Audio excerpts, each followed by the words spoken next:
Yo, listen up. This dude right here is Co Jun-ho. 75 hours ago in Antarctica, the vibes were absolutely rancid. He had to make the ultimate play, sacrificing his entire squad, because only one of them could push forward. You'd think it would be a battle royale for survival right human nature and all that, nah fam. His 4 homies were absolute legends who willingly took the L so Jun-ho could clutch the win. Now Co Jun-ho is carrying their hopes and dreams squaring up against the Frost Queen. And let me tell you, she's broken. She can freeze the entire Pacific Ocean with a casual wave. We're talking instant despair. Jun-ho's squad was humanity's last hope as they pushed into the frozen wasteland. Without a second of hesitation, my guy drew his blade ready to end this icy nightmare for good. They threw hands for hours. After trading hundreds of deadly blows, the Frost Queen caught a break and launched a massive nuke-level explosion right at his face. But Jun-ho, his reflexes are god tier. He dodged that lethal strike, she kept spamming attacks, but in the end the hero always wins. She took the L and met her defeat. Jun-ho drove his sword deep into her chest and started draining her power like a battery. But yo, big mistake. The price for this victory getting turned into a human popsicle until he fully absorbed that core energy. Fast forward 25 years to the year 2024. The world is chillin' in peace, hyping up the 5 legendary heroes who saved history. They were the GOAT players. Their frozen bodies were turned into memorials.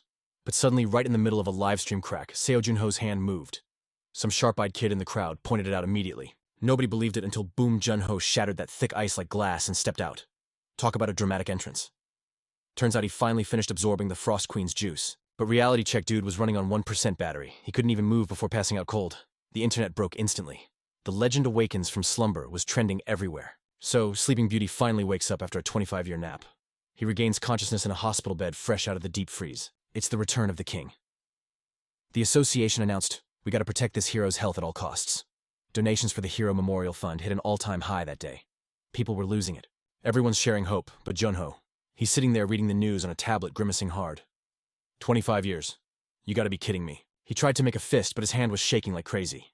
Being frozen that long left him fragile as glass. Looking at his weak palm, a wave of sorrow crashed over him. His body was still glitching out. Suddenly a doc burst in. "Mr. Phantom, the president of the Player Association is rushing over right now." Jun-ho gave him the side-eye, totally confused. "Do I know this guy?"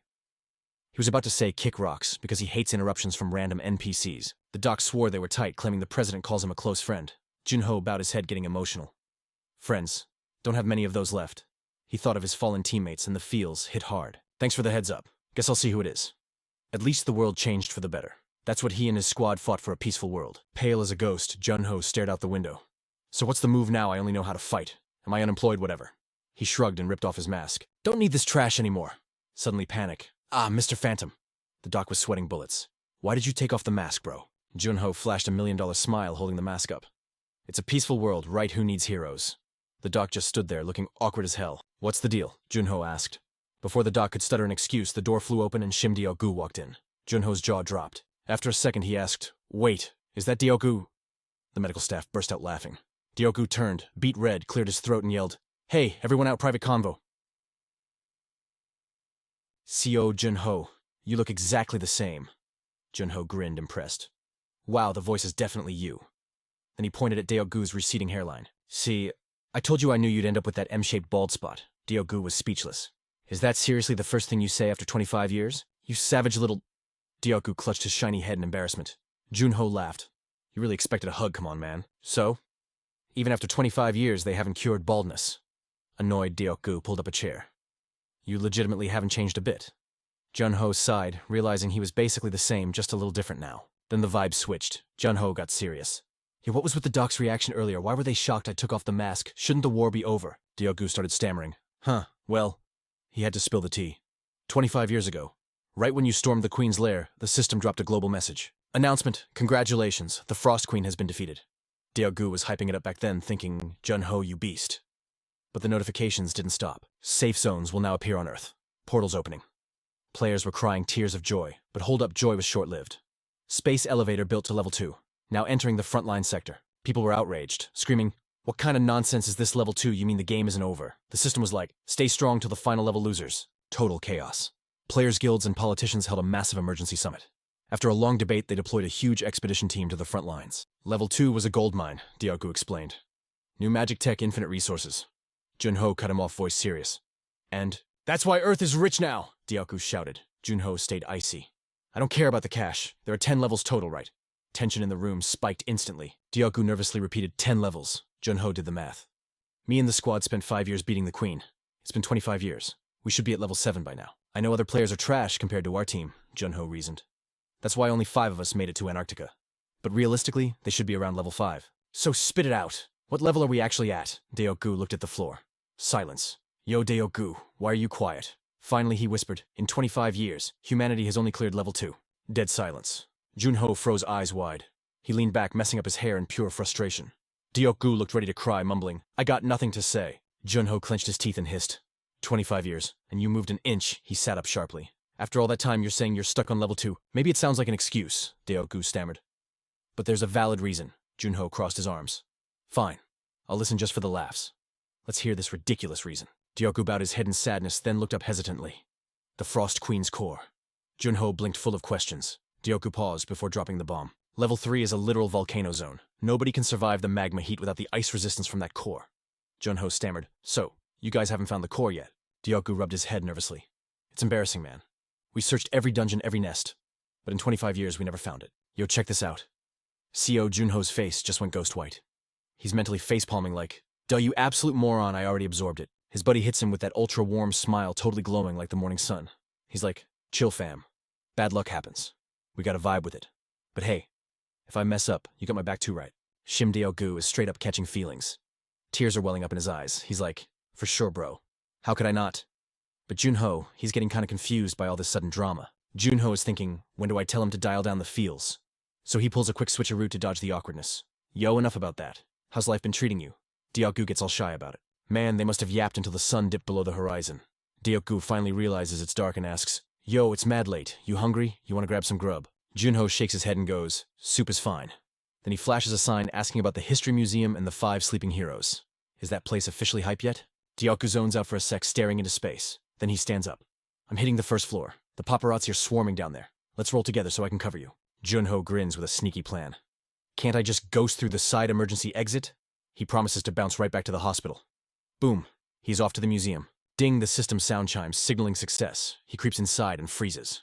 Whoa. They actually put that gnarly skeleton on display. That is wild. Then he spots the main event. He heads for the big door thinking, this is it. Creak. The door opens and a bone-chilling cold hits him. There they are. 4 statues of ice. Seeing his frozen squad, he plops down on the floor. The vibe gets heavy. Sorry guys. I kept you waiting way too long. He pictures them smiling back at him and drops the news. The world is safe now, fam. We actually did it. We got the peace we fought for so you guys can finally chill. He pours shots of wine for the crew and knocks one back himself. Gulp. He smiles, but it hurts.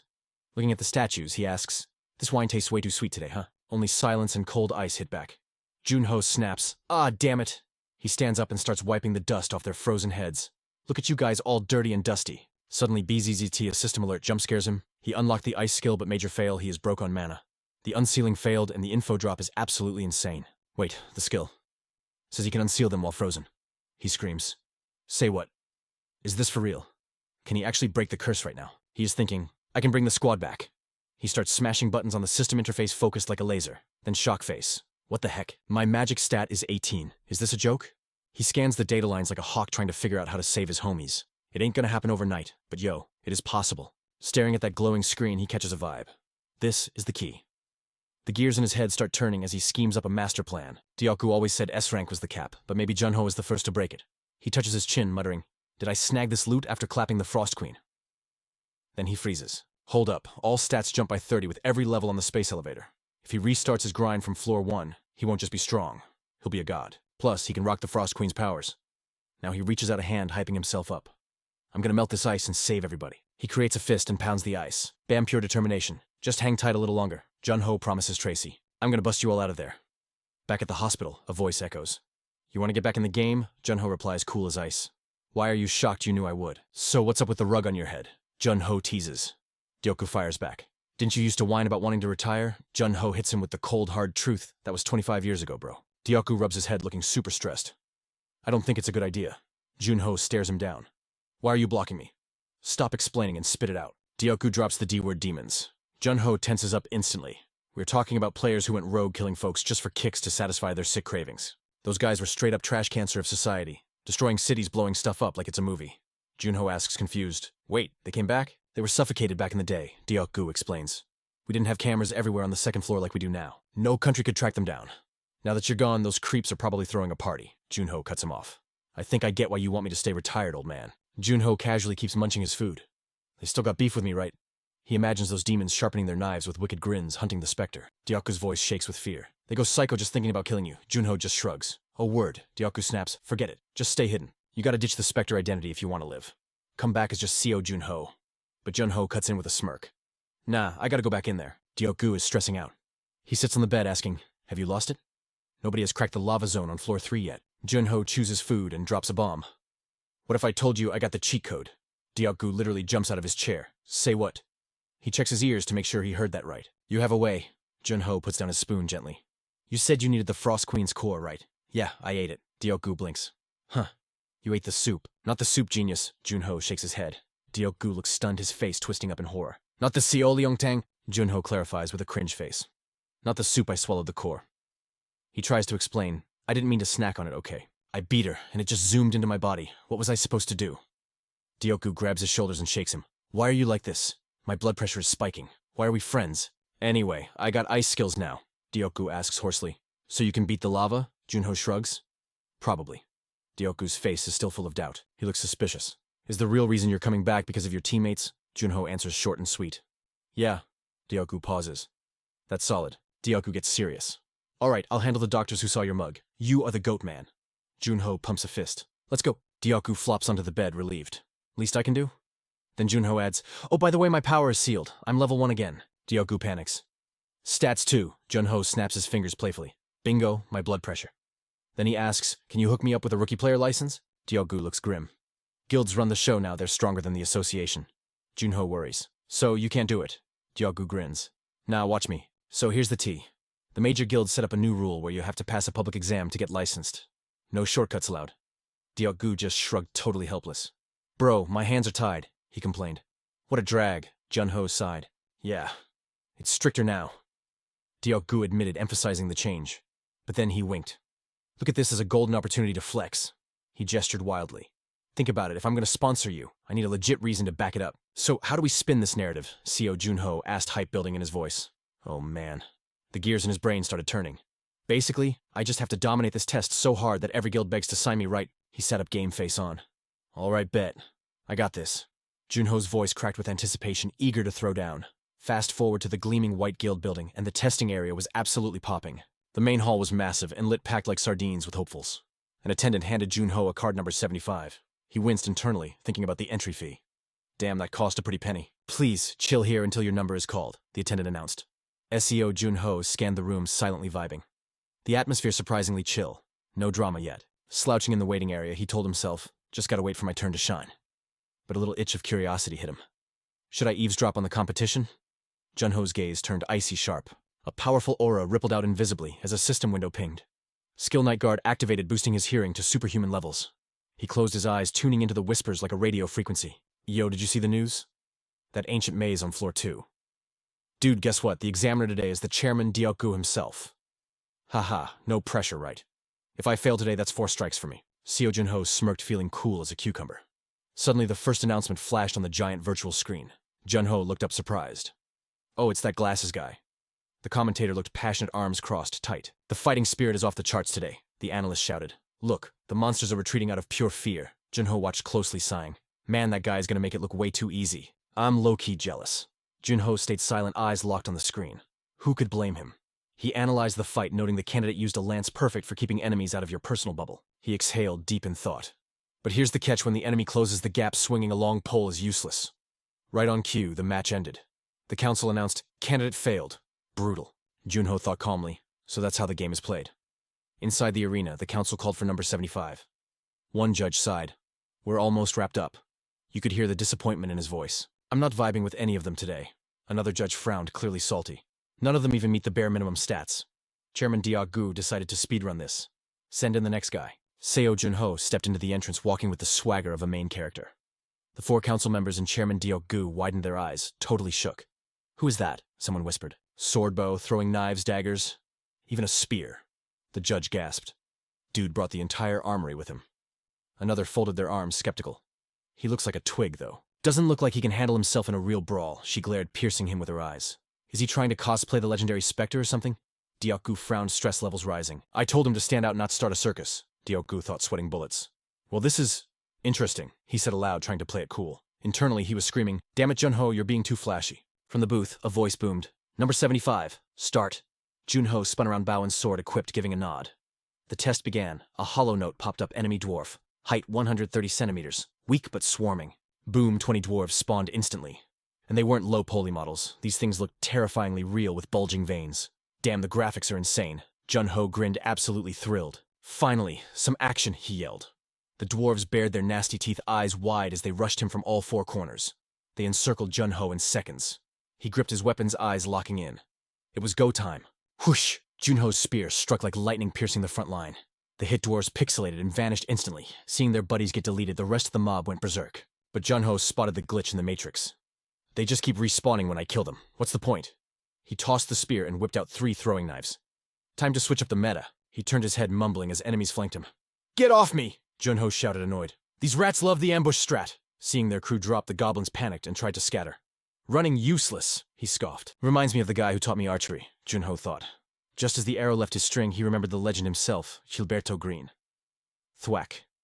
The arrow pierced multiple targets in one shot. One last dwarf glared at him, grinding its teeth in rage.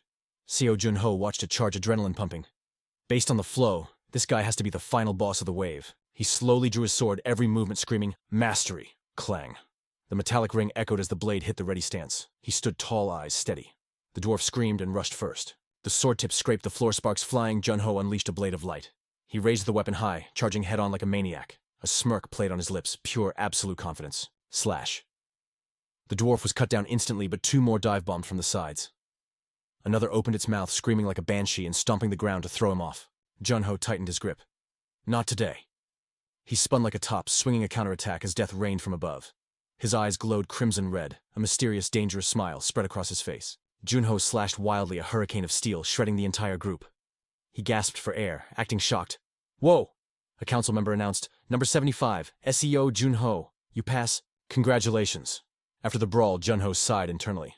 "Man, that was a workout. I really gotta hit the gym again." Up in the booth, the observer praised him.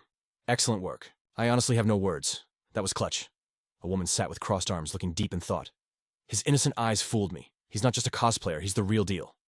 Everyone nodded in agreement. "He can use spears, knives, and bows perfectly, and that swordplay at the end." The judge shivered. "Swift, precise. His weapon mastery is totally OP." The man smirked. "For a guy built like a noodle, I didn't expect that kind of power." But then a brown-haired guy tilted his head, pointing at the virtual stat screen. "Hold up. Check his record. His only skill is weapon mastery, and it's barely rank D." The muscular man's eyes widened, disappointed. Rank D and no sub-skills. If his main stat is D tier, training him is a waste of XP. "He's gonna hit a level cap real fast," the curly-haired man said, resting his chin on his hand. "Sure, his combat skills make people jealous now, but he has no potential." The blonde woman gave her verdict. "He's not worth the investment." She stared at the screen coldly.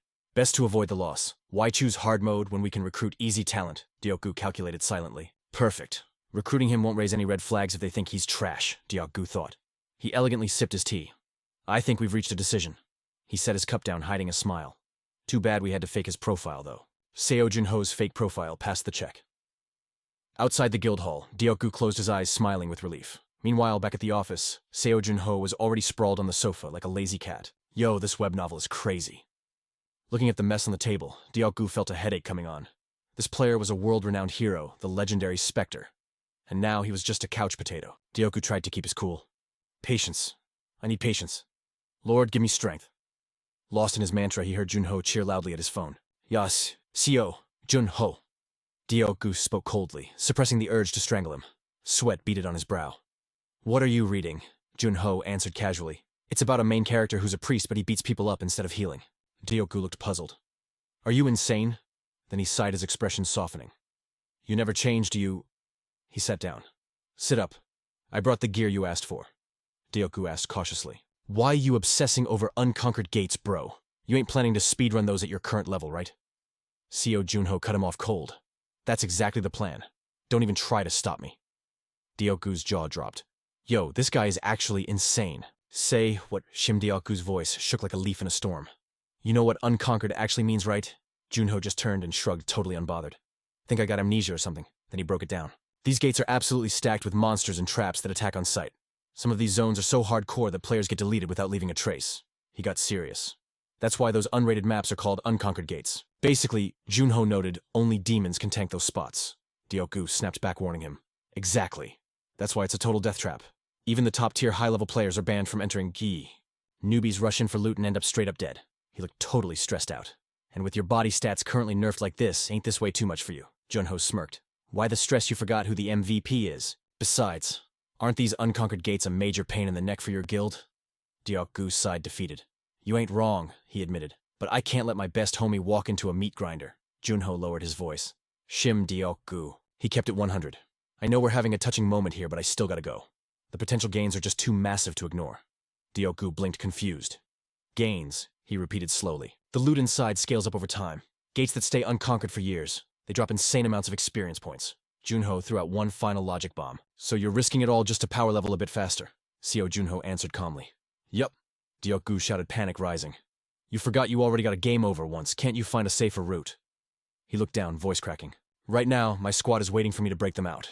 If roles were reversed, they'd do the same for me. Diok-gu fired back instantly. Still, there's absolutely zero reason for you to choose hell mode right now. Seo Junho's expression turned grim. That ain't the only reason. He looked down, voice low and dangerous. Since I respawned as a player, the endgame boss is inevitably the demons. I'm on a timer here. Junho emphasized the cold truth. When I face them, I gotta be OP enough to clap back. Diok-gu stood silent, eyes fixed on him, wide with confusion. A wave of guilt and disappointment washed over him. I hadn't thought that far ahead. Diok-gu shook his head, beating himself up. My bad. I didn't realize you were carrying that much weight. Seo Junho kept his thoughts to himself. I wouldn't call it pressure, but he kept that zipped. The fiend was gone. Diok-gu stepped up as the ultimate support. I can't do much, but I'll find a gate you can actually enter. Then the realization hit him. Oh, snap. There's literally only one map accessible at your current level. Curious, Junho asked. Which one? Diok-gu pulled up the data. It spawned 7 years ago, and 142 people have tried to clear it. He pointed at the screen. Only level 1 players can enter, so they call it the trainee graveyard. Seo Junho sized it up. Controlling the clear conditions seemed like a piece of cake. Shim Diok-gu shrugged, throwing shade. Whatever, I'm pretty confident in you. Suddenly his watch pinged. Yo, news flash. Your deposit just hit the bank. Seo Junho nodded. Sweet. Shim Diok-gu pointed a finger. With that cash, you officially signed the contract. From today on, you're my underling for a year. The legendary Seo Junho is famous worldwide as my servant. His eyes went wide. Excuse me, subordinate. Seo Junho's voice dropped to absolute zero. Fine. I'll show you what a real servant looks like. Diok-gu panicked instantly. Whoa, chill out, bro. Seo Junho switched topics casually. Can I crash here? The guild has player housing, right? Diok-gu agreed immediately. Solid idea. You'll be way safer at the base. Junho made a request. Hook me up with a suite room. Diok-gu didn't hesitate. Sure, whatever the boss wants. He even promised, if you slay, I might give you a whole floor. He teased. Anyway, you're the one giving me orders. Shim Diok-gu rushed him. Bro, open it already. It's your new drip. Seo Junho looked at the box suspiciously. Armor. You ain't giving me some weird cosplay stuff, are you? Why is it boxed up? He kept pressing. Just open the thing. Seo Junho lifted the armor. Yo, this is Featherlight. He checked the stats and stamina buff. Junho gasped in amazement. This is sick, where'd you cop this? Shim Diok-gu smiled, brimming with confidence. Of course it's fire, it's custom made. Seo Junho was stunned. Wait, what, that old geezer is still kicking? He rubbed his back, complaining. My back hurts just thinking about him. Diok-gu dropped the lore. He's 98 this year. Handed the workshop to his grandson, but he's still grinding away. Junho nodded. Ah, I see. Then I gotta pull up and thank him personally. He started to leave. Seo Junho. Diok-gu spoke with helpless frustration. You can't go, Junho asked, annoyed. What? Why not? Diok-gu answered firmly. We gotta stay on high alert for your safety, he asked Diok-gu directly. You suspect Noah? He denied it instantly. Nah, not him. Seo Junho went silent, processing. Then it clicked. So they got rats in the workshop. Shim Diok-gu got serious. Exactly. The demons know the connection between Noah and the Spectre. If you show your face there, you're basically doxing yourself. Seo Junho's eyes darkened, voice steady. You're right. If I go strolling in as an intern to meet the legend, people will definitely catch on. Diok-gu put a hand on his shoulder, reassuring him. I already told him I'm backing you, so he'll get the vibe. Seo Junho said sadly. Nothing else to do then. I gotta get buffed and find him later. Just tell Director Gu to pass on a thanks bro for me. He agreed happily. Got you, leave it to me. Seo Junho got hyped and started digging through the box. What weapon should I main? Diok-gu called out casually. Warehouse should have some decent loot. Pick whatever fits your style. He smiled and replied, can't wait. Diok-gu didn't have the heart to tell him not to expect god-tier gear like Noah's. He asked, so when you dipping? Seo Junho answered, honestly, I want to leave right now, but I gotta build up my endurance stats first. He spread his arms wide. Just that little test drained my energy bar completely. With low endurance, I get folded by demons or monsters instantly. Plus, this fit is way too loose. Director Goose stood up and asked urgently, "Fair enough. How long will it take? A month?" Seo Junho gave his hot take. "Ain't that way too long?" Dioku looked doubtful. "A month is too long, you serious?" He answered with lazy confidence. 10 days is plenty. 10 days later, the mountain view came into focus. Nam Province, Chong Mountain. Top secret location for safety. Thanks for the privacy. Seo Junho walked up slowly and stopped at the gate. He smirked, overflowing with confidence. "Let's roll." A notification popped up. The Dawn's cursed gate. Wind conditions survive until sunrise. Difficulty 6, flashes. Seo Junho stood in the wasteland. Dust storms blew everywhere. He looked up, gasping for air. Junho smiled, hand on his chest. "Man, it's actually kinda toasty here." A cracked tombstone stood under the sunset's glow. He forced a grin. "Pretty warm. Or maybe I'm losing it already." Seo Junho checked the quest board. According to the wiki, this gate shouldn't be too hard. He pondered while staring toward the horizon. The objective is simple. Survive until sunrise. And he had arrived perfectly on time. Seo Junho started strategizing in his mind. Data shows the squad that enters at dawn and survives the longest wins. He added, time inside the gate is RNG2. People entering at noon don't have time to adjust to the zone and probably have to throw hands immediately. Seo Junho concluded that most failed because well-being level 1 is a massive handicap. He smiled, confident as ever. "I've been through worse hells. Show me what you got." The full moon shone cold light over the dead branches. Seo Junho sat against a tree, feeling a strange, creepy vibe, totally haunted. Checking his 6, he crouched under the tree. Maybe the undead are gonna start acting up. Suddenly the ground shifted. A hand burst out from the gray ash soil, trembling fingers caked in mud. Seo Junho looked down at the zombie crawling out of the dirt. This dude was way too cocky, thinking he had the upper hand. Without wasting a second, Junho brought his blade down, bam, straight into the monster's skull. He smirked. "Don't bother getting up, scrub. Stay down." He rested the heavy steel on his shoulder, looking like a total boss. Junho triggered his skill. Nightwalker activated darkness flooded the area, turning the battlefield into his personal playground. His eyes glowed like neon lights piercing through the gloom. Surrounded by a mosh pit of zombies, he hissed, "Damn, way too crowded in here." Suddenly, one ugly freak shrieked and lunged at him. These immortal creeps were a nightmare for rookies. Infinite stamina cheats enabled Junho gripped his sword, trading blows and eating critical hits like they were nothing. They were berserkers, ignoring pain for pure aggression. After dropping one another, rushed him with zero chill, but the result, the same. He sidestepped their lethal swipes with cold precision. Bodies littered the floor like a horror movie set. A total death trap for healers with no backup. Wiping blood from his face, he sighed. "I see why they call this the newbie graveyard." Just then, a sneak attack from below Junho spun around and wham booted it into orbit. He grinned. "Too bad for you, I'm a Smurf account. A newbie for the second time. I ain't weak enough to lose to trash mobs like you." But then a chill ran down his spine. The vibes were off. Junho's voice shook. "Wait, why does it still feel crowded?" After that insane brawl, he sat down gasping for air. "Game over," he wondered. "Nope." A creepy voice echoed from the shadows. "Who goes there?" Junho jumped to his feet, adrenaline spiking. "Show yourself," a shaky voice stammered back. Is that a human?" Junho dashed toward the sound like a lightning bolt. Beneath a pile of dirt, he heard pathetic sobbing. Standing over the mound, he shouted, "Yo, you buried down there?" The faint voice cried out, "Yes, I'm here." "How'd you get wrecked so hard?" Junho asked. The survivor wailed, "I followed my party. Everyone else got wiped out." Junho facepalmed. "Oh man, classic rookie mistake," the voice begged. "Please, get me out." Junho nodded. "Bet, but I need you to scream. Loud." The survivor paused, confused. "Scream." Why, Junho explained, "So I don't accidentally slice you, genius." The ground shook as a desperate scream pierced the air. "Target locked," Junho muttered. Bang, bang, bang. He unloaded his gun right into the dirt coffin. Junho stared down his aura, turning icy cold. "You farmed over 100 newbies with that fake sob story, didn't you? You're the real boss of this dungeon." The monster gasped. How did you— Too slow." Junho blitzed in, delivering a sonic slash that cut the lying trash cleanly in half. "Game rules, idiot," Junho spat. "The exit doesn't spawn until the server is empty. 0 survivors allowed." He flashed back to the logic of the gates. Rookies panic, but veterans do the math. Looking at the mimic's corpse, Junho scoffed. "The zombies were just pawns. You were the camper ruining everyone's run. Ding system alert, dungeon cleared, dawn curse." Junho pumped his fist. 4 level ups. Now that is what I'm talking about. Stats only bump every 5 levels, which is kinda mid, but I'll take it. But wait, was that it? Seriously, where's the loot? Then another notification popped. Reward unlocked, Confession of the Dead. Junho's jaw dropped. "I thought I got stiffed, but a skill book. Let's go." He read the description. Rank C. Peeks into the memories of the deceased. Junho's eyes went wide. Whoa, ghost detective mode unlocked, so I can steal memories from corpses. Did he get this because he smoked that lying mimic weird flex, but actually super useful? He clenched his fist, feeling the hype. This isn't my old power. This is player Junho's new arsenal. He looked up at the sky, grinning like a total winner. Back at base, the excitement was real. Duke was losing his mind. "Bro, the internet is melting down. You cleared it and now everyone's freaking out." Junho sipped his coffee cool as a cucumber. Duke laughed. It's hilarious watching those big guilds run around like headless chickens trying to find the mystery hero. Must be nice, Duke mused. Usually guilds ignore these trash gates, but now the paparazzi are swarming. You really gonna stay Ghost Junho? Hard pass, Junho said firmly. If they find out it's me, I'll never get a moment of peace. Fanboys and haters everywhere. Junho leaned back, dropping some wisdom.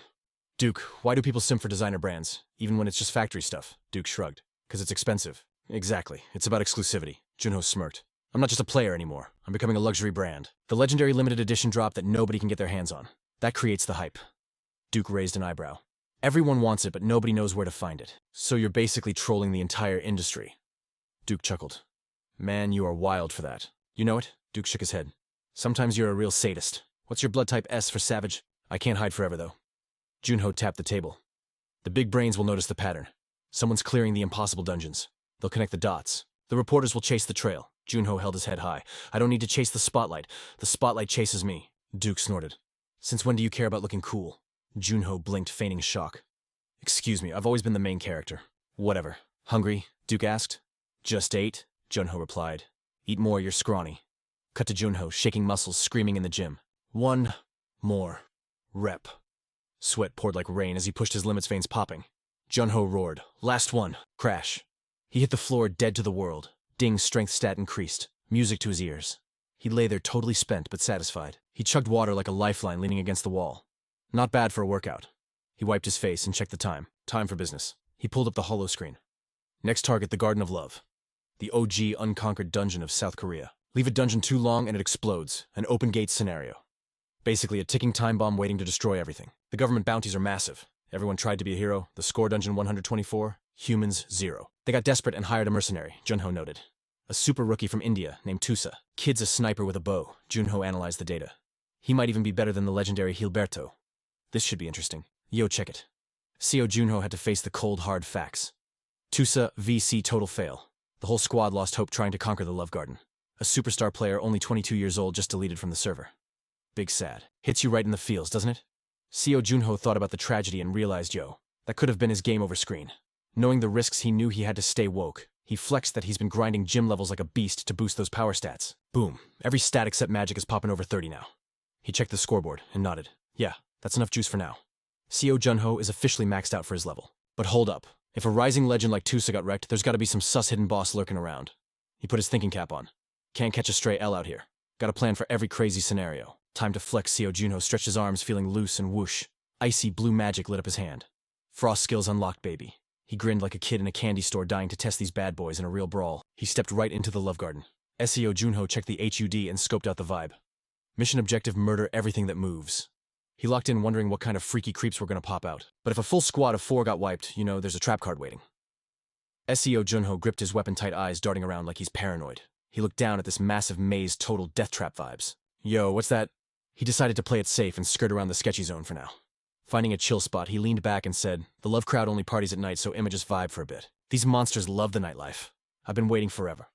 Just silence and wind. Until, crack. The ground split open, like a zombie movie. Something nasty was crawling its way up. 2 ugly mugs popped right up in the garden. Seo Junho jumped out of his skin, yelling, Bruh, you nearly gave me a heart attack. Send a text before you pull up next time. Night mode activated, senses sharp as a razor.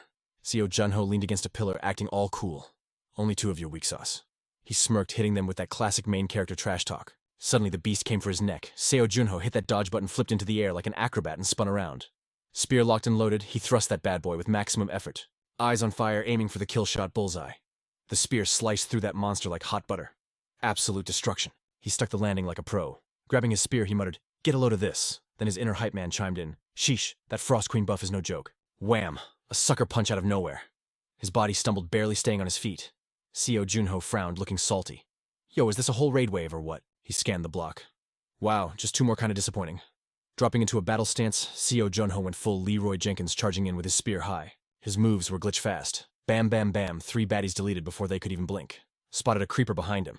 No problem. Seo Junho spun around and wrecked him too. Neon blue streaks painted the air as he sliced and diced. But then, silence. That's it, he thought, looking sus.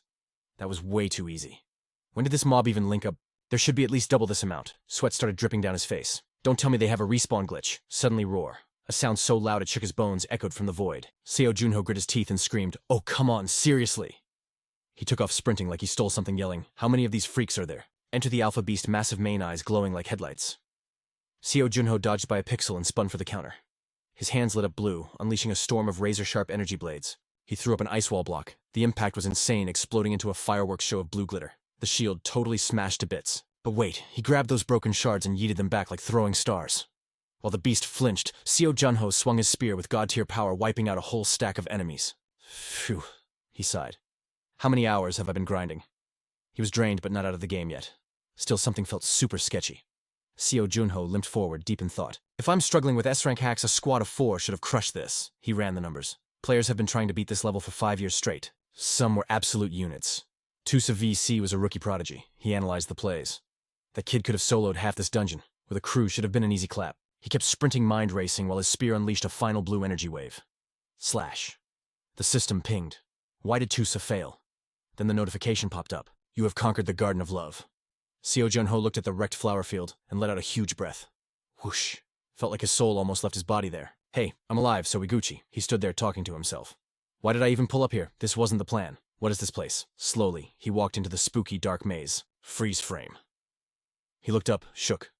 Walking past mossy walls, his shadow stretched out long and creepy under the weak sunlight. And there it was. A skeleton hugging a weapon covered in cobwebs. The smell hid him pure death. Bodies everywhere. They tried to run, but got trapped. Too many squads wiped out here. Seo Junho felt a wave of depression hit him. This maze was just a time sink. He realized the grim truth: if you can't stop the monster spawn, this place is a straight-up coffin. Seo Junho whispered. There's no exit, fam. He turned to a body slumped against the wall. Then it clicked. Realization hit him like a truck. We're trapped. He looked closer at the fallen soldier. Something was shining. Seo Junho's eyes popped. Yo, is that a legendary bow? He stepped closer. If my brain works, that's the storm bow. This is where the real story begins. Seo Junho took a knee next to the fallen archer, putting his hands together to pay respects. R.I.P. He gently touched the weapon. Forgive me, bro. The storm bow.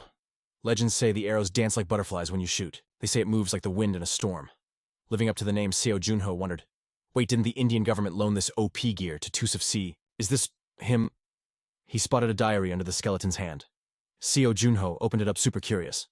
April 7th, 2024, 12:40 p.m. Flashback mode. I got the quest to clear the Love Gate in Korea. Tusa grinned, looking all hyped and heroic. They need me, fam. I'm gonna crush it no matter what. But a shady dude in the back warned him. Yo, Tusa, check yourself. Nobody clears that gate.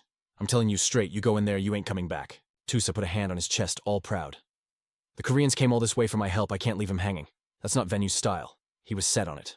I'm level 10, baby. This is my shot at glory. He looked at his girl earnestly. You riding with me? Zia hit him with a gentle smile, zero hesitation. Of course I'm riding with you, dummy. She looked at him with starry eyes. I trust you, Tusa. I'd follow you to every corner of the earth. Zia beamed. If you tried to go solo, I'd just sneak in anyway. I'm hyped you asked. Thanks, Tusa. She leaned in shyly. Plus, someone's got to protect you. Tusa blinked. Protect me, you... He softened up. Nah, but for real, I'm glad you're here. I trust you 100%. You're my rock. Zia smiled. I know, babe. We're partners. Tusa's eyes got all soft and mushy. And that makes the ending hurt even more. The sun dipped low, painting the sky like a scene from a romance webtoon. Heads together, they made a pact to conquer the gate or bust. Meanwhile, little Nisa was tearing across the floor barefoot, screaming her lungs out. Pfft. Pops. The guy grinned, opening his arms wide like a bear. The curious kiddo asked, Yo, Dad, where you headed? He kept it real. Daddy's got to go to work, making sure she knew the deal. I'll be back in a flash, so listen to Grandma, okay? Nissa's face felt pure bummer vibes with a hint of disappointment. But she nodded like a good kid. Okay then, we hit the zoo together, right? You promise? Cross my heart. He scooped Nisa up for a smooch on the cheek, dropping the dad wisdom. Of course. Listen to Grams, and don't skip dinner. Tusa chilled in the corner, watching the fam moment go down. Nissa's dad switched to game mode. Tusa, let's roll. He felt kinda guilty apologizing for the mess. Tusa kept it cool, though. First long business trip for me, but my mom's holding down the fort. Nissa's dad flashed a gentle smile, speaking straight from the heart. I can't say no when my bro asks for backup. Tusa gave him big props. Thanks, man. Nissa's dad was actually hyped. Besides rolling with a famous rookie, I gotta show my kid how it's done. They laughed it off. Bet, let's get it. Cut to New Delhi Indira Gandhi International Airport. Tusa and Dad were sprinting through the terminal luggage flying. Zia and Jam were already posted up waiting for them. Tusa went for the handshake immediately. Long time no see, fam. Thanks for showing up, he said, keeping it polite. Zia kept nagging for help, but whatever. April 23rd, 2244, almost 3 in the afternoon. Tusa was grinding hard. Big day tomorrow. His arrow screamed through the air like a missile. Thwack 4 arrows dead center in the bullseye. Today's a vibe. He grinned, feeling lucky about this mission. Next day, April 24th, 11:37 in the morning. The log updated, "We have entered the Garden of Love." Tusa's eyes popped. "Whoa, this place is gorgeous. Never seen a gate like this." Then freeze frame. A cold sweat drop slid down his temple. He snapped out of it. "This is a dungeon, not a vacation. Stay frosty." He told the squad to scout the area. Darkness crept in. April 24th, 8:33 at night. Monsters with glowing red eyes lurked in the flower fields like headlights. 8 monsters. That's barely a warm-up. Nisa's dad yelled the alert. "Heads up incoming." 32 this time, he screamed. "Watch your 6. One beast launched a cheap shot at Tusa's crew. In the chaos, Nisa's dad took a massive hit. Tusa spun around, face twisted in horror at the carnage. "Move, follow me!" he barked, bolting for the labyrinth. Zia was right beside him, panicking. "Tusa, pick up the pace! Hurry up!" His brain was fried. "Every wave we clear, they double up. Is this a joke? This dungeon is straight up psycho." Morning came, the deep green maze glowing under the golden sun. Nisa's dad lay on the red-stained dirt, wheezing. "Tusa." His final words hit like a truck. "Take care of my girl." He begged weakly, fading out. The trio buried him properly. April 25th, 22:44, 5:29 in the evening. The vibe was heavy grief crushing everyone. A teammate was gone. Tusa knelt under a tree, staring 1,000 yards away. 7:12 in the evening, sun dipping low. He clasped his hands tight. "Oh, great Sai, cut us some slack so I can write in this diary again tomorrow." Tusa stared at nothing. Zia and GM were passed out on the dirt, recharging for the night shift. He cracked open his journal to log the nightmare. Shaking hands wrote, "Last night wave 4, tonight wave 5, at least 120 freaks." Tusa scribbled furiously. "We scraped by, about 40 left. I can solo the rest." He glanced at sleeping Zia, his face wrecking ball tired. Deep sunken eyes looked up at the sky, silently begging to blow this popsicle stand tomorrow. Desperate, Tusa prayed. "Please, no 6th wave." But fate is cruel. What's coming is coming. And he clutched Zia's cold body tight against his chest. The pain was so raw he couldn't even scream. Voice cracking, he whispered, "I vowed to beat this, but it means nothing without you." Suddenly, GM's vibe switched up. He muttered something sketchy. Tusa silently pulled a sharp dagger. "It's showtime." GM's mind was pure venom. "You gotta die now." A reflection on the ground showed GM rushing him from behind. Swish. Tusa dodged on instinct, the blade just grazing his arm. They squared up, tension snapping like a rubber band. GM grinned like a psycho dagger dripping red. Tusa moved like water. "Truly India's rising star, huh?" Tusa roared in agony. "Those eyes. GM, you're a straight-up demon. How could you snake us like this? How can you be a monster? Zia brought you here." GM sneered, looking down on him with pure arrogance. "Dumbest thing I've ever heard. Your girl was an idiot just like you." He wore a mocking grin. "Didn't know there was so much love in here, though. Figured I'd carry you a bit before your squad got wiped." "They were trash anyway, dropped too fast," Tusa screamed. "You scumbag," GM chuckled. "Thanks for the carry, Tusa. Now hand over the Stormblade and go join your friends." Tusa went silent, teeth grinding in bitter fury. He froze, blood and sweat blinding him. GM stood tall, smirking. "What's wrong, scared to check out?" Tusa dug his heel in and turned, refusing to give him the satisfaction. Voice dripping with despair. "Never thought you'd see Seo Jun-ho again, huh?" "Whatever." GM replied, ice cold. "You'll die from the poison anyway." He squinted, waiting for the drop. Clutching his wounded arm, Tusa made a call. If wave 6 hits, he's ghosting. The toxin was spreading. "Damn it!" Tusa panicked. His arm went numb as he stumbled into the endless maze. This wasn't the plan. He pushed his body to find Seo Jun-ho, leaving a trail of thick blood. But fate is a cruel mistress. The labyrinth's gate slammed shut. Tusa tried to scream. "No, I can't go out like this." Head down, shadow covering him, only the nasty wound visible. Tusa face planted. Right arm's gone. Can't feel a thing. That demon coated his dagger. Sick. He accepted the end. Whether it was carelessness or the poison, it was game over. Tusa clung to one last hope, someone finding this notebook. Final entry.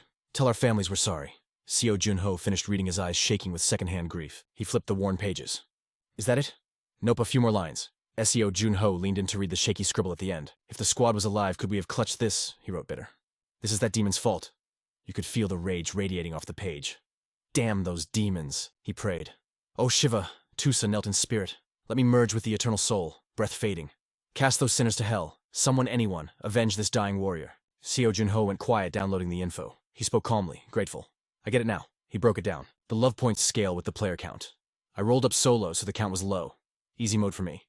He closed his eyes, serious. "If I'd brought a squad of 3, he cut that thought off. "Just saying it makes me want to puke, not going there." He squatted by Tusa's body. "I'll take this journal." Seo Jun-ho eyed the bow. "And this bad boy, I'm just borrowing it for a sec." Kneeling down, he kept it respectful. "Don't think of this as payment, okay? Just a loan." "I got you, Tusa. Those cursed demons are gonna pay for what they did." He vowed, his voice dripping with cold determination. Slowly rising to his feet, he whispered, "Catch you on the flip side." With that, he turned his back and walked away, leaving his final promise in the air. Meanwhile, back at the Player Guild, Shim Deok-gu was absolutely losing it over the news. The young hero of India. He shouted, slapping the newspaper down like he just won the lottery. He was beaming like a proud dad, laughing his head off. I knew it, my boy's famous. But honestly, we haven't even dropped a word yet, and the whole world is already blowing up our phones. Seo Junho sat on the bed, clutching his head like he had a massive hangover. Ugh, I told you this would turn into a circus. I'm so done with this. For real? I wanted to ditch them at the entrance. He grumbled, clenching his fists before shaking off the urge to punch something. Why did you have to pull up so early? You could have just hit me up on the Vita, bruh. Deok-gu just laughed, shaking his head at his friend's grumpiness. Nah, you gotta get the news face to face. It's called manners, kid. Then he got serious. Plus, the Indian government sent a message. They want to thank you for retrieving the journal. He continued. They already told Tusa's family the news. Junho's expression softened just a bit. Is that right? Well, that's a relief. Deok-gu stepped up, trying to hype him up. Come on, man. You can at least crack a smile for that. Obviously, I'm glad, Junho shot back. But Junho pointed a lazy finger at the newspapers on the table. It's a total bummer I left those papers here. Deok-gu looked at him totally confused. Huh. What's the big deal about some papers? Deok-gu started lecturing him about how Storm was this top-tier national defense weapon that vanished into Tusa's inventory. Junho just blinked. Oh, you mean this thing? He sat up straight and casually whipped out the legendary weapon like it was a toy. Take a look. Boom. The whole room lit up with blinding blue energy. Deok-gu's jaw hit the floor. He looked like he'd seen a ghost. Are you out of your mind? He screamed, rushing over. Why do you have that? He tilted his head brain, completely short-circuiting. Junho covered his ears, wincing. Yo, lower the volume, my eardrums. Deok-gu was panicking hard. You should have hid that belongs to the government, you kleptomaniac. Junho just shrugged awkwardly, rubbing his neck. Relax, fam. I'm just permanently borrowing it. So what's your excuse? Tusa passed it to you from the afterlife. Deok-gu gave him the coldest shrug imaginable. Whatever, man. That's a you problem. Figure it out. Junho wasn't having it. Hey, hear me out. I'm not gonna go around shooting it for fun, okay? Stop being so sensitive, Junho argued. Deok-gu bellowed back. No way, dude. They think that thing is lost forever. Junho waved his hands. No, listen. That's not the point. Huh. Deok-gu paused, looking surprised. Junho leaned in, dropping the bomb. The demon was attracted to this bow. That's why I have it. Deok-gu lowered his voice. But didn't that guy die at the gate? Junho shook his head. That demon wasn't the only fanboy chasing this weapon. Trust me, Junho said, eyes sharp as a hawk. By now, the real culprit has seen the news. But he's not dumb enough to believe the official story. Somewhere far away, a figure watched the screen, eyes cold as ice, realizing the bait was set. Junho's voice got deadly serious. This guy is a total weapon fanatic. He values gear more than human lives. He knows I have the bow, and he's gonna come hunting for me. Deok-gu nodded slowly. Yeah, that sounds about right. I've got a specific guy in mind. Junho whispered, checking his watch like he was timing an explosion. Deok-gu muttered the name of a notorious demon archer, famous for his chained bow. Junho nodded. Bingo. Dude got famous just for his insane bow collection. Even other demons talk about his obsession. He's impressive, Junho admitted. But that greed made him want it all over the globe. Deok-gu started analyzing the situation like a pro. He didn't fit the criteria, so he couldn't enter the Garden of Love himself. Junho agreed. Exactly. And if he's coming for me. He cut to the chase. He's gonna bring a squad. He'll team up with other demons to jump me. He'll try to catch me at the next unconquered gate, and he's gonna be way stronger than when he was alive. Deok-gu gasped, looking terrified. That's suicide. Just send the bow back. Chill out, Junho said with zero fear. If we prep now, it's gonna be a cakewalk. He smirked, that classic arrogant grin returning. You think I'm some easy prey? Deok-gu kept his hands in his pockets, looking down, totally hesitant. Of course not. You... Deok-gu mumbled awkwardly. He walked over and put a heavy hand on Junho's shoulder. I just want you to be safe, man. Truly. Junho smiled, feeling the bromance. I know. He puffed out his chest. Who do you think I am? I'm the one and only Seo Junho. He gave a warm grin. Don't worry your head about it. It's not going to be like 25 years ago. I'm built different now. Deok-gu reluctantly sighed. All right, fine. Man, you really haven't changed a bit, he groaned. Well, Junho laughed. I'm still me, aren't I? Suddenly, Deok-gu's watch started blowing up ring. He picked up, annoyed. Yeah, this is Shim. Understood. Sorry, no can do. He hung up and sighed like the weight of the world was on him. Send them away. Junho blinked, totally clueless. What's the drama? Deok-gu looked ready to pull his hair out. Reporters. They're swarming the place like flies. They heard you conquered the gates, and now they all want a piece of you. They want an exclusive interview, Deok-gu explained. Suddenly, Junho held up a hand. Wait, Deok-gu, don't kick them out. Deok-gu's eyes popped. Say what, why not? Junho's eyes glinted with a plan. If we're gonna fight demons, we pick the battleground. He boldly declared, let's hold a press conference. Cut to a massive hall packed with cameras and flashing lights. A reporter grabbed the mic. Seo Junho. His first clear was Dawn's Curse. And next is the Garden of Love. We haven't seen a rookie pop off like this in ages. The hype in the room was electric. A female reporter swooned. South Korea might finally have another superstar. He's on the level of Kim Woo-dong and Shin Sun-hyun. The praise was raining down. Plus the guy clearly knew how to grab the spotlight. Even surrounded by gems, he shined. The brightest cheers echoed through the hall. "He's here, get the shot," a reporter screamed. But then, flop, flop, flop. Jun-ho walked onto the stage wearing sandals. His outfit was a total disaster. He looked like he just rolled out of bed. The crowd started whispering immediately. "Yo, is that really the guy? The one who swept 2 unconquered gates? Did he just wander in here by mistake?" Jun-ho looked around amused. "Maybe I should have changed," he thought to himself. "Nah, too late now. Being a ghost and dressing up is such a drag anyway." He recalled the Frost Queen's complaints. "You literally only washed your face." But hey, he's the hero. He does what he wants. He yawned, stretching his arms. "I'm Seo Jun-ho. I'll handle this Q&A for 30 minutes. Go." The reporters looked stunned at his attitude. Then bam, hands shot up everywhere. "Please tell us about the gates. How did it feel stepping inside? Why did you choose the unconquered ones for your debut?" Jun-ho answered with cool precision. "Let's start with Dawn's curse." The reporter next to him was baffled. "What is this guy?" He handled the press like a seasoned pro, not a rookie. Jun-ho glanced at the clock. Time was money. "All right, last question," he announced. Someone shouted from the back. "Have you decided on your next target?" Jun-ho smiled, a gentle but dangerous look in his eyes. "Not exactly. But also yes. There's a gate I want, but my level is trash right now," he admitted. "Which one?" the reporter pressed. Jun-ho dropped the bomb. "The West Sea Gate." The room exploded applause mixed with pure shock.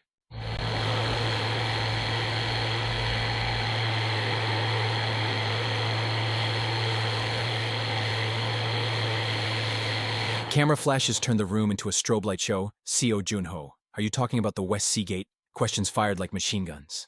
It was the last unconquered nightmare in South Korea. If he pulls this off, he clears the triple crown of untouched gates. It's unprecedented. But Jun-ho just smiled softly. "Yeah, that's the one." The reporters were shook. "But there's a boss monster in there." "Any comment?" Another journalist jumped in, sweating. "The guild is debating making it a first-class gate. Isn't that suicide for a rookie? Don't you think you're biting off more than you can chew?" Jun-ho started feeling the vibe shift. Well, haters gonna hate, he thought. It makes sense they're scared. Boss monsters are no joke. They're built different literal kings that command armies of smaller monsters. Their power level is off the charts compared to regular mobs. It's a death sentence for most. But Seo Jun-ho, he just smiled, raised his head high, and looked straight into the cameras. "If I fight a boss monster, I'm gonna win." Mikey drop. The next day headlines went wild. "News today, I will win no matter what." Shocking statement from player Seo Jun-ho. Was it confidence? Was it arrogance? Or was he just the storm that was coming for the maze? My boy Sean was checking the viral news and just sighed, shaking his head. People are losing their minds over a total rookie, but the kid is confident he's declaring victory no cap. A total shock coming from player Seo Jun-ho. The secretary was sweating trying to explain how major these unconquered gates were. But Chairman Sim Deok-gu just busted out laughing. "Man, it's been ages since the first floor gave me vibes this exciting." He looked up, eyes sparkling. "You want me to slide into his DMS?" But Sim played it cool. "Nah, chill." He got all philosophical, adding, "If something wild happens, once folks call it fate. If it happens twice, that's skill." He dropped a sugar cube into his coffee, looking deep in thought. "But let's not jump the gun. We gotta wait for the hat trick before we judge the kid. Why memorize a name if he's gonna wash out next week?" That shut the secretary right up. The poor guy was trembling like a leaf. "Understood, boss. If this player pulls off another miracle, I'll personally send him an invite from the Goblin Guild." Meanwhile, our boy Seo Jun-ho is scrolling through profiles, swiping left on every offer. Dek was confused. "Yo, what about this one? It's mid. Hard pass." Dek asked if all these requests were for him. Jun-ho smiled.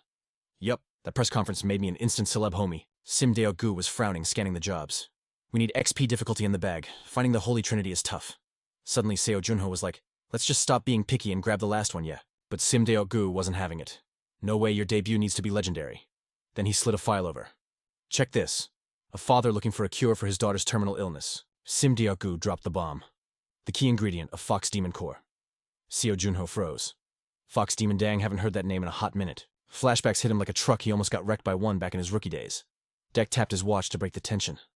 "Let me make this easy for you to see. It's a national level gate called Cheon-ho." Jun-ho was confused.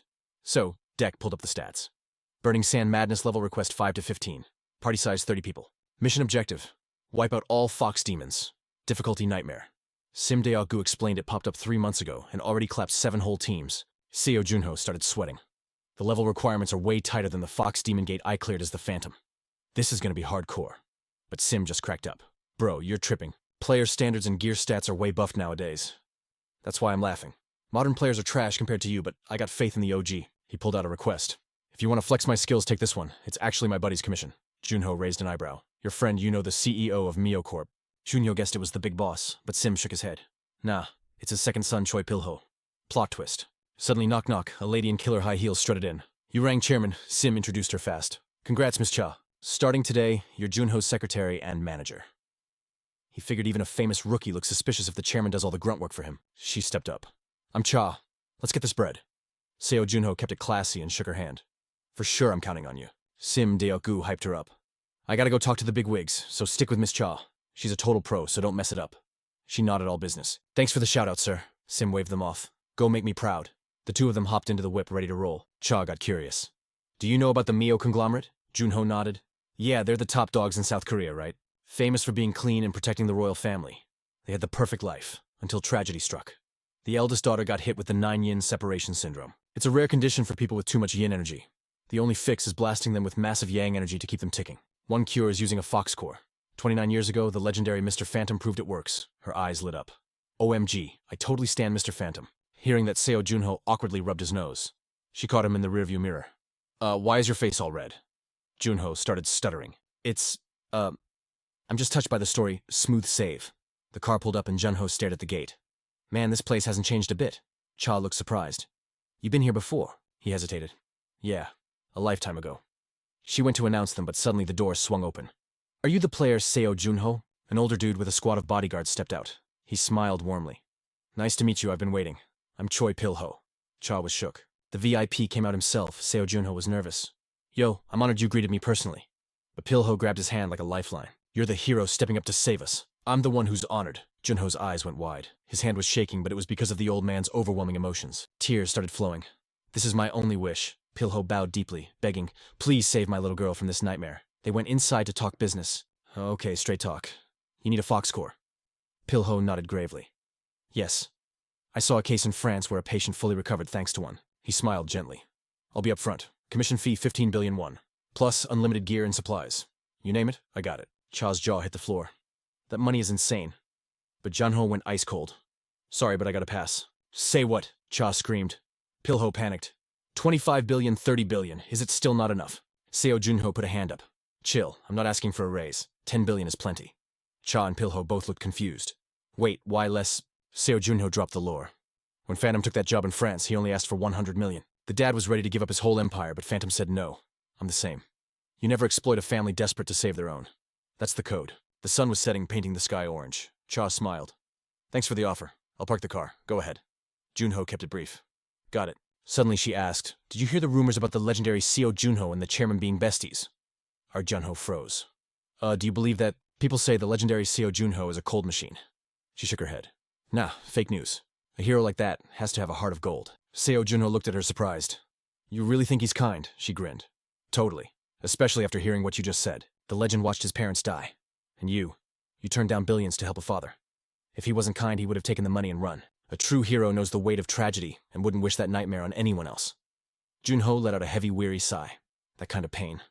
It's a secret burden he carries alone. As they stepped inside the base, Diao-gu chuckled, completely misreading the vibe. Yo, Secretary Cha is a total beast, Junho admitted with a nod. We've only teamed up for 2 hours, but she's already summarizing intel like a pro. Honestly, with her skills, she could be running the show at a top-tier guild or a megacorp. But she chose the grind here strictly to support the return of the legend Seo Junho. Suddenly, Junho paused. Wait, where exactly are you taking me, fam? Diao-gu cracked up at that. Bro, don't play dumb just because you're shy about it. He slapped his hand on the biometric scanner and the heavy blast doors hissed open. Diao-gu started his sales pitch. Listen, if you want to clap a monster as tricky as the trickster, you gotta come prepared. The room was absolutely stacked with futuristic gear. Welcome to the future. Over the last 25 years, our tech has leveled up insanely fast. We're crafting weapons from materials that didn't even exist back in your day, completely changing the meta for players. Diao-gu tossed a sleek blade toward Junho. Go ahead, try pumping some magic into that bad boy. Junho caught it looking a bit skeptical. Casting magic on a sword, that was old school. But the moment he channeled his energy, the blade erupted with blinding light, actually catching him off guard. Whoa, okay, that's flashy. Diao-gu grinned like a proud dad. See, even a tiny drop of mana turns it into an artificial magic sword. It cuts through orc skin like butter. He pointed around the room, hyping up every gadget, explaining how shields could deploy instantly with just a thought. And that thing, it's a mana bomb. Boom!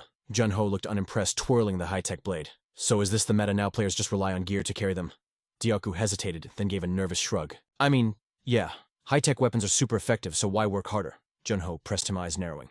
Even the rankers. They rely on this stuff too. Deokgu scratched his head. I'm not sure if the top dogs use custom builds or not. Junho frowned, looking at the shiny arsenal with disdain. To be honest, these just look like toys to me. His mind flashed back to the frozen hellscape of the Frost Queen battle. Against real predators? Junho said, voice dropping dangerously low. These toys are useless against monsters that can rip through mana like tissue paper. He looked at Deokgu. Tell me, why do you think weak monsters spawn at low levels? Deokgu blinked, confused by the pop quiz. Because newbies would get wrecked if they fought the big bosses first. Junho smirked. Exactly.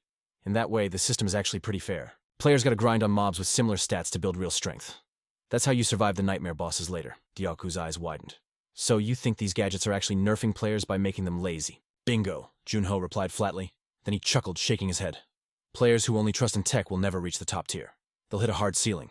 These toys only work when you're speedrunning dungeons at your own level. Deokgu looked at him with newfound respect. Damn, really? Suddenly Junho spotted a crate of junk in the corner. He pulled out a dusty, forgotten sword. What's the story with this scrap? Deokgu glanced over and waved it off. Oh, that made from some new alloy, but the stats were trash, so I tossed it.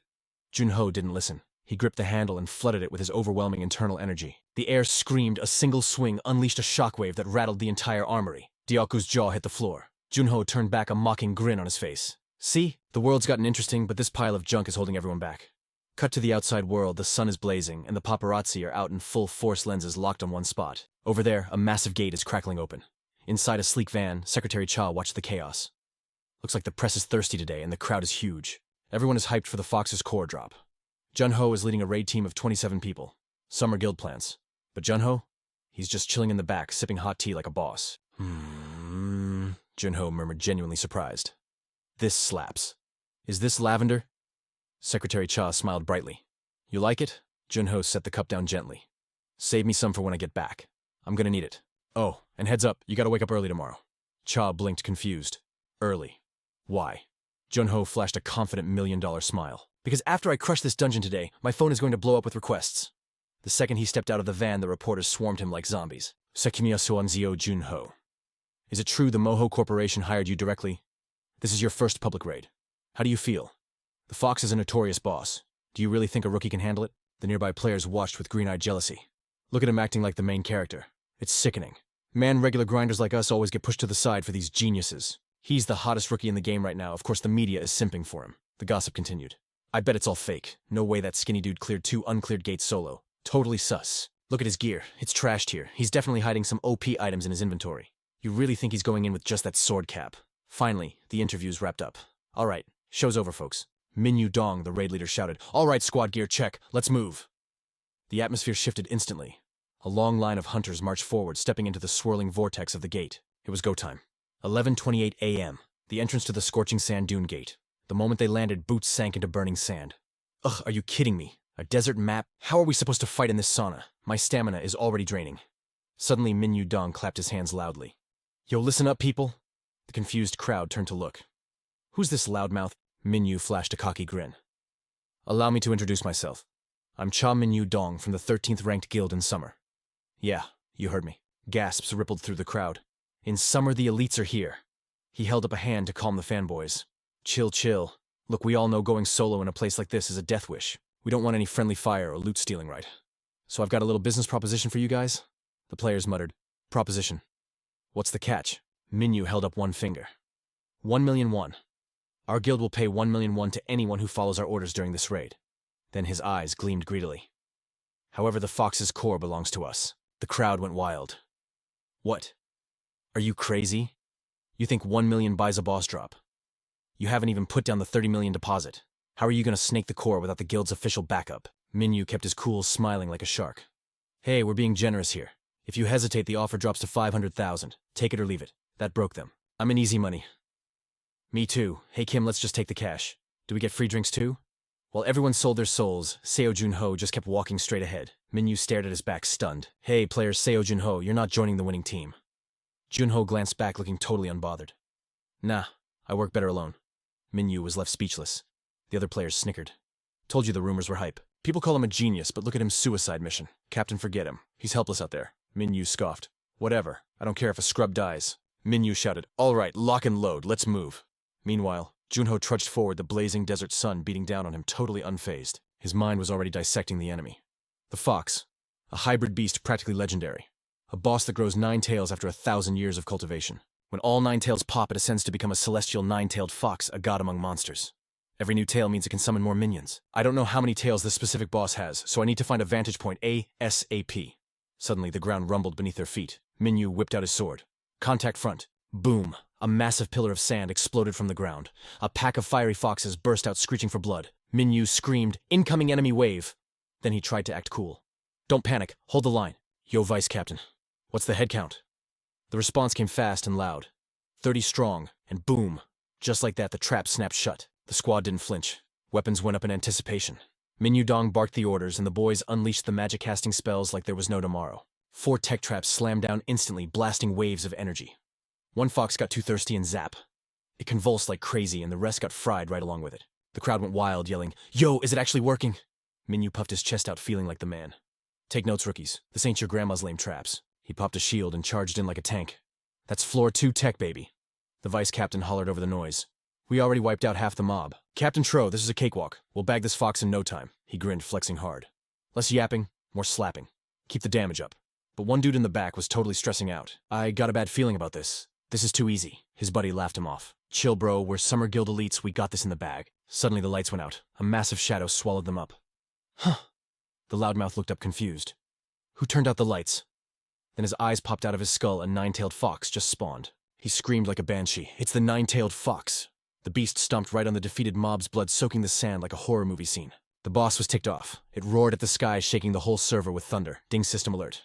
The boss of Burning Sand, Dunes, has entered the chat. The dude started counting tails like a toddler. 1, 2, 3, 7, 8, 9. No way. The legendary Shadow Ghost barely beat a 6-tail, and this monster has 9. Minyu Dong tried to play it cool. "Hold the line. Focus fire." But the squad was shaking in their boots. He yelled, "Summer Guild doesn't run. We got this. We still got a shot." He gripped his sword, sweating bullets. "It's just a mob," he told himself. "Headshot or heart shot, and it's game over." Minyu hyped himself up. "My traps are OP, stronger than anything we've used before. Once you step in, you're toast." He smirked, totally delusional with hope. "Today, I clap this fox and become the new legend bigger than the Shadow Ghost." But the fox stared him down like, "Really?" Then boom, a flamethrower straight to the face. Fire everywhere. The squad got flattened into the sand. Minyu looked around, totally wrecking his mental state. All those fancy electric traps fried instantly. He hissed through his gritted teeth, "We're out of ammo." Panic mode set in hard. All that strategy and planning useless garbage now. He froze up, totally lost. How do you even fight a kaiju like that? Impossible. The fox charged up another nuke. Minyu hung his head. "GG, boys. Guess I'm dead meat." But wait, a wild Seo Junho appears. He stepped right in front, looking totally chill. Minyu looked up confused. "Junho." Minyu screeched, "Move, you idiot! You'll get roasted!" But Junho drew his blade smooth as butter. "I got this." Minyu's jaw dropped to the floor. The fox unleashed a spirit bomb. A blinding flash of doom hurtled toward them. Minyu turned away, thinking, "Welp, that's a wipe." But Shwing Junho sliced the fireball in half like it was nothing, his face stone cold. Minyu's eyes nearly popped out of his head in disbelief. Juno's hand shook a tiny bit from the impact. He glanced at it, thinking, "Man, these guys were doomed from the lobby." He looked at the healers scrambling to save the wounded. "Is that all you got?" Junho asked coldly. "Get the survivors out of here." "Now," Minyu stammered as he was helped up. "But bro, what about you?" Junho pointed his blade with a savage grin. "I'm gonna handle business." The fox slammed the ground and roared, accepting the 1 versus 1. Scram. Junho ordered one last time.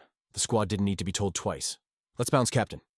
They bailed, leaving Junho solo in the boss room. He cracked a wicked smile. Finally, the noobs are gone. He turned to the beast eyes gleaming with excitement. "All right, Foxy, let's have a little fun." The fox hissed tails, sparking huge flames like fireworks. Junho bounced on his toes, hyped up, and launched himself straight into the danger zone. He dodged fireballs like a pro gamer. Left-right weave, but a massive volley came in hot snap. He summoned an ice shield to tank the hit, playing hard to get He realized the boss was zoning him out. He dodged like crazy, sending ice spikes flying as he closed the gap. The beast locked on. It charged up a supersized nuke. Junho's eyes widened. "Okay, that's a big one. Massive damage incoming. No time to tank that. If it hits, it's game over." The fireball slammed down. Boom! The whole map exploded in white smoke and flying sand. The dust settled. The fox stood there looking suspicious. Sniff, sniff. Its nose twitched. "Where'd the little bug go?" Junho came out of nowhere. Fur flew everywhere. The fox looked up too late. He landed right on its snout. Surprise! Junho swung just as the beast spat fire. He kicked off with ice magic, pushing the pace. He had to get in close. The more tails this thing has, the more OP its power level gets. He channeled everything into his blade. "Let's give you a haircut." Whack. He chopped a tail right off. The fox screamed as the stump froze solid instantly. Junho smirked, feeling invincible. Feeling weaker, yet? Meanwhile, outside the gate, it was nighttime, and the paparazzi were losing their minds waiting. One dude was slurping noodles, stressing out. Yo. It's been 10 hours since they went in. The team before lasted 2 days. Another guy smacked him. Don't jinx it, dummy. Show some respect. All we can do is pray they don't get wiped in there. The tension outside was thick enough to cut with a knife. Back inside, Jun-Ho was spamming ice shards into the tails. The fox shrieked in agony. Jun-Ho laughed. Ouch! First time feeling pain. Big guy. He looked down like a villain. You're used to being the hunter, huh? Well, guess what? Now you're the prey. The fox snarled, looking visibly nervous. Swipe. It tried to claw him, but Jun-Ho was too fast. It scrambled to find him, but Pop Jun-Ho appeared from below like a ninja catching it lacking. Over here, stupid slice. He cut right through its eye. Critical hit, blood sprayed everywhere as the beast howled in misery. Rage mode activated. The fox spammed fireballs like a machine gun. Jun-Ho didn't flinch. He aimed true and slashed the snout again. Jun-Ho backflipped to safety as the fox reared up, charging one last desperate attack. Jun-Ho looked up and grinned. Checkmate. Sad, ain't it? Why try so hard when you're already cooked? He reached out, charging up that frosty energy. You get it now, right? Fist clenched tight. Boom. That ice blast hit Fox Cho right in the feels, total agony. It was a wrap. Fox Cho got deleted, mouth open in one last scream. Seo Jun-Ho let out a heavy sigh, totally drained and face-planted into the sand. As he blacked out, the system pinged boss-defeated Fox. Cho's core secured his loot. Outside, the sky over Auckland was lighting up. The paparazzi were tripping over themselves to get the scoop. Yo, they survived. No shot, they actually cleared it. The gate turned green, and the crowd went wild. 13 hours. They beat the speedrun record of the last team that wiped out. Reporters were shouting updates as the players started spawning from the gate. Check it out, someone yelled. First one out was Cha Min-woo, rep for the Hay Guild. He was carrying a buddy, and the cameras swarmed him instantly. We need to quote medics get in here. Rescue squads shoved through the crowd with stretchers. Some players with just scratches stopped to flex for the cameras. Seo Jun-Ho was out cold in a hospital bed. The doc looked at Min-woo and asked, We patched him up. You riding with us to the hospital? Min-woo looked up and said, Nah, about that. He glanced at the hungry reporters and hesitated. Gotta spill the tea here first. Meanwhile, fans were screaming for player Cha Min-woo. Flashbulbs exploded in Min-woo's face. Did you carry this raid? Give us the deets. Was the boss really nine-tailed? The questions kept piling up. Was it hard? You're trending #1 right now? You always wanted to be a hero? How's it feel? Min-woo went quiet, soaking it in. He looked back at the unconscious Jun-Ho, confused. Is this what clout feels like? Even undeserved hype? Once you get a taste, it's addictive as heck. Min-woo flashed back to the school days. All right, class, talk about your dreams. The teacher smiled at him. Min-woo, you want to kick us off? He grinned with pure confidence. When I grow up, I'm going to be a legend like Mr. Phantom. Back in reality, he looked down, feeling salty. He turned to the press. I ain't the main character of this story. I'm about to drop the real story of what went down inside. Time skip Seo Jun-Ho finally woke up. He spotted the IV bag hanging there. Hospital. Huh. Just then, Secretary Cha walked in. You up? Jun-Ho turned his head. Secretary Cha. She gave him the quick rundown. It's 6 in the morning at Hanguk Hospital. You good Jun-Ho sat up, messing up his hair. Yeah, I'm chill, she reported. While you were out, I handled your business. You were right to wake up early. Jun-Ho suddenly swung his legs out of bed. For real. She panicked. Yo, where you going? Jun-Ho grabbed his IV pole like a walking stick. Gonna see Chairman Bill Ho. Bet he's lonely outside. She tried to stop him. Jun-Ho, you're not at full HP yet. He brushed it off. I just ran out of battery, that's all. He smiled. I'll rest after I see the VIP patient. Let's roll. Jun-Ho pulled up to Bill Ho's crib. The chairman welcomed him. Thanks for coming, fam, but you sure you're good? Heard you passed out in the dungeon. Jun-Ho scratched his head, laughing it off. Yeah, just a little tired. Took a quick power nap. Bill Ho looked relieved. All right, if you say so. He led Jun-Ho to a door. Here's my daughter's room. Jun-Ho pushed it open. She was hooked up to machines beeping constantly. Jun-Ho checked her stats. She was worse than he thought. He pulled an energy orb from his bag. Gotta go fast. But that energy burst freaked Bill Ho out. Jun-Ho quickly stashed it. My bad, forgot this thing radiates heat like crazy. Dangerous for normies. Mind waiting outside? Bill Ho stepped back nervous. I should have asked. Using something that dangerous on my girl, is it safe? I'm stressing here. Jun-Ho explained fast. Yeah, most people can't handle it, but I got the strats, don't worry. Bill Ho calmed down. Chairman Shim vouched for you, right? Yup, that's right. Jun-Ho grinned and shook his hand. Bill Ho pleaded, please, save my daughter. Jun-Ho smiled gently.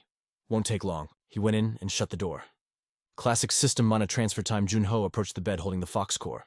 She was in worse shape than any raid boss he'd faced. Plan A, melt the ice spell with the core's heat. Suddenly, Jun-Ho's eyes bugged out. The system popped a notification. Yin energy detected. You can absorb it with your frost skill. He mumbled, confused. Absorbing it boosts magic stats. Jun-Ho was shook. What, the frost skill is broken? Defense, offense, and stat boosting. Taking her yin energy buffs my magic? He stared at the system window. Even the shadow guards couldn't pull this off. He racked his brain for old-school leveling lore. First time seeing Frost do this. Maybe the mobs on floor 2 have a dark spell like this? He hesitated, then nodded. Definitely worth a shot to test it. Junho made up his mind. I'll research the meta later. Right now, gotta cure this 9-yin disease before she crashes. He reached out. Gotta delete all that yin energy inside her. Junho focused and the energy transfer started flowing. He remembered back when he was Spectre using yang energy to brute force a cure. It was hard on the patient, but he had no choice. This time he moved with total confidence. This was different. Not expelling the energy, but eating it. His face was intense. This strat was way safer than just nuking it with the core. Outside, Bilho was praying hard. Secretary Cha waited. Suddenly, she tapped his shoulder. Junho opened the door. Bilho looked up trembling. How'd it go? Junho wiped some sweat, then grinned. GG, total success. She's fully recovered, 0 side effects. Bilho dropped to his knees, crying tears of joy. Later in the car, Secretary Cha piped up. Vacation starts the second we get back. No heavy lifting. Junho sighed. Yeah. He leaned forward with a smile. I only crushed this mission thanks to you, Secretary Cha. Thanks, really. She went quiet for a second. I've been thinking about how to pay you back. Thought about a bonus, but figured you wouldn't care about the cash. Junho shrugged. Just doing my job. She continued. So, I decided on this. If you ever need backup, Moho Corp has your back no matter what. Korea's #1 guild. Moho Corp's influence is nationwide, but their real OP weapon. It's Choi Bilho's eldest son, chairman of the Scarlet Tower. That's top 5 national ranking power right there. Having a heavyweight like that in his corner was a total cheat code. SEO Junho bowed with perfect manners, hiding his grin. He had to play this card carefully, wouldn't want to ruin the rep he was building. The chairman smiled like a benevolent grandpa. Just say the word, kid. You're the benefactor of the Scarlet family now. Junho chuckled internally. Mission accomplished. The scene cuts back to the guild hideout. Dioku was grinning like he just won the lottery. Yo, I just got a call from the chairman himself. He looked totally shell-shocked. His daughter actually recovered. Dude, are you okay? Like, how's your body holding up? Junho just lounged on the sofa like a king. Chill, Dioku. Just a little muscle soreness, that's all. Dioku's eyes bugged out. No way you secretly stashing some legendary elixirs or something. Junho tapped his phone, laughing. In your dreams. I just leveled up and unlocked some sweet recovery skills. Simple as that. Now down to business. Junho reached into his pocket and whipped out a fox core. The energy coming off it was insane. Dioku froze. You could practically feel the power radiating from it. Is that a fox core? Junho shrugged casually. Yep. But here's the twist. I didn't use this thing to heal the chairman's daughter. He started breaking it down. I used my ice skill to literally suck the negative energy out of her. Dioku slammed the table, jumping to his feet. You can do that. Junho just sat there cool as a cucumber. The system says yes. Plus it gave my magic stats a massive boost. He flexed, freezing the core in a layer of ice instantly. I found a glitch in the Matrix, man. My ice skill can drain negative energy from anything. Dioku leaned in, eyes sparkling with greed. Anything, Junho cut him off with a smirk. Not just diseases like that 9-yin syndrome. I bet I can drain cursed items too. Dioku lowered his head, a shady grin forming. I pick up what you're putting down. You want me to go shopping for some cursed trash, don't you? Junho laughed. That's the spirit, you know me too well. But there's a catch. The disease energy was only ranked mid-level by the system. A notification pinged in his memory. You sensed mid-level energy. Dioku rubbed his chin, thinking hard. If an incurable terminal illness is only mid-level, then regular junk items won't give you enough juice. Junho nodded. Exactly. So you hunt for the really nasty stuff, and I'll go scour the marketplace. Suddenly, Junho laughed, feeling a wave of nostalgia. Man, been a hot minute since I hung out with regular players. Dioku panicked immediately.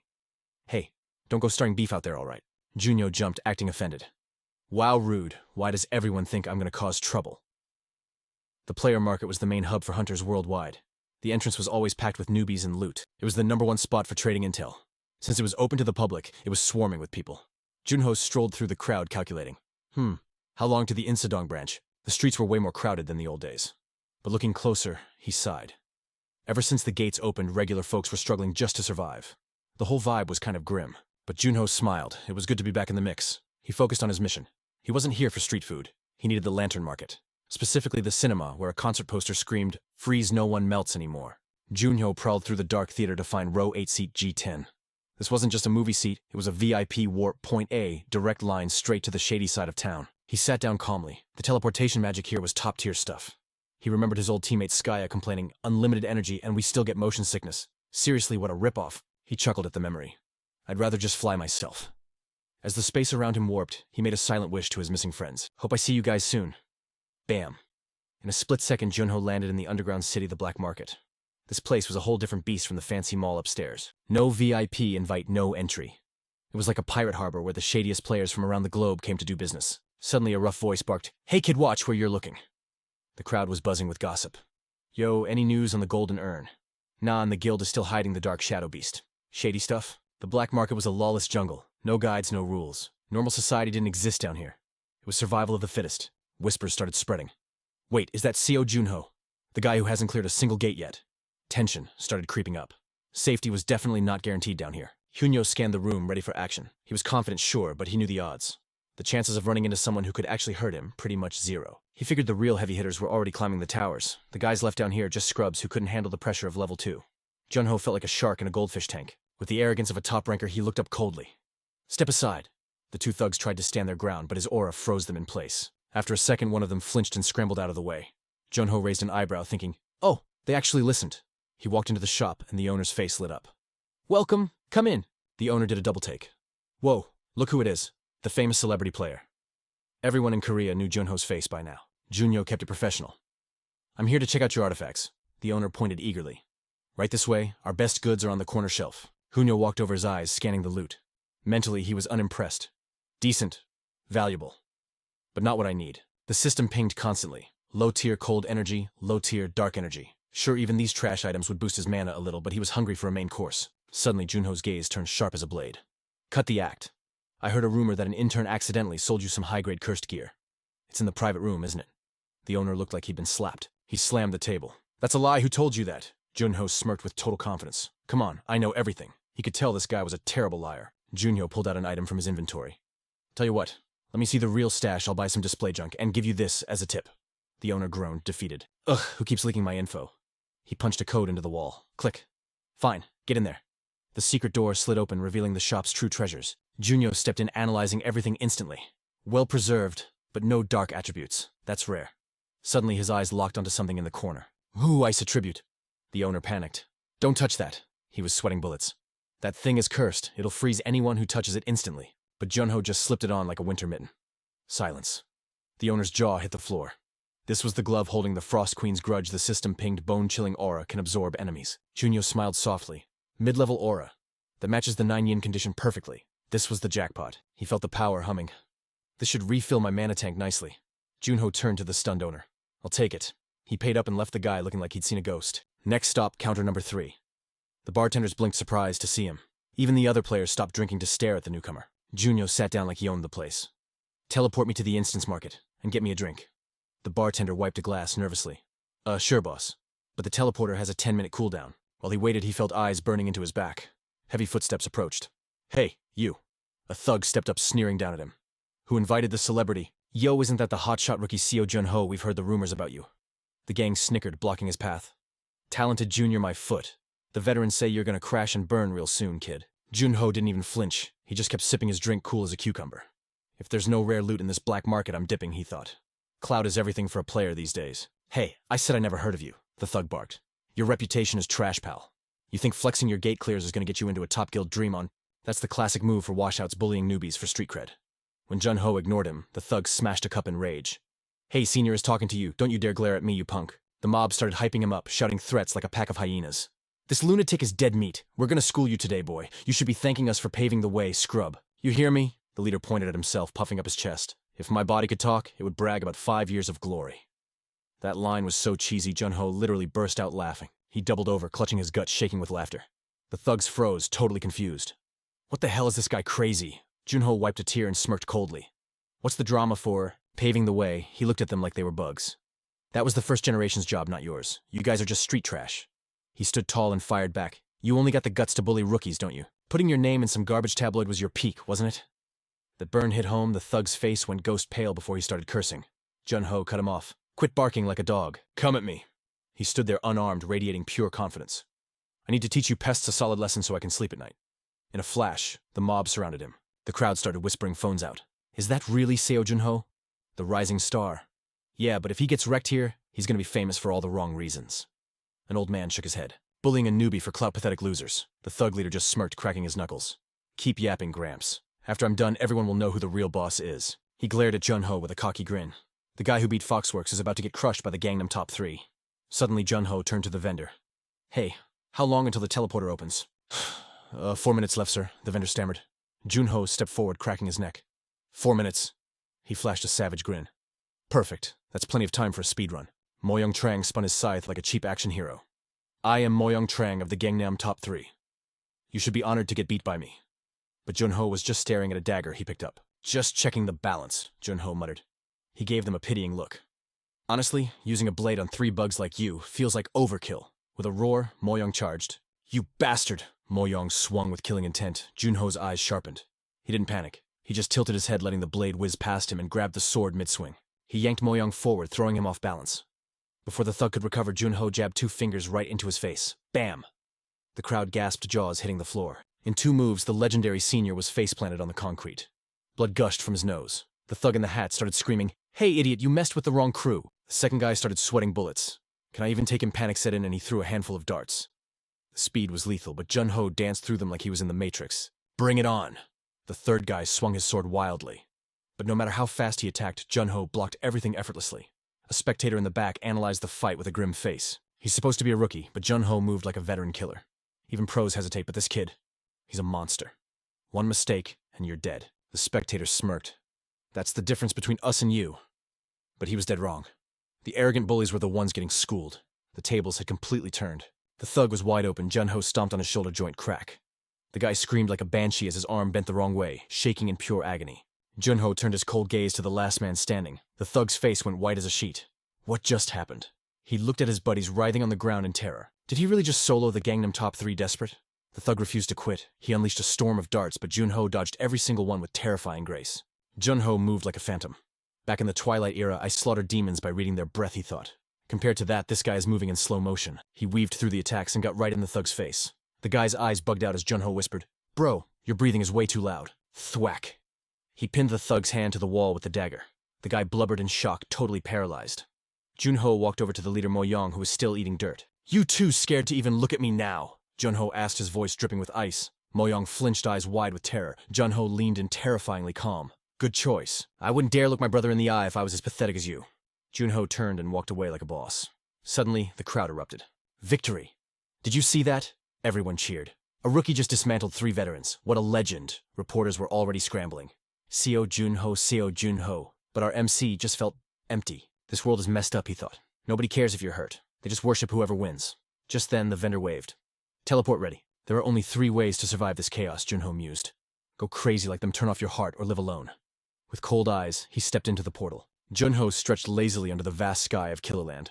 Finally out of that sewer. He looked up, a hint of sadness in his voice. "Man, I really miss my old crew." Meanwhile, the internet was blowing up. The photo of Junho pinning the thug to the wall was trending everywhere. In a luxury car, a scout was analyzing the footage. "This happened minutes ago. He soloed 3 level 20 players like it was nothing. This guy is a beast. What do you think?" Beside him, Princess Gongju-ha was just vibing, munching on ice cream. She swallowed and smiled. "So what's this hottie's name?" Junho, meanwhile, was getting annoyed with a fan. "Smile, say cheese." He stared at the phone, confused. "Why am I taking selfies?" The girl giggled. "Sorry, gotta post this." Suddenly, the crowd behind them yelled, "Hey, quit hogging the line, we're waiting." Junho jumped. "Crap." The warning bell. "If I don't hurry, I won't get home before dinner." He was about to bolt when someone called his name. Player Seo Junho. He turned around to see a sleek car and a girl lowering her sunglasses. "Can we chat for a sec?" Junho paused, his instincts screaming. That bright orange hair, that insane heat energy radiating off her. There was only one person this could be. The Fire Witch of the Big 6 Guilds, Gong Ju-ha. She handed him a shiny business card. "I'm not some random stalker, promise." Junho felt a smirk coming on. Jackpot. Getting scouted by the top dogs already. Is she trying to recruit me? Not bad. "Can we go somewhere quieter?" she asked. Junho nodded instantly. "Sounds like a plan. Plus, I gotta get away from these fanboys." The line of players started shouting, "Whoa, is he leaving with her? That's Seo Junho. He's made it big time." They escaped into a dimly lit cafe, and Gong Ju-ha let out a heavy sigh. "Man, I am sweating buckets out here." She finally ripped off her shades and mask, totally complaining. "Ugh. I despise going outside. The heat is my nemesis, but I gotta wear this disguise." Junho raised an eyebrow, totally confused. "Wait, don't you have fire powers?" She waved her hand frantically, trying to catch a breeze. "That's exactly the issue, genius. I vibe with the cold. Okay? Rumor has it, even the demons freeze up when she walks in. This seemingly chill girl is actually the princess of the legendary Dako Guild." She slid a drink over like a total boss. "Here you go for Her Majesty." She flashed a $1 million smile. Junho caught the water, playing it cool. "Thanks for the hydration." He cut straight to the chase, no filter. "So what does a massive guild want with a scrub like me?" She didn't even hesitate, dropping the bomb immediately. "Simple. You want to join the squad." Junho blinked, completely shook. Was she for real? She said it casual-like, as if asking about the weather, not a career-changing deal. Juha calmly sipped her iced coffee. The vice chair specifically ordered me to recruit you. Yeah, you're kind of a big deal. Normal recruitment takes forever, and I'm impatient. She pointed a finger at him, eyes sparkling with approval. I wanted to vibe check you personally first. And congrats, you passed. Junho was still scratching his head, though. Passed what exactly? Juha tapped her chin, breaking it down. First off, your stats are insane. Enough to make us come knocking on your door personally. They don't call you the rookie superstar for nothing. Junho kept a poker face, but his mind was racing. Guess I'm just built different. To be fair, nobody else on his level was pulling off his moves. Then she kept the hype train going. You also scored S-tier in deduction combat and future potential. It clicked in his head. Oh, so you heard about my little stunt at the market. Juha leaned in grinning like she found a rare loot box. I absolutely loved it.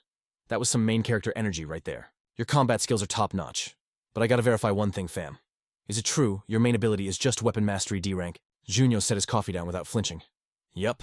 That's what it says on the fake profile. Juha didn't look disappointed at all. If that's the case, I want you even more. She started dropping the sales pitch hard. Think about the flex, Junho. You reach this level with trash skills. Imagine if you actually had good ones. If you join our crew, you'll get access to legendary skill books. We're talking unlimited power. Plus, our coordinators will design a training arc just for you. Junho glanced at the skill book on the table, pretending to weigh his options. Sounds tempting. But inside, he was totally hesitant. They were offering bags of cash and resources. It's why all the op players ditch the association for big guilds. Money talks, and success has its own gravity. Juha dropped the ace up her sleeve. Above all, we are one of the strongest guilds on the server. We have more info about the second floor than anyone else. Isn't it obvious joining us is the meta play here? She smirked, convinced she had this in the bag. She was from the Dako Guild, after all. No way he would refuse. But Junho hit her with the plot twist. He bowed respectfully. I'm gonna have to pass. Juha waved her hand dismissively, acting like she didn't hear him. Cool, so from now on you can— Wait, what? She slammed the table, jumping to her feet. Excuse me, why? Junho knew the deal, though. Joining them meant money and fame, sure.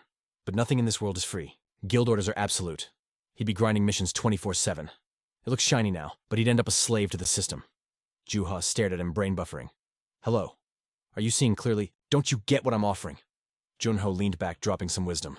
I know it's a sweet deal, but have you heard the saying, better to be the head of a snake than the tail of a dragon? She threw her hands up defeated. Ah, I got you. Her opinion of him shifted instantly. The snake's head versus the dragon's tail. He was smarter than she thought. Staying in the association meant a slower grind. The big guilds are a shark tank of competition, but she wasn't ready to let him go just yet. Are you absolutely sure, no regrets? His answer was cold as ice. Sorry. Juha sighed and stood up. Well, can't force a horse to drink, but take some free advice from me. Watch your back out there. Junho chuckled, teasing her. What, you gonna put a hit on me for saying no? She practically shrieked in defense. No, we aren't that petty. Give me some credit. Her expression turned serious. Lately the fiends have been acting up even on the first floor. Junho's eyes narrowed. You think they're scheming something? She shrugged, looking worried. Most likely. The guild might not know yet. That's why I'm warning you. Don't get jumped and die on me, okay?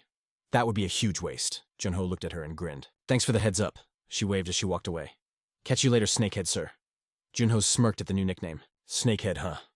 Back at base, he spilled the tea to President Dioku. Dioku looked stressed. So the demons are making moves again? Junho nodded confidently. The Doko Guild wouldn't lie about that. It's legit. The room went dead silent. Finally, Dioku spoke up, voice heavy. I knew their intel network was fast, but this is next level. He looked at Junho with puppy dog eyes. By the way, do you regret rejecting their offer? Juha went all out to recruit you. Junho waved it off like it was nothing. Nah. Sure, the cash and fame would be insane. But honestly, that stuff doesn't really hype me up. He looked at Dioku's gloomy face. Why do you look so sad? You trying to get rid of me? Dioku looked down, totally emo. No, I just thought, maybe they could help you grow faster than I can. Junho felt a bit awkward at the bromance moment. He sighed, keeping it real. Those big guilds are too strict. You let me do whatever I want. That's priceless, man. Dioku looked ready to cry tears of joy. He practically shoved a new contract into Junho's hands. All right, let's renew this bad boy tomorrow morning. I'll get you access to the next floor. ASAP. Junho gave him a side-eye. I appreciate the hustle, but is the budget okay? Dioku didn't hesitate. Of course you're the guy the big six are fighting over. Our budget can handle a superstar like you. We're investing in the future. Junho grinned, feeling the love. He signed the paper with a flourish. Thanks, Prez. You're the real MVP. So, where are we headed? Floor 77. Junho turned to leave, cracking his neck. Sweet. Time to pack my gear. Then he paused, tossing one last request over his shoulder. Oh, right. Schedule the West Sea Gate raid for 1 week from today. Dioku blinked, confused. A whole week, why wait? Then the realization hit him like a truck. Wait, are you hunting the demons?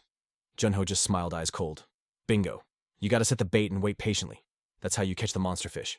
Breaking news flashed everywhere. CO Junho to challenge the East Sea Gate. The anchors were losing their minds. This was unprecedented. If he wins, South Korea becomes the world's first safe zone zero gates left standing. The association confirmed Junho's contract renewal. The hype train was leaving the station.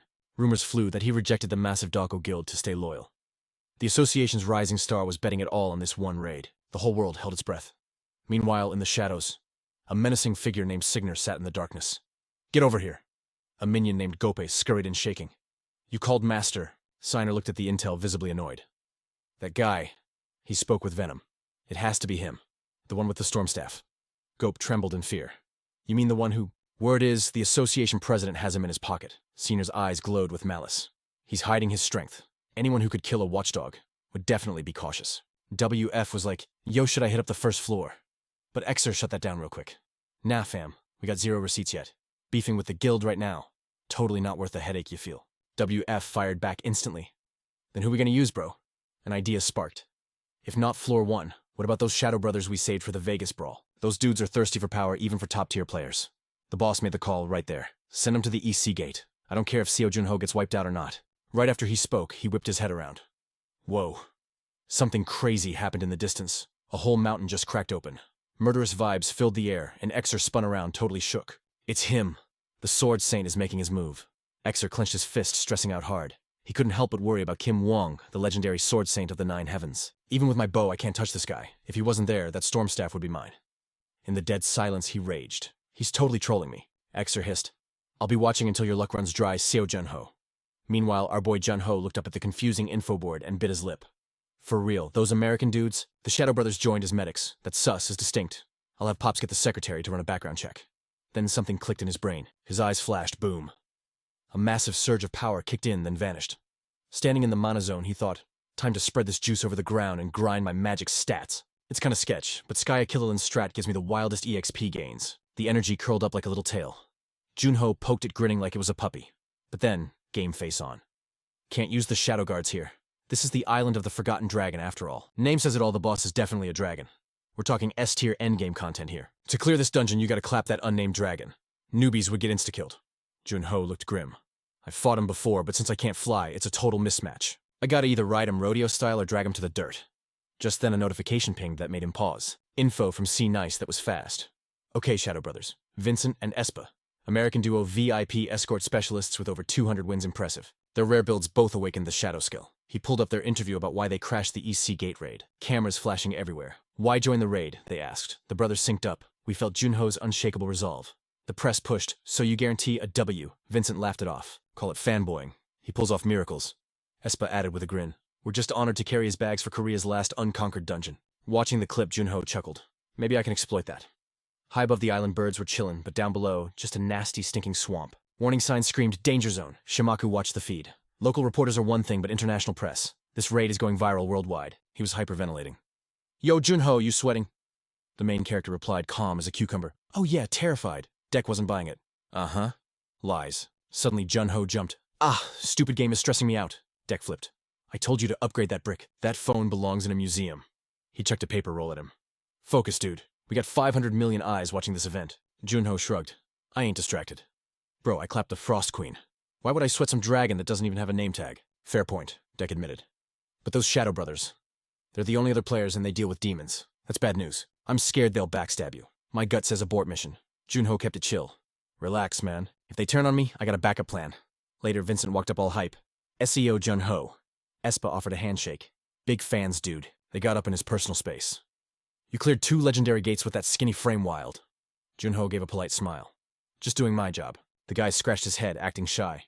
"Wow, your English is clean." Junho grinned. "I got a homie in England." Espa glanced at Vincent.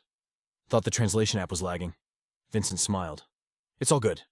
"So the last dungeon in Korea, huh? We know the stakes. We're going all out." Junho nodded. "Don't worry, I'm ready for anything." Reporters hyped up the international squad.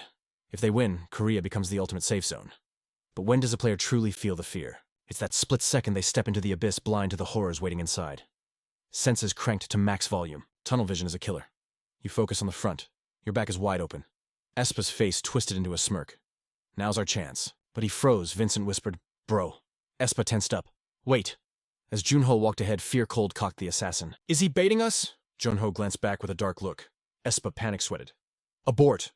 The killing intent vanished instantly. Damn it, missed a perfect shot. Vincent looked up. Is that an island? He whispered. We took the L on this round. We'll get him later. They switched back to nice guy mode. Geez, it's windy. Didn't expect a whole ecosystem inside a gate. Vincent scanned the area. Where's this dragon at Eria looks clear. He yelled, Yo, Junho, you see anything? Junho looked down troubled. Something's wrong. This feels too weak. Like a one-star tutorial dungeon. Suddenly a massive gale ripped through the air. Everything blurred. The brothers froze. Junho looked confused. Vincent looked up and screamed, What the? A colossal monster was staring right at them, eyes burning with hellfire. Espa gagged. That's the dragon. Vincent lost it.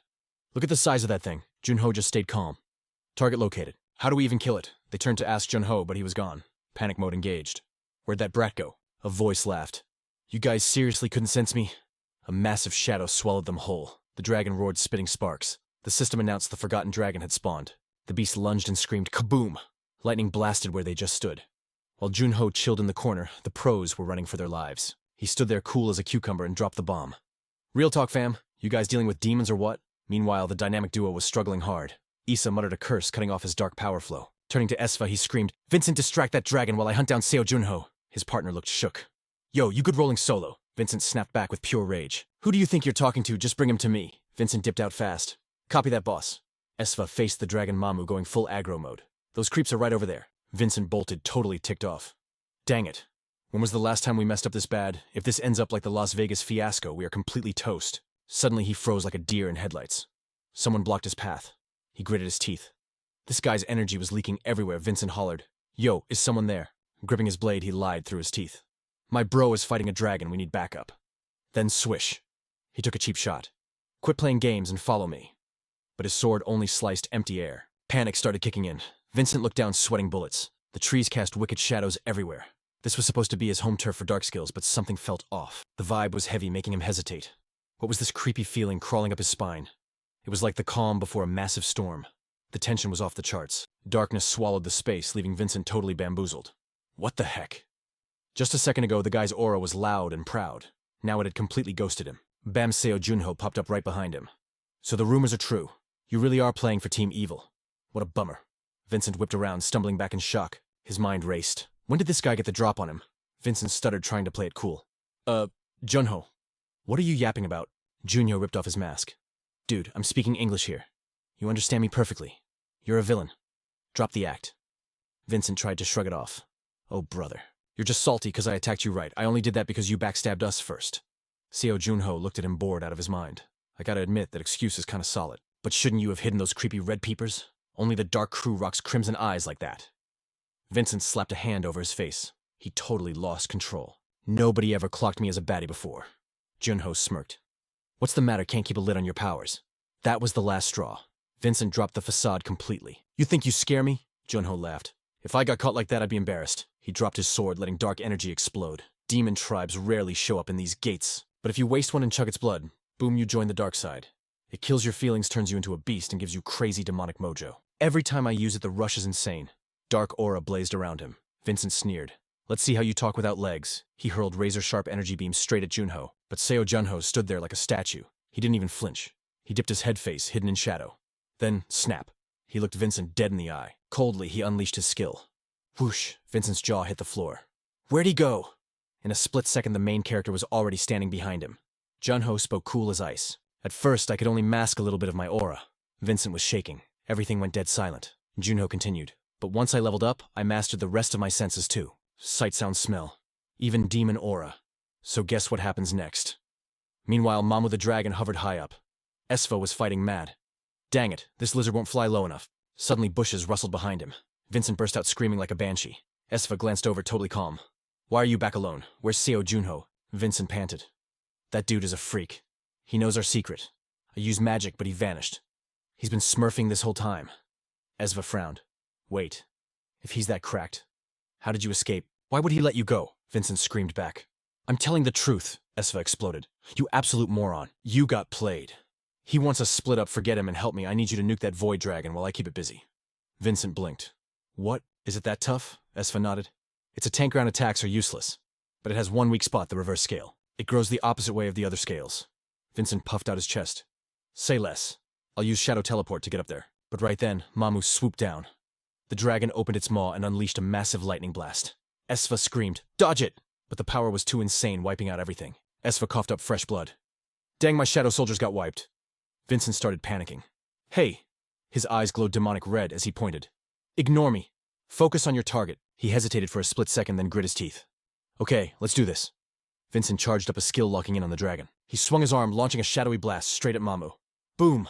An explosion rocked the sky, but the dragon barely felt it. The dragon stumbled, dipping closer to the ground. That was the opening.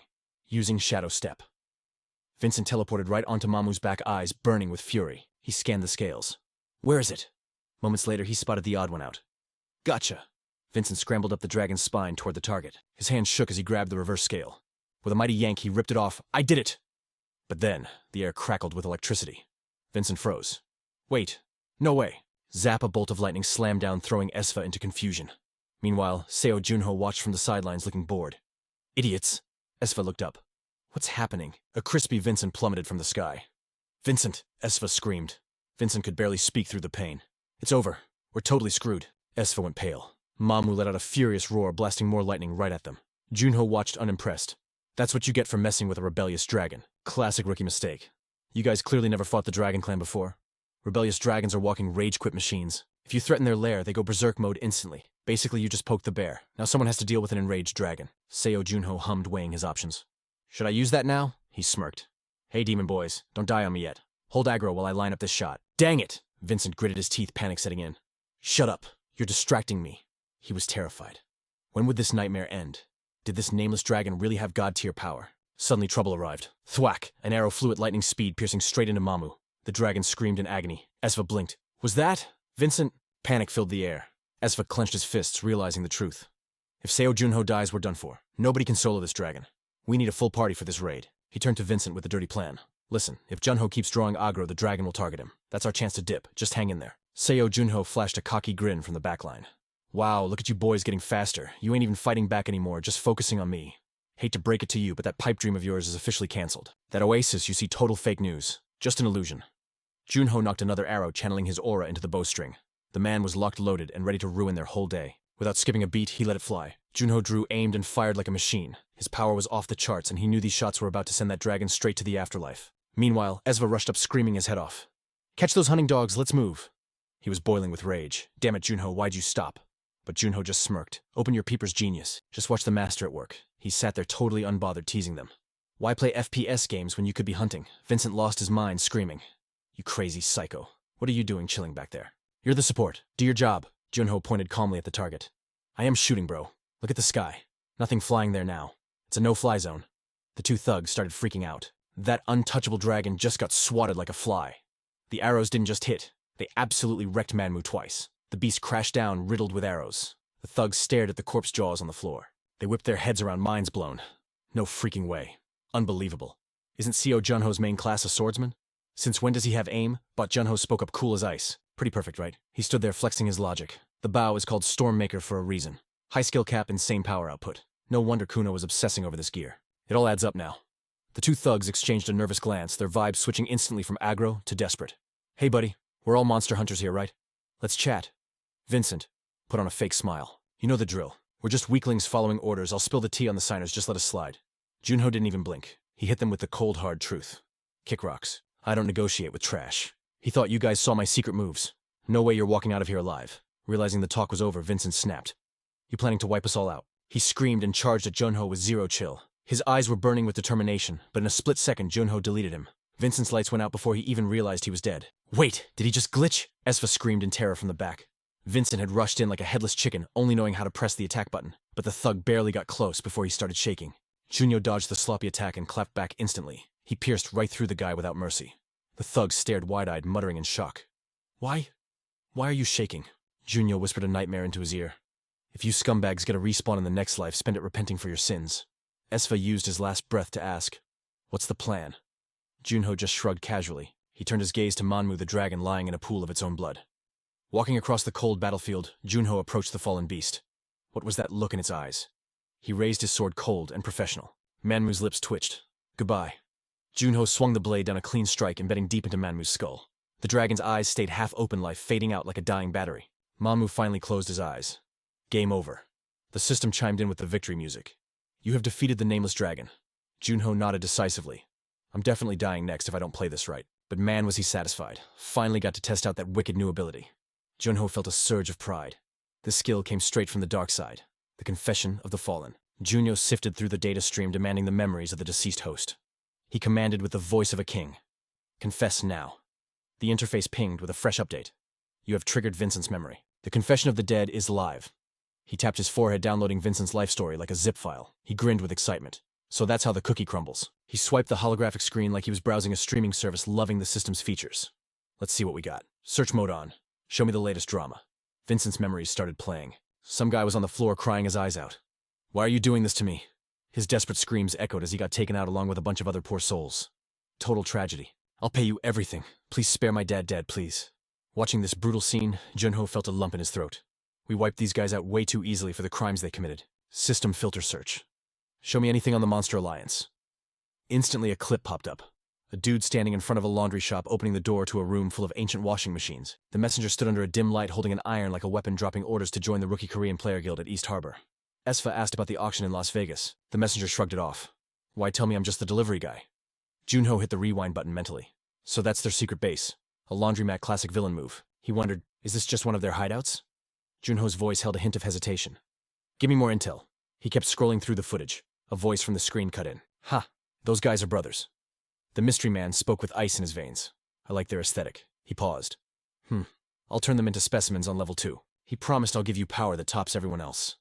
Suddenly the guy froze, eyes popping out like he saw a ghost. Junho staggered back, clutching his head. The data download was frying his brain. The system blared a warning alarm. Skill level too low. Memory recall failed. Skill disabled for user safety. Junho gasped, whispering, who was that in the last fragment? Is that beast stronger than these goons? Damn it. If I want the full 4K picture, I need to grind more levels. Junho mumbled an acknowledgement. He looked over at the Dragon Manhwa. This skill wasn't just for human targets. Junho started theory crafting. This powerful creature isn't on the level of the Cinder Fox, but it's got to have a name that fits its rank. He ordered decisively. Show me. Junho's curiosity was peaking. Who was this monster before the fall? A faint image of a monk appeared, his vibe totally calm and zen. 5 years since the big war between the 3 nations wrapped up. Have you heard the people hyping up this era of peace? The monk asked. But the king's voice was bitter. You talk of a peace we know is fake. That war never really ended. The king spat the truth. That superpowered dynasty is still aiming at our northern lands. What's the point of their so-called peace? He groaned in pain. My body is failing. The monk tried to interrupt, but the king's voice was fading fast.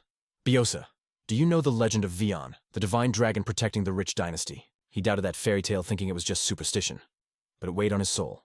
The king looked out over his kingdom, heavy with burden. If that dynasty has a divine dragon, then our people need a guardian too. The king gave his final order. When I kick the bucket, cremate me, and scatter my ashes in the eastern sea, I will become a true dragon to protect this dynasty. He yelled it out with his last breath. The monk cried, Your Majesty, you can't abandon your reincarnation and karma.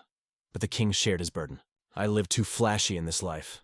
Eventually I'll fall and become a monster. He questioned his own fate. Is this my destiny? Back in the real world, Junho stood silently by the corpse. He connected the dots. This nameless dragon used to be human. A king who sacrificed his afterlife to guard this land. Junho realized the man was Manhwa of Shinsao. The system updated the feed. You have witnessed history through a confession. Boom.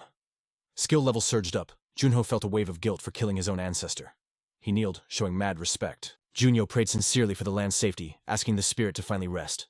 Sunlight hit the dragon's scales, making them shimmer like diamonds. Manhwa's soul began to ascend, finally free. Seo Junho looked up at the sky like a total boss, watching the soul drift away. The man turned back with a nod of gratitude. Boom! A system notification flashed before his eyes. Hidden quest on Nameless Dragon Island completed. He scored the Tide Breath Fluid item and unlocked the Ascension Helper title. The system updated instantly. Dude literally cracked the secret code of the dragon's land. Junho was absolutely shook. Realizing he had hacked the game's secrets, he zoned out in thought. He didn't just level up. He grabbed a super rare item. Yo! I never expected to bag such premium loot, he thought, grinning. Junho gazed at the horizon and shrugged. Making a mistake like this ain't too shabby. Meanwhile, at the press conference, the eastern seagate was clear, and the crowd was buzzing with gossip. Four Eyes asked, Wait, why is Seo Junho coming out solo? Someone nearby whispered, totally sus.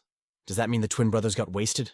The reporter with the brown hair threw shade, asking suspiciously, Is that for real? I don't buy the story that the Shadow Twins are toast, a bystander said seriously. No matter how hype your job is, death is usually just a cooldown timer. They aren't special. The audience roared. Wow, showtime. Someone stepped up yelling, "Go get the scoop from him." Seo Junho stood on stage looking cold and lonely. He spoke with max emo energy. "The only reason I'm out here alone is because you all want answers." Junho painfully admitted, "It's all my bad." He spun the story with heartbreak. "We got lost in that door maze. It dragged us way off the map."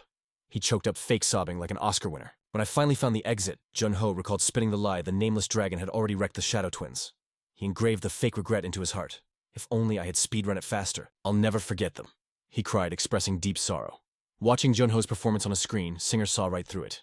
They sacrificed themselves like heroes. Yeah, right. He snapped, totally triggered. That lucky brat hit the jackpot. His minion spoke up. "Boss, what's the play for the auction now?" Singer stayed quiet, his brain buffering. "I'm the one who decided to let the Shadow Brothers go," Singer thought, stressing out. "I gotta make the first move fast. Send the guards to the second floor no matter the cost. Got it?" "Yes, sir," the higher-up argued. "Sending them to the first floor is a waste of resources. Push them down." The subordinate replied respectfully, "Yes, sir."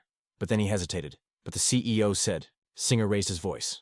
"Did you forget the Monster Association only cares about the W? The mission at the auction must succeed. Don't even think about blocking us." He sneered with pure malice. "I might get roasted for this later, but it beats losing my head. Get those guards to the Las Vegas auction ASAP." Meanwhile, Seo Junho sighed, totally drained. "Secretary Cha," he huffed, looking at the mountain of paperwork. "Why didn't you organize the personal mission requests this time?" She confirmed, "I already did, boss." Junho was surprised. "Wait, so this massive pile is the filtered list?" Cha responded. "Yup. Thanks to the sweep at East Harbor." Junho leaned back, forcing a smile. "But I only said I was helping Titi," Cha whispered, softly roasting him. She noted philosophically. "For lucky players, luck is basically a skill." She hesitated, then bowed her head to look at him. "I know. But seriously, we need to fix your hair first." Junho frowned, looking confused and a bit sweaty. "Nah, probably not necessary. I'm not some celebrity." Cha shut him down firmly. "You are. Your hair looks like a crow's nest in the press photos." She pulled up a virtual screen showing profiles of the hottest players. Cha introduced, "Check out the drip on these top players." She added sarcastically, "See the difference. Their skills might be mid compared to you, but at least they don't look dusty." She asked casually, "You have a day off, right?" He sighed, defeated. "Uh-huh." She handed him a business card. "Hit up this salon. Seriously." Cha looked at him with puppy eyes. "Just get it done. Now." Junho silently complained. "Man, I remember how chill it was with the mask on." He said with concern, "All right, fine. You can bounce early too." Cha wasn't convinced. "Really?" Junho leaned on his documents. "Yeah, you did grind hard, organizing all this paper." Her face lit up like a Christmas tree. Cha bowed deeply. "Thank you. Have a great day."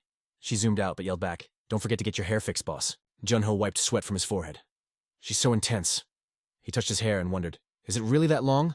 Looking out the window, he thought deeply. "I guess a trim wouldn't hurt." Junho stepped out quietly. "Going to a fancy salon isn't bad, but back when I was just Junho, life was way more relaxed." He walked slowly, sighing. "Even without the mask, I can go anywhere." Junho looked up at the giant billboard. But things are a little different now. He stood still, eyes locked on the screen, resolving to keep grinding.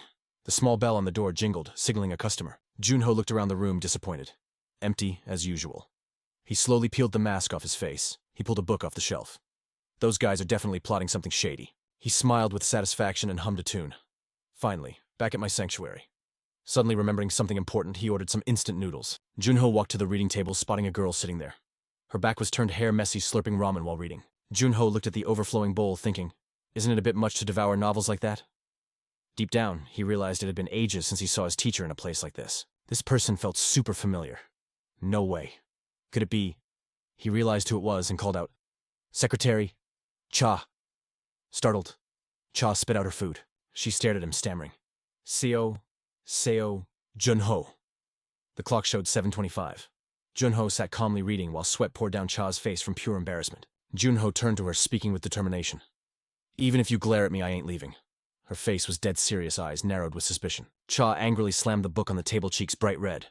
"I don't think it's wrong for adults to read whatever they want. Great heroes said the whole world is in a book." Junho teased. "True, but I only see you pointing at that specific book." "Does your librarian's book really hold the entire world?" Cha, irritated, asked sharply. "So, Junho, you've read some grand literature, how dare you judge my taste?" He replied calmly, "I'm just checking out the cover." Junho thought silently that his book was pretty much the same. Trying to make peace, he added, "How about a truce?" She set a condition. "Show me your book title, and it's a deal." Junho hid half his face behind the book, acting shy. Cha chuckled with a triumphant grin.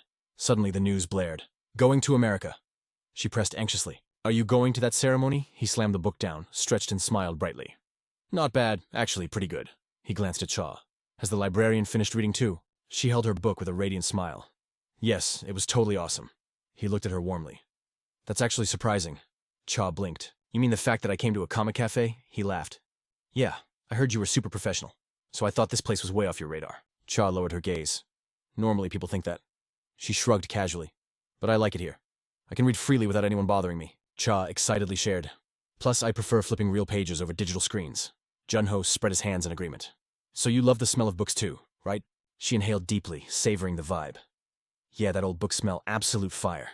Smells like nobility and time itself. But the clock on her wrist was ticking loud.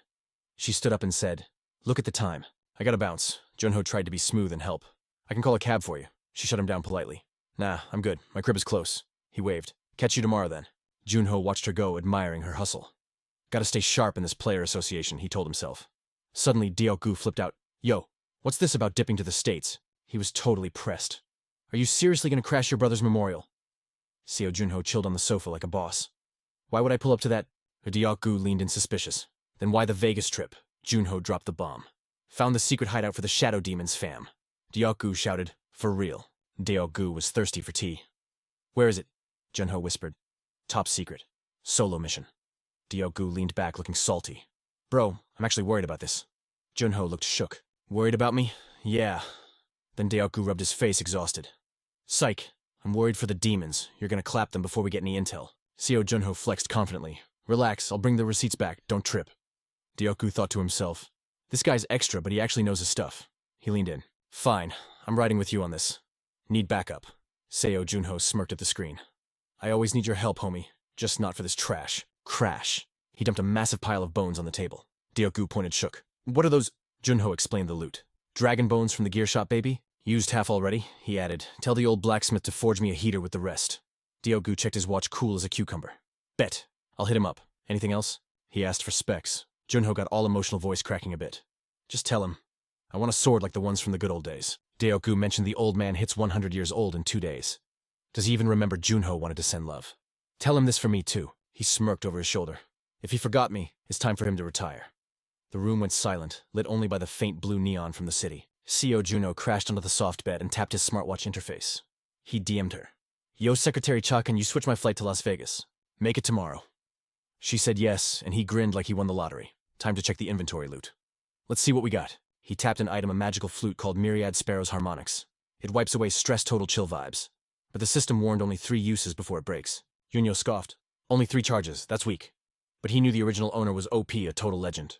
Junho had to respect the title. Plus, he had an Ascendant aid to boost his levels. It wasn't god tier yet, but it was enough to wreck shop. He shouted with hype. Finally, my magic stats are maxed out across the board. Junho was feeling himself. At this rate, he'd be swinging swords like a pro in no time. Swordsmanship needs high IQ magic control. He was certain that with maxed out mana, he'd awaken that skill instantly. Junho thought, I'll learn faster this time. With these stats, the second floor is going to be a cakewalk once I master the blade and hit tier 3. His eyes glowed in the dark, hungry for power. But a doubt crept in. Could he stand toe-to-toe with the 9 supreme warriors now? 2 years gone, he wondered. Are those top dogs cracked now? He looked at the sky and sighed. Those demon goons are just scrub-tier trash, though. Sitting on the bed, staring at the window, the adrenaline kicked in. Next stop, Las Vegas. The city of sin gambling and 24/7 partying. Junho walked around complaining. Are we there yet? My legs are dying. He flashed back sadly. Man, if Skaya was here, we'd teleport instantly. Skaya, I really miss you. He looked at the noisy mob and pulled his cap down. Too bright. Then he realized why it was so packed. Is it because of this, a giant glowing orb hyped up the MGM Grand Auction? Selling artifacts from world-famous celebs wild. Junho sighed head down. He tapped his watch and admitted, Real talk, I don't get the hype about auctions. Seems boring. A map popped up way too far. Let's speedrun this and sleep. Meanwhile, at a crusty laundry shop, a demon mashed the remote. The AC was dead. Smash. Damn it, where's the repair guy? He raged. Nothing works in this dump. Shadow Brothers failed and now I'm sweating bullets. He held his head totally tilted. Thought he could ghost the bosses. But his buddy asked, Those crazy overseers, do I know him? He spilled the tea. Haven't smelled blood like that in ages. That guy is a top-tier eliminator. The other demon gasped. Huh. Bam! The door flew open. The demon ripped his hair out, panicking. Yo, surveillance team is here. The sniper walked in looking at them like they were trash. What is this heat? She growled. Y'all want to die. The 2 demons bowed like crazy. My bad. So sorry. The sniper just sneered. Why is it so hot? You have a death wish. The servants kept bowing. We apologize. Truly. The sniper snapped. Just give me the instruction manual. She snatched the paper, giving it the side-eye. Brow furrowed, she sounded irritated. Look at this mess. Can the quest really be changed now? The monk gasped. No way did the second floor infiltration flop. She shoved the paper at him. Read it and weep genius. He stared at the paper. It was the perfect setup for leveling up. He crushed the paper in his fist, totally salty. The sniper turned to the big boss. General, did you hear upstairs blocked us and I gotta babysit that thing? She complained. Those losers aren't even my boss. They stood quiet, waiting for the general to make a move. He was ice cold. He put his hand out. The bone guy knew the drill and handed over the smooth paper with shaking hands. Whoosh! The general burned it to ash instantly. His voice demanded respect. Listen up. Is there any other order besides this trash? The demon stuttered. No, sir. Cold as ice, the general walked out with his squad. Clang. The metal gates shut tight. He flopped on the floor, wheezing. You good? That was the surveillance team? He looked traumatized. Scary. But that team leader was kind of bad, though. The demon totally lost his cool. Yo, are your eyes just for decoration? The other guy pouted like a kid. Why are you tripping on me? But the mood dropped instantly. Listen up, because I'm only spitting this once. Open your ears. The demon's face twisted in pure stress. The top 9 players ruling this world, they call them the 9 heavens. And the captain of the surveillance squad, he's a straight-up nightmare. This dude isn't just part of the heavens. He is a high-ranking officer in our own crew, a disciple of Lord Nazat himself. The other demon's jaw hit the floor and he started stuttering like crazy. Wait, 6 months ago, the scorching demon responsible for that turkey massacre. Is it seriously the same guy? Confirmed. Panic took over. That guy is a total psycho. The demon grabbed a chair, shaking. Word on the street is wild. The squad originally had 5 heavy hitters. He leaned in close. But 2 of them ticked him off. Now they are just piles of bones. A shadow loomed at the door. Both demons screamed like little girls. Gah! One asked, voice trembling. Who is there? You almost gave me a heart attack. Are you the air conditioner repair guy? He grumbled, annoyed. Why did you take so long? I am literally melting in here. Seo Junho blinked, confused. Air conditioner. He smirked and raised a hand. That, I got you covered. Chill vibes instantly filled the room. The demon raised a hand to feel the breeze. Oh, snap. So you are a player, the demon asked, shivering. But you chill out a bit. It's freezing in here. The other one joined in. Yeah, man, quit playing around. But while they were whispering, cut it out. Seo Junho let out a savage smirk. How can I stop when I am not joking? He tossed his baseball cap aside, eyes ice cold. Then those dumb demons better shut their traps and quietly kick the bucket. Maustiates. Boom. The demons turned into popsicles. Their eyes went glassy and dead in a second. He dusted his hands off. Too easy. Seo Junho grinned, totally unimpressed. Just small fry used for running errands. Pathetic. He checked his watch, cool as a cucumber. If it was the real squad, this would have been a fight. Classic power fantasy setup, right? Suddenly a voice crackled on the line. Hello? He asked, surprised. Shh, duh. The voice was salty as heck. Hey, you lunatic. Diok-gu in full rant mode. It is 2 a.m. over here, Seo Junho whispered, wincing. My bad for waking you, bro, but I need a solid. Worried much? Diok-gu asked. You in danger? Junho cut to the chase. I want to crash the upcoming auction in Las Vegas. He paused. But no invite means no entry, Seo Junho commanded. Hook me up with one. The other side sighed defeated. Who do you think I am? The Korean Player Association leader. But he still caved. Of course I can snag one. What is your room number? And the hotel name, Seo Junho, scanned the lobby thinking. Turns out this crib is where the auction is tomorrow. Laser focused on the mission. He decided to scope out the scene first. Seo Junho reasoned with himself. Probably don't need to rock that outfit Diok-gu sent, right? He let out a deep sigh.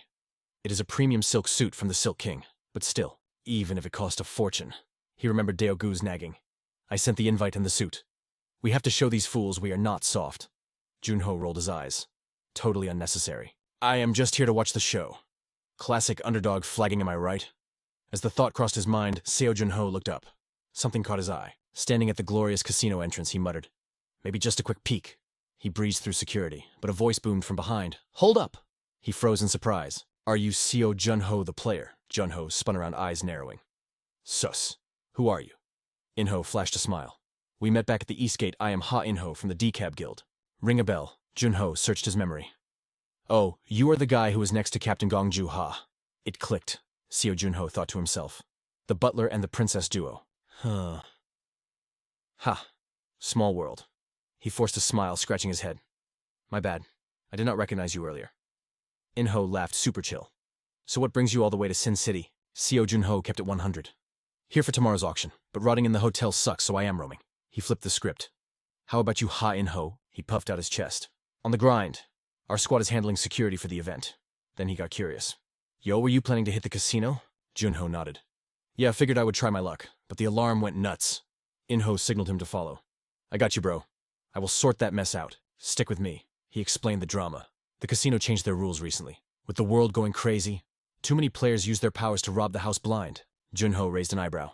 You mean cheating with skills? Inho nodded. Exactly. That is why they opened the VIP zone, a special casino just for players. They overlooked the massive floor. An exclusive playground for the superpowered. He grinned. In here, you can use your abilities as much as you want. But catch this, the house is a player too, Seo Junho asked. Does not that make high levels OP? Inho laughed it off. Nah, fam. Stats do not mean jack in here. Take our princess, for example. She has not won a single dime. Bam. The princess slammed the table. I am ranked second best. Is this whole place a scam? She buried her face, sobbing comically. But Seo Junho's eyes sharpened. This is not cheating or luck, he analyzed instantly. It is a battle of pure perception. He slid into the seat next to her. Yo, is this game fun? Fun? She clenched her fists, despair radiating off her. I have lost everything, she glared at him. But clearly, she was addicted. Suddenly she flipped her hair. Wait a sec, did you follow me here? Your ego skyrocketed. You want to be my minion that bad. Seo Junho waved his hands. Whoa, hard pass. The princess beamed. Just messing with you. Then she got serious. Really? So it is not true, he explained. Here for the auction. Just killing time. Inho dragged me along. She nodded like a boss. If you need backup, holler at me. I am leading the security team. Seo Junho replied politely. Thanks. Internally, he roasted her. Gambling on the clock bold, he asked seriously. Is this game actually that hard? She sighed. Dude, look at the dealer. His skills are god tier. Seo Junho was curious. Do you know him? Nope. They all wear those creepy masks, Junho guessed. Probably to hide their aura signatures. He shoved his entire stack forward. All in. The princess gasped. You are betting everything on round one. When I started, the speed wrecked me. He teased her. So now you are used to it, but still broke. The dealer spoke, voice devoid of emotion. Let us begin.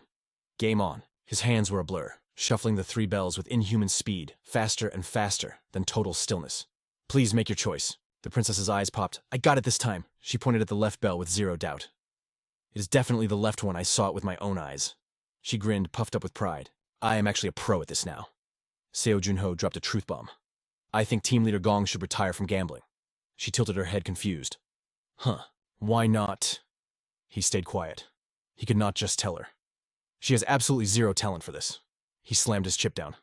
The middle one. The dealer flinched. Shock flashed in his eyes. He lifted the bell. Congratulations. Whoa. The princess jumped up screaming. Is this that legendary beginner's luck? She turned to him, beaming. But I heard that's a one-time thing. She lectured him. So, you should quit while you are ahead. Then she clenched her fist. Of course, I have not had my luck yet. So I gotta keep grinding. Seo Junho put on his best fake sad face. Man, that's a total bummer. He was debating if he should just dip, but suddenly, bam. A lady's voice cut through the noise. Yo, knucklehead, she yelled. Let's settle this right here. The dude snapped back, annoyed as heck. I told you, quit calling me that. Junho couldn't believe his luck running into these clowns. He was internally fist-pumping. Nice. No need to waste time hunting them down, but Junho had to play it cool. He couldn't just jump them without proof they were actually villains. And right now, zero proof they were part of the dark side. So the only play was to set a trap. He turned to Liu Hang with a hyped-up grin. Yo, this game is actually way more fire than I thought. I'm gonna stick around for a few more rounds. She face-palmed hard. Dude looked totally hooked. The dealer announced 3 players and slapped 5 cups on the table. The host set those 5 cups down and started mixing them with crazy speed.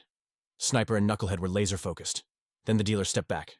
Make your move, players. 4. Center cup, easy money. Sniper smirked. Junho frowned, acting all serious. I'm taking the first one on the right. Knucklehead stared straight ahead. Ice cold. Last one on the right for me. The host lifted the cups and grinned. 2 winners on the right side. Since you're sitting apart, the picks count differently. Congrats to both of you. Liu Hang's eyes popped out of her head. That ain't luck, that's straight up skill. Sniper was grinding his teeth in rage. Meanwhile, Junho was sizing up that skinny dude like a hawk. She yelled at her partner, Don't get cocky, you knucklehead! He looked ready to snap. Back off. But he was eyeing the prize, realizing Junho was actually a threat to their stash. Liu Hang nudged him, impressed. Yo, Slick, you a pro at this or what? How'd you get so good? Junho gave a humble smile. Nah, just learned a trick from a buddy. He flashed back to Gilberto's advice. Swain so, some must visual tricks accomplish. Gilberto had said seriously. Look at the player, not the surface level garbage. Whether you're stronger or weaker doesn't matter. What matters is seeing the core of the trick. The host cracked his neck and said, Shuffling time. He moved at lightning speed, creating streaks of light that left Liu Hang shook. But Seo Junho stayed calm. He knew the deal, don't watch the cups. Watch the dude using the special technique. Junho locked in on the guy wielding the ability. He and Knucklehead shouted at the exact same time. Second bell from the left. The host announced the results. Correct, the host bowed. We're swapping dealers now, so sit tight. He leaned toward Liu Hang. Team leader, check out this sick artifact while we wait. Junho reached into his pocket and pulled out the item. Liu Hang gasped, stuttering. What was that? A compass? Junho nodded. Chairman Shimoku gave me this bad boy. If we juice it up with magic, it points to special people. She asked confused, special people. He replied coolly, obviously nobody in this room. It hunts down specific targets. She blinked, totally lost. Tracking special people. He kept a straight face. Yeah, definitely nobody here, of course. His answer left her confused. Huh, is it pointing at them? Junho checked the compass again. This is a hype moment for the recap, guys. That's weird. Why is it glitching like this? He stood up, shoving his chair back. You gotta hit the restroom real quick. Liu Hang panicked. Hurry back! The suspense is killing me. Knucklehead stood up too, acting casual. I'm heading to the can too. Sniper side-eyed him, asking how long he'd be. Chill, Knucklehead said. Just 5 minutes. Junho dashed down a dark hallway. The tension was spiking like crazy Classic Awakening vibes. He sprinted to a dead end. Junho stood there acting confused when a shadow appeared. Knucklehead spoke up bored. This ain't a restroom, pal. Junho wondered if the compass actually worked on these demons. It knew they were monsters, so it ran away. Suddenly, Junho held the compass high and smashed it on the ground. Crash! It shattered into a million pieces. Watching this, Knucklehead was confused. Relics don't break that easy. That thing's a fake, Junho shouted back. Welcome to a classic system showdown. Did you bait me here on purpose? Junho smirked confidently. I smelled your nastiness back at the casino. I got eyes for this stuff. He stared the dude down. What do you know about us? Junho kept taunting him. Let me guess. You got our whole itinerary for tomorrow. Knucklehead ground his teeth, murderous rage in his eyes. Enough talk. He launched a lightning-fast attack Junho barely dodged in time. Knucklehead came in for a second strike. Junho was shook. He's fast. Dude wasn't just strong. He had super speed. Knucklehead laughed arrogantly. I figured out your ability. This is straight-up traditional leveling action. He sneered. Just give up and be a good boy. You can't dodge this next one. Junho stayed silent, calm as water, closing his eyes to focus. Knucklehead wondered, can he really tell I'm too fast for him? Not a bad guess. Junho strategized instantly. The best spots for a one-hit KO are the head and heart, so he knew the enemy would guard the head first. He decided to aim for the heart, but first distraction. He unleashed a thick cloud of white smoke. Knucklehead's eyes went wide. Smoke! He growled, totally thrown off. As Knucklehead charged through the fog, angry as hell. Junho's blade was already aimed at his chest. Junho laughed. Too bad. That's only move number 7. Knucklehead collapsed, groaning. This fight is pure fire classic manhwa style. If I know where you're attacking, my speed doesn't matter, right? Junho teased him. With your temper, if I left my head open, I knew you'd go straight for the heart, he mocked. Tsk, tisk, why the rush? Knucklehead shouted in pure rage. Shut up, you trash! Junho casually grabbed his arm. Snap, half of Knucklehead's arm froze solid before the villain even realized it, Junho countered. Smiling, he said, being too careful is a weakness, bro. Back at the window, Sniper was deep in thought. She sighed. I hate to admit it, but Knucklehead is a beast in one-on-one combat. She turned around, looking worried. But since he ain't back yet, he must be taking a beating. She gritted her teeth. That fool said 5 minutes, but he walked right into a mess. Finally, the demon boss asked, what's the status? Sniper turned and reported, it's an Asian guy with Gong Ha from the Goblin clan. Probably part of that group. The demon boss got suspicious and opened the info board. Profiles of every player in Las Vegas popped up. Sniper pointed at the screen. Found him. She stared at Seo Junho's stats, eyes wide. That's definitely him. The demon cleared the screen, leaving only Junho's profile to analyze. And that wraps up another crazy scene. He tapped the screen to zoom in. Weird. A rookie who debuted 2 months ago shouldn't be able to beat my subordinate. Suddenly more data popped up, leaving the demon absolutely shook. He stammered. Wait, this guy is connected to the Shadow Brothers. Sniper was totally floored. For real, is that true? Turns out he came through the gate alongside the Shadow Brothers. The more the demon thought about it, the more his brain twisted in knots. He was starting to suspect this rookie was hunting them on purpose. If that was the case, the Shadow Brothers' master plan was in serious trouble. And it was all because of this one guy. He paused, a dark realization washing over him. From this moment on, Seo Junho was public enemy number 1. The demon's eyes glowed with malice as he gave the order. Eliminate him on sight. No mercy. Meanwhile, across the city, Seo Junho stepped out of his car looking sharp as a tack in a fitted suit. He strolled up to the entrance, but the guard blocked him like a brick wall. Hold it right there. Let me see your invitation. Without a word, Seo Junho whipped out a sleek black card. The guard's eyes almost popped out of his skull. His attitude flipped instantly. My apologies, sir. Please come right this way. Seo Junho blinked, confused. Wait, don't I need to go through the metal detector? The guard started sweating bullets. Sir, this is the regular checkpoint. The VIP entrance is on the other side. Seo Junho walked in thinking, since when am I a VIP? Did Captain Gong pull some strings for me? He glanced to the side and spotted a familiar face. Du Hong walked in, fanning herself and groaning. Ugh, it's absolutely scorching out here. Junho chuckled to himself. Speak of the devil. Just as he thought of her, Gong Juha stormed up to a staff member. I need ice, like right now, give me 20 cups. Junho walked up and greeted her. Captain Gong. She spun around so fast she almost got whiplash. Then she scowled. Who are you, wait? Are you that snakehead guy who ditched me after a bathroom break? Junho cringed, face heating up. Ah, you were actually waiting for me yesterday. She exploded with rage. You think, she screamed. If a man says he'll be back, he should keep his word. She looked ready to cry from frustration. I stayed up all night tossing and turning. I was dying to know what a lab bonbon is. What is it? What does it even mean? CO Junho looked genuinely lost. My bad. I totally forgot. But that just added fuel to the fire.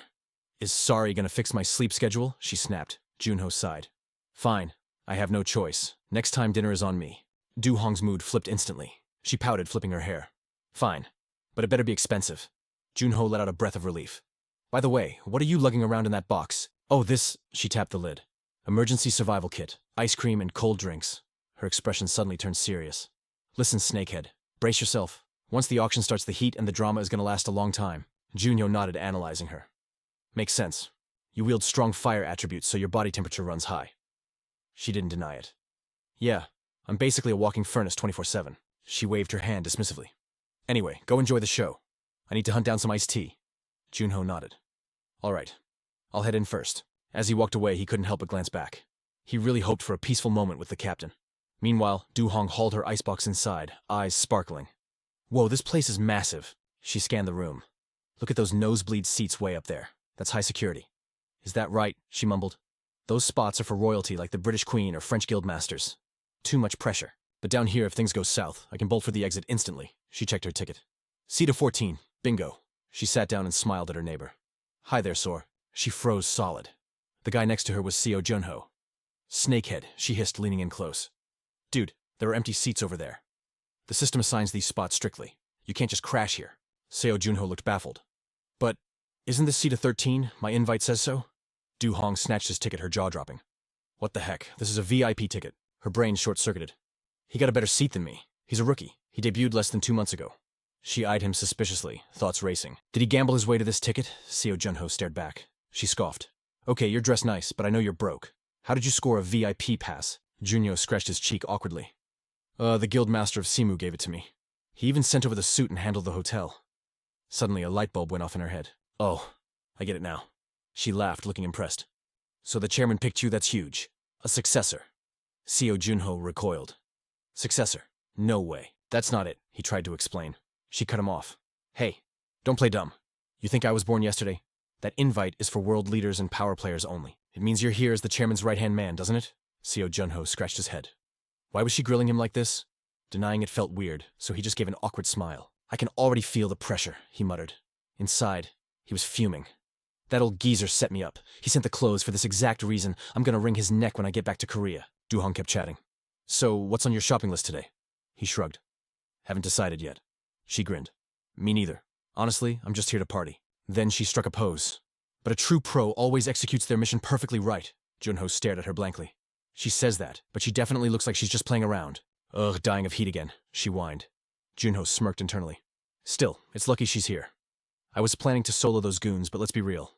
I don't have the juice to take on that kind of evil alone yet. Once the fighting starts, I'll need backup. If the rumors are true, Captain Gong is a powerhouse who could guard a sect single-handedly. Suddenly the lights dimmed. The crowd went silent. Du Hong perked up. Oh, is it showtime? Spotlights blasted the stage. The host's voice boomed. Ladies and gentlemen, the wait is over. Welcome to the exclusive high-stakes Vegas auction. Moments later, the announcer shouted. Sold, the ice crown goes to guest A14. Junho watched Du Hong pump her fist. Interesting, she chirped. Nothing beats fresh loot, she grinned. Junho analyzed the situation. If it has ice in the name, she's buying it. He turned to her. Captain Gong, didn't you say a pro works properly? She wiped sweat from her forehead. A true pro has to be versatile. That's how we roll. Junho crossed his arms. Fair point. Suddenly she nudged him. Hey Stonehead, you gonna buy anything? Junho shrugged. Not sure. Waiting for something to grab my attention. Not really into gear, huh? She guessed. I love gear, he admitted.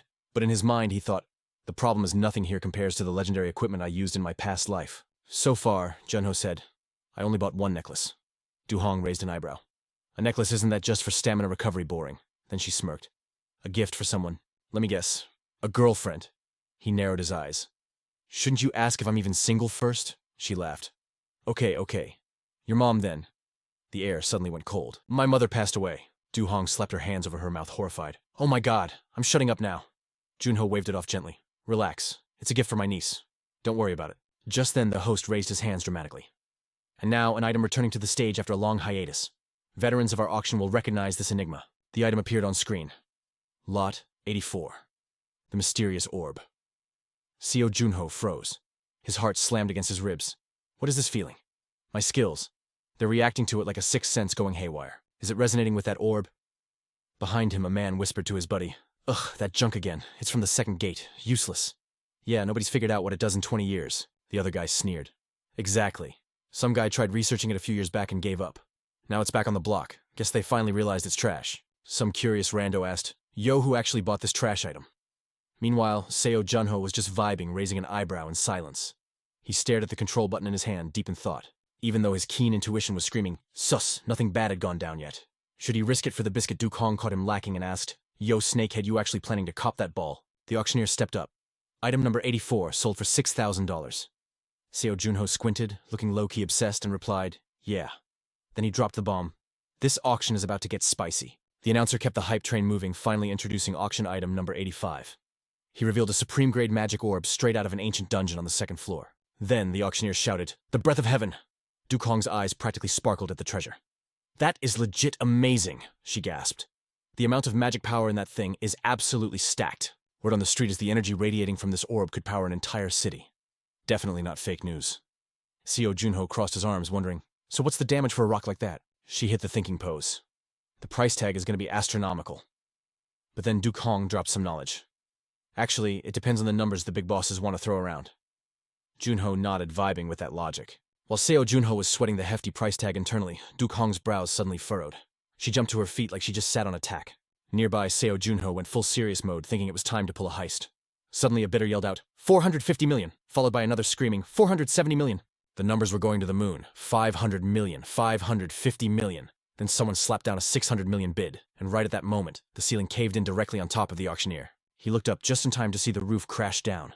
Terrified screams filled the venue like a horror movie. Panic exploded as people hollered, "Help!" The auctioneer was on the floor, totally stunned. But Ino wasn't lacking. He exhaled and popped his ability, instantly creating a massive protective barrier. Ino shouted, "Everyone is Gucci." Duke Hong looked relieved, but Seo Junho kept his guard up, eyes scanning for danger. Internally, he was clapping for Ino.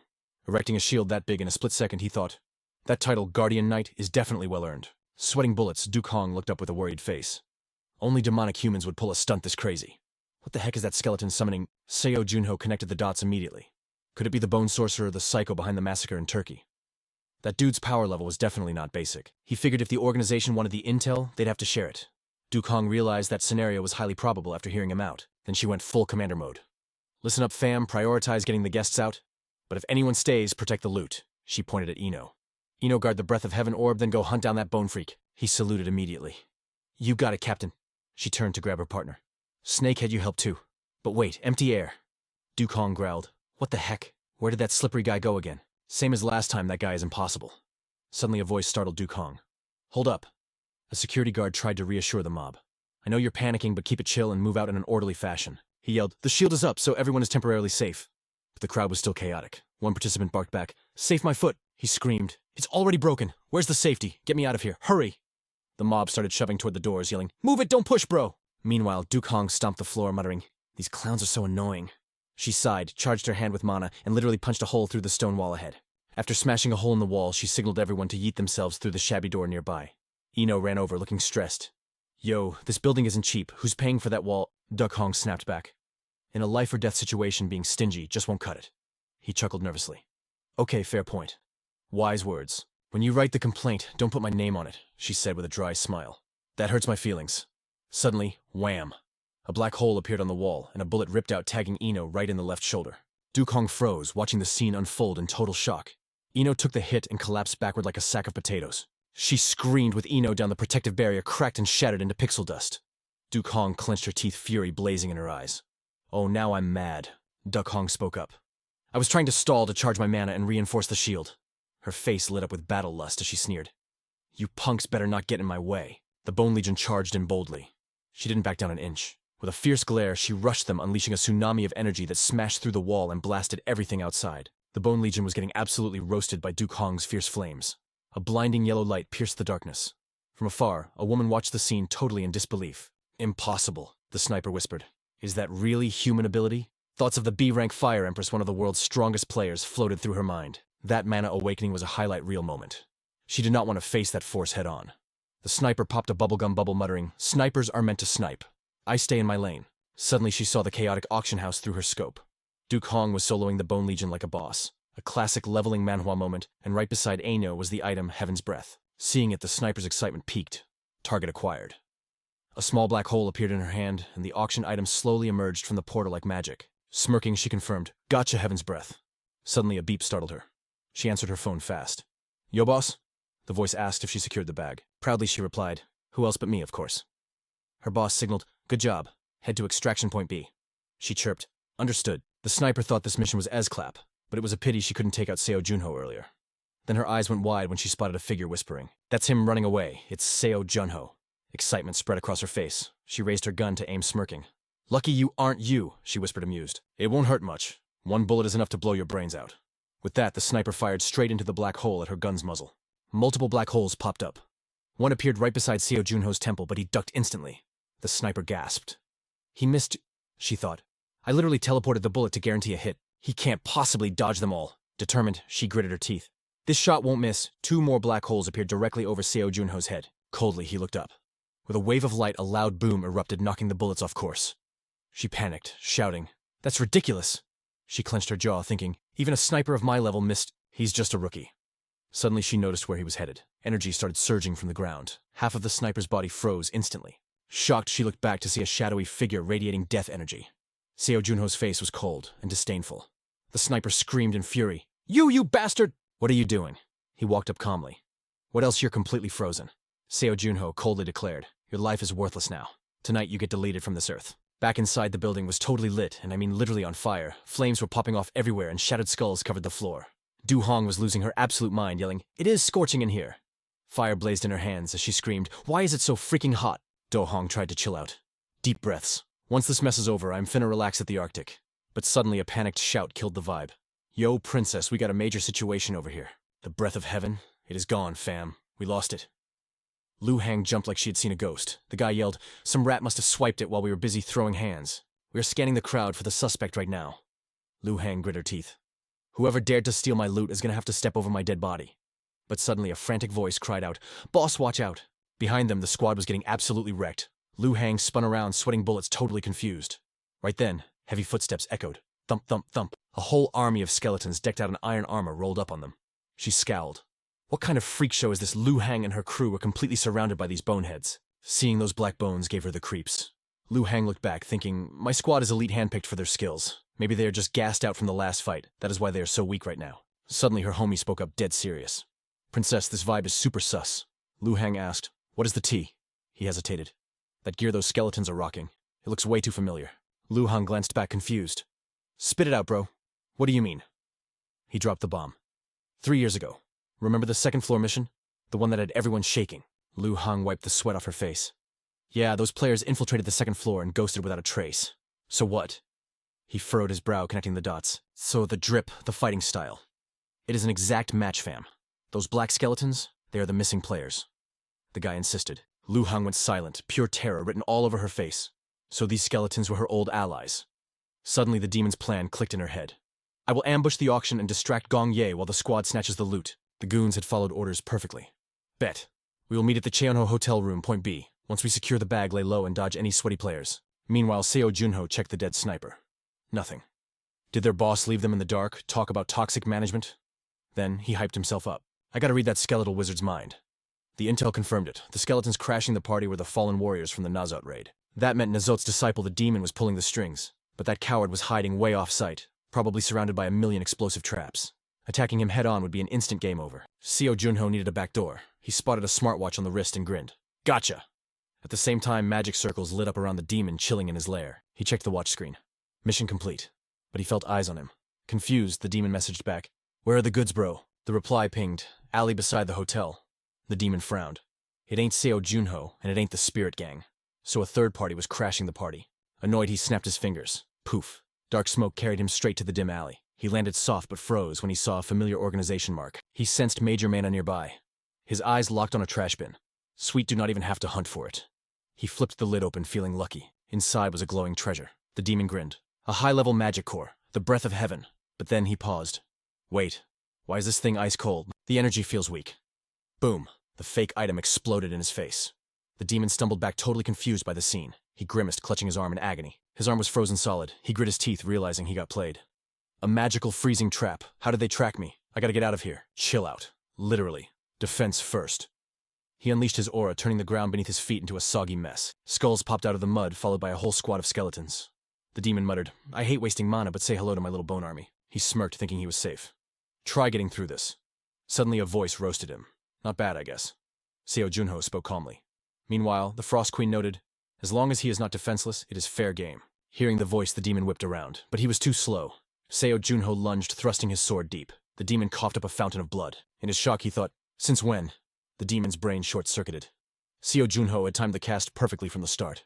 I just got absolutely wrecked. The skeleton legion turned to dust, leaving the bloody demon slumped against the wall. He looked up, wheezing, Seo Junho, you just stood there watching me struggle without saying a word, savage. Then he challenged, have you ever answered the questions of the scrubs you beat? The demon went quiet. Seo Junho swung his sword down cold as ice.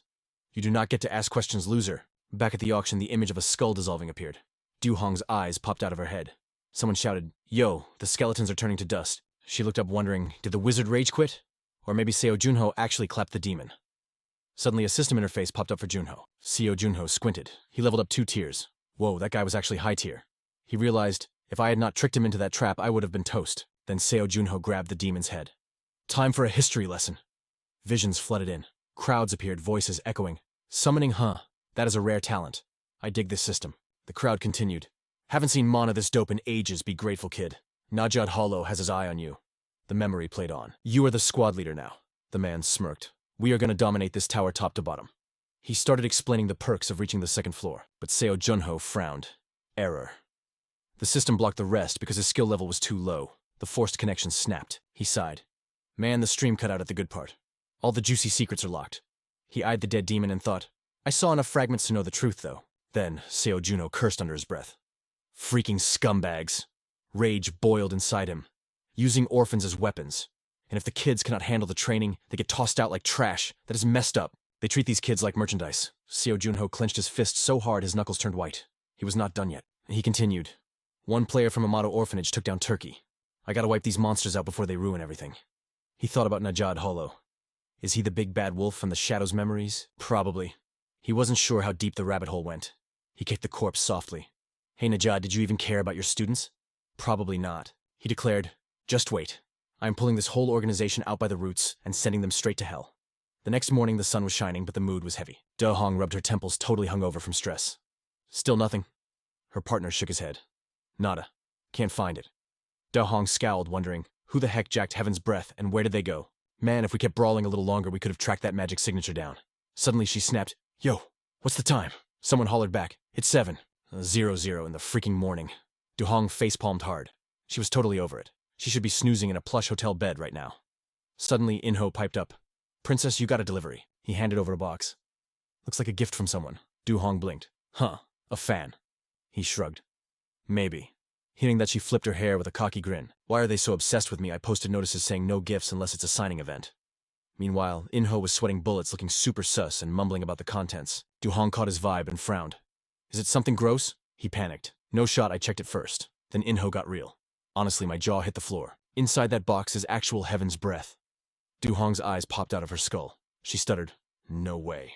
Squinting at it, she gasped. Whoa. This looks exactly like the real deal. You can't even spot a flaw, Inho said, dead serious. It is real. On God. Du Hong's brain short-circuited. She screamed in disbelief. Real how? The Bone Soldier controller stole that ages ago. Inho nodded calmly. That's why I'm shook. Seeing it in one piece after all that chaos is straight up miraculous. Then he asked, there's a note in English inside. Want to read it? Du Hong snapped, duh. Turns out after clobbering 2 demons and the Bone Mage, the hero snatched Heaven's Breath back. The Bone Mage was left face down in the alley behind Hotel 20. A passing fan just dropped it off. She read the note in silence. Then Du Hong asked, my fan says it's game over now. Inho nodded. Yep, all clear. She looked baffled. But I didn't do anything. Inho sighed with relief. It's cool. Thanks to this clutch play, we dodged a huge penalty. Just thinking about losing it was a nightmare. Du Hong slumped back, chilling out. I DK who this guy is, but big ups to him. Then she got serious. Can we track him down? I want to thank him personally. He hesitated. I was curious too, so I looted the Bone Mage's body. Inho shook his head. But this guy ghosted us completely. Total pro move. He guessed the guy was a high ranker, but his identity was a mystery. Du Hong was stumped. Who is this mystery Chad? I'm dying to know. Suddenly she jumped up pointing. Hey, you freeze. Inho grinned. Captain Gong morning. She crossed her arms, looking fierce. Yo, you knucklehead. Du Hong started roasting him immediately. How could you be so lame? How could you leave Seo Junho alone in an emergency like that? Junho looked confused. Seo Junho is me. Inho was sweating buckets, stuttering. That's what I said yesterday. Du Hong kept grilling him. Last time you pulled the bathroom excuse too. You a serial dipper. If you got power, use it right. She started quoting the ghost's legendary motto. A player's strength exists to protect the peeps. Seo Junho coolly asked, did I say that? Du Hong snapped, what are you, the ghost or something? Suddenly it hit him he's the ghost. At the same time, Inho panicked internally. Did I say that? Cringe. Back then, interviews were all scripted, so his memory was foggy as heck. She was still lecturing. Next time things go south, don't bail. Protect the innocent. Got it. He bowed, taking the L. I'll remember. My bad about yesterday. Du Hong beamed. Glad you know you messed up. She waved the letter, looking smug. By the way, knucklehead, guess what this is? Seo Junho played dumb. No clue. Du Hong flexed. Nope. A superfan clapped the Bone Captain and the villain last night, then sent me Heaven's Breath as proof. She continued. Inho says this guy's gotta be ranked 10,000. At least I'm dying to know who it is. Inho rubbed his chin. Maybe it's a secret code. Du Hong shut that down. No way. I ordered a sweep, but there was zero trace on the necromancer's corpse or the alley. Clean sweep. Even Inho, a ranker, was clueless. If not a ranker, this guy's a monster. Seo Junho noticed Du Hong's smirk while thinking, wiping traces with magic is all thanks to Skaya's teachings. Du Hong analyzed the English note. This handwriting is looks too natural. Bet he's from an English-speaking country. Then she wondered if it was urgent to find him. Seo Junho smiled internally, thinking, if I wanted you to know, I would have told you, lady. She realized, wait, you're right. Stalking him is kind of rude. Then Du Hong blinked, realizing the auction was over. Wait, why are you still lurking here? Seo Junho kept a poker face. Just picking up my auction wins. Heard you had 'em. She pointed lazily. Yeah, grab 'em from that table over there. He grinned. Thanks. Du Hong asked, heading back to Korea now. Seo Junho nodded. Yep. She admitted, honestly, kinda bummed you're bouncing. Then she shot her shot. So, wanna join our guild? He shut it down instantly. Hard pass. She pouted, then smiled softly. Then the next meeting is the second floor, right? Seo Junho chuckled. Won't take long. She hit a laugh, thinking, guys always talk big. He grinned. Just watch me. Du Hong reached out for a handshake. All right, bet. If you actually hit the second floor in 6 months, I got a special reward for you. Seo Junho asked, and if I flop? She replied coolly, then you follow my rules. The rookie thought, she's still persistent about recruiting me. So obvious. Seo Junho grabbed her hand. Deal. Meanwhile, the staff announced the loot winners. The winner got a recovery necklace and a mystery orb. Seo Junho wondered, what the heck is this thing? My gut is going crazy over it. He thought, can't even appraise it. Pumped magic into it and... Zip. He muttered, is that it boring? But then he squinted. Wait. I felt a tiny vibe shift. I'll stash it and feed it energy daily. Whether it cracks or evolves, something's gonna happen. Seo Junho looked at the last item. Gotcha. A box sat in front of a door on the second floor residential area. A guy bent down to snag it. Reading the label, he frowned. Teleport delivery from floor 1. Who pulled this stunt? But inside he found a note. Take care. I'm coming up in 6 months. Your uncle. The man mumbled the words. He looked up confused. Does uncle plan to act openly under the clear sky? Meanwhile, Seo Junho was hauling luggage. Sitting in the car, he was sweating a bit. The driver was Sunday. She smiled, noticing he was zoning out. Something wrong. Startled, he replied, Nah, nothing. He scratched his head awkwardly. Just didn't expect you to pick me up. She turned with a gentle smile. As your secretary, it's my job, Mr. Seo Junho. We can go straight to the guild if you want. Suddenly he said, Hold up. Seo Junho handed her a package. Got a souvenir for you. Wasn't sure what to get, so I grabbed a book. Hope you dig it. Seeing the gift, she gasped. Is this S of the Gate and a hardcover edition? Seo Junho laughed. Oh, you know this novel. Yo, check this out. I snatched this up because there were only a few left in the bestsellers. Sia's face was glowing like she just won the lottery. She was all like, I've been grinding every single day trying to cop this, but no luck until now. He gave a chill smile. That's awesome. I was low-key worried you'd hate it. Then Seo Junho dropped a pro tip. You should probably crack that open right now while the hype is real. She looked kinda sketch about it since they were on the clock. He caught on quick, asking, You got some urgent business to handle or what? She hesitated, keeping her mouth shut. Seo Junho just leaned back, grinning like a boss. So, what's the big deal? I just got off a flight and I'm totally wrecked. I'm gonna catch some Z's. Just wake me up when it's time to roll to the guild. She was still skeptical, peeking out the window like a nervous wreck. Finally, she stuttered out, Sleep well. By the time he woke up, the sky was painting a sunset masterpiece. Shim Dae-gu placed something on the table, looking curious as heck. Is that the fancy stuff I've been cutting back on the booze lately? Then he dropped the news. I hit up Arthur, so I'm heading to the second floor soon. Junho heard that and went, For real? That's sick, Arthur. It's been 25 years, man. Must have been a rough ride for that kid, but he leveled up nicely. Dae-gu let out a heavy sigh, sounding like a tired dad. But ever since he hit the second floor boundary, he hasn't had a chance to link up with you at all. Seo Junho asked, totally shocked, Have you seen the kid lately? He nodded. Yup. Whenever he swings by Earth's region, he always comes to holler at me. He's seriously missing his pops. Then Junho asked, I heard Captain Gong Ha from your team said that invite letter you sent was kinda sus. Diok-gu busted out laughing immediately. Oh, you peeped that? He crossed his arms with a smug grin. I gotta make sure the whole world knows you're my boy, right? Ain't nobody gonna touch a hair on your head. Suddenly, Seo Junho got serious with a request. Then help me out with this mission, he continued. I'm hunting for a kindergarten. Diok-gu looked totally lost. A kindergarten for real. Seo Junho lowered his voice to drop the bomb. I uncovered their dirty little secret. Dead silence took over the room. He looked down deeply troubled and asked, Spit it out. Is it true? They snatch up orphans and grind them into monsters. Diok-gu raised an eyebrow. Yeah, but I got zero intel besides it being overseas. Suddenly he slammed his hand on the table and cursed. Those trash bags, they got absolutely no chill. Seo Junho jumped when he saw Diok-gu pouring a drink. Yo, didn't you say you quit? Diok-gu clicked his tongue and shouted, I don't know, man. I need a drink right now. He tossed some ice in the glass. Just hold up a sec. Diok-gu sighed like the weight of the world was on him and put the glass down. Oh snap. Noah called you. Seo Junho was surprised.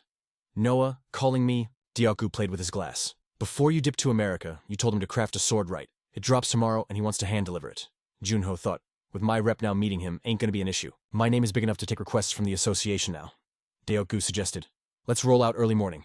Seo Junho turned to bounce. Cool. I'm gonna recharge first. He waved with a chill smile. Can't wait to see Noah, huh, kid? Suddenly, Diok-gu's vibe got dark.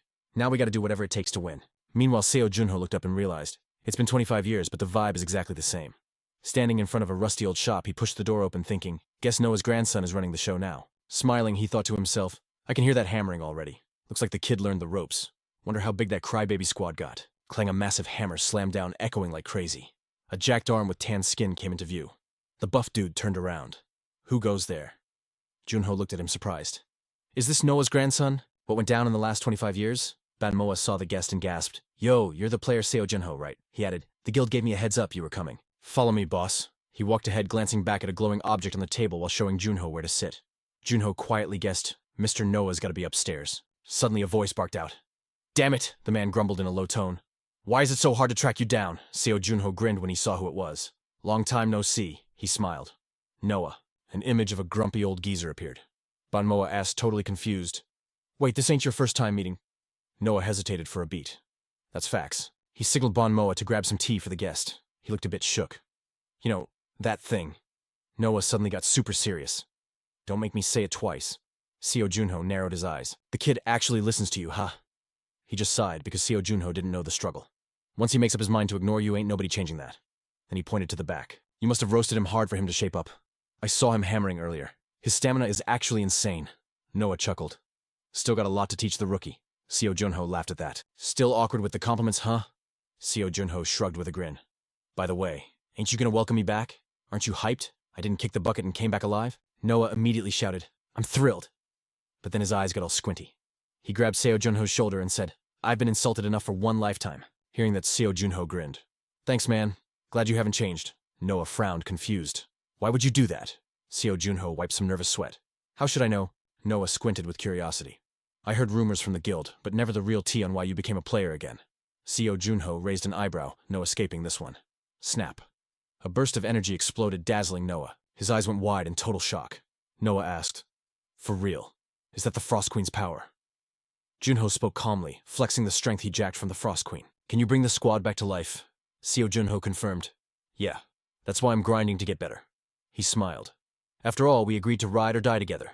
Plus, we got a contract. Noah studied him for a sec, then dropped a truth bomb. The one I signed with is the Midnight Sun, not some rookie. Seo Junho felt super embarrassed by that roast. Noah quickly busted out laughing. I'm just messing with you. Then he teased. It's been a minute since I saw your goofy face, so I wanted to link up. Hearing that, Seo Junho's expression looked even more done. Actually, you didn't call me about the sword right. You just wanted to chill. Noah stood up. That item you wanted from the nameless cactus? It's ready to go. Seo Junho exclaimed. No way. You finished it that fast. Noah walked to the rack. I already forgot about it, but I picked up the hammer just for you. He handed over the blade. And you're gonna wield this sword because of me. That's the promise between us. Seo Junho was caught off guard, but quickly switched to troll mode. So cheesy, dude. You sure I said that cringy stuff? Noah barked back at him. Just check the weapon. Seo Junho pulled it from the sheath. He checked it out, realizing it fit his hand like a glove. For 25 years, Noah never forgot him. Noah continued. Yo, who just hands you some bone shards and expects a weapon crazy. He sat down. I had to mix in some new mats. Check the stats, magic transmission is buffed and durability is way up. Seo Junho replied. Let me take it for a spin.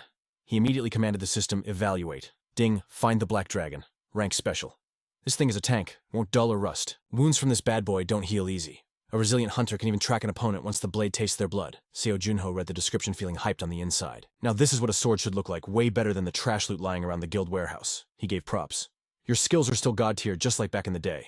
Noah snapped back sharply. Still the same dude, I've leveled up a ton in 25 years. Show some respect to this retired old man who just plays Go to kill time. Seo Junho asked, dumbfounded. Go. You play Go. Yo. Have you ever actually caught a dub against me? Noah gloated, flashing a savage grin. You really think you leveled up? I can still wreck you anytime, kid. Right on cue, Pan slid in with the refreshments announcing, some high-tier tea for the gentleman and his guest. Seo Junho paused the chat, totally locked in. Thanks, fam. Ban Moa chimed in. No sweat. But Noah instantly went into protective mode. Yo, that tea is legendary loot. Don't spill a single drop. He took a sip and scoffed. Please. Noah stopped flexing. I've tasted every brew in the game. But the moment the liquid hit his tongue, Seo Junho froze. His taste buds were doing a victory dance. It was god tier. Noah leaned in, eyes twinkling. So hit's different than that trash you usually drink, right? Seo Junho leaned forward, eyes intense. What kind of cheat code tea is this? Noah dodged the question with a mischievous cackle. You think I'd drop that lore so easily, beat me at Go, and maybe I'll spill the beans? Seo Junho smirked, accepting the challenge. Bet. I'm not backing down from a boss fight. Just like that, Noah got fired up and yeeted his pieces onto the board, completely wrecking the strategy. He jumped up shouting, You're spamming the same opening move again, he teased with a cocky grin. Chill out, old man. I already took the W and I was playing with a handicap. Noah sat back down salty, but impressed. Anyway, ever heard of demi-humans? Seo Junho replied, You mean those mobs with monster legs that kind of look human like snails or goblins? He continued. That was the old patch notes. Ever since the second floor unlocked, the meta on demi-humans completely shifted. The ones we call demi-humans now, they're big-brained. They can actually talk to us. Seo Junho's eyes went wide, totally shook. Hold up, no shot. We can talk to snail demons now. I thought those creeps just made weird noises all day. Noah broke it down. Look, there are still low-level tribes. Not everyone has the speech skill unlocked. You look surprised. Seo Junho asked. But why drop this lore dump all of a sudden? Noah grilled him. I thought you wanted the T stats. He revealed that this Eris tea is actually farmed by the goblins themselves. The gears in Seo Junho's head started turning. So, if I grind my way to the second floor, I can find this tea, right? Noah sneered. Dream on. If your affinity with the goblin faction isn't maxed out, all the gold in the world won't buy you a sip. Hearing that, Seo Junho opened his inventory and sighed. Bummer. Hey, mind checking this loot for me? He pulled out a mysterious orb and asked, You got an ID on this item? Noah rolled his eyes. Bruh, I'm not a sage from the Astral Tower. I don't know everything. He inspected it closely. But this orb definitely gives off goblin vibes. Seo Junho gasped loud and dramatic. How can you tell? Noah kept it brief. I've chilled with the Goblin Elder before. Seo Junho connected the dots instantly. Wait, so you've actually been to the second floor? Noah shook his head. Nah, not really. The old man wasn't about to leak his secrets to a noob. Actually, they came down here. Hearing this, Seo Junho froze his brain buffering. Wait, mobs from the second floor can descend to the lower levels. Noah shot him a warning glare. Keep that on the low, don't go running your mouth. That's level 1 classified intel. Seo Junho nodded. Copy that. Keep going. Goblins are weird like that. They're smart standing right in front of us, but they feel like forces of nature like water, earth, or wind. Just like the energy coming off this orb. Seo Junho held it up, totally mesmerized. So that's the vibe check. This belongs to a goblin for sure. Noah nodded. If you're curious, go find their spawn point. He added, some goblin artifacts run on energy from the tree world. With enough RNG luck, you might find something OP. After the lecture, Seo Junho stood up and bowed.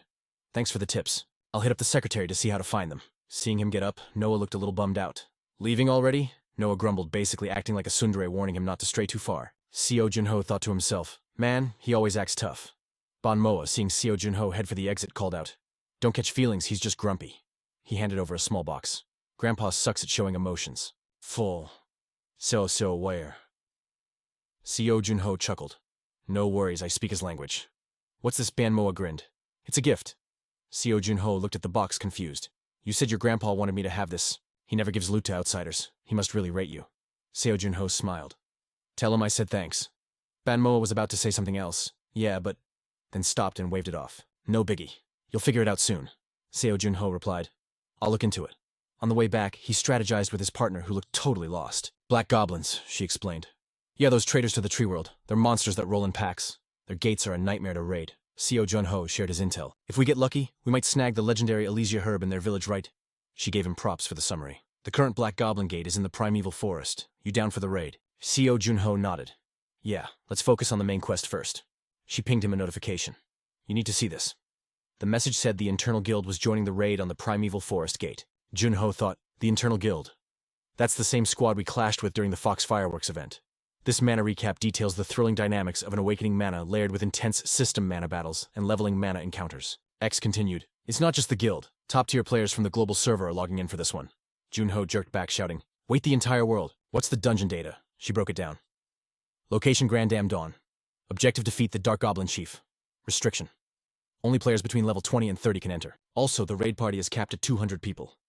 Seo Junho's face went pale as he exclaimed, oh my god, it's a battle royale. The scene shifts to a gloomy forest, looking like a horror movie set. Hidden under creepy ancient roots was a wooden shack. Suddenly, crash. Someone yeeted a stale bread plate at the wall, smashing it to bits. A voice sharply questioned. You're telling me the Hound squad got deleted? He raged. Don't cap to me. Your lieutenant over there says it's facts, he added. Not just the Bone Spirit Summoner, all the minions are offline. We can't confirm, but they probably got ganked trying to take out Seo Junho. Sir Sitner clutched his head, cursing under his breath. Damn it, we are in deep trouble. Najadot Hala, who treats his disciples like shiny SSR cards, was already being hunted by the Holy Sword. And now, this fuming, he asked, what's the guild's move? The subordinate stammered. I reported Seo Junho, but I don't think they believe the Hound squad got wiped by a rookie who's only been active for 2 months. Suddenly, a heavy knock at the door froze the room. Shit, Shicha muttered, an uninvited guest. The door swung open and the vibes in the room instantly hit rock bottom. Outside, fake rain poured and thunder cracked like a dramatic entrance effect. Najot walked in and barked, Are you Khan? Both men dropped to their knees instantly. Najot laughed pure villain style. I read the logs. You really think my disciples got owned by Seo Junho? Sin replied, shaking. That's the situation, sir. Even if we don't know the exact play-by-play. Before he could finish, an invisible force choked him out. It slammed him against the back wall, nearly putting a hole in it. Najot's demonic aura crushed Shicha's throat. The old monster growled. Don't know. You think I came here to hear your excuses? Shicha struggled to peel the demonic grip off his face, shouting, I really don't know, but give me a shot, and I'll drag Seo Junho here myself, Najot frowned, thinking it over for a second. Finally, he deactivated his magic and dropped Sinner. Shicha face-planted onto the floor, gasping for air. Najot declared, I'll give you 6 months. You have that long to drag Seo Junho to my feet. Shicha rubbed his bruised neck, panicking. But sir, to bring him to the upper floors to meet you. That guy needs to be at least level 30. He's a total noob. How's he gonna power level like that in 6 months? Najot's voice went ice cold. Don't get it twisted. Thinking it's impossible, that's just a death sentence for your worthless life. Only after Najot warped out did Shicha dare to curse. Damn it all! He turned to his minion eyes wild. Find us a guide now! He screamed, totally losing it. Yo, the guide hooked us up. We rode the space elevator on the low-low, dodging those guild snitches. The lackey was shaking in his boots like, boss, does he know? And the answer was a straight-up yup. Sin was struggling just to sit up, trying to distract Kim Yudong. But I'm heading down to the first floor myself. Later, Seo Junho hopped on a jet to Grandam, England. That's where the nasty Dark Goblin Gate was waiting. He checked into a hotel to touch base with Sai. Did you make it to the crib safely? You good, Junho hit back. Yeah, thanks to my pop's secretary, I landed safe and sound. Sai was super curious. The raid isn't for 3 days, fam. Why pull up so early? Junho shrugged. Just planned to crush some minor gates nearby. Just a little warm-up before the big show with 200 players. Sai peeped his serious vibe instantly. What's the tea? Something wrong. But Junho knew the deal. When the system dropped, it changed the whole game. This so-called system plays fair, though. It balances the raid difficulty perfectly. No cheats for players, no advantage for monsters. Perfectly balanced as all things should be. If 200 players enter the difficulty scales to match that squad exactly, that's the secret sauce for leveling up. But Junho was zoning out. He realized carrying 200 noobs while fighting monsters was going to be a nightmare. This raid was going to be sweatier than usual. Before anyone knew it, 3 days flew by. The squad rolled up early, waiting for the dungeon to pop. They were stuck behind a flimsy barrier away from the normies. Mio was eyeing the crowd, soaking up that intense player energy. The hype was real. She was geeking out because all the top-tier players from around the world were here. The drip was insane rare gear you never see back home. Mio turned to Min Yu-dong to flex the view. The captain was looking around like he lost his wallet, totally ghosting her. Captain Min Yu-dong, Mio whispered from behind, teasing him. You're stangirling over Seo Junho again, aren't you? He jumped out of his skin. She totally called him out. Seeing him act all awkward, she kept pushing buttons. You've been waiting ages for this dude, huh? Min Yu-dong tried to play it cool. I mean, what else can I do? Everyone saw Junho go beast mode during the nine-tailed fox raid. He admitted, I was so shook, felt kinda lame for taking the easy road myself. Min Yu-dong tried to sound confident. But this raid, I'm gonna show him my glow-up. Suddenly Mio stood on her tiptoes and shouted, Yo, Captain! She was cheering like a fangirl seeing a celebrity. The legend Seo Junho was right there, just like Mio guessed he signed up for the event. Min Yu-dong shouted, Mr. Seo Junho. He walked up to greet his idol like a true fanboy. Homain-di Seo Junho. You're the guy from the nine-tailed fox raid, right? Junho nodded, staying humble. So, you remember me? I'm Captain Min Yu-dong from the guild. He flashed a smile. I heard you had my back after the raid. Thanks, homie. Min Yu-dong shook his head. Nah, we should be thanking you. Anyway, I want to make you an offer. Junho looked confused. An offer? He was listening, not knowing if Junho was rolling with a crew. Min Yu-dong shot his shot. You got a team yet? If not, want to squad up with Guild G for this run? Junho ran the numbers in his head. Guild G wasn't trash. Plus, going solo on this gate was a bad play. He made up his mind instantly. No reason to say no. Min Yu-dong grabbed his hand, hyped up. Awesome. At 11:02 a.m., the Wild Forest gate started glowing. The players were on edge. One dude in a purple jacket was grinning, but everyone else looked stressed. Seo, Junho, Min Yu-dong, and Mio were locked and loaded. They stepped through the portal together. Zap. The four of them spawned in a new world. A lush forest bathed in warm sunlight greeted them. Looking around, Junho was confused. Yo, why did everyone split up? He asked. Don't we need a strategy meeting before we rush in? Min Yu-dong looked surprised and explained fast. Oh, snap, nowadays players use terminal devices, so we don't need to meet up. Junho had literal question marks floating over his head. Terminal devices. Min Yu-dong pulled out a sleek gadget. It lets us chat over a magical network, bro. That's why everyone scattered as soon as we spawned. Mio cracked up laughing. Bro, are you a caveman? Did you time travel from the Stone Age? She was roasting him hard. Junho turned beet red, yelling, Yo Mio, chill out with the disrespect. Suddenly, Min Yu-dong remembered his manners. My bad.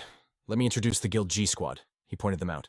This is Cho Jinpyo. He's the team's healer. He also records the mission footage so we can review the tape later. Jinpyo nodded politely. Then Min Yu-dong pointed to the only girl in the group. And she's the spoiler. Mio stepped up to the plate. Seeing is believing, right? Junho was still clueless. She got all up in his personal space. Let me check your vibes. Suddenly Mio's eyes went wide like saucers. Junho jumped back totally spooked. He thought she was staring into his soul. Then she screamed, You're absolutely cracked, you almost gave me a heart attack. Mio kept yelling. A solo clear. Are you kidding me? Junho was curious now. Can you predict the future or something? Min Yu-dong nodded. Yup. She can see a target's near future. But the cooldown on that skill is massive. And there's one catch: she has to tell the person exactly what she saw, no cap. Mio grinned like a shark. If I don't tell you, bad things happen. Junho thought about it. Future sight is super rare, like legendary tier. Even in the Dark Ages, less than 10 people had that power. Suddenly she shouted, making Junho flinch. Mio explained her power is just a prediction. She can't see too far, and the future is always changing, so it can be glitchy. Min Yu-dong chimed in. But if you know what's coming, you can move with confidence. Now, it helps us prep defenses and dodge traps. Junho nodded. Facts. Min Yu-dong smiled, eyes narrowing. I've got super strength and Junho's weapon skills are OP. Our squad comp is balanced and solid. Finally, he gave the order. Let's take it slow, fam. We need a spot to camp and set up the Wi-Fi. Junho agreed. 5 hours later, someone hammered a stake into the ground. Min Yu-dong broke it down. Placing this bad boy creates the magical network. Junho was impressed. Suddenly, the map on the screen pinged. This is Team Sony. We're heading east, but it's a ghost town out here. Another voice crackled in. Same with our 3 squads. Did the Dark Elves bail or what? He reported in. Gil from our group is searching the east too. Let us know if you spot any pointy ears. Someone replied. Copy that. Hearing this, Min Yu-dong rubbed his chin, analyzing the intel. Mio had a theory. Nobody has found the Dark Elves yet. Maybe their numbers are super low. While the trio chatted, Seo Junho spoke up. Something feels sus. He broke it down. This map is huge. Just assuming the population is tiny, that's risky. 200 players searching with 0 contact. That's definitely suspicious. Mio played with her hair. Maybe they're hiding because they're scared of us. Junho shook his head like a veteran. Nah. Dark elves are proud creatures. Even if the boss said stay low, they wouldn't let us stomp on their turf without a fight. He turned to Mio with a serious question. Hey, your cooldown is still active, right? When you read my future earlier? Did you see when I was fighting the Dark Elves? Mio looked up, thinking back. I don't know the exact time, but it was pitch black everywhere. So probably at night. The whole squad was shook, staring at Seo Junho like he grew a second head. Silence took over until the big guy finally pondered. Yo, this is wild. He was totally confused. But then Junho pulled up his system window and flashed the digital receipts for everyone to see. Shorty looked flabbergasted. Say what? Junho didn't even blink. Listen up, fam. Dark Elves are gonna crash the party tonight. We can't hunt them now, so we gotta wait. But then Mio raised her hand with a question. If we know they're coming, shouldn't we slide into the others' DMs and warn them? Junho shut that down quick. Nah, that's future talk. They'll just think we're capping anyway. For now, let's just chill and take turns napping. But as the Skykill turned that spooky sunset orange, Junho dropped a bomb. Tonight's gonna be lit, literally. Then total darkness swallowed the world. One black-haired dude was bundled up in a blanket like a burrito, shaking in his boots. It's freezing. What if the elves pull up on us? But the purple-haired player just rolled his eyes. Bruh, chill. Dark elves raiding at night don't make me laugh. Those creeps are just corrupted junkies addicted to world tree juice. They ain't got the skills. They're totally brain dead. They can't even talk to each other. Purple hair laughed like he owned the place. You really think they got the IQ to plan a sophisticated military raid? The squad was like, I guess. But suddenly, a massive shadow loomed over purple hair like the Grim Reaper. He jumped up and slammed his staff down. Yo, who's there? The scared rookie was trembling. Senior. Out of the pitch-black night, a glowing eye popped open. A Yukon Gi stepped out, but purple hair kept his cool. Pfft, whatever. What's the drama? It's just a wolf, he said, pulling back his staff. Relax, homies. They're terrified of fire. Easy peasy. But you could hear his voice cracking. He was totally bluffing. I don't know, man. There's a mob of them, the black-haired kid stuttered. Are you sure they hate fire? He couldn't move a muscle as the beast crept closer, staring right into his soul. Suddenly, purple hair spotted something that made his jaw drop. He froze up, totally glitching out. The rookie waved a hand in front of his face. Up, puzzled Senior. You good? Finally, his brain rebooted. Huh. He spun around and screamed at the top of his lungs. Wake up, everybody, get up now. His face was beet red, screaming like a banshee. Look up, a dark elf was riding that beast like a motorcycle. Meanwhile, our boy Seo Jun-ho popped his eyes open in the corner. Game time. He looked over and there's Mio casually sipping tea like a grandma. Oh, you're up. Go back to sleep, nothing's popping off yet. She was way too chill. Jun-ho wasn't buying it. What about the other squads? Mio checked her watch. Weird. The night guards usually check in every 30 minutes. But the map is radio silent. Dulcei ongatshuach in the Matrix. Mio frowned at her wrist. 0 bars. Jun-ho stood up, sensing the vibes were off. They aren't gonna call. His blue eyes started glowing like LEDs. He knew the enemies had arrived. Those sneaks, Jun-ho growled. Skill activated. Night Hunter. His senses sharpened to 100%. Boom. He spotted the elves and their mounts camping in the treetops. He smirked. Riding tamed wolves for a stealth raid. Okay, I see you. He drew his sword. Captain Wakey Wakey. Mio jumped up, totally confused. What's the deal? I don't see anything. She looked around blindly. Right then, a giant wolf mouth opened wide behind her, ready for a snack. She whipped around, staring right into those drooling jaws. But swish Jun-ho's blade flashed and fresh blood sprayed everywhere. The elf rider got roasted by a fireburst, screaming his head off. Watching them burn, Jun-ho muttered, Yikes, that's messy. He glanced at the rookie on the floor. Guess I can't borrow the kid's sword today. He told Mio to rally the troops while he stared down the uninvited guests. Yo, we've got company. We are totally surrounded. The second he spoke, the wolf riders charged in like maniacs. They swung their blades, but Jun-ho dodged like he was dancing. Smooth criminal. Slash one swing took out 3 baddies at once, but another elf rushed him. Jun-ho didn't flinch. His right arm glowed, red veins popping, and bam, armor defense activated. A sick glowing shield wrapped around him, pulsing with neon red energy lines. He looked like an absolute tank. The elf tried to stab him, but the sword just bounced off. Clang Jun-ho smirked. Nice try, buddy.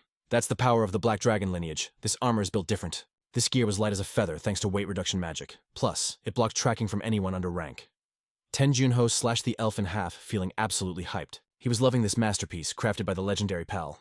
He remembered when that kid Shimoku handed over the keys to this sweet ride. Made from the bones of a nameless dragon, Chairman Diog gave it to him with a note saying, Have fun with the black armor. What a massive flex. Jun-ho snapped out of memory lane and faced the mob. I gotta thank that dude later. The dark elves were shook, watching him like hawks afraid to make a move. A wicked smile crossed his face. I can hear you creeping in the bushes. He hatched a plan, let one survive so he can tail it back to the boss. He checked on Mio fighting to protect the squad. To find their hideout without alerting the whole forest trailing a survivor was the only play. He glared at the trees with main character energy. Come on. Just one of you step up, I'll send you packing. Immediately, a gray-haired elf jumped out screaming with a sword. Too slow, Jun-ho sliced him midair before he could even land, blood sprayed everywhere. And the elf looked shocked as his life bar hit 0. All right, just one left to go, Jun-ho said, dripping in enemy blood. He had to move fast before the trail went cold in the pitch-black forest. After wrecked that long-haired creep, he realized something. The clan chief was on a whole different level. But watching them fight gave him some major intel. Rumor had it that goblins eating world tree roots turned into brainless zombies. But this guy, he was actually smart. That's terrifying. Jun-ho crunched the numbers. Even ignoring the chief, 1,000 dark goblins is a serious threat. Plus, those Dark Knight bodyguards are no joke. Jun-ho pushed through the bushes and got back to the squad. They looked totally beat. Minyu turned around. Oh snap, Jun-ho is back. Mei and Jinpyo were wiping blood off their faces. Jun-ho nodded coolly. Yeah, one slipped away, so I had to chase him down. You were right about the night raid. The rookie sighed. I was useless against that wolf, my bad. Jun-ho looked at the pile of dead monsters. Don't sweat it, kid. You survived. The guild had handled their business. Everyone did their job. Then Jun-ho asked the big question. So what's the status on the other camps? Mio looked stressed. 0 contact. If they aren't fighting for their lives right now, they're probably already toast. Jun-ho spun around, eyes blazing. We gotta move, now. Minyu blinked. For what? Jun-ho replied with total conviction. To save their butts. Scene switch. The enemies were absolutely cracked, pinning the squad to the dirt. This blonde baddie was totally helpless under a Yudong's hoof, whispering prayers like it was game over. Yo, somebody save me. I ain't ready to log out yet. But suddenly a spear slammed down with insane force. But wait for it. It missed her and smashed the ground. The impact made her eyes pop out of her skull. The bloody dark elf rider got yeeted off the beast, leaving the Yudong looking confused. and boom. Seo Junho stuck the landing right on top of the monster. That ugly thing was drooling, looking at her like a snack. Then splat monster blood sprayed everywhere like a fountain. Taking her chance, the girl scrambled away from the giant freak and stuttered when she saw him. Seo Junho. Did you really pull up? Because I screamed. Her crew rushed over to check on their leader. The blonde girl finally sat up, catching her breath. Y'all are safe now. The teammates nodded. Yeah, these legends saved our skins. She bowed deep to Seo Junho, keeping it 100. Seo Junho, you are the straight-up savior of Team Blue 1. He shook his head like it was nothing. Chill with the formalities. How bad did you guys get hit? The blonde girl gritted her teeth, the vibe getting heavy. We lost 6 homies, and it's all my fault. How am I supposed to make up for those lost lives? She couldn't hold it back, shaking and sobbing her eyes out. While Seo Junho's face went dark, Min-young pulled up to the scene. It's already done, Min-young said. We rushed here ASAP. Seo Junho turned around, taking charge. Everyone's here. My squad heads east. Blue 1, you guys book it toward Northram. The blonde girl looked confused about the north. Seo Junho nodded. Groups are still throwing hands with goblins there. Gear up and go help them cut the losses. He started running the numbers in his head like a pro gamer. 500 goblins left in the village and half are already raiding. If we survive the night, this W is ours. As Seo Junho knew the play, all the scattered players had to link up. He ordered everyone to sweep north, grab the stragglers, and then push east for the final boss fight. The blonde girl hesitated, but before she could drop a word, Seo Junho cut her off. Look, I know your squad took a beating, and you're short on numbers to fight Master Kobold, but we gotta keep it moving. If we get caught lacking separately, this whole raid gets wiped. Seo Junho wasn't sugarcoating it. He hit her right in the feels. How are you gonna get payback for your friends like that? Your dreams are gonna vanish like smoke. That woke her up. She steeled herself, thinking about revenge for her fallen crew. She spoke up, eyes blazing. Thanks for the reality check. From now on, Blue 1 follows the orders of the Korean god himself, Seo Junho. Meanwhile, a blue-haired dude was leaning against a tree, totally wrecked. Suddenly, ugh. He screamed as the pain spiked. His leg wound was turning a nasty green. The poison was spreading. He cursed out loud. Damn those black goblins, they poisoned the tips, his yell echoed. Filthy trash. But suddenly, a whole pack of Yudongs pulled up on him at once. One of them growled with glowing blue eyes. The blue-haired player gritted his teeth, barely holding his peace. I'm Team Bravo, baby. A monster jumped out, snarling. He shouted, I'm taking you uglies to hell with me. But before he could pull the trigger, the beast chomped on his arm. Fighting the pain, he jammed the barrel right against its head. Bang, the gunshot rang out, shaking the whole forest. Leaves rained down as his body gave out. Damn it. I ain't got the juice left to lift my gun. The dead beast lay next to him as his vision started glitching out. More monsters were closing in. The blue-haired guy thought, is this really it? Game over for me? He blinked for a second, and suddenly the whole pack turned tail and ran. But they couldn't outrun the sword that sliced one in half. Swish one, clean cut, and heads were rolling. He stared at the scene, totally shook. The guy doing the damage was none other than Seo Junho. He just folded another monster like laundry blood going everywhere. Who is that beast? Just then, a bearded player pushed through the bushes. Yo, you're here? You scared the life out of me. Seeing his face, the blue-haired guy was hyped. Senior. You're alive, I thought we were cooked. The bearded guy grabbed him. Hold tight, thanks to Seo Junho I made it out in one piece. He's the one who found you too. I'm taking you to the medic, then we regroup. We owe this guy everything. Without him, this raid was a wrap. Seo Junho glared with ice-cold swag, his sword trembling as he wiped monster blood off his face. The bearded guy thought they were goners, but time flew by, and the sun rose. In a chill spot with sturdy tents, Seo Junho and his crew were chowing down in the corner. As he ate, he thought, Level 1 cleared. Easy money. Even though they took hits last night, 150 players were still standing. Seo Junho did the math.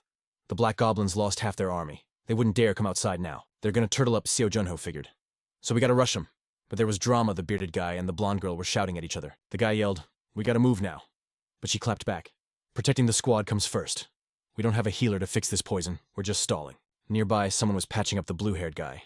The bearded dude stood his ground. We need to speedrun this raid so we can get him to the high-level healers. I get your feels, but attacking when nobody's ready is just inting, she argued. We can't wipe the whole raid just for one guy. It makes 0 sense, she insisted. We can't risk throwing the whole mission just because one player is down bad, he shouted back. What did you just say? Seo Junho rubbed his temples, sighing. How am I supposed to carry these troublemakers to a win? Min-young chimed in. What's the play, boss? Seo Junho stepped up to the arguing pair. All right, real talk. Which one of your plans is actually going to work right now? They both turned to look at the goat. Both sides have a point, the bearded guy said.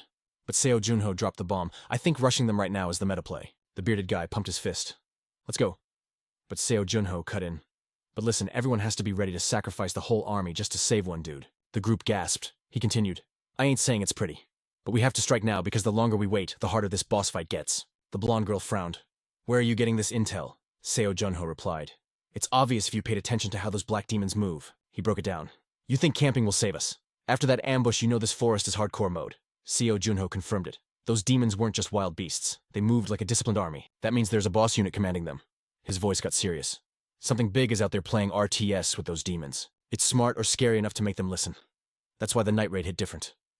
The orange-haired player raised a hand. Okay, so 500 demons. What about the wolves? Killing one is easy, but a pack. Seo Junho smirked and dropped the mic. Don't sweat it. I cleared the whole map. None left.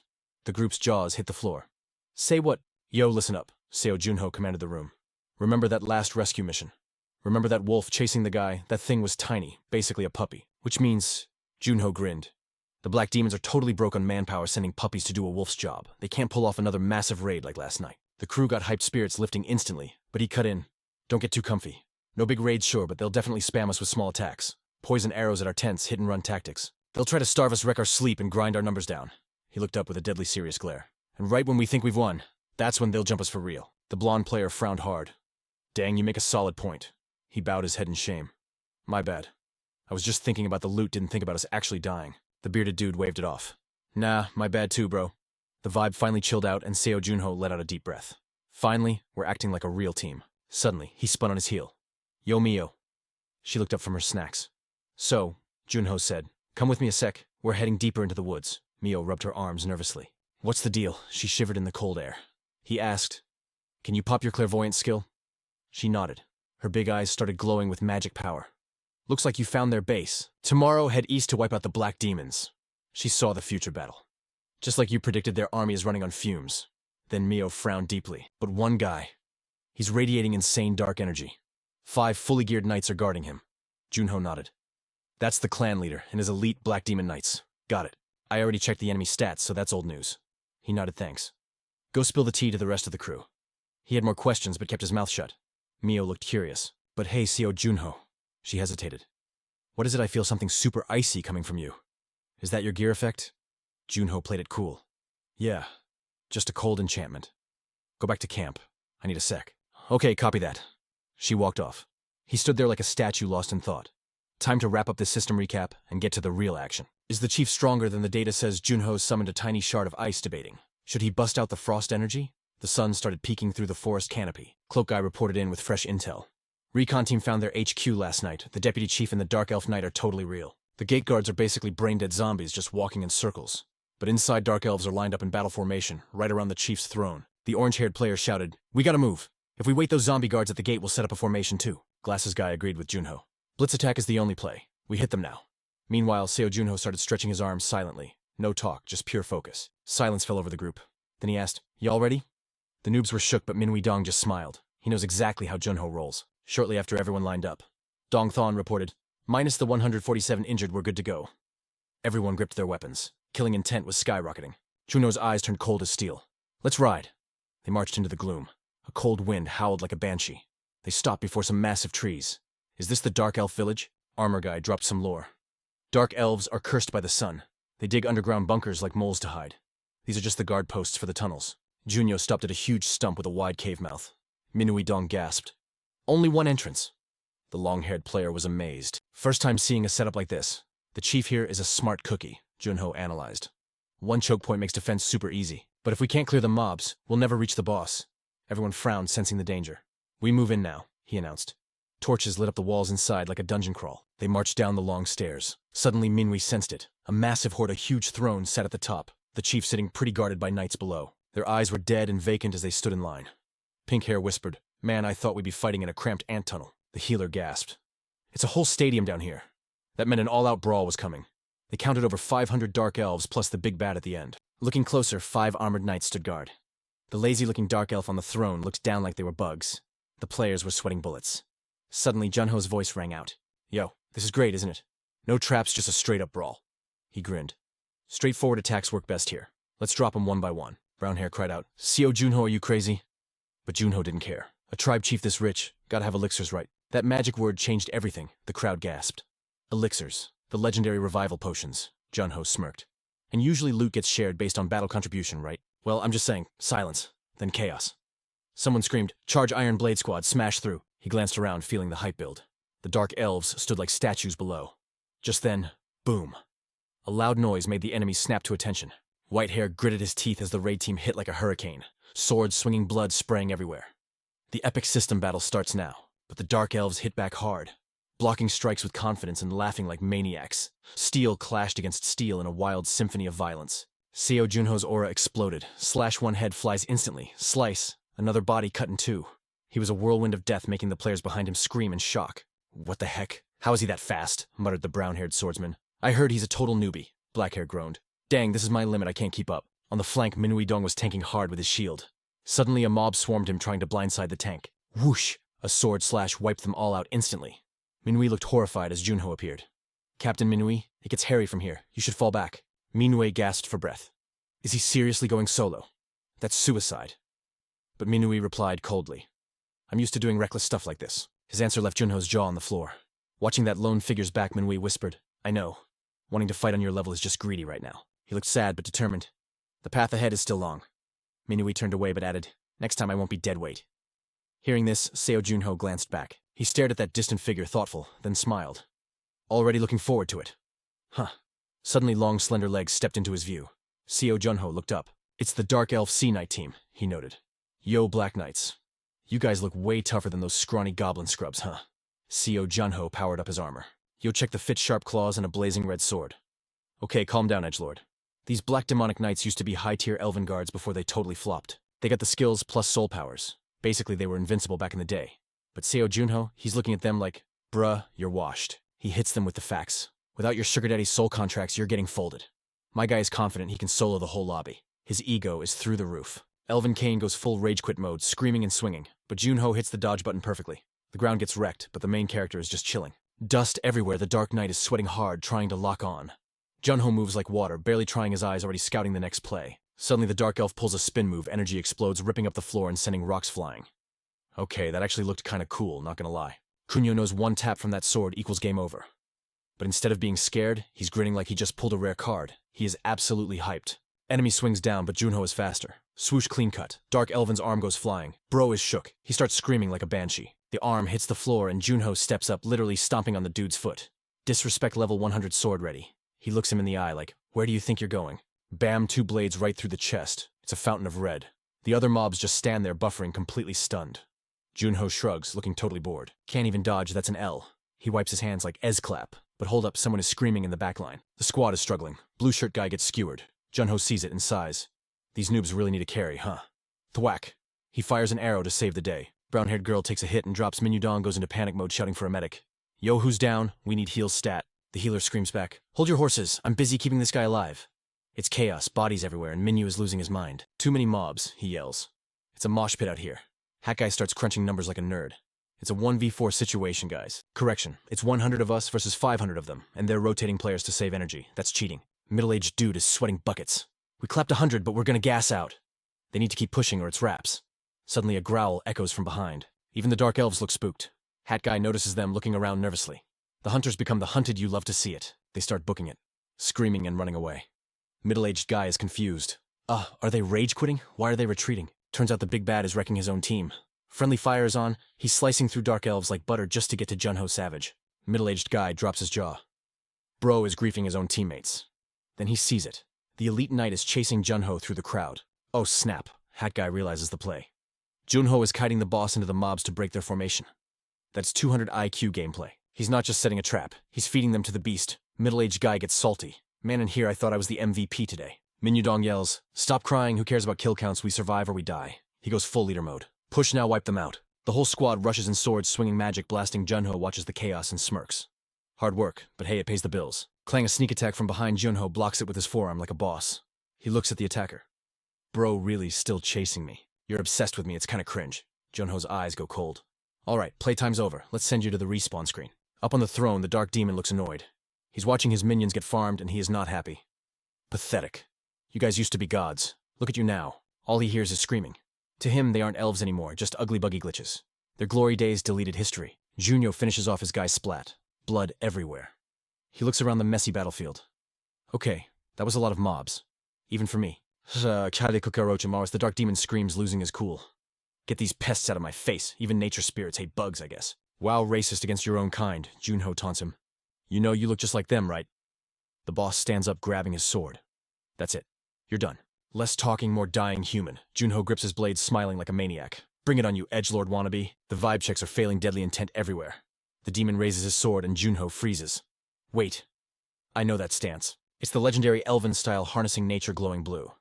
That's Zenus's moveset. Junho recognizes the original mechanics immediately. But that's locked to pure nature spirits. How's a corrupted dark elf using it? Before he can think, Zoop the demon teleports. Boom. A massive overhead slash. Junho raises his guard just in time. Steel crashes against steel, sparks flying like fireworks. The demon pushes down with insane force. Junho grits his teeth and shoves him back. They separate, but Junho's arm is vibrating. That hit was heavy. He modded the skill. It's the original style but hacked for a dark spirit body. A perfect fusion of system mana and physical buffs. Junho grins. He's downloaded the pattern. Oh ho, rhythm game time. The dark spirit sneers. You fight with your mouth, kid. The demon dives in. Junho blocks K-Blom flames everywhere. Then a horizontal slash comes flying in. Junho has to duck or lose his head. Debris is raining down. Junho coughs up blood damage taken, but suddenly a shadow moves above. Spidey senses tingling. Gotcha. Junho locks into the beat. Up down slash. He counters perfectly. Direct hit on the boss. Let's go. The demon stumbles back, bleeding purple gore. Junho analyzes the stats. Fast, yes. Strong, yes. But compared to the lore, he's kinda nerfed. The boss is panting, running out of juice. Meanwhile, his minions are getting wrecked left and right. 1/1 kill. The raid is almost over. The dark spirit looked around, talking smack about his own crew like, my tribe was full of simps following a loser leader like me until they croaked. He started tripping on nostalgia, wishing he could hit undo on his past mistakes. Dark memories flooded in. He screamed, yo, you short-lived fools, you want that wish. Fight 1,000 ops and win first. He let out a desperate roar in this classic mana awakening moment. The dark spirit's scream was total despair fuel. He was like, mercy is for the weak. I'm the only one allowed to catch dubs here. Meanwhile, Seo Junho felt the vibes get weird. The enemy's aura switched up, and boom, he speed blitzed right in front of Junho's face. Junho was shook, eyes wide, totally caught lacking. The spirit's blade skewered his chest and yeeted him into a tree. So hard sparks flew and the bark turned to toast. Junho got peppered with rock shrapnel, coughing up straight ketchup. But then, a shadow flashed above, and his gamer instincts kicked in just in time to duck a nasty slash. He was looking rough, covered in scratches, exactly the brutal grind he expected. Junho confirmed that the insane power he saw in the Dark Elf's flashbacks was 100% real. Junho ducked by a hair to avoid the knockout blow. His body was wrecked, but this pain. Yeah, he recognized this vibe. Junho knew this was that terrifying boss-level energy from the memories, a key system mechanic. He pulled a strap from his sleeve and started kiting the enemy blasting shots while backing up. Another golden flash zoomed by. The dark spirit spawned right in front of him, pressing the blade hard, screaming, "You think you can cheese this fight?" Blue and violet energies crashed like a supernova, sending shockwaves everywhere. They were locked in a sweaty struggle, smashing the terrain to bits around them. Junho's legs were trembling and sliding back. Gritting his teeth, he thought, the Black Dragon buff is letting me tank this, but I can't keep hiding my true power much longer. It was a pivotal moment in this leveling sequence. Junho looked around and realized the whole lobby was watching him with their jaws on the floor. While he was distracted, the dark spirit hit him with a cheap sidekick that Junho couldn't block. He got ragdolled into a cliff face, shattering the rock and collapsing in a pile of debris. The cracks in the stone were massive. Junho looked down, yikes, ribs showing through torn skin. Smoke cleared and the dark spirit was standing there, sword ready to finish the job. His armored hands shook on the ground as he hyped himself up. Get up, bro. You gotta stand. The enemy closed the gap, raising his sword. No need to hold back now. Suddenly, thick chains snagged the blade. The squad pulled up to restrain the boss. Turns out Minyu Dong was shot, calling everyone to support our boy Junho. Players with long hair signaled and started blasting. A brunette player yelled, "Full send!" Junho watched the scene totally speechless as Jinpyo slid in beside him. Your ribs are toast, man. Healing takes 30 minutes. A healer stepped up. I got you. Another sat down. My stats are trash, but it's better than zero. Junho was startled by their words. Jinpyo replied, even from the backline we saw the whole play, taking down the knights and 1v1ing the clan leader. You're the carry, giving us hope. Even the gray-haired players admit a noob with less than 3 wins shouldn't be this cracked. Honestly, we're terrified just attacking to save face. But look. They scanned the area. Enemy forces were down to about 100 mobs. That's why we could peel off to help. We just gotta drop the boss to clear the dungeon. Everyone was sweating to hold the black demon. Seeing this, Junho jumped up. Jinpyo shouted, "Yo, your neck is broken." Junho grabbed his sword hilt, forcing a grin. I just need you guys to cover me like Goku charging a spirit bomb for 10 minutes. Purple energy flared. The raid team split up. Some clutched the chains restraining the black demon's blade, while others dived on him, or DPS'd from the back. Everyone was redlining, 10 minutes on the clock. The gray-haired player stared, finally realizing who they were dealing with. Looking at the demon, he thought, wait. Junho is the real cunning monster here. He was trading blows with the clan leader earlier. If he's holding on, we actually have a shot at winning this raid, if we just survive 10 minutes. Suddenly the vibe shifted. A player screamed, "Back up!" Another yelled, "Watch out!" Minyu Dong looked over just as the black demon snapped the chains and blasted everyone away with an AoE attack. Minyu Dong caught a white-haired player midair. "Thanks, my bad," he said. "I'm betting my whole life on this run. That demon is dangerous, but we just need to buy a few seconds.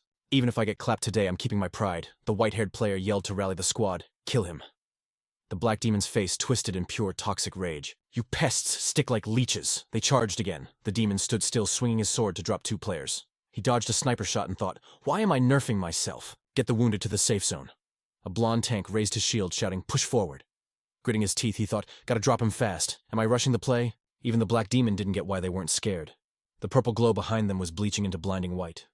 Meanwhile, Junho finished patching his wounds. His expression sharpened, and the black demon spotted him through the mob, pausing for a sec. The demon's grip tightened, veins bulging like road maps. The blonde player calculated less than 3 minutes left. We can hold, but a green sword slash instantly deleted 2 of his comrades. The terrified player looked over just as they dropped.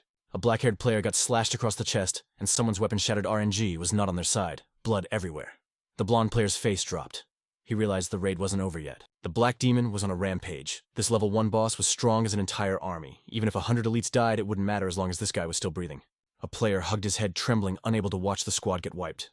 Another struggled to stand. Just as despair hit max levels, Junho's voice cut through the noise. Yo, free dumpling face, you done causing chaos yet? The black demon's eyes flashed. Junho strolled forward and straightened his back.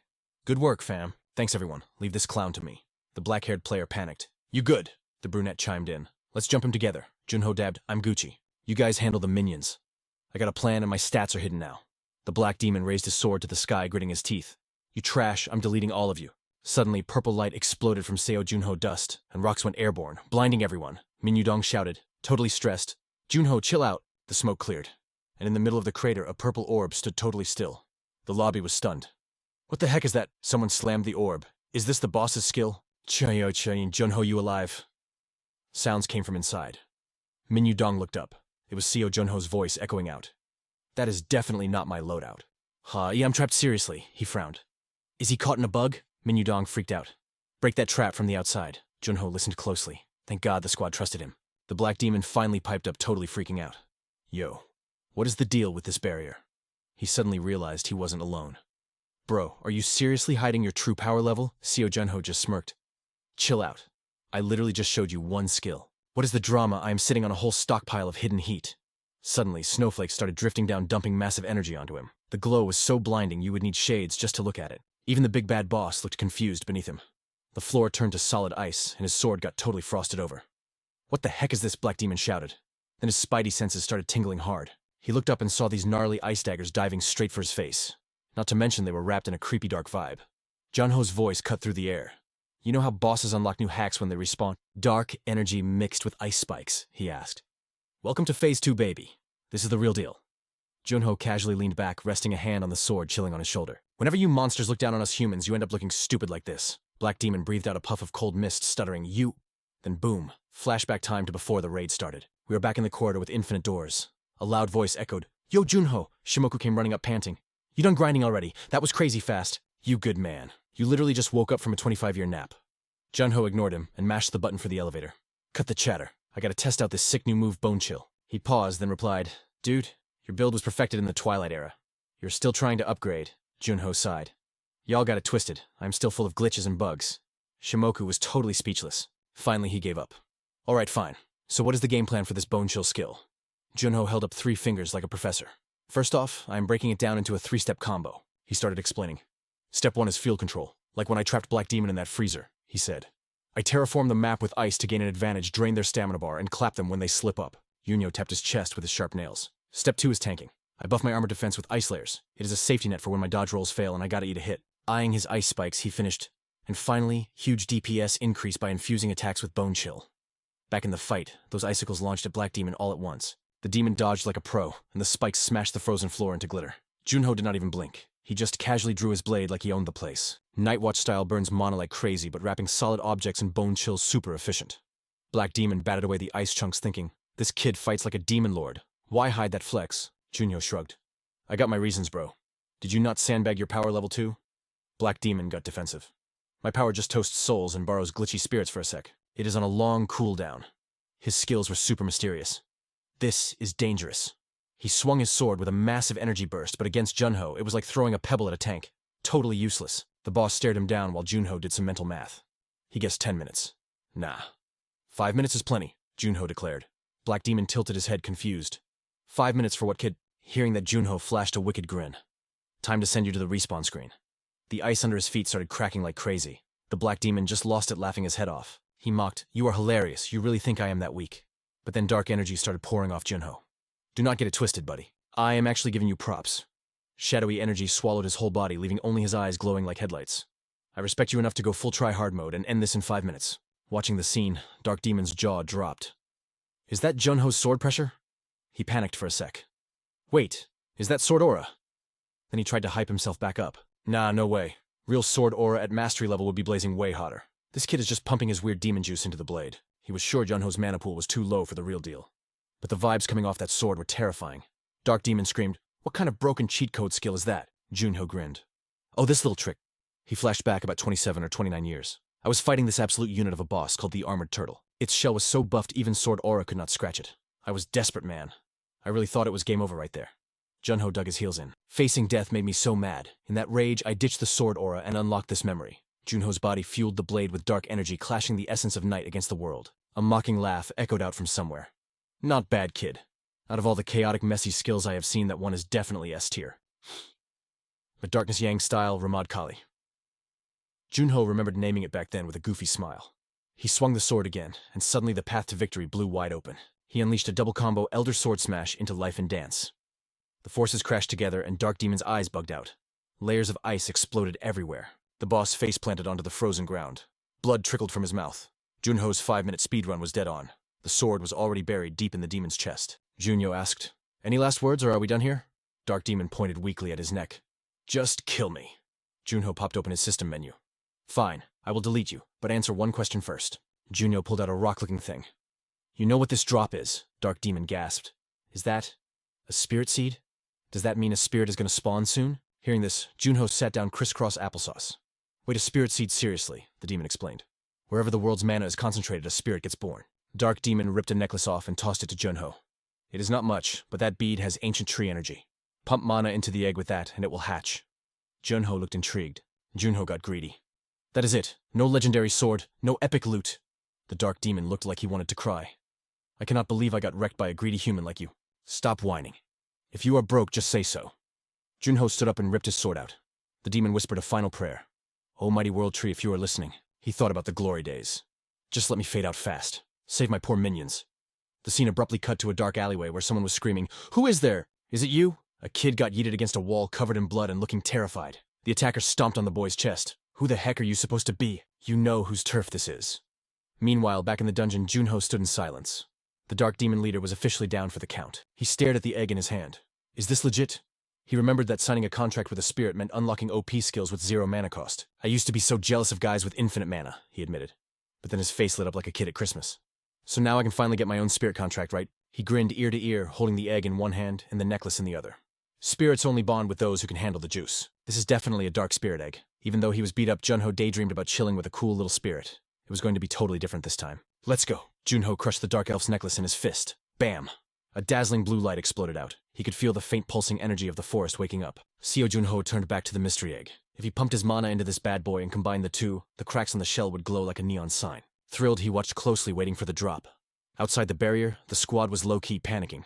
Jin Pyo voiced the stress. The dark elves were toast, so why hadn't our player Seo Junho respawned yet? He worried something glitched out, and not knowing the situation inside was a total vibe killer. Suddenly, a system window popped up like a jump scare. Everyone froze. The orange-haired player stared eyes wide as anime saucers.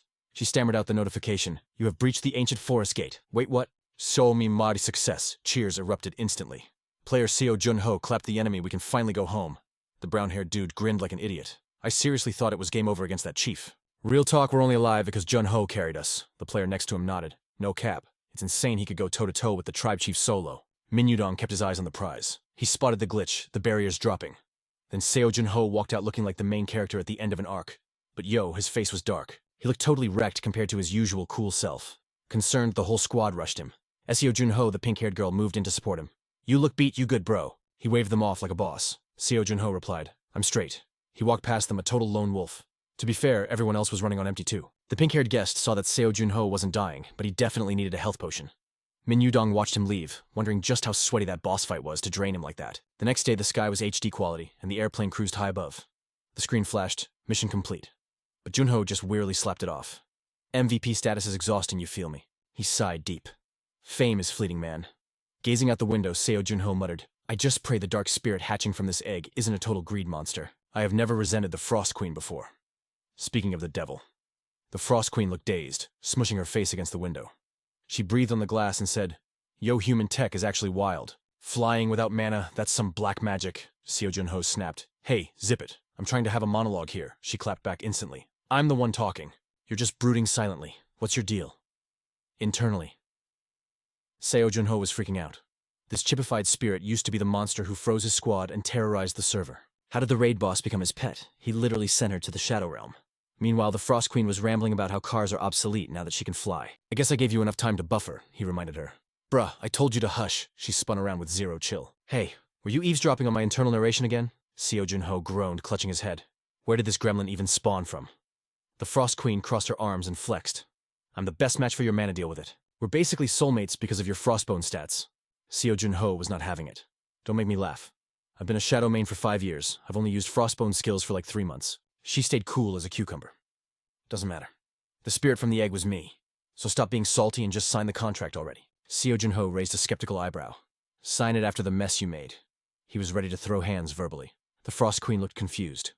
What exactly did she do to make him so pressed? Suddenly he looked ready to rage. "You really don't know." She bit her lips, sweating a little. "You're stammering," he pointed out. She started racking her brain for which crime he meant. She paused. "Oh, right. Freezing the entire Pacific Ocean." The Frost Queen gasped. "Wait, so you actually feel bad for the sushi, you're mad about the fish?" Cold sweat trickled down his face. "Freezing the ocean wrecked the climate, you psycho." He thought maybe global warming will eventually fix the temps. She thought to herself, whatever, that's irrelevant. But there was still that brutal thing she did. "You froze me and my homies." The Frost Queen couldn't take the heat and argued back. "You know that was just a persona, right? I didn't freeze them. Heck, I can use my powers to thaw them out," she replied with full confidence. "So technically I'm innocent. Honestly, I feel bad for them too." Realizing she sounded Seuss, she laughed awkwardly. "Such a hassle. Anyway, look at the view." He turned sharply, ignoring the distraction, and started texting on his watch. Seo Junho hit up his boy Deok. Then he asked her, "Think about what crimes the Frost Queen committed. Go. We're chill, so why bring this up?" Seo Junho pressed him. "Hurry up, fam. I'm losing my mind here." He listed the damage to the 5 heroes. "What else?" Deok replied, "IDK man probably a lot." Unnoticed by Seo Junho, the Frost Queen popped up behind him. "Is that a smartphone that response time is lit?" He side-eyed her. "Yeah, it's useful." Then he got down to business. "So what's the buff? What do I get if I sign?" She smirked arrogantly. "I'll be your personal guide and sensei." Hearing this, Seo Junho paused, then turned on her. "I admit you're OP, but you still took the L against me." The Frost Queen rubbed her chin. "Actually, you only won because I was nerfed. I lost my powers." Surprised he said nerfed. "What are you on about? Where do you even buy those meds?" She looked confused. "Meds. I'm not a pharmacist." The Frost Queen explained. "This body was once the queen of the Niflheim Ice Kingdom. I ruled all the ice in the server, I swear on my life, no cap." Now Seo Junho was actually shook. Thinking this was a serious wizard oath, he asked, "So you really were nerfed?" "How bad?" She responded. "I was running at about 1%. The moment she said that, Seo Junho exploded. 1% stop trolling, you swore on your life." The Frost Queen shook her head. "Oathing too much kills the vibe. It ruins my queenly drip." He sighed, headache incoming. "She's actually crazy enough to swear that." "Fine, let's sign, but I got conditions." Seo Junho laid down the law. "If you try to grief me or my friends, the contract is void. Instantly." The Frost Queen nodded. "Duh." She popped a magic circle. "Spirit and contractor are soulmates. Friendly fire is turned off by default." Still, Seo Junho's mind was a mess. Was this a galaxy brain move or a throw? But he had no choice. He wasn't swole enough to solo a 1-star gate yet. He bit his lip until it bled. "But with this power, I'll be ready." He slapped his bloody hand onto the glowing circle. He was determined to grind XP with the Frost Queen's power. The following day at the Association Gym, Seo Junho and the Frost Queen were in a massive hall. She sighed. "Yo, this map is boring." He answered, "It's a training room genius." Seo Junho pulled up a system screen for a stat check. The Frost Queen got nosy. "What you doing?" He didn't hide it. "Testing out the loot from the last raid." A ring and bracelet spawned on Seo Junho's hand. The ring was radiating pure energy. Seo Junho clenched his fist. "If I equip this, my magic stats are going to hit 100. I could speedrun a 1-star gate easy," the Frost Queen commented. "With that drip, you actually look kind of strong." He glared. "Didn't ask. Time to see what I can really do." She paused.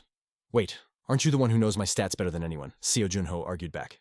"You're a spirit now, the meta has changed." Hearing that, the Frost Queen paused for a beat, calculating her next move. "I'm picking up what you're putting down," she said before dropping a serious reminder.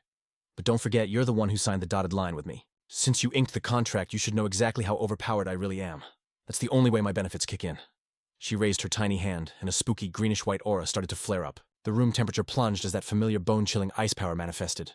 Even the ceiling froze over instantly. Junho stood there totally shook. Cold sweat rolled down his face as he thought, man, it feels like my actual heart is being put on ice. Junho had a flashback to the intense pressure he felt when he first raided the Frost Queen's dungeon. But just as the vibe got heavy, the power faded, and the Frost Queen rolled up her sleeves and vanished into thin air. He looked around confused. Yo, what are you doing now? She lowered her head ignoring him, then stubbornly turned her back. It was like dealing with a moody teenager who just lost interest in a game. Junho's mind was full of question marks, totally clueless. The Frost Queen finally spoke up blunt as ever. I'm just not in the mood to flex my powers right now. Junho snapped back. Are you trolling me? But she just kept talking. Once something grabs my curiosity, my attention span for everything else hits zero. Junho frowned, messing up his hair in frustration. But all he could do was let out a heavy sigh. He switched tactics. Fine then. What's got you so hyped up? The Frost Queen flashed her signature grin and answered, I want to check out the human world. Boom. The scene instantly shifted to a busy downtown street packed with skyscrapers. Some random guy was holding a low-tier certificate, trashing it as total garbage loot. It was just the usual background noise of the city people complaining about their stats and grinding conditions. On the main road, traffic was backed up while pedestrians flooded the crosswalks. The Frost Queen zipped around in circles, totally buzzed. Whoa, who owns that massive castle over there? Junho nodded. Yeah, that's just an apartment complex, not a fortress. She pointed at a passing vehicle. What is that strange metal carriage? He replied deadpan. It's a car. She wouldn't stop yapping, staring intensely at everyone's smartphones like they were magic artifacts. Junho was losing patience, fast gritting his teeth. This is so annoying. Then a thought hit him. Wait, why can't other people see you? She got all sulky. I'm flying around making all this noise, but I'm invisible to these NPCs. So boring. She perked up. If you want, I can toggle my visibility on. Junho shook his head frantically. Nope. Definitely not right now. Suddenly, she went quiet. Junho looked confused. The spirit contract was getting weirder by the second. She pointed excitedly at a black cat, screaming, What is the name of that magnificent beast? Junho raised an eyebrow. You mean the stray cat? Before he could finish, she zoomed forward. Hey, stray cat. Let Big Sis give you some head pats. Junho tried to warn her. Even though the cat couldn't see her, its golden hunter eyes sensed her spiritual pressure. It tilted its head, waiting for the prey to get close. The second she got in range, chomp, it bit her, shocking the Frost Queen into a tailspin. Not stopping there, the cat unleashed a fury of swipes. The queen screamed, dodging for her life. She rocketed upward to safety.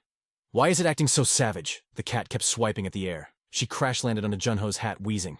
How did those fierce monsters even get into the city? You can't just leave a cruel beast like that roaming the streets. Junho laughed and explained, it only attacks things smaller than itself. He chuckled heartily while the Frost Queen looked completely bamboozled. Junho scooped up the cat and instantly it turned into a purring softy. Cats only show their cute side to the alpha in the room. The Frost Queen's jaw dropped, staring in disbelief. She snapped back angrily. How annoying, take me back to the training room. I'm going to show you my true power level. While petting the cat, he replied, sure if you really want to. The two headed back to their private dojo. The air was thick with anticipation as they locked eyes. The Frost Queen started swinging her arms, focusing hard. Etch this power into your memory. Junho smirked back. I'm ready whenever you are. As he spoke, a magic circle lit up beneath him. Around the rim, dozens of razor-sharp spears materialized out of thin air. Suddenly, those spears launched upward. A thin, icy veil formed in midair, instantly morphing into a jagged frost pillar. It was a textbook display of system mana manipulation. She didn't stop there.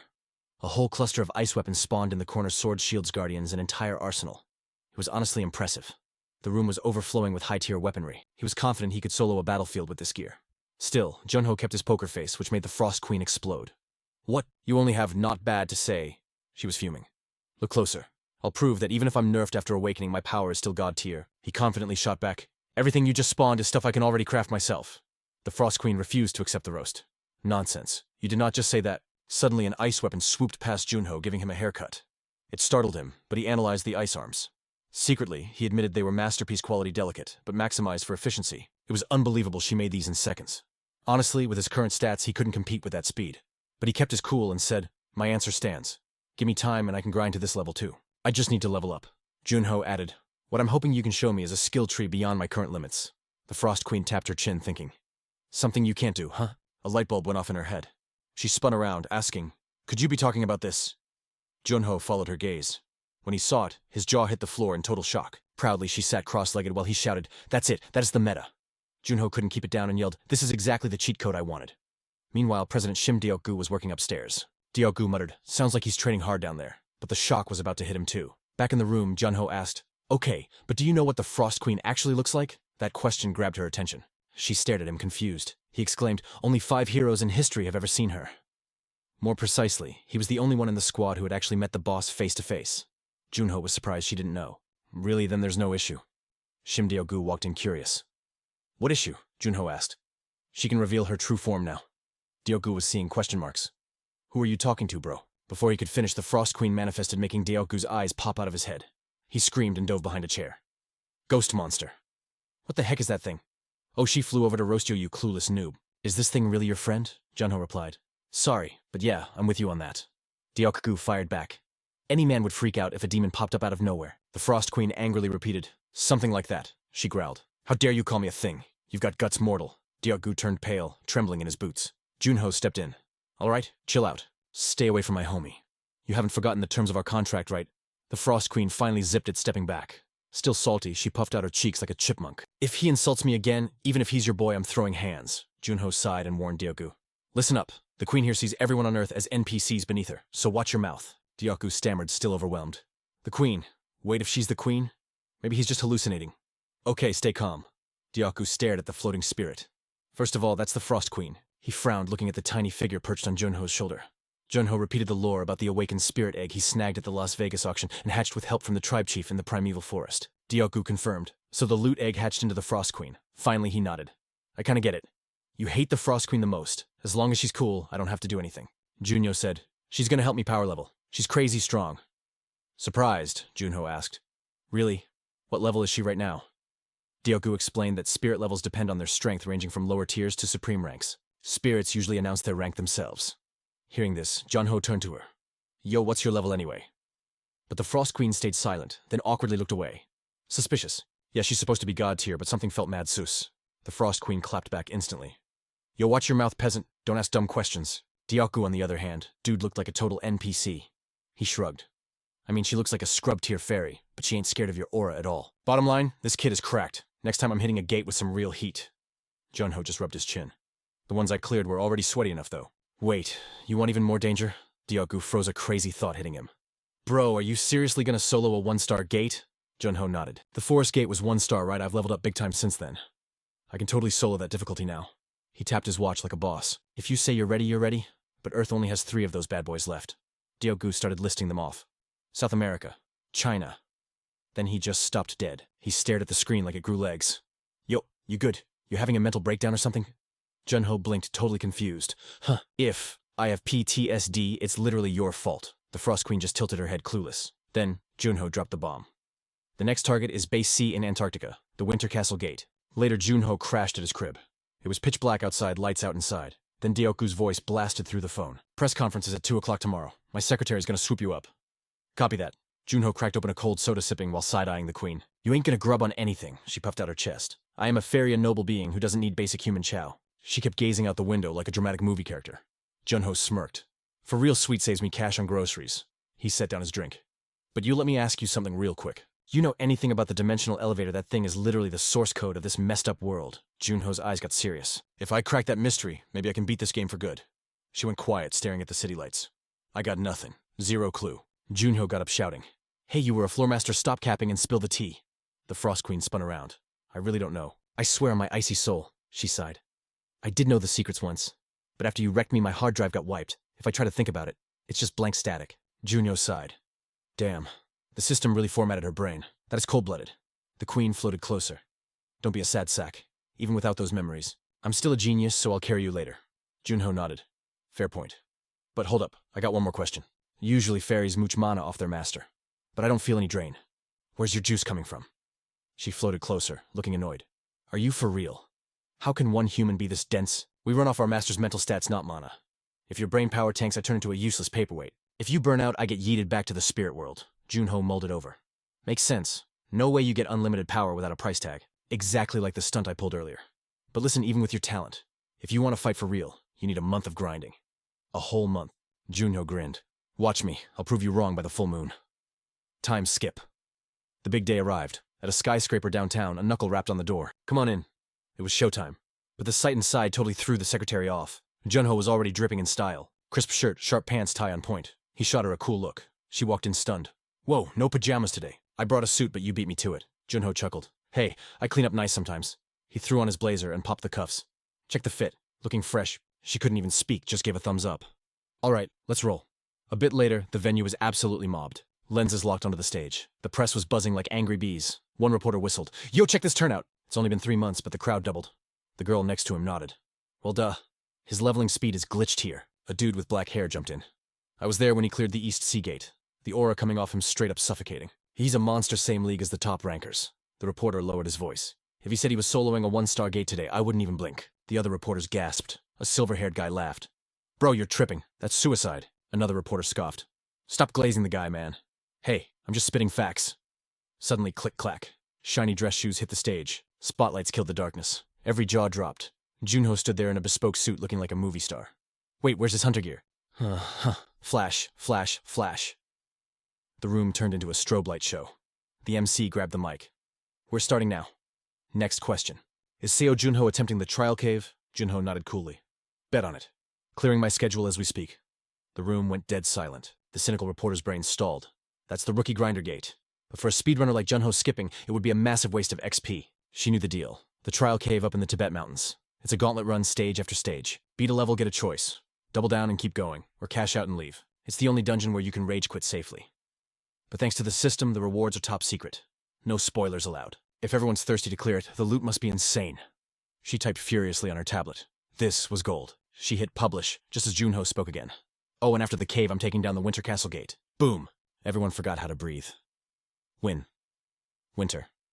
The cameras went nuclear. Did he just say the freaking Winter Castle? A reporter screamed the context. That's one of the 3 Unconquered Gates' legendary hell mode. It's a nightmare that's been haunting humanity. They jumped up desperate. Are you serious, the Winter Castle? Junho didn't even blink. Yes. Conference over. By sunset, his jet was already piercing the clouds. Yo, check the headlines. A massive alert popped up. Seo Junho's next target is the 1-star Winter Castle gate. The internet went wild, asking if our boy was rushing into a suicide mission. But Junho. He declared he's storming the trial cave. Can he actually top Kim Young's legendary 9th level record? Man, Seo Junho was just chillin', resting his head on his hand like a bored king. He scrolled through the news, watching the updates flood in like a tsunami. Even the Frost Queen was sweating bullets. She asked, Yo, are you good? Everyone thinks attacking the trial cave is way too premature. But Junho dropped some knowledge. Listen, the entry requirement is level 25 to 30. However, he smirked. There's a hidden condition the noobs don't know about. Junho broke it down. The bigger the level gap you overcome, the crazier the loot drops. The difficulty stays the same, but the rewards, infinite. Check this out, he explained. If a low-level player clears a high-tier gate, the system blesses them with way better rewards than a high-level player doing the exact same run. Click the Queen finally got it. Aha. So that's actually a total win-win situation. But Junho cut in. That hack only works if the system lets you enter the gate a second time. I'm seriously considering it because usually once you snag the rewards, you're banned from re-entering. But here's the kicker, I cleared that dungeon back when I was technically a ghost. Junho stared out at the dazzling Sky Island afternoon. He had already dominated that cave and claimed the rewards 25 years ago. But now, his stats have been wiped clean. It's a total hard reset. So, I might just be able to finesse the system and enter a second time. Later, his private jet touched down on a VIP rooftop. He stepped out coat in hand, looking like a boss against the sparkling city lights. Determination locked in. Bet, I'm taking this challenge down. Seo Junho's mind flashed back to his frozen comrades. He was doing this to bring the squad back together. His eyes blazed with ambition, seeing his past self right there in the reflection. Bearing the identity of Spectre, he smiled at his history, ready to level up and surpass his own legend. Suddenly, Junho hollered, Yo, Frost Queen! What's good? I need you to whip me into shape. The Queen froze, mid-air, totally shook. She zoomed in closer, realizing he was serious. Wait, you're asking me to be your mentor? Junho shrugged. I mean, your ice control is cracked compared to mine. Learning from the OG wouldn't be a total waste. The Frost Queen puffed up, shouting, So I'm basically your master now. She was loving it, blushing with pure ego. Fine, as a noble lord, I will personally guide you. Lead on, peasant. Junho felt a bit done with her attitude. I ain't your servant or your disciple, but thanks for the help. The Queen got serious, though. Don't think this will be a walk in the park. You gotta grind hard. Bring it on, he replied. I'm ready for the heat. Meanwhile, back at the Winter Castle gate, the massive structure stood tall. Inside, 4 of Junho's legendary teammates were still trapped in eternal ice. They were frozen statues, unable to move an inch. On the cold ground sat a bottle of wine and 5 glasses waiting for a toast that never happened. The tragic night of October 14th. Cut to the next morning, the Association training room looked like a blizzard hit it. Ice blocks littered the floor and frozen swords stuck out of the ground like a graveyard of failed attempts. Bang, a sword shattered into pieces, clang. Another loud clash echoed as Junho slammed his blade into the frozen floor with pure frustration. The dude was dripping sweat, totally gassed out. He was exhausted and his sword was caked in frost. He looked up at the Queen floating above. How's that run, Queen? She pursed her lips, then gave a rare nod of approval. Finally, you did something not totally embarrassing. This is getting spicy. 2 weeks ago, she was analyzing, and now, you're juggling 2 elements. One is darkness, and the other is my ice. Junho looked confused. Why are you lecturing me like I don't know this? She sighed, disappointed. You think too simply dummy to use an attribute, you gotta understand it on a spiritual level. The deeper the understanding, the sicker the technique. She held up a tiny finger. Pop quiz.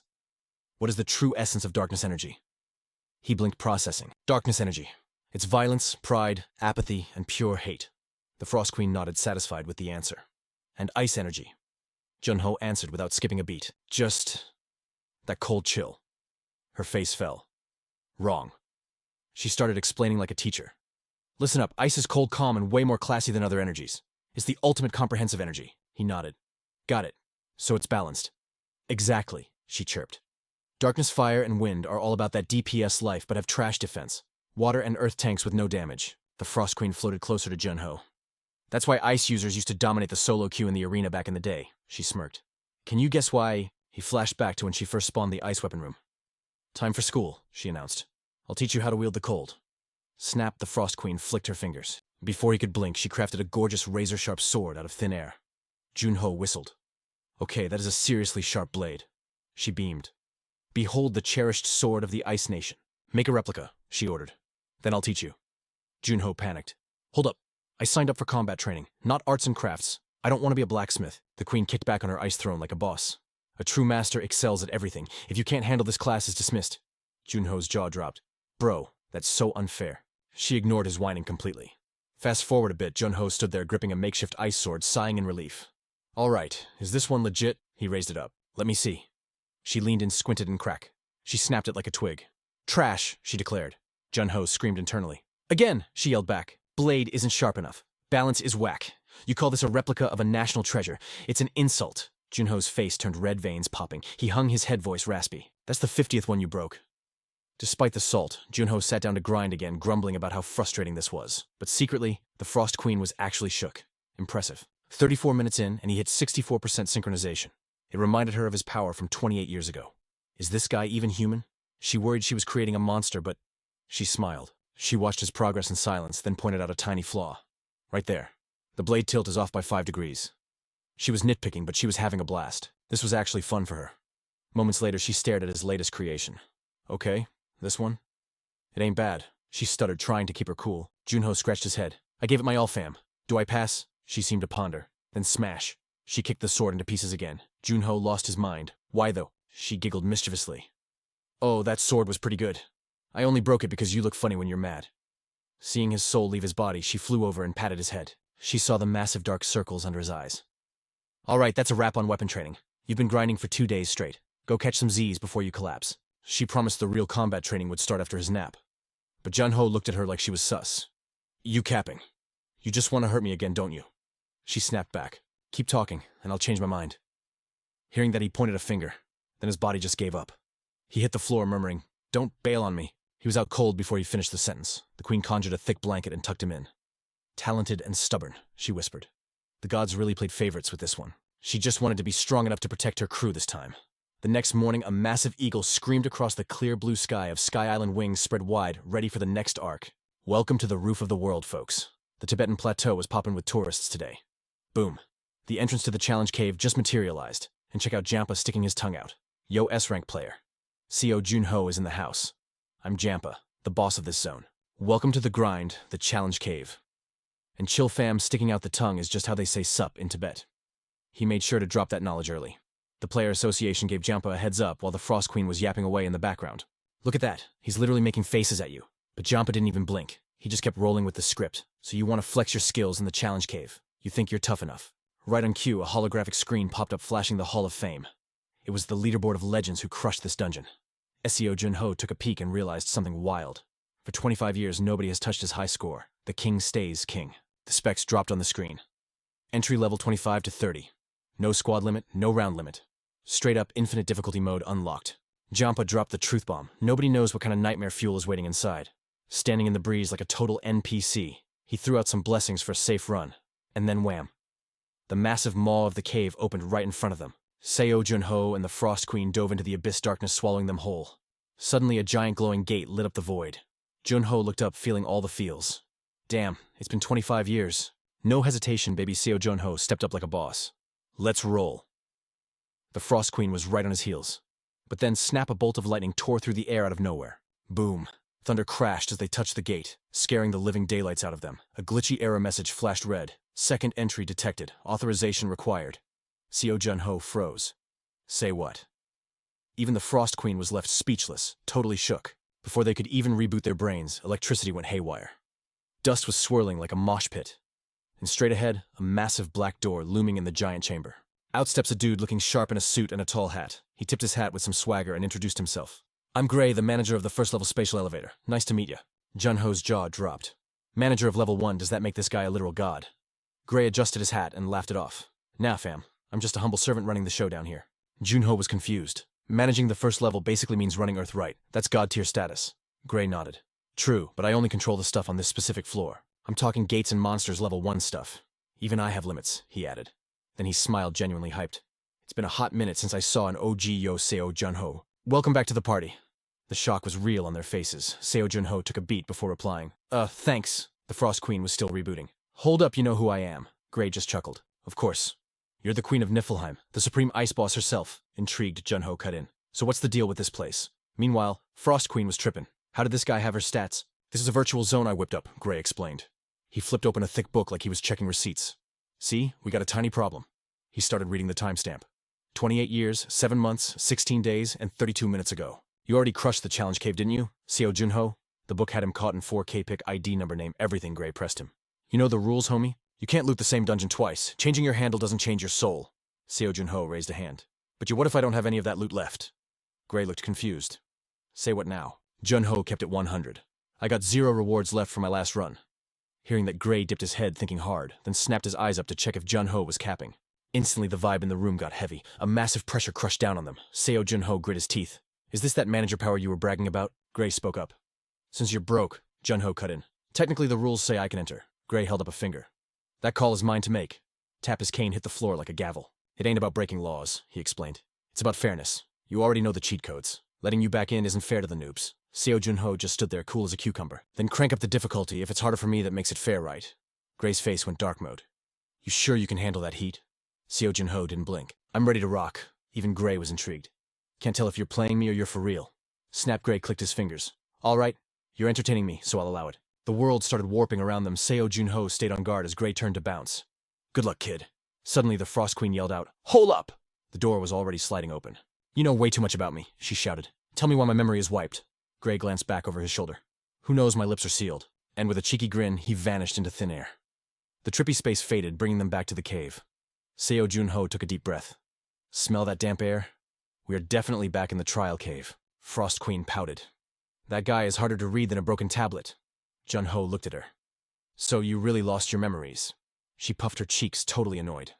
That's why I feel so weak, I remember nothing about these floors. Still, she looked on the bright side. At least the ride here was first class. Ping. The screen flashed a welcome message for player Seo Jun-ho. Jun-ho grinned. Showtime. Glad that went smoother than I thought. Definitely a plane, not a blimp. His eyes sharpened, locking in. The screen text shifted. Level 1 magic challenge initiating. Use magic to smash the shadows. Seo Jun-ho checked his gear. Ready to rumble? Frost Queen scoffed with confidence. Please, isn't this tutorial mode? A blue aura enveloped him. Game start instantly. Seo Jun-ho's sword danced, slashing through the air. He obliterated the magical shadows like he was swatting flies. Just a warm-up. System announcement. Magic challenge cleared. The Frost Queen rolled her eyes. Not bad, but I would have done it in a heartbeat. Jun-ho frowned. Quit flexing. The system chimed in. Proceed to gravity challenge, say go or stop. He didn't hesitate. Level 2. Let's get it. Rumble. The floor shook violently, freaking them both out. She gasped. What kind of twisted game is this? Suddenly, Jun-ho's knees buckled. The gravity cranked up, turning his body into lead. It's like double gravity, he grunted. Frost Queen panicked. If this is level 2, what about the other 8? The ground started cracking under the pressure. This was straight up torture. Suddenly, whoosh, Seo Jun-ho started floating midair. Hey, I'm Featherlight. She shot him a look. You're not going to waste this training arc, are you? You won't get a gym this intense ever again. You gotta grind. But Jun-ho was just drifting away like a balloon. Hey, where do you think you're going? I don't know if this is easy, but bam! Before he could finish, gravity body slammed him into the dirt. The earth shattered. This sucks, he groaned. Even the Frost Queen was losing it. Jun-ho's arms were shaking like jelly, barely holding him up, but he grit his teeth. I ain't quitting yet. She thought for a sec and smirked. Okay then, try running a lap. Jun-ho complained. Easy for you to say. He staggered forward, lost his balance, and face-planted again. Drenched in sweat, he collapsed like a wet noodle. He looked up with dark circles under his eyes, totally fried. Yo, how much did they buff this difficulty? Frost Queen patted his head. Good boy. Well done. The system popped up. Say go to continue or stop to cash out. Junho shot up like a zombie coming back to life. Go! She looked worried. Dude, you look wrecked. Rest is for the weak, he panted. I'm finishing this in one run. He knew the logic, the harder the grind, the sweeter the loot. If I survive this, I'm getting a legendary drop for sure. Frost Queen tilted her head, asking, Yo, what's the next level boss? Junho didn't sugarcoat it. The Shadow Challenge. His gaze turned icy cold. We're dealing with illusions, fam. Last time I went absolutely feral saving my homie from monsters. He clenched his jaw knuckles white on his sword hilt. I gotta remember, those shadows. They ain't my real parents. Junho launched himself into the air, slicing through a beast. After half a day of grinding, the wave finally ended. He glanced at Frost Queen, betting everything that the next round was another mind game. His intense glare totally threw her off. While Frost Queen looked confused, Junho was low-key hoping for an appearance. The snow started floating up and he knew the drill. But nothing comes easy in this game. Junho pushed himself up while Frost Queen watched totally on edge. Junho reached for his blade. The snow began morphing into 4 familiar figures. It was Mio's image sharpening first. Then Junho saw the others lock in. The squad was back, and their voices echoed like a nightmare. You really gonna survive out here solo, you traitor? Junho figured they'd say something toxic, gripping his sword tight. Yeah, whatever. He stood there like a stone, letting the fake versions of his crew trash-talk him. Why'd you ditch us, bro? Junho kept his cool while the angry voices screamed traitor in his face. Skaya scowled, yelling her lungs out. Frost Queen stepped up trying to play peacekeeper. Don't listen to that noise. But Junho cut her off. Chill, I know they're just glitches in the Matrix, he scowled. Even at the bitter end, those clowns always tried to make me crack a smile. Junho flashed back to that tragic moment. They all knew it was game over back then. He raised his sword, fury exploding in his chest. I won't let some fake copies disrespect their memory. Ramadat stood there radiating pure destruction and infinite regen. Skaya was the MVP of magic, switching between offense and defense, while Gilberto and Mio provided that god-tier ranged support. And you could flash step with a sword before anyone blinked. Junho knew trying to solo the whole squad was straight suicide. He looked at Frost Queen. Can you crowd control Skaya and Ramadat? She nodded. I got you, but it's gonna drain your spirit bar like crazy. Junho didn't even hesitate. Do it. She wondered how long the hold would last. Maybe 30 seconds, she guessed. He smirked, confident as ever. 30.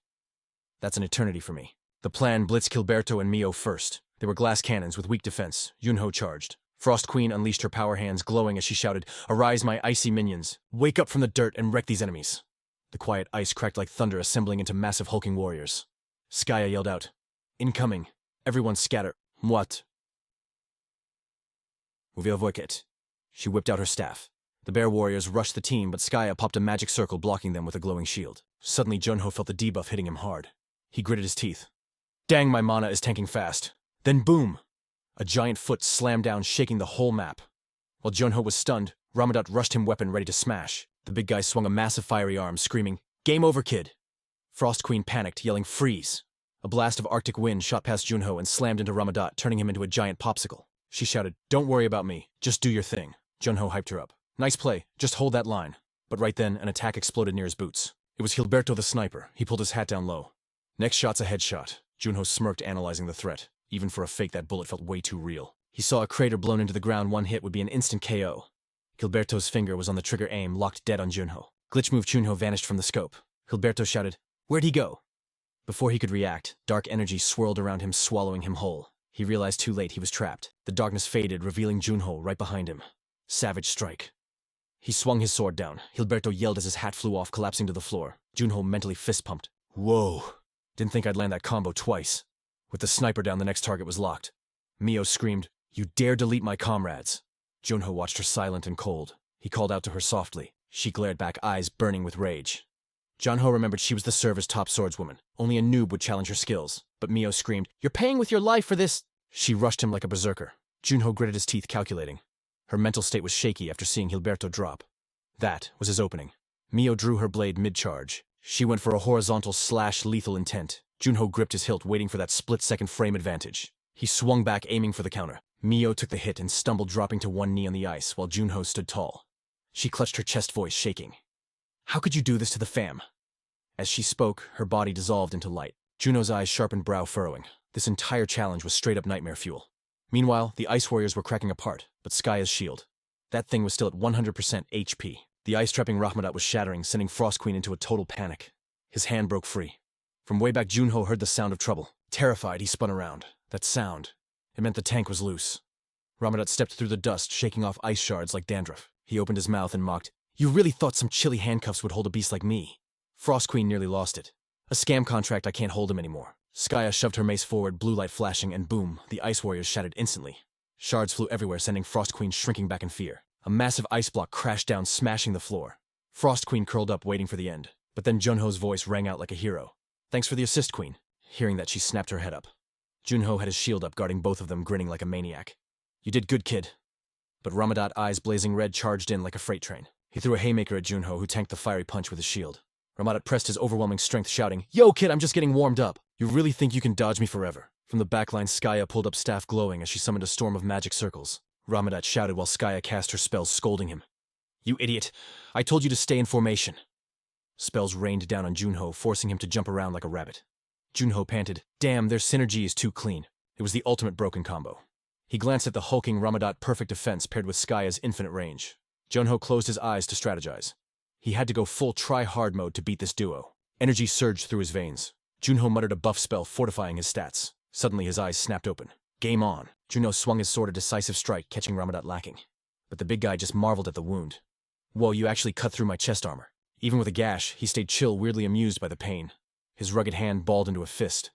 "Is that all you got?" Ramadat unleashed a blazing punch, and Junho barely sidestepped the heat. Gritting his teeth, Junho retreated. His attack was useless. The enemy's HP regen was insanely fast. Meanwhile, Skaya locked on. "I'm not missing this time," she declared. Junho dashed the other way, Skaya's magic chasing him like a homing missile. Everywhere it hit, rocks shattered, and the map got destroyed. Junho kept running, brain working overtime. Spamming attacks wouldn't work on Ramadat's endless healing factor. Standard tactics were trash here. He had to bait Ramadat into attacking him. Watching Junho run, Ramadat growled in frustration. "How long you gonna kite me, bro? I'm getting bored. Let's finish this." His face twisted with pure saltiness as he roared, "You cocky little punk!" But before the echo faded, Seo Junho glitched out of existence and spawned right in Rahmad Kali's face, staring him down like a hawk. He let Rahmad land a gut check that felt like a literal cannonball ripping through his abs. Junho coughed up a fountain of red pain, flashing like a warning light. This guy was a total raid boss, tanking everything and dishing out massive damage. But Junho knew this was his one-shot opportunity. While Rahmad was stuck in his punch animation, Junho clapped back with a heavy hit of his own. But the big guy just sneered, totally unbothered. "Nice try, kid, but you're barely scratching the paint. At least you're keeping me entertained." A creepy smirk spread on his mug. "Wrong answer." Junho slowly pulled his blade, shouting, "I'm the main character here, and I'm ending this." In his head, this was just how the script played out. Zero hesitation, he drove his steel straight into Ramad's chest. The giant looked shook, spitting fresh blood as his health bar hit zero. Junho watched as the mountain of a man crashed to the floor. Seeing her teammate get wrecked, Skaya Killerland let out a scream, but froze like her controller disconnected. Her brows bunched up, eyes popping out in total disbelief. Junho murmured, "Now it's just the mage left." She was barely standing, looking like she was running on 1 HP. Out of the 4 fighters, she was the last one standing. Her eyes rolled back, glowing white. "I'm gonna delete you. I swear on my life." The Frost Queen zoomed over, dropping a warning. "Contractor, that killing intent is a major red flag." Junho nodded, knowing this was the final boss phase. "I know to take down the Raging Sky, I gotta dump every ounce of mana I have left." Junho whipped out his ultimate weapon, the Reaper's Scythe. He knew to bust through her 7-layer shield, he needed something that broke the game rules. And that cheat code was pure darkness, and the grudge it carried. They clashed like titans, the danger meter maxing out as Junho gasped for air, running on fumes. This scythe was draining his mana bar like crazy, but he had no other play. He swung the Reaper at Skaya, dead set on taking the W. She stood there stunned, taking the hit straight to the face. Her magic spiraled up and looped back to Junho, who absorbed it all into his blade for a combo attack. This was the peak of the mana battle. He slammed the sword down without lagging, then stared hard at the illusion in front of him.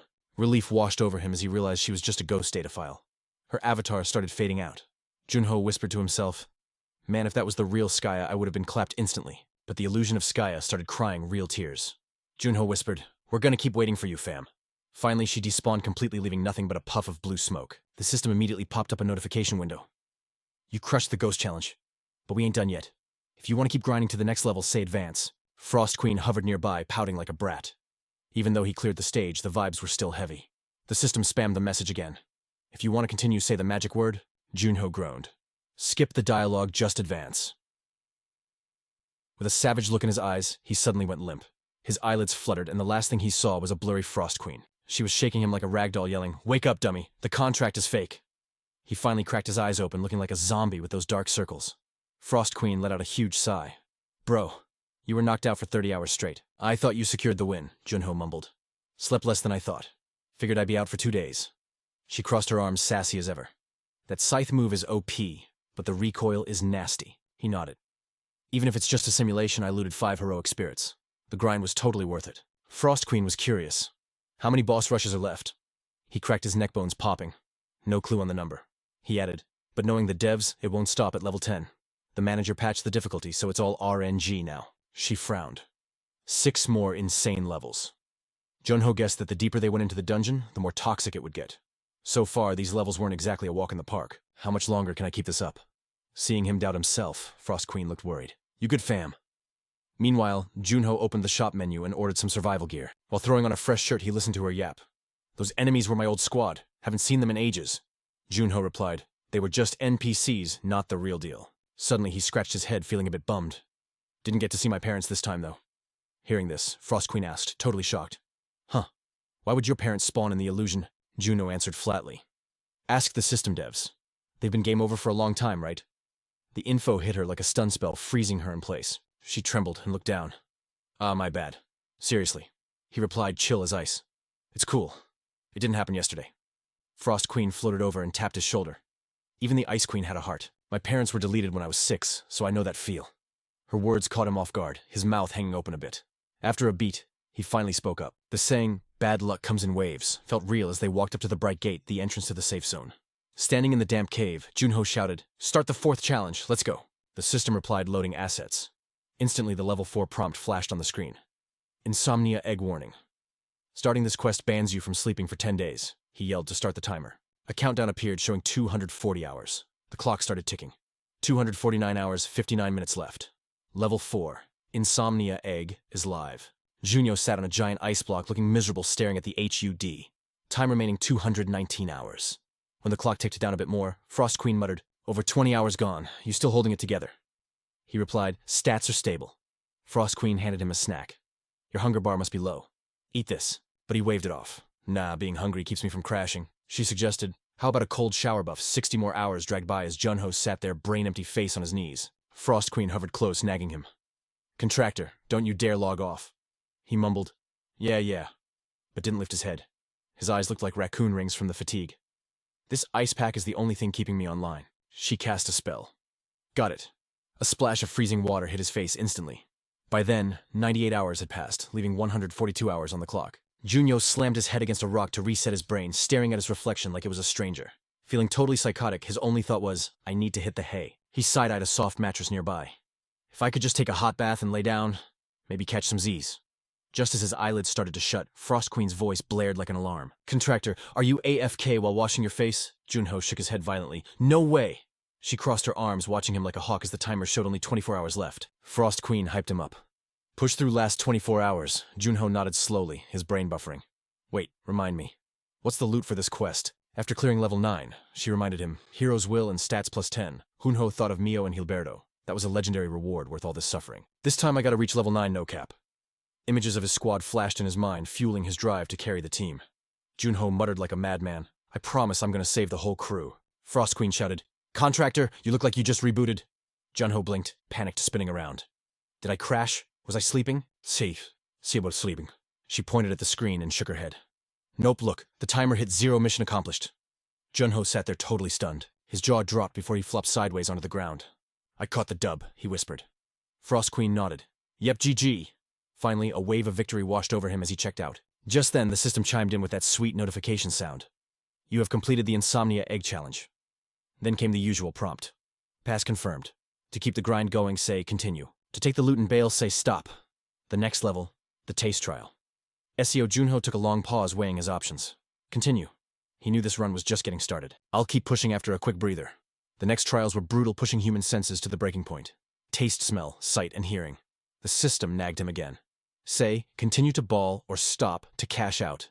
SEO Junho scanned the message. Except for touch, every single sense was about to get wrecked. Next up, the silence challenge. He sat there meditating, sweat dripping off him like a broken faucet. Eyes closed, the chaos and the stillness mashed together into dead silence. If the first 2 challenges were a combo, it meant new trials were spawning right now. He frowned while his mind fought the mental storm. I'm clearing this no cap. Next to him, Frost Queen was doodling something on the floor. It looked like a tic-tac-toe game of eat or don't eat. CO Junho shook his head amused. Check her out. I taught her some system code and now she's hyped. But then reality hit. The next boss. The Void. This is where most players rage quit. CO Junho knew the void was straight up primal fear. Total darkness. No senses. Without the big five, humans turn into weaklings real quick. Without a diamond tier mindset, the abyss swallows you whole. Junho remembered the past. He'd been here before. Suddenly ding. You have passed the void challenge. The prompt flashed again. Say continue to roll or stop to leave. But then a twist. Level 9 void and level 10. Time were happening at the exact same time. Junho blinked. Say what now? The system started spamming red alerts. Exit immediately. If you fail, your existence gets deleted. Even Junho was sweating. The void was already nightmare fuel. And now add time to the mix. Trapped in endless nothingness, feeling nothing, not even the clock ticking. He bit his lip, but he didn't fold. He scratched a message on the floor for Frost Queen. I'll be back. Determined, Junho was betting the house on this gate. It was his only shot at the W. Frost Queen, nodded, flashing a confident smile. Good luck, contractor. Don't trip. I'll be waiting right here. His eyes circled with dark rings, gleamed with main character energy. I got this. Boom. The system initiated levels 9 and 10. Junho braced himself, hand on the ground, as dark energy exploded. He got swallowed by the shadow. Couldn't feel a thing. Not his strength, not his shield, not even his own ego. He frowned in the emptiness. I am CO Junho, he shouted internally. And I'm clearing this level. Time moves forward, and so do I. But for real, he had lost all track of time in there. Neither time nor his own life felt real. He flashed back to standing at the gate, wondering how he ended up in this mess. He needed to speedrun mastery of the ice skill. Was he being too greedy? Junho knew the risks. It was just like last time. The system announced the infinite challenge and time challenge were a package deal. He wanted to scream. Why was he so obsessed? But deep down he knew the answer. He wanted power. CO Junho accepted the grind. Even if it meant game over, he chose this path. He was hyped up on confidence. If he survived the cave, he'd do whatever it took to win. Junho gritted his teeth and mentally yelled, I ain't dying in this dump. His eyes rolled back, turning completely white. I am CO Junho. I am the main character. Meanwhile, outside, Frost Queen was on babysitting duty. Suddenly, his fingers twitched. His eyes snapped open. She cheered like a cheerleader. He's back. Finally. Yo, how long was I out? Frost Queen replied, 10 days. He sat up fast. That damn cave. Felt like a month in there. Only 10 days, he rubbed his chin, but something felt off with their contract. Frost Queen sensed it too. You feel different. Junho looked around. Nah, nothing serious. Just a power nap. He stood up. Closing his eyes, he felt weightless.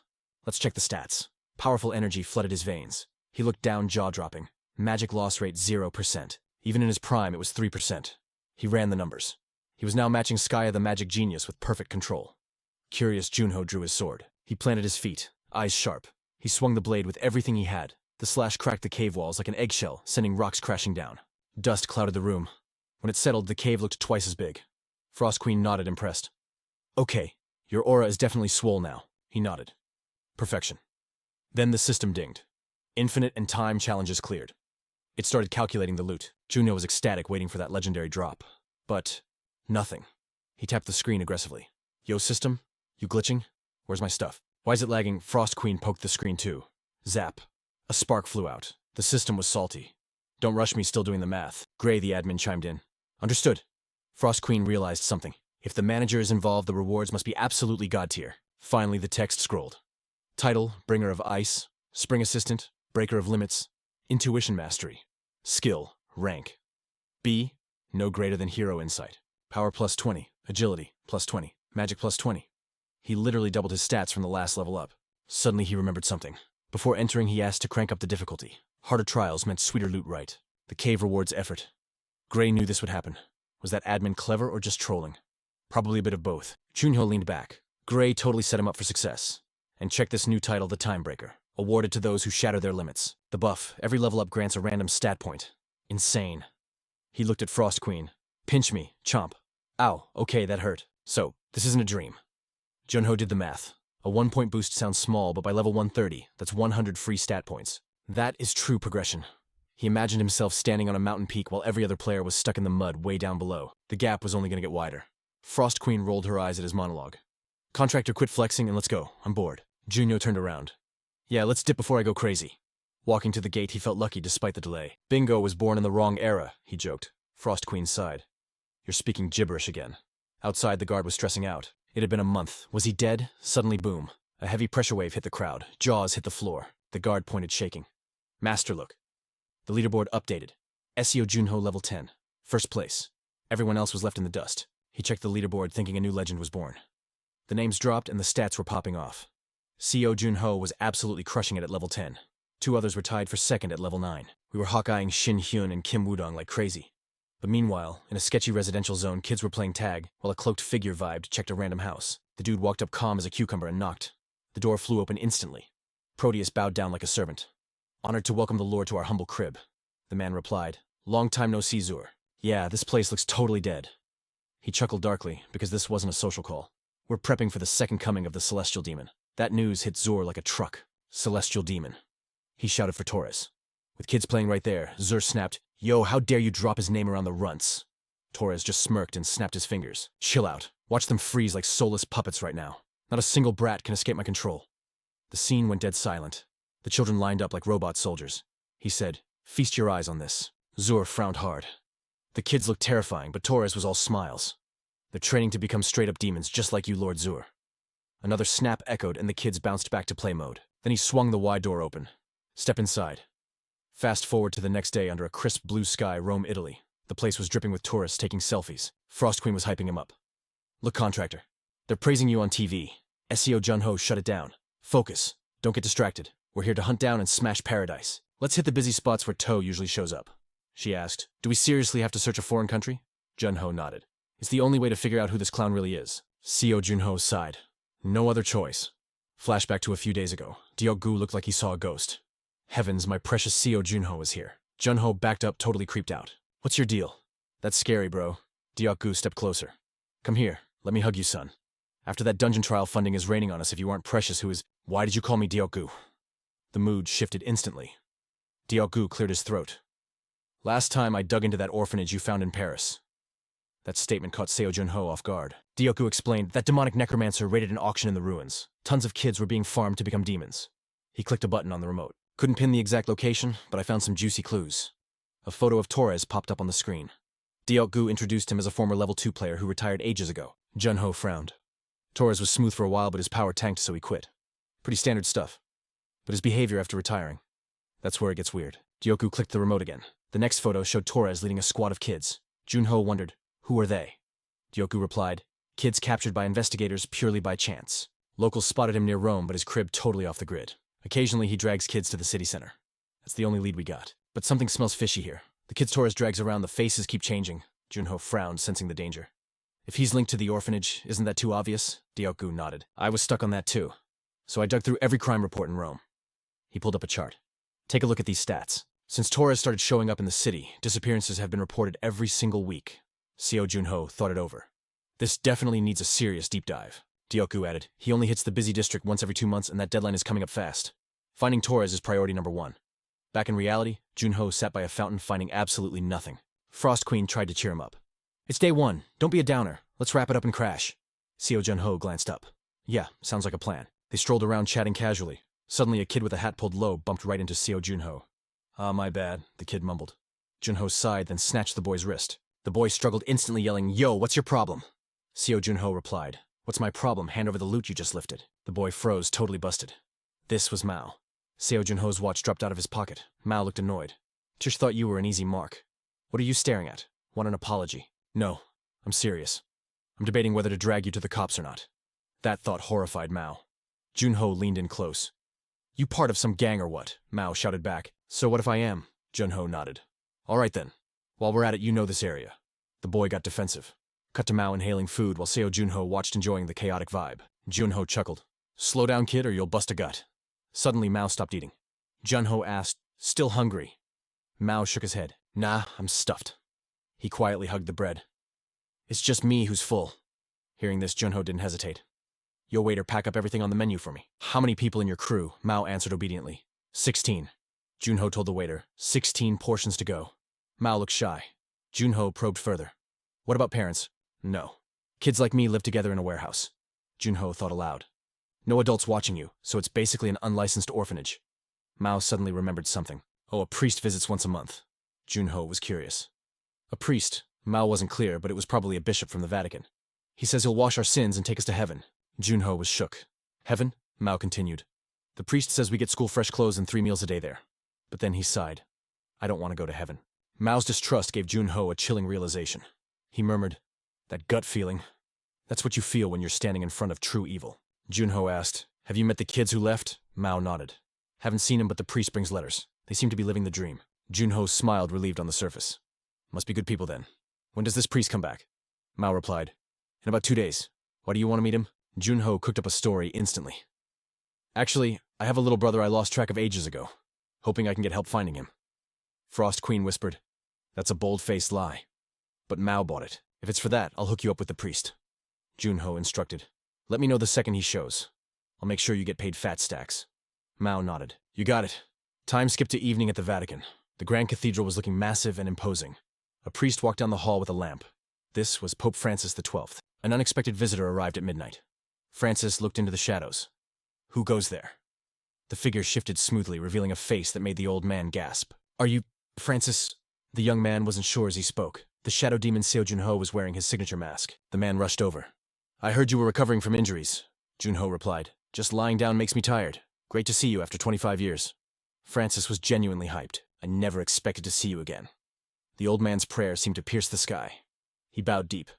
We are living the good life in this peaceful world forged by the 5 heroes. Seo Junho stayed serious but felt the awkwardness.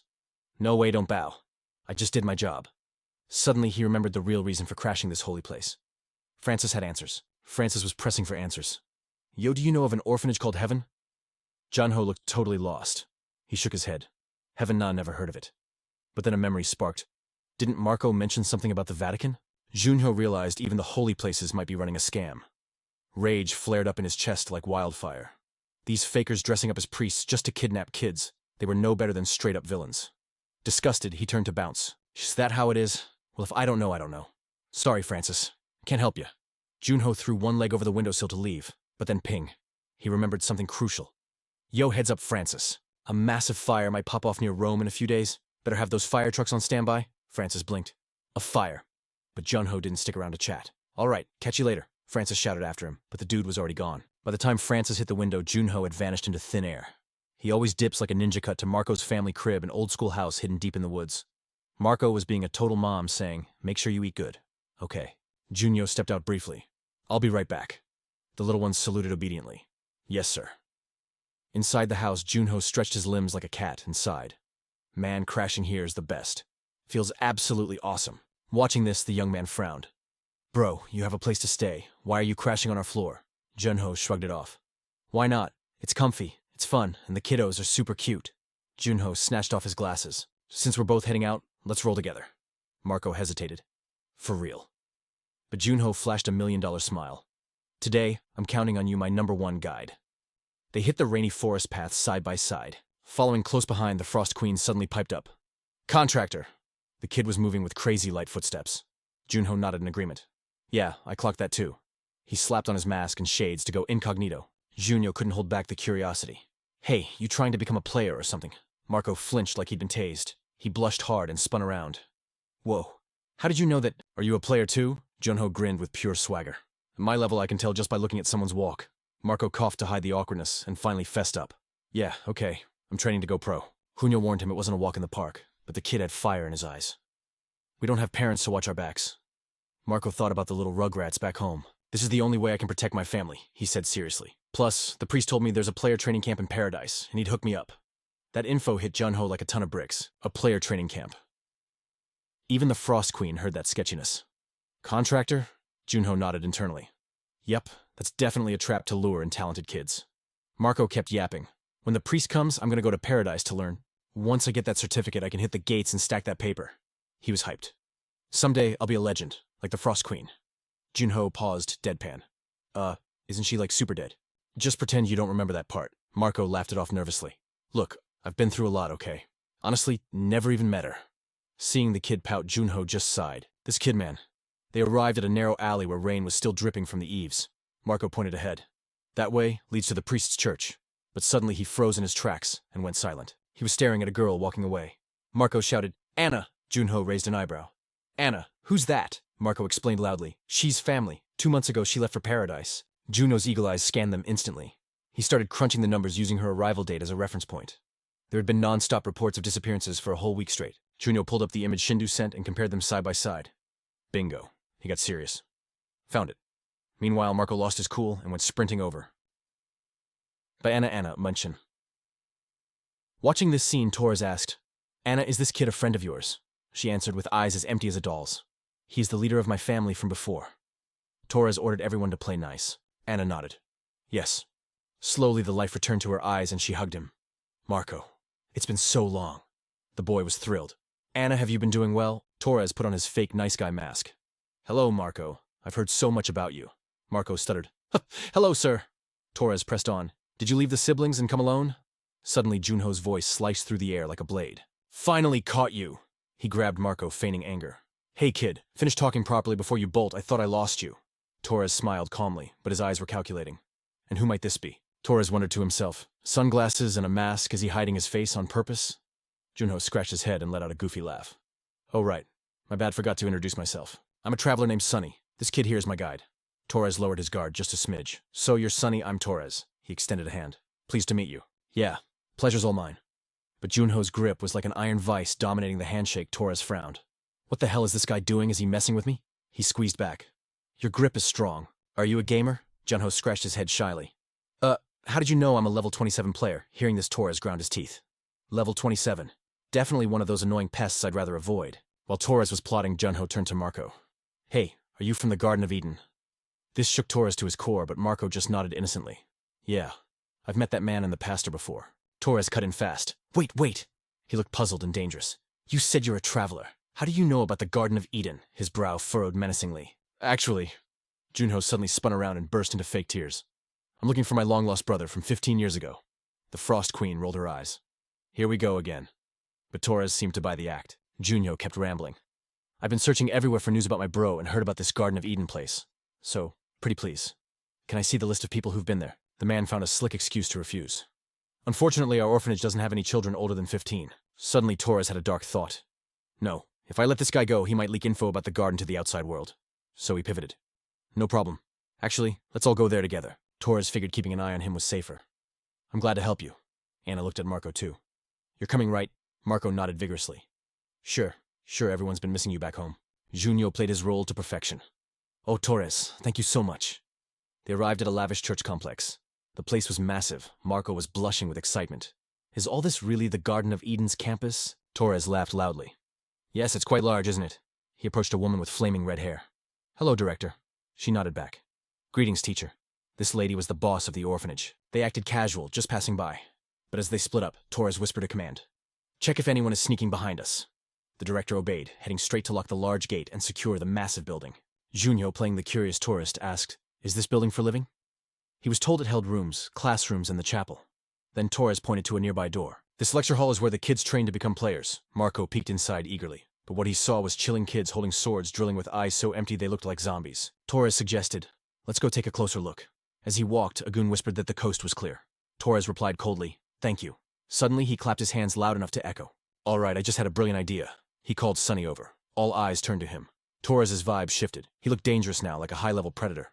Can you teach some moves to the juniors? The kids have been waiting eagerly. Before Junho could even answer, Torres boomed out to the room. All right, listen up. Today I've invited a current player named Sonny to join us. Junho scratched his head, acting all shy. As someone with experience, he wants to teach you younger ones a few tricks.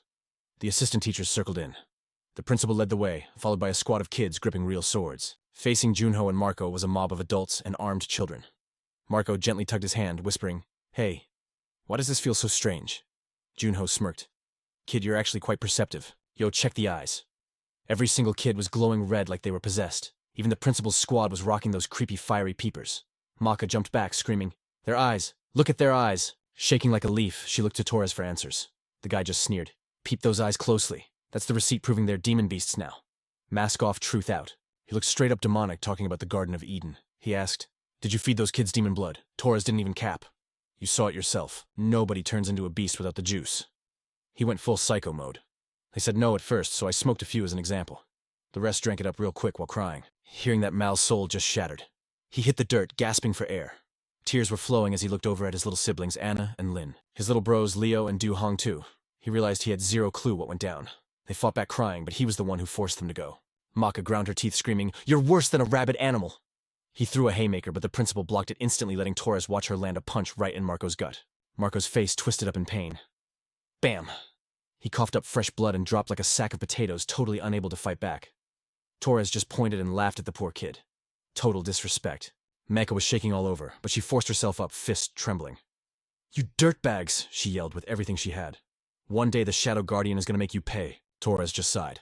"If you said that 25 years ago, maybe I'd be scared." He was chill. But that guy's history. Nobody fears a ghost anymore. Nobody even saw Seo Junho stepping up.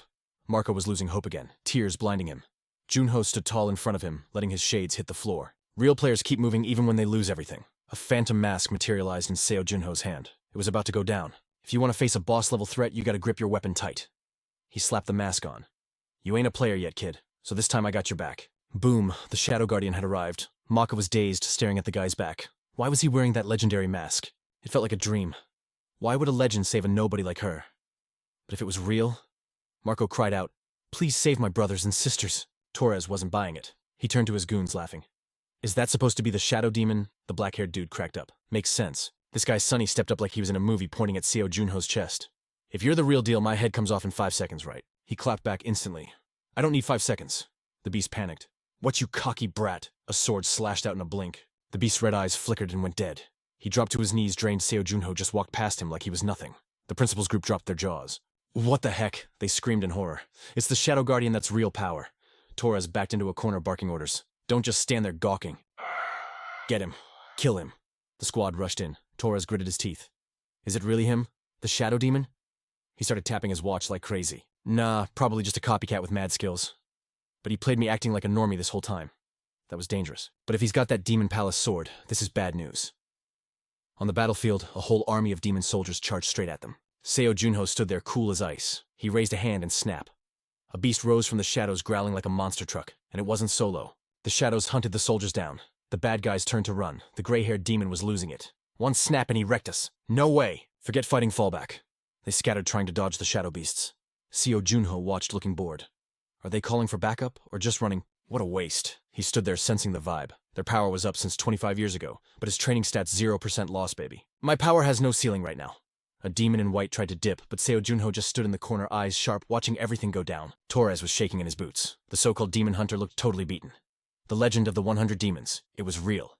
"Dang it, you useless idiots." He turned to the small fries. "Go get him." He needed time for Labirin to show up. The goons forced the kids to rush at Seo Junho. Seo Junho saw them using kids as meat shields. "Back off," he roared. "I'm warning you."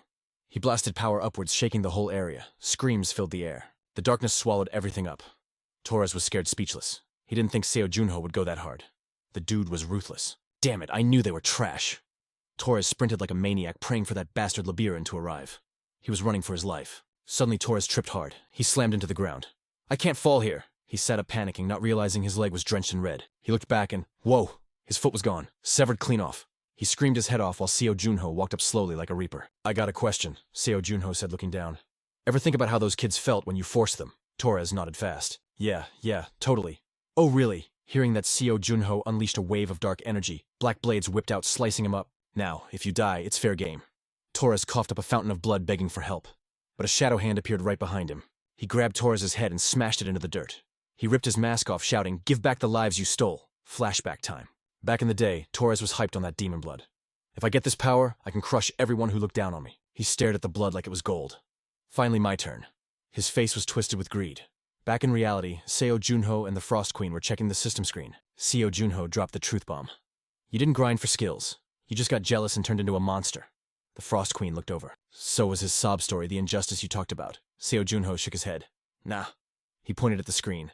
"I'm using the confession skill on this dirtbag. It rips info straight from the dead. Pretty sick ability." Seo Junho hit start. If he's a manager for the Garden of Eden, he's got the T on the Demon Guild. The memories started rolling. It showed kids playing happily, and some creepy dude with sideburns watching them from a window. Seo Junho and the Frost Queen were creeping in the shadows, peeping on a serious flashback. The mystery man glanced back, dropping the heavy question. "So you're Torres, the head honcho of the Garden of Eden?" Torres hit the dirt, kneeling instantly. "Yeah, that's me." The guy turned, strutting forward with major attitude. "Solid," Torres replied. Weird images started flickering on the screen. The guy smirked. "I gotta admit, your mind control skills are actually pretty lit. That power is the reason for all the drama, like second-level players vanishing and that whole town disaster." But Torres started sweating bullets, shaking like a leaf, because he sensed a massive threat level radiating from this dude. Suddenly the guy with the Wolverine sideburns reached out like he was snatching a snack. He chilled him out, saying, "Don't trip. I just want to taste your ability. I'm Chef Beard Sandbaby." A golden glowing orb popped right into his hand. He tossed it into his mouth like popcorn. After chewing on the power, Beard Sand nodded. Okay, that's a spicy flavor. I see why people hype this up. With my stash of ingredients, I could totally cook this up myself. He looked down at the terrified Torres, who was thanking him for not killing him. Thanks, nah, thank you. I got the recipe now. Since you gave me the goods, let me spill the tea on why the Garden of Eden really exists. Outside, the sun was setting, casting long shadows as his crusty voice echoed. Listen, a 5-star meal needs top-tier ingredients. We're talking fresh demons, not frozen junk. Beard Sand looked out at the yard with disgust. You think those trashy little brats running around can become OP demons just by chugging some blood get real. You feed them demon blood, and the best you get is a half-baked knockoff, he said, explaining why this place only cranked out 5 decent bloodlines in 24 years. Total flop. The garden wasn't supposed to make generic mobs. Flashback to 24 years ago, the demons were lurking in the shadows, terrified that the 5 legendary heroes would wake up from the ice and wreck them. That ice squad had them shaking in their boots. So the big boss came up with a plan: build the Garden of Eden. Clenching his fists, he shouted, "We need juice, serious power." He was talking about the ultimate strength those 5 heroes had. The kind of overwhelming power that makes you wet your pants. The leaders swore they'd get the strongest attribute and build their own nocturnal demon. Torres was shook in the memory. Wait, so the whole point of this place was to clone a second nocturnal demon? Beard Sand was like, bingo. He broke it down. This place is just a factory to farm kids who awaken as demons. Raw materials, nothing else. I take those ingredients, mix them up, and use my gourmet skills to cook up powers just like the nocturnal demon. Beard Sand looked hyped. If we get even half that guy's power, we're talking about the strongest monster ever created. He mentioned failures like Esva and Vincent. Yeah, we made some clones, but they were hot garbage. Then Beard Sand dropped a new idea. But now that the real nocturnal demon is back in the game, we can do this the easy way.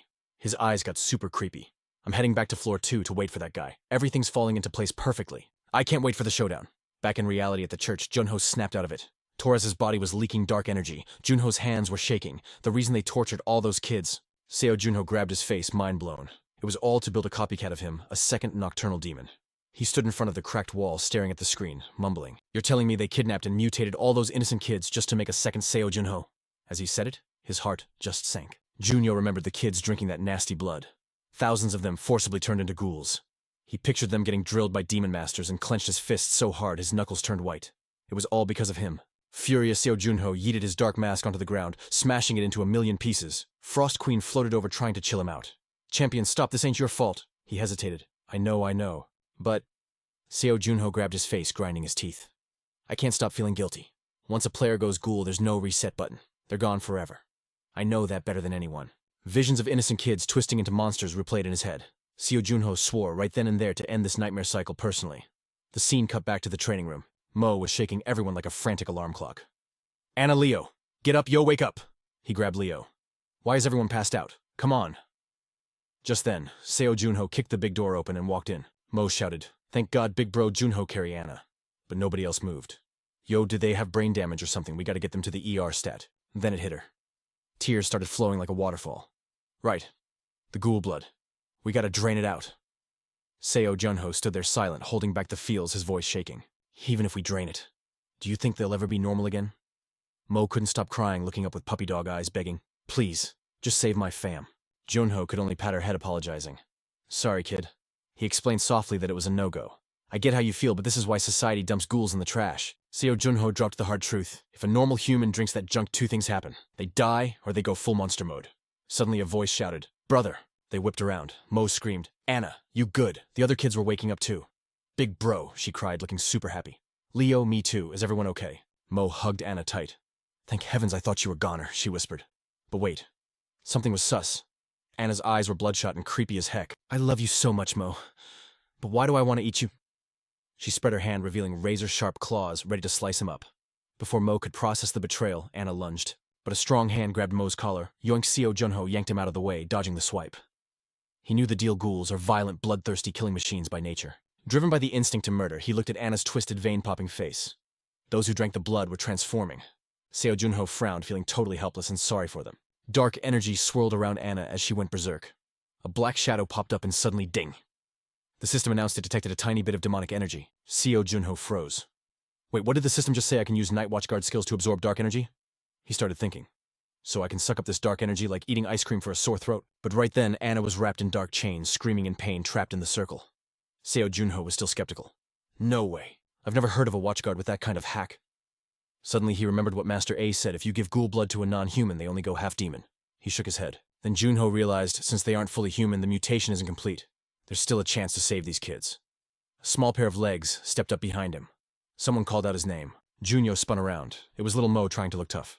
No matter what goes down, let me handle my siblings. He looked at the kids with empty eyes. I'll send them to heaven myself. And then this happened? But Junho didn't rush. He asked, "You serious, kid? That memory's gonna haunt you forever." Mo gripped his pants, yelling player. Tears were falling like rain. Holding on to everything and pushing forward. That's the lesson you taught me. He was trying to be just like Junho and the Frost Queen. They both smiled, impressed, and patted his head. So cool, the Queen chimed in. Seriously cool. Mo was confused like, huh. Seo Junho firmly said, "Real players don't cry over spilt milk. You're gonna be a legend, kid." But then he turned back, adding, "But since you're still a short stack, don't carry the weight of the world just yet." Classic system, manhwa vibes are right there. Seo Junho swung his arm toward Anna, locking her down as a sphere of dark energy exploded into existence. Meanwhile, in a room where the clock struck 10 o'clock, Sharp, a villain, slowly propped himself up. "Yo, what time is it?" He checked his wrist and literally screamed. "What, I've been knocked out for 17 hours straight." Man, that's enough time to binge a whole season of anime. The guy held his face super salty. Damn, that chase with Kim Young was way harder than I thought. I'm gonna pay him back double for this L. Suddenly his smartwatch lit up with a DM. "Pull up to the hall. Got something to show you." Immediately the dude started growling like a rabid dog. "Torres, you snake, he doesn't even know where we are. The audacity of this guy ordering me around. If this is a waste of time, he's actual dead meat. I'll delete him myself." He changed his drip, shoved his hands in his pockets, and stomped down to the training room. But when he saw the scene, he flinched. He frowned hard, sensing bad vibes immediately. "Yo, what the hell is going on here?" The crew was packing up equipment like the party was over. He looked around for the demonic beast, but it had ghosted the place. He gritted his teeth, wondering what kind of mess he just walked into. The next morning at the Vatican, the fancy ancient palace was looking majestic as ever. But the guards, they were sweating bullets, staring nervously in one direction. Seo Junho was chilling on a bench with his mask on while Marco looked like he was about to pass out from fear. Junho whispered, "Eyes on you, bro." Then he added, "Ignore the haters. If you roll with me, you gotta get used to the clout." That was the cool front he put up. But inside, Seo Junho was deep in thought. The theory makes sense, but the vibes here are way more depressing than 25 years ago. Just then, a servant pulled up and dropped the news that they finished screening 217 rescued kids. Marco clasped his hands, praying to the RNG gods for a good result. The servant bowed and dropped the mic. All kids tested negative for demon blood. He thanked Junho for bringing hope to their trash situation. Marco was hyped, jaw on the floor, cheeks bright red. Suddenly, the big boss, Pope Francis, appeared out of nowhere. Was he finally going to show some gratitude for saving hundreds of lives? Francis spoke up. "If you're cool with it, I want to blast this news to the public and warn them about these demons." Seo Junho nodded. "Do your thing, fam." Then he added, "But since I did you a solid, I got a request." Francis looked curious. "What do you need?" Junho didn't hesitate. "The girl I brought here. Anna. She's still knocked out, but she's coming with me." At that moment, all the little ones were resting in the VIP ward. Junho explained the deal. These kids had no parents, no guardians. That's exactly why they were targeted. You want to know why this happens in holy cities? Because the church dropped the ball on protecting them. You realize that, right? Francis nodded solemnly. "Facts. That's on us." Then to Marco's shock, the Pope actually owned it. He announced the church would take full responsibility. Marco was so moved he started leaking tears. "For real?" Junho patted his back. "Yo, Marco, you hear that? If you take the church's scholarship, you won't have to grind so hard anymore." Marco started bawling his eyes out. Junho leaned in, teasing him. "Crying again, bruh, you're a grown man and you've been weeping all day." Marco panicked, totally embarrassed. He yelled, "I ain't crying. Some dust just flew into my eye, all right. My eyes are just sweating. Get off my back." Francis and the squad just laughed at him. Then came the goodbye scene. Marco wiped his face and got serious. "From now on, I'm gonna level up and become a pro player and your loyal follower." He was rambling on, but Junho cut him off mid-sentence. "Sorry, kid. I don't do minions," he said, cold as ice. Marco's eyes started watering again immediately, but before he could cry, a big hand rested on his head. Junho smiled, eyes crinkling. "I don't take underlings, but I do accept teammates. My standards are legendary tier, though. So if you want to be in the squad, you gotta grind insane hours." Hearing that, Marco powered up instantly. "Yes, sir. Let's go." As the Vatican castle faded into the background, breaking news hit the internet a few days later. An orphanage in Rome was actually a hidden XP farm for demonic beasts. All the victims from the Garden of Eden were saved. And the best part? The illegal ring was smashed by one of the legendary 5 heroes. The villain was watching the news and screamed in rage. "Seo Junho, that guy ruined the whole plan." He grabbed his head, stressing out. "Damn it. If I had just woken up on time, I would have clapped Seo Junho already. That guy is slippery like an eel." He lost his temper and smashed the screen to pieces. "Just you wait. I let you slide this time, but once I deal with that traitor, you are finished, kid." The next day, back at the Korean Players Association, someone bowed respectfully.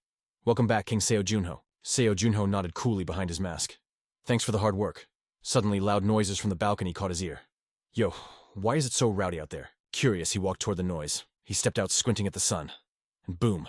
The first thing he saw was a massive banner with his face on it, plus huge balloons and a welcome back ribbon. Down below, a massive crowd was throwing a party for his return. He stood there quietly watching the sea of fans. A kid on his dad's shoulders spotted him and yelled, "Yo, look! It's Seo Junho!" The crowd erupted. "It's really him! The legend is back!" Junho stood there wide-eyed and totally confused. President Shim Dio-gu appeared out of nowhere. Police said there were like 500,000 people down there. Junho asked, "What is happening right now?" Dio-gu looked at him like, "Bruh, really?" He explained, "They all pulled up just to get a glimpse of you." Seo Junho listened, staring at the hyped-up faces.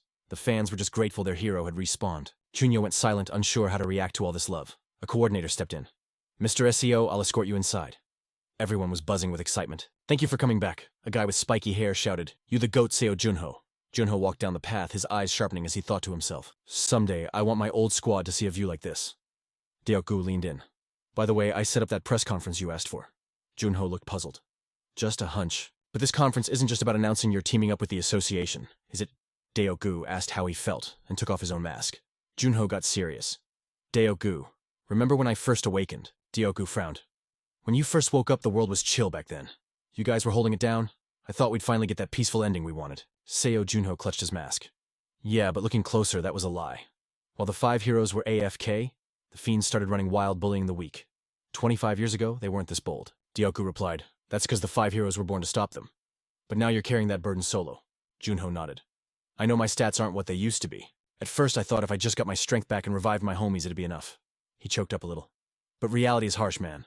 The villains don't even take breaks anymore. That's why they made monsters like me, to stand against the darkness." As soon as he finished, Dio-gu flinched, then shouted, unable to hold it back, "Are you seriously trying to do this all over again?" Dio-gu got real with him. "Seo Junho, listen. You know why the big guilds in the 9 heavens don't want to be the next Seo Junho? Because the leader draws all the aggro— Listen up. Being a hero isn't all glitz and glam. You're a magnet for trouble. If you step back into the spotlight, everyone puts their hopes and their hate right on your shoulders. Fail them when they need you. Prepare to get roasted by a hurricane of criticism." Seo Junho's mind replayed the old days like a 4K movie.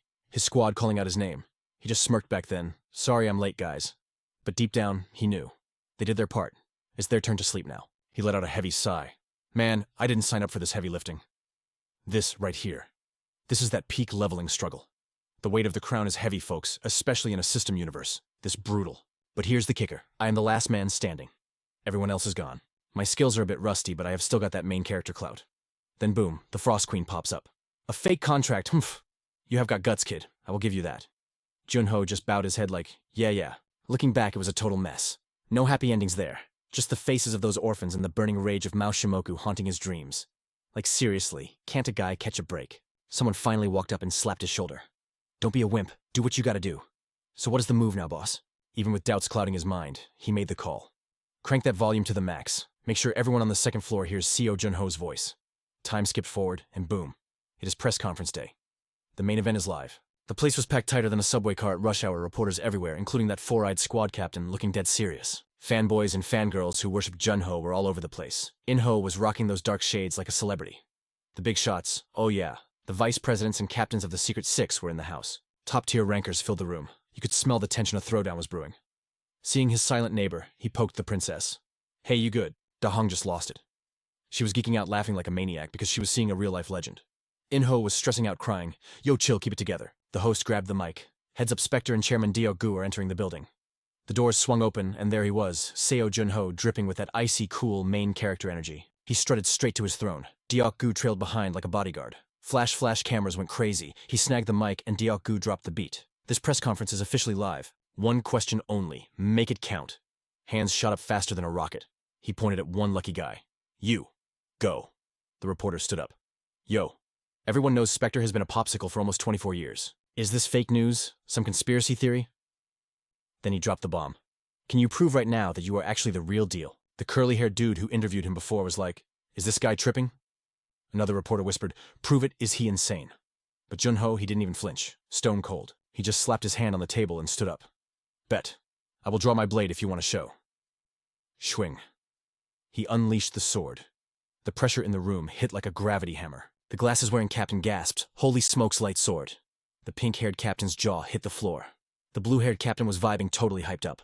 25 years on ice and he has still got that god-tier power. Junho sheathed the blade like a boss. The reporter stuttered, Thank you, sir." Another guy asked, "After the mayhem in Rome, what's the plan?" "You jumping back into the fight." Junho paused for dramatic effect. "Honestly, I wanted to kick back and retire." He stood tall, facing the blinding flashes. "When I woke up, my buddy told me, this peace exists because we bled for it. I felt proud, you know. I actually teared up thinking the world didn't need me anymore. He thought about the kids in Rome. But seeing the hell that went down, nah, vacation is over. Visions of those kids replayed in his head. His voice boomed through the hall. Did you all know in 24 years nearly 6,000 kids got snatched by those monsters? The room erupted. 6,000. No way. Jun-Ho didn't let up. It happened because nobody gave a damn. We could have stopped it if people actually paid attention. He clenched his fist until his knuckles turned white.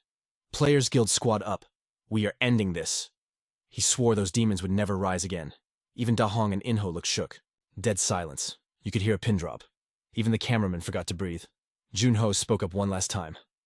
Listen closely. This is streaming everywhere right now. Everyone is watching. Even those demons hiding in the dark. We are live on the big screens, baby. This was history in the making. A legendary moment for the system era. He dropped the mic with one line, "We are back." After dropping that bombshell, Jun-Ho crashed on his sofa at home. He scrolled through his phone, chill as a cucumber. The news was blowing up. Rookie Jun-Ho praised by Spectre, white. Headlines screamed, "Spectre is fully healed, is that fair?" Then silence fell over the internet as the legend demanded total cooperation from every guild. The comments section was on fire. 99 plus notifications. Spectre is the GOAT. Thousands of level 100 demons. For no sweat for him. He will slap those demons into next week. Everyone was shook when that radiant sword came out. They were wondering if his magic was still OP. Spoiler it is. Jun-Ho smirked. Mission accomplished. I got their attention. Suddenly, screech. The Frost Queen yelled, "Contractor!" Startling the life out of him. "What is the damage?" She pointed a tiny finger at the television. "I finished Season 1. Start Season 2, right now." He grabbed the remote, trying not to lose it. "I literally taught you this. Why are you yelling at me instead of doing it yourself?" But the Queen just demanded, "Contractor. Fake contractor, I am parched. Fetch me my afternoon tea." Jun-Ho snapped back. "Do I look like a butler?" She immediately hit him with the puppy dog eyes. "Pretty please. Contractor." He folded. Yeah. Serving you is the joy of my life." He poured tea like a defeated demon king. How is he letting this tiny thing boss him around? He handed the cup to the hype beast Queen. Now time for his own drink. "This is the stuff we chug when we are thirsty." She looked at it, eyes sparkling. "What is this potion? It looks so sparkly and fresh." Jun-Ho looked away, hiding a smirk. "Try it." He was waiting for the chaos. Sip. Bam. She started zooming around the room like a pinball crashing into walls. Jun-Ho just watched the fireworks. Totally soaked, she turned back looking dead serious. "Contractor, this potion attacked me. It is making you laugh." Jun-Ho laughed until he cried. He held up the soda. "It is carbonated, your highness. Guess you can't handle the fizz." She finally got it. She clenched her tiny fists, grinding her teeth. "I will have my revenge on this bubbly nemesis." Jun-Ho checked the time. "All right, I gotta bounce for a bit. You stay here and binge watch." "Cool." Frost Queen acted all high and mighty. Blushing, she sat up straight. "Benevolence is a queen's duty. I shall forgive your insolence this time." Jun-Ho thought, "She is so easy." He dipped out, hitting the button for the 7th floor. CO Jun-Ho slapped the elevator button, vibing with his new power. "Yo, after wrecking those gnarly demons in the heavens, I hit level 29. My magic stats are looking absolutely juice." He grinned, feeling like a boss. Finally, time to unseal the OG moves and show him how it's done. But right then, buzz. His wrist gadget blew up with a call from Shim Deoku. Jun-Ho picked up. "Yo, what's the sitch?" On the flip side, Deoku was panic mode. "Where you at, bro?" Jun-Ho shrugged. "Me heading to the grind station." "Why?" He paused, sensing the vibe. "Wait, you need me there, like right now." And it wasn't just a solo chat. Deoku sounded stressed. "Dude, the whole squad is here. Every captain from the Big Six wants a piece of you." Jun-Ho raised an eyebrow. "The Big Six. Why are they thirsty for me all of a sudden?" He had to ask. "Is this about the Shadow Demon drama?" Deoku sighed. "Nope. They're here for CO Jun-Ho, the rising star." Twist Jun-Ho blinked, genuinely shook. They wanted the rookie, not the legend flashback time.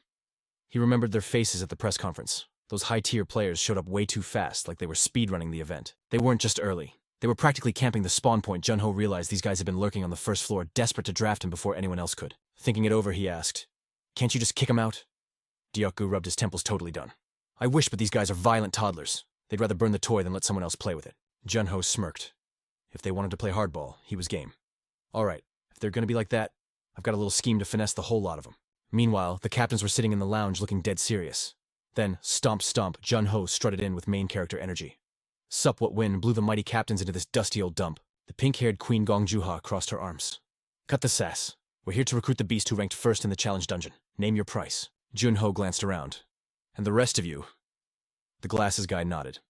"Same goal." Jun-Ho hit him with a casual shrug. "Sorry, fam. I'm loyal. Can't switch teams right now. Personal reasons." The green-haired captain tried to flex his wallet. "If it's the contract fee, don't trip. Our guild holds the bag. We'll pay whatever it takes." Jun-Ho shook his head, smiling like he held all the aces. He slammed a blade onto the table. Clank. Money isn't the issue. They stared at the weapon totally confused. Wait, isn't that... The green-haired guy's eyes bugged out. That was the Dark Demon's legendary gear from the Antarctic raid. Jun-Ho leaned in. I'm sure you recognize this bad boy. The Spectre gave it to me himself. Since he declared war on the ghouls, he needed a hype man on the second floor. He's got an ego see, and he picked yours truly to be his official representative. The curly-haired captain looked like he'd seen a ghost. Dark Demon building an army. No way. Even Diaoku's jaw hit the floor. He didn't know his bro was playing 4D chess like this. Gong Ju-ha started calculating immediately. If we ride with the Dark Demon's crew, our public image goes to the moon. We have to get this guy on our side no matter what. Jun-Ho held up 3 fingers. The boss has 3 rules. Rule number 1. No playing favorites. I stay linked with the association to keep things fair. Rule number 2. Any guild that signs the treaty gets that premium intel. We're talking exclusive cheats and influence on the second floor. Big moves only. Rule number 3. You gotta feed the Dark Demon info when he asks. Quid pro quo. You scratch his back, he makes you famous. Simple as that. Gong Ju-ha realized they were trapped. It didn't matter what Jun-Ho proposed. They had to say yes, just to get that sweet, sweet Spectre clout. Ever since that press conference, the public had been roasting the guilds for being greedy cowards. Ju-ha knew the score. The Dark Demon held the leash, and they were just barking. Suddenly the captains got cold feet. I agree, but I gotta ask my guild leader first. Classic stall tactic. They were sweating bullets. Mission accomplished. Jun-Ho waved them off like a boss. Cool, hit my line when you decide. I got places to be. Peace out. He walked out, leaving them stunned. Left in the dust, the green-haired captain sighed. Damn. We came to recruit a rookie and ended up getting played by a legend. We got absolutely finessed. He was certain of one thing. As long as Jun-Ho was the Dark Demon's proxy, he was untouchable. Wait. Does this mean the Spectre thinks this kid could be the next hero-tier fighter? Gong Ju-ha nodded, looking serious. Real recognize real. The Dark Demon always had a crazy eye for talent. He sees a diamond where we see a rock. She remembered Gilberto Grimm. Everyone thought he was trashed here with his D-rank skill, but only the Dark Demon saw the god-tier sniper hiding inside. As Jun-Ho cruised down the corridor, a voice shouted from behind. Yo seo Jun-Ho. He spun around. It was Gong Ju-ha looking way less intimidating than before. Captain Gong? Jun-Ho grinned. She scratched her head, acting all shy. Emotional exit back there, huh? Didn't think we'd link up again so soon. Next time is on the second floor, right? Jun-Ho nodded. Yeah, won't be long now. Then he teased her. Hey, don't think you get special treatment just 'cause we're buds. Business is business. She turned beet red. No way, I'm not looking for a free ride. She fidgeted, looking down. I just gotta ask. Are you actually tight with the Dark Demon? Jun-Ho rubbed his chin, smirking. Tight? Oh yeah. We're way closer than just business partners. Her eyes went wide. You've met him face to face, like outside of the press conference. Jun-Ho nodded. Yeah, we hang out. I know the guy pretty well. It was like the Frost Queen blew a trumpet in his ear. Ju-ha bowed 90 degrees. Please, when you see him again, can you get his autograph? I'm begging you. Jun-Ho was floored. An autograph. Seriously. Sure, I'll ask. Ju-ha's eyes sparkled like anime special effects. Really? You're the best? She went full fangirl mode. Make it out to my precious fan and ask him to draw a little heart. Jun-Ho's cringe-o-meter maxed out. A heart, the Dark Demon, that's kinda sus, isn't it? I don't care. Even if he says no, I'll die happy. Jun-Ho sighed, defeated by her stan energy. All right. I'll see what I can do. I'll keep it in my treasure vault forever. She zoomed off, waving goodbye. Jun-Ho looked down at the poster in his hand. A great man, huh? She's simping for me and doesn't even know it. A bit later, Jun-Ho finally hit the training room. Time to lock in. He pulled up his system window, checking the gains. Level 29 baby title Springbringer. Strength, stamina, speed, all numbers going brr. My magic stat is 143. Looking juicy? Once I step onto the second floor, it's game on. I'll use the Dark Demon's rep to control the public, but I need that sweet intel from the Big Six to crush the dungeons. Jun-Ho stretched his hands, feeling the mana hum. To clear the next stage, I gotta remix my old school skills. Can't just spam the same moves. But I rushed the magic earlier, so my control is a bit sloppy. The fix. Only one way. He clenched his fists, eyes burning with determination. A montage of pure sweaty grinding. Let's get it. Under the blazing glare of the overhead lights, heavy-duty bars cast long shadows across the room. Seo Jun-Ho and the Frost Queen stood center stage, radiating pure determination. He muttered under his breath, psyching himself up to generate 10 level 100 3D avatars. Digital illusions flickered into existence, popping up one by one. The Queen tilted her head, asking, Yo, what kind of hardcore training is this? Jun-Ho smirked, just making sure I can still spam the skills from my past life like a pro. He didn't waste a second before hitting phase 2. The illusion's legs materialized out of thin air, and instantly a kick came flying at his head. But Jun-Ho was already moving, leaning back with a smooth dodge. Moving like a phantom, he unleashed a shockwave toward the illusion. In a blink, his hand clamped onto its shoulder. Frost Queen hovered nearby, watching the magic and melee combo strike home before the hologram glitched and faded away. Jun-Ho broke it down. It packs a punch, but man, it drains my mana bar instantly. Right now, I'm running on empty, so I can't spam it. He thought back to his old strategy precision control, toggling his power only when absolutely necessary. It's either a steady stream or a quick burst, he mused. but the lag time is real. Frost Queen raised a brow. So what's the master plan, genius? Junho grinned. I whipped up a little cheat code to bypass the glitch. Magic control, mental grit, and laser focus. Skaya taught me the basics. If you lack even one, the whole technique crumbles. It's all about visualizing the mana flowing through your internal circuitry. Junho recited the steps, feeling his energy channels lighting up like a Christmas tree. He clenched his fists and a massive surge of mana roared through his veins. His eyes narrowed sharply. It was time to crank the power level to max. Boom! Junho threw a straight punch, and an invisible cannonball of force blasted out. The Frost Queen yelped, throwing up a shield as debris flew. When the dust settled, a massive crater scarred the training floor. Whoa! She gasped, zipping down to check on him. Junho, that was insane, but he just stood there frozen. Hey, why are you lagging? Hello! He was trembling, muscles locked up tight, but he held his ground. A moment later, the reboot finished, and Junho snapped out of it. That's the aftershock. My stats are boosted, but my brain's processor speed can't keep up, he explained breathlessly. Basically, I'm suffering from serious brain lag. Frost Queen looked impressed. That's a wild technique. Junho gripped his shaking hands. Even a pro like me can only keep this overdrive mode running for 10 minutes tops. I gotta grind until this becomes second nature in a real fight. With a roar, he respawned the 3D figures. The illusions flickered back online, and Junho dropped into a combat stance round 2. Let's go. Flash forward 1 week to the Korean Players Guild. The Frost Queen was struggling to hold a thermometer twice her size, screaming at the top of her lungs. You're overheating, you idiot. Your body temp is hitting the danger zone. Junho ignored her, swinging a heavy kick into a training dummy. Bam, rocks and debris exploded everywhere as the dummy shattered into confetti. Frustrated, he shouted back, Damn it, quit nagging me. I already told you I'm spamming Bone Shield to cool down. But the heat was getting to him and his voice kept rising. I'm trying okay, but the reinforcement buff is glitchy as hell. Trying to layer Bone Shield on top of it makes the controls basically impossible. He vented his rage on another dummy, smashing it to dust. As the debris vanished, Junho finally paused, panting. He knew the truth. No matter how hard he grinded, he was months away from using this combo in a real raid. Frost Queen looked at him puzzled. Is that really what you think? She stared at him blankly. Suddenly Junho caught a vibe. Wait, do you know a cheat code I don't? She flashed a blindingly bright smile and nodded. Yep, but I ain't telling. She hovered smugly. You're my contractor, right? Don't you think you should figure it out yourself? Junho snapped, veins popping. I don't need you pulling my strings, you stingy little pint-sized pest. He looked around the wrecked training room and clicked his tongue. Whatever. With this level of power, I think I'm finally ready for the field. It's showtime. Junho tapped his smartwatch, dialing up his connect. Yo, Secretary Cha. Yeah, it's me. I need a warp gate stat. Cha responded instantly. Copy that. What's the drop zone and ETA, sir? Junho kept it brief and cool. Tomorrow. Drop me at the Winter Castle Gate. We're going to Antarctica. Next day, Antarctica. A frozen wasteland where snow stretched to infinity. The wind howled like a banshee. Junho stood bundled up while the guild official beside him was shivering so hard his teeth chattered. We're here. Junho looked back, shaking his head. Bro told you to bring a parka. The official stuttered nose, dripping. I just came to drop you off. I'm out of here. A warp gate shimmered into existence. Good luck. As the guy vanished through the portal, Frost Queen couldn't help but roast him. What a wuss. This weather is perfect. Why is he running? Junho barked back, shivering. Are you kidding me? Even with my cold resistance buffs, I'm freezing my butt off out here. The thick snow crunched loudly under his boots, sharp ice cracking with every step. He marched forward, hands jammed deep in his pockets to save warmth with Frosty trailing behind. Suddenly Junho stopped dead. He gazed up at the massive structure ahead. So, this is the legendary Winter Castle Gate. System Gate. A holographic interface popped up in his vision. Requirements, level 80 entry cap. Party size 30. Objective defeat the dungeon leader. Difficulty rating brutal. This thing is no joke, Junho muttered. Even level 2 elites get chewed up and spit out here. Frost Queen floated closer. You need a minute to hype yourself up. Nah, Junho replied, stepping forward. I was born ready. Step by step, he walked into the swirling vortex. The light inside was blinding, a flashbang to the face, forcing him to shield his eyes. When his vision cleared, he saw a nightmare of sharp ice pillars crisscrossing the path. Objective is to kill the boss, he mumbled. But, where's the actual castle? Frost Queen pointed a tiny finger northwest. He leaned in as she rested on his shoulder. Yo, you recognize this place? She puffed out her chest. Obviously, this is the realm of Niflheim. In the distance, towering spires of ice pierced the sky, a majestic, glittering fortress that looked straight out of a high-budget fantasy movie. Welcome, she announced, to the land I used to rule. Junho scanned the epic scenery, jaw-dropping. For real, this is Niflheim. She nodded regally.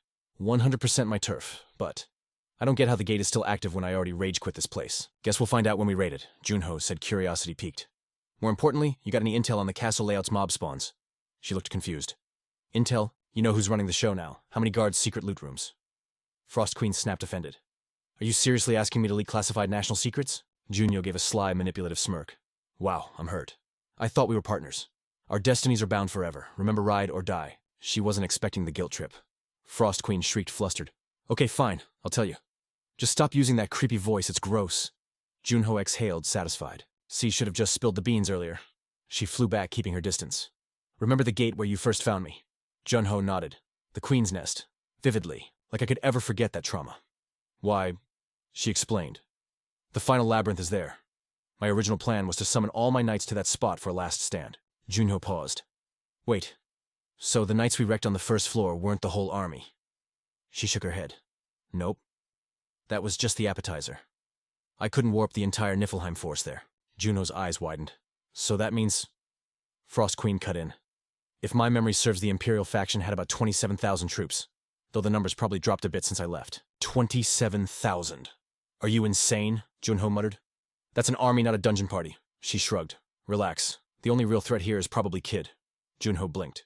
Kid, who's that? Kid Braun. My most loyal knight and leader of the Imperial faction. She dropped the bombshell. They call him the Sword of the Kingdom, and real talk. Aside from me, he's the deadliest warrior we have. Still, I gotta know. Just how OP is this guy? The Frost Queen didn't answer right away. She just held up one finger, leaving Seo Junho totally lost. What's that supposed to mean? He frowned hard. You saying I'd only last 1 hour? Nope. Wait, 10 minutes. 1 minute. She shut him down cold. With just one finger. Kiss could wreck a noob like you. Listen up, contractor. My knight is on a whole other level. Seo Junho scratched his cheek. Doesn't that mean he's even stronger than you? Boom. The Frost Queen exploded. How many times do I gotta say it? You only met me when I was nerfed to 0. Hearing that, he totally relaxed. All right, chill out. I guess I don't have to stress then. Seo Junho walked over to open the castle gates. I bet this Lord Kiss is just as weak as you are. Let's roll. Walking toward the first room, he figured it was the throne room. Isn't the royal color usually red? Looking at the banner, the Frost Queen replied, Every country's got their own style. In my kingdom, white is the color of the crown. They kept moving. She started explaining, This zone is the Hall of Knights. It's run by the strongest knight of the electric faction, Kiss Brayon. His castle is basically the Holy Land for knights. Rumor has it, anyone who walks down this red carpet becomes a legendary warrior. The Queen added that wannabe knights come to the electric faction to test their limits. Seo Junho wondered how that worked. She crossed her arms and smirked. It's called the Knight's Proof. She dropped the bomb. Behind that door is a massive hall with 100 knights waiting. You gotta duel every single one to prove you're legit. He bowed his head, muttering, For real. Seo Junho grabbed his head and screamed at the ceiling. Why are you telling me this now? That's the gate I gotta get through. She patted his head gently. Chill out. We aren't going in yet. Seo Junho forced a painful laugh. You really should have told me sooner. At this point, even the Frost Queen looked unsure. Honestly, even I don't know exactly how many knights are in there. But she tried to hype him up a little. But listen, in the Knight's Proof, you duel them one-on-one within a time limit. It's not like they're all gonna jump you at once. Seo Junho scratched his head, still panicking. Getting scared before I even start is lame, right? Either way, I gotta beat them all. But the Frost Queen cut him off. Nope. Once you defeat the electric faction knights and take command, who do you think is left standing? He started stretching his limbs. All right then. 100 against 1, including Lord Kiss. Seo Junho put his hand on the giant door, using every ounce of strength to push it. The door finally cracked open. Immediately, a squad of knights came into view. Gleaming swords were scattered all over the floor. Seo Junho stared down countless knights standing tall. The scene was absolutely insane. 100 knights lined up perfectly, all facing the door like they were waiting for the next challenger. Seeing this, Seo Junho wondered. They look frozen. Are you sure these guys are even alive? The Frost Queen shook her head. I have no clue. I can't sense any life from them. Suddenly, slam. The massive door shut behind them, startling them both. The knights started to move. Their iron grips tightened on their hilts, slowly drawing their blades, and then swinging them out, ready for war. The room instantly filled with battle aura swords were drawn. Seo Junho pulled his own blade. Damn, it's starting already. Just then, heavy armored boots stomped up the steps. A figure marched down the red carpet, climbed the platform, and glared down at them. The knight bellowed, Spectre Simus from the Ice Legion commands you. He barked out, State your purpose, stranger. Just as Seo Junho was about to answer. I'm here to... Suddenly, the Frost Queen shouted, Fake contract. She urged him to show his knightly proof, telling him to say he's here to prove his knightly spirit. He blinked in surprise. Huh, the Frost Queen insisted. No matter what happens, you won't lose if you say that. She grew impatient. Just say it. Hurry up. Seo Junho replied, Got it. Let's do this. Up above, Spectre Simus was losing his patience. I'll ask you once more. What is your purpose here? He warned darkly. If you don't answer now, you will be executed as an intruder. Seo Junho sighed. I'm here to... The Frost Queen was vibrating with excitement. Suddenly he straightened up, pounding his chest to prove his knightly spirit. But his words seemed to tick off Spectre Simus, who gritted his teeth in fury. Outside the magnificent palace, peace seemed absolute. The scene shifted to a spot inside the castle grounds. Seo Junho and the Frost Queen were sitting on the floor lighting a fire. He sat cross-legged munching on stale bread doing the math. 3 months since I stepped through those gates. Seo Junho flashed back to his face-off with Spectre Simus and the 100 Knights. A knight had shouted to halt. All the knights had immediately clasped their weapons, standing in a solemn posture. It totally startled him. Why the sudden formality? The Frost Queen just watched with excitement, waiting for it. Spectre Simus stepped forward. 100 knights will test the honor of your sword. The battle will not end until one side lays down their arms and surrenders. He commanded loudly, the first knight stepping up. The knight boomed, I am Phi, Knight of Niflheim. Phi swung his sword down, signaling the start. Seeing this, Seo Junho grinned with excitement. This is going to be fun. So, this is knight style. Seo Junho shouted, getting straight to the point. I like it. He gripped his hilt tight and ripped his blade out. Instantly he charged with his greatsword. Fierce and blazing steel clashed against steel. He thought to himself, none of these knights are weaklings. If they were players, they'd be at least level 100.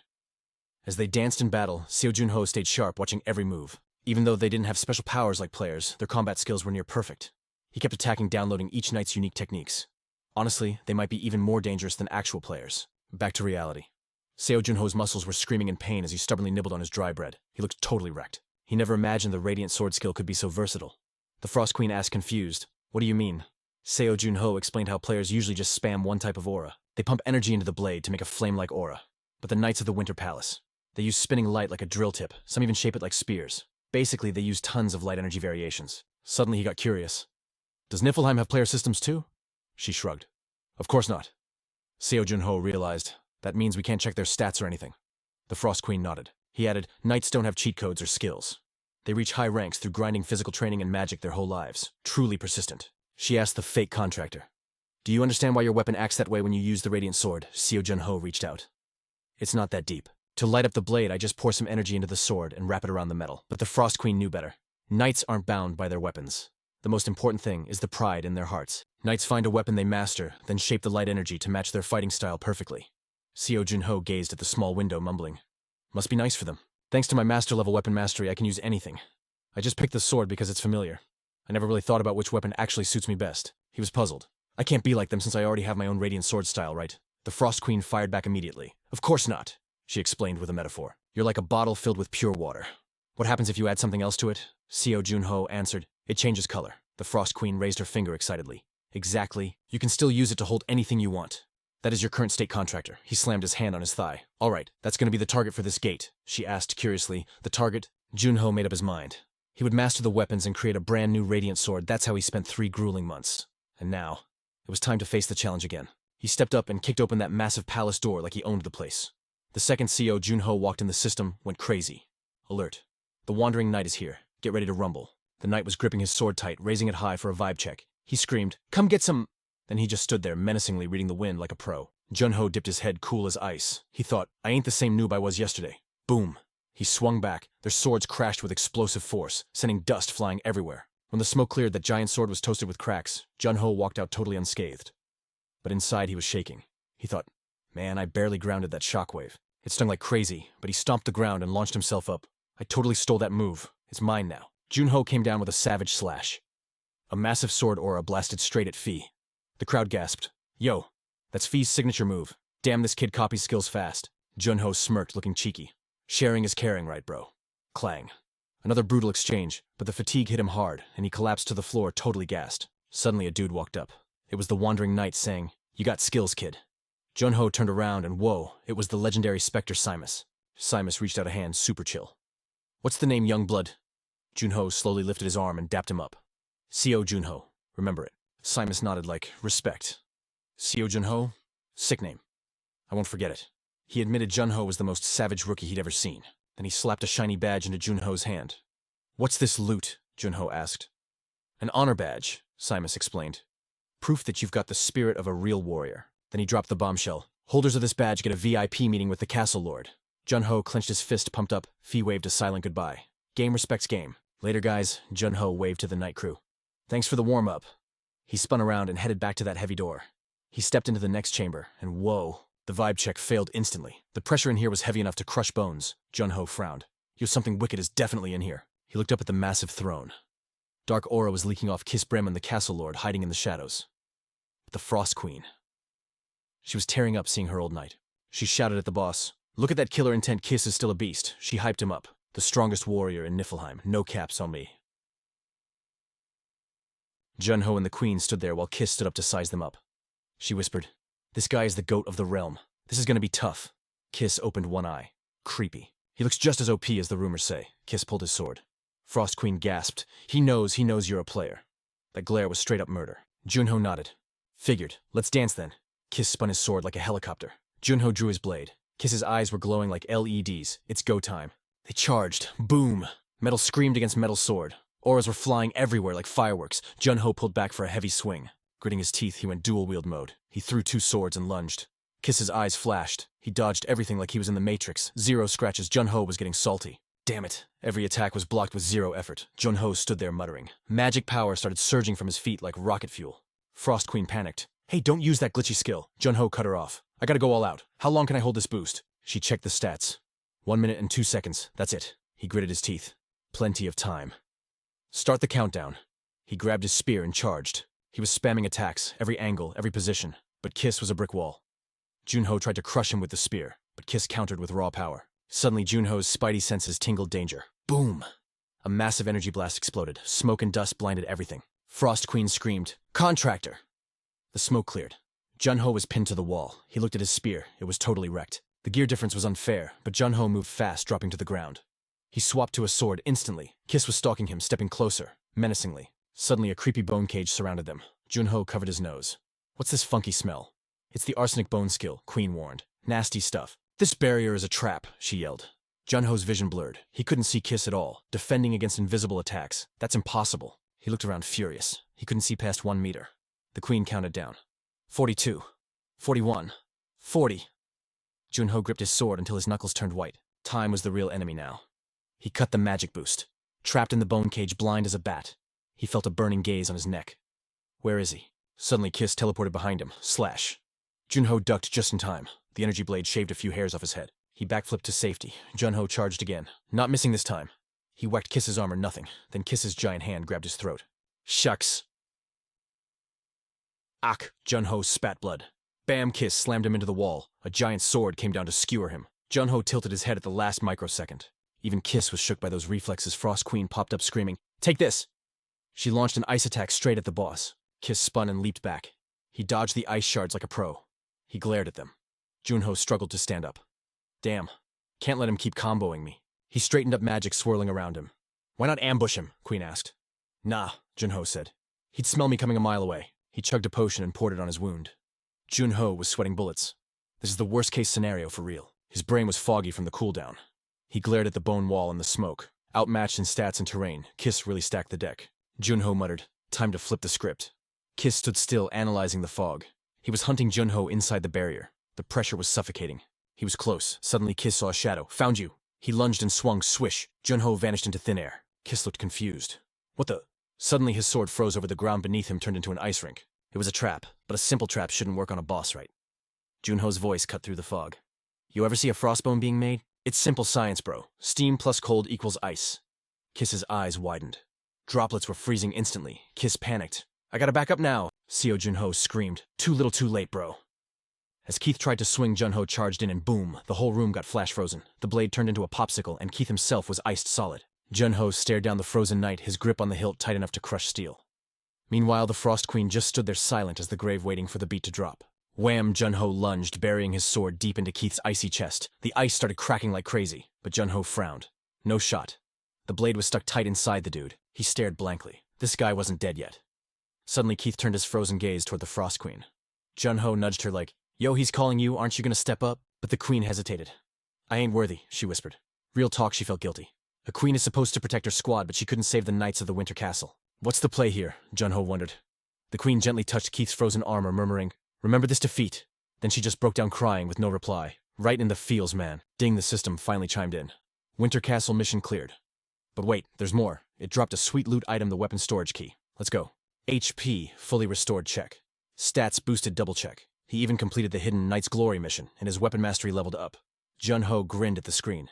That's that main character luck. The payout was insane. He guessed staying here for 3 months was actually worth the grind. He thought, thanks to that glory mission, my stats are absolutely jacked now. Everything was coming up roses until, "Contractor, your laugh is cringe," the Queen snapped. "Let's move." "What's the loot?" Junho was hyped. "Bet let's hit the weapon storage." He jammed the key in and creaked, the massive doors swung open, kicking up dust. inside a candy shop of lethal steel. The system welcomed him to the legendary Winter Castle Armory. Then came the buzzkill. Warning, you can only pick one toy before getting teleported out. Junho literally jumped. Are you kidding me? One look at all this drip I have to leave behind? Frost Queen smirked. Why so salty? Looks like the Grey Manager is still stalking you. Junho scratched his head annoyed. Man, that obsession is seriously creeping me out. He scanned the room one more time. He needed something better than his Black Dragon spear. He grabbed a wicked-looking polearm and gave it a test swing. Whoosh! Is this the one? The info popped up. Unique item Executioner's Spear. Special ability. Nasty critical hits that leave unhealable wounds. Ouch. It was light as a feather too, but the real kicker was the Blood Pact enchantment. Every time it tastes enemy blood, the user gets healed. Junho's jaw dropped. Blood Pact? Seriously? I didn't think it'd be this broken. Frost Queen raised an eyebrow. You vibe with this weapon. He nodded furiously. Heck yeah. With that passive effect, I can fight a whole army and keep my health full. She crossed her arms. Cool. So that's the pick, let's dip then. The gate's about to close. Junho didn't need to be told twice. As they headed down the stairs, Junho froze. He spotted a painting on the wall he missed earlier. There was a dusty footprint near it, but the art, sheesh, what a beauty. But then his eyes went wide. Hold up. He squinted at the canvas. The fit the hair. Ain't that familiar? He remembered the Queen saying this used to be her turf. Yo, Frost Queen, is this you in the portrait? She blushed hard. I think so, Junho teased. Come on, take off the mask, then let's see the face reveal. Shut your mouth, her voice echoed through the castle. Quit the nonsense and leave. Next thing he knew, Zap, he was back at the Korean Players Guild getting healed up. It was Junho getting patched up. Thanks, Doc, he said. The guy stood up shaking his head. No problem, man. You really put in the work. Real talk. You look like you were stranded on a desert island for a year. Junho lifted his scruffy head. Is it that bad?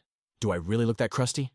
The guy just tilted his head. Doesn't matter how you look, at least you survived. But the crowd was buzzing. Everyone was whispering, eyeing that man and the girl next to him like they were celebrities. He cleared 3 gates in just 3 months. Is he even human? The gossip was hot. Secretary Cha stepped in. You're beat. I'll take you home so you can crash. They walked out, leaving the noise behind. Cha looked down, feeling guilty. My bad, Junho. I should have taken you somewhere more chill. Junho shook his head with a grin. Don't sweat it, Secretary Cha. I've been ghosting everyone for 3 months, so the drama makes sense. Suddenly, she stopped walking. It's actually pretty bad, she admitted. While you were grinding, the haters came out. Sponsors are demanding refunds and calling us scams. It's a mess. The government and the guild are on the ropes. I feel useless. She looked at him. Right now, Junho, you're the only one carrying our reputation on your back. She crossed her arms. If they don't trust us, we're done. But Junho cut her off sharp. Secretary Cha, listen. Our reputation isn't the point here. We don't need to care about what the haters say. Cha spun around, shocked. You're not bothered, even after they flipped on us so fast. She looked defeated. If I were you, I'd rage quit. Why fight for these ungrateful people? Junho replied, There's one thing you don't get about me, Cha. I never fought for the clout or the applause. He thought of his teammates. I fight for my own goals. Sorry if that's not the hero speech you wanted to hear. Cha thought for a second. No. I think you're right. I've been too hard on myself. I should have lived for myself sooner, but I just can't do it yet. I still feel like a fool. Hearing that, Junho gave a warm smile. Hey, you're allowed to be a dummy sometimes. Keeps life interesting. Cha blinked. Excuse me. She let out a laugh, pretending to pout. Well, if I'm a dummy, maybe I'm too dumb to forward your messages to the boss. Junho looked confused. Wait, don't do me like that. Later, she waved and bounced. He hurried after her. Wait, Secretary Cha, hold on. Meanwhile, outside a certain office. Knock knock. Come in. The door opened. What's the sitch? The subordinate reported. Boss, we just got a ping from Night Demon. The man laughed. Ha. He's been calculating for 3 months. Still curious, huh? Okay, what's the word? This is Captain Shim reporting. The lackey read the text. He wants intel on the demons, and he wants it sent within 30 minutes. Shim ordered. Send him everything below medium security. The lackey hesitated. Sir, won't he see through that I bet Night Demon sent this request to every guild out there? I even saw members from Green 6 in the elevator. Shim lowered his head, thinking. So, his plan is to pit the guilds against each other. It's a competition. He's testing who's willing to cooperate. Based on the info we provide, Night Demon will pick his partner. And I want that to be us. Depending on what he gets, he'll have all the guilds under his thumb. Shim placed his hands on the stack of papers. The power dynamic had shifted. Finally, Shim made the call. Forget medium security. Send him everything, including the top secret files. The subordinate nodded. Yes, sir. Shim smiled with satisfaction. Checkmate. I gotta show these dokebi clowns who's boss. I'll make them realize my potential is off the charts. Once I'm done, I'll be the only player they ever want to link up with. Back in his room, Seo Junho shot off a text. Yo, send me everything I asked for. You got 30 minutes on the clock. Junho kept his eyes glued to his watch, counting down the seconds. He basically made a high-stakes bet with the Big Six, using the Guildmaster's own shady tricks against them. Total power move. Right on cue, his watch dinged with that sweet notification sound. He looked down, a savage grin spreading across his face. Man, these big-shot organizations don't play around with time. He did the math and hyped himself up. He didn't even have to wait the full 30 minutes. Boom. The message popped up on the screen. This is Tenet regarding your request. We represent the famous Dockaby Mercenary Guild. It was go time. Skimming through the data, Junho chuckled like a mastermind. See the problem with smart people. They always overthink it and get super suspicious. He figured that during his 3 months chilling at the palace, the Big Six probably agreed to gatekeep information from him. They had plenty of time to plot. But what happens when a little competition steps into the ring? They started tripping over themselves to spill the tea just to get on his good side. Junho was absolutely buzzing. He just scored top-tier intel that money can't even buy. Even the Big Six got played. Looks like they still have a lot of leveling up to do. Suddenly he thought of the Frost Queen. But Junho was already locked in. I'm hitting up the second floor of the frontier in 10 days. My squad needs to be ready to roll. His desk was cluttered with books and a poster of Daoku. First things first, I gotta memorize all this data the Big Six dropped. Then he paused, scratching his head.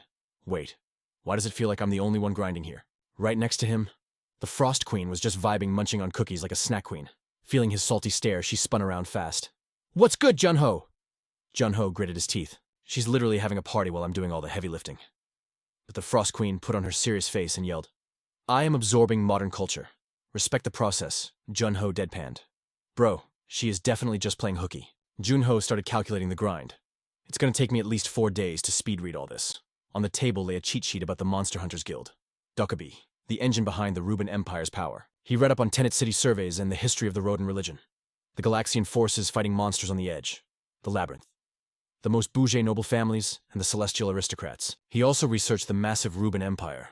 The only empire holding it down on the frontier, basically most of the second floor was under their thumb. The Big Six spent 25 years camping in every corner of that empire. Right now, there are 3 major squads running the show. Junho started listing them off. First up, Tenet 9-8 and Dockaby. They're tight with the royals. They're all about that palace life gathering power from the inside. They've got the most nobles in their pocket. Next up is the noble class. Labyrinth and the Celestial crew fighting for turf in the other regions. And the third faction, the Galactic Church. They control the Solar Cathedral, the Empire's main religion. Plus, there's a new mercenary guild that split off from the main 3. They're hustling in multiple fields right now. Junho imagined the second floor of the Frontier Tower. It was like a whole new expansion pack he hadn't played yet. He was actually getting hyped to see what the vibes were like. Cut to Daogu's office where the man was drowning in paperwork. A knock echoed on the door. Yo, come on in. The door swung open fast and someone marched right up to his desk, making him look up in surprise. Daogu blinked. Miss Cha, why are you just standing there being all quiet? He wondered what the drama was. Cha reached into her pocket.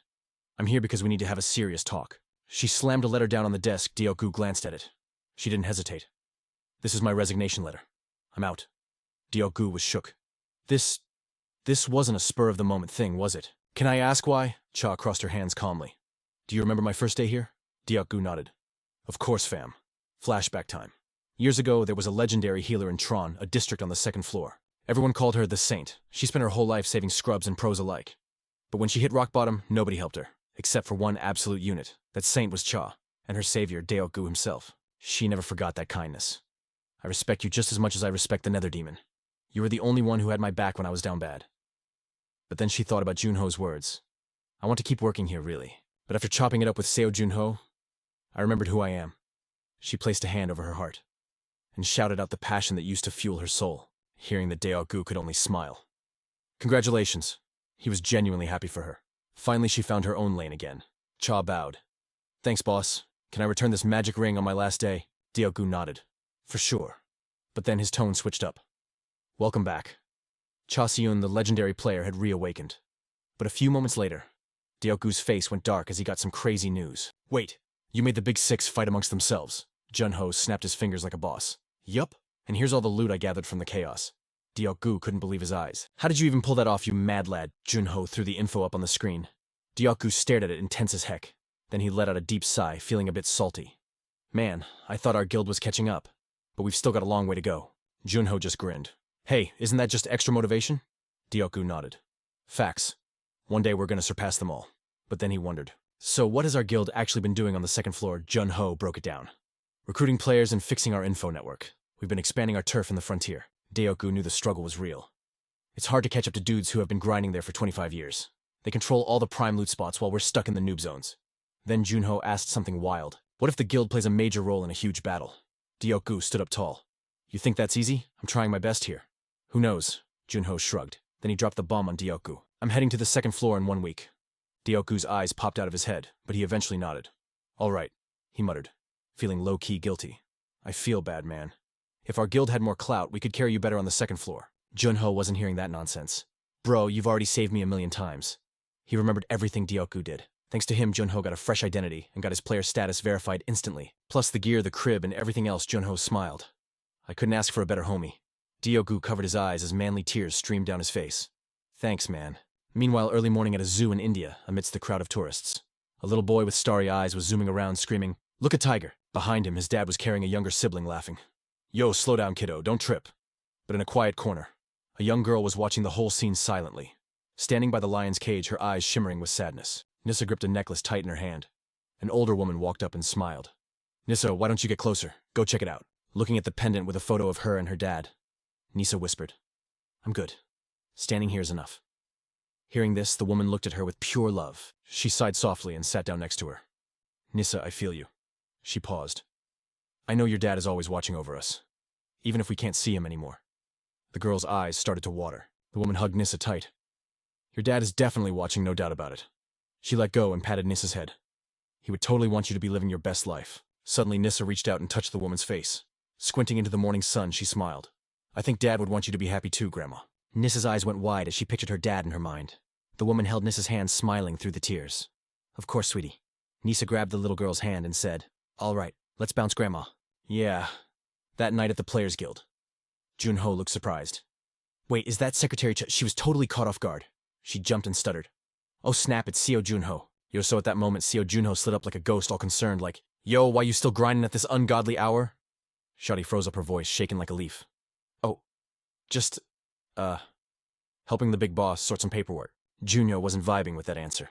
Seriously, why is he working you like a dog? Imma, have a word with him. She just let out this awkward little laugh in the quiet hallway. Junho let out a heavy sigh. Whatever, it's mad late. You better bounce. Go home. She flashed a 1,000,000-watt smile. You got it. Have a totally awesome evening, Mr. Seo. He watched her dip into the shadows, but then bam. The door behind him swung open like it was possessed. It was Chairman Shim Deo-gu peeking his head out. You still lurking, Junho. But Junho's face went dark mode as he spun around. Yo, did you really make your secretary pull an all-nighter? Shim was shook, suddenly remembering Junho's desperate plea from earlier. Please keep my past on the low-low. Shim pushed the awkwardness away, sliding a hand into his pocket like he was reaching for a wallet. Forget about that drama for a sec. Almost forgot to drop this on you. He held out a piece of colored paper. Junho eyed it like it was a trap before grabbing it. What's the deal with this? Shim grinned. It's the address for Arthur's crib. A face flashed in his mind. Jubis. Wait, so Seo Junho is Jubis's kid? Shim nodded like a sage.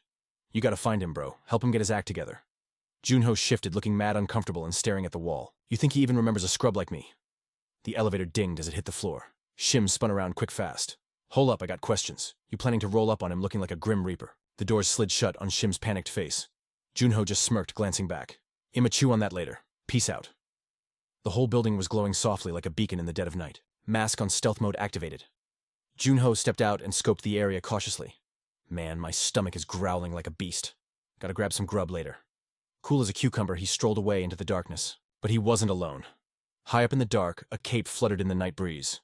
Glowing red eyes locked onto him like laser sights. Tch. Found you. The stalker ground his teeth. Took you long enough to show your face, Seo Junho. Meanwhile, our boy Junho was walking out the supermarket clutching a bag of snacks. The cashier yelled out, Thanks for shopping, come again. He pulled his mask down and boom, a fluffy white cat with anime eyes appeared. Just a stray. It rubbed on his leg, but Junho sighed. Sorry, kitty, no treats for you today. I'm broke. The cat looked at him with pure judgment and strutted off. Junho muttered, Dang, that cat's got sass level 100. Suddenly, his spidey senses started tingling from way downtown. He squinted at a dark alleyway. Yo, someone was standing right there. Junho's eyes popped, heart hammering against his ribs. He almost missed that guy's presence entirely. That wasn't just a creeper. That was a high-level player. The stranger spoke up. Let's take this somewhere private. He whipped out a bow, ready to throw hands. I know you don't want a scene here. Junho frowned, staying silent. The tension was thick enough to cut. Suddenly, Junho called it out. Final Horizon. Isn't that a sniper's legendary weapon? A sword started manifesting in Junho's hand as he sneered. You're a ranged fighter, but you pulled up right in my face. Big mistake, buddy. The archer saw actually looked impressed. Sorry to burst your bubble. Oh, you know my rep, that saves time. He raised the bow cocky as hell. Mistake my judgment is never off, fam. But that logic only works if our skill levels are close. With that sword pointed an arrow straight at the sky. Junho's jaw hit the floor, eyes wide. Flashbacks hit him memories from the supermarket and Shim's warning echoing in his brain.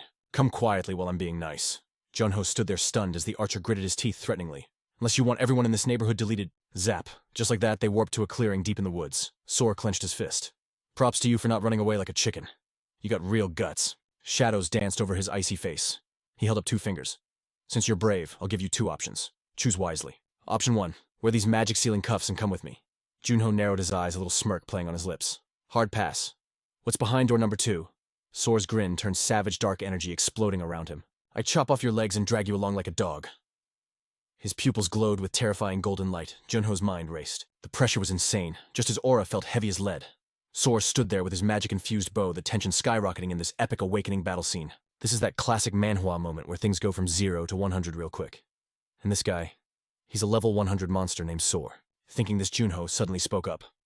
Then let me make a 3rd option. Sor looked confused as Junho gripped his sword tight, pointing it cold. We're behind the mountain now, right? This spot makes a perfect grave for you. That triggered Sor Vane's popped teeth ground. You arrogant little punk. He spun, drew his bowstring, and an arrow materialized instantly. You got a wild imagination. Boom. Just as he finished speaking, 3 arrows, screaming with red magical power, blasted toward Junho. Clang clang steel flashed in the dark night. Junho spun his sword, dancing to deflect all 3 shots. Sor's eyes bugged out in disbelief as the shattered arrows tinkled to the ground. The smoke cleared, and Junho was standing there totally chill. Sor couldn't compute. How the heck did a low-level new block a level 100 attack? Seeing the guy frozen, Junho tossed out a casual roast. You find that hard to swallow, huh? He squinted, acting like it was no biggie. Level 30 blocking level 100, crazy, right? But hey, glitches happen in the Matrix. I'm just built different. Sor took a breath, regaining his cool. Okay, my bad. I guess I underestimated the guy who soloed the first floor. He gritted his teeth, realizing this kid was in a league of his own.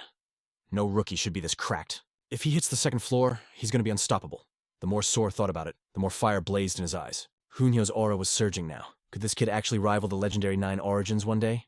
Sor squeezed his bow until his knuckles turned white. Honestly, I pity you. Magic crackled down his arm as he pulled the string tight.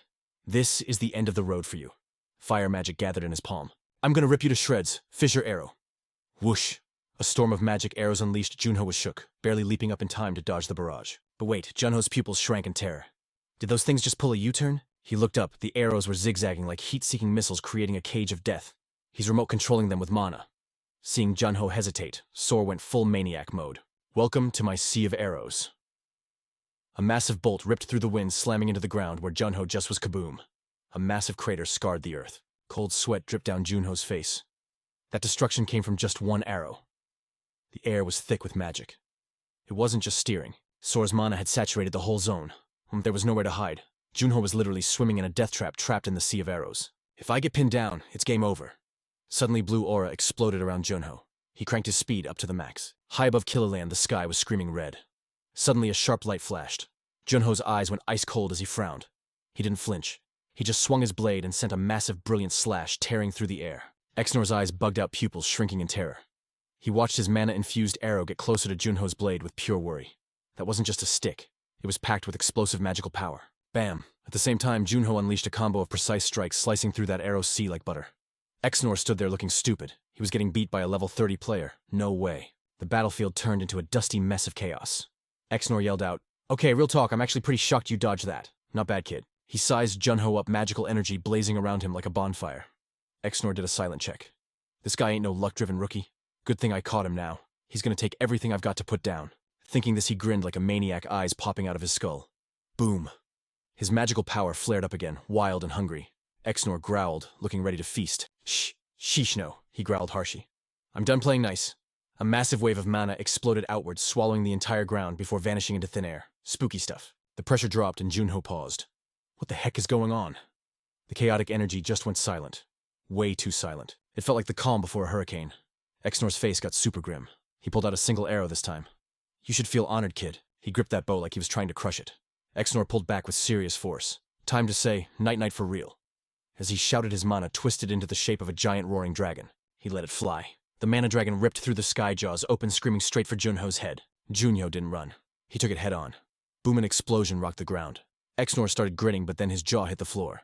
Wait, what? Disbelief washed over him. The red fire was gone, replaced by a bone-chilling frost and snowflakes dancing in the wind. Exnor was totally lost. What is this magic? Frozen mana circulation. Suddenly, Junho stepped out of the shadows, draped in a cloak of pure darkness. His mana flared up, wrapping him in a dense, heavy veil. Cold sweat dripped down Exnor's face. He was grinding his teeth, totally freaking out. Watching the mana shift, he finally panicked. A player rocking 2 attributes. That's cheating, bro. His eyes were huge. Junho was hiding his true power all along ice shards and the shadow attribute that shouldn't even be possible. It fit this guy perfectly. A deep voice echoed from the frost. If it was just skill, I'd want you to feel this chill. Exnor's mighty dragon trapped firm in the ice like a popsicle. Junho smirked, looking terrifyingly cool. At this rate, I have no choice. His eyes gleamed with icy murder. Guess I have to punch your ticket to the afterlife now. He frowned, ready to end Exnor right there. The red boy's eyes flashed with rage. Exnor, he sneered.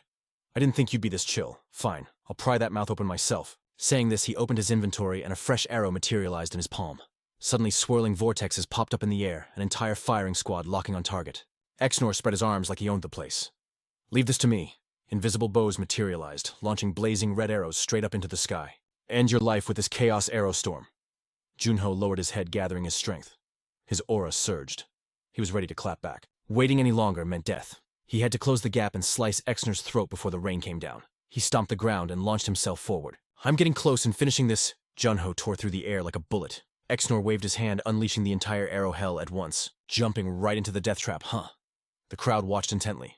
Exnor couldn't hide his hype. One step into this arrow storm and you'll be nothing but shredded cheese. But before he could finish, his eyes popped. Junho was flying toward the center of the storm at insane speed. What the heck? Junho was smiling. Why was he confusingly happy? Why are you smiling? Exnor thought. Junho was just waiting for this exact moment. Without hesitation, his body dissolved into a swirl of black mist and poof, he vanished. Out of nowhere, Junho materialized right behind Exnor. Once he knew he had the shot, the tension spiked. Dark aura exploded around Junho as he spun and shouted, "Shadow dance!" Sensing the bad vibes, Exnor whipped around, eyes wide. It was Junho. Suddenly, he was right in his face. No time to react. Junho slashed his sword directly at the man, then swung down again. But Junho looked confused.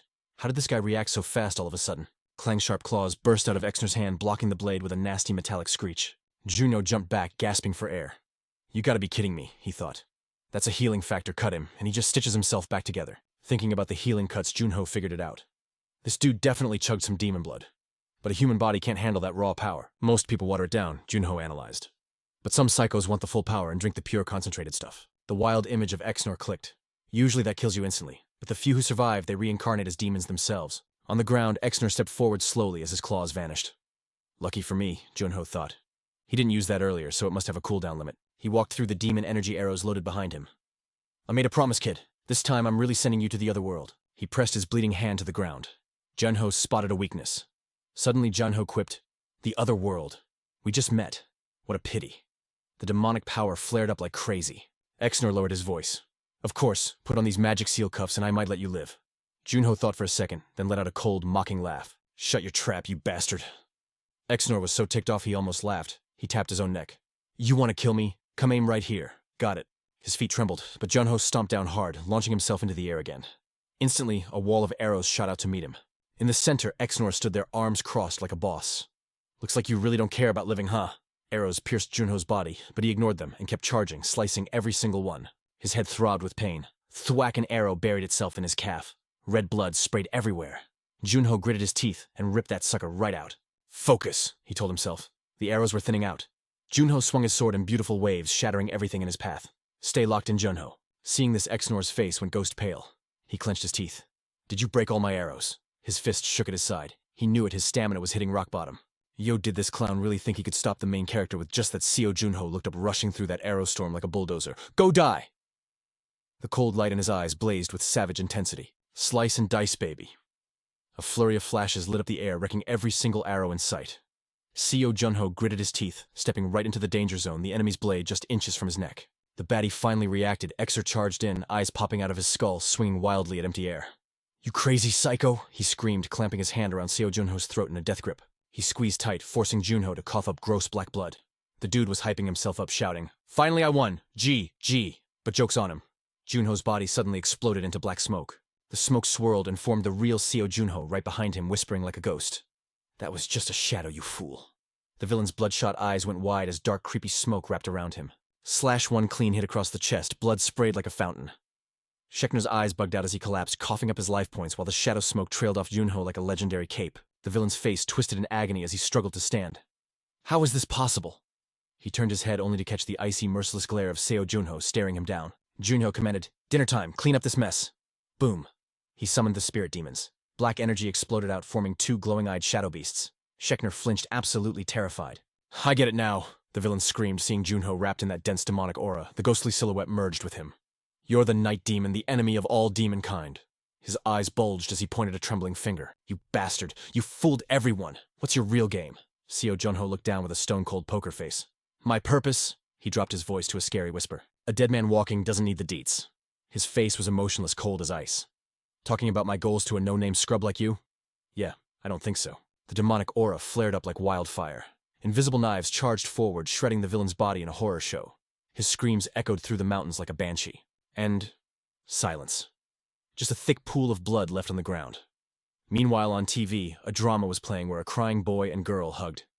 The lost puppy was actually my long-lost brother. Talk about a plot twist. The Frost Queen was totally hooked, reaching for popcorn. "I miss you, brother." "Me too, I'll never leave again." She munched away, completely glued to the screen. Suddenly her hand froze. She flipped the popcorn box like a total diva. "This fake contractor has no right to interrupt my show. When does this soap opera end?" Back to the action, Seo Junho stood silently in the creepy mist. The smoke cleared to reveal a stark white skull. He looked down and thought, "Schechner, you idiot." Judging by that arrogant face, Junho guessed the guy planned to solo him. He probably got chased by the Holy Sword on the first floor and ran here to hide. Classic villain blunder. But the more he thought about it, the more confusing it got. Junho frowned, looking perplexed. If the Holy Sword was chasing this guy, wouldn't Junho get tangled up in the drama too? He scratched his head, shrugging it off. Whatever.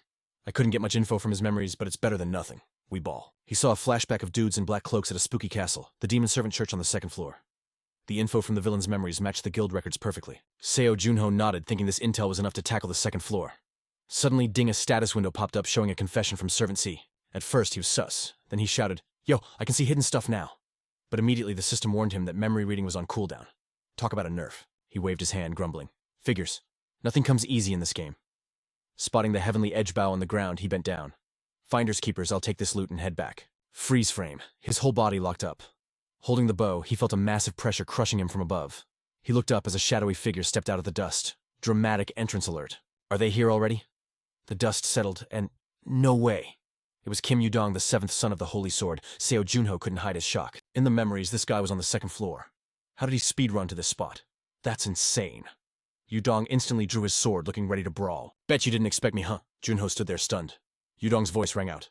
"I lost the scent upstairs, so I had to take the scenic route to find you." He stood tall, looking all righteous.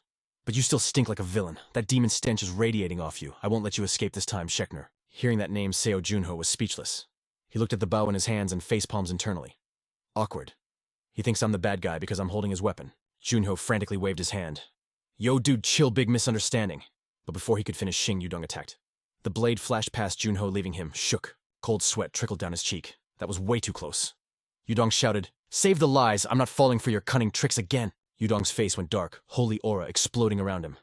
"I don't make the same mistake twice." Junho gripped the bow, feeling uneasy. Okay, this guy has zero chill and isn't listening. Damn, this is a drag, but I have no choice. Junho took a deep breath and shouted, "Listen, bro, I already wrecked that thug." Yudong looked skeptical. Is he babbling lies again? Junho stood firm. "Let me prove it to you." He tapped his smartwatch to make a call. The watch spoke up. "Who is this?" While Junho looked helpless. The ground was totally cracked from the fight. Junho glanced around. "Yeah, this place is trashed. No safe spot here." Yudong listened to the voice on the line. "Oh, I see." He nodded, finally getting it. "Understood. The guild confirms it." Junho looked at him like, "Finally, bro." Then Yudong did a full 90-degree bow. "My bad. I am so sorry for doubting you." Seo Junho was stunned by the sudden politeness and waved his hands. "Whoa, chill. It's cool, man. If I were you, I'd have done the same." But Yudong insisted. "No, I must compensate you.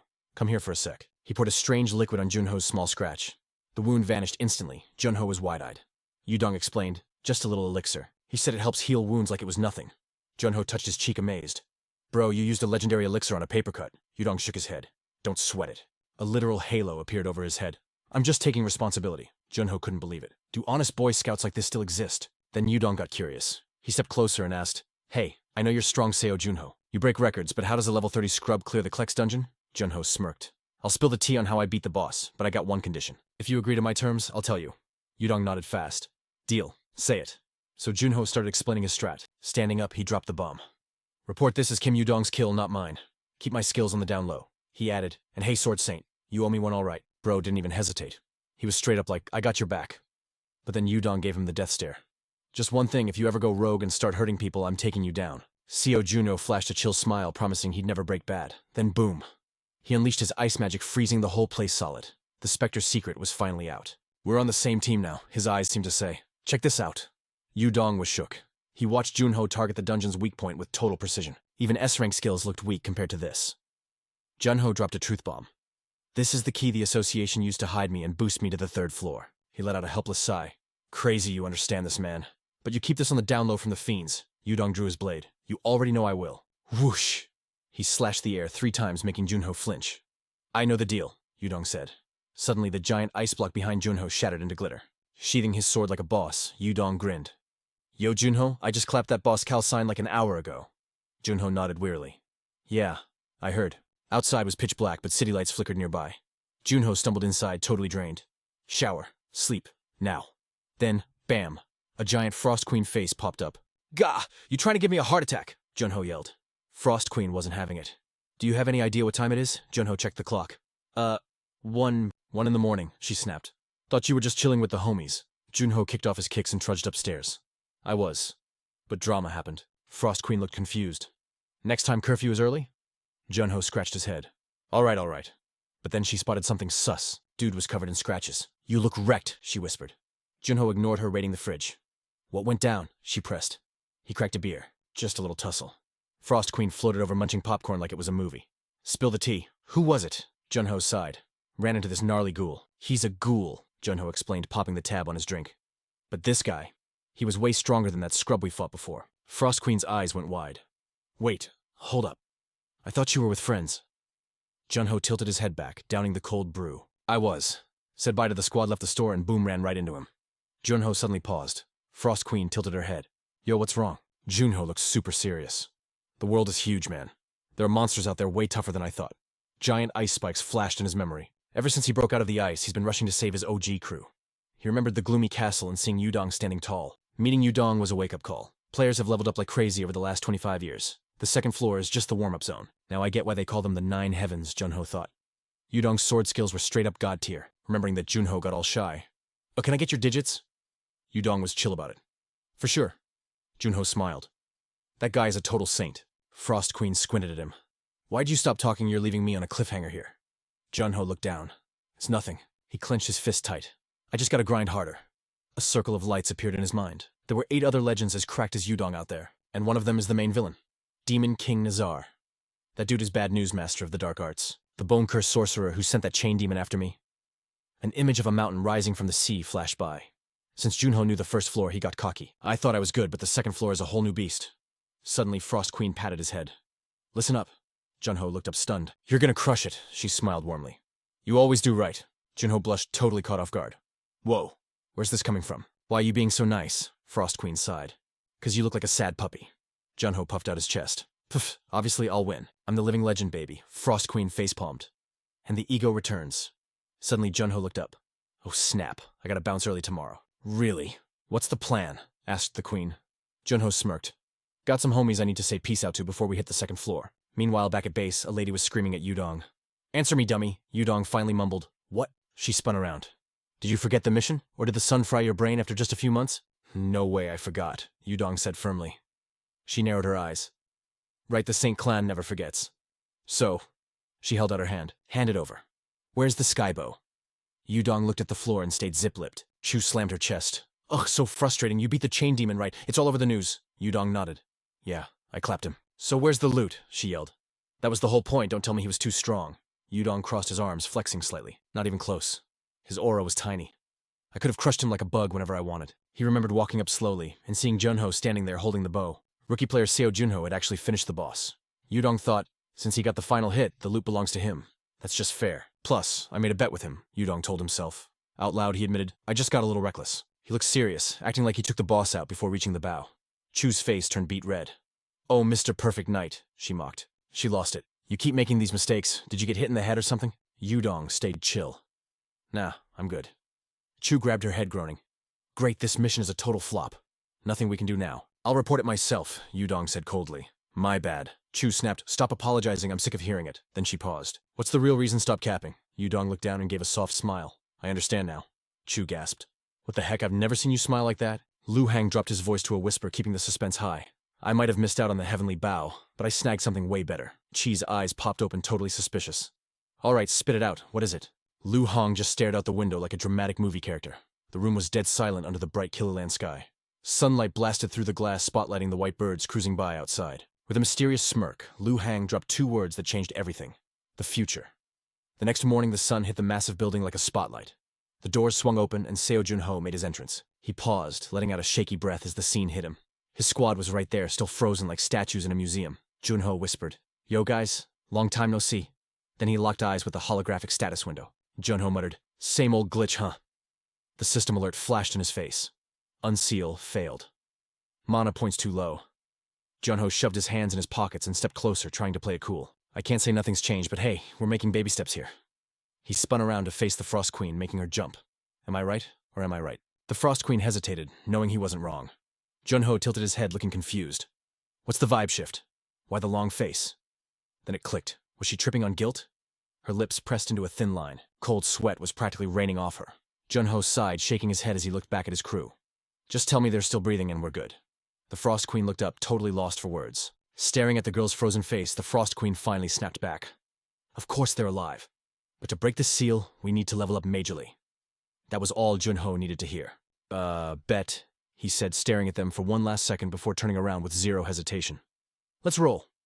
As he walked away, the Frost Queen couldn't hide her curiosity. "We are really about to ditch Earth. Shouldn't we hang around a bit longer?" Junho replied with zero emotion. "Nope. No point." The floor still had patches of frost, and his voice echoed in the empty hall. "I've seen enough for Daidog and Noah." Junho lowered his head deep in thought.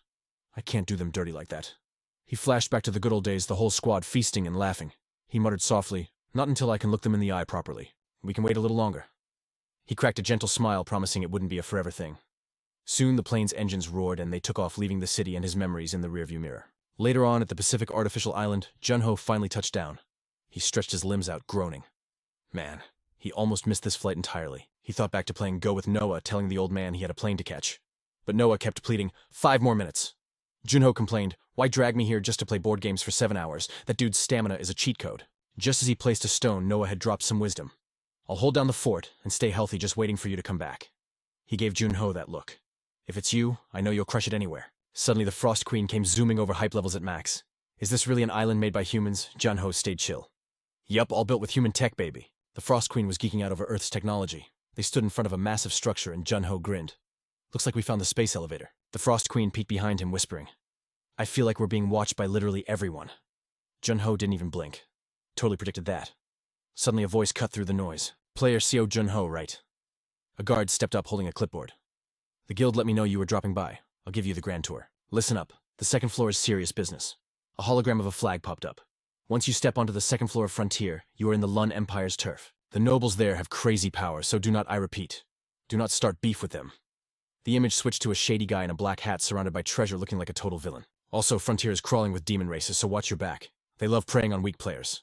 The guard leaned in, lowering his voice to a conspiratorial whisper. "Keep your head on a swivel and don't trust strangers." Junho nodded. "Got it. Loud and clear. Thanks, fam." The guard gestured toward the elevator. "Good luck out there, Seo Junho." Following the guard's lead, Junho stepped into the pod. It was way tighter than he thought, barely fitting 12 people. He scanned the inside and punched the button. Just gotta hit floor 2. The elevator jerked into motion, startling them both. Suddenly they were hanging in midair, high above the ground. The Frost Queen couldn't help but ask, "Shouldn't this whole thing be glass?" Junho tilted his head up. "Check that out up there." The Frost Queen squinted. "What am I looking at?" There were tons of elevators just like theirs. The Frost Queen gasped. "Seriously? That many elevators?" Junho smirked. "That's how humans dodge the guild's nosy surveillance to get to the second floor." Bam! The elevator slammed to a halt. The screen flashed floor 2. The doors slid open and Seo Junho was absolutely floored by the view. A brightly lit village stretched out and a system window popped up. "Welcome to the Frontier Floor 2. Title effect spring opener activated. All stats boosted by 30. Junho let out a cheer. The buff kicked in instantly. He looked around, grinning like a kid in a candy store. This is the Gilberto Green Empire's second floor. It didn't look like Earth at all. It was like stepping into a fantasy RPG. Junho clenched his fist, feeling the magic juice surging through his veins. The mana density here was insane, way more potent than back on Earth. Off in the distance, people started gossiping. An orange-haired player raised an eyebrow. "What's up with that guy?" Junho smiled at the horizon. She should totally try this. He kept his thoughts to himself. Maybe all the noobs from floor 1 act like this. No need to pressure the guy to join their squad. Suddenly a voice from behind started grumbling. What the heck, man, I'm swamped. Too busy. The orange-haired player spun around. Yo, Senior is back. The black-haired player glanced over. You're already here. Why is it so loud today? When did it turn into a zoo? The orange-haired player shrugged. Beats me. The black-haired guy's eyes went wide. He stared at Seo Junho, barely believing his eyes. Wait. Is that actually Seo Junho? The player. He checked out the group, whispering nearby. Director, we're on the 2nd floor now. He realized every single person here was a guild scout. Suddenly the orange-haired player got shoved aside. The black-haired player stepped up, eyes blazing. We have to recruit that guy to our guild like yesterday. Suddenly an elbow flew out of nowhere. A girl coolly emerged from the back. Not happening, she stated, cutting in line. I'm the one who scouted him first. The orange-haired girl trailed behind her as Du Hong smiled and walked right up to Seo Junho. If anyone is taking him home, it's me. Standing in the spotlight, Seo Junho threw his arms wide and shouted, Frontier is awesome. The magic energy here is so thick, I love it. The Frost Queen looked ready to die of embarrassment. Everyone probably thought he was just a tourist here to hike a mountain. Junho grinned, unbothered. So what, I'm just soaking it in. The Frost Queen whispered a frantic warning. Stop acting like a weirdo in public. You look like a reckless kid. Junho suddenly clocked Du Hong approaching. Wait a sec. That face rings a bell. The Frost Queen followed his gaze and realized it too. Isn't that Captain Gong? Over on the other side, Du Hong was getting radioed. Captain, we have a situation. Requesting permission to bounce. Nearby, Junho waved like a maniac. Over here, Du Hong turned around. I've been waiting for you, Mr. Pokerface. As she rushed over, she threw a little shade. Oh, bummer. If you came 2 days earlier, I would have won the bet. Junho shrugged, keeping it playful. Sorry, but I'm allergic to losing too. Moving to her side, Du Hong finally asked the big question. You don't have any issues with the translation spell, do you? Vita already spilled the tea on the situation. Seo Junho rubbed his chin deep in thought. I just ran my theory by the captain. Hearing that, Du Hong grinned and pointed down the street. Follow me, rookie. I'll give you the grand tour. You down for some coffee? A steaming delicious brew hit the table. Du Hong dropped the info. This cafe is VIP, only nobles exclusively. It's the perfect spot to keep things on the down low. Seo Junho gripped his straw, totally confused. Wait, is Captain Gong actually a noble? Du Hong replied. He's a half-baron with 0 territory, but... yeah, technically he's got that blue blood status. Taking a sip, Seo Junho mumbled. So if I didn't roll with you, I'd be kicked to the curb, huh? Du Hong answered casually. Obviously. So how's the brew? Seo Junho nodded in approval. It's legit, but this isn't just a regular Americano, right?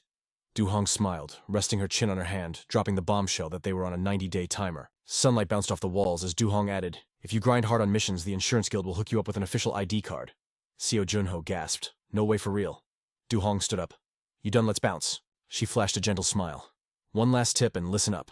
Watch your back around other players, got it. Understood. Seo Junho played it cool. Hey, Captain. Ever wonder what would have happened if they failed to close the gate 30 years ago? Seo Junho looked up, imagining the absolute chaos if monsters had flooded through. I'm not sure, but it definitely wouldn't be a pretty picture. Du Hong suddenly got serious. Here in Fran, that nightmare actually happened. Flashbacks of 1,000-year-old giant monsters flooded her mind. Gates used to pop open everywhere above us. Giant birds blocking out the sun. They treated humans like an all-you-can-eat buffet. Humanity couldn't stop the invasion, and civilization was almost totally deleted. Even now, memories of a kingdom drowning in blood haunt this place. Du Hong hesitated. Even though time passed and the gates in Fran vanished, some monstrous clones of those original nightmares are still lurking around. Seo Junho sipped his coffee, pondering the heavy vibes. A world that had already faced the apocalypse once. Du Hong's cheeks turned pink as she whispered, By the way, got that favor I asked for. Seo Junho's eyes went wide as he pulled out a book, totally shocking Du Hong. She grabbed it, hugging it tight like a fangirl, nearly crying tears of joy. Thank you so much, I'm strictly obsessed with this night demon story. Look, there's even a heart doodle. Seo Junho smiled, helpless, but glad she dug it. Suddenly, Du Hong handed him something. Here, take this. Since you won that bet, hold this W. Holding a sealed envelope, Seo Junho shook his head. This isn't a love letter, is it? Du Hong corrected him instantly. It's a letter of recommendation, dummy. She added with a grin. With this, you can score a dinner with the Viscount of Hoso in the Malia territory. Seo Junho was shook. Dining with Viscount Sirius. The Frost Queen listened from above, hearing Du Hong wonder aloud. It's just dinner, but if the Viscount vibes with you, who knows, you might snag a quest. Seo Junho got curious. A mission? Like in a video game, Du Hong nodded. Exactly. Helping locals equals fat rewards. That's why everyone tries to schmooze the nobles. The payout is insane. 2 spatial gates flashed in her mind as Du Hong added, Teleport gates are the cheat code to travel between cities. Oh, wait. You can't use those yet. Seo Junho's face went pale. Why am I locked out? Du Hong didn't elaborate much. Check your status window, noob. Looking down, Seo Junho assessed his stats. Various boosts were up by 30%. Seeing the tag that said visitor, he couldn't help but shout, What does visitor mean? Du Hong explained, every player landing here starts with visitor status. You're allowed to crash here for 90 days. Sunshine spilled over the walls as Du Hong continued. If you diligently complete tasks, the guild grants you an ID card to prove you're legit. Seo Junho went, wow. Du Hong stood up. Drink's done, let's roll. Walking ahead, she smiled gently. One last thing, you probably heard this, but watch your six around other players, okay? Understand? Seo Junho replied with swagger. I'm not the type to get backstabbed anyway. Du Hong handed him some gear. Just be super careful, fam. Also, here's a map of the Empire and a guidebook specially crafted for our guild homies. As she blended into the crowd, Du Hong said, consider this a gift from your senior. Seo Junho actually felt worried. Is she really going to be okay walking out like that? Hearing his concern, Du Hong just smiled without answering. Grind hard. Next time I'll bring you something way more expensive. After she dipped the Frost Queen's side behind him. Interesting girl, huh? Totally acts like a fox. Seo Junho groaned. What the heck are you yapping about? He rubbed his chin. So what if she's a fox? Foxes are basically cousins to dogs and cats, right? The Frost Queen rolled her eyes, bored out of her mind. You really don't get women. Jeez, she asked. So what's the game plan? Seo Junho suggested. This city is called William, right? I'm gonna set up base camp here, so I need a crib. Hearing this, the Frost Queen excitedly pointed to a massive bougie building in the distance. How about that spot across the way? I've been eyeing it for a hot minute. Seo Junho thumbed behind him. Nah, we're hitting the other side. The Frost Queen looked in that direction. The second she saw it, she blurted out. Isn't that place just a rundown dump? Seo Junho threw his head back proudly. Even the name is kinda edgy. Looking into the distance, he got serious. I need the intel everyone is trading about raw materials. The Frost Queen didn't give up. Then shouldn't there be more people at the fancy place? Seo Junho repeated firmly. Raw materials. That's the mission. Raw materials. In a dark alley, a guy was cornered against the wall. Nowhere to run. Falling to the ground, he stared at the looming figure shaking like a leaf. I got nothing, man. What do you want from me? The henchman overheard and replied firmly. Want what you dare come to frontier with zero strength? The voice overhead boomed, catching the eye of Mr. Fly. Mr. Fly was the real boss here. The victim was confused. Fly spoke decisively, grinding his boot into the guy's face. Yep, that's my target. Sounds of fists and kicks echoed through the alley. Later, Fly turned and walked away. It's too hot for this. Let's count the loot. Counting gold coins, he grinned like a maniac. 30 gold coins. Nice haul. Money only drops when you break things first. Fly showed a pleased smile. Surely new players are just loot pinatas waiting to be popped. The next day at a worn-out restaurant with a grimy sign, Seo Junho's tall figure pushed open the door. He entered with the Frost Queen, who was still buzzing. This place is crawling with shady contracts. Suddenly he got a flashback. The vibe was exactly like starting in a beginner village inn. Seo Junho scratched his head and scanned the room. Inside, players from Earth mixed with local adventurers. He realized you could spot the players because they were the only ones truly living it up. The Frost Queen asked, how are you planning to farm information? Seo Junho smiled confidently. I got a strategy. The server handed him a menu. What's the order, boss? Seo Junho replied. Give me the best dish in the house, a bottle of wine and a cup of tea. He added, actually make it lamb 2 beers and black tea. The server agreed. Sure thing, coming right up. 2 scar-faced dudes glanced over, eyeing him like prey. The server announced the total was 51 coins payment up front. At that moment, Seo Junho remembered Du Hong's tip to treat 1 coin like $1. He started calculating, stroking his chin. 100 silver coins made 1 silver bar. 100 silver bars, Seo Junho thought. 51 coins. He reached into his pouch and dumped out a pile of gold coins, asking, is this enough? The Frost Queen was stunned, jaw-dropping as gold kept spilling onto the table. The server quickly warned, sir, this is gold, not silver. Even Seo Junho was shook. Oh, my bad. First time here, still figuring out the currency. The server took just 1 gold coin. I'll take 1 and bring you the change. Also, bro, don't flash that stack around. Thieves are gonna try to farm you. He put the gold away, smiling. I'll keep that in mind. Seo Junho remembered he got 1,000 gold from Shimdeo-gu before arriving. He was loaded. The Frost Queen gave major side-eye, calling out the bluff. Fake news, you're just flexing your cash, aren't you? Junho shook his head casually. Nah, fam. Captain Gong already broke down the pricing for me. Seo Junho winked, adding a little sting. But hey, mosquitoes always swarm where the money's at. Suddenly, a brown-haired goon stood up looking for a fight. Bam! The thug slammed the table, trying to look tough. Yo, player. We need to have a little chat. He jabbed a thumb at his own chest. I'ma keep it a buck with you. I'm real interested in your wallet, he sneered. Let's take this outside. The air grew heavy with Mana Hawan stepped out and started shaking like a leaf, but Seo Junho stone cold chill. He analyzed the situation, thinking, so this guy's the big bad wolf of the boarding house, huh? Even Frost Queen knew this dude was bad news for a rookie. But while everyone else panicked, Junho just shrugged. Cool. Lead the way, tough guy. The thug smirked. Boss was right, players are totally clueless. Once they hit the dark alley, the thug's mask dropped. He clenched his teeth, ready to rumble. His eyes went ice cold. Junho caught a kick, swept the guy's leg, and smashed a boot into another dude's gut. POW. An elbow strike dropped the third guy instantly. Screams filled the alley. The brown-haired thug pressed against the wall jaw on the floor. He screamed, what the heck? This guy isn't just strong, he's a monster. Wham! A fist stopped his yapping mid-sentence. Jun-Ho stared him down as the fist hovered inches from his face. We done? The thug whimpered. Yes, sir, Jun-Ho commanded. On your knees. The thug hesitated, confused. Jun-Ho didn't explain, he just started the countdown of doom. 10, 9, 8. Before he hit 7, the guy was kissing the dirt at Jun-Ho's feet. Frost Queen scoffed. Pathetic. They're soft as marshmallows. Jun-Ho nodded. Right. Spill the tea. Tell me everything, including where your boss is hiding. Boss's location, the thug stammered. I ain't a snitch, but one death stare from Jun-Ho and he cracked like an egg. Okay, I'll talk. He's at the casino. Cut to the gambling den crowded loud and thick with smoke. Jun-Ho coughed, waving his hand through the haze. Is this a casino or a chimney? The thug's voice trembled as he explained. My boss Fly runs these streets. He's got his hands in all the entertainment joints. He deals with the nobles, so he knows way more than grunts like me. Jun-Ho's eyes narrowed. The vibe here was way more dangerous than the boarding house. He didn't hesitate. Jun-Ho pulled up a chair. You mind if I crash this party? The gambler Fivu looked shocked. Huh, never seen your mug around here before. Fresh off the boat, Jun-Ho quipped. The gambler cackled. Fresh meat at the casino, bold move, kid. But be warned, the stakes here are sky high. I got stacks, Jun-Ho replied, cool as a cucumber. Cards hit the table. Fivu stared him down while the muscle beside him started twitching with impatience. The thug frowned. What's the holdup? Fivu just smirked, thinking, this scrub is totally a rookie. Easy pickings. An hour later, still going. Fivu, the self-proclaimed gambling god, was feeling himself. He thought, I'm already up 300 chips. I can't lose. Is this kid a hustler? Jun-Ho's face was intense. But secretly, the Frost Queen was hovering, whispering the cheat codes in his ear. 2 pairs versus a 4. Jun-Ho went all in. Watching from the shadows, Boss Fly was impressed. The kid's got skills, or maybe just beginner's luck. Never seen Fivu get wrecked like this. Fly's curiosity piqued. Who is this guy? His goons whispered, he's got to be a pro shark. Fly scowled. Skill. No, he's cheating. Nobody messes with my money. He snapped his fingers. Bring him to me. The dealer looked terrified. The dealer thought, I'm dead if I don't fix this. He shot a look at the cardmaster. The signal was given, reshuffling the deck. Suddenly Frost Queen yelled, Scam alert! He's doing a second deal! She pouted. They're rigging the game. Even the dealer is in on it. Jun-Ho smirked. Knew it. Took them long enough. He slammed his hand down. I'm out. Fivu panicked. What, you're quitting now? Bro, just a few more rounds. Jun-Ho stood up.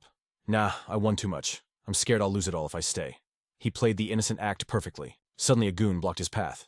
Hold up, big spender. He leaned in close. Our boss wants to buy you a drink. Upstairs. Now. Frost Queen lounged on Jun-Ho's head like a cat. That's the big bad boss, right? Jun-Ho grinned. All right, lead the way. The henchman led them down a hallway. This is the VIP lounge. Nobles only. Frost Queen looked around nervously. It's super creepy in here. Watch your back. A deep voice boomed from the shadows. Welcome. Jun-Ho snapped his head toward the sound. Fly stood with his back turned, acting all mysterious. Gamblers always try to cheat in my house.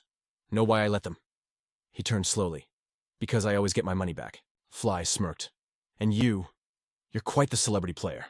Jun-Ho was surprised this guy did his homework. Jun-Ho sat down, flanked by 2 hulking bodyguards. Fly waved a paper. SEO Jun-Ho, level 30. You've made quite a name for yourself lately. Jun-Ho leaned back. Stalker much? Fly chuckled darkly. Information flows to me like water. That's why you should watch your step. Players come in here with their fancy skills thinking they're slick. Fly's voice dropped to a growl. But nobody steals from me. Crunch. He crushed the paper in his fist. I own this city's nightlife. The nobles are my friends. You. Fly sneered. You're just a tourist. A nobody. You can't fight the system. Am I right? Jun-Ho reached into his pocket. A weapon? Nope. He flicked a poker chip into the air. Here's the deal, Jun-Ho said, dumping his winnings on the table. I'll give back every cent I won today. In exchange, you sell me info on the nobles. Fly's jaw dropped. Excuse me. He shook with rage. You steal my money, give it back, and expect a favor. Taking it from your corpse is cheaper. Jun-Ho sighed. I tried the nice way. Guess we're doing this the hard way. Shing 2 goons drew swords. Jun-Ho cracked his knuckles. Should have taken the deal, buddy. Four Eyes swung his blade with a manic grin. Jun-Ho sidestepped the slash effortlessly and launched a palm strike. Bam! Jun-Ho's hand clamped over the guy's face like a vice. The goon froze, terror flooding his eyes, realizing he messed with the wrong player. Jun-Ho grabbed the four-eyed goon and literally yeeted him across the room. Bam! The guy hit the wall like a fly on a windshield. Then Jun-Ho slammed him onto the table right in front of Fly. Both of them were shook by his skills. Our boy lifted his foot, ready to curb stomp the glasses. Guy into the shadow realm. You idiots! What are you doing? Fly screamed. The minion scrambled away like a cockroach, causing his buddy to crash and totally wreck the table. Yo, what's this clown doing? Jun-Ho shouted, getting annoyed. He casually bent down and started scooping up the poker chips from the floor like he was cleaning up after a party. When Jun-Ho looked up, 2 lackeys were already standing there, swords out ready to throw hands. But Jun-Ho, he just grabbed a chip, juiced it with magic, and with a wicked grin started flicking them like bullets. Ping-ping right in their faces. The goons were screaming, getting absolutely wrecked by plastic chips. Junho sighed. Man, some people only listen after they catch a beating. Suddenly, Fly popped up behind him, strap in hand, shouting, "Freeze, punk!" Junho turned around, looking totally unimpressed. A gun really, bro. Fly nodded, sweating bullets. Yeah, this is the piece all the players love using. But inside, Fly was already panicking and ordered everyone to bail. Tell me about the nobles and I won't end you, Junho offered casually. But Fly barked back. You think I'm gonna snitch just like that? The dude was losing his mind. I gave you a chance to walk away, man, Junho whispered. His magic flowed out like a silent snake. Fly blinked and suddenly poof. The gun in his hands was gone. He shrieked, "Say what?" In a blink, Junho was twirling the pistol like a toy. Fly stood there with his jaw on the floor, looking like he just saw a ghost. He couldn't believe his eyes. How is this guy only level 3? That's Cap. Fly was shaking like a leaf in a hurricane, desperately trying to figure out how to not get deleted from existence right then and there. Even though he was sweating buckets, Fly tried to act tough. Yo, you pull that trigger, you're done for. This isn't your beef. But Junho just shrugged. Do I look like I care? Fly's arm was shaking uncontrollably. Was this psycho actually gonna blast him? Would he really die like a scrub here? Junho started spinning the cylinder, looking way too comfortable with that iron. Fly threw his hands up, surrendering. Okay, I'll talk, I'll spill everything, just don't shoot. But bang. A gunshot ripped through the room, shaking the whole building to its foundation. Fly squeezed his eyes shut, shaking like crazy. He peeked open one eye and saw the bullet flying straight at his face, but snap. Junho caught that slug between 2 fingers like it was nothing. See, we could have just vibed from the start. Junho smirked. Fly was a total mess, stuttering and unable to chill. Cut to the next morning, Junho's back at his crib looking fresh and holding a book. Good grind this week, everyone. Thanks to you, I got all the tea on the 2nd floor, Junho announced cheerfully. He told the 2 hostages they were free to bounce. The brown-haired goon looked suspicious. For real? You letting us go? His face lit up. You ain't trolling, right? Junho's voice dropped an octave. Don't make me repeat myself, homie. Those dudes bolted out the door shouting later, like their pants were on fire. Frost Queen floated out looking relieved. Finally some peace and quiet. Now let's use that intel to level up. Junho rubbed his chin. Step 1. He declared, it's mission time. The dynamic duo headed to the big bulletin board where all the other players were gathered to check the quests. What looks good, I need to practice my hunting skills, Junho mused. Frost Queen scanned the board like a pro. Finally, Junho grabbed a yellow paper. Bingo Werewolf Hunt D rank difficulty. Let's get it. The mission bag, 50 wolves on the western plains. The loot, silver copper, and 50 honor points. Not bad for a warm-up. Junho turned and marched out like a boss. That hunting contest is in 10 days. I gotta hit level 50 before then, or I'm toast. Junho hyped himself up. But Frost Queen yanked his hair. Yo, slow your roll. You're speedrunning this contract way too hard. Chill. I can't chill, Junho argued. And why you complaining you can literally fly? She just face-planted on his head, groaning. I'm suffering here. Junho could only sigh at the drama. He walked faster, making Frost Queen slide off his head. Hey, I said wait up, you maniac, she screamed. Okay, my bad. Junho laughed, totally unaware they had eyes on them. From the shadows, a creep was watching. Hey, fresh meat just hit the 2nd floor. 2 stalkers trailed Junho into the forest. Suddenly, Junho spotted tracks. Whip-tailed wolf. Nasty business. Frost Queen eyed the massive paw prints. These look huge. Junho crouched down, grabbing a tuft of fur. If these beasts are this big, imagine how swole the boss monster is. This is gonna be fun. Didn't that lady say we gotta clear the mist to see the path? Junho asked. Yeah. He nodded to himself. Right now, I have 0 clue where their turf actually starts. Frost Queen noticed his hype and grinned. Junho scratched his head. Earth monsters ain't built like this. This is the perfect chance to test how tough these frontier beasts really are. Keep your guard up, rookie, she warned. Suddenly, Junho shouted, Yo, hold up! He spotted them. The whip-tailed wolves stepped out of the fog. Ha! It's throwdown time, baby. Junho drew his blade as the pack surrounded him. Check out their tails, he told Frost Queen. They look like actual whips. She rolled her eyes. That's why they're named that genius. Junho didn't hesitate. He rushed in. Let's dance. He struck the first wolf, making it yelp. But mid-attack he realized, okay, I see why players skip this quest. These things are actually buff. He got knocked back, but stood his ground. I wanted to play around, but that one over there is charging. He swung his sword in a massive arc, creating a circle of steel. Change of plans, you all die now, he shouted. The wolves screamed as his blade connected, and Junho laughed like a maniac, leaping high into the air. These beasts were the perfect XP farm to get used to the difficulty spike. Meanwhile, the stalkers were watching from a distance. Yo, isn't that Seo Junho? He's right there. It's just the 4 of us against 1 rookie. Why are we waiting? One bandit asked. His teammate looked confused. Wait, you don't know who Junho is? You living under a rock? That kid is the super rookie from the 1st floor. They say his potential rivals, the legendary Kim Woo-on. The scar-faced bandit actually gasped. For real, that's terrifying. The redhead jumped in. Relax, bros. He just got to the 2nd floor. He's like rank 30 max. I'm rank 70 plus. Look at that sword. That thing is worth hundreds of gold coins easily. Here's the play, the leader schemed. We jump him. Total ambush. I'll walk up acting friendly, catch him off guard. Then you guys rush him and we secure the bag. The other 3 frowned. Why does he get the easy job? But greed took over. If that sword is worth that much bank, we're set for life. Let's rob this kid blind. Back in the fight, Junho was wrecking house. Wolves were flying everywhere. Moments later, he stood with his boot on a wolf's head, catching his breath. Once I cash this in, my honor points go up. Frost Queen floated over. Didn't that foxy girl say you get perks for high honor? Junho raised an eyebrow.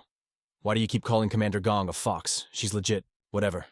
Anyway, grinding solo missions is too slow for honor, she explained. You get way more clout for catching criminals, she sighed. You're relying too much on luck, kid. Junho scratched his head. Hey, sometimes you just need one lucky break. Suddenly, Frost Queen sensed the bandits. She smirked. Well, looks like your wish just came true, lucky boy. Huh. What are you talking about? Junho asked. Someone's been stalking you this whole time. You blind? Junho gasped, totally clueless. No way. Maybe they're my fans. Frost Queen looked at him like he was an alien. How does your brain even function? But Junho was vibing. They must be super fans to follow me into a monster zone. I bet they want an autograph. He flashed a $1 million grin, eyes sparkling with mischief. Fan service time, do you guys have a pen and paper? The three teammates stood there totally shook. Is this guy for real? Seo Junho leaned in oozing confidence. Got a camera, come on, I'll even throw in a selfie. The Frost Queen rolled her eyes hard. Ugh, stop playing with your food. Just sign the fake contracts and be done with it. But Junho was having too much fun. Want a special message? Maybe to my biggest fan? The thug pretended to think sweating bullets. Sure. Something like Lucky Bamboo would be great. Suddenly a dazzling blade materialized out of thin air behind Junho. The redhead crept up like a shadow. Nice acting, fake fan! The Frost Queen screamed, losing her cool. It's a trap, you idiot. A total setup. Can't you see they're plotting against us? Relax, your highness. Of course I know. She let out a dry laugh. Since when? Junho let out a heavy sigh, looking absolutely bored with their performance. Do they think I'm blind, or just stupid? He scoffed at their audacity. Am I really being underestimated this badly? The blue-haired goon froze, realizing the vibe had shifted. Wait. What just happened? He tripped over the carcass of a whip-tailed wolf. Holy crap. How many mobs did he farm? I thought he was just ranked 30. Trying to play it cool, the goon reached out a shaking hand. Hey man, mind if I shake your hand? Seo Junho nodded, playing along. Sure thing, buddy. He didn't waste a second. But honestly, you think a 4-man party is enough? The thug blinked, panic rising in his chest. Huh, what are you talking about? Junho leaned in closer, voice dropping an octave. I mean enough to take down a boss like me. Before the sentence ended, Frost consumed the man's arm. Ah! He screamed, grinding his teeth in pain as the ice bit deep. Cover's blown. You'd need a 40-man raid team to even scratch me. Sensing the raid was failing, Scarface charged with his blade. Damn it, die! Junho's hand glowed with faint blue magic, but instead of a spell, wham! He backhanded the guy right across the face with the force of a truck. Blood sprayed as Scarface got yeeted across the clearing, but his grip on the fake contract didn't loosen. Cold energy spread rapidly from the paper, turning him into a human popsicle. Blue hair panicked, summoning raging flames. Screw this fake contract, get off me! He unleashed a firestorm, but Junho was too smooth. He yanked the frozen guy in front as a meat shield. The mage's eyes bulged. No way. The fire blast collided with his own teammate. Smoke and steam exploded. Junho burst through the cloud, closing the gap instantly. His massive hand reached out like the claw of death. The mage looked like he'd seen a ghost. Junho crushed his face in his palm. The guy could only gurgle nonsense. Sorry, Junho ignored the plea, twisting his body sharply. Snap. The mage went silent. Meanwhile, Scarface tried to crawl away. Mercy, please. I didn't sign up for this. Don't kill me. Junho didn't even look back. He just cast a simple ice spell. Scarface turned eyes wide with terror. Sharp icicles rained down like daggers. Game over. He collapsed in a bed of crystal shards. The Frost Queen hovered over him. You know, capturing them alive yields better loot. Junho shrugged coldly. They asked for it. Then his face lit up like a kid on Christmas. Yo, check out my honor points. They just went through the roof. It was self-defense, right? She sighed, facepalming mentally. Unbelievable. It was like dumping ice water on his parade. Your fake awakening act is getting a bit too convincing. A badge labeled gun hung on the door.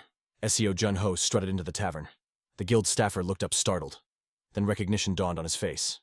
Wait a second. Aren't you the rookie who took that case this morning? Junho nodded, grinning. That's me, baby. The staffer was confused. Already, why are you back so fast? Bam. Junho slammed the loot onto the counter with a heavy thud. The guy's jaw dropped. Is that wolf skin? And it's pristine. He inspected the goods, trembling. One-shot kill. You must have mad skills to keep the drop quality this high. Then the staffer remembered something. What's your IGN again? Seo Junho. The name hit the room like a bomb. The staffer jumped up, knocking his chair over. The Seo Junho, the guy who cracked the kidnapping ring. You're a legend, the savior of Julian. Junho smirked internally. Dang, is my rep really that high? The staffer was practically vibrating with excitement. I'm your biggest fan. I'll make sure you get the elite quests from now on. Only the best for you. The player named Seo Junho winked. Appreciate it, boss. He pushed the door open, feeling like a king. Catch you later. Ding system notification time. Honor points increased by 550. Nice, that clears the quota. No need to grind the quest board for a while. The Frost Queen floated beside him. So, how did it feel being back on the front lines? The fake contract incident was still on her mind. He grinned like a maniac. Honestly, it felt awesome. Just like playing a top-tier game. She nodded, understanding. I knew it. You're addicted to the thrill of the raid. Suddenly her eyes narrowed. Incoming NPC interaction. Junho spotted the commotion in the distance. It was Hakan looking desperate. Please, I'm begging you. Fly grew impatient and swung a fist at the air. Beat it, old man, I said no. The man shouted, veins popping. How many times do I have to say it? I work alone. Smack out of nowhere, someone slapped Fly upside the head. He spun around, furious. Who's the wise guy? Are you stupid? Oh, snap. Boss. Seo Junho glared, hands in pockets. Causing a scene again. Fly flinched, terrified. Beep, boss, it's not what it looks like. He pointed an accusing finger. This guy is being impossible. Me, annoying him. Nah, he's the one spamming me with requests. He wants me to do a suicide mission. Junho glanced at Hakan, curious. What's the deal with him? His aura, it's heavy. He's no amateur. Junho was intrigued. What's he asking for? Fly scratched his head awkwardly. It's complicated. Maybe we should take this to the office. Too much heat out here. Back at the table, Fly made the intros. This old-timer is Hakan, ex-mercenary legend. Hakan grunted. I'm not retired yet. Yeah, and this is Seo Junho, a player. Looks like a normie, but he's brokenly strong. Hakan raised an eyebrow. Stronger than you? Fly laughed nervously. Dude, the power gap is insane. Describing it would take a whole library. He's at least 3 times my stats. Junho cut in, smirking. Is that on paper anyway, Hakan? I hear you've got a quest for us. Hakan nodded solemnly. Yes, I need a carry. Fly interrupted. He's trying to raid a dungeon at his age. It's madness. He wants me to storm the place with him. Why would I risk my neck? Junho rubbed his chin thoughtfully. Dungeons mean loot. Rare drops from boss monsters fetch a high price on the market. He turned to the old man. Got any intel on this dungeon? Hakan nodded. It's the lair of the super thief. Seraphim. Hakan's eyes grew distant. Back in the day, my wife and I raided that place. We found an ancient tablet. It spoke of a 5-colored goddess statue, a legendary item said to grant perfect health to the owner. We spent years hunting for it. It was supposed to be our retirement fund. But then, tragedy struck. My wife got sick. Really sick. A hidden tumor. By the time we found it, it was stage 4. Inoperable. Untreatable. That statue isn't just loot anymore. It's her only hope. I have to find it even if I die trying. Hakan clenched his fists, voice trembling. We finally got a lead. The statue is buried deep in Seraphim's dungeon. I tried soloing it. Impossible. The mobs were too much. Fly sighed, looking guilty. Look, old man, I feel for you. But I can't walk into a death trap. I get it. But I just can't. Silence hung in the air. Then Seo Junho set his teacup down. Clink. I'm in. I'll take the quest. Fly jumped. What? Junho stood up. We roll out at dawn. Hakan's voice cracked with emotion. Seriously. Thank you. I just need to find a sitter for my wife. Fly stepped up immediately. Go rest, Hakan. I'll handle the caretaking. It's the least I can do. Hakan was deeply moved. Thank you. Meanwhile, Junho was deep in thought. For Junho, it wasn't just about the loot. Honor points were the real currency here. Being a hero paid better than grinding gold. But deep down, he just couldn't walk away from someone in need. The sun had barely risen when they arrived. Hakan announced, Here we are. Seraphim's dungeon. He shivered, recalling the past. Last time, it was a monster house. Junho cracked his knuckles. What are we dealing with? How many level 60 elites? Hakan warned. And they get stronger the deeper we go. Blood kobolds. Red fur, massive hitboxes, and twice the size of normal ones. He confirmed the target. It's a nest of monsters. The squad didn't hold back. They went full send, diving headfirst without worrying about taking damage. Suddenly, Hakan, his total stealth mode activated. He dropped the lamp and raised his bow, locking onto a target like a sniper. Double tap. He fired 2 shots instantly. One pierced the chest. The other nailed the head of a blood kobold. The beast shuddered, realizing it was under attack. Seo Junho hyped him up. Nice shot, old-timer. Hakan grinned with confidence. You know it. That's 30 years of grinding right there. It was a solid start, but they couldn't chill yet. Hakan's nose twitched. He could literally smell the nasty mobs nearby. Hakan crept forward, observing the area. This vibe is off, he thought. Doesn't feel like a tomb. Just a creepy cave. Maybe this raid will be easy. But suddenly rocks started floating. Hakan gasped. Don't tell me. Is that an earthquake? Seo Junho shook his head. Nah, that ain't nature, bro. The two went back to back, ready for a brawl. Hakan shouted over the noise. We triggered something massive. Tremors this bad. That's a level 10 threat minimum. Junho gripped his spear game face on. Didn't matter how many showed up, he was ready to wreck them. Suddenly, an army of blood kobolds materialized from the shadows. Jaws wide, drooling, and radiating pure murderous intent. The aggro was real. The kobolds cornered them, flashing nasty teeth. Hakan did a quick head count and panicked. Yo, there's at least 50 of them. Seo Junho analyzed the situation instantly. They were camping us. Kobolds have insane senses. They tracked the scent perfectly. Hakan's face went pale. In that moment, a flashback of his sick wife Sophia hit him hard. She was weak, bedridden. He couldn't die here. We can't wipe this mob, Hakan screamed, his voice cracking. Junho skirt, get out of here now. He went full hero mode. Come back with a guild you trust. Find the statue and save my wife Sophia. The old man struggled to stand, practically begging. It was a desperate final request. But Seo Junho, he wasn't having it. I ain't doing that for you, old man. A confident smirk spread across his face. You're gonna deliver that loot to her yourself. Trust me, she wants to see you, not me. Hakan flinched, shocked by the audacity. Seizing the moment Seo Junho swung his blade, it was showtime. Boom. 3. Blood kobolds dropped, instantly blasted by magic. The rest of the pack went berserk, roaring in fury. Seo Junho loved it. He charged in, spinning and stabbing a kobold so fast the thing died before it even knew it was hit. What the heck? Hakan shouted, watching in disbelief. Seo Junho wasn't limping anymore. He was dancing around the enemies. 2 kobolds tried to flank him, but Junho's voice rang out cold as ice. I told you, he said, oozing main character energy. Numbers don't mean a thing to me. He gripped his weapon, ready to unleash hell. In a flash, he raised his blade, a sarcastic smirk playing on his lips. Watch this. His brain moved at light speed. 2 in front, 1 on the left. Before the thought even finished, he sliced through the monster without a shred of hesitation. The scene was terrifying but totally epic. Hakan watched with pride and fear. 3 on the right. Junho's axe sang through the air. Whoosh, critical hit. He cleaved the monster in half in a split second. Dust flew everywhere when it settled. Only Seo Junho was left standing amidst the wrecked monsters. The Frost Queen popped up, loving every second of this power-leveling session. She cheered. Just as I calculated, you're crushing it. Seo Junho grinned back, feeling the gains. All that training was totally worth it. Hakan stood there rubbing his eyes. Was this kid for real? Hakan's mind was blown. 30 years as a merc, and I've never seen a carry this hard. This kid fights like a level 80 pro. He shook off the shock and found his voice again. If you weren't here, I'd be Monster Chow right now. Junho beamed with pride at the praise. You're a beast, kid, Hakan admitted. Junho laughed. You look too healthy to be talking about dying, old man. Their banter echoed in the empty cave. Junho threw the respect right back. You're pretty clutch with that crossbow, too. Come on, let's clear this dungeon together. Hearing that, Hakan burst into happy laughter. Thanks for the invite. They pushed deeper into the cave, and soon enough the boss room, the monster's lair, caught their attention. Hakan followed Junho's lead, stepping carefully. I don't smell the enemies anymore, he whispered. Looking into the dark, Hakan suddenly dropped a massive death flag. After this mission, I'm retiring to live the good life with Sophia. Seo Junho flinched hard. Whoa, hold up, he warned softly. Let's save the retirement speech for after we survive the raid, okay? I've never seen anyone say that line and make it out alive. Junho suddenly froze his foot, hit something weird. Hakan shrugged casually. All right, let's just pretend I didn't say anything. Stop! Junho screamed, panic in his voice. Watch your steps, seriously. The view in front of them made both Junho and the Frost Queen freeze in pure horror. A massive pit opened up, filled with insane spikes pointing up like a jagged death trap. Skeletons were impaled everywhere. Junho stared at a skull down below and stammered, Is this a trap room? Hakan recovered his cool instantly. He looked serious. Listen, kid. You're strong, but that makes you cocky. High stats don't save you from being careless and falling into pits like this. Seo Junho let out a long sigh. He knew the old man was right. Never let your guard down in a dungeon, Hakan lectured. Junho thought about it and had to admit the veteran's advice was solid gold. Without you, I would have been totally wrecked, Junho admitted. The old man looked at him with satisfied eyes. See, this old dog still has some new tricks. Suddenly, the Frost Queen started freaking out. She panicked. Watch out, it's a fake out. There's another trap right under your foot. Hakan crouched by the tripwire, analyzing the setup. The dungeon boss is nasty. Double traps. Seriously. Lucky for us, trap disarmament is my specialty. Hakan grinned. He looked up. You want to learn how to do this? Junho didn't hesitate. If you're teaching, I'm learning. He was genuinely hyped. Teach me the ways, Sensei. Hakan nodded calmly. Simple. You just gotta memorize the mechanics.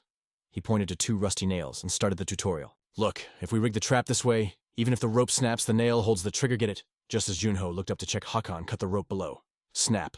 A massive axe slammed down heavily nearby. Whoa! Junho jumped back, eyes wide. Hakan looked up, cool as a cucumber. See, it stopped. Junho was speechless for a second, then his gamer brain kicked in. So disarming is just doing the opposite of setting it. Bingo. Hakan praised him. You got a sharp mind, kid. A light bulb went off in Seo Junho's head. Wait. If I combine this trap logic with my ice skills, that would be absolutely broken. They kept moving through the dungeon.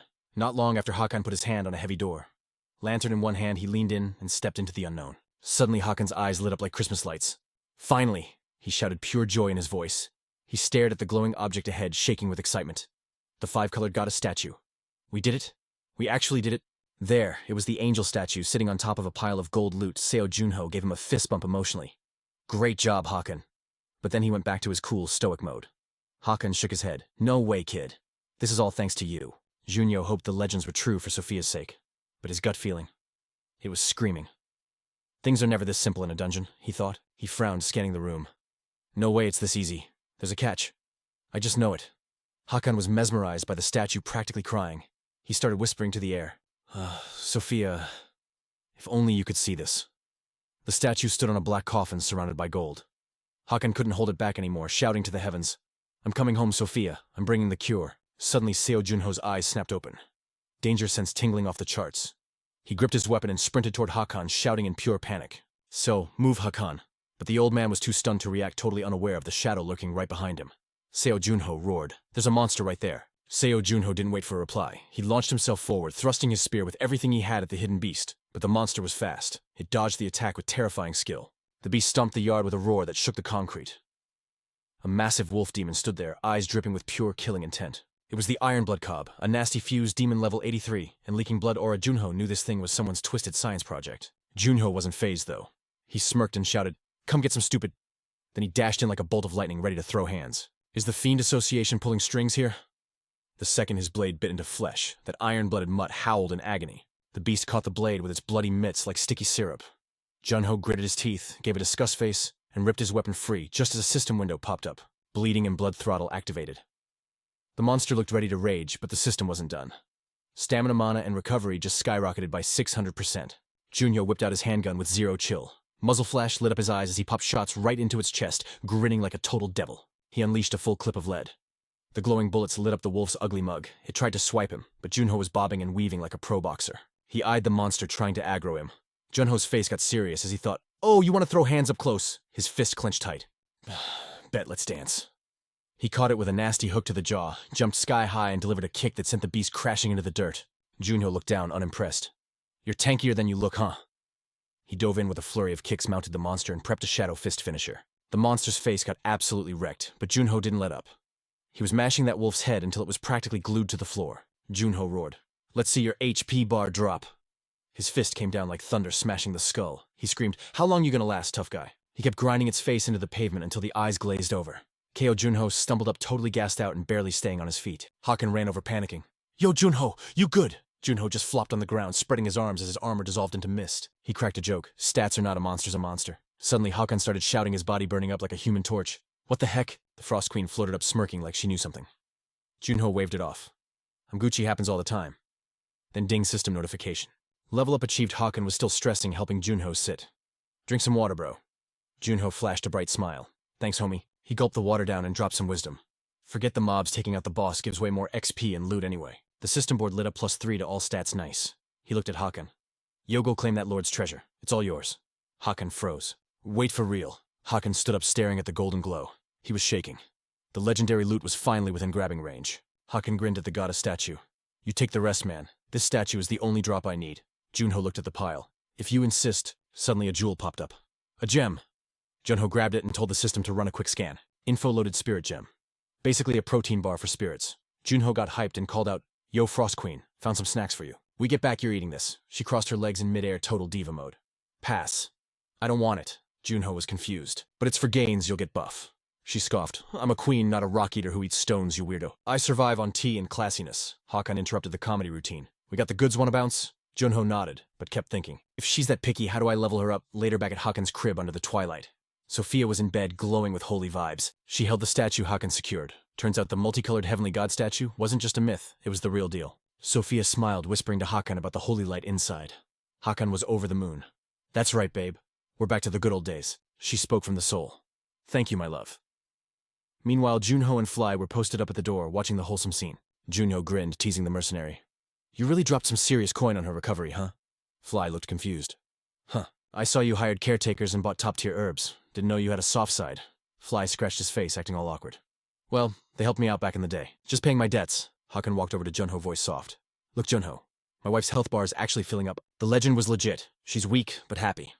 Sophia looked at Junho with pure gratitude. "I can't thank you enough for saving our lives." Hakan bowed low. "You're our savior." Junho waved his hand, smiling. "Chill with the bowing. We're party members, right?" Hakan blushed. "I'll treat you to a feast later." Junho laughed. "I'm holding you to that, just take care of your lady." As they walked away, Junho glanced back at the cottage. "Yo, Fly, Be real with me. Your bank account is hurting, isn't it? Yeah. Merc work pays, but the medicine drained me. Suddenly, Junho shoved a heavy bag of cash into his hands. Take it. Fly laughed. Is this my cut? Junho shook his head. Nah, it's for Hakan and his wife. Make sure they're good. And don't snitch that it came from me. Fly grabbed the bag but looked suspicious.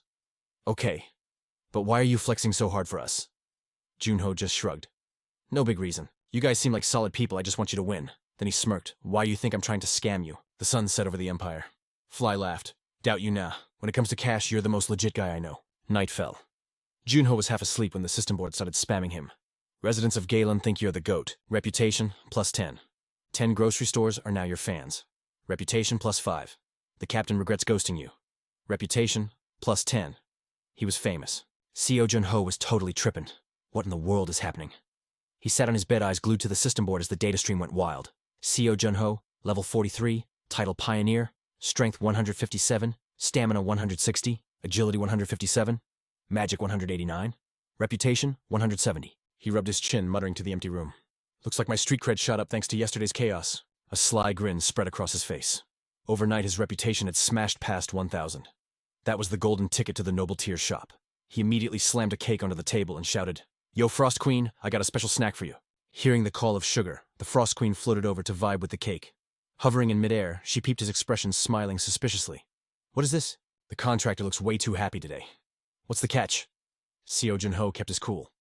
Forget the rep points. It's time to focus on the real grind, leveling up. The Frost Queen grabbed a plate and took a bite, eyes lighting up. Not bad, contractor. Not bad at all.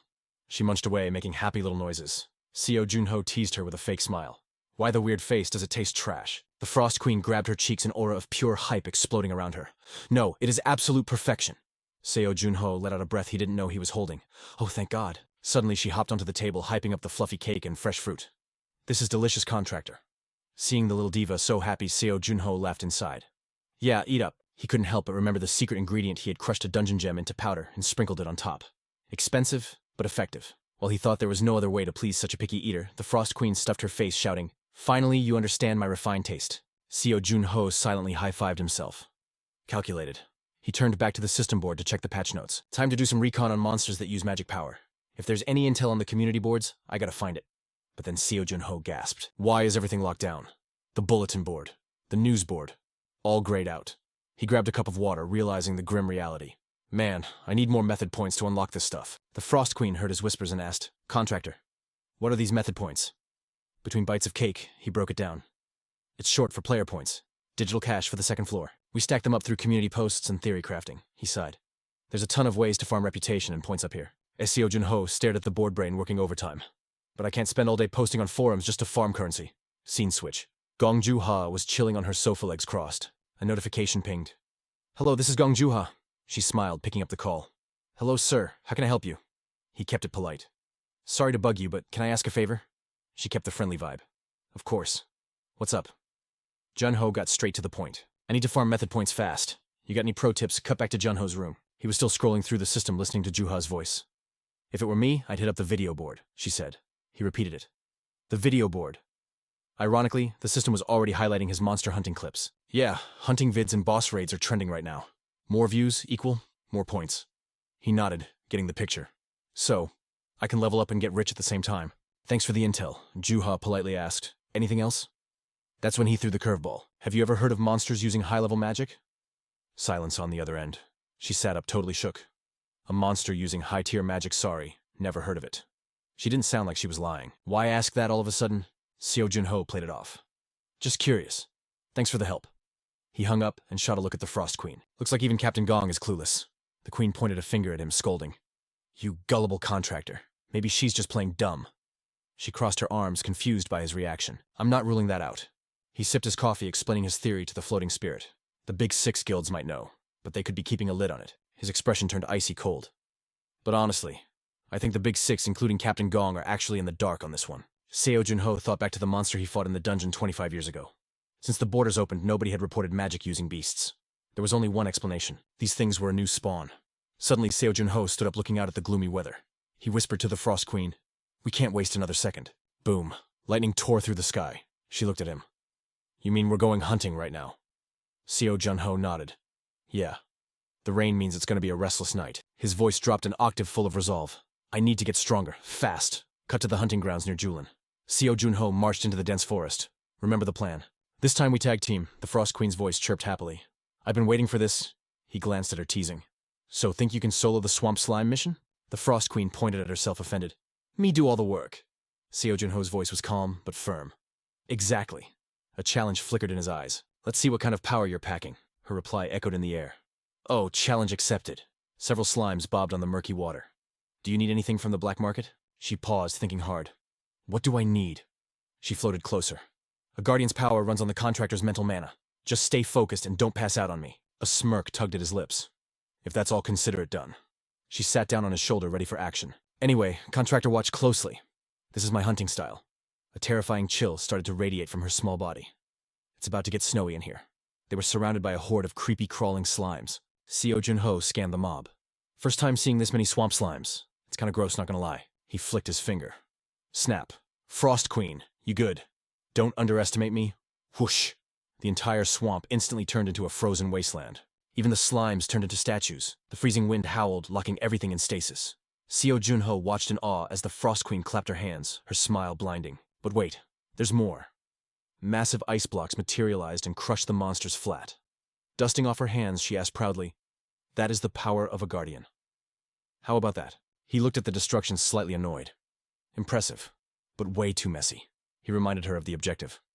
We need 100 whole cores, not slime smoothies. She scratched her cheek, laughing awkwardly. Right, the cores. She quickly recovered her vibe.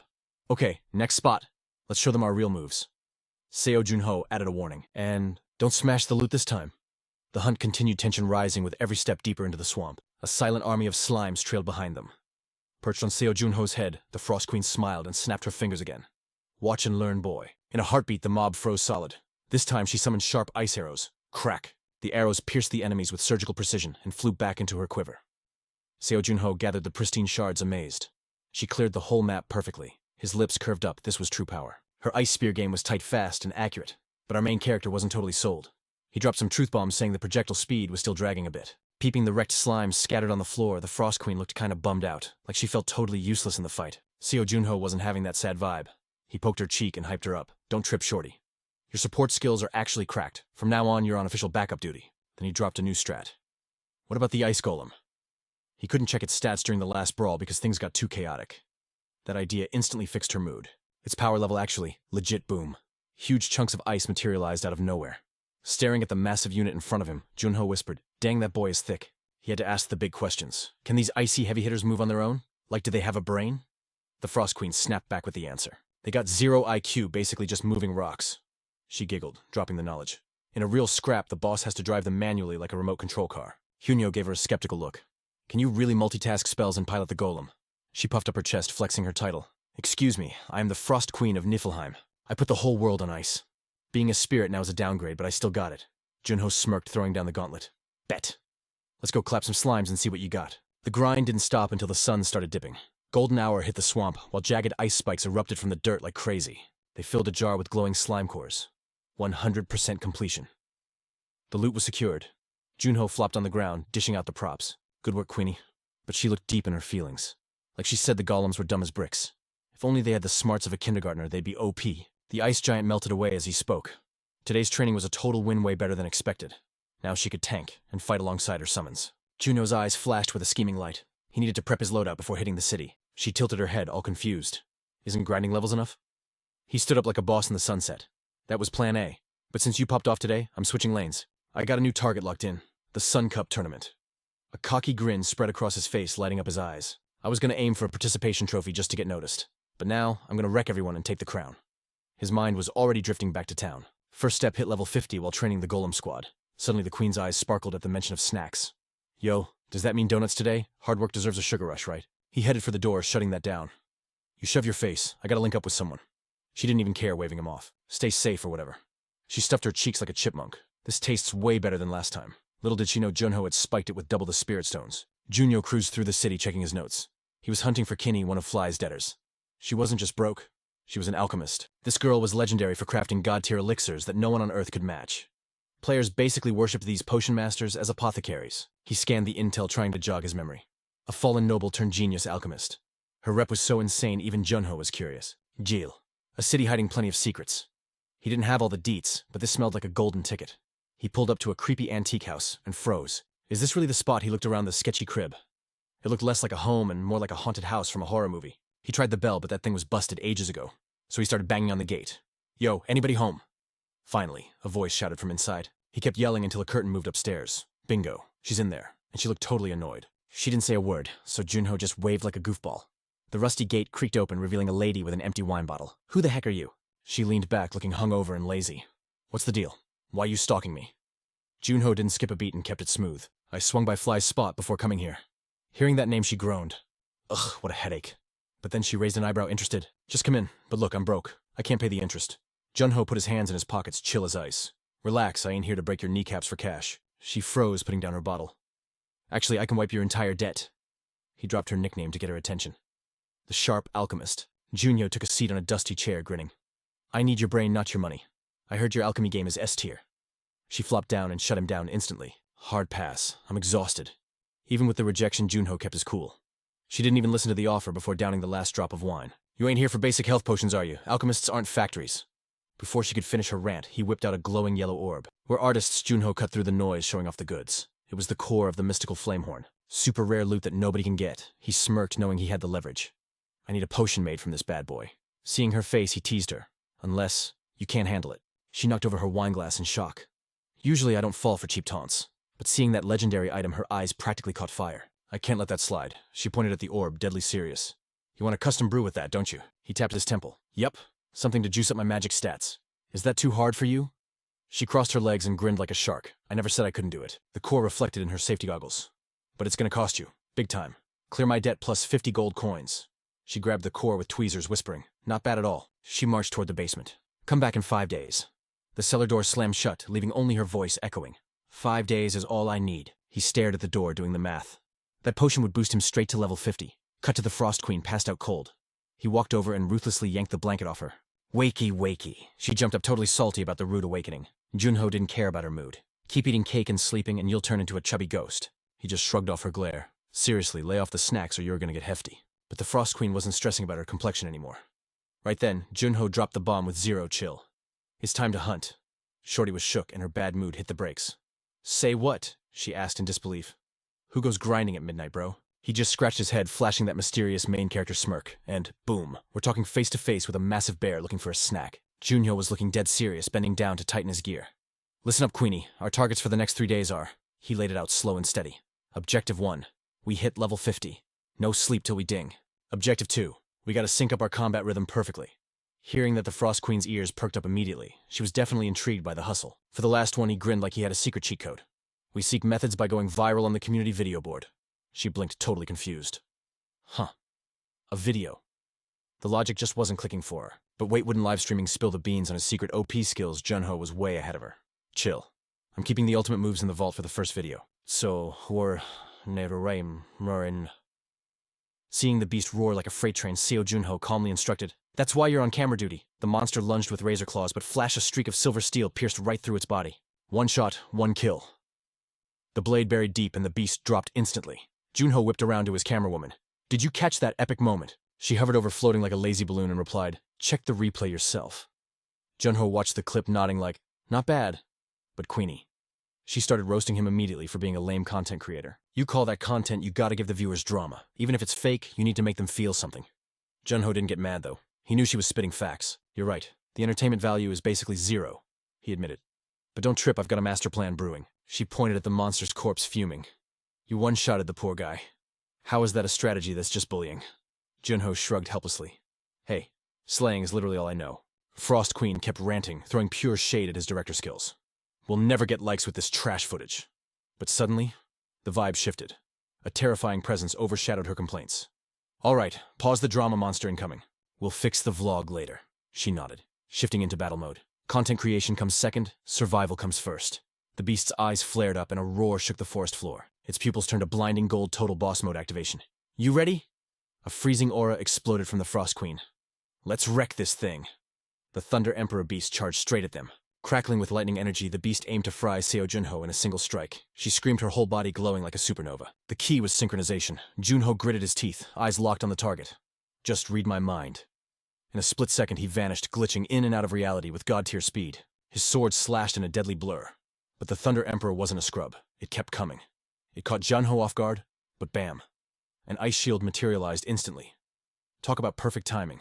Using the opening, she rained down a barrage of ice arrows, pinpointing its weak spot. The monster didn't stand a chance game over baby. The beast's growls faded into nothing. The wind rustled the grass as Frost Queen bragged, 4 seconds flat and I didn't even burn any mana. Absolute perfection. Seo Junho scratched his head, looking bummed. Still too fast for a viral hit. We need a boss monster for real drama. Suddenly a light bulb went off over Queenie's head. I got it. We need a collab? She grinned like a Cheshire cat. Let's watch videos others upload and steal their ideas. Junho looked like he just discovered fire. That is, actually genius. He sat by a rock scrolling through the virtual interface. Forums are dead right now. Wait. A notification pinged on the regional channel. I can tap into the local feed to see who's active. Okay, system hack successful. He pulled up the video board. Suddenly a frantic voice blasted through the speakers. SOS, anyone nearby? We're getting swarmed by bugs. Help. Please help. Suddenly a red flare tore through the quiet night sky. Seo Junho narrowed his eyes, tracking the light. Is that legit? Or are we walking into a player-killer trap? But Frost Queen was vibrating with excitement. Who cares? That's content. She pointed at the sky, grinning ear to ear. That's our stage. A heroic rescue is exactly what the algorithm wants. Let's go. Meanwhile, this poor guy Form was running on fumes, face twisted in panic.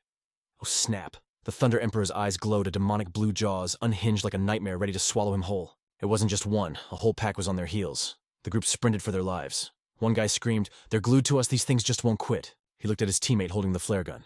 "Pop it, we need backup now." She was shaking, asking, "You think anyone will come?" Boom, the signal shot up into the darkness. Another squad pinged the chat. "We're on the hunt, heads up." Meanwhile, deep in the woods, Seo Junho stood there, looking cool with hands in his pockets, while Frost Queen floated overhead like a drone. They watched the signal light up the clouds. Back at the chaos, Form barely ducked a claw swipe. He looked back, terror in his eyes. "Yo, you hear that?" Depp asked. Suddenly 2 beasts lunged, but then a deep, calm voice cut through the noise right next to them. "Saw the flare on the feed," the voice said casually. "But you guys are pretty far out." The group kept running, lungs burning. "It's gonna take me about 15 minutes to get there," the voice added. Their jaws dropped. 15 minutes were dead meat. Form panted, screaming back, "We won't last 5. The mysterious voice stayed ice cold. "Then meet me at the rendezvous point. The supply drop zone, I can make it there in 7 if I sprint. Run like hell." The monster behind them wasn't waiting, its blue eyes flashing with murder. The beast struck claws, met shield with a heavy crunch. Form groaned, muscles screaming as he held the line. He turned to his squad, yelling, "Don't give up!" He kept tanking the hits, shield trembling. His voice cracked but stayed strong. "We are surviving this night." Forrest stood behind the shield, staring down the beast's razor-sharp claws. His buddy grabbed him, cursing under his breath. "Chill out, man." He gripped his weapon knuckles, white eyes blazing with desperation. Form thrust his spear, a desperate gambit, but it only scratched the hide. Rookie mistake. The beast countered, instantly slashing him across the chest. Critical hit. He shrieked in pain. His squad screamed his name, panic setting in. They swung wildly to keep the beasts back, cursing. "Get off him, you ugly mutts!" Form was gasping, blood leaking, barely blocking the next hit. He hissed through his teeth, stumbling back. But his crew was solid. They weren't leaving a homie behind. You fool, the Thunder Emperor saw an opening and lunged for the kill. Form's pupils shrank. This was the end. But suddenly, a shadow leaped from nowhere, blade flashing. Form froze, staring at his savior, the guy from the flare signal. His teammates were shaking, totally spent. They were on death's door until this moment. Form was on his knees, while Seo Junho stood there, dagger in hand. He casually adjusted his collar, dropped a smooth smile, and his deep voice echoed. "Need a hand with that escape." "Oh, Flash." The camera blinked. Yes. Frost Queen was circling him with the camcorder, hyping him up. Now that is an entrance Oscar-worthy performance contractor. Let's rewind the tape a few minutes. Junho looks up at the flare popping off in Sky Killerland. Frost Queen's voice echoes, "Yo, we're saving them right. If we pull up when they're totally cooked and rescue them, our views are gonna go to the moon. Plus, the rewards will be insane. This is some big brain mana insight right here."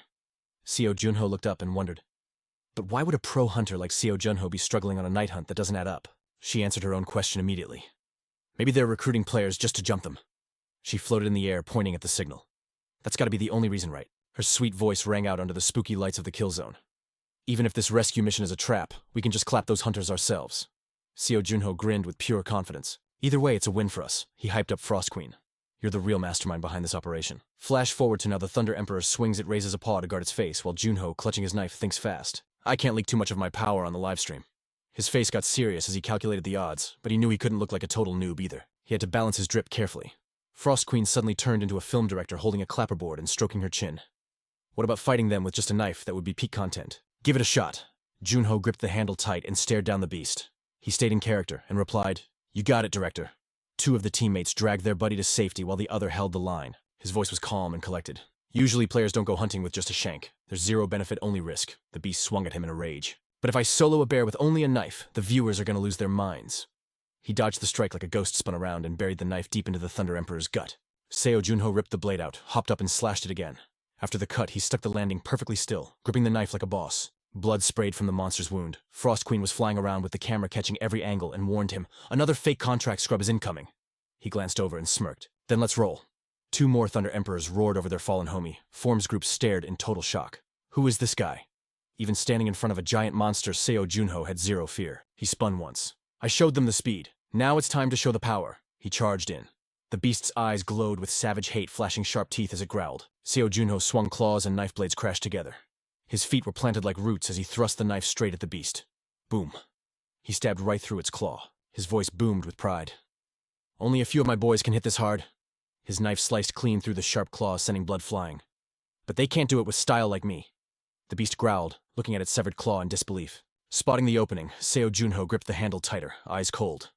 "There's your weak spot." He slashed fiercely at the Thunder Emperor's neck, taking its head clean off. Seo Junho caught the bear's head midair like a trophy while blood went everywhere. Form's teammates were shook. The Thunder Emperor was down for the count, and Seo Junho just smiled, wiping the blade on his sleeve. Frost Queen hovered, pointing at the two fleeing monsters across the way. "Those fakes are bailing. They're running away." He spoke with total indifference. "Let 'em go. We're done here." He glanced at the pretty girl walking up, who softly said, "Sorry for the mess." "Thank you so much." They looked dirty and wrecked, but Form wrapped an arm around his teammate that Junho had helped. He whispered to his friend, or maybe to himself. "I sent the SOS, but I didn't think anyone would actually pull up." Suddenly it clicked. His voice went up curious. Seo Junho smiled brightly. "Yep, that's me." Form put a hand on his chest and bowed. "Respect." His two comrades smiled warmly. "Truly an honor, man. I've been following your nightly feats and cheering for you." The teammate nearby added, "Me too, bro. Even though it's late, grats on hitting rank 1 in the trial dungeon. A screen popped up in front of the female teammate. She said gently, "Oh right. We can't ignore that you risked your life for us." Her fingers flew across the screen. "We're gathering everyone's methods and sending them to you." Seo Junho looked down surprised. Ding, a notification popped up. "An anonymous person has gifted you 100 methods." Frost Queen's eyes lit up with joy while Junho rested his chin impressed. Wow. Form got real with him. "When I first hit the second floor, grinding for methods was the hardest part. I really wanted to give you more, but..." He hesitated. "Later, when you start climbing the ranks, I'm definitely smashing that recommend button for you." Looking at the Thunder Emperor's head on the ground, Seo Junho's deep voice was warm. "I'm not doing this for the loot, but hey, I'll take it." Under the starry sky of the kill zone, he sat on the Thunder Emperor's back chatting with her. "Never thought I'd get paid in methods." Frost Queen scratched her ear and agreed. "They really are good people." A notification popped on the screen. Recording paused. Excited, he hit the triangle button to see if her camera skills were legit. She flew beside him, giggling behind her hand, leaning in to peek at the screen. "I'll watch," he exclaimed, reviewing the footage of himself looking cold with the knife ready to claim the boss's head. A message appeared at the bottom, "Edit. This function lets you modify the video quick and easy. Time to make this viral." Muttering to himself, he started chopping up the footage like a pro. Frost Queen knelt beside him, watching every move. "This is the money shot, fix the lighting here, and throw some slow motion effects right there." Seo Junho hyped himself up. "Anyone watching this would think I'm a Hollywood editor." He tapped the title box. "All right, heroine, you decide the title." She sat cross-legged, thinking hard. Suddenly a light bulb went off. How about The Return of the Dark Knight? He shut it down instantly. No way. Too cringe. She buzzed around him, throwing out ideas. "Oh wow, I just thought of something way better." He ignored her noise. "Fine, let's keep it simple." A title appeared above the video. "For testing purposes," Frost Queen shouted in protest. "Why did you name it that?" Once Seo Junho finished the upload, he started teasing her again. She was acting less like a queen and more like a kid. Suddenly, flashback to training. The Thunder Emperor frowned, growling and showing teeth.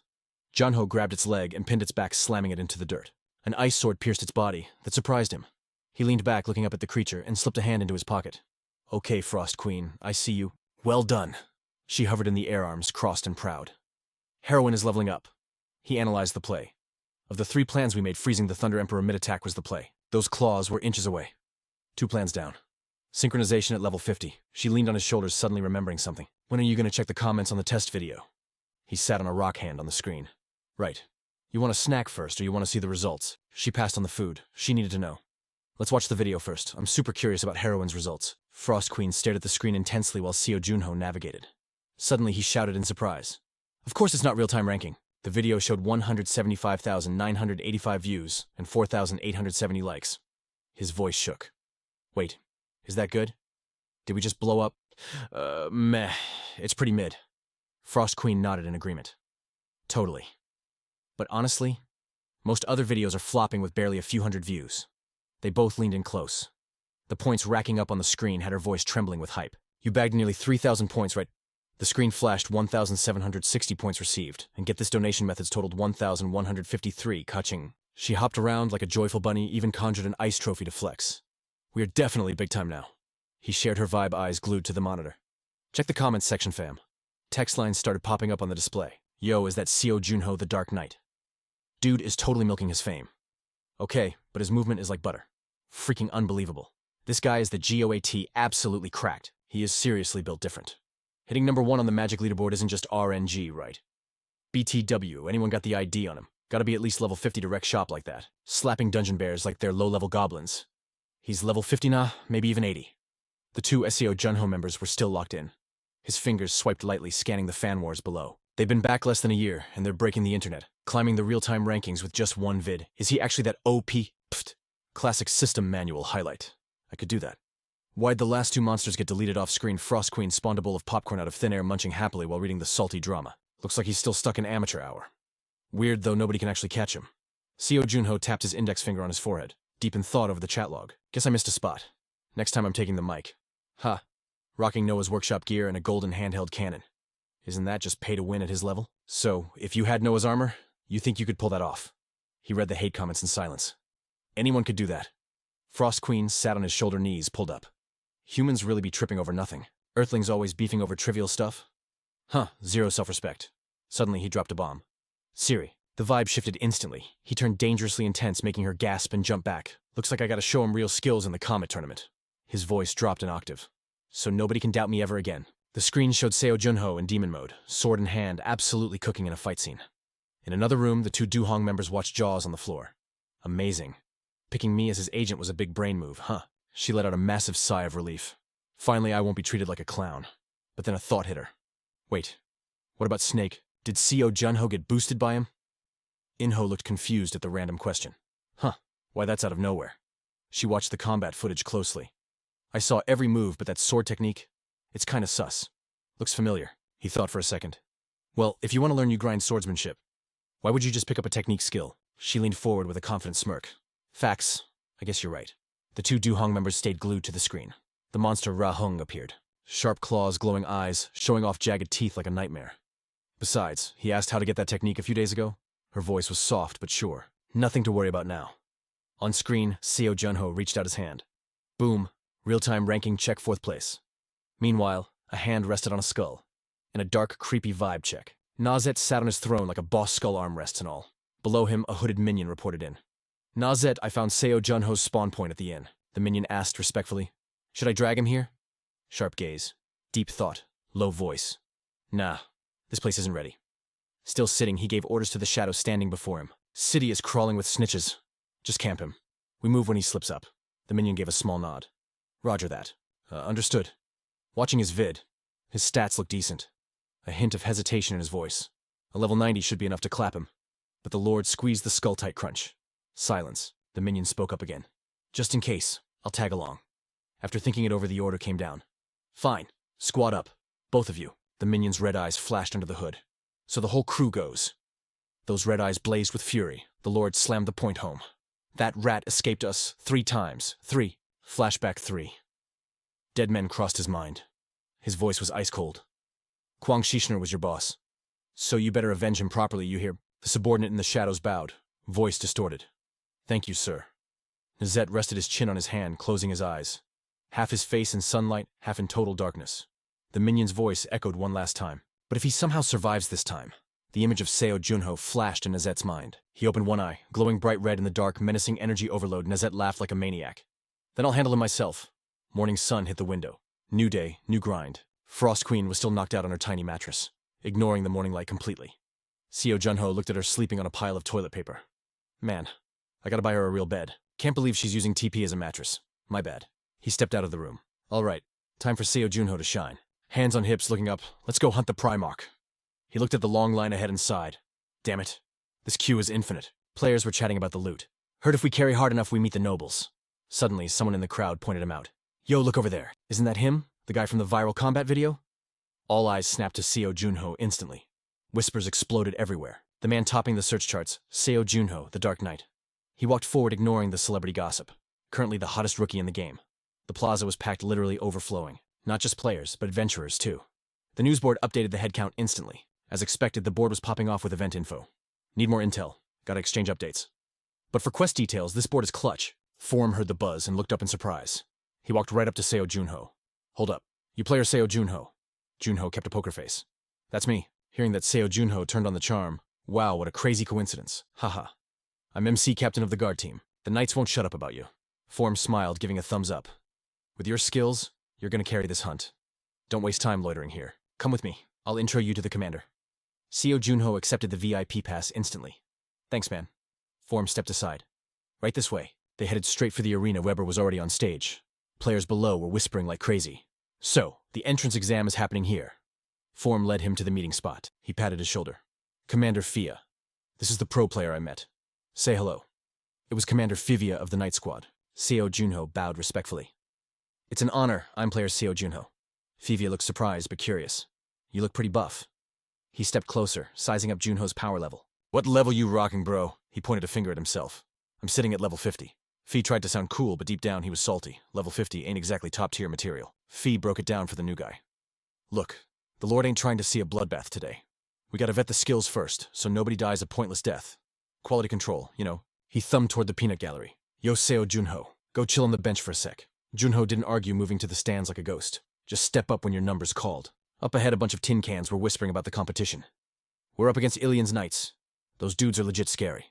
Seo Junho rubbed his chin eyes, sparking. Let's see if the bite matches the bark. On the stage, Fee stepped up fully decked out in shiny armor like he was the main character. Witness me, I am Adventurer Fee from the Melbourne territory. His opponent Wire stepped up looking bored. I'm Wire, a knight.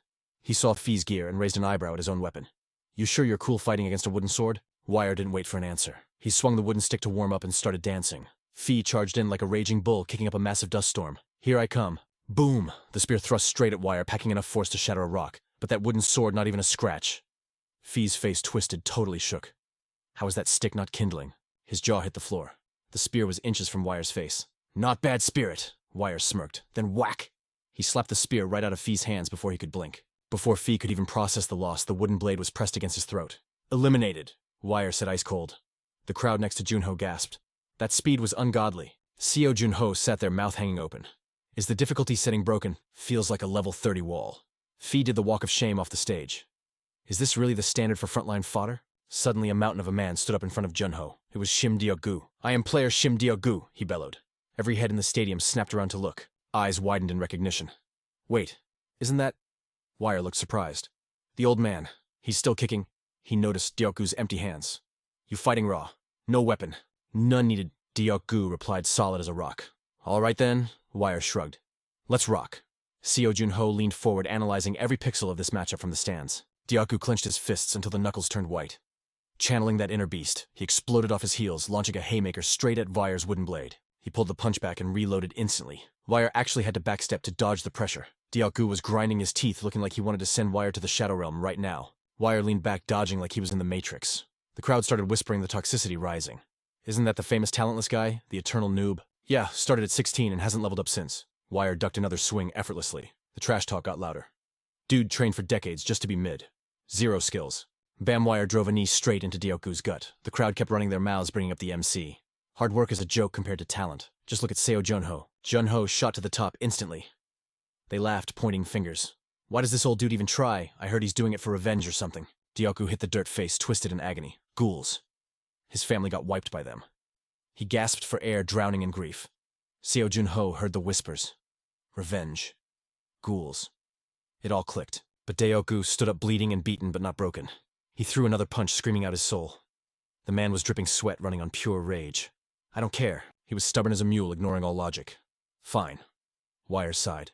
3 days. City Hall Square before dawn. Don't be late. Dio-gu bowed, panting. Thank you, sir. Seo Junho squinted, wondering why his heart felt heavy. Why do I care? Then he remembered. Shim Dio-gu. The free spirit who lost his wife and became a hunter just to protect his kid. Everyone clowning him for being D-rank now. But in the future, he becomes one of the world's top 5. Junho connected the dots. This is his origin story. But right now, Junho analyzed.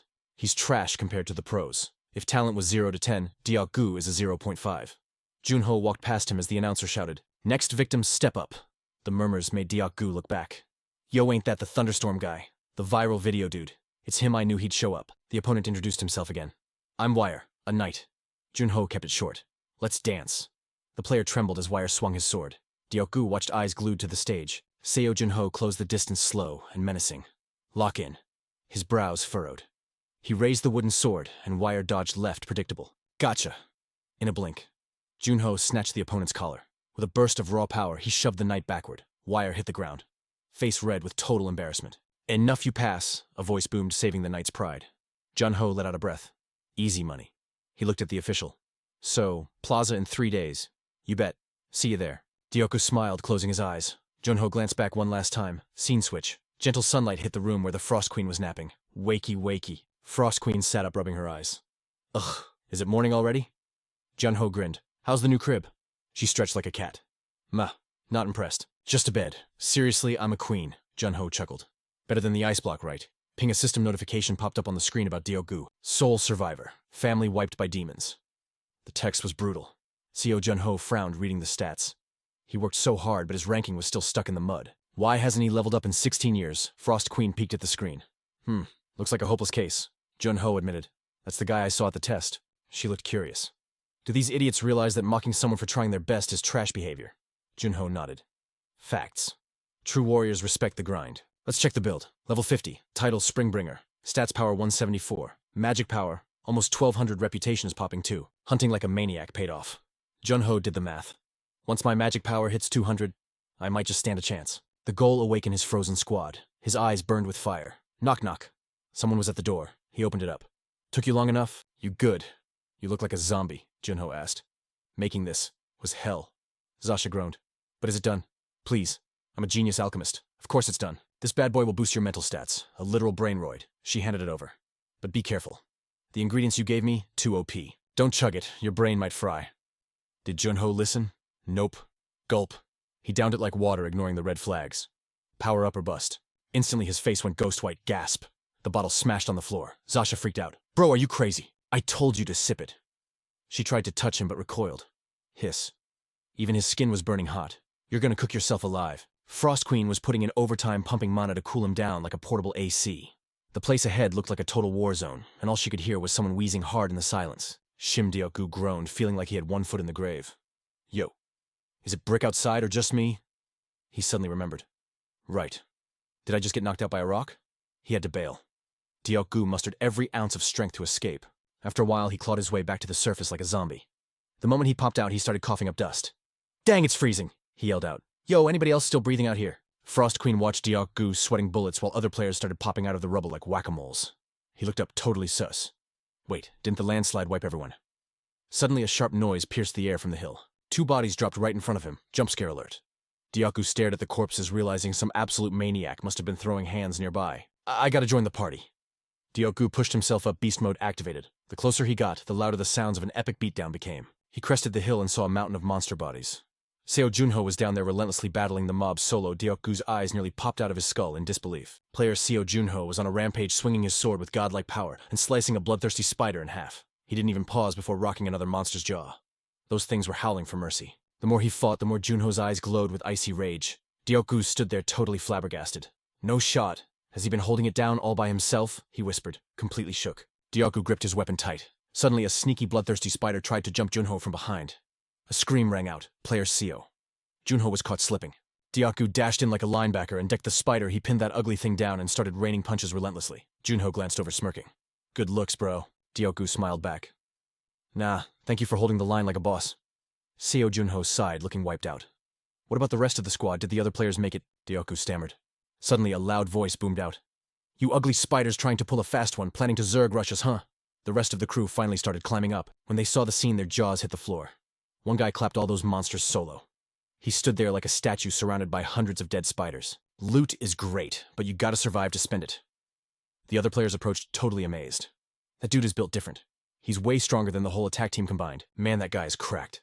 Meanwhile, I'm caked in mud and probably gonna skip dinner." Someone grumbled in disbelief.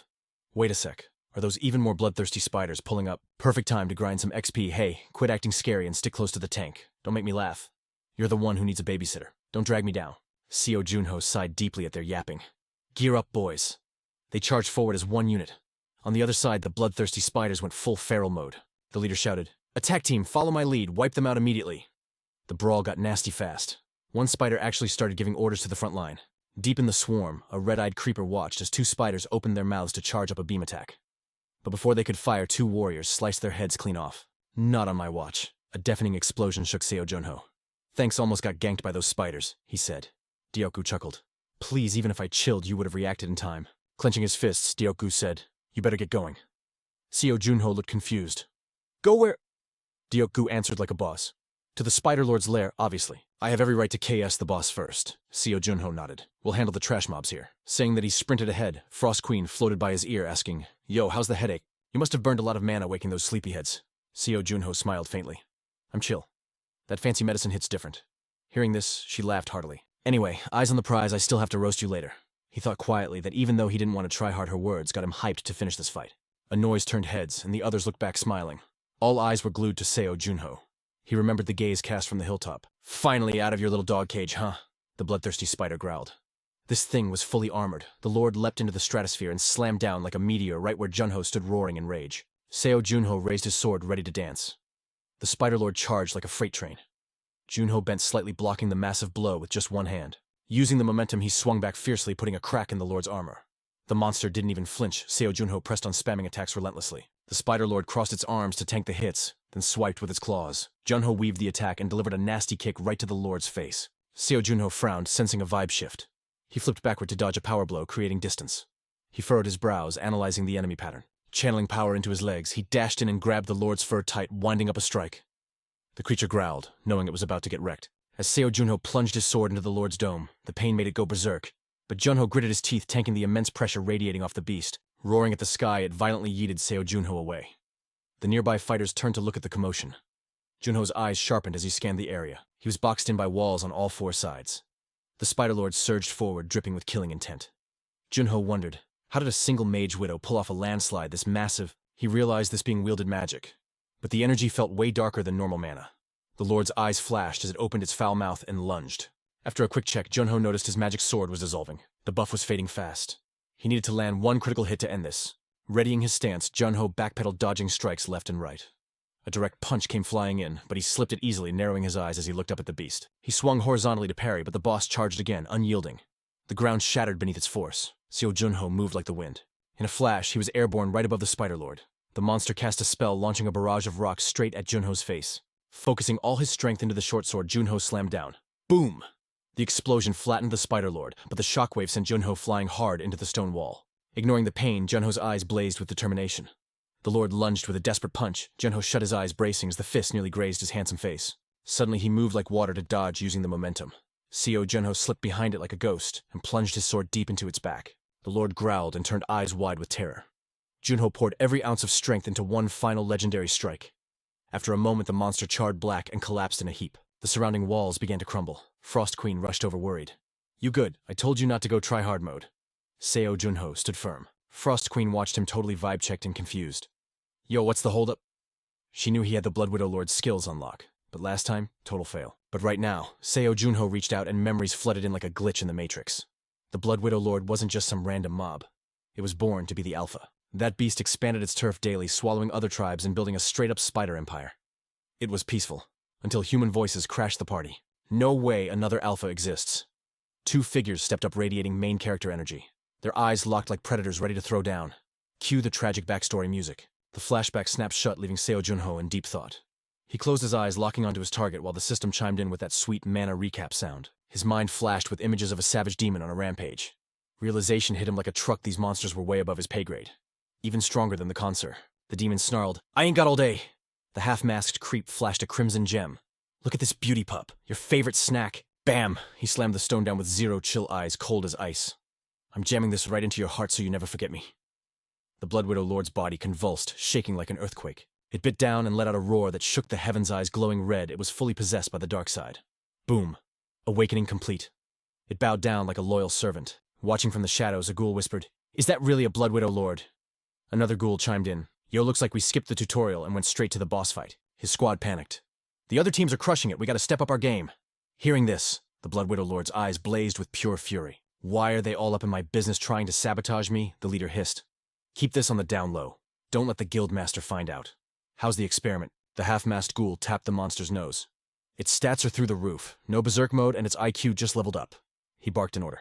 Listen up. You know Jillian Castle. Go wreck that fortress. No time limit, just go full beast mode. The memory faded, leaving Seo Junho frowning hard. A secret lab manipulating magic stones. This wasn't just random. It was still in beta testing. If they perfect this tech, they'll be mass-producing monsters that can wipe out entire guilds. Junho looked at the defeated spider corpse and swore a silent oath. I gotta get stronger. Fast. Just as Junho stood up, Frost Queen pointed an accusatory finger. Cut, that was garbage. Junho blinked confused. What, I nailed it. Boring, zero flavor, she scolded. Where's the drama? You gotta sell it. Wipe some sweat, stumble a bit, lean against the wall like a tragic hero. Junho looked helpless. But I'm not even sweating. Then fake it, she yelled. Cast a heat buff. Hurry. As the dust settled, Junho sighed. Fine. Anything for the aesthetic. Whoosh. Because of his acting, someone in the crowd squinted through the sunset. Yo, check it out. Heads turned. Why'd it go silent? What's the vibe? Shim Deoku narrowed his eyes. Is the raid over? Everyone held their breath staring at the dust cloud. Who took the W? Did Seo Junho survive? Suddenly a silhouette emerged, panting heavy for dramatic effect. The crowd gasped. Who is that? Wait. Is the dust revealing the glorious face of Seo Junho? The moment they saw his face, the crowd went nuclear. Seo Junho. They screamed his name, hearts exploding with relief and trust. That nervous kid from earlier, tears were streaming down his face as he screamed his lungs out. The mob rushed forward like a tidal wave. We won, Seo Junho, you legend. Seo Junho. A fan ran up, phone out. Bro, did you get that on camera? Another guy shouted, edit that footage and post it to the forums ASAP, we going viral. Next time you're at the guild, drinks are on me. Another survivor cried out, thanks to the Black Knight, I'm still breathing. I usually hate players, but you're the GOAT. Shim Deokgu supported Junho as he grinned, soaking up the love. Ha. Thanks, guys. Seeing Junho looking wrecked, a fan worried. He looks totally drained. Junho heard that and thought, perfect. Shim Deokgu whispered, you good? Junho winked. Just soaking it in. Winning feels awesome. Feeling the genuine love from the crowd, he realized. Back in the day, he had to be a stone-cold statue. Showing weakness back then, it would have caused a global panic.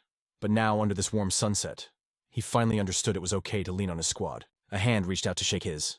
Thank you, player Seo Junho. Because you stepped up, 497 people get to go home today. Fivia stepped up, saluting. On behalf of my troops, mad respect. Junho shook hands firmly. I'm just glad the survival count is high. You carried this raid, she said. You're top tier. The captain wants a word with you. Junho smirked. I'll be ready. Up in the tree, Frost Queen watched and sighed. Later, Seo Junho. Catch you on the flip side. As they walked, Fivia turned to him, eyes wide. Joining this party was the best decision of my life. Junho caught the vibe and smiled. You leveled up quite a bit too, huh? He sounded genuinely surprised for the recap. Not really, but watching you work, that was a masterclass. He nodded, accepting the truth. Tough on the outside, soft on the inside. Chasing raw power alone. That's a rookie mistake. Fivia handed him a slip of paper with a serious look. Here's my contact info. You ever need backup, call me? Seo Junho took it, locking eyes. Count on it. And hey, you're gonna be a beast one day. He walked away, leaving Fivia looking determined. Classic leveling vibes. Haha. I'm gonna grind hard to meet those expectations. I won't forget this lesson. Mind and body training starts now. Suddenly, Frost Queen popped up behind Junho, summoning her spirit form. Junho looked defeated. Let me guess. Lecture time. She smirked. Can I nag my favorite servant? Her voice got serious. You ain't a lone hero anymore. Stop trying to sacrifice yourself like some martyr. Junho flopped onto the bed, eyes shut, bracing for the earful. Don't you get it? When you hurt yourself, you hurt the people who care about you. If my knight pulls a stunt like that again, I'm stripping your title, punishing you for real. Junho didn't reply, so she poked him. Hello. You listening? Earth to Junho. She pointed a tiny finger. From now on, run everything by me first. Seo Junho turned away, groaning. Okay, sheesh, I got it. Suddenly, he peeked one eye open when he heard her voice soften. I was really worried, you idiot. The annoyance melted away. He sat up, giving her a gentle smile. I promise. From now on, I'll play it safe, all right? She huffed, still salty. You better mean it. She froze mid-rant, totally glitching out. Even though she was a high-tier spirit, his poker face didn't crack as a random flash of light exploded from the Frost Queen. Yo, what gives? What is this bling-bling light? Seo Junho's eyes popped out of his head. He checked the status window boom. It was the evolution phase. Frost Queen blinked, totally lost. Wait, is this the morning routine at Junho's crib? He was casually brushing his grill, looking at her floating in the tub like a rubber ducky. Hey, did you get a little bigger? She pouted, her pride hurt. As if I am still delightfully petite. Junho wasn't buying it, though. Nah, no way. He yeeted her into the air like Simba teasing, Look at you, you're huge now! She kicked and screamed, absolutely livid. Unhand me, peasant. I am the Queen of Niflheim, not your toy. He smirked at her royal attitude and dropped the truth bomb. Queen, nah fam. You're my spirit now. And guess what you evolved into? A bottom-tier scrub. Listen up. The power rankings go lowest, mid, high, and supreme. 5 levels total. The higher the rank, the more juice you got. Frost Queen wouldn't make eye contact, mumbling super quiet. I was supreme rank phase 2, actually. Seo Jun-ho looked at her like, you serious right now? She put on her game face and doubled down on the lie. I am the first spirit ever to hit that godly tier, recognize. Then she zoomed off before he could roast her, leaving him asking, wait, what was that? Watching her speed away, Jun-ho just chuckled helplessly. Supreme rank phase 2. She's inventing tiers now. Don't sweat it, kid. You'll grind your way to the top eventually. Time flew by under the clear skies of Gilead. Suddenly a fancy ride rolled up, and a voice boomed from inside. The big boss wants to see you. Jun-ho freshened up and nudged the Frost Queen. You want to roll with... But she was glued to her tablet. I'm in the zone right now. She was studying the Blood Cobra raid footage like a pro gamer. I can't break my focus streak. I'm staying. Jun-ho gave a thumbs up. Cool, do your thing, the driver asked as Jun-ho stepped out. You ready to rock? He kept it chill. Let's bounce. Next thing you know, he's flanked by guards at the mansion. The soldier knocked. Boss player Seo Jun-ho is in the house. A voice echoed, send him in. As Jun-ho stepped into the VIP zone, the interrogation began. So you're the MVP everyone's talking about. Before him stood the female knight Phobia guarding the big man. I am the Viscount, the shot caller of the city. Phobia eyed him down. I've been tracking your stats since the remote tests. The Viscount let out a hearty laugh. Bwahaha. Most noobs wet themselves in this room, but you're built different. Suddenly, a maid crashed the party, screaming, Lord, the young master is crashing. Critical condition. Jun-ho frowned. Vibe check failed. The Viscount panicked, shouting, Say what? He bolted out the door instantly. Sorry, gotta run. I have an emergency. Phobia gave Jun-ho the cold shoulder. Bad timing, player. Looks like today ain't your day. Make yourself scarce. Jun-ho didn't budge. Commander, let me see the patient. Phobia paused, confused. Excuse me. Jun-ho explained. This might be a glitch only a player can fix. She caved, but warned him. Fine, but look from a distance. Don't touch anything. Jun-ho nodded. Copy that. Inside, the Viscount was losing it over his sick son. Why is he getting worse? He yelled. I thought his HP was stable. Priest Han stood there looking awkward. Well, that's true. He stammered, explaining the crisis. His temperature spiked out of nowhere. We tried spamming holy heals, but it's not working. The Viscount looked defeated. So we're hopeless. Han started sweating bullets. Sorry, my level is too low for this. The father nearly collapsed from grief. This can't be real. Han tried to catch the falling lord. Phobia and Jun-ho rushed in. Priest, do something, save him. I'm trying. Han scrambled, rushing to the bed, but the kid's health bar was dropping fast. Jun-ho calmly walked up to the patient. Phobia barked. Back off, I said look, don't touch. Jun-ho ignored the noise, analyzing the kid's status. This is bad. He placed a hand on the boy's forehead. Everyone has mana. Even this kid. He closed his eyes to sync up. Bingo. The mana flow was a total mess, tangled up in his subconscious like cheap headphones. Instead of flowing smoothly, the energy was clogging up, forming a dangerous mana bomb right in the poor kid's chest. Phobia gasped as Jun-ho spoke. I can feel the blockage inside him. Trust me, I'm not bluffing. I can drain that mana buildup right now. Phobia scoffed in disbelief. You're tripping. Even the high priests can't fix this. But Jun-ho stood his ground.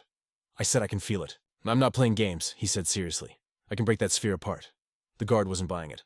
Stop talking nonsense. Even the Sun Cathedral failed. Jun-ho smirked confidently. But am I just a normal player? Phobia grit her teeth. Damn it. How do you plan to do it? Skill issue, he quipped. Phobia gripped her blade. One wrong move and I take your head. Jun-ho just pulled up a chair. Relax. He grabbed the kid's hand, feeling the dark magic pulse. Ping the Shadow Overseer's system lit up with a sweet notification. Absorption possible. Reward magic power boost. Jackpot. He focused, releasing a spooky aura that needed perfect control to avoid a disaster. Black smoke crept into the boy's body. Phobia started shaking in her boots. What? What the heck is that magic? Who are you? The aura locked onto the target. Jun-ho concentrated hard. I need to channel Skya, the greatest mage ever, for this one. As the blockage cleared, he felt a bit bummed. Shame I can't keep all this power. Time to play nice and negotiate with the big shots. Later, the parents rushed back in. My lord, you need to rest, Phobia urged. Forget me, look at my son. The boy's face was finally peaceful, breathing easy. Phobia gave the report. The kid is safe, all thanks to that S-rank beast, Seo Jun-ho. The Viscount slumped in relief, signaling his guard. We must reward him, bring him here. Phobia looked down. He already ghosted us. But he promised to bring a specialist to finish the cure completely. The Viscount sighed heavily. I owe him everything now. Meanwhile, at the association, Shim Deogu kicked the door open like a maniac. Seo Jun-ho was inhaling those noodles like a vacuum cleaner and started yapping the second he saw him. This right here is exactly how a leveling legend makes an entrance. Yo, are you already here? Seeing his super chill vibes, Deogu totally lost his cool and stuttered. He pointed a finger right at Jun-ho's face, demanding answers with zero chill. What's the rush, dude? You didn't even hit up my DMs to say you were coming. Junho didn't even blink, just slurped up another noodle strand with maximum disrespect. Something crazy popped up, so I just came to check on a homie. Diaoku slowly creeped closer, looking suspicious. A homie, huh? Suddenly a light bulb went off in his head and he shouted, "Oh my god, did you miss me that bad?" Junho shut that down instantly. Say what I never said that stopped tripping. Diaoku sat down looking totally confused and grabbed some snacks from the table. If not me, then who? Who else in this world do you have besides me? Huh. Junho fired back without missing a beat. Bro, I've got plenty of other friends, okay? Diaoku munched on his snacks like a chipmunk while listening to Junho's story. I came down here to talk about the ice seal. Diaoku froze, absolutely shook. The ice seal. You mean, the other heroes? Junho nodded, confirming the big news. Diaoku leaned in, voice trembling with hype. Is everything finally ready?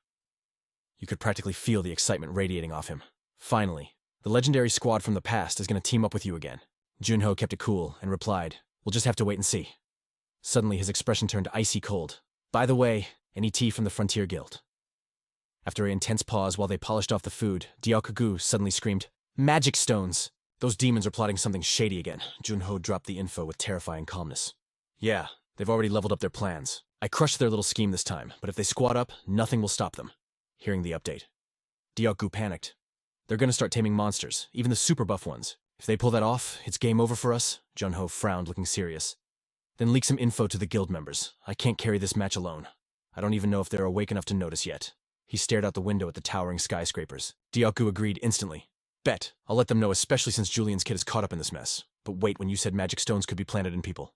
Is that for real? Junho rubbed his chin deep in detective mode. There was no trace of the stone, and Julian's son hasn't gone full demon mode yet. So, I think someone might have absorbed a mini version, or like a fragment of that stone. Diaoku gasped, realizing the danger. If the VIPs and royalty in the Empire get infected, that would be a total catastrophe. A straight-up apocalypse. Diaoku declared, "I'm bringing this drama up at the next international summit." Under the bright blue sky of the city, Seo Junho let out a heavy sigh. Man, I really just want to live in a world with zero demons. With eyes full of fire, he stated clearly, "Someone has to make that dream a reality." That bold claim left Diaoku scratching his head. He asked, "Yo, what do you mean by that?" Junho folded his arms, looking like a total boss. "If those frozen legends actually wake up, I'm planning to rush the second floor immediately." He looked troubled, but his resolve was made of steel. "I can't wait any longer. I gotta make a move right now." Diaoku felt the feels and thought to himself, "You're right, bro. The 5 heroes from the past climbing to the dark, freezing second floor. That's nerve-wracking. But nobody gets the struggle of being on the inside like you do." Suddenly Diaoku remembered something. "By the way, didn't the Frost Queen tag along with you?" Hearing her name, the Frost Queen popped out from hiding. "Did I come down? Or what?" Obviously, curiosity piqued. Diaoku asked, "What's she even doing over there?" At that moment, Frost Queen was chilling on her chair, eyes glued to the screen like a zombie. Junho explained, "She's binge-watching dramas and movies." Diaoku looked confused and shrugged. Seeing the judgment, Junho replied, "Don't look at me like that. I barely understand it myself." Beneath the shining morning sky, Diaoku asked, "Video editing?" "For real?"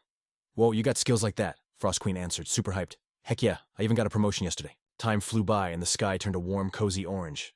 Seo Junho pulled out his tablet and said, "I'm bouncing now. Can you download some dramas and movies onto this thing for me?" He asked casually, shoving his hands in his pockets. Diaoku raised a hand like, "I got you." "No problem, dude. What's your flavor?" Hearing that, Frost Queen screamed excitedly. "Classics from 5 years ago, never forget the classics." Diaoku nodded and said, "All right, I'll load this tablet up with legendary masterpieces." Junho looked around and commented, "By the way, your crib still feels way too empty." Junho replied instantly, "Yeah, I'm gonna fill it with stuff soon." On a crisp morning inside a skyscraper, Seo Junho walked straight toward a massive block of ice with purpose. Inside that ice, someone was trapped by the freezing grip of time. He stared intensely at the shape within the ice. It turned out Junho was standing right in front of the 5 frozen heroes he just talked about. Frost Queen noticed he was zoning out and nudged his leg. "Hey, contractor." He mumbled back, "Yeah." But Junho's eyes were locked on that ice block like a laser. He was lost in deep thought. So much time had passed. It brought back a wave of memories. It had been 9 months since he last saw the light, but it felt like 5 minutes. Flashbacks of his legendary self flooded his mind, all the monsters they slayed, the portals they closed. But more than that, he remembered every single teammate and rival from the glory days. Looking out at the city view, he imagined a whole new life and making new friends. Finally, he scratched his head and smiled with pure warmth. "I honestly feel bad that I'm the only one who got out." Pouring his heart out, Seo Junho slowly touched the ice. He thought silently, "That's why I've been grinding so hard, even just a little." Frost Queen was shocked by the savage determination in his eyes. Suddenly, a storm of system notifications popped up. Frost Queen ability activated. You can use frost power to smash the ice seal. You have enough mana to start the unsealing process. But wait, Because your ice skills are kinda trash right now, there's a penalty. Removing the seal will permanently delete 70 mana points. When the seal breaks, a nasty cold curse will nerf your abilities by 50%. And after breaking this seal, you're locked out of unsealing anyone else for 90 days. Do you agree to break the ice seal? That wall of text left Junho totally confused. Yo, why are there so many penalties? And what is this extreme cold curse nonsense? Frost Queen explained instantly. It's because your ice system level is way lower than it used to be, dummy. He frowned, wondering, what did my past self do 26 years ago to ignore a curse like this? Was that guy just insanely OP, or is my level just embarrassing right now? Junho relaxed his hand, thinking hard. If I grind and level up my ice skill, will the penalties go down? Hesitation flashed in Junho's eyes as he asked himself the big question. But the real problem is, which one of these legends should I wake up first? He started weighing the pros and cons like a strategy game. First, Gilberto. He figured that guy would ignore all rules and power level like a maniac. Then he thought about Mio. If she hasn't changed, she's only going to listen to her fancy family's orders. Next, Junho thought about Ramad. If that dude hears about monsters or wizards, he's going to ignore the plan and charge into battle like a berserker. Lastly, he thought about Skaya, a girl with human smarts and magical hacks who would totally geek out over a fantasy world. Summing up the master plan, he figured awakening the right person meant leveling up faster. Then Frost Queen, getting salty with impatience, snapped, "Hey, have you made up your mind yet?" Junho bit his lip, eyes burning with determination. After a second, he slapped his hand on the ice block. A notification popped up, warning. If you break the seal, you can't break another for 90 days. Let's do this. The system popped up a warning. Yo, are you absolutely sure you want to do this? Seo Junho didn't hesitate for a second. Give me my teammate back, you piece of trash. Beneath his hands, the ice started to crack. The ice ceiling finally shattered and Skaya was free. But the system slammed Junho with a brutal penalty. Intense pain forced him to his knees, and just like that, 70 mana points, gone forever. A curse notification flashed extreme cold for 30 days. Skaya was out of the ice, but her brain was still rebooting. Her eyes rolled back and she collapsed forward, totally lights out. Junho swooped in and caught her before she hit the floor. He looked at her with a serious, thoughtful expression. Finally, her breathing steadied. Then slowly, those eyelids began to flutter open. The first thing she saw was Seo Junho's face right there waiting for her. Her gaze sharpened instantly. Seeing that he flashed $1 million smile and said, "Yo, long time no see." She lay there, face completely blank, rebooting like a computer. "Greetings, Skaya Killerland." She touched the glass wall, scanning the city below. "Hey," she whispered, confused. "Where did all the gates go?" Skaya's voice trembled. "Humans are walking around. They aren't scared." Junho stood next to her, puffing his chest out with pure pride. "See that is the world we built." He added softly, "Miyu, Ramad, and Mio." Junho gave a faint nostalgic smile. "The monster threat? It's toast. We won."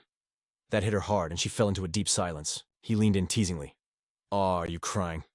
Bam. She blushed and punched him right in the gut. "Shut up, what are you staring at, weirdo?" Suddenly Junho dropped a truth bomb. "It's been 26 years, he calculated coolly. "I woke up last year. That means physically we're basically the same age now. So you aren't my big sister anymore, got it. Age is just a number, right?" He handed her a coffee, playing it cool. "Anyway, we're way too close for titles." Skaya smirked, catching on immediately. "Oh, so if we're equals, I guess I can drop the big sis act too, huh?" "Right," Junho asked, desperate for a win. "Man, you were so stubborn." Then he got serious. "Hey, do you remember the Frost Queen?" She rolled her eyes playfully. "You think I'm stupid? My memory is crystal clear." He hesitated, looking guilty. "We fought for 3 days straight. I'm sorry. I couldn't keep the promise to bring everyone back sooner." Skaya's expression softened, and she gently ruffled his hair, soothing him. "You did good, idiot." She smiled warmly, praising him for real. "Without you, we would have been wiped out. Don't beat yourself up." Then she frowned. "But wait, what happened to you back then? You'd understand faster if I just showed you." Junho touched his lips mysteriously. He pointed at the coffee cup and whoosh. Instantly, a layer of frost crept over the hot surface. Skaya's eyes lit up with curiosity. She laughed. "Whoa, Junho, that ain't magic. What is it? Did you unlock a shiny new ability or something?" "It's primitive ice frost," he explained calmly. "Probably rank F right now." This wasn't just magic. It was a whole new power system blending his awakening with the Frost Queen's legacy. "I bet you got a sick title for that," she guessed. "Something epic like Holder of Primal Skills." Junho scratched his head. Now that you mention it, I don't think so." "Seriously," Skaya gaped. "When I first cast a spell, I got a beginner mage title. You always get loot for first-time achievements. That's how the system works." Junho face-palmed. "Right. I got a title when I cleared that level 10 dungeon. Why am I so slow?" Skaya narrowed her eyes, her genius brain working overtime to analyze the situation. "Wait, you were on the 9th floor," she muttered. "Even if you rerun it, you can't be level 30. "Correct," he admitted. "Check your status window. I bet you're back at level 1. Skaya checked her stats in shock. "I'm still at level 80. My stats dipped, but they recovered in a month." Junho frowned, looking puzzled. "Then what the heck is going on with me?" "It's probably because you absorbed my core," a tiny voice piped up. Junho looked skeptical. So, out of the whole squad, I'm the only one who got reset to 0. Skaya hesitated. I'm not sure. Skaya looked around, totally confused. Junho, who are you talking to? Junho realized she couldn't see the spirit yet. Ah, right. He glanced over, and the spirit nodded, becoming visible. Skaya looked up and saw the mini Frost Queen. Her jaw dropped. What? Is that? Junho introduced her, and Skaya squealed, grabbing the spirit. Oh my gosh. Who is this adorable little cutie? Unbanned me, the spirit blushed, flailing around. Fake contract, save me. The Frost Queen tried to sound scary. I am the Queen of the Frost Kingdom. I froze the world, fear me. Skaya asked curiously. Then it clicked. Wait, you're the invader who attacked Earth. Skaya was shocked.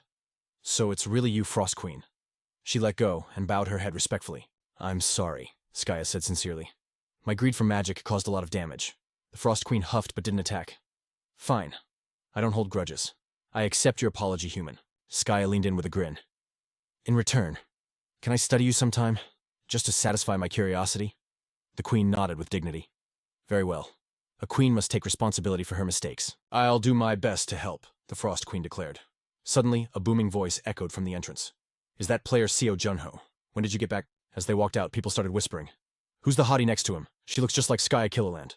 Junho turned to Deok-gu with a thumbs up. Finally got the gang back together. Congrats, man. Shim Deok-gu was beaming, but he looked worried. Thanks, Junho. But hey, the penalty. The system message looked way worse than mine. You okay? Junho replied calmly, like it was nothing. Lost 70 magic points permanently. He shrugged. But if it saves a teammate, totally worth it. Skaya laughed dryly. You and that hero complex. You just love hearing yourself say that, don't you? Junho ignored the jab. Looking back, we must have met before. He wondered what was next. Deok-gu checked the logs. Aside from the points, 50% stat reduction for a month, right? Bingo. Junho pulled up his window. Level 60. Title. Bringer of Spring. Strength 198.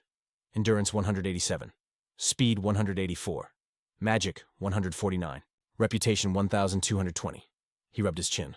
I'll be nerfed for a month. Maybe I should just heal that nobles kid and chill. The second floor is going to be brutal. Or take a win and become an instructor, Junho mused. Nah, forget it. I'm not interested in babysitting a bunch of rookie awakeners at the training ground. I'm going to make a name for myself in Gillian, he decided. He turned to the mage. What about you, Skaya? What's the play? Skaya blinked, looking confused. What do you mean? You're still high level, Junho said. Why not hit the front lines? I heard there's a fancy magic tower up there now. Skaya's eyes sparkled like diamonds. New magic to learn, I am so there, Deok-gu cut in with a frown. If we're doing this, we need to announce your return officially, like today. We also need to relocate the other frozen teammates, Deok-gu noted.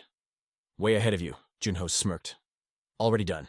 The demons aren't going to overlook this, so I had to move fast. Literally, the second she woke up, I put her to work, Junho laughed. Skaya groaned. 26 years of beauty sleep and my wake-up call is manual labor. You're the worst, Junho. Junho had to admit Skaya was definitely one of a kind. He tossed his mask on the table. Actually, change of plans. Let's hold off on rushing to the border. Deok-gu looked confused. Why the sudden pivot? Junho's eyes glinted. Earth has mages, but the border has grand sorcerers. We need to be ready to absolutely crush them. Deok-gu nodded. Solid idea, he agreed. I'll organize a press conference for this afternoon. Then he paused, whispering, But, isn't Skaya supposed to be this scary, intimidating demon or something? She kept her cool, saying, Relax, I'll shred a few goons before they can even blink. Seo Junho barely missed a beat before adding, Oh, and make sure that pic goes viral, yeah. Daku squinted at the snapshot, totally confused. Wait, is this just high-level bait? His gaze went cold. Those creeps barely ever show their faces. Seo Junho's face turned into a stone wall. Using this hype is the only way to wipe him out. Meanwhile, the paparazzi were foaming at the mouth, ready for the scoop of the century at the podium. Mask back on Junho dropped the mic. All right, I'm outie. Skaya Killand hyped him up from the back. Break a leg. It's your big comeback after 26 years, so don't flop. Shay. Cornered the Frost Queen chimed in softly. Tread carefully. But he cut her off fast. Geez, enough with the nagging, Junho thought, stepping up like the main character he was. He strutted onto the stage, soaking up the flashbulbs like a superstar. Then Junho kicked things off. Yo, thanks for crashing this last-minute presser. Let's get this party started. He laid out the facts, repeating the sit rep 3 times for the slow ones. Check the stats. Monster attacks on Earth have tanked over the last few months. He pointed out a crazy data spike. Earth's crime rate nosediving. But over in Frontier, that mess skyrocketed by 37%. Back in the green room, Shim Deok-gu and the crew were glued to the screen. Seo Junho got real for a second. For ages, I've been racking my brain on how to delete every single monster. If I could clone myself, that'd be sick. I think about that like 24/7. Suddenly, a reporter chirped up. Is this about the Star Guild? First off, we stand the night undid.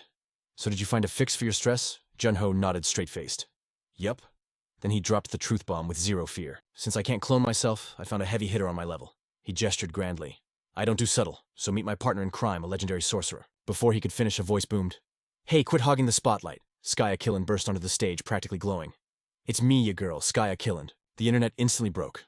Photos flew across the web, faster than light. One of the 5 heroes, the great sorcerer Skya, back after 26 years, the night undid, was basically announcing the Dream Team's return. Great sorcerer and immortal heroes trended worldwide instantly. Giant billboards flashed Skya's face while people on the street watched Jaws on the floor. Night Undid holds down Earth. Skya roasts monsters in Frontier. Everyone screamed, Skya is back. A global poll even popped up, which legend do you want to wake up next? Even the British royal family started sweating. We're returning all the great sorcerer's loot. Yeah, right. They were just trying to save face and polish their PR. But if the whole squad wakes up, game over. The bad guys would face nightmare mode. Meanwhile, night fell and 2 guards were just chilling. Guess I'm stuck babysitting the museum now. One guard puffed out his chest. If the 5 heroes wake up, I'm gonna brag that I protected them. The air got heavy thick with the tension of a legendary awakening arc. The other guy rolled his eyes. Bruh, are you for real? You've been here 7 hours. Shut up. Suddenly, whoosh. Something tore through the air at breakneck speed. The guard started foaming at the mouth face, turning zombie green. Both guards hit the deck out cold. From the shadows, 2 cloaked figures stepped out like the Grim Reaper's cousins. One intruder pressed a needle to the guard's cheek, sneering. What a drag. He spat with total contempt. If these scrubs were from Frontier, we would have deleted them ages ago. His partner stayed chill but sharp. Keep your eyes peeled. If a guild member croaks, it triggers an alarm. Just extract the info and bounce. The hothead grunted and started scanning. Haha, Ait, I only see 8 players online and they're all noobs. Wait, 2 are pulling acrobatics midair. He broke down the tactical view. The hero popsicles are still inside. Worried about the Night Undid and the sorcerer. He scoffed, totally cocky. Please, those boomers are country bumpkins. They don't know squat. But his partner hissed, careful, they're rivals. We gotta stay on our toes. They glared at the terrified people frozen in front of them. One scanned the perimeter, while the other cursed, losing his patience. Dang it, he spat. This door's pure mithril. Move. He cocked his fist back, and boom launched a shockwave that blasted the reinforced door into next week. He couldn't help but fanboy. Sick shockwave, master. Those scraps alone are worth a fortune. The other guy cut him off. Time is money. Grab the statues first. Whatever. He touched the statue, muttering a spell over the toy in his hand. Then he frowned. Huh. Why isn't it shrinking? The boss barked. Quit playing around, hurry up. I'm trying, dang it. But then his hands started frosting over. What the heck, I ain't even doing anything, so why is it freezing in here? Crash. A massive ice monster burst through the quartz shell, snatching him by the throat instantly. He thrashed, trying to break the grip. You son of a... He gasped, trying to warn his squad. It's... a trap. The monster held him like a doll. He raged. How dare these golems step up to me? Suddenly a voice echoed. Not bad. Seo Jun-Ho stepped out blade, pressing against the guy's jugular with a nasty smirk. Should I punch his ticket? Skya jumped in. Nah, chill, I need to test how rusty I am. The thug swiped at him, screaming, demon scum! But Jun-Ho parried it like it was nothing. Meanwhile, the old guy was scrambling away, wheezing like a broken engine. Terror hit him as Skya chanted, reverse gravity magical prison. She floated up like a goddess, unleashing a storm of lightning. The dude got tossed into the air like a rag doll. He plummeted, brain scrambling. What the? Skya flicked her wrist. Snap. His whole body froze solid. His face twisted, a low moan of agony escaping his lips. A beam of pure energy drilled into him, crushing his defenses. Skya watched the fireworks calmly as the guy struggled to stand in the smoking crater. He looked defiant, but pain was tearing him apart. Suddenly, Seo Jun-Ho popped up with a playful grin. Bye-bye, monster. He placed a hand on the guy's face, his voice dropping to a chilling whisper. The man gritted his teeth, pure rage boiling over. Demon, he hissed. I ain't checking out that easy. Jun-Ho leaned in, deliberately mocking him. No way, I'm giving you the VIP exit. The man growled, spitting bile. Arrogant brat, you haven't changed a bit. Jun-Ho's eyes flared with a fierce golden light, killing intent flooding the room. Oh, you know me, the villain snapped back. Of course I do. He started rambling about the good old days. 27 years ago? Remember the demon massacre in Paris? He claimed he was there. Seo Jun-Ho shrugged ice cold. So I guess dying today feels like destiny, huh? Shadows swirled as he summoned 2 divine beasts. You survived 27 years, impressive. He unleashed the Guardians of Darkness. Dozens of shadow beasts rushed the guy. The villain raised a fist, pride dripping from his voice. I ain't the weakling I was back then. Dark energy coiled around his arm, but the shadows snagged him. Dang it, he cursed. He was wrapped up tight, totally powerless, raging in his own head. Stupid system attributes. You can't grind a fight with a demon for this long. While he struggled to break the chains, Seo Jun-Ho ghosted right behind him. Yo, this mana clash is absolutely bonkers. Our boy is plotting something nasty on the low. He needs that one-shot finish. Bam fist meets sword, unleashing a burst of purple lightning everywhere. The bad guy is straight up shaking in his boots, staring at Seo Jun-Ho's blade. He tries to scramble away, throwing hands wildly. He cocks back his fist, desperate for a hit. He's spamming punches, but Junho's dodging like he's in the Matrix too smooth. Then he chucks a fireball straight at Junho's face. It's getting hot in here. Hunyo just raises his sword cool as a cucumber. He mutters, no mercy for scrubs. The enemy grits his teeth, screaming, "Stop clowning me, bro! Are you gonna keep trolling me?" He rushes in full tilt, but Junho, he's ready to unleash the beast. Last stand, vibes. Junho swings his blade and stomps the ground boom, while the dude tries to punch Junho, whispers the game over line. GG no Ray. Shing right in the gut. In this awakened world, one slip-up means you're toast. The guy drops like a sack of potatoes, wondering if he really had to use that cheaty skill. He grits his teeth, realizing he got played like a fiddle. As long as nobody knows his secret moves, Junho can trap him every single time. 200 IQ plays. Hunyo is analyzing everything like a pro gamer. He was hiding his true power level, just for this one clutch moment. Classic system metastrats. Hunyo's golden eyes are glowing like lasers, pure killer vibes. But bringing up the Paris incident, big mistake, fam. That memory hits him right in the feels. Salty. For the world, it's been 27 years. For Sleeping Beauty here, only 2.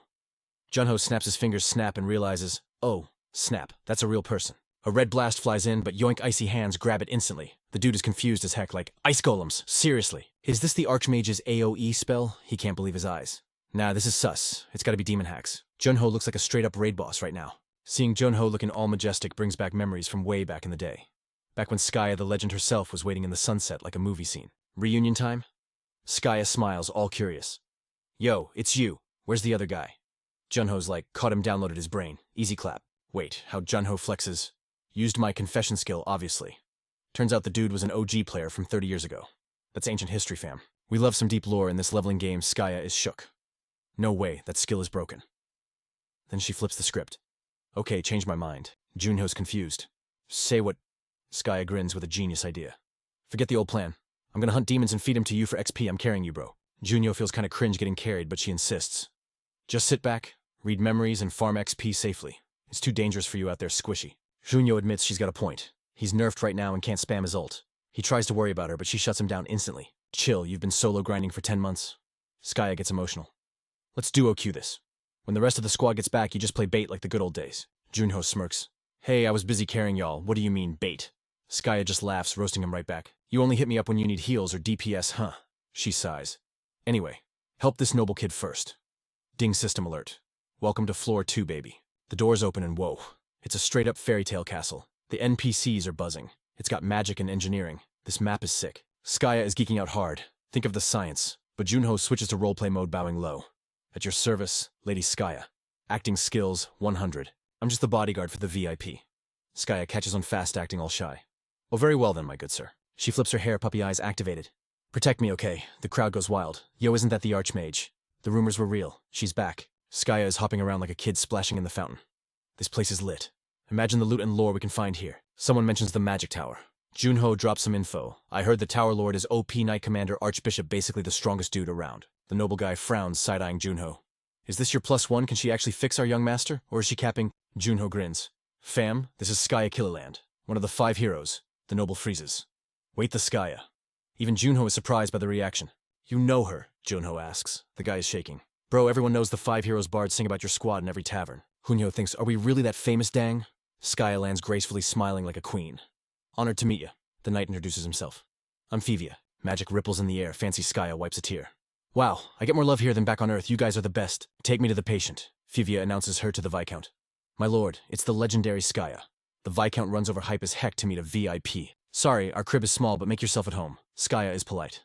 Nah, fam, this place has great vibes. Super cozy. The Viscount asks Junho, how do you know a celebrity? Junho shrugs it off. Hey, we just started hanging out. Brought her along for the ride. Casual flex. Bestie's already Seuss, but Skaya cuts the small talk.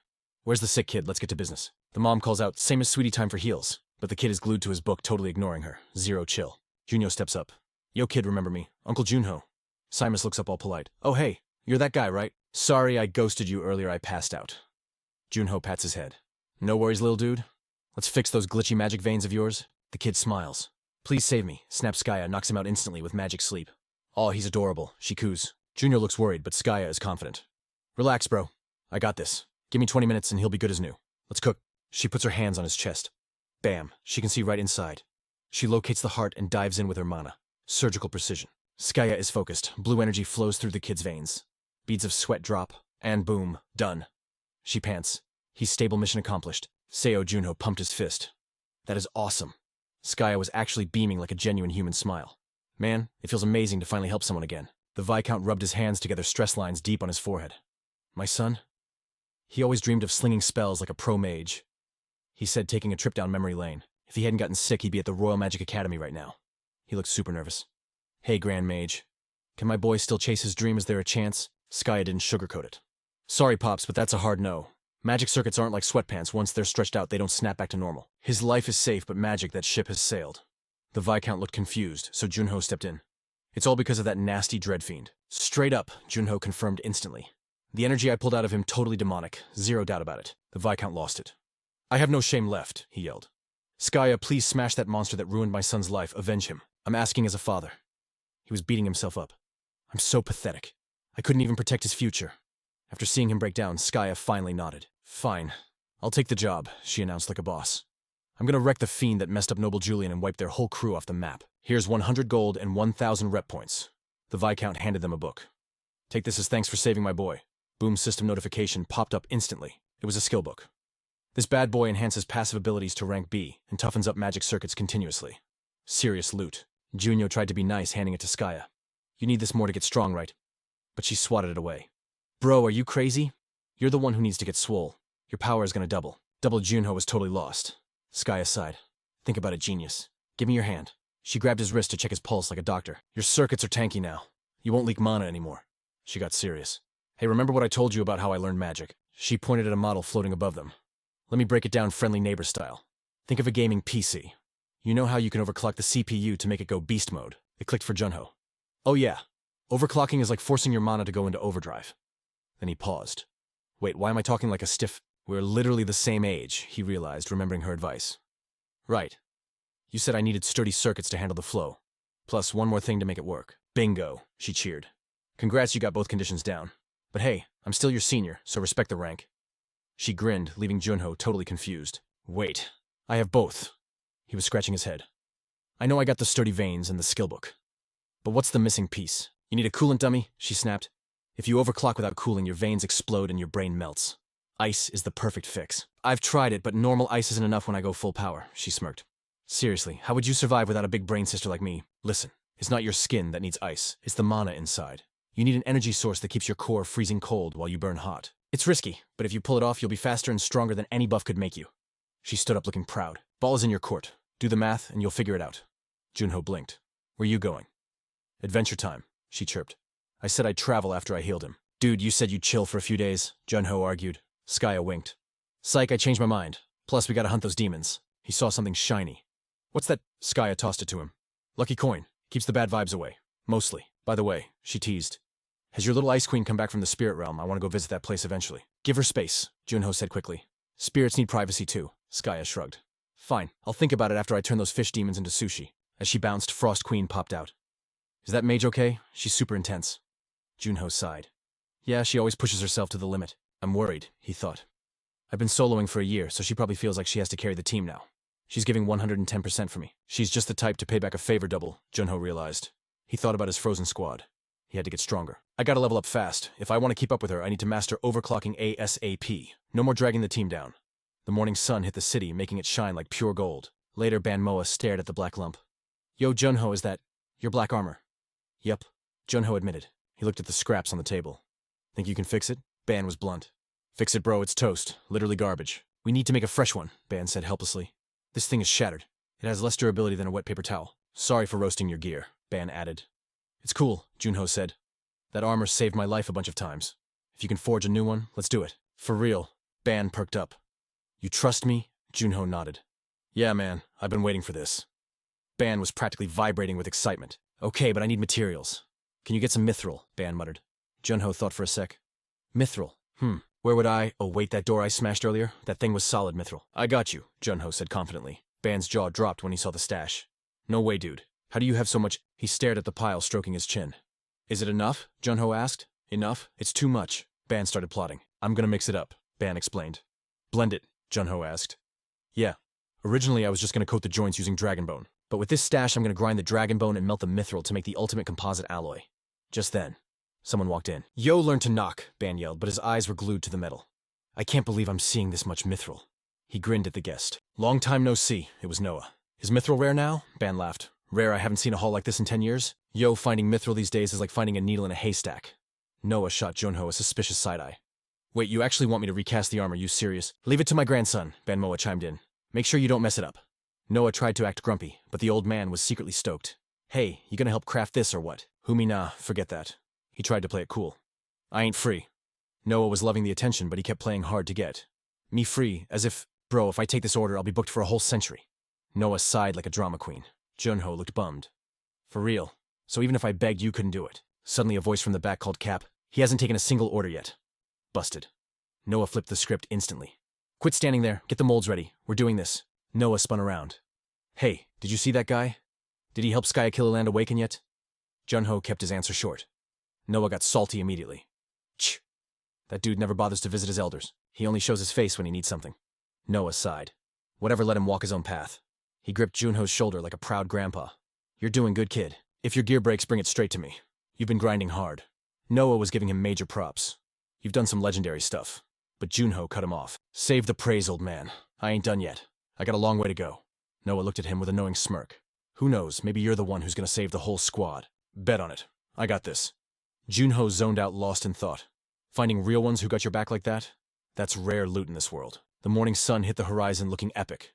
Junho whispered a solemn promise to the universe. When I free my crew, I'll have a legendary team again. That day is coming. Ding, the system window popped up. It was the enhancement book from the Viscount. The prompt flashed, do you want to use the magic channel enhancement skill book? Adios. Junho's face twisted in agony. Jade green energy exploded around him. Veins popped, sweat poured, and he ground his teeth like they were about to crack. This wasn't a chill power-up. Frost Queen stayed quiet, just watching the show. He's leveling up his circuits. Better zip it. Finally, Junho snapped his eyes open, looking totally drained and pale. Man, I'm beat, he thought, gasping for air. Frost Queen zoomed over, panicking. You good? Did your mana circuits blow up? Junho laid out the stats. I used to have 2 magic channels. Now I'm rocking 4. The Queen calmed down, analyzing the data. So, your mana capacity just got a massive upgrade. But using all 4 means I'll burn through gas way faster. Junho was hyped, though. The crazy part. This ain't a one-time deal. We gotta buff these new bad boys up. Run it back. A dull jade light wrapped around him again. Enhanced strength. With the new mana channels, the gains are gonna be double. His heart was pounding out of his chest. Watch out! Frost Queen yelled. You're overheating way too fast. Junho grabbed the orb tight. I got this! He yeeted that orb into the distance with everything he had. Calculating the spin 13 rotations per second, he dumped all his power into one massive shot. Junho dashed forward, hand out, snatch caught it perfectly. 7 rotations. Suddenly his body locked up. Something weird just hit him out of nowhere. He crunched the numbers silently. Doubling mana makes my body tougher, but it doesn't mean my spells hit harder. It just means I can fight longer. He focused on the pulse inside him. Slow the flow down. Big mistake. A freezing chill exploded from the inside out. Crash. He hit the dirt totally frozen. Bam! He slammed into a stone wall. Frost Queen rushed over. Yo, you still alive over there? Junho felt like he went from the Arctic to the Sahara in a second. 10% power ain't gonna cut it, he wheezed. Frost Queen had a bold idea. If 10% is weak, bump it to 15%, she said. Junho cut in. Too slow, let's crank it by 5% increments. Don't forget the contract. If the ice hits too hard, the fire will brick your magic channels forever. You'll be powerless. Junho finally listened. Fine, I'll follow your lead, Queen. He got pumped again. Hey, are we recording this for the vlog? She nodded. For real. Holler if I die. Junho was gasping, sweat dripping down his face. He watched the ice slowly creeping over everything, bone-chilling cold, radiating everywhere. The pressure was crushing his skull. It's a race against the clock. Junho locked in, his expression turning fierce. Remembering those encouraging words gave him the boost he needed. Frost Queen tapped the screen, stretching like a cat. Boom done. It's a masterpiece. 5 days of grinding, she whispered to herself. I gotta tell him the good news. She looked around the empty spot. Wait. Where'd he go? No mobs here. Suddenly she froze. Hey! She flew over to where Junho was passed out cold. Junho, wake up. Did the contract fail again? Junho woke up mumbling curses. Damn it, this is hardcore mode. Frost Queen grinned brightly. I got 2 pieces of good news for you. Good news? He asked, skeptical. First, the edit is finished. Junho immediately hyped her up. Nice work, Queenie. You grinded hard. Congrats, and thanks to me. She raised a hand excitedly. And the second thing, she tried to act cool. I spent all our points. Junho froze. Say what? You blew all 4,000 points. She shrugged calmly. It was for the content? Junho groaned. I thought you said good news. This is a disaster. Chill, I'll earn back 10 times that amount, or I quit this gig. Junho stared at the screen, looking dead inside. What kind of nonsense is this? Just watch the video before you judge, she begged. Huh. Only 35 minutes, she smirked. Short videos are the meta right now. Trust me. Better not be boring. Junho hit play. 35 minutes vanished in a blink. The video character was spilling secrets only he knew. Yo, Queen, she flinched. Why the serious tone? Junho squinted at her. Be honest. Were you watching Netflix while you edited this? No way, I spent forever refining this. Junho still looked Seuss, but then smiled sincerely. Then you're a legend. This edit is actually fire. I totally lost track of time. This video is going to make at least 10 times the points back. Maybe 20. Frost Queen did a victory lap. I'm a genius. Junho pointed at the screen. Is the channel name really Mountain Salmon? He shook his head. Edit is god tier, but that name is trash. Hey, it's my first time, cut me some slack. The upload bar hit 100%. Outside, the sun was rising on a brand new day of grinding. Suddenly, she blurted out, "Why am I sweating bullets here?" He didn't even look up quietly, replying, "Chill, I'm just prepping for the daily grind." The Frost Queen panicked, clutching her head and blocking his path. No way, watching this alone is way too stressful. Seo Junho looked at her, totally confused. Stressed about what? If you're curious, just watch the screen. She denied it fiercely. Fine, I'll watch with you for 10 more minutes. He smirked and asked, "You're actually hyped for this, aren't you?" The Frost Queen admitted it openly. "Of course I want to top the charts, baby." Junho teased her. "Chasing that clout, huh?" She stood tall and stated her stance. "I want to be the undisputed GOAT." He got serious analyzing the stats. The top-ranked videos are all from the big guild heavy hitters. It depends on the hype, so luck is a huge factor too. There's over 2 billion people online. Francia alone has 2,700,000 players.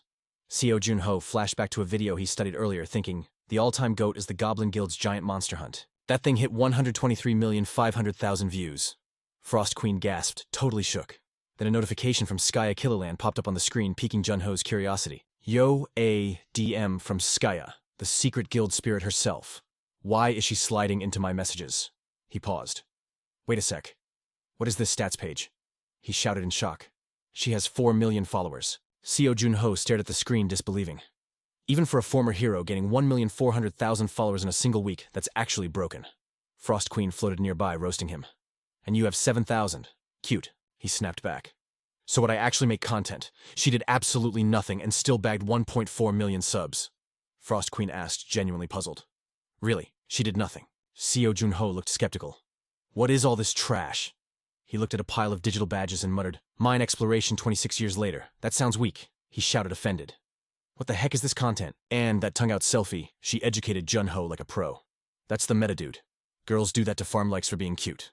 Meanwhile, the poor souls trapped in the tree were struggling for their lives. Skya Killerland spoke with ice in her veins. It's been 26 years. Snap. She clicked her fingers and the enemies just vanished into thin air. Skya couldn't help but throw shade. Why are you scrubs still so weak? Someone tried to ambush her from behind. Skya didn't even flinch. Only one attack left. I need to adjust the backlight so I glow a bit more.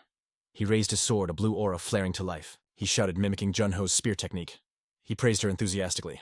Looks like she's been grinding demons and making content too. He messaged her a quick congrats. The superstar Skya replied instantly. Thanks a ton. You too. Seo Junho texted back humble. No way I'm not famous yet. She fired back another message. No, I mean your video. It's blowing up. The comments had me dying of laughter. Next to him, Frost Queen poked Anuk. Yo, it's been 10 minutes. Seo Junho got super excited. For real. Come here. Let's check the public reaction. The comments on their video flooded the screen. That's Junho's new drop. She's the manager. My friend at the scene said there was blood everywhere. Yeah, it's the manager, but is this even a game anymore? They literally caused a landslide. How are they this OP? This is basically self-destruction mode. A true hidden gem. Terrifying, but legendary. Whoever edited this is a god. I'm sharing this everywhere. Why is this my first time seeing him? Best video I've seen all month. He happily asked the queen. So much hype in the chat. Want to check the official ranking? Frost Queen was practically vibrating with excitement. Of course, Seo Junho shouted out the result.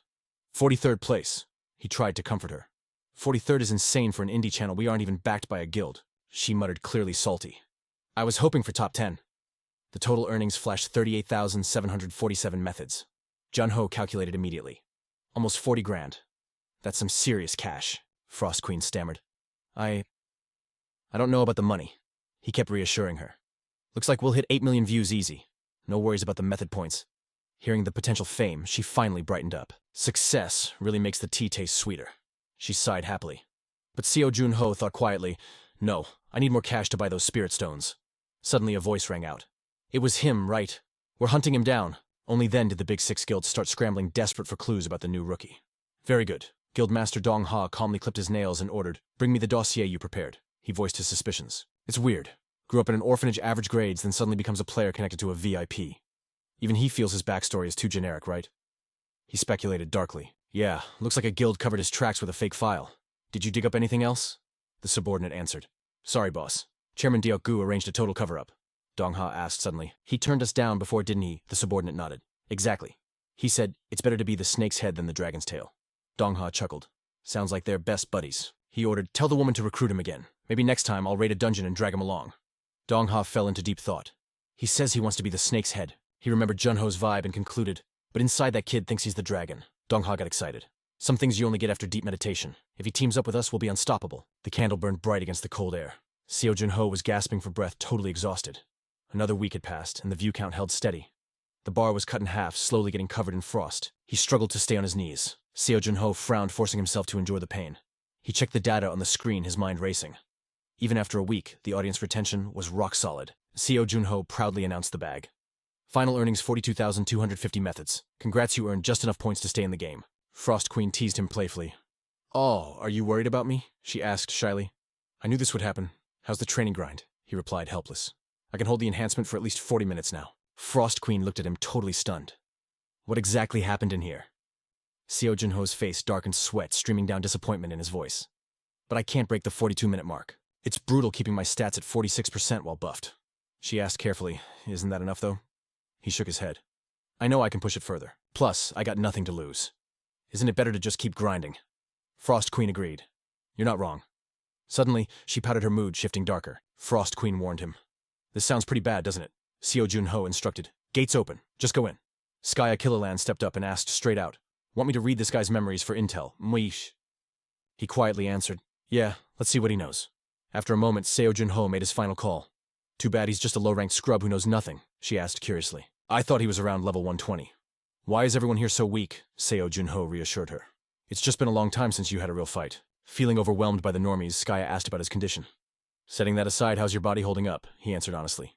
Still learning to stabilize my core temp. When I power up, Seo Junho explained. I think I'll hit 50% output soon. But do you think I can break past that? She muttered. It's only been a few weeks. Skya encouraged her friend. And you've already hit 50%. Don't rush it, just take it slow. She suddenly asked, by the way, where does the Frost Queen disappear to every time I visit? He replied curtly. She's busy. Before leaving, Seo Junho reminded her to come back after her hunt and to stay safe. She laughed.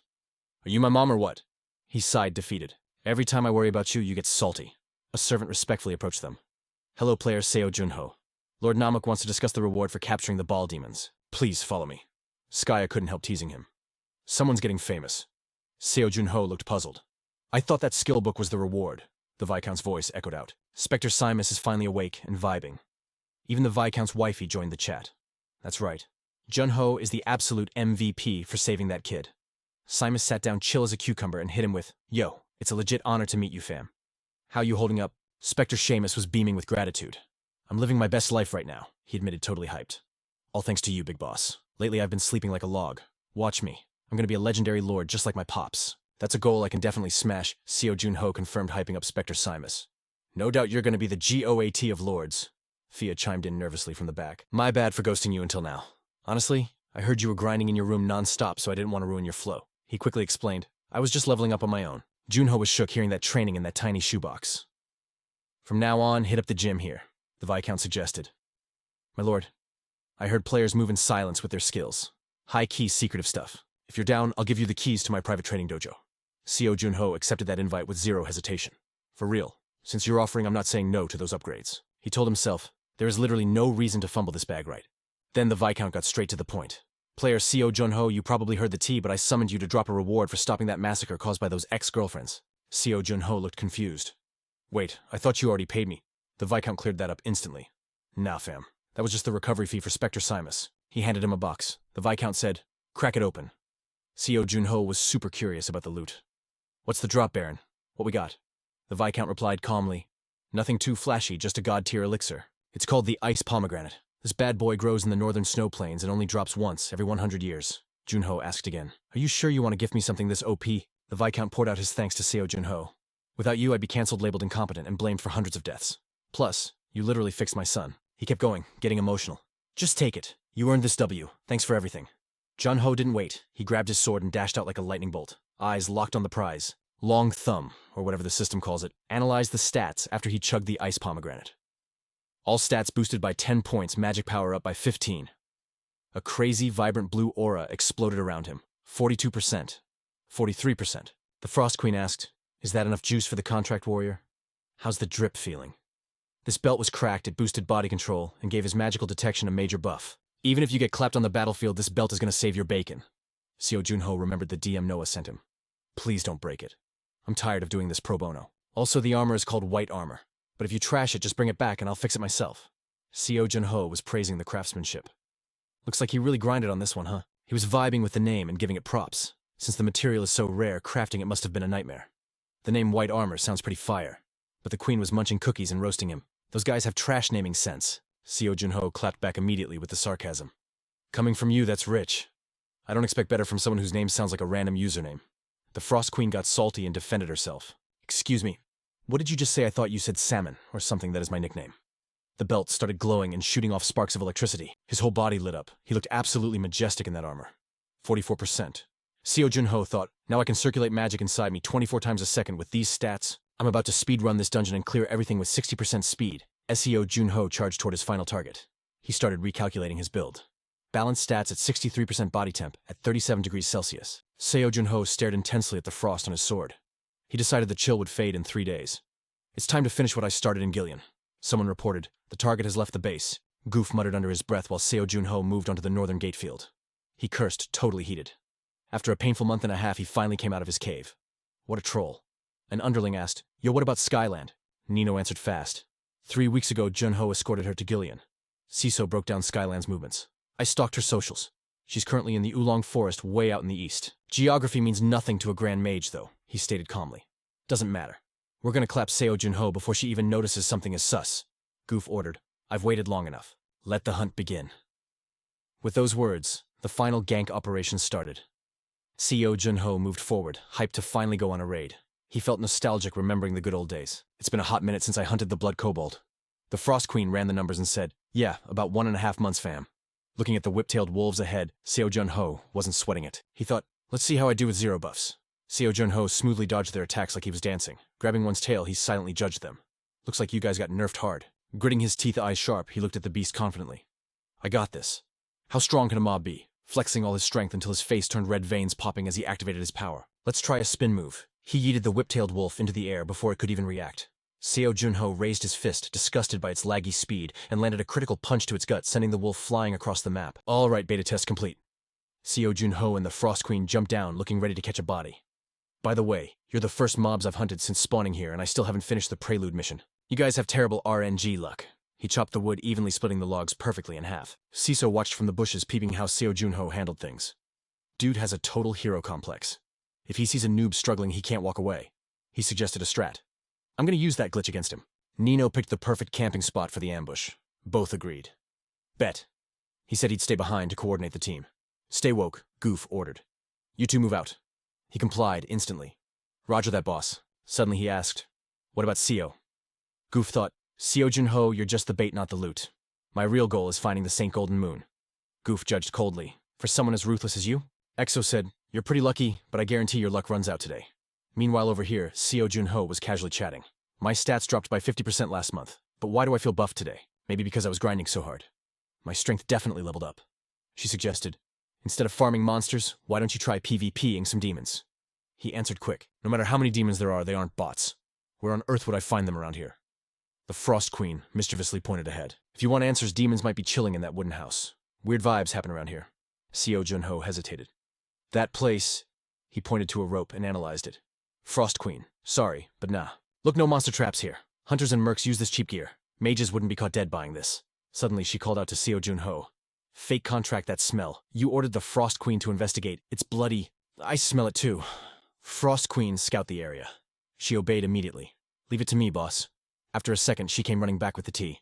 Fake contract. No monsters at all. Oh my god, there's another player here. Seo Junho placed his hand on the wound and used a skill. Recalling the confession, she muttered anxiously, I really hope that woman wasn't capping. A voice rang out from behind. Hey! That guy suddenly shouted accusations. You did this right? Not gonna answer me? He angrily questioned. Tell me, what did you do to him? Junho countered. Why ask me? Seo Junho's expression went dark mode as he dropped the truth bomb. You were the one who deleted him. The man gasped, acting Seuss, but got taken down instantly. How do you know? You even set traps for me. Seo Junho calmly wrecked him. He observed carefully and concluded, then you're definitely not solo queuing here. 1, 2, 3 people. Come out. WF started whipping up a chaotic battle zone nearby. But Seo Junho just stood there cool as a cucumber. He decided the desert would be the perfect stage for this beatdown. Junho suddenly clocked them. These dudes were the villain's main goons. I saw his power in those memories, he thought. Nino let out a massive sigh. Bruh, why the desert serious? The two froze, shook that Junho was already onto them. The tension, absolute cringeworthy thickness. They started beefing immediately. Yo, hurry it up, I got dibs on this one. No way I'm missing out. Seo Junho's eyes blazed with straight-up fire. The Earth's strongest hunter let out a savage sneer. Siso tried to talk smack, but you could tell he was low-key sweating bullets. Both goons rushed him at once, but Junho sidestepped like it was nothing. Not bad. The impatient dude thought gassing himself up. Our moves are way too fast for normal eyes to track. Nobody cares about your dodge stats if you're dead. But Junho just looked bored. Y'all know I can see you right. Suddenly the vibe changed. Siso realized they messed up. Didn't expect this random guy to be a raid boss. They threw hands to end it, but Junho raised his guard instantly. Wow, you guys are actually quick. No cap. Bomb Nino got folded like a lawn chair. The other guy went pale, trying to dip out. Nino flipped midair while Siso screamed from below. No freaking way. Things were going south fast. Junho only meant to restrain him, but hitting a target moving at the speed of sound. That's just asking for a physics disaster. The impact was absolutely massive. Siso raged out, grinding his teeth. I'm gonna delete your whole family. But Junho just hit him with the cold, hard truth. Isn't that your usual hobby? You clap people with zero remorse, but cry when it's your turn. Junho roared his fury, spiking. You're cooked loser. It's way too late for apologies. Siso snapped. You want me to say sorry for every kill? Junho's face went pitch black. Dead is dead. Trash like you deserve zero mercy. Nearby WF yelled, Yo, how long for the magnetic field? Nino, radiating bloody energy, shouted back, Like 10 minutes, dude. Gritting his teeth, he started trying to sync up. He started laughing like a maniac, totally losing his marbles. This power trip is insane. Siso got cocky, shouting, This is all because of you, you jerk. 1,000 arrows rained down on Junho instantly. But he just frowned, eyes glowing like high beams. Clad in armor, Junho danced through the air. 63% output. WF was grinding his teeth to dust. Stop dodging, coward. He screamed, Nino, you done yet or what? Siso hesitated. Not yet. Hold on. Just a little longer? But Junho was zooming with terrifying speed wrapped in jade light. He dropped the mic. You ain't dodging this one, buddy. Boom! Purple energy blasted the mountaintop, sending debris everywhere. Siso's jaw dropped as a voice echoed in his ear. Junho had already speed blitzed him into next week. With a nasty glare, Junho launched a fist right at his face. WF closed his eyes, accepting his fate. See you in hell, punk! Junho clapped back cold. Why would I go to that dump? POW, he sent the dude flying with a critical hit. WF was shook, glitching out and moving all weird. Junho frowned. 64%. I'm losing the handle on this. Frost Queen screamed. Junho, you're at 66. Suddenly Skya pulled up. Chill out, big guy, and cast a spell. Instantly the rage vibes vanished. Yo, how'd you find me? Junho asked. Skya smirked. I gave you that coin, remember? It pings me when magic hits you. Now let's make these creeps spill the tea before they expire. Then she grabbed Frost Queen. OMG, gotcha. The spirit squirmed away. Ugh, let's just talk business. The radio tower faded into the night vibes. They chilled, sipping drinks like nothing happened. Skya asked, So the Demon Guild has a spot at Go Mountain, huh? At least we found their hideout. Do we rush them or wait? Junho crunched the numbers. They operate on full moons and even months, so we got 5 days. Skya kept it real. We're nerfed right now. We need an advantage. I've been grinding levels and testing my enhancement with the Ice Golem. That's our winning ticket, Junho said seriously. If I master enhancement, I own the battlefield. Skya rubbed her chin, sighing. Used to feel chill here, now it's sketchy. Junho nodded. Wish the Demon Guild wasn't so OP. Don't sleep on them, she warned. No more rookie mistakes. Junho pitched an idea. You should go scout them out. I gotta train. Skya shut that down fast. Nah, fam. I'm swamped. Come on, help a brother out, he pleaded. I need stats on their strength. This might be our only shot, Junho added. If we run in blind and get stomped, it's game over. Then she dropped a big brain play. Why don't we just use disguises? Junho looked doubtful. Cosplay really, Skya grinned. Yeah, they won't even know it's you. I'll whip up a potion. You just gotta sell the act. She laid out the master plan. The key is figuring out their power levels before we strike. I'll keep watch. If you want to brawl, just signal me. Frost Queen nodded. Go hunt some mobs with your enhancement. It works. Bet. Thanks, guys, Junho said. Good luck, Skya replied. Junho groaned while trekking. Why do I gotta go to the boonies to hunt? Frost Queen explained. We gotta stay on the down low, dummy. Don't worry, he whispered. 0 players around here. Suddenly she asked, Is that Pa Kung dude actually strong? Junho shrugged. No clue. Never fought the guy. Frost Queen pointed out a bear.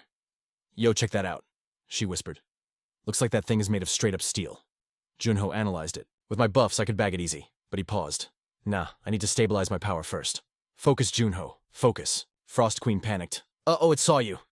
He ran the numbers in his head.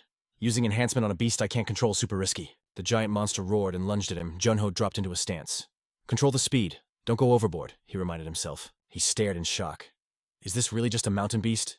Thing's a walking tank. How would normal humans even survive this? The monster's eyes glowed demon red. Bam!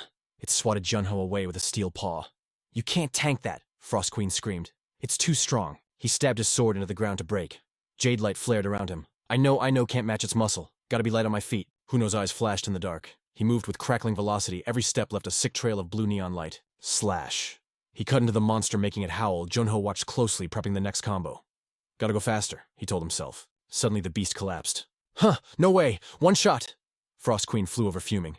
You still can't control your strength, you idiot! My guy is trying to throw hands, but the Frost Queen is like, nah fam, you ain't ready for that PvP life yet. CO Junho is stressing, asking, yo, then what's the play here? I gotta go grind XP right now. We're on a timer. She hits him with the strat. Chill. Just spam your buff repeatedly, but keep the flashy skills on cooldown while you hunt. Junho pauses. Wait, that's actually big brain energy. She flexes. It's boomer tech old school style, but it works every time. He groans, knowing the grind is gonna be real. Under the moonlight, Junho locks in. The monster roars like a Karen, but he stays icy.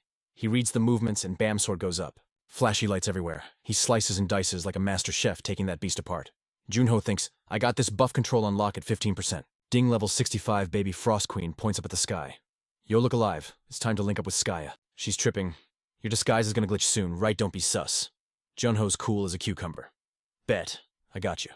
But inside, he's sweating only 7 hours till the freezer curse kicks in. Nervous energy spiking. Is the anti-freeze patch ready? Skaya keeps it 100. Once you pop this, you gotta move like a ninja. Precise steps only. Your buff control is gonna be laggy. He grabs the purple juice. Knew you'd roast me. Is this the goods? But there's a catch, obviously. Yeah. But it's a speedrun brew, 6 hours max. Skaya tosses him a demon face badge. Junho's curious. Yo, what's the drop? What's this for? It's a magical walkie-talkie scream for help, and the squad pulls up. Junho vibes with it. Sick loot. We rolling out or what? Frost Queen hits him with the doubt. But can you actually act, though? Junho's confused. Bro, what I downloaded that dead guy's memories. I'm literally him. He chugs the potion with confidence. Nobody's catching me lacking. I'm unrecognizable. She smirks. I got the popcorn ready. Then oops, jinxed it. Dang, spoken too soon. A voice booms. The audacity of this man. Suddenly the haters surround him, throwing shade. You survived while the twins got clapped. Totally sus. Thought you were trash, but you're still kicking him. Junho quickly buffers. How does my character respond to this toxicity? Junho goes full rage mode. Say Exner's name again and I'll fold you like a lawn chair. The mob just laughs. Simping for a dead boss. That's loyal, I guess. Respect the hustle, faithful doggy. But your master is deleted. Suddenly, a voice from the heavens. Is the whole lobby here? Wang makes his grand entrance. Name's Wang. Honor badge crew. Junho peeps him. Yup, that's the guy. Wang skips the tutorial. Listen up, noobs. You're here to carry me through this dungeon. I picked you because of your stats. Then he drops the bomb. You guys are just NPCs to me. Disobey, you get deleted. Capiche? The crowd simps hard. Yes, king. Wang's superhero lands from the balcony. Let's bounce. Junho is internally screaming, though. Only 2.5 hours of buff time left. If the ice curse hits, it's game over. He thinks. Maybe I can cheese it with Shadow Guard. But he needs to see Wang's power level first. Everyone's hyping up the massive gate. It's a one-way ticket, clear the dungeon or stay trapped. Wang points like a commander. Charge. The gate opens, but Junho's like, hold up, something's off. Jay starts screaming, yo, glitch in the Matrix. Where'd the squad go? Even Wang looks lost. Is this a texture bug? I curse under my breath. Stupid RNG gate. Is this a trap? Jay, did you misclick? Junho steps in with the lore drop. Chill, it's a random teleport mechanic. Standard dungeon stuff. Frost Queen whispers, you good kid. Junho flashes a wicked grin. Easy work. Look around, it's a maze gate. We got a brawl in this labyrinth. But joke's on them, the shadows are my playground. Green hair looks confused. Wait, it's a puzzle map. Junho plays dumb. Since we got split, we should find the carry Wang. She hesitates but snaps, duh. We stick to the whale or we die. Wang is our meat shield. Jay nods. Facts. Let's roll. But Junho stays woke. Can't get too comfy though. Gear check. Junho watches them like a hawk. Perfect chance to scope out Wang's secrets and verify that memory data. But first map intel is needed. Green hair tries to block him. Yo, psycho, where you going? Jay joins in. Ask the party leader first, bro. The trio moves out. Junho scans the textures, high walls, trap vibes, basic maze layout. Jay won't shut up. Map's huge, huh? 0 mobs so far. Why's our guy so quiet? Junho hits him with the emo line. You wouldn't get it. Green hair gets salty. What is his deal? I always hated that guy. She's fuming. I'm only following because I have to. Junho ignores the haters, focused on the grind. No mobs in a maze, suspicious. Frost Queen asks, what's the play? He whispers, stealth mode engaged, low profile. Green hair rolls her eyes. Who's he talking to? Just go tank for us. Junho frowns. His buff is ticking down. Gotta speedrun this. Suddenly Jay freaks out. What now, loser? Green hair mocks him. Trying to act tough like your dead boss. Jay pulls his spear, shaking. Daddy Exner ain't here to save you, Junho barks. Check your 6. She panics and whips around. What is that? A giant mantis jump scare? Jay freezes like a noob and gets slashed. Boom, instant KO. Moss hair starts shaking like a leaf. Junho is low-key impressed. There it is. The apex predator of the maze, using the walls for camo. Jay got deleted instantly. Moss hair is talking trash, but fear has her paralyzed. I ain't trying to 1v1 that thing yet. How do you fight a wall? Then it clicks for her. You traitor, did you spawn this? I'm triggered. This is a setup. While she's ranting, the mantis strikes from the shadows. Chomp. Junho watches calmly. Calculated. The mantis phases through walls like it's hacking. This is clutch. I can farm info while the mobs do the dirty work. But there's never just one. Gotta blast, Junho thinks, before the smell of blood brings the whole server down on us. Yo, check this out. That confession skill just triggered a core memory. It reminds him of Bango's tank, the protective wizard. She's rocking that causality ability, basically lets her download the dirt on anyone she focuses on. Real talk, she probably tagged every single person before we even stepped foot in this dungeon, extracting their info like a hacker. But the real MVP move Wang's clairvoyance. That A-rank cheat code exposes enemy weak spots instantly for the kill. Frost Queen was sweating bullets though. This ain't gonna be a walk in the park. Contract fake. What's the play here? But Junho dude was dripping with confidence. That's exactly why I'm built different from these scrubs in this hardcore dungeon. I'm just balancing the server a little bit, you know. Meanwhile, Hong was throwing hands with a mantis, acting all high and mighty. Wow, you're absolutely crushing it. Kwang, Hong unleashed a bloodburst strike, deleting another mantis instantly. But Bango shouted, Yo Wang, the mob density is spiking. These things are level 90 plus. Hyon nodded grimly. Are we getting spawn camped? Bango did the math. 23 targets, plus the 6 we just wiped. That's way too many. The spawn rate is totally bugged. We can't afford to lose any more squad members to monsters like that. The vibes were definitely off. There's a rat in the crew, I swear. Someone else is screaming for help like a total noob. Junho sighed, completely done with babysitting these guys. Time to go big or go home. He summoned the Dark Guardian. With a single swing of his sword, he cleared the trash mobs without even breaking a sweat. Suddenly, Junho paused. Wait, I thought transformation skills were nerfed here. Guess not, even Frost Queen was shook. That freezing debuff takes an hour to clear. We ain't got time to lag. Let's rip their memories first. Someone was eavesdropping in the shadows. Junho smirked at the queen. Chill out, your highness. He casually blocked a sneak attack like it was nothing. Junho's eyes went cold as ice. The longer I survive, the more dirty secrets I see. The enemy was shook. Even Wang's hacks couldn't spot this guy's power. Murderous intent spiked in the guy's eyes. Junho's brain was running at 1,000 miles per hour. This dude is with Hong. They know the jig is up. He popped the confession skill without hesitation. Bango yelled, You're right, this whole situation is sketchy. Hey H, find the survivors. We gotta stack up before the boss fight. H nodded. Bet. I'll use my drawing skill to ping their location. Bango pointed.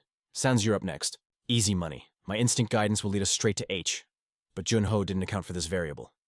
What? Suddenly H started glowing like a loot drop. Junho could only watch. Sightsee instinct guidance. Hell no. I got sloppy. Before he could blink, the enemy flashed right in front of him. Surprise, Shardy. He grinned like a demon. That rat who sold us out looks pretty familiar, huh? Don't you think so? The traitor Hong smirked like he just won the lottery. What a twist. This pest is actually someone important. Yo, Mr. Big Shot. Totally didn't see that coming. Frost Queen panicked. False contract, bad timing. You're still nerfed by the ice curse, don't engage. How long on the cooldown? Junho stayed icy. About 50 minutes. Sans asked. Wait, why is that waft guy beefing with us? What's his deal? Junho knew he'd leveled up since the Calcine raid, but his stats were still glitchy from the curse. Fighting now. That's a total suicide mission. Gotta rely on the ice powers to camp for a bit. Hey buddy, quick question. You're working for Nazad Hollow, right? Even though this raid is going way better than the last one. Why'd you PK the others? Junho stared him down. Not talking fine. Hong didn't wait. He lunged. Guess we'll beat the answer out of you. Junho was almost caught lacking eyes wide. He barely processed the charge.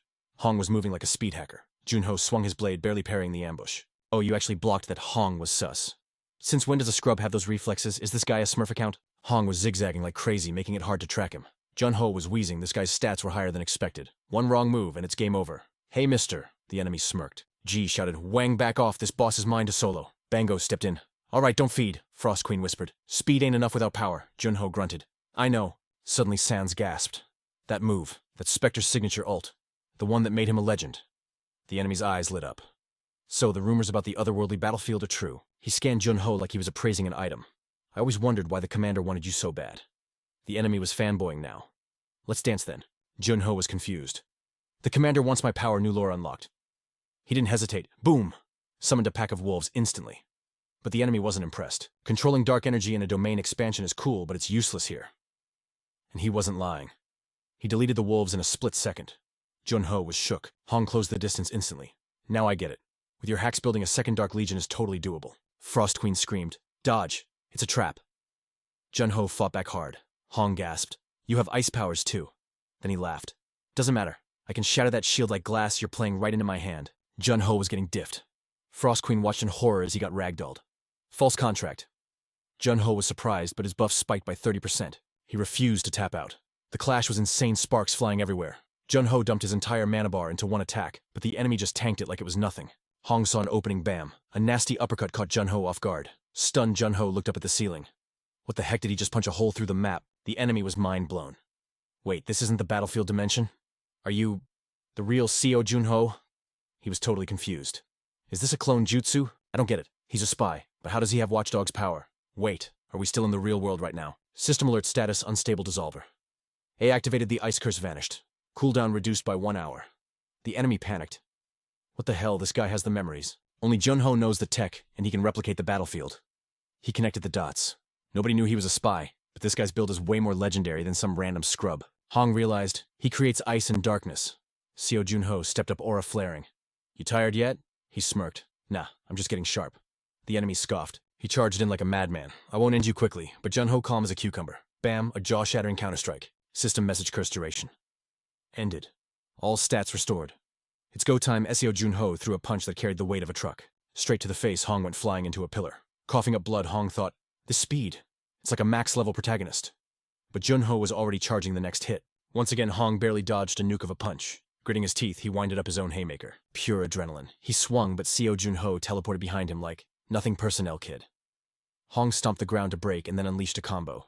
They stood toe-to-toe, trading blows. Seo Jun-Ho ate a jab to the cheek, but Hong He took a critical hit straight to the mug. They bounced back, creating distance. Bango shouted, Yo, mister, you good? Hong smirked, throwing shade. Yo, you good? But then he snapped, barking orders. Quit stalling and clap that dungeon boss. She stood there, totally shook like, excuse me, what is that supposed to mean? Hong straight up ghosted her and bolted ahead. Meanwhile, Seo Jun-Ho was locking in, popping a 15% buff to his stats. Boom. In a heartbeat, he launched himself forward like a rocket. At the same time, Hong charged in with a psycho grin, looking way scarier than the actual dungeon master. His eyes were bleeding red as he screamed, Come get some Seo! Bam, Jun-Ho, and Hong smashed into each other head-on. The impact was nuts. Shockwaves blasted everywhere. Seo Jun-Ho had to grit his teeth just to tank the force. They traded like 50 blows in a split second, moving faster than the eye could see. Hong couldn't believe his eyes. Seo Jun-Ho was swinging his sword like a wild man, yet somehow predicting every single move Hong made. But then smack, Hong finally landed a cheap shot through Jun-Ho's guard. Watching Jun-Ho move like water, Hong started low-key panicking. I can't keep up with this monster.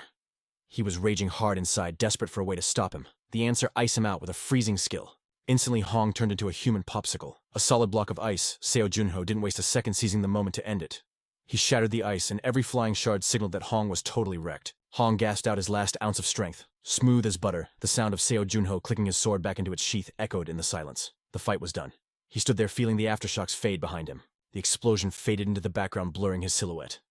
Somewhere else, a voice cut through the flickering flames. Boss or not a monster is just a monster to me. The voice chilled in the sea of fire. Yo, when is Mr. Kwang Hyong gonna show up? Sun watched intently as the boss got absolutely deleted. He sent us in first, remember? Bono suddenly cut in. Comms are dead, bro. That's why we went in ahead. He's throwing hands outside right now. But no way Mr. Kwang Hyong takes an L against that guy. Probably just can't reply. She spun around to Sun, her breath turning to steam in the cold air. Yo, what is this insane freezing magic? Is there another cryomancer here? Suddenly snap. Her fingers started freezing up instantly. Seo Jun-Ho strolled past the frozen statue like a boss. He glanced at her savage mode on. That skill is super annoying. Trust me, I've been frozen like that before. You immediately hated it, right? I told you this skill is clutch, didn't I? Seo Jun-Ho shrugged, barely agreeing. It's handy, sure, but I don't vibe with it. It freezes way more than just your body, fam. It numbs your brain and tanks your mental stats. Super dangerous if you mess up. She gave him the silent treatment. Whatever. Thanks to you, the Mantis King is on ice too. Hearing that, Seo Jun-Ho kept it cool. Yeah, just one more tap to finish it. With zero sweat, he triggered his Dark Guardian skill to wrap things up. Watching it all go down, he casually asked, You know what used to hype me up most when clearing a gate? Before Frost Queen could guess, clink-around object dropped. The loot baby, the Mantis Queen's demon core. Frost Queen squinted at the shiny item in his hand. What is that thing? Seo Jun-Ho grinned wide. It's the jackpot, the demon core, specifically the Mantis Queen's demon core. Doesn't she drop a magic seal every time she gets clapped? Then she panicked. Wait, do I have one too? Where is it on my body? She started checking herself, totally freaking out. She grabbed her stomach, looking sick. I feel weird. Seo Jun-Ho laughed it off, calm as ever. Chill out. There's like a 95% chance magic seals drop from bosses. You're fine. Frost Queen wasn't letting it slide. But I don't remember that in our pact. Seo Junho raised an eyebrow. A pact with who exactly? She mumbled uncertain to the floor manager. Then she froze. Wait, what is this memory? Is this even mine? I'm tripping out right now. Suddenly a flashback hit her. She remembered her time as the Frost Queen, her kingdom falling tears streaming down her face like ice shards. I knew an entity called the floor manager. Seo Junho was totally lost. So, the floor manager, what are you even talking about? Inside her head, her long hair blew in a cold wind as a shadowy figure appeared. That thing was definitely not human. The image was stuck in her brain. She said she'd give me a redo. But then blank. Nothing. Seo Junho nudged her gently. You got a face or any details? Frost Queen thought hard. Maybe I need to snack on some spirit stones to remember. Seo Junho went into dad mode. Don't push it. If you remember anything else, just spill the tea. Bet got it, she agreed quickly. Actually, Seo Junho had a hunch. Since his soul rank leveled up recently, maybe that's what was unlocking her lost memories. If leveling up brings back her memories, he decided he'd have to feed her way more spirit stones later. Frost Queen hugged the chair for dear life. No, not spirit stones. How can I eat rocks? I ain't a gravel muncher. Okay. After a while, they moved on.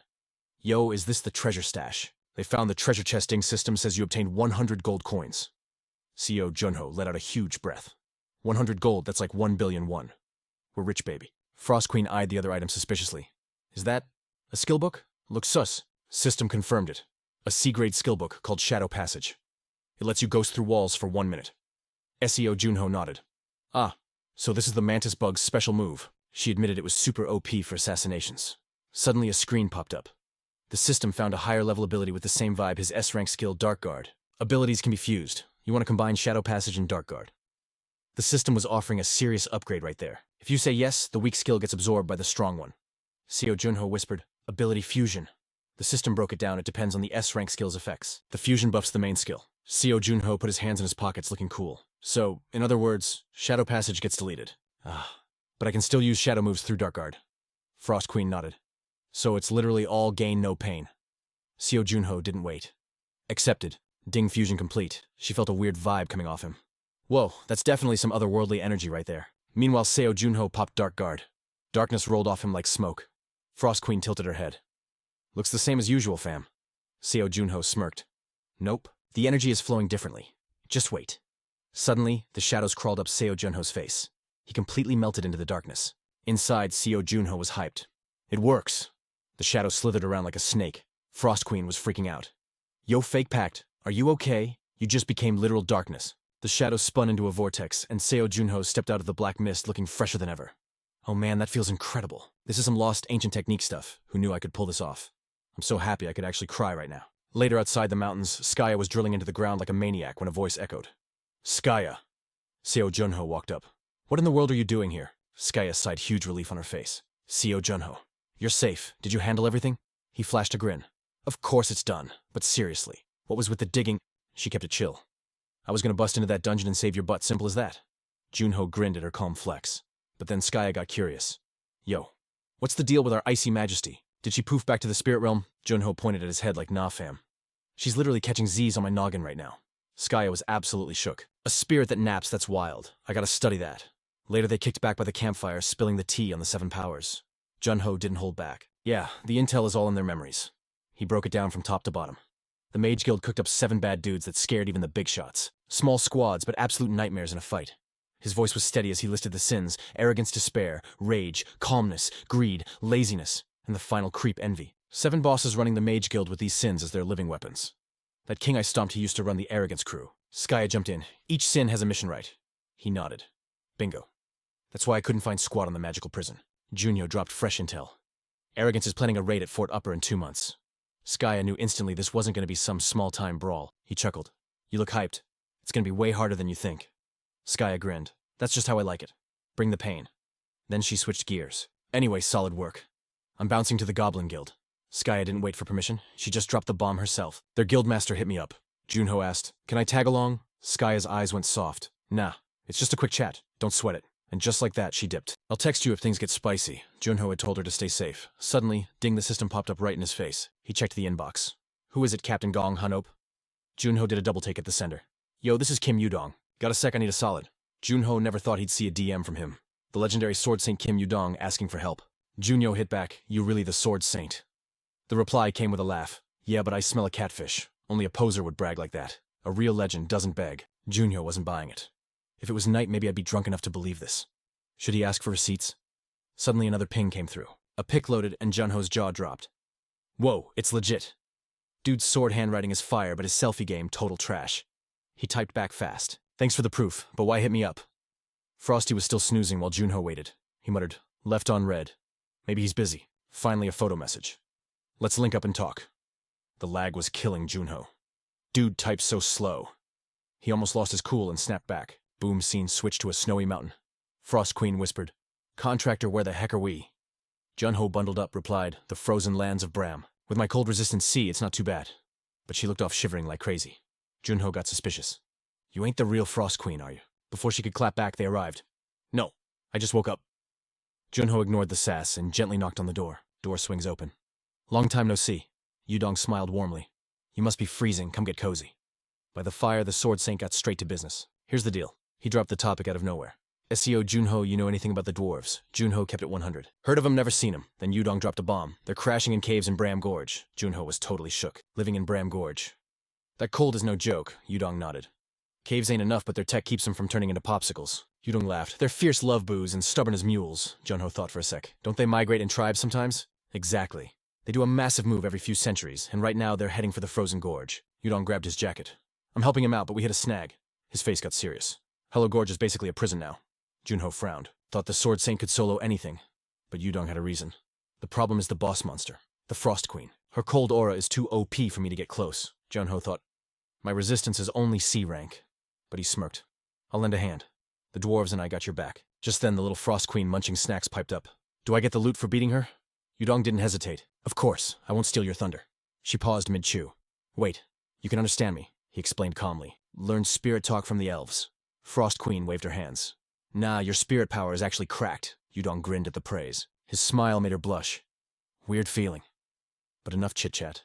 They wrapped it up and hit the road. "Sorry if I was rude." Yudong led the way, glancing back. "Is this speed cool? Don't want to leave you in the dust." Junho replied instantly. "No sweat. You can full send it." Yudong blinked surprised. "Faster. You really always blow my mind, kid." "All right, buckle up, zoom." He took off. "We'll be there in a day." Junho grinned. This was going to be some sick training. He boosted his legs by 25% just to keep up. Meanwhile, somewhere else. Crash. Someone stomped a boulder into dust. "Ha, ain't this fun?" Totally vaporized. A dude named Han spoke from the shadows. The demon stomped again. "Any survivors?" "Clean sweep. Can't sense a soul." Han pitched an idea. "Maybe a high-level player is lurking." The demon scoffed. "Yeah, right. We're always ready for that." But Han pushed back. "Maybe we missed a top-tier trader like Kim Yudong or Bring Jang."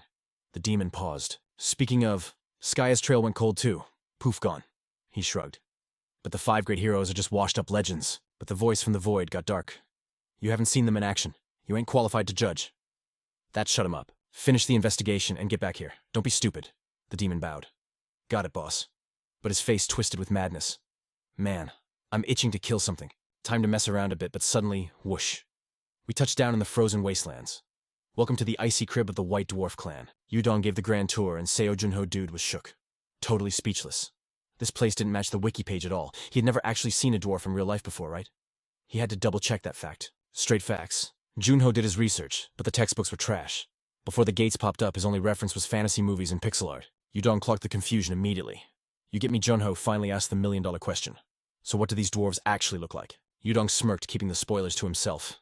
He just pointed toward the town square. Suddenly, a bunch of little kids popped up in front of Junho. But where were the adults? Junho wanted to catch good vibes, so he whipped out a lollipop. "Yo, I am Seo Junho." The kid stared deep into his soul and yelled, "Kim." Talk about an awkward silence. "Who is this clown?" Another dwarf cracked up laughing. "I think he is cute, though." Junho was totally lost in the sauce, having zero clue what was happening. Say what the dude just grinned like a troll.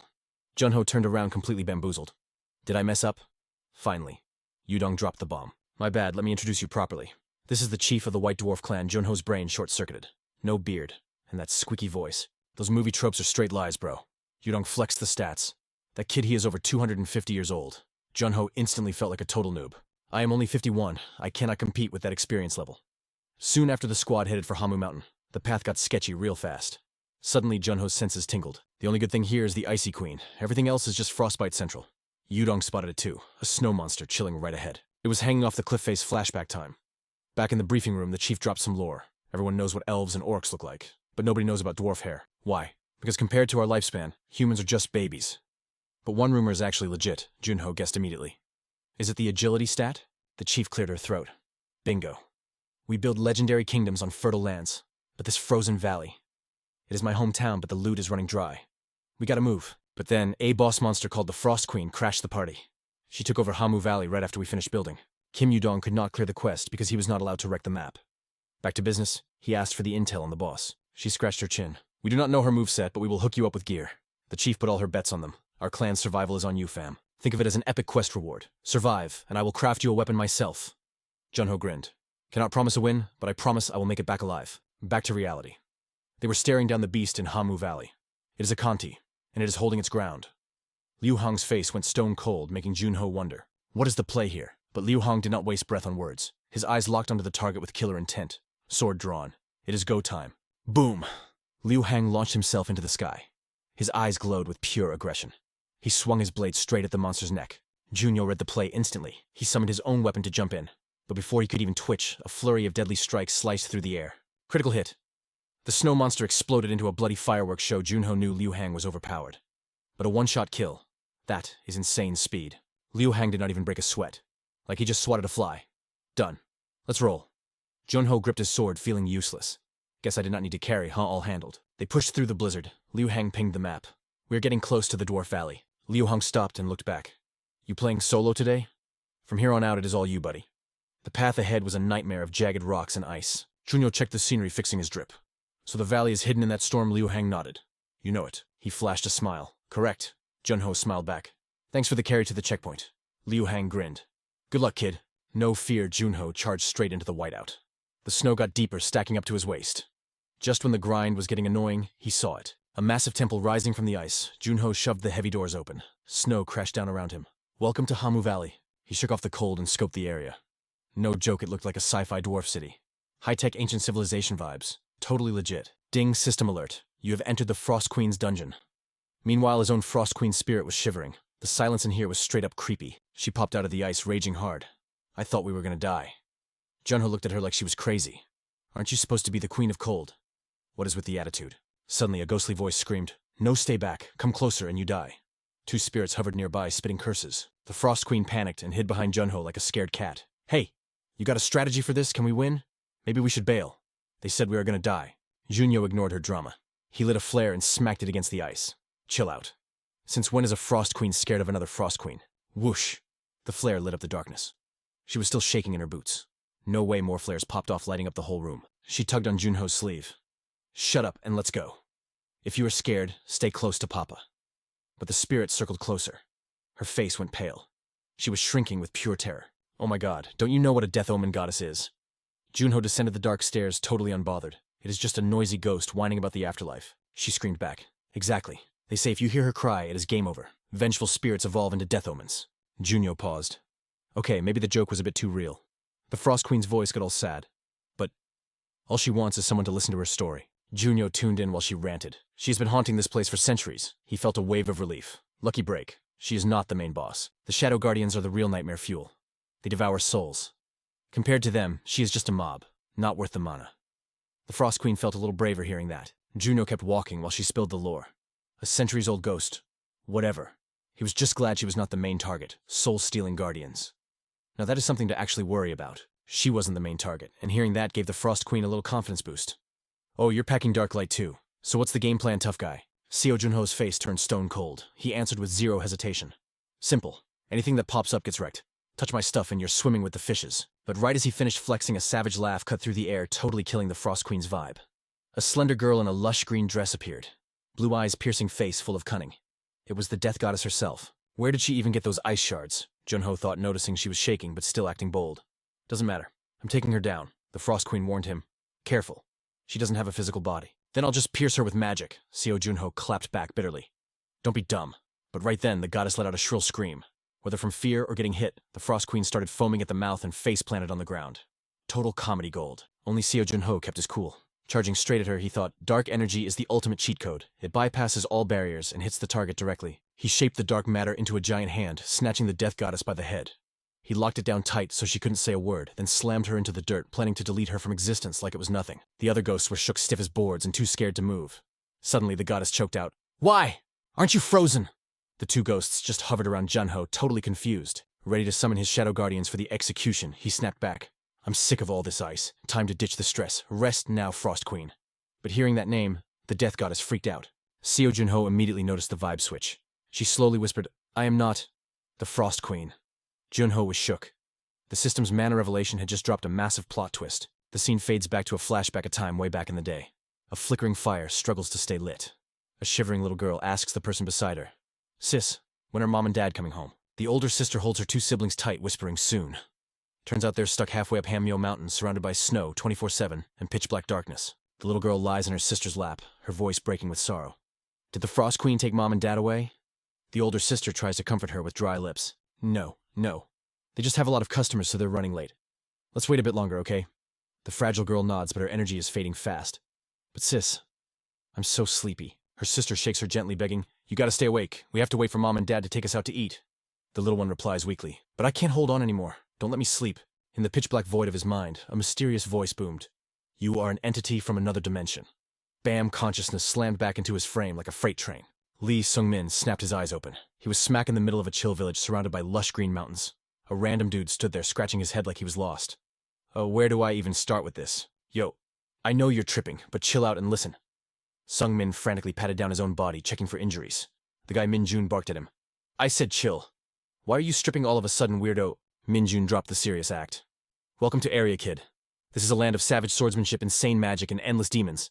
Out here, it's fight or die. Everyone throws hands to survive. It is a realm of pure ambition, constantly snatching otherworldly beings from every dimension."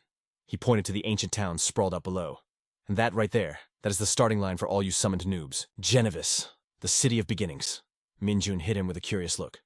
"So you ever learn martial arts or magic back home?" Sung-min shook his head, looking totally clueless. "Never. What even is that?" Inside the guide sneered. "So, a no-class holder. Just a label, nothing special." Min-jun's vibe turned icy.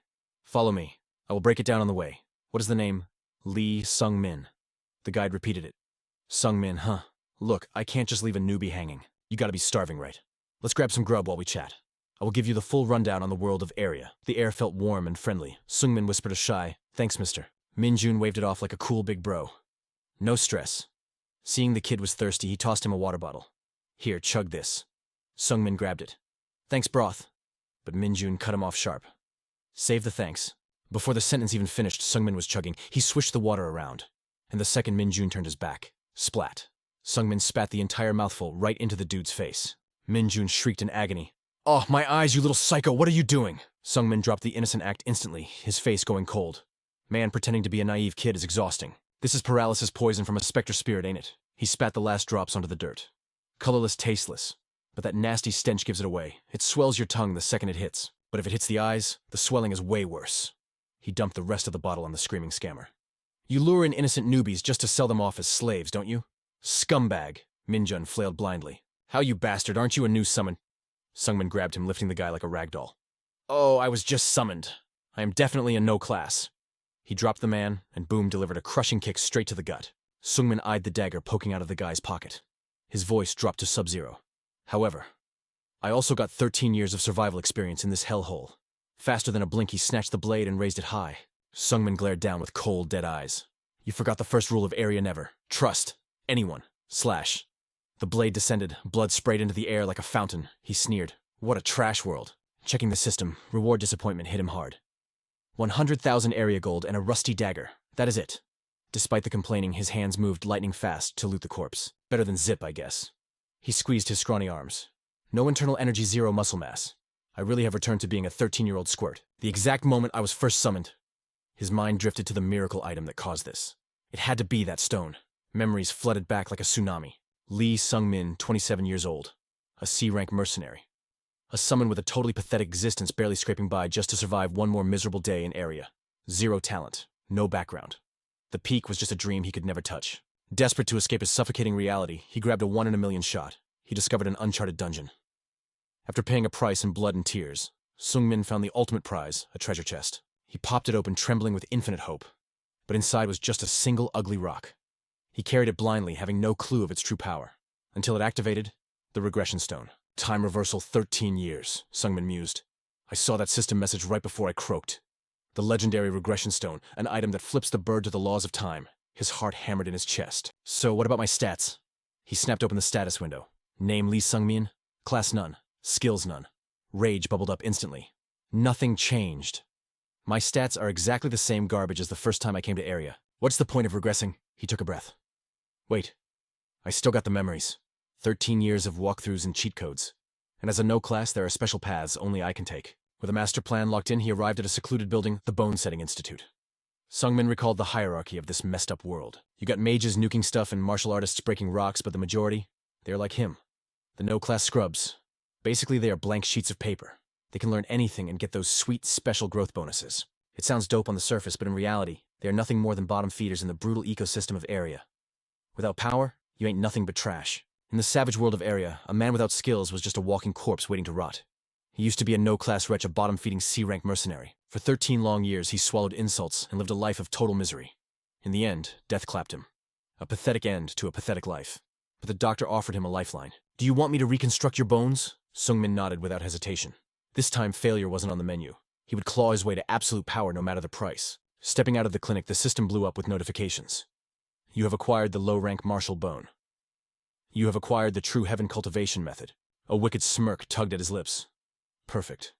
He had already snatched 2 of the 3 fateful opportunities available in Geneva's to rewrite his wretched destiny. The martial bone was the foundation, a skeletal structure built to absorb martial arts like a sponge, he remembered clearly. An acupuncturist named Heoju could create an artificial martial bone. It was a procedure of agonizing pain, yet it cost him 0 gold. The doc did it for the clout. This was his first golden ticket. But the requirements were strict. You had to be a no-class with absolutely 0 skills. In his past life, he foolishly learned some trash skill before finding this place, locking himself out of destiny forever. But in this second life, he played his cards perfectly. The low-rank martial bone was the ultimate cheat code for his growth. With this, his leveling speed would smoke any normal human. Lee Sungmin checked out his new physique.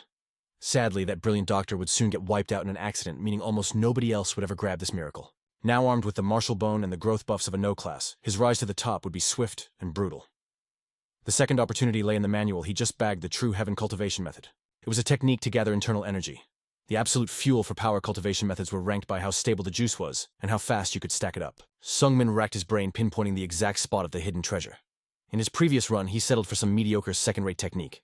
But he knew a secret. A legendary first-rate manual was gathering dust in an old library in Geneva's. The clueless owner had no idea what he had, tossing it in the bargain bin for a measly 40,000 Eria. The true heaven cultivation method was his. Just one day after being summoned, he had already seized 2 of the 3 miracles he missed in his past life. The third and final prize. The grand tournament at the Great Colosseum, scheduled for exactly 1 year from now. Lee Sungmin strategized as he walked the streets. The competition standards were low, restricted exclusively to the no-class rabble. For the next year, Geneva's would be his personal dojo. He needed to hone his skills to absolute perfection. But survival ain't free. He needed at least 30,000 Eria a day just for lodging to fund his grind and sharpen his blade. There was only one way to survive this mess monster hunting. My boy froze as he rolled up to Han's shop. The old geezer looked salty as hell, eyes squinting like, "What's your deal, kid? You buying or just lurking?" Sungmin crouched down, checking the goods. Han pointed at a hunk of metal. "That shield is perfect for a newbie scrub like you. Belonged to an adventurer your size, who is totally dead now." Gee, thanks. Ignoring that cursed shield, my guy pointed straight at a beat-up coat, a spear, and some throwing knives. "Let me cop these." He put on his best, "I am just a baby face." Han was not buying it. "I am selling, but can you pay?" Sungmin grinned. "I got 60,000 Eria." Han waved him off fast. "Get lost, you broke little punk. That stash is 300 grand. Quit blocking my paying customers." But Lee did not budge. "Put it on my tab." Han's face went dark. "Leave before I kick you out the door." Lee hesitated, then pointed at his own drip. "Then surely these threads are worth some coin, right?" He was gambling on knowledge from his past life. See, this fabric was top-tier designer stuff from another dimension. Some collector out there would drop a bag for them. If Han flipped them right, 300,000 was chump change. Just when Lee thought he hooked the fish, the old man busted out laughing. Han was cracking up. "Look at you playing innocent 1 second, then looking like the world ended." The old dude leaned in close. "You are a no-class, are you not? You look so pathetic, I almost feel bad, so I will drop the price." Lee did not even blink. "If that works, then yes." Han laughed until he was crying. "You shameless little hustler." Suddenly Han waved his hand. "Fine, take it on credit, I do not want your nasty clothes anyway." Then his vibe switched, half joking, half deadly. "I just like watching rats fight against the inevitable. Even if you are a no-class scrub, try not to die like a stray dog out there. Who knows, you might make it. Just make sure you come back and pay me the 240,000 you owe. Thank you." Lee snatched that gear up with a quickness. Finally strapped, he marched toward the hunting grounds, feeling the leather. He knew what was up. In this hellhole, staying alive meant having at least one layer of armor. Even thin protection beats bare skin. He had to risk it all. This second life was starting with some insane luck. But Eria isn't a charity.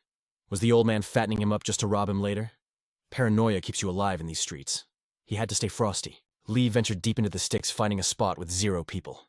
Standing in the hunting grounds, memories from 13 years ago hit him like a truck. He compared that shaking, cowardly kid of the past to the boss he was now. The game had changed. Lee laughed bitterly. Back then, he was total trash. Suddenly, Ding system sounds snapped him back to reality.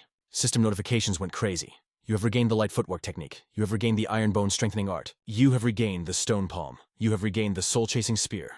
He grinded relentlessly until the blood-red sun started to set. Suddenly, footsteps came thundering through the wind. Lee locked eyes with the monster. The beast spun around shocked, but my boy was already charging spear, ready to feast. Before the thing could blink, the spear tip punched straight through its throat. The momentum dragged its body back in a nasty straight line. Lee dropped to one knee, gasping for air. Only when the monster's eyes went dull did he chill out. But then, wham, sharp pain exploded in his hand. He looked down. A massive angry burn was searing his skin. He forgot the fatal flaw. That one-hit kill technique was made for the left hand. Using it barehanded meant paying the price in flesh. He clicked his tongue. Whatever. A man without scars gets 0 respect out here. He clenched that burnt fist fire burning in his eyes. Even if this regression turns out to be useless, the journey has already started. There's no turning back. Lee finally gathered up his loot. By the time he got back to the inn, it was pitch black outside. Jack hit him with that warm smile. Welcome back, Sungmin. You made it. Lee walked up to the counter, dragging a heavy sack. Yo, Jack here is rent for today. The old man looked curious. What do you have in there? Lee slammed the bag down like a boss. Jack stared at the bag. Okay, but tell me, where did you cop a dimensional pocket like that? That thing costs at least 1.5 million. Lee kept a straight face. Some merchant felt bad for me and sold it cheap. Jack eagerly dug through the loot. For real, you got a knack for business, kid. Let us see the goods. Fairy teeth and monster fluids. The innkeeper did some quick math. With this haul, I can cover you for another 2 days. The Mages Guild would not give you half this much. He counted the loot again and nodded. It is enough. Honestly, you are actually amazing. Lee paused in his tracks. Amazing how exactly, Jack looked back. I'm thinking about a few days ago. You showed up as a jobless scrub and made a crazy offer. You asked to pay rent with monster drops. I thought you would be dead in 24 hours. Yet here we are 2 weeks later. You come back every single day with a mountain of loot. Jack could not hide the hype. You are a beast? Is this that natural-born talent? A normal jobless dude could never pull this off? Jack laughed loud. With skills like that, you will be a famous merc in no time. Then he realized the kid was dipping. Hey, Sungmin. Where are you going? I'm still talking. Lee climbed the stairs without looking back, dropping cold words. I'm going to sleep. But remembering Jack's praise, he clenched his fist until his knuckles turned white. Talent. That word did not belong to him. He was trash. After endless trauma, his last life ended miserably as a third-rate C-rank scrub. He checked his status window. Lee Sungmin, jobless trait, low-rank martial artist, skills 4-star soul-chasing spear, 2-star lightfoot. The martial arts from his past life, he didn't need to grind for them again. Since he already knew the mechanics, reclaiming those moves was a total piece of cake. But Lee Sunman was straight up salty. These were basic tier trash techniques. He did the math and realized with this weak sauce, he would never be able to flex his own legendary path. He glared at his stat sheet. 2-star stone palm. 2-star heavenly breathing bruh. That's it. He needed to cop a first-rate cultivation method like the heavenly breathing art to even stand a chance. Lee plopped down, feeling defeated. A breathing technique is just breathing right. It has a hard level cap. He closed his eyes to focus, realizing he needed to unlock some serious, overpower martial arts. The next day, someone interrupted his vibe. Sunman. Lula was looking at him all worried like. Are you planning to go into the forest again? She nagged. Why are you always grinding in the monster zone? You could get wrecked out there, Lee. But Sunman kept it icy. Listen, I am an outsider in this world. If I want to survive, I have no choice but to hunt monsters and stack that paper. Unexpectedly, Lula stepped right in his face, dropping her voice. Are you stupid? Even if you are an isekai protagonist, why not find a different job, dude? Why not work here at our inn? My dad totally digs you anyway. Lee shook his head instantly. Nah, fam. I do not know how to cook or clean. Lula just could not deal with his logic. I do not understand. Yo, working at an inn safe, but boring as hell. / Lee Sunman wasn't having it. / he just dipped without a word. I'll be back later. / He left Lula screaming her head off behind him. / As he walked, memories hit him like a truck. / Pure, unadulterated hate bubbled up inside. My whole past life, straight garbage. / I was just a tool for everyone else to use. / But nah, not this time. / A savage light flickered in his eyes. / I'm flipping the script. / I'm taking everything I ever wanted. I'll do whatever it takes to make it real. / round 2 is going to be legendary unlike the trash tier past. / Ding A bell chimed in the wind. Slash, welcome to the starting zone, fam. He looked up. Noon bell means it's summoning time. The dimension gate ripped open. Immediate attention grabber. Out steps a dude named Hoon from the vortex. Sunman sized him up instantly. Is this kid a martial artist? Looks about my age. Sunman sighed. The kid looked totally lost in the sauce. Slash, classic rookie mistake. Look that confused, and the vultures will circle you instantly. Slash, right on cue. Slash, two thugs slid up to Hoon with a water bottle. Slash, look at them trying the magic water scam on a newbie. Slash, Sunman hesitated. Do I play hero or ghost him? Slash, after a quick internal war, he turned his head.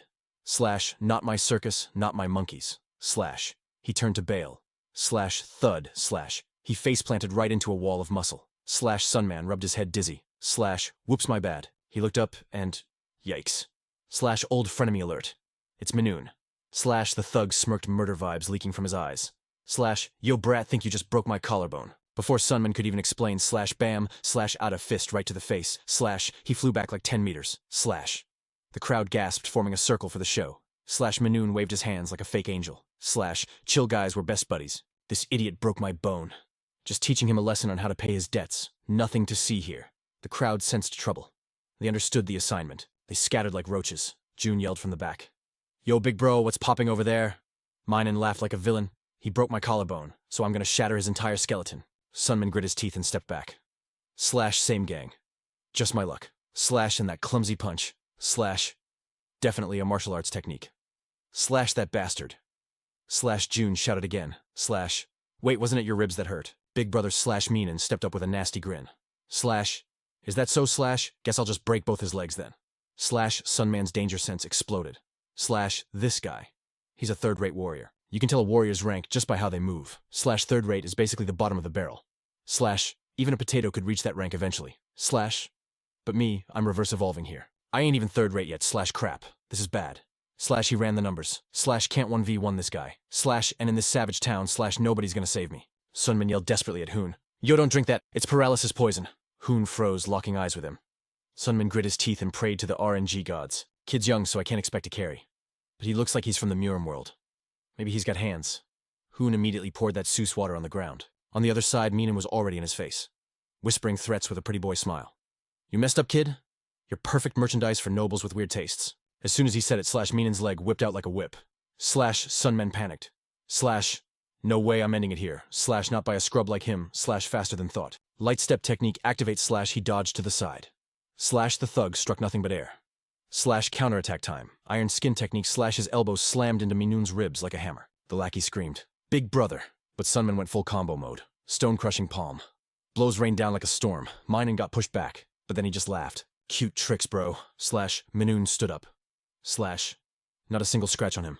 Slash, that tickled. Slash, Sunman shook. Slash, damn it, he's tanky as hell. He must have that external hardening buff. Slash, with a kid's weight, I can't do damage. Slash, my attacks are bouncing off. Slash. Suddenly Hoon waved from the back. Slash, hey, guards won't care if we make a mess. June replied. Slash, got it, speed run time. Slash, Sunman was gasping for air, totally gassed. Slash, meanwhile, Hoon watched like he was watching TV. Minen was closing in. Slash, Sunman made the call. Slash, bare hands are useless. Slash, I can't win this way. Slash, I need my spear. Slash, he reached for the weapon on his back. Slash, suddenly a voice right in his ear. Slash, Hoon was practically hugging him. What did you say earlier? Say it again. Slash. He was so close. Sunman froze. Slash, glitched out for a second. Slash, he looked between the boy and the incoming punch. Slash, huh, wait a sec. Suddenly Weijie Hoyan's hand flickered. A gentle tap. Nah, it carried the weight of a mountain. He dropped one word. Pathetic. Slap. One casual hit launched the thug into orbit. Wei Hoyan scoffed. Slash, ice-cold stare. Slash, trash like you trying to hit me. Slash, know your place. Slash, Minen crashed violently into his own goons. Lee Sunman stood there buffering. What just happened? That palm strike. It had real internal energy, that level of power, that's way beyond second or first rate. Scanning the boy's frame, Sunman analyzed frantically. Slash, he's a peak master. Slash, wait, hold up. Slash, he's the same age as me. Slash, a peak master and a summoned newbie. That's literally impossible. Slash, Weijie Hoyan spoke up, breaking the trance. Slash, yo, I don't know this map. Explain it to me. Slash, Sunman's mind raced back to the legends. The demonic cult. Slash, the edgy boys of the Murim world. Slash, worshippers of absolute power. Slash, the boss stands at the top as the heavenly demon. And that monster's kid. Slash, the young master. Slash, an otherworlder who dropped into this server. Slash the small celestial demon YJ Hoyon. Maxed out his stats since childhood. Slash earned the title Small Heaven. Slash came here and instantly became a legend. Slash same age as Sunman. Slash summoned at the exact same time. But the power gap slash it was infinite. Slash Sunman couldn't even dare to look him in the eye. Slash his eyes popped. Slash that was Weijie Hoyon. The boy smiled. Slash terrifyingly polite. Slash I am Weijie Hoyon, 13 years old. Slash Sunman felt faint. Slash realizing a raid boss was in his room. Slash he stammered, voice shaking. I'm Lee Sunman. 14. Pure terror gripped his heart. This monster's a year younger than me. Weijie Hoyon chuckled softly. Cool. So Lee, you said this server is different? Slash no demonic cult here. Slash the boy thought about it. Slash Sunman nodded like a bobblehead. Yeah, that's right. Slash clear laughter rang out like bells. Slash got it. I get it now. Slash. Then his eyes went sharp. Slash hey, back at the square. What did you yell at me? Sunman started sweating bullets. I said, don't drink the water. It's poison, I think. Weijie Hoyon laughed harder. You got some nerve, huh? How dare you speak to me like that? Sunman stiffened. R.I.P. me. He bowed so fast he nearly snapped his neck. My bad. I didn't know you were the young master. I didn't mean to disrespect Dao. Inside he was crying. Damn it all. Bowing to a 13-year-old kid pathetic. Weijie Hoyon stopped laughing. He stared at Sunman for a long second. Slash eyes gleaming with amusement. Slash. He pointed a finger. Slash. Saw you fighting earlier. Slash. Sunman flinched. Slash. Yeah. Slash. The boy's voice turned savage. Your martial arts, absolute trash. Slash. And you use them like a total noob. Slash. Where did you learn that garbage? Slash. Sunman forced a smile. Slash. But inside dead. I think I catch your drift, my lord. Slash. But before the sentence could even land, Weijie Hoyon stepped up with zero chill. Slash. I'm going to teach you martial arts. Slash. The vibe in the room instantly died, replaced by a heavy, suffocating silence. Lee Sungman froze, solid his throat, feeling tighter than a drum. Slash Weijie Hoyon kept talking, sounding 100% confident. Slash. If I coach you myself, it doesn't matter how trash your skills are. Slash. You will level up. Lee Sungman finally snapped back to reality. Slash. His voice was shaking like a leaf in a storm. Slash. You're gonna teach me? Slash Weijie Hoyon pointed a finger right at him. Slash. Bingo. But I've got one requirement. Slash a condition, if you will. Hearing that, Lee Sungmin broke out in a cold sweat. Slash. What kind of condition? Slash suddenly Weijie Hoyon flashed a bright innocent grin, dropping a bomb that nobody saw coming. Slash. Become my bestie. That single sentence sent Sungmin reeling, his brain short-circuiting from shock. Slash a memory, surfaced a young childish voice echoing from the past. Slash. Father. Slash little Hoyon had spoken with total innocence. Slash. I want to make a friend. Slash. But the man's voice had turned ice cold. A friend. Where did you pick up that kind of slang? Hoyon excitedly showed her dad a book. From this story I just read, it says if I have a buddy, I can face tank any difficulty in this world. The man replied slowly. That logic isn't wrong, assuming you're just some random NPC. Slash. Suddenly the heavenly demon roared with terrifying intensity. But you are the one who will inherit my throne and rule over the demons. Once you walk the path of the supreme ruler, you have no need for homies. If you get what I'm saying, then go grind your stats harder. The sudden yelling made little Hoyon jump out of her skin. I understand, father. Terrified, the kid turned and bolted. The heavenly demon watched his child's small figure retreat, lost in deep thought for a long time. Even though I said all that. How embarrassing. Slash. The heavenly demon let out a quiet sigh. Slash. During combat practice, most of the captured humans were useless garbage. Slash. But there were about 50 of them, and all 50 got absolutely slaughtered by a 10-year-old kid. Even though the kid was his own flesh and blood, that level of skill was straight up horrifying. Slash. The man frowned, diving deep into his thoughts. It's just a bit unfortunate. Back in the present, Weijie Hoyon looked at Sungmin with sincere puppy dog eyes. Please, be my friend. Born as the heir to the demonic cult, she was raised carrying the weight of the whole world. The heavenly demon was always strict, never chill. Slash. Sit cross-legged. Slash. Yes, young master. Slash. Brutal training sessions had been her entire life since she was barely a toddler. Because of that, Weijie Hoyon never had time to make a single pal. Lee Sungmin pointed at himself, completely dumbfounded. A friend, why me though? Weijie Hoyon asked with wide, innocent eyes. Slash. Aren't people the same age supposed to be besties? There was no logical argument against that, so the deal was sealed. Then it settled. She peered happily into his eyes. From this day on, Lee Sungmin, you're my official friend. On the surface, he forced a stiff, awkward smile. Slash. But deep inside, Lee Sungmin's soul was crumbling into dust. Slash. A 27-year-old dude forced into a friendship pact with a 13-year-old kid. Slash. This was ridiculous. Her voice cut through his internal misery like a knife. Slash. I kept my promise about the training. Slash, so I'm going to teach you the Amethyst Cloud Art. The Amethyst Cloud Art was a unique technique from an unorthodox sect famous for turning your internal energy into a sick purple color. Slash, hearing this. Sungmin's insecurity flared up. Slash, the Amethyst Cloud Art, he thought to himself. I should be learning the heavenly demon's arts, not this. Slash, but Weiji Hoyan was focused on something else entirely. Slash, yo, why are you still being so formal? She stepped closer, her face zooming into his vision. Slash, didn't we agree to speak casually like real homies? Slash. Her overwhelming aura crushed his resistance, forcing an automatic reply. Yeah.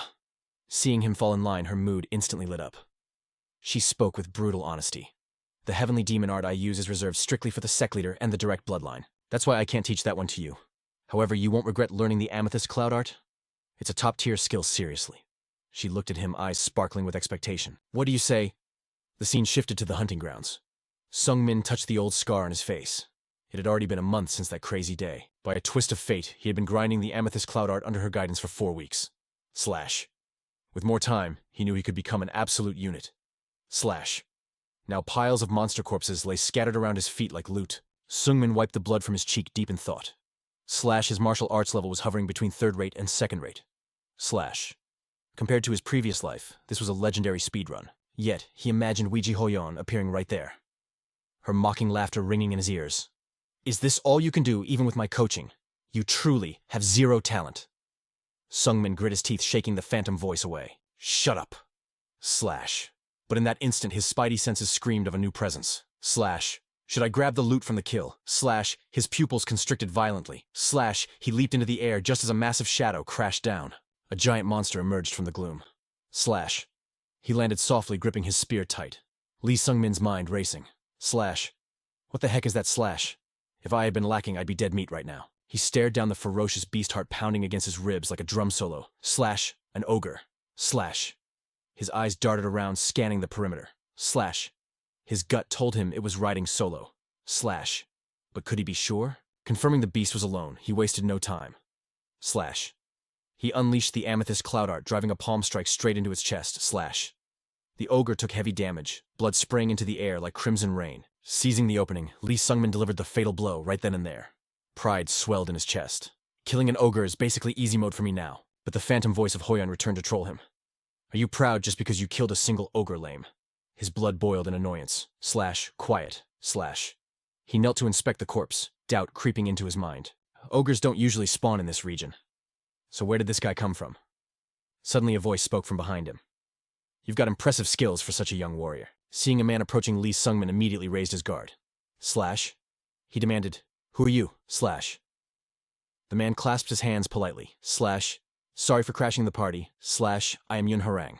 Slash. In the Central District they call me the Destroyer Orchid Sword. Sungmin noticed the sword hanging at the man's waist and kept his guard up. Slash. What do you want from me?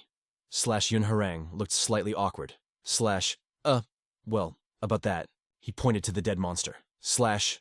I'm here because of some business with that ogre. Slash.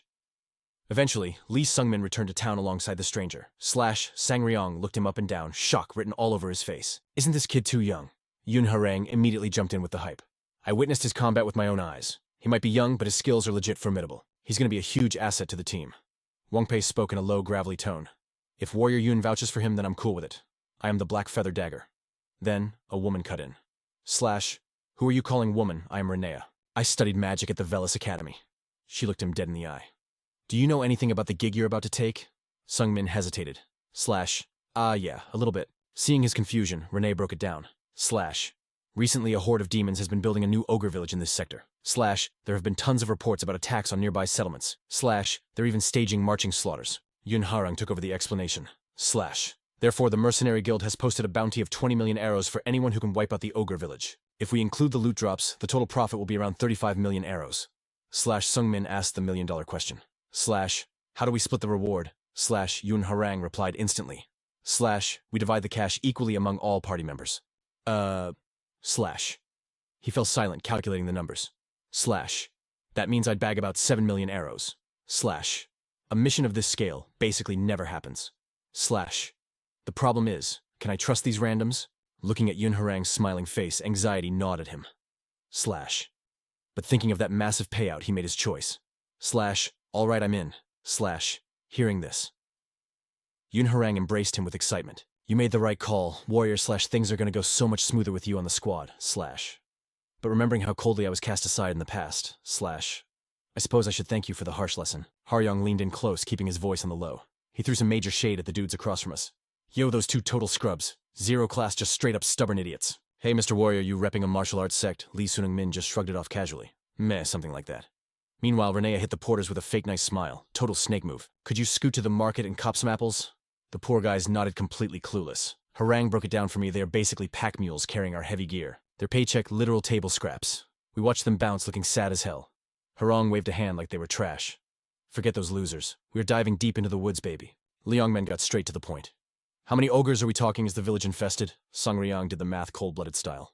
50, but we only got to body 30 of them. He smirked like he already won. Piece of cake. We can take them. Ogres are brain-dead bricks, slow and stupid. We just rush in, clap them, and secure the bag. Sungmin kept his eyes on the prize. So, what is the game plan? Haryong dropped the strat immediately. 2 squads. Me, you, and the little hero up front. The tanks Wangpi and Crania got our backs. The mission was simple: bait those ugly ogres out of their crib. Then we isolate them and smash them. Renia started charging her mana up. I'm gonna use wind magic to hide our funk. Ogres are super territorial monsters, you know. One whiff of human meat and they go full berserk mode. Sang Ryang kept sharpening his blade, looking thirsty for blood. We camp out and ambush the second they step out. Mage Girl is gonna rain down pure fire. The little hero and I will pop the fireworks to lure out the stragglers. We split the herd and chop them up piece by piece. Easy peasy, right? Lee Sunung-min ran the logic in his head. It sounded okay on paper. Traps would be safer, obviously, but with this skeleton crew, no shot. Haryong cut off his brainstorming. Yo, we are entering the danger zone. Ogre turf is right there. His voice got super serious. Split up. Stay frosty and try not to get deleted. Haryong led the squad out just like he planned. Seeing Brass wheezing like a fish out of water, Sunmen felt bad for the guy. They had been hiking for half a day. For a normie with no stats, this was straight torture. Looking at the wrecked old man, Lee Sunung-min saw his own weak past staring back at him. Yo, what is your name? He asked out of nowhere. Brass looked up, sweat stinging his eyes. Huh? You talking to me, boss? I am Brass, he choked out.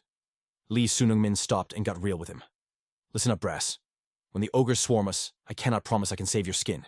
You gotta make a call right now. Dip out or keep following. He glanced at Haryong's back. That dude, he will not lift a finger to save you. He probably is not even listening. The sun was blazing down like it hated them. Brass's legs turned to jelly. I am too cooked to run. Lee Sunung-min knew the vibes. He could not bail.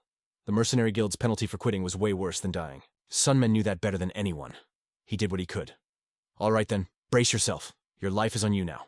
Suddenly Haryong hollered out. Yo, little hero, target acquired. He grinned, pointing ahead. Lady Luck is on our side today. We dodged every patrol. See that wooden junk in the trees? That is the nest. Time to light the fireworks and wake the beasts! Liangmen grabbed his arm fast. Hold up! He crouched, reaching for his waist. Haryong watched, getting nosy. Then his eyes popped. A spatial bag at your age. That is serious cash hanging off your belt.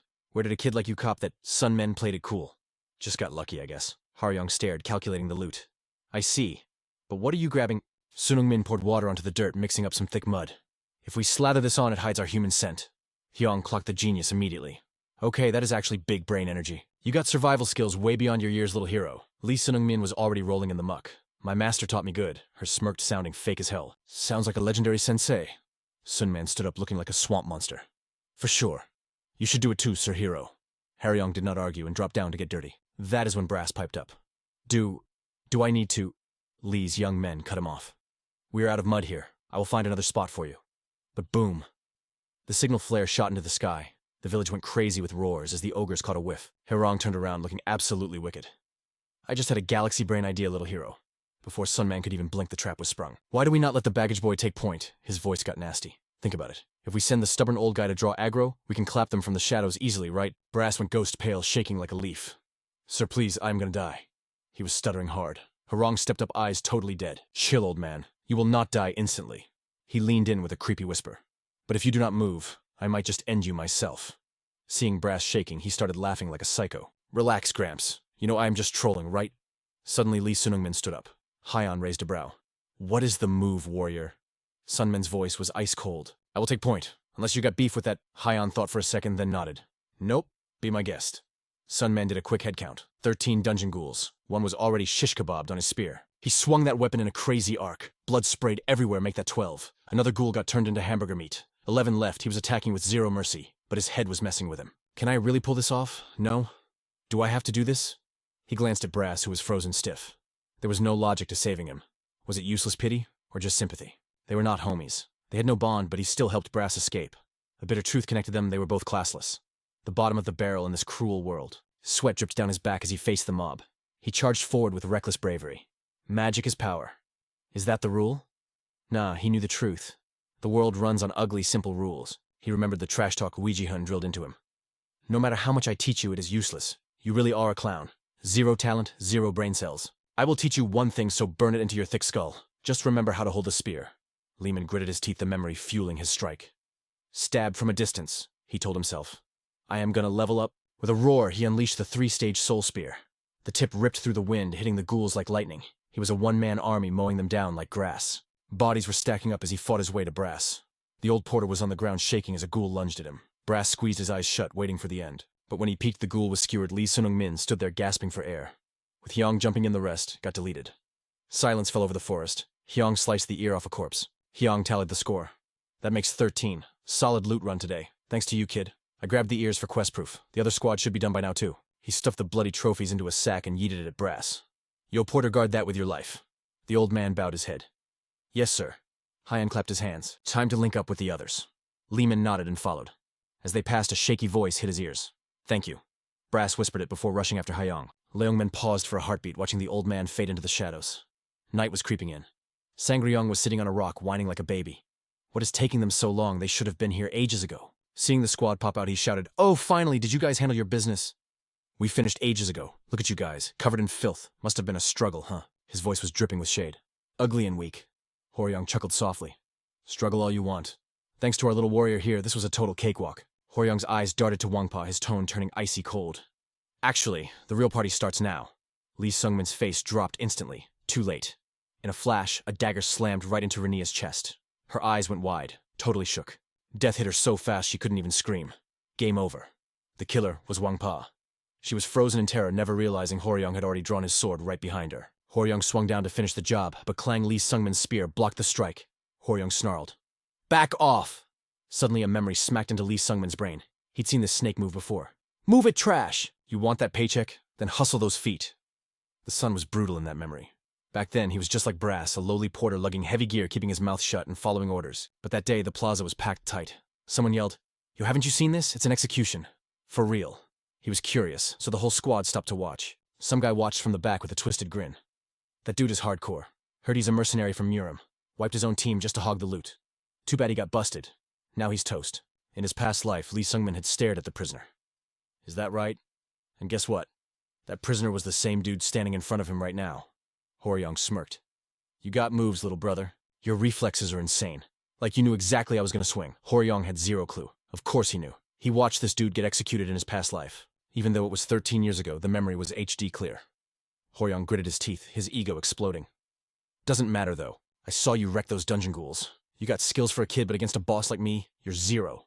With a roar, he charged blade thirsty for blood. Lee Sungmin narrowed his eyes, reading every muscle twitch. This guy was a second-rate master. Deadly for a noob, but Lee could see the winning path. Check that stance. He's winding up a diagonal slash. Perfect. I'll use my spear's reach to smash that opening. Boom! The spear tip exploded forward, blasting Horyong backward with a burst of pressure. Lee Sungmin gripped his spear tight, a cold smirk on deck. Now tell me again, who ain't skilled enough I crawled through literal hell in my past life. And in this one, I was forged by the minor heavenly demon herself. You thought I was easy prey. Horyong screamed in fury, pride totally shattered. Cheap trick. But is that all you got? What else can a brat do? The trash talk died in his throat, replaced by a spray of black blood panic mode activated as he grabbed his own neck. What the heck just happened? Lee Sungmin's smirk turned straight up evil. It's poison, you idiot. I mixed a slow toxin in the mud earlier. It won't kill you instantly since it wasn't a direct hit, but check your hands, they're shaking. You really think you can block me like that? He didn't wait for an answer. He launched himself forward. How's it feel? To lose to a... Huh. Suddenly, Lee Sungmin froze. Horyong had grabbed Brass, pressing cold steel against the porter's throat. Freeze, you little punk! One step closer, and this loser porter never sees tomorrow. The bandit sneered, mind racing. This kid seems to care about the luggage guy. That's his weakness. He's gonna hesitate. He'll try to play hero. As long as I got a hostage, I'm safe. Meanwhile, Lee Sungmin was screaming internally. Is this guy brain dead? Does he seriously think a hostage situation works on a mercenary? He took a deliberate step forward. Horyong's eyes popped out. Hey, I warned you not to move. A hurricane raged in Lee Sungmin's mind. He'd lived as a ruthless merc for decades in his past life. The only reason he helped Brass was because the guy was a reflection of his own pathetic past. He glanced at Horyong, who was losing his mind. Focus, he scolded himself. Quit overthinking and look at reality. This fight drained my stamina tank to 0. Normally I'd spear his heart before he twitched. But right now, impossible. If I try to speed blitz him, I'm the one getting countered. He glanced aside.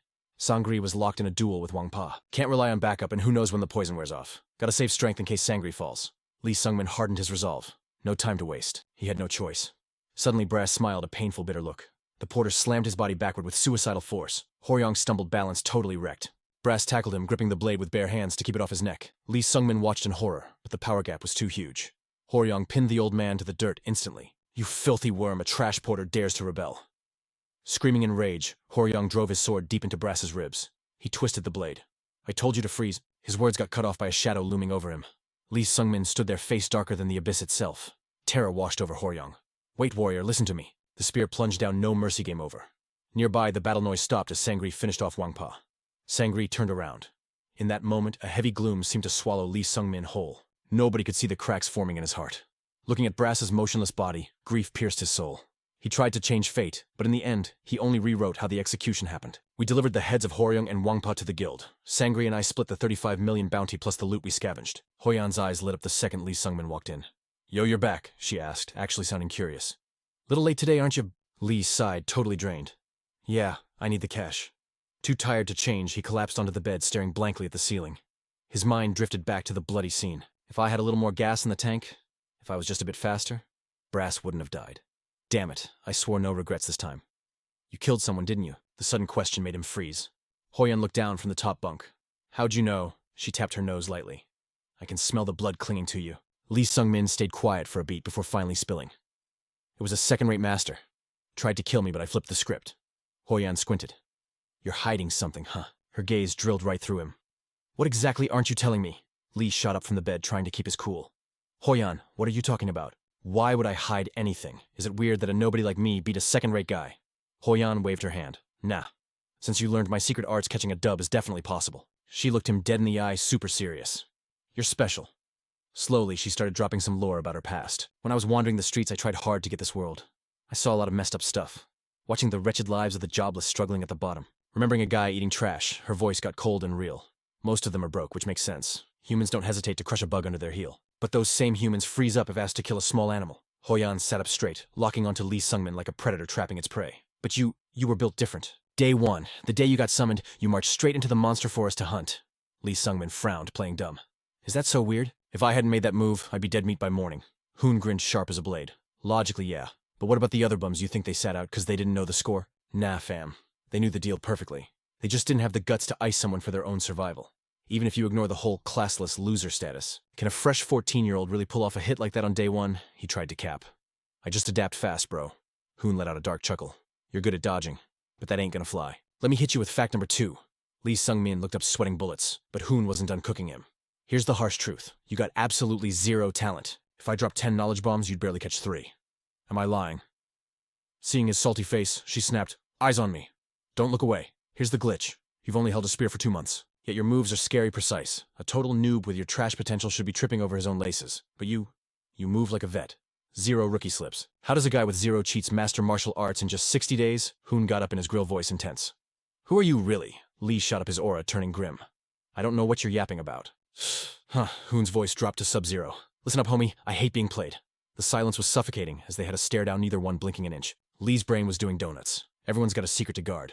This wasn't about spotting an op anymore. Is that what friendship is to you? Hoon thought for a second, then nodded, respecting the hustle. Fine. Everyone gets one get-out-of-jail-free card.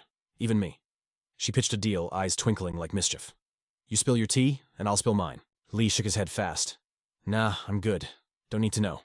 But she wasn't letting him off the hook. Dude, you're fumbling a golden bag here. How about I sweeten the deal? My secret, plus a legendary martial arts manual. Spear style or movement arts, pick your poison. Lee sighed deep. Even if you teach me, I'm too trash to use it. No internal battery, remember? Then her eyes lit up with a wild idea. Take this offer then. I'll gift you 20% of my internal energy. Lee froze, then lunged forward like, say what? Why would you do that? Hoon replied cool as a cucumber. Curiosity. You're my only friend, dude. I want to know everything Darkside included. Her eyes were 100% sincere. Ain't that reason enough? Lee stayed quiet for a minute before whispering. Just promise me one thing. Hoon asked, name it. If I drop the truth bomb, promise you won't kill me.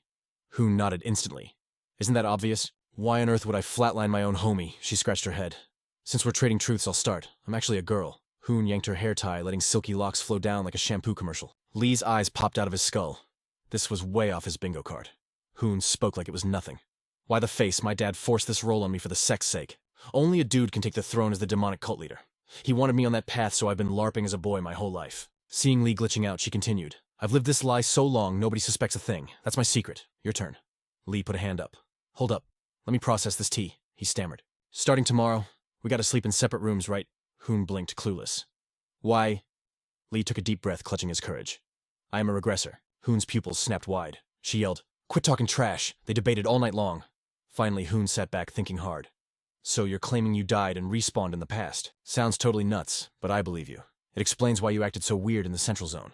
It's impossible, but in this crazy world, maybe reality is glitching. But tell me, she asked, why'd you think I'd kill you over that? Lee spoke slow.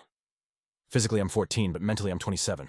Aren't you mad I catfished you into thinking we were the same age? Hoon shrugged. So what? She looked him dead in the eye. Think about it. The person who walked up, promised to teach you, and called you friend was me. You didn't scam me. You were just trying to match my vibe. So I got no reason to end you, and definitely no reason to cut our bond. Her words hit him like a truck, freezing Lee right there. Her voice cut through the silence like crystal. We've stood back to back for 2 whole months. In that time, I already flagged you as my companion? She smiled gently. To me, that's what friendship is. Isn't that enough for you? A tsunami of feels crashed over Lee. He bit his lip, voice shaking. Thank you. For the first time since respawning, tears leaked out. Thanks, Hoon. To save the mood from getting too sad, Hoon piped up. But I gotta say, I'm kinda disappointed. You lived 2 lives with years of XP, yet your level is stuck in the mud. I got a mountain of questions, but for now... She waved her hand. We'll bench that. She suddenly stood up, eyes blazing with hype. Right now, I'm transferring my internal chi to you. According to the old texts, it's the life force a martial artist stacks up. When you use it, you get god-tier power. There's almost no way to grind this energy without decades of boring cultivation. A martial artist spends a whole lifetime hoarding this juice. For Hoon to willingly gift her own XP to him, a total miracle. Her voice got serious. Your meridians are clogged and narrow. Sending chi is going to be risky. She sighed, scanning his stats. And your body is full of junk impurities. After checking his frame, Hoon dropped a truth bomb. 14 is late to start the grind, but whatever. I'm sending 20% of my battery to you. How much you keep depends on your willpower. She fired up the purple cloud secret art without waiting. Hoon slammed her palm on his back. Lee grit his teeth as a shockwave rocked him. A second later, a raging river of power surged through his veins like liquid lightning. Voice dripping with fatigue, Hoon asked, How's it feel, Lee? But his brain was fried by the upgrade. Lee was absolutely thunderstruck. This insane power is only 20%. This single chunk is more than everything I scraped together in my entire past life. Hoon pressed on. How much did you save? Lee did a quick math check. About half, maybe. Hoon nodded. Half don't trip. The rest got burned up blasting open your blocked pathways. If you keep cycling the purple cloud art, the power becomes yours for real. As she finished, she went totally limp. Thud. Lee spun around in panic. Hoon. He stared at her on the floor, fear gripping his chest. You good. She waved him off weakly. Quit acting dramatic. I'm just drained. He quickly grabbed her, helping her to the bed to crash. After a heavy silence, Lee asked quietly, Why sacrifice so much for a bum like me? Her answer didn't change. Because we're homies. Don't guilt trip yourself. I didn't ask for a payback. I did this for my own vibes. She whispered to herself. Yeah, self-satisfaction. Suddenly, Hoon turned the volume back up. Didn't I promise to teach you a martial art? I'm dropping a spear technique just for you? Lee stood frozen, stunned by the generosity. You're really helping me even more. She thought for a sec. The 9 Heavens absolute spear used by the Spear King feels right, but with your trash talent, mastering the OG version is impossible. I'm dumbing this down so your pea-brain can handle it. She snapped when she saw his guilty face. How many times I gotta say it? Stop with the pity party. I'm doing this because I want to, okay? Her eyes went soft. For my first real homie. I ain't letting you die a scrub's death like you did in that past life. Bro, The words caught in Lee Sungmin's throat. Thanks, whack. Before he could finish, her hand flew out, slapping him silly. Don't you dare bow your head to a friend. Ow. He rubbed his stinging cheek, voice wobbling. Can't I just bow a little? Ouija Hoyan grabbed his neck boss mode, activated. Nope. Hate it. She yanked him down next to her. Forget the stiff formalities. I want something juicy, he stuttered. Juicy? Like what? She stared deep into his soul eyes, sparkling with mischief. Spill the tea on your past life. Specifically. How awesome was I back then? Sungmin racked his brain. What kind of person was she? He thought for a hot minute. I was too busy trying not to die to know for sure. But rumors said you were the GOAT, ruling the area with absolute power. She giggled, vibing with the praise. Sounds about right. I'm amazing. He kept going. But after you got summoned, you dipped from the city in a month. Gone for 3 whole years. She knew the answer instantly. Probably traveling. Sungmin blinked. Traveling. She nodded. Freedom is my jam. The demonic cult is basically a fancy prison. She pointed at him, grinning like an idiot. That's why getting summoned here was a blessing. I actually met a bestie like you. She kept rambling before he could speak. I'm bouncing in a month, though. Gotta see the world.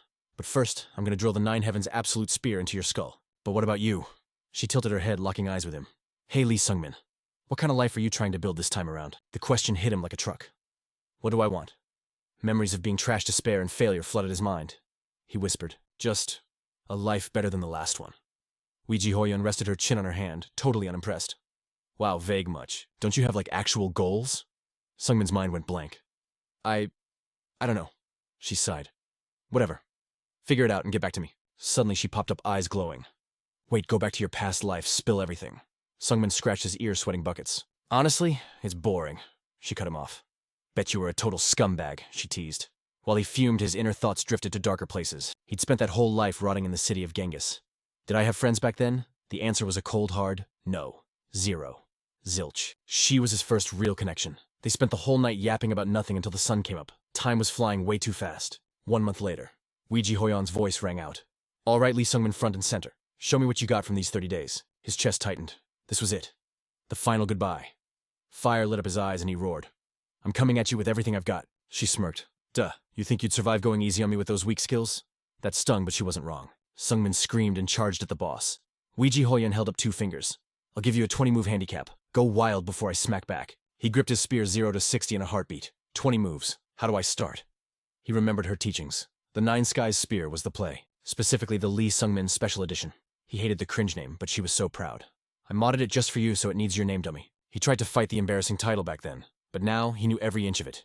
His brain went into overdrive. 9 skies plus soul-chasing art. Let's rock. He triggered the skill. The spear tip lit up with a creepy purple glow. It screamed through the air, but just as it landed, she flicked it away like a fly. 1... She counted bored. He spun the shaft instantly. She flowed around him like water untouchable. His eyes narrowed. He screamed. Lee Sungmin style, first form, soul-chasing death point. Combo time. Second form, splitting light. Explosions everywhere, but she dodged it all. Her voice sliced through the noise. Not bad. You're actually blocking and trapping now. Remember, for the block spin, the tip out to deflect the force. For the trap, spin in and crush it. She literally grabbed his spear mid-swing. And the pierce that's just sticking them with the pointy end. These are basics, bro. Have you just been waving a stick around this whole time with 0 brain cells? Sungmin gasped for air. I was self-taught, she nodded. Then grind until your body moves on its own. Got it. He unleashed another barrage. 3, she yelled. Use your back, you noodle. Put your weight behind the thrust. He fixed his stance instantly. 7 better. She nodded. He gritted his teeth.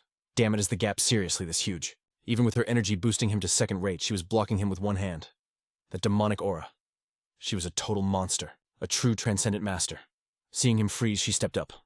Why the long face, giving up already? Think this'll work, he blurted out. Before the sentence ended, he lunged, thrusting with 0 hesitation. He chained moves like a madman. 19. She pulled her weapon. Show me the finale. 20. She froze. The spear tip was an inch from her eyeball. A proud smirk touched her lips. But right before impact, poof. Gone. Sungmin stood there totally shook. She appeared behind him, grabbing his spear. Game over. He slumped, defeated. I lost. She patted his shoulder. You killed it, though. Nah, man. You made me use my weapon. She beamed a real sunny smile. Don't sell yourself short. Energy aside, I know one thing for sure. You were born for the spear. The words hit him hard. You missed, but you felt me move just now, didn't you? Seeing the invisible. That's a god-tier talent. One day that instinct is going to make you absolutely lethal. She crossed her arms, eyes hyping him up. I look forward to seeing you in 10 years. 10 years. Hoyun stroked her chin, deep in thought. Sounds legit, Sungmin. Beating you is way too easy. Maybe a little too easy. But hey, I'm satisfied. You were sweating bullets trying to use every technique I taught you. That final strike, chef's kiss. Magnificent. So let's make a deal for 10 years from now. Her vibe switched from savage to sweet. Last month I asked about your life goals. Remember that got an answer yet? Lee Sungmin shook his head, looking total gloom and doom. Nope, still got nothing. Suddenly Hoyun thumped her chest like a boss. Then make me your finish line. Sungmin clenched his fists. Hoyun kept yapping, totally missing his dark mood. Humans need a destination, dude. Without one, you're just drifting debris in the ocean. She pushed him hard. Get strong. Strong enough to wreck me in 10 years. He whispered, voice shaking like a leaf. That's impossible. Hoyun leaned in close. Say what now? Boom. Lee Sungmin exploded. Chasing you doesn't mean I can ever catch you. Quit talking crazy. I can't do it. I ain't a natural-born monster like you. You got the brains, the talent, and the cash. You pop a few elixirs and you ascend. You have no clue how massive the wall is between us. He looked at Hoyun with totally broken eyes. It is literally impossible for me. Our spawn points were different from day one. Hoyun's face went ice cold. There it is. That nasty inferiority complex. Her voice dropped to a scary whisper. I hate this side of you. That past life self-pity shackling you down, it ain't a virtue. He gritted his teeth, spitting facts. You clueless genius. I got nothing. I spawned here empty-handed with 0 talent stats. I fought a wild boar in the mud just to survive one more day. I lived like trash and died like a dog. Hoyun's fury erupted, cutting him off. But now you're learning secret arts. You hit second-rate warrior in just 3 months. That proves your second run is real. She tried to knock sense into him. But look at you clinging to the ghosts of your past elves. You don't even have the guts to pick a goal. You won't even try. You won't look at the tree because you think you can't climb it. You got a do-over, damn it. Snap. Something broke inside Lee Sungmin. Shut your trap. Hoyun froze. You mad? Sungmin glared back. Yeah, I'm livid. He let out a bitter self-mocking laugh. Unbelievable. I'm getting schooled by a 13-year-old brat. Fine. You want it that bad? You're my target now. My martial arts exist just to catch you. 10 years, I swear I'll drive my spear right through your heart. Hoyun waved her hands, totally freaking out. Whoa, hold up, that would literally kill me. Not cool for a friend to do that. The sudden switch to innocence slapped him back to reality. Friend O. Sungmin blinked, adrenaline crashing. Right. She just meant a sparring match. Realizing he promised murder instead of a duel, his eyes bugged out. Shame hit him like a truck, and he awkwardly scratched his head. Hoyun smiled sweetly. If you're gonna be shy, why'd you rage quit earlier? Her voice rang out crisp and clear. Then the mood settled. She stepped up, locking in the 10-year pact. I can't wait for our battle. Seeing him freeze, she smirked. Don't tell me you're chicken, Sungmin stammered. I was just startled because you're in my personal space. What is a kid like you implying? Seeing him flustered just made her want to troll him more. Oh, I get it. A 27-year-old dude feeling awkward around a child. Scandalous. She pressed her nose to his cheek, turning him tomato red. Too close. Too close. Hoyun giggled like a gremlin. You still see me as a kid, right? Fine. In 10 years, I'll come back as a total knockout. You'll be speechless. I won't let you call me small ever again. After that duel, Sungmin locked in 3 major goals. First, stay alive. Second, abuse his future memories to grab every opportunity like a cheat code. He thought back to that oath just before Hoyun dipped. I'll see you in 10 years. Sungmin nodded, zero hesitation. Agreed. 10 years. In that sec, his third goal was branded on his soul. Hoyun looked back one last time. Don't you dare die. He replied with pure grit, I won't. With that final vow, they split. From that day on, every step Sungmin took carried the heavy weight of the name Weiji Hoyun. Sungmin listed the loot he missed in his past life. He already secured the martial bone and the heavenly breathing technique from Geneva's. Finally, the no-class tournament day arrived. Sungmin stepped into the arena silent, but radiating pressure. Geneva's was famous for fights, but this tourney was special. A brutal grinder for the no-class losers with no future. 10 months since Weiji Hoyun left. A challenger named Dong-hoon stepped up, sneering at Sungmin's baby face. What's a brat doing here? The fool kept taunting, arrogance dripping off him. I'm a third-rate warrior, kid. Forfeit before you get wrecked. Sungmin didn't waste breath. One fluid motion, wham, fight over in a blink. Over the months, Sungmin's skills evolved to first-rate territory. Crushing these noob amateurs was easier than breathing. The prize, legendary. A spirit elixir that perma-boosts internal energy. Obviously, Sungmin bagged the win. But even after chugging the elixir and absorbing Hoyun's leftover power, he felt empty. It wasn't enough. Staring at the empty vial, it hit him. He'd milked Geneva's dry. No loot left here. His final stop, the market. He walked up to the stall, surprising the old merchant. Hans, you little rascal, heard you swept the tourney, greats. Hans beamed. Sungmin bowed with respect. Thanks, uncle. Hans winked at his goods. So what are you buying today? But Sungmin shook his head. Didn't come to shop. Came to say peace out. The merchant paused, smile turning into a knowing look. I see. He patted Sungmin's shoulder warmly. So, the no-class brat finally graduated Geneva's. Huh. I'm actually kind of moved. Sungmin smiled back. All thanks to you, uncle. Hans dropped one last truth bomb. You'll make it. Remember, the quick-witted ones always outlive the strong. Just like me. Suddenly, Hans held out a worn leather pouch. He shoved it at the boy. Take it. It's a spatial bag. It's used and beat up, but it holds 1.5 times more than your current one. It'll serve you well. Sungmin was stunned. Why give me this? Hans forced it into his hands and turned away. Just take the damn thing. It was a gift to me once, and it's falling apart. I'd only get peanuts for it anyway. Hans sat back down, voice thick with emotion masked by jokes. Call it a going-away present. If you feel guilty, become a legend, then come back and pay me 100 times its value. Go tell the world the great merchant Hans helped you when you were a nobody. The old man's sincerity pierced Sungmin's heart. He fought back tears, throat tight. Thanks for everything. Back at the inn, the vibe was heavy. Sungmin's steps on the creaky floor made Lula jump. Lee Sungmin, she asked, voice wobbling. Are you actually leaving? Sungmin scratched his head. Awkward. How'd you know? Lula exploded. You idiot. You cleaned your room. Only a moron wouldn't know what that means. Her anger melted into sorrow instantly. Why'd you clean it? That's my job. Sungmin nodded gently. I know. Just wanted to help. Lula looked down, kicking the floor. I knew this would happen. It is the #1 rule of isekai protagonists. Eventually you gotta ditch the starter village. Sunman kept it 100. Yeah, he admitted softly. I gotta bounce. Lula went quiet for a sec. For real. Well, I hope you don't die like a total loser somewhere. Before he could even clap back, she spun on her heel and dipped, crying her eyes out. She ghosted him before he could even try to comfort her. Uncle Jack, the innkeeper, slid into the scene right then. Both dudes stared at the spot where Lula vanished. Cut her some slack, Jack sighed. She's young and ain't built for goodbyes yet. Sunman nodded, cool as ice. No doubt I get it. Jack looked at the kid with straight-up admiration. You're younger than her, but you got that old soul energy. How do you do it? Then the innkeeper pulled out the goods, a heavy folded garment. He dropped it gently into Sunman's hands. The boy looked down, shook. What's this? Jack grinned with pride. It's the travel cloak I rocked back in my glory days. It might look a bit rough, but this bad boy has magic stats for temp control and defense.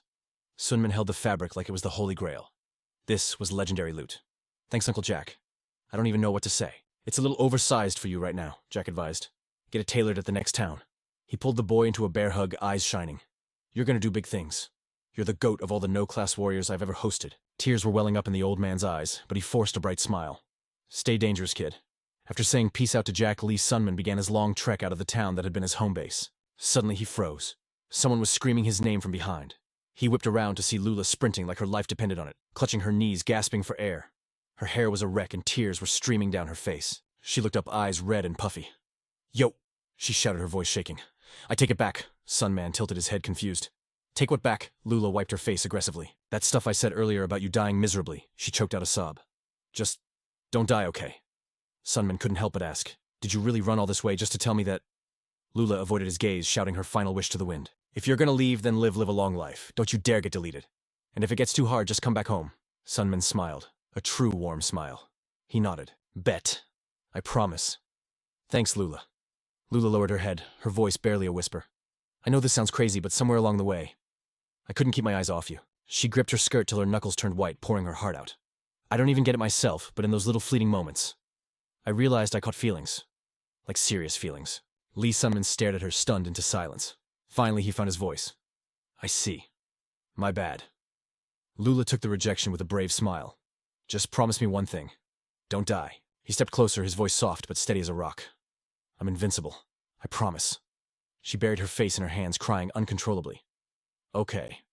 Sunman spoke with absolute conviction. Peace out. Goodbye. And with those words, the last thread binding him to this server was severed. As he walked away, his mind drifted to the past. In his previous life, escaping the city of Janavas took 3 long years. This time, speedrun strats, he did it in a single year.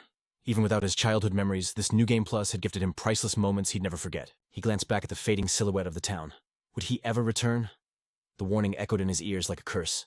Do not die. I ain't dying today. The first person he hit up after leaving the gates was Theon. The old man looked at him with zero chill. Haven't seen a martial artist this young in ages. Welcome to Mount Mush. Which shackles of damnation are you finna accept? Lee Sunman looked Theon dead in the eye, his mind racing. To survive the endgame, he needed power. He needed to break his limits. The memory of that conversation replayed in his head. Ouija Hoyen had asked him, Were we meeting in 10 years? I don't know the map of this world. Well, you decide. Lee Sunman had hesitated before answering. If that's the case, let's meet in Bahar. Back in reality, he did the mental math. 9 years left until their legendary duel. Where to now? No need to rush to Bahar yet. He analyzed his options. He could go be a mercenary again, but that's just repeating the midlife of his past self. Nah, this time he needed a dedicated training arc to forge himself into a weapon. Suddenly a name sparked in his mind. Mount Mush, the domain of the god of tribulations, the boss in charge of all suffering. On Mount Mush, the territory of a god, you could accept shackles on your body and senses. Basically turning on hard mode manually. Training under these curses was hundreds of times more effective than normal cultivation. Based on his calculations, the legendary mountain was close. He could feel the aura. Let's get this bread. And so Lee Sunman set foot on the mountain of the god of suffering. Cut to the present, he was already deep in the grind training under the monk's curses. He had accepted 2 specific shackles. The first was weight. Simply put, gravity itself was beefing with him. Everything felt impossibly heavy. His own limbs, his gear, the air, even his spatial bag felt like a boulder. But the second shackle, Lee Sunman grimaced, struggling to swallow a simple piece of bread. He ate with trembling hands like he was downing poison. Suddenly, his spidey senses screamed. Something was wrong. He gagged violently. To his horror, a swarm of writhing insects spilled from his mouth instead of crumbs. The second shackle was taste denial. Hallucinations of creeping horrors assaulted him. His vision spun. This was the most brutal curse of all. It didn't just remove taste, it glitched reality. Everything he ate tasted like rot, like filth, like death. It wasn't just the flavor. The texture was nightmare fuel. He could feel the phantom legs of bugs scurrying inside his mouth as he chewed. Sunman collapsed to the ground, totally drained. At this rate, I'm gonna starve before I get buff, he thought. He never imagined the suffering would be this visceral. Consciousness began to fade. Should I rage quit? Staring at the indifferent blue sky, he questioned his sanity. Do I really need to do this? Even if I go to Behar now, I could easily become a B-rank mercenary eventually. Wouldn't that be enough? Isn't that already better than my trash, previous life? The seductive whisper of mediocrity filled his mind. I shouldn't be too greedy. But then, Ouija Hoyan's face flashed in his mind. His eyes snapped open. Sunman scrambled up, grabbed the cursed bread, and shoved it into his mouth. He chewed frantically, swallowing the bugs in the horror hole. He chugged water, forcing his breathing to stabilize. Night was falling. The lonely cry of a bird echoed through the silent forest. Bring it on, he thought. Damn this bloody mountain. Suddenly he heard Ouija Hoyan's voice right next to his ear. You weak scrub. Sunman spun around in shock. There was no one there. He was losing it. A week passed like this. Nearby, a deer pricked its ears, checking for ops. Seeing nothing dangerous, it went back to grazing. Sunman saw his chance. He launched himself forward. The deer froze as he charged. It blinked its large, innocent eyes. That split second of hesitation, that momentary distraction by its cuteness, cost him everything. The animal only needed that single beat. It yeeted itself into the brush, leaving him clutching empty air. Fuming with frustration as it vanished, he sat down defeated. Major L despair washed over him. For a whole week, he had survived on nothing but bread and water.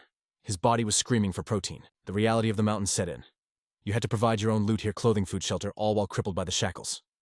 This was the true nature of Mush's tribulation. The environment was merciless. The temperature swung violently between scorching days and freezing nights. The beasts were unnaturally fast and OP. Because of the weight shackle, he was too slow to hunt. And because of the taste shackle, even if he caught something eating, it would be torture. I've survived in this hellhole for a week now. Barely. My body feels absolutely revolting, coated in grime, and totally drained. I plan to grind here for at least 2 years, but with my pathetic stamina, even increased efficiency is meaningless. Staying here is just lagging my progress.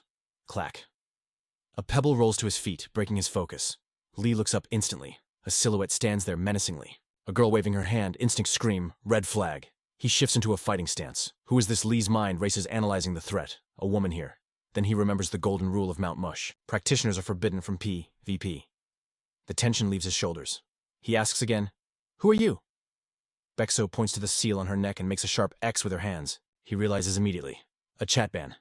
You cannot speak. She nods. Suddenly her arm moves faster than the frame rate. Whoosh! She hurls a massive deer carcass right at him. He jumps back, shook. It was the beast he saw earlier. He points at the loot drop, confused. Is this for me? Bexo grabs a twig and starts carving into the earth. I have been spectating you for days. Continue like this, and it is game over. That is why I am helping. They communicate through text on the ground, but Lee remains skeptical. I appreciate the assist, he says, cautiously. But what do you want in return? What is the catch? She scribbles a quick reply. I want nothing. He blinks. Then why? Bexo points to herself with a proud chin-up expression. Because I am a certified good person. Lee stares totally bewildered. A mysterious waif appears from nowhere, saves him from starvation, and simply claims she's a saint. Whenever death looms, she appears to clutch the round. But when he finally learns her name, shock paralyzes him. That short white hair, her name is Bexo. Memories flood his mind. Information etched deep in his soul from his previous run. He knows that name. She is a legend. Lightning Bayek. So a martial artist with movement speeds as fast as a literal flash of lightning. But meeting a future VIP is not what shakes him to his core. The real horror is the spoiler he cannot forget. Bexo is destined to die. It will happen 8 years from now. Her life will be deleted by the hands of the minor heavenly demon Ouija Hoyan. Right now, they stand within the strict server of Mount Mush. Every 6 months, the practitioners trapped here are cursed with new nerfs and restrictions. The burden grows heavier with time, but the one absolute rule remains. No practitioner may raise a hand against another. He leans back against the boulder, silence vibing around him. His mind churns, trying to recall the lore of her tragic death. Was it a dungeon raid gone wrong? He is lost in thought until he notices her face inches from his, staring intensely. Lee jumps, slamming his head against the stone. Bonk. When did you get here, Beck? She traces her finger on the rock, her expression innocent. Just checking on you. His eyes widen in disbelief. Cold sweat trickles down his back. She is not using a tool. She's carving solid stone with her bare fingertip like it is butter. She calmly adds, I thought you might be hungry again. Lee suppresses his awe and clears his throat. Thank you. But with your overpowered martial arts, he asks, can you not use telepathy even if your voice is sealed? Bexo shakes her head with a pitiable expression. No, the band blocks sound transmission too. Suddenly he notices something glitchy about her posture. Curiosity wins out. What is up with your arm? She glances at her limb indifferently. Restriction on the left arm, she writes. It has been 6 months, so a new curse dropped. I cannot feel or move my left hand at all. Is your restriction related to taste and weight? She asks. Lee sighs, his body feeling like lead. Yes. Sympathy softens her gaze. She understands the torture of losing basic senses. That must be incredibly difficult for you to have the joy of eating stolen. She looks genuinely sad. He laughs dryly. Unable to complain to someone with a paralyzed arm, he quickly changes the subject. Do you know what nerfs the other players have? Bexo tilts her head. Are you curious about the lobby? When he nods, a bright smile breaks across her face. She stands abruptly. All right, I will introduce you to the squad. Follow me. Lee beams. I would really appreciate... He blinks. The space in front of him is empty. Her speed is god tier. How is he supposed to keep up? Fortunately, her conscience brings her back a moment later. Oh, I forgot regarding your weight nerf. She looks at him, realizing he is struggling. Even without the curse, he knows he can never match her pace. Unexpectedly, she offers a piece of wisdom. If your body is heavy focus on your lightness art, it will serve you better than your weak spear techniques right now. Lee struggles to his feet. You watch me train then. Could you teach me your footwork? Bexo politely but firmly refuses. I may be kind, but I cannot give away the secret arts I rely on to survive. He smiles bitterly at his own audacity. I was only joking, he mutters. Before he can finish, the world spins. She hoists him onto her shoulder like a sack of rice. You are too slow, she signals. I will carry you. Panic explodes on his face. Wait, hold on. So ignores his protests. Hold tight. The atmosphere warps around them. An overwhelming force crushes him, and suddenly the world falls silent until a voice dripping with disdain pierces Lee's ears. What is this? Just a little mute girl. The stranger spoke to Bexo with utter rudeness. Is she mute, and who is this brat? In response, she silently introduced Lee Sunman. He is a new player, but before Sunman could react, he gagged and covered his nose. The stench was ungodly. The figure standing before him was caked in filth and reeked of rotting decay. Lee assumed this was a beggar, but he was wrong. This was Scarlet, the future archmage currently cursed with a ban on bathing or changing clothes. Beside her stood an old man, his body a tapestry of jagged scars, a battle maniac who lived for the thrill of the duel. This was Doby June, the future demon sword. Suffering a penalty that blinded both his eyes, Bexo quickly briefed Sunman on these terrifying titans. Only 4 of us remain after 6 months of hell. She conveyed that Bexo, the future divine lightning, bore the heaviest burden. Her left eye, left hand, and voice were all sealed. Sunman's jaw practically hit the floor as he stared at them. What kind of monstrous lineup was this? These were the legends who would one day shake the world with their names alone. A cold shiver of realization raced down his spine. Although they were currently nobodies, they would soon carve their reputations across the entire realm. Scarlet shot him a nasty side-eye, her voice dripping with pure sass. Yo, Brad, what's your penalty anyway? Still pinching your nose because you can't handle the funk. My penalties are double gravity and 0 taste buds. The old man clapped back, but confusion hit her face like a slap. You haven't even been here 6 months yet. You're already rocking 2 curses. You took 2 penalties from day 1. That is absolute insanity. You're gonna wash out fast, kid. But the old man cut through her trash talk. Scarlet, zip it. The boy climbed this mountain to get swole and forge his strength. His reasons are crystal clear. He's looking to shatter his own limits no matter the cost. Ain't that right, kid? Despite the backup, the old man's grin sent a shiver of pure terror down Sunman's spine. Yeah, that's right. Scarlet rolled her eyes so hard they almost fell out. Geez, old man, you're creeping us all out, she snapped. Still, the aura radiating from this veteran warrior was straight-up beast mode. Tons of trash mobs gather on this mountain, the old man mused. But only 4 of us have survived the hell of breaking our limits for over half a year. Let's see how long your grit lasts. I'll be keeping my eye on you, rookie. Sunmin just nodded awkwardness, level 100. All right then. Scarlet immediately turned her venom toward Bake Seolwo. Hey, little mute. You must be hyped. You finally found another lunatic who started with 2 penalties just like you. Sunmin's eyes went wide.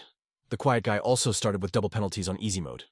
She seemed bored out of her mind, waving her hand like she was swatting a fly. We met the new guy. Let's bounce. Sunmin blinked, totally lost. Hold up a sec. There's only 3 of you here. Didn't you say 4 people have survived for 6 months? There is 1 more. The old man warned, his voice dropping to a scary bass. But take some free advice, kid.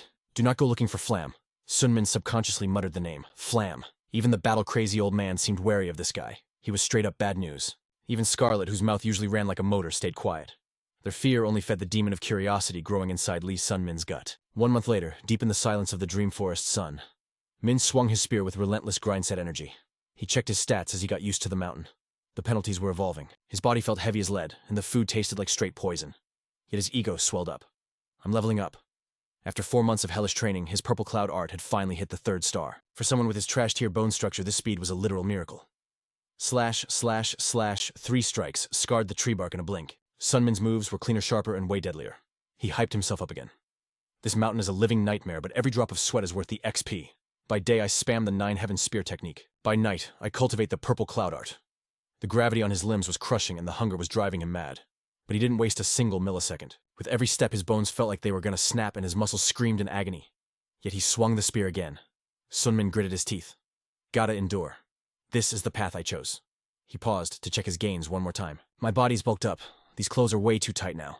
Suddenly a chill voice interrupted his internal monologue. Impressive. Sun Min froze mid-step. And you've actually got some talent for the spear. Instinct took the wheel as he spun around. A young guy sat casually on a boulder looking down at him like he owned the place. Haven't seen you around before. Nice to meet you. This is the first time I've met someone my age. The stranger smiled.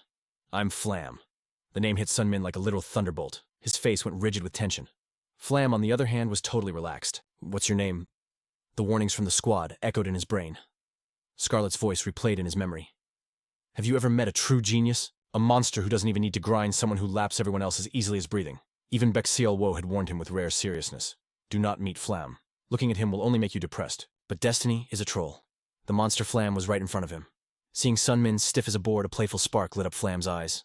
I just asked for your name, dude. Why are you shaking like a leaf? He forced his voice to stay steady. I am Lee Sun Min. Flam smiled, his heterochromatic eyes dancing with amusement. I assume you've heard the rumors about me? Why not come say hello? I'm desperate for a homie my own age. Sun Min turned his back sharply, heeding the warning to stay icy. Sorry, but I gotta train. Flam's face fell into a pout. Training, huh? Though Sun Min walked away, his mind was racing with bitter thoughts. You're a joke. I've spent an entire year watching a true monster at work. Turns out you aren't scary. You just think I'm not worth your precious time. Flam's voice chased after him. Who exactly do you plan to train with? Sun Min clapped back his tone, dripping with venom. Can't you guess with this spear, Machin? Obviously. But his voice died in his throat. The weight in his hand had vanished into thin air. Following his instincts, he spun around. There it was, resting casually in Flam's grip. A spear. This is my first time holding one of these. Flam tilted his head, a gentle smile masking a challenge. Sun Min froze in place. Reality hit Sun Min like a warhammer to the face. For a martial artist, getting your weapon stolen was the ultimate L. Yet before rage could ignite, confusion took over. A question loomed larger than his shattered pride. How was that even physically possible? Flam played innocent perfectly. Why the shock, bro? I only borrowed what you were holding. I'll give it back after I test drive it. Don't lose your cool. His expression shifted, radiating a dangerous intelligence. Can I copy your move? Let me see. Was it like this? In mere seconds, Flam conquered the Nine Heavens' absolute spear. He executed Sun Min's second form with terrifying ease. Flam's mind replayed the past in 4K resolution. He visualized Sun Min slicing an ancient tree into 3 pieces just moments ago. Back in reality, Flam launched into the air. He replicated the slashes perfectly but buffed them with the split light pursuit technique. The ancient tree disintegrated. The strike was sharper, deadlier. He didn't stop at one. Flam leveled the entire forest in front of him. He clicked his tongue in satisfaction. That spear art, it's pretty exquisite. Sun Min's jaw dropped, his eyes wide with horror. He used a technique he had only seen once. He not only copied it, he evolved it. Could even a grandmaster perform a miracle like that? The word escaped Sun Min's lips automatically. Amazing. Flam turned away, hiding a sinister smirk that betrayed his childish look. But when he faced Sun Min, he squinted in a fake cheerful grin. Right. I'm better than you aren't. The words made Sun Min's face burn. Flam puffed out his chest, arrogance dripping from every syllable. Honestly, I don't get why you people torture yourselves with training. No matter how much sweat you pour in, I catch up simply by watching. He paused for effect. Do you know why? Why can't others do what I do? Why do they struggle so desperately when they will never reach my level? Flam's casual attitude stabbed Sun Min right in the heart. Hatred twisted Sun Min's features. Flam stepped closer, feigning hurt feelings. Master Dokbi Baek Seol Wo and that smelly demon girl. Every time I ask them, they get salty and chase me away. Swordsmanship, footwork, magic, I can copy them all with a glance. Why is the world like this? The innocence on his face shook the very foundation of Sun Min's worldview. The other martial artists here are rare talents, but some geniuses exist only to make those talents look like NPCs. How should I define a creature like this? I felt the gap with other masters, sure, but even they never flaunted their gift. This brat, however, he knows exactly how monstrous he looks to mortals, and he loves it. Flam chirped up again. By the way, what is your restriction? He whispered incessantly in Sun Min's ear. I figured out your restriction, so I'll tell you mine. Come on, share. Aren't you curious? I have 4 of them. Sun Min finally snapped. I don't care. Is one of your restrictions a ban on humility? Fram just cackled, clutching the spear like a shiny new trophy. Yoli, Sun Min, come get your toy back. Sun Min spun around, eyes popping out with zero chill and an explosion of rage. I don't need it. Beat it. Get away from me. Seeing him bugging out like that, Fram busted a gut, laughing. Weirdo. I didn't even do anything wrong. Why the beef? Maybe you should just quit wasting time and go touch grass down the mountain. With your mid-tier skills, you'd make a decent living down there. Sun Min snapped. He threw a haymaker right at that smiling face. But nope. The restriction force field said, access denied to that physical impact. Fram, knowing the server rules by heart, didn't even flinch. Bro forgot the no PvP zone rules. With a casual flick of his fingers, he swatted Sun Min's stiff arm away like a fly. Plus your weak sauce. What was that weak punch gonna do anyway? Fram didn't just talk. He moved with scary smoothness, twisting Sun Min's wrist downward until the joint screeched in agony. You holding back Sun Min? Or just hiding behind the banhammer so you don't get wrecked? Fram sneered. Must be exhausting living a life where you have to ask permission just to get mad. With a disrespectful shove, Fram tossed the spear back to its owner like it was trash. Then he leaned in voice, dropping to a conspiratorial whisper. I know you're camping over there listening. Come out. Becco realized her stealth mode was cooked. Fram shrugged, a savage grin dancing on his lips. Don't give me the stink eye, sister. I was just returning his gear. Besides, he started it. Look, Sunmin. That spear art you used, it's S-tier absolute fire. But you ain't got the stats to wield it. Every word Fram spoke was a critical hit to the heart. The higher rank the art, the harder the grind. It demands genius specs. With your trash talent, I doubt you'll ever hit the 6-star realm. But I'll let you in on a cheat code. Fram pointed toward the peaks of the mountain. The harder the nerf you put on yourself, the bigger the buff from Mush, the goddess of trials. Push yourself to the edge. Torture your limits. That's the only way to level up. Get it if you're truly thirsty for power. Before Fram could finish his toxic sermon, Becco rushed in and clamped a hand over his mouth. She grabbed him by the hair, furious that Sunmin was hearing such dangerous meta-advice. Fram got the memo. He stuck his tongue out like a brat, treating her violence like a joke. But the damage was done.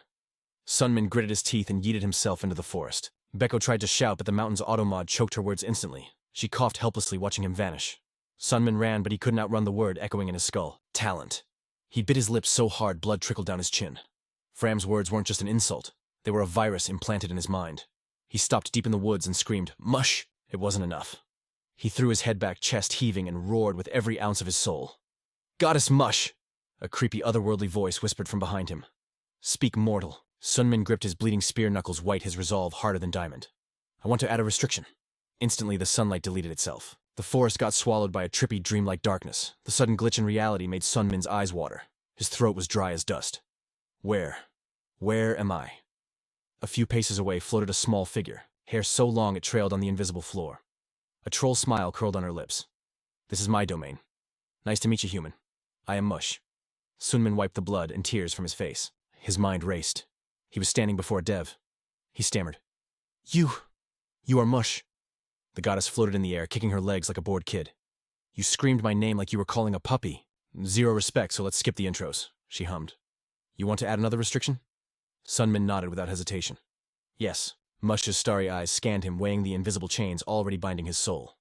The scent of gravity on you is heavy, she smirked.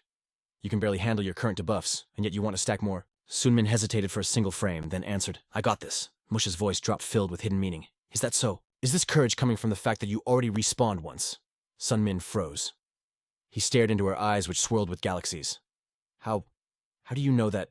Mush smiled. Admin eyes see everything. Every mortal has a fixed expiration date from the second they spawn. To go against that flow is to defy the server rules of the universe. Those who break the barriers of fate are usually called transcendent. But you ain't that. Yet you shattered the law of causality. Even though you died, you hit rewind and returned to the past. Her words hit him like a banhammer. The secret he held closest was leaked. Does breaking the law of causality hurt me? He asked. Mush flipped upside down in the air, playful, yet terrifying. Cause and effect is nature. But for some reason, you defied the game over screen. Your soul has accumulated massive bad karma. It won't touch you while you're alive. But the moment you die, you will suffer lag and agony for hundreds of millions of hours. That is the price for hacking the universe. Sunmin swallowed hard, his throat clicking in the silence. He narrowed his eyes, weighing his soul against his ambition. His decision was made. I don't care, he declared. If the pain is post-game content, I accept it. Much later, Becco finally found him. Sunmin was slumped against a tree, shaking like a leaf. Did you add a restriction? She guessed. His voice trembled in sync with his shaking body. I think I made you worry. Becco frowned, a mix of anger and concern, but the anger quickly dissolved into a helpless sigh. What restriction did you pick? When she heard his answer, a cold shiver ran down her spine. Warmth and dreams. She lost her composure, screaming at him. Are you psycho-restrictions on senses and abstract concepts are the hardest difficulty setting imaginable? Sunmin knew. He had known from the start. He whispered to himself. That is exactly why. The restriction of warmth meant eternal winter. No matter how close he sat to a fire, a bone-deep chill would never leave him. But the restriction of dreams, that was a nightmare far worse than death. Memories of Earth flooded back his parents, the crippling fears of his childhood, and that deep-seated anxiety. Because of the curse, these memories manifested in their most twisted forms, shattering Lee Sunmin's dreams. Sleep was no longer a sanctuary. The curse denied him even a moment of peace. Becco watched in silence, her small mouth twitching before she swallowed back a curse word. Lunatic. Yet she stepped closer. What were you thinking? Taking such a reckless risk. At your age, your level is cracked. You will soon. Lee Sunmin cut her off cold. I don't have it. His vague words left Becco stunned. He looked up with lifeless, unfreezing eyes. Talent. I simply do not possess the stats. Hearing this, Becco finally glimpsed the darkness hidden within his inventory. It makes sense. His martial arts are excellent for his age, But his XP gain is agonizingly slow compared to the elixirs and curses he has consumed. The cruel disparity between resources and results. The undeniable truth, he lacks the gift. Who exactly is this guy? Lee Sunmin suddenly felt the urge to spill the tea. I have a goal, but with my trash talent it is nearly impossible to reach. He spoke while cold sweat dripped down his face, yet his gaze remained razor-sharp. I didn't do this out of rage at Fram. He simply showed me the meta. To stand shoulder to shoulder with those born with extraordinary gifts, I must commit extraordinary acts. The atmosphere grew heavy. Beko stood silently watching him for a long time, her eyes softening with understanding.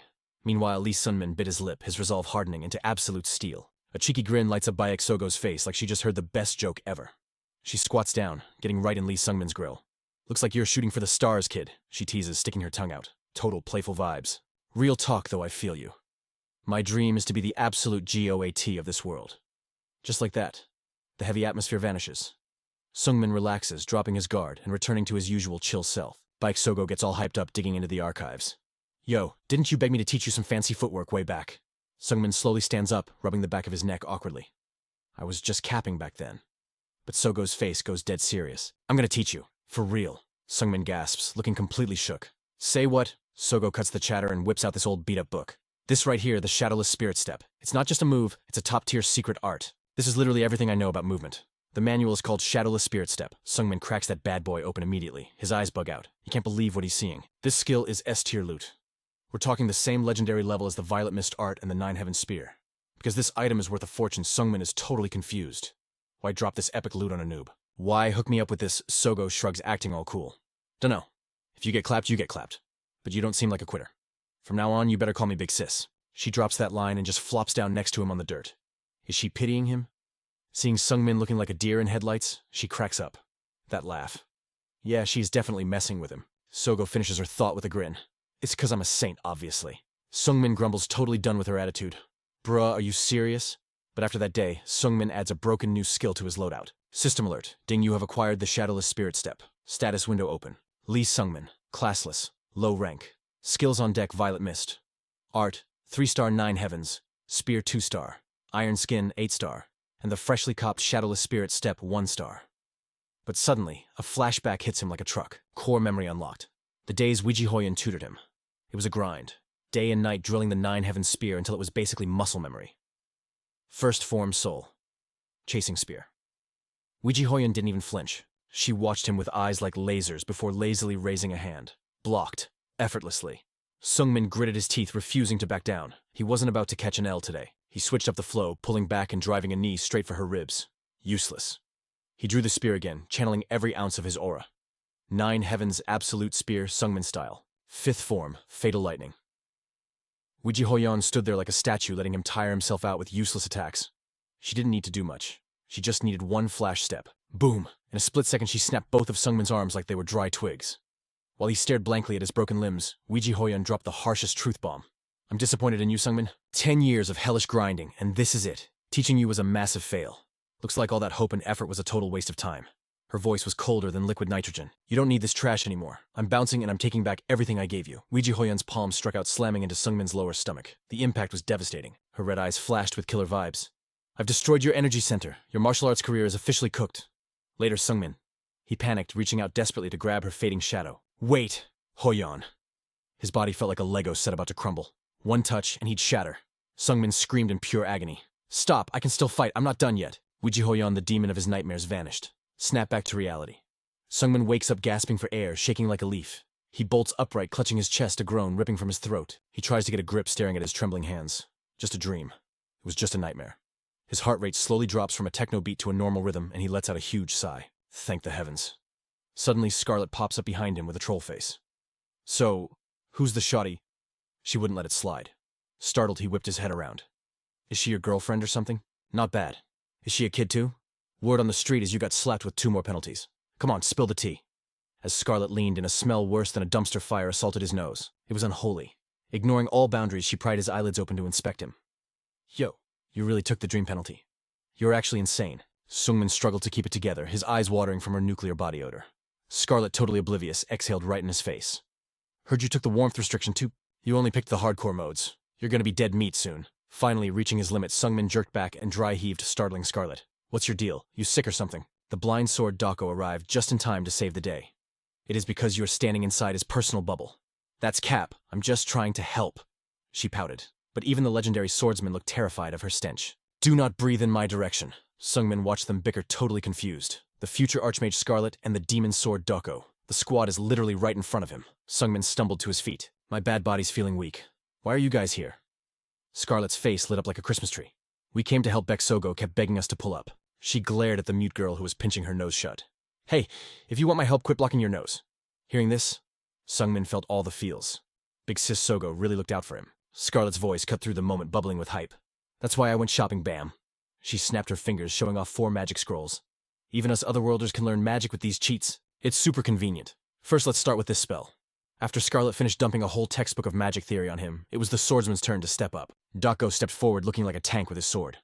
I do not know if you can handle the smoke today. Though he was wobbling, Sungmin gritted his teeth. I'm ready. Let's get it. They bowed, respecting the duel. Sungmin etched this moment into his soul. Scarlet taught him 4 spells. Time to buff up. He activated them one by one.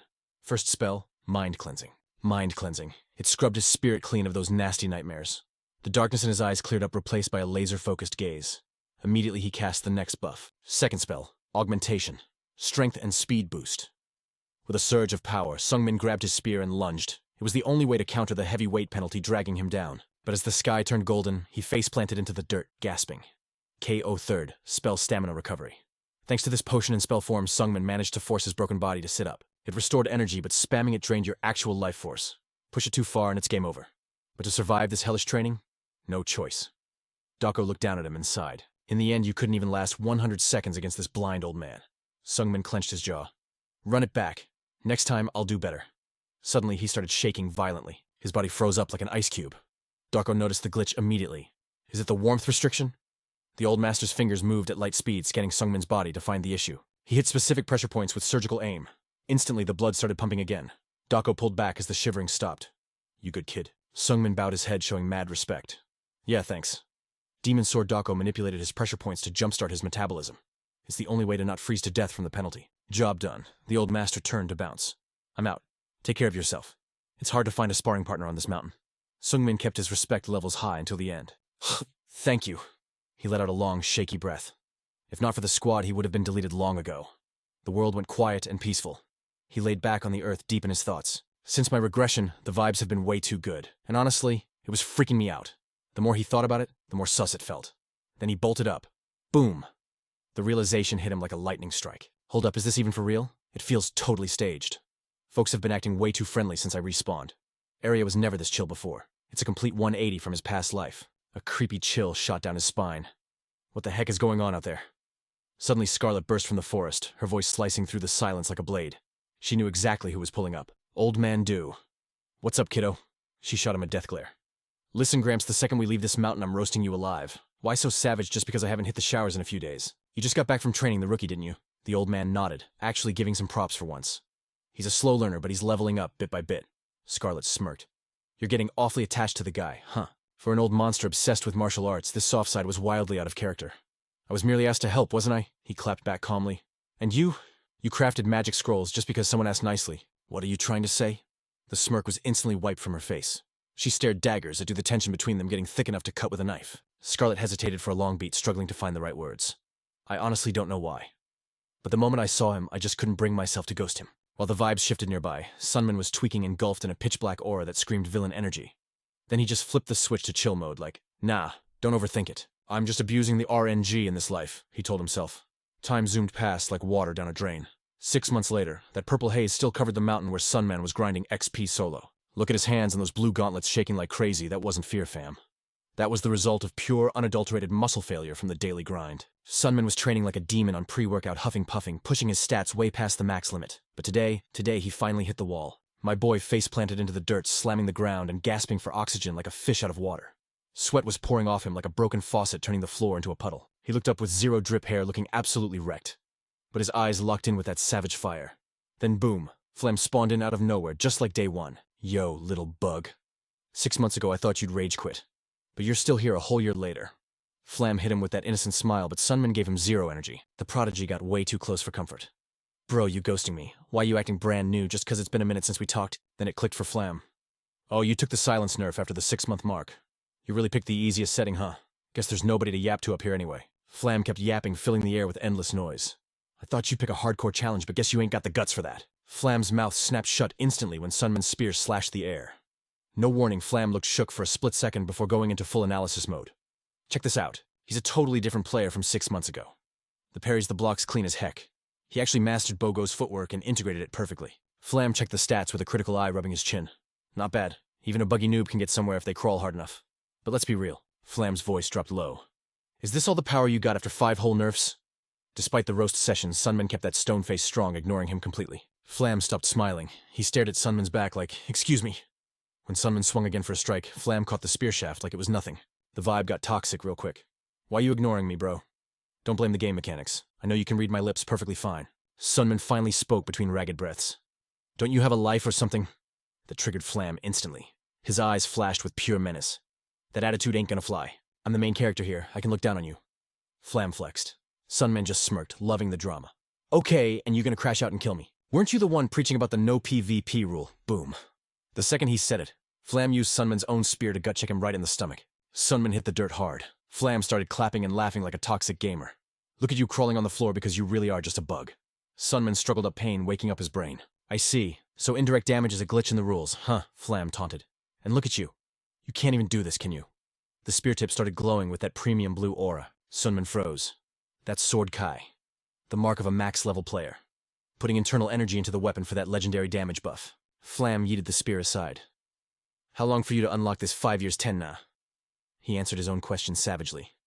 You'll probably die before you ever get it. He was spitting harsh facts for a kid. Game's rigged, bro. You grind until your bones break just to reach the start line while I spawn at the finish line with ease. Flam leaned in with that devil talk. Knowing your grind is useless, you still gonna play. Sunman didn't even argue. He didn't rage. He just said a flat, yeah. Flam's jaw hit the floor, annoyed he didn't get a reaction. If I accept I'm trash, I'll never escape the depression loop. Thanks for the visit, though, Sunman admitted. Solo leveling gets boring. You geniuses think it's pointless, but I'm grinding in ways you'll never understand. I don't care how long it takes, Sunman declared, voice steady. I'll keep crawling forward like a bug. Suddenly, his entire aura shifted. So keep flexing, cause one day I'm gonna drive this spear right through that ego of yours.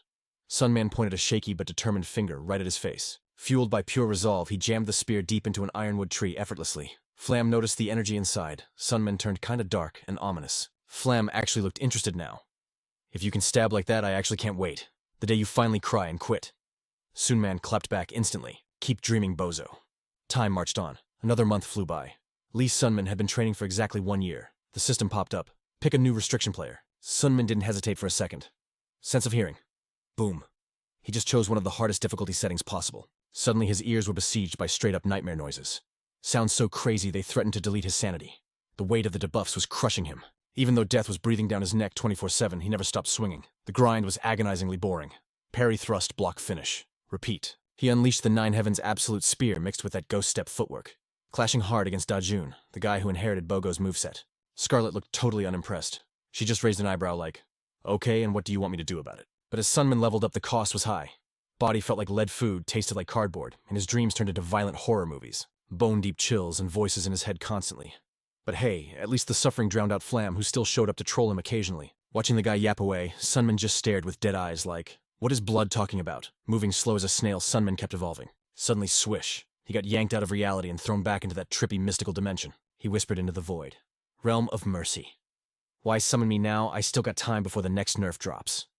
The entity slowly looked at him. Big GG's player Lee Sunman. You beat the trial. Panic flashed across Sunman's face. Trial? What are you talking about? Suddenly the divine spirit glitched out and morphed into Flam. It's exactly what it looks like. Mercy didn't become Flam. Sunman's mind summoned the avatar. Flam's voice rang out crystal clear. To keep it 100, Flam was the trial. Sunman nodded slowly, finally realizing the truth. Yo, check it, that was the real tea. Bogo, Scarlet, and Dubian were the certified geniuses who had been grinding on this mountain for over 6 months. Every single one of them came down looking like a total raid boss building legendary reps across the lands of Eria. But Flam nobody heard a peep about him. That's suspicious. You can't have that much OP talent and stay invisible. Sunman wasn't about to waste time playing guessing games. He cut straight to the chase. He always had a vibe that something was off, like Flam never even existed. The illusion got up in his face, confirming the bad vibes. You got me. I use my insane, unreachable talent as a psychological wall of trial meant to drown you scrubs in despair. Bogo, Scarlet, Dubian. Even those so-called prodigies took one look at me and their egos shattered. They couldn't handle the heat, so they turned tail and ran. But you got zero talent, literally none, and you didn't run. Instead, you looked at me and said, bet I'm gonna beat that guy. You threw yourself into a nightmare mode difficulty on purpose. It was reckless, basically suicide, but I couldn't break you. The entity, mercy, half god, half illusion, looked at him like he was some shiny new toy. I think your craziness is actually kind of funny. Staring down a half-divine being, Sunmin kept his poker face, stone cold. No reaction. Mercy got serious, wrapping things up. Show's over. Keep your mouth shut about the truth of Flam, or you're gonna taste the wrath of a literal god. So you gonna keep grinding on this mountain? Sunmin's answer was instant. Hell yeah. Mercy closed his eyes, smiling like respect. Very well. You'll get your loot when you leave the mountain. But hey, I got a deal for you. Sell me your soul, and I'll give you hacks that would take 100 years to earn normally. A soul as twisted as yours, that's high-value currency. Sunmin stuck out his tongue. Keep your shady trades. I don't need your cheat codes. Mercy smirked, loving the attitude. Fine then. Keep crawling through the mud like a worm. Sunmin froze. That word effort hit a nerve. He hated how the game was rigged from the start. Everyone spawns at different levels. No matter how hard he struggled, catching up to the true geniuses felt impossible. But even geniuses have to grind.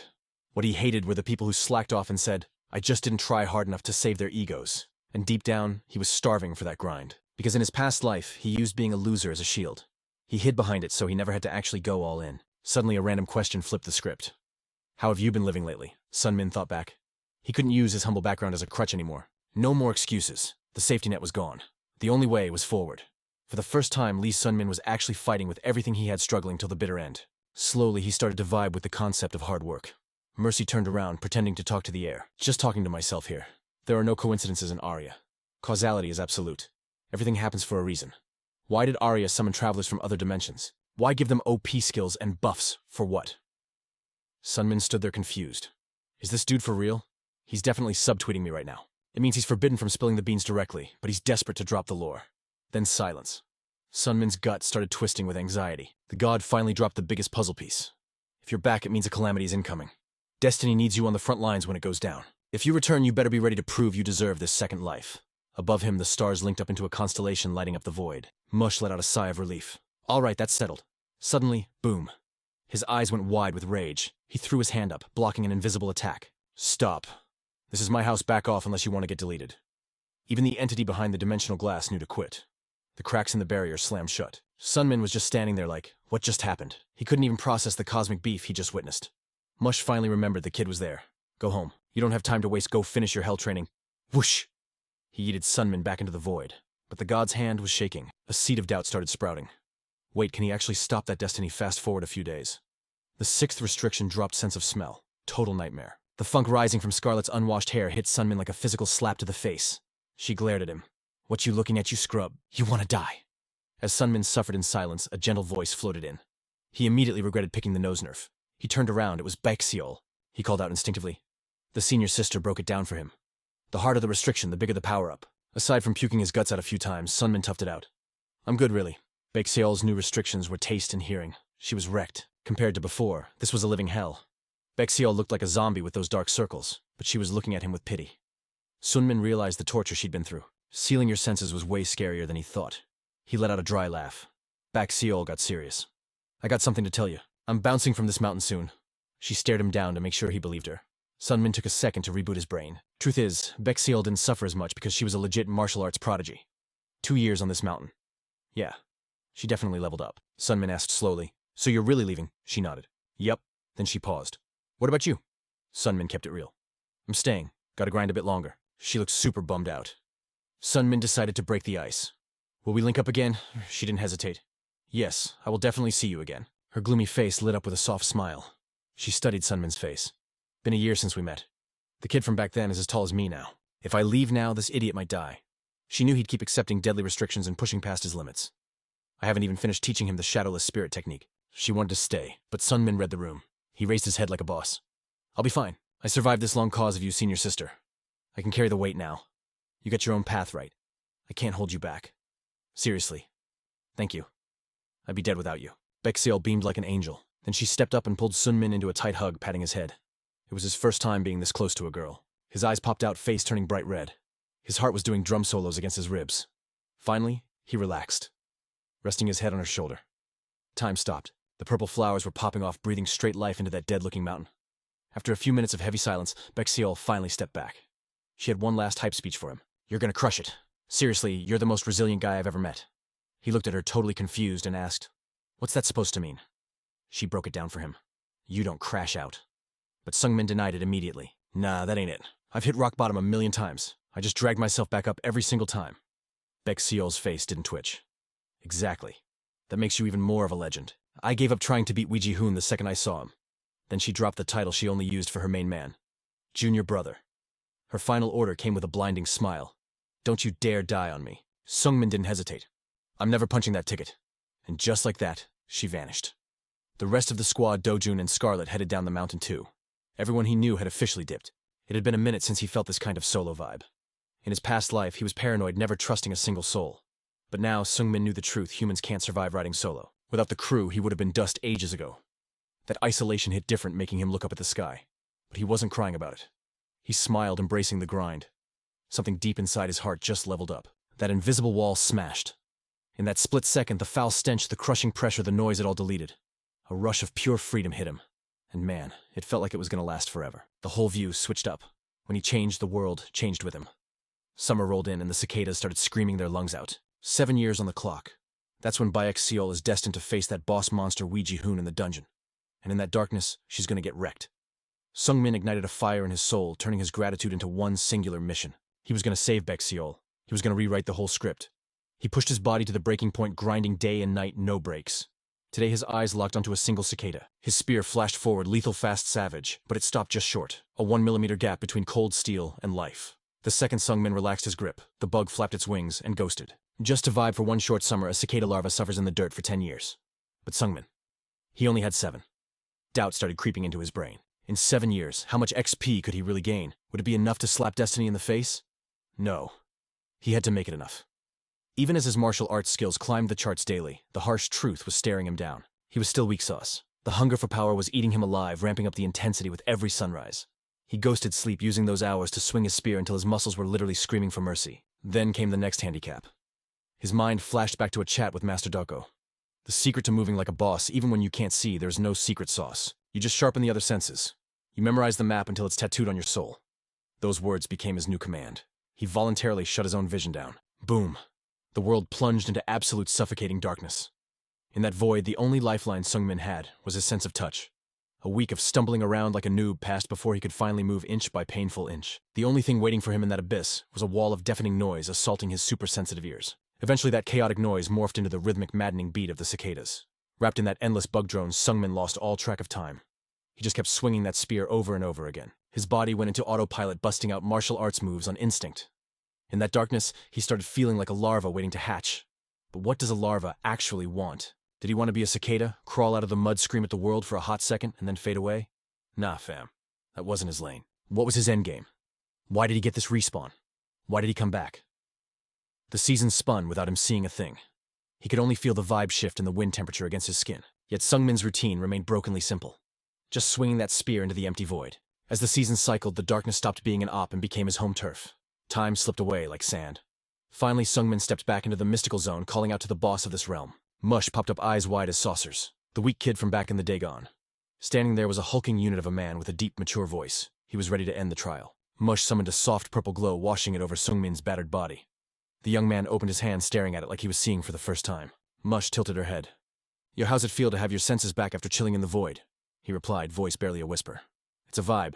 I can see again. No more rotting smell, no more maddening noise. My body feels light as a feather and that bone-deep cold finally deleted. This is what freedom tastes like. Noticing Mush looking confused, Sungmin asked, We could... The god grinned bright. I'm just thinking. I don't know what loot is good enough for you, but first gotta give you your props. 3 years. You spent 3 whole years on this mountain. You tanked every restriction I threw at you, and you absolutely crushed it. Lots of challengers say bet to these restrictions, but they usually rage quit or die fast. A player like you, super rare. You love to see it. I want to give you something top tier. So spit it out, what do you want? Sungmin's eyes burned with intensity. He asked with zero shame. Can you patch my stats? Make me a martial arts genius? Mush let out a savage laugh. Can't do that, bro. That's way above my pay grade. Sungmin went silent, calculating his next move cold-heartedly. I can't clear the game with a mid-tier reward. I'm running out of time. I need to get swole. But I don't know what ingredients I'm missing to reach that level. He looked up. Can you just give me what I need? Mush froze for a sec. Then a cheeky grin curled her lips. In that case, you're lacking time, right? I can hook you up with that. The absolute certainty in her voice left Sungmin shook. Say what? Mush didn't elaborate. Go to the realm of Denir and flash this badge. A name he'd never heard. Sungmin muttered it. Denir. Mush explained casually. He's the time god, and he's gonna put you through a trial. Fair warning, though. Compared to him, my trials are basically easy mode because I'm nice. But honestly, I think a guy like you might actually enjoy the pain. Just like here, the XP you gain depends on you. And obviously it's going to be dangerous as hell. Sungmin didn't even flinch. Instead, he grinned like a maniac. That's exactly the kind of smoke I want. Mush raised her glowing fingers.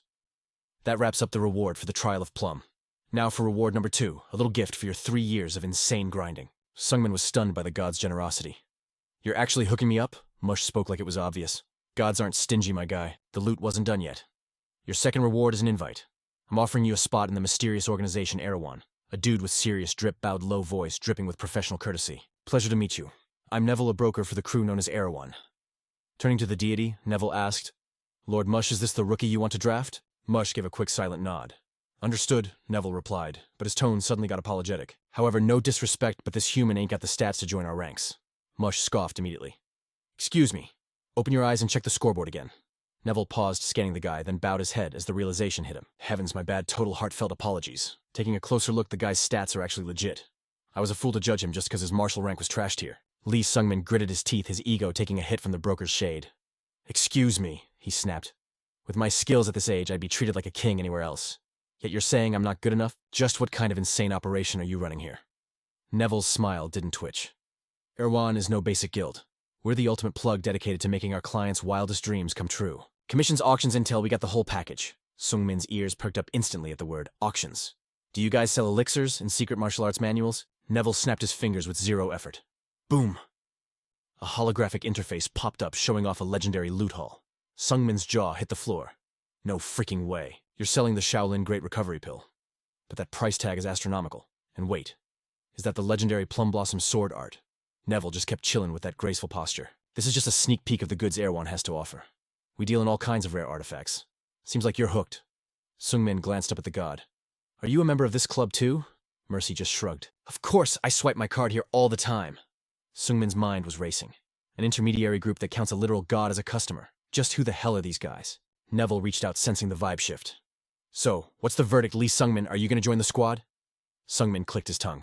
Honest truth, he had absolutely nothing left to lose. Fine, he declared without blinking. I'm in.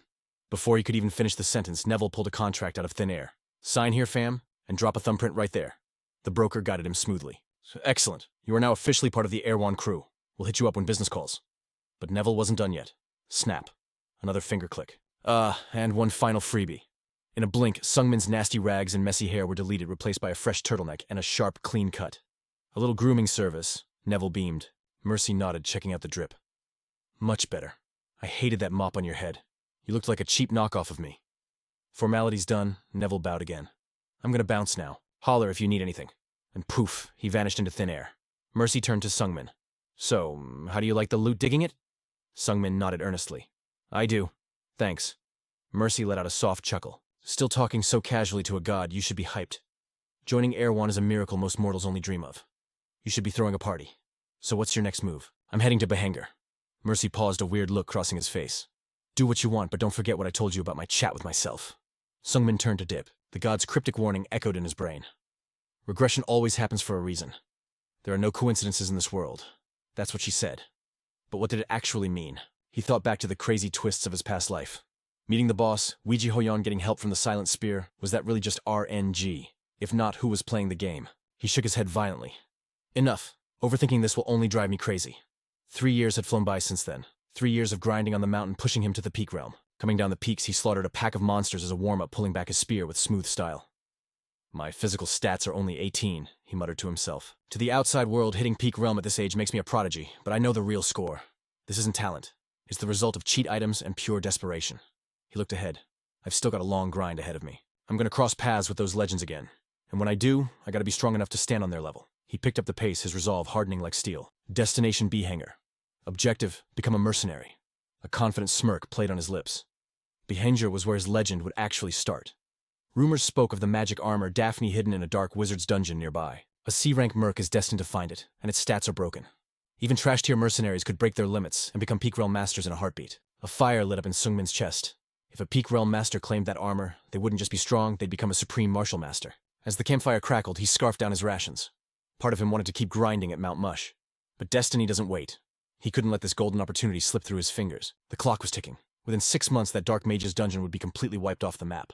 Until then, he had to bide his time in Behanger. He needed to grind, become a merc, and sneak into the raid team. The Behanger mercenary guild was buzzing with noise, but one voice cut through the chaos. "Excuse me, you want to become a mercenary?" asked Baron the bartender, wiping a glass while side-eyeing the kid with total suspicion.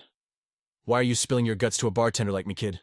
Seeing the fire in Sungmin's eyes, he sighed and pointed a thumb at the ceiling. "If you want to sign up, head to the second floor. The receptionist is up there. I'm swamped." Suddenly, a massive middle-aged dude nearby burst into loud laughter, flexing his muscles. "Since when do little brats dream of dying as mercenaries? Look at that drip or lack of it. He looks like a refugee from another dimension. Go scrub some dishes in the back, boy." The brute kept yapping, totally clueless that something had just been snatched from his hand. He blinked, staring at his empty fist. "Huh. Where the hell is my fork?" In the blink of an eye, the utensil was already spinning in Sungmin's grip. Baron's eyes nearly popped out of his skull. He let out a sharp breath, his whole vibe shifting instantly. "That movement, your control over sword chi is insane. Are you a peak realm martial artist?" Baron's voice dropped to a respectful whisper. "I apologize for the disrespect earlier. Please take a seat." The chatter in the guild died instantly. Every pair of eyes locked onto the kid. Sword chi, did he just say chi? Is that kid really a master? Sungmin and Baron sat face to face, the air thick with tension. The bartender dropped the act. As the true heavy hitter behind the guild, he spoke first. "It is an honor. I'm Baron, a mage and the guild master of the Behanger branch. Bartending. That's just a little side hobby of mine," he added with a grin. Sungmin remained stone-faced. "I know.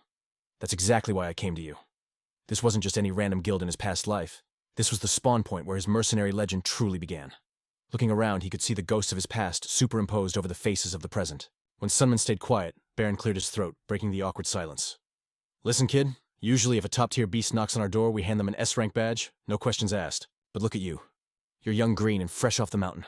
How do I know you've got hands? We need warriors, not just dojo dancers. I need to see what you're really made of." "You dig?" Baron pressed.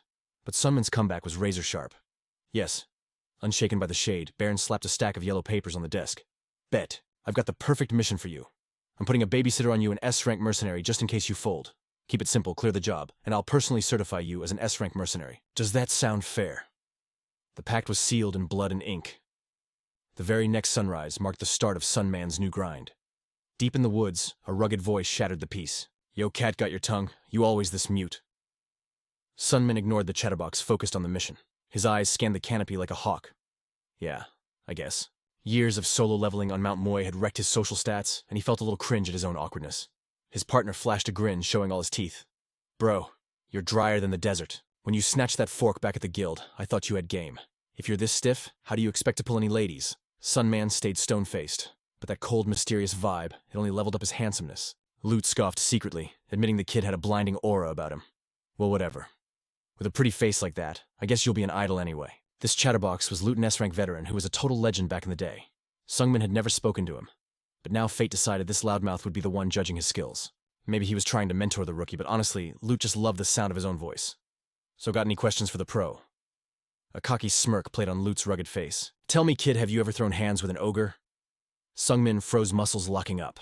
Not yet. The ogre. The apex predator. Steel skin and magic resistance. That's a walking nightmare. For most people, this mission was straight-up suicide. But they had to delete a beast terrorizing the village. The request was simple. Elimination. Loot marched ahead, waving his hand like it was nothing. "Relax, 2S ranks. We'll turn that ogre into hamburger meat." But the deeper they went into the woods, the more Loot's swagger started to fade. "This vibe is off," Loot muttered, scanning the trees. "This forest, it's way too small for an ogre's turf." Sungmin frowned. "What do you mean?" Loot threw his hands up. "Do the math, kid. An ogre is at least 3 meters tall. The big bosses hit 5 meters. Beasts that size have a bottomless hunger.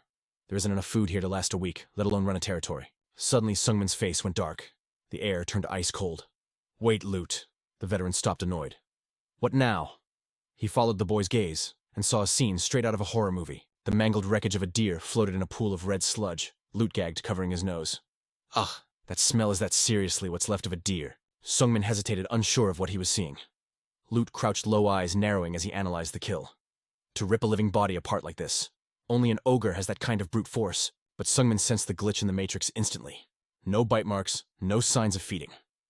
Loot's voice started to tremble. "Exactly. Something is terribly wrong here, and there's no waste left behind. Do these ogres not digest their food?" Before he could finish, the ground beneath them began to quake violently. Sungmin and Loot froze in place. From the dark tree line, a massive pressure charged straight for them. Instinct took over, steel flashed as both warriors pulled their weapons, sharing one knowing glance. Sungmin took point spear leveled, while Lute backed him up with his blade. They dug in, ready to rumble. The ogre burst out a titan twice the size of Lute's worst nightmares. Just the looming shadow made them slam on the brakes. Panic seized Lute's heart. He screamed in pure terror. Yo, this wasn't in the brochure run. We are absolutely cooked. We stand no chance against a monster like this. As the dust settled, the true horror was revealed. Muscles rippling with unnatural power. Razor-sharp claws, Lute stammered a warning. Its flesh was a patchwork of horror held together by crude iron stitches. The ogre launched itself into the air, ready to crush them flat. It was a behemoth 4 or 5 times their size. Lute finally found his voice, screaming the name of their doom. A chimera ogre. Sungmin's blood ran cold. A chimera. A magical abomination engineered to be the ultimate predator. The laws of biology were shattered, twisted by fusion to create something unholy. Even a chimera made from a weak goblin is dangerous, but one made from an ogre base, that's beyond S rank. Their potential for destruction was off the charts. Sungmin's mind raced. If this thing is base ogre, even an S-rank mercenary would get folded instantly. Cold sweat drenched them both. The chimera ogre ripped up a massive tree like a weed and swung it like a baseball bat. Sungmin stared blankly at the descending annihilation. Lute's desperate scream finally snapped him back to reality. He watched the massive hand closing in, waiting for the perfect frame. Dodge shadowless spirit, step's first form, traceless step. Lute gasped, watching the kid glitch out of reality and reappear, dodging the strike with godlike speed. Even Sungmin was shook. Was I always this fast? Then it hit him. This wasn't the heavy gravity of Mount Mercy. The crushing weight that usually held him back was gone. He faced the chimera, but the beast had zero chill, launching another devastating strike. He leaped, running up the monster's arm like a ninja shadowless spirit step second form shadow dance. Using the beast as a launchpad, he soared high, 9 heavens supreme spear. He unleashed the soul-chasing death spear grip tightening. He rained a combo of heavy blows on the chimera. But it was like hitting a tank. The beast's skin was pristine. It simply growled, locking its murderous eyes on him. Watching from the back, Lute felt a knot of dread. Even a direct hit with spear chi didn't leave a scratch. He cursed inside. The guild offered a normal reward for this boss-level monstrosity. It wasn't worth it. But retreating wasn't an option anymore. He had to fight, or it was game over for both of them. Suddenly, Sungmin's voice echoed directly in his mind. Stay back. You don't need to interfere. Lute realized it was sound transmission. Are you insane? That is a chimera ogre. Sungmin remained calm. I know. Lute panicked. You don't know anything. Didn't you say you've never fought an ogre? Your attacks aren't even scratching it. It doesn't feel pain. This thing is stronger than a twin-headed ogre that puts its danger level above S rank. Sungmin stood his ground. I know. Yet a strange confidence surged within him. Why did he feel like he could win? A fire of determination roared to life in his chest. Sungmin struck, 9 heavens supreme spear. Second form, lightning division power exploded. The spear descended like a thunderbolt, forcing the behemoth to stumble. Smoke rose from the scorched wounds. Yet it stood firm as a mountain. Lute screamed in despair. No, it's too tanky. We can't penetrate its defense. Terror chilled their blood to the bone. Even if Lute joined the fray now, it would change nothing. He looked at Sungmin fighting with unwavering resolve and felt a pang of awe. Suddenly the chimera's eyes darted left, a fatal distraction. Sungmin had already predicted the move, shifting his spear in a blur of motion. Using the beast's body for leverage, he vaulted into the air. A cold smirk touched his lips. Let's see if your eyeballs are as tough as your skin. With every ounce of strength, he drove the spear straight into the chimera's eye. Lute watched, breath caught in his throat. Finally, he understood the strategy. Blind the beast, create an opening, and strike the only weak point that mattered. As his feet touched the ground, light as a feather, Sungmin didn't waste a second. He dashed forward, swapping weapons with speed that blurred the air. Watching from the sidelines, Lute felt a shiver of shock. How could someone so young possess such lethal mastery? But the situation was dire. Sungmin stood beneath the towering shadow of the chimera ogre. His spear had snapped like a twig, yet he gritted his teeth, forcing his will to hold. At least a piece of the spear is still stuck in him. He told himself, I just need to keep moving. Suddenly, Sungmin sensed a shift in the vibe. Something was wrong. The chimera ogre was changing. The eye he had just pierced was vibrating violently. Then right before his eyes, flesh knitted together. The wound vanished as if it never existed. He froze, mind racing. It healed itself. Lute snapped out of his daze, voice cracking with panic. Sungmin. That thing isn't just an ogre. It's a chimera fused with a troll. It has the regeneration of a troll. Lute screamed, surface wounds won't do a thing. You can't kill it like that. Hearing those words didn't break Sungmin. It hardened him. His killing intent sharpened into a blade of pure steel. If normal attacks don't work, he thought, then I just have to go harder. The chimera ogre lunged, a mountain of muscle coming down like a wrecking ball. Lloyd screamed his name in total despair. But inside, Lee Sungmin. A frantic, maddening determination just exploded.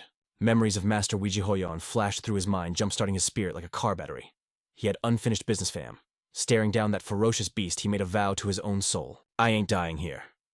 With a roar of pure effort, Sungmin raised his spear high, refusing to bow to this hellish place. The master's voice echoed in his memory. The 3 basic techniques of the spear. From now on, repeat these every single day until they're stamped on your soul. Sungmin's eyes trembled, locking in on that single lesson. He stood his ground while the Chimera Ogre charged like a runaway freight train. You watching Master I did exactly what you said over and over. As the monster's massive finger descended to crush him, Lee Sungmin made his move. His spear tip kissed the beast, and Boom's spiritual energy spiraled into a ring of light. Now let's see the gains from that hellish training. First move, the unfurling. He spun the spear outward, deflecting the heavy force while launching his own counterattack. The impact stopped that absolute unit dead in its tracks. The beast looked down, totally confused by the wound blooming on its chest. But in that split second, Sungmin was already gone, thrusting forward. The monster tried to clap back, but it was way too slow. For a heartbeat, man and beast were equal, but a cold, sharp light flashed in the depths of Sungmin's eyes. Second move, the entanglement. He spun the spear inward, coiling around the enemy's attack like a toxic viper. Once again, steel crunched into flesh. The Chimera Ogre's arm got twisted up like a pretzel following the torque of the spear. Lloyd watched, jaw on the floor. The monster was getting wrecked. Sungmin flicked his wrist. Snap. He wasn't aiming for the chest. He went for the kneecaps. Savage. He drove the spear forward, burying it deep, then twisted it without mercy. The Chimera Ogre threw its head back and howled in straight-up agony. Sungmin ripped the weapon free and backstepped. It worked, he noted coldly. The joints are the weak spot. Losing its balance, the massive beast face-planted into the dirt. For the first time, you could see actual fear in that monster's eyes. Desperate, it started swiping wildly with its claws. Sungmin weaved through the attack with zero effort. He frowned, looking annoyed. Yo, you bastard, how long's it gonna take you to heal a shattered bone? He scoffed. Whatever, doesn't matter. Wham! He drove his weapon through the other knee. This time, Sungmin snapped the spear shaft, leaving the blade buried deep inside the bone. His brain was calculating the battle like a supercomputer. Before it regens, I just have to overwhelm it. And with the spearhead stuck in the bone, that wound won't close. Sungmin glared at the creature. Game over, buddy. Riding the momentum, he drove his next attack straight into the monster's shoulder. He pulled a fresh spear from his inventory like a boss. Now, both legs and the right arm are toasted. With the target immobilized, the kill should be a cakewalk. Yet tension still coiled in Sungmin's gut. Time to end this, he told himself. The combo unleashed Nine Heaven's Supreme Spear, second form Thundersplit. The Chimera Ogre stumbled back roaring, trying to swing with its last good arm. Claws ripped the air, aiming to crush him. Sungmin didn't even flinch. He met the attack head-on. It's slow, he realized. No. Did I just level up my speed? It's gone. Suddenly the buzzing of cicadas filled his ears. Sungmin's brow furrowed as his body moved like water. The cicadas. That noise he heard on the mountain of training. I ain't trying to be some loud bug. I was a pupa on that mountain, sure. But I didn't suffer through the cold and darkness just to be something fleeting like a cicada. If not that, then who am I? I don't know yet. But being average won't satisfy me. No more regrets, man. I had enough of those in my past life. I still can't see what's waiting for me at the end of this crazy road. But I'll stay ready, and I'll walk it to the very end. Lloyd stared, mouth wide open, as Sungmin slammed his spear into the ground, gasping for air. Lloyd looked from the corpse of the boss monster to the boy, stuttering, Bro. What on earth are you? Sungmin snapped out of his trance, his expression softening up. He looked at the sky, his hands calloused and scarred from the endless grind. Let's see. A faint smile touched his lips. At least, he whispered to himself, I ain't a larva anymore. Lloyd stood frozen, trying to process the cryptic vibe. Then a grin broke across Lloyd's face. He burst out laughing. What are you even saying? You really are one interesting kid, dude. Sungmin glanced at a dead cicada on the ground. The noise in his head finally stopped. He felt lighter. Meanwhile, Baron showed up staring at the scene in total shock. Lloyd pointed at the carcass, bragging loudly about the insane feat. Baron ran the numbers in his head, soloing a Chimera Ogre. That's equivalent to double S rank skill, but there's no history of a rookie hitting that rank. Sungmin nodded slightly, getting the politics. If that's the case, S rank is cool. Labels don't matter to me. Whatever fits the rules. Sungmin's mind was already racing, calculating the loot from the raid. The base reward sat at 27 million Eris, minus the standard 10% guild fee.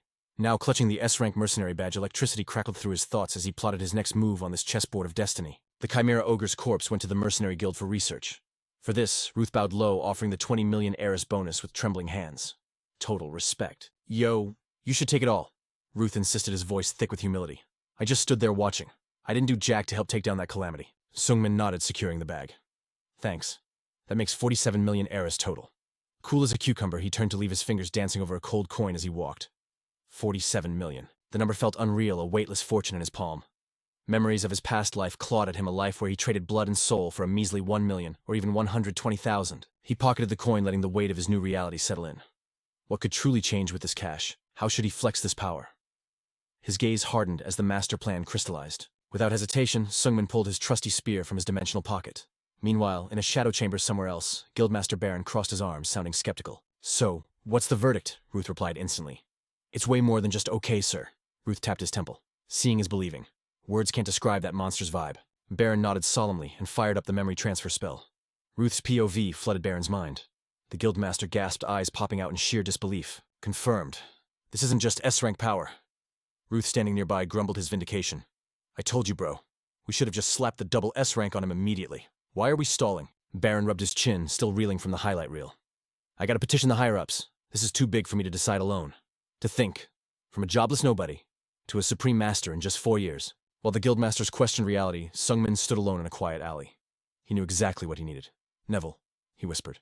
The shadows beneath him started boiling like soup, and the butler popped out of the darkness. Neville bowed with practiced elegance. It is a pleasure to see you, Lord Lee Sungmin. How may this humble servant assist you? Sungmin's mind drifted back to the spear in his hand. He analyzed it with a pro-gamer's critical eye. No sentimental attachment here. In his philosophy, a spear was just a tool to stab and swing. Until now, any old steel would suffice. But the duel with the ogre had shifted his perspective. With a superior weapon, that beast would have dropped in half the time. He couldn't risk dying just because his gear was trash. I need a weapon, Sungmin declared, his voice dead serious. A truly high-grade weapon. Neville's eyes glinted with professional curiosity. Do you prefer a purchase off the rack, or a custom commission? So, what's the budget looking like? Sungmin answered without skipping a beat.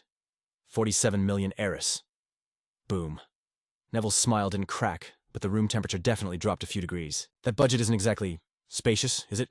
Sungmin scowled, totally offended. 47 million is a fortune, dude. Neville let out a soft sigh, getting ready to school his client on reality. The blacksmiths of Erebrisa are the goats of the industry. Legends. So their prices are astronomical. Then, Neville added smoothly, however, Lord Lee Sungmin, if you pledge your soul as collateral, we could secure a fat loan. Low interest, of course. Sungmin cut him off instantly. Nah. Hard pass.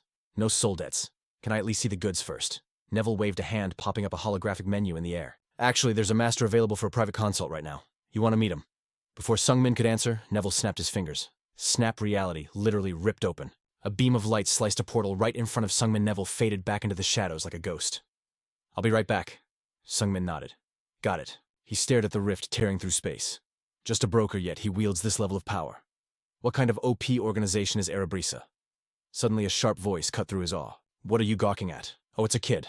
A figure stood there. I am Silgiris. You might not see much looking at me, but you know the name. Well, don't just stand there like a statue. Sungmin was completely shook. It was a young girl. No, a literal child. Shaking off the surprise, he stepped through the spatial gate. I'm Lee Sungmin. I want to commission a spear. Silgiris sized him up. You got a specific design in mind? Sungmin pulled out his current weapon. Something with this vibe would be perfect. She eyed the blade, humming like a pro mechanic. Ah, the classic central plane style. All right, show me your technique, she demanded. Show me how you swing it. Sungmin froze. In the Murim world, showing your secret arts to a stranger was a huge taboo. Seeing him stall, Silgiris rolled her eyes. Bro, I need to see how you move to balance the weight and flow. Every martial art is different. Without seeing the deets, I can't forge a weapon that fits your soul. Sungmin was still sus. So you want to peep my secret techniques just to build a spear? Based on that, Sungmin asked, still skeptical. Silgiris nodded, her face getting serious. Listen, boy, I'm 400 years old. I prefer hammers to swords, and I've been grinding this craft for 350 of them. I started differently from those so-called geniuses born with a hammer in hand. That confession hit Sungmin right in the feels, but she continued with savage pride. I've lived as a blacksmith for 3.5 centuries, and I'm confident that I'm the best. Period. Sungmin stood frozen. Her words echoed his own struggle and the face of his mentor, Wee Ji-hoon. We started from different places. A faint smile crept onto his lips. She's just like me. Silgiris caught him staring and turned bright red. Why am I yapping to a brat today? If you don't like it, get lost. Go commission those hacks at the Waft clan. Sungmin didn't hesitate, his voice rock solid. I will prove it to you right now. My martial arts. Eyes open. Silgiris raised a brow, liking his boldness. You switch gears fast, huh? Most people would just stay salty and walk away. As he smiled and began to explain, she scoffed lightly about her 350 years of dedication. But a heavy silence dropped between them. Real recognized real. Finally, Silgiris busted out laughing, breaking the tension. Aren't you a little too trusting? Sungmin clapped back. That's a first. Nobody's ever called me naive before. Silgiris grinned, turning her back with swag as she walked away. You've got a silver tongue, kid. Truth is, Silgiris was fighting back a huge grin, literally dragging the corners of her mouth down to stay cool. She glanced back, eyes sparkling. I like you. You got guts. Usually I prefer fair trades, but this time I'll forge something way more valuable than your gold. You might just become a regular. Sungmin remembered her parting words. It'll take time. Sit tight. Now alone, he went beast mode on his training. His mind raced. The battle with the Chimera Ogre. That was my first real deathmatch against a boss-level monster. I leveled up mentally, asterisk. But it's not enough. I need to make that power my own. Sungmin reflected on the past. My danger sense is decent. But this sensation, this is what they call true talent. Compared to the true geniuses, my cheat code is the sixth sense. His 5 basic senses were finally rebooting. After being sealed on the mountain, everything converted into pure instinct and skill. I felt it during the ogre fight. Energy flowed on autopilot. That had to be the awakening of the sixth sense. It's a scary power, but relying on it blindly is suicide. The mountain training sharpened his gut instinct, but his other senses were lagging behind. Sight, touch, smell, taste, hearing. I gotta fix this imbalance between my body and my sixth sense ASAP. If I don't sync them now, my growth is gonna hit a wall later. As dusk settled over the mercenary guild, Baron looked at him seriously. What's up? Don't tell me you're taking another mission already. Sungmin replied calmly. Nah, I'm here about the Chimera Ogre's corpse. What happened to it? Baron poured a drink, nodding like he expected this. Caught your eye too. Makes sense. Chimeras don't just spawn out of thin air. Someone built it. Investigating alone is impossible, so we're teaming up with the Magic Guild to find the truth. Sungmin went into deep thought. In my past life, nobody found this thing. Either they ignored the quest or got wiped out by it. Judging by the vibe, the master of this hellish creation will be revealed in 6 months. Or maybe that same psycho summoned the Chimera in my past life too. If I can delete the creator, I might rewrite the future. I need to see the body. They arrived at the Hebron Guild. Suddenly a voice drifted over. A pleasure to meet you. Sungmin froze. The man turned with a polite smile. It was the dark mage Kim Jong-hyun. I am Kim Jong-hyun. You look shook. I was just checking out the corpse. Sungmin pulled himself together. I'm Lee Sungmin. I'm the one who killed the Chimera. Jong-hyun tilted his head. Wait, are you Korean? Even if we're both Korean, the odds of us being in the same dimension are low.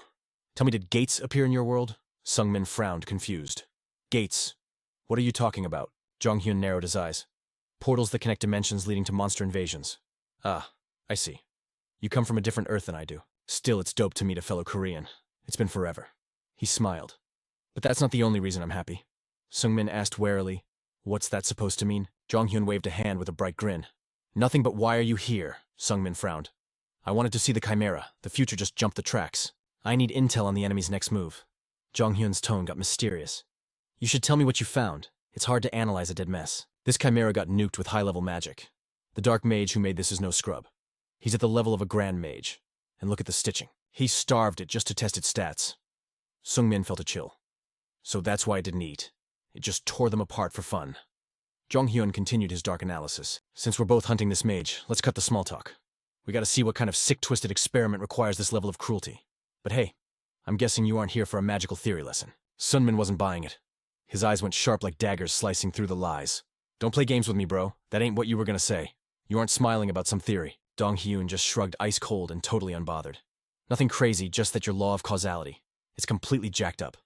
That word hit Sungmin like a sucker punch to the gut. Wait, Sunmin's voice dropped to a dangerous whisper. You telling me you knew the whole time you were testing me guilty as charged? Dong-hyun admitted it without flinching. A black mage sees straight to the core of a soul. Honestly, if I were in your shoes, I'd have gone crazy or kicked the bucket ages ago. Do you even get how bad this is? Sunmin stepped back, his instinct screaming, run. It means no chill after you die, no rest, just eternal pain. Dong-hyun nodded slowly. That's the gist of it. But it makes me wonder, why is your fate so grotesquely messed up? Care to enlighten me? Sunmin's guard went up to max level instantly. Give me one good reason to trust you, man. Why trust me? Dong-hyun smiled like a shady merchant closing a billion-dollar deal. Because I know a secret you have zero clue about. How about a mana oath? I swear on my magic whatever you spill stays in this room until I'm a corpse. Total lockdown. Sunmin paused, caught off guard by the offer. His brain was racing like a Formula 1 car. I'm flying blind here. A mana oath makes this safe. It was a gamble, but he had to roll the dice. I traveled back in time. Dong-hyun tilted his head, totally unimpressed. So you rebooted from the abyss of death? He sighed. That explains it. That's exactly why your causality is a total train wreck. Life and death are absolute laws, fam, break them. And the universe demands a terrifying price. Payback is coming. But you only know the basics. Dong-hyun leaned in, eyes gleaming like a predator. Let me drop the real horror on you. You aren't just twisted. It's not just your fate that's broken. The very space around you is glitching out. As the truth landed, the color drained from Sunmin's face. Dong-hyun looked at him coldly, then shook his head. Nope, can't do it. I can't say another word. Sunmin gritted his teeth, stepping up. What do you mean, man? Spit it out. The answer was simple and terrifying. If I say it, I die. Fear flickered in Dong-hyun's eyes as he literally started shaking. Sunmin saw the legit terror. Listen close. Your life. It ain't yours. Before Sunmin could process that massive bombshell, he got kicked out. Come back later. And I'm sorry. That's all I can risk saying right now. I gotta clear my head. Sunmin walked away in a daze, his mind a chaotic storm. What the hell did that mean? Dong-hyun's warning echoed in his ears. Stop. This is my turf.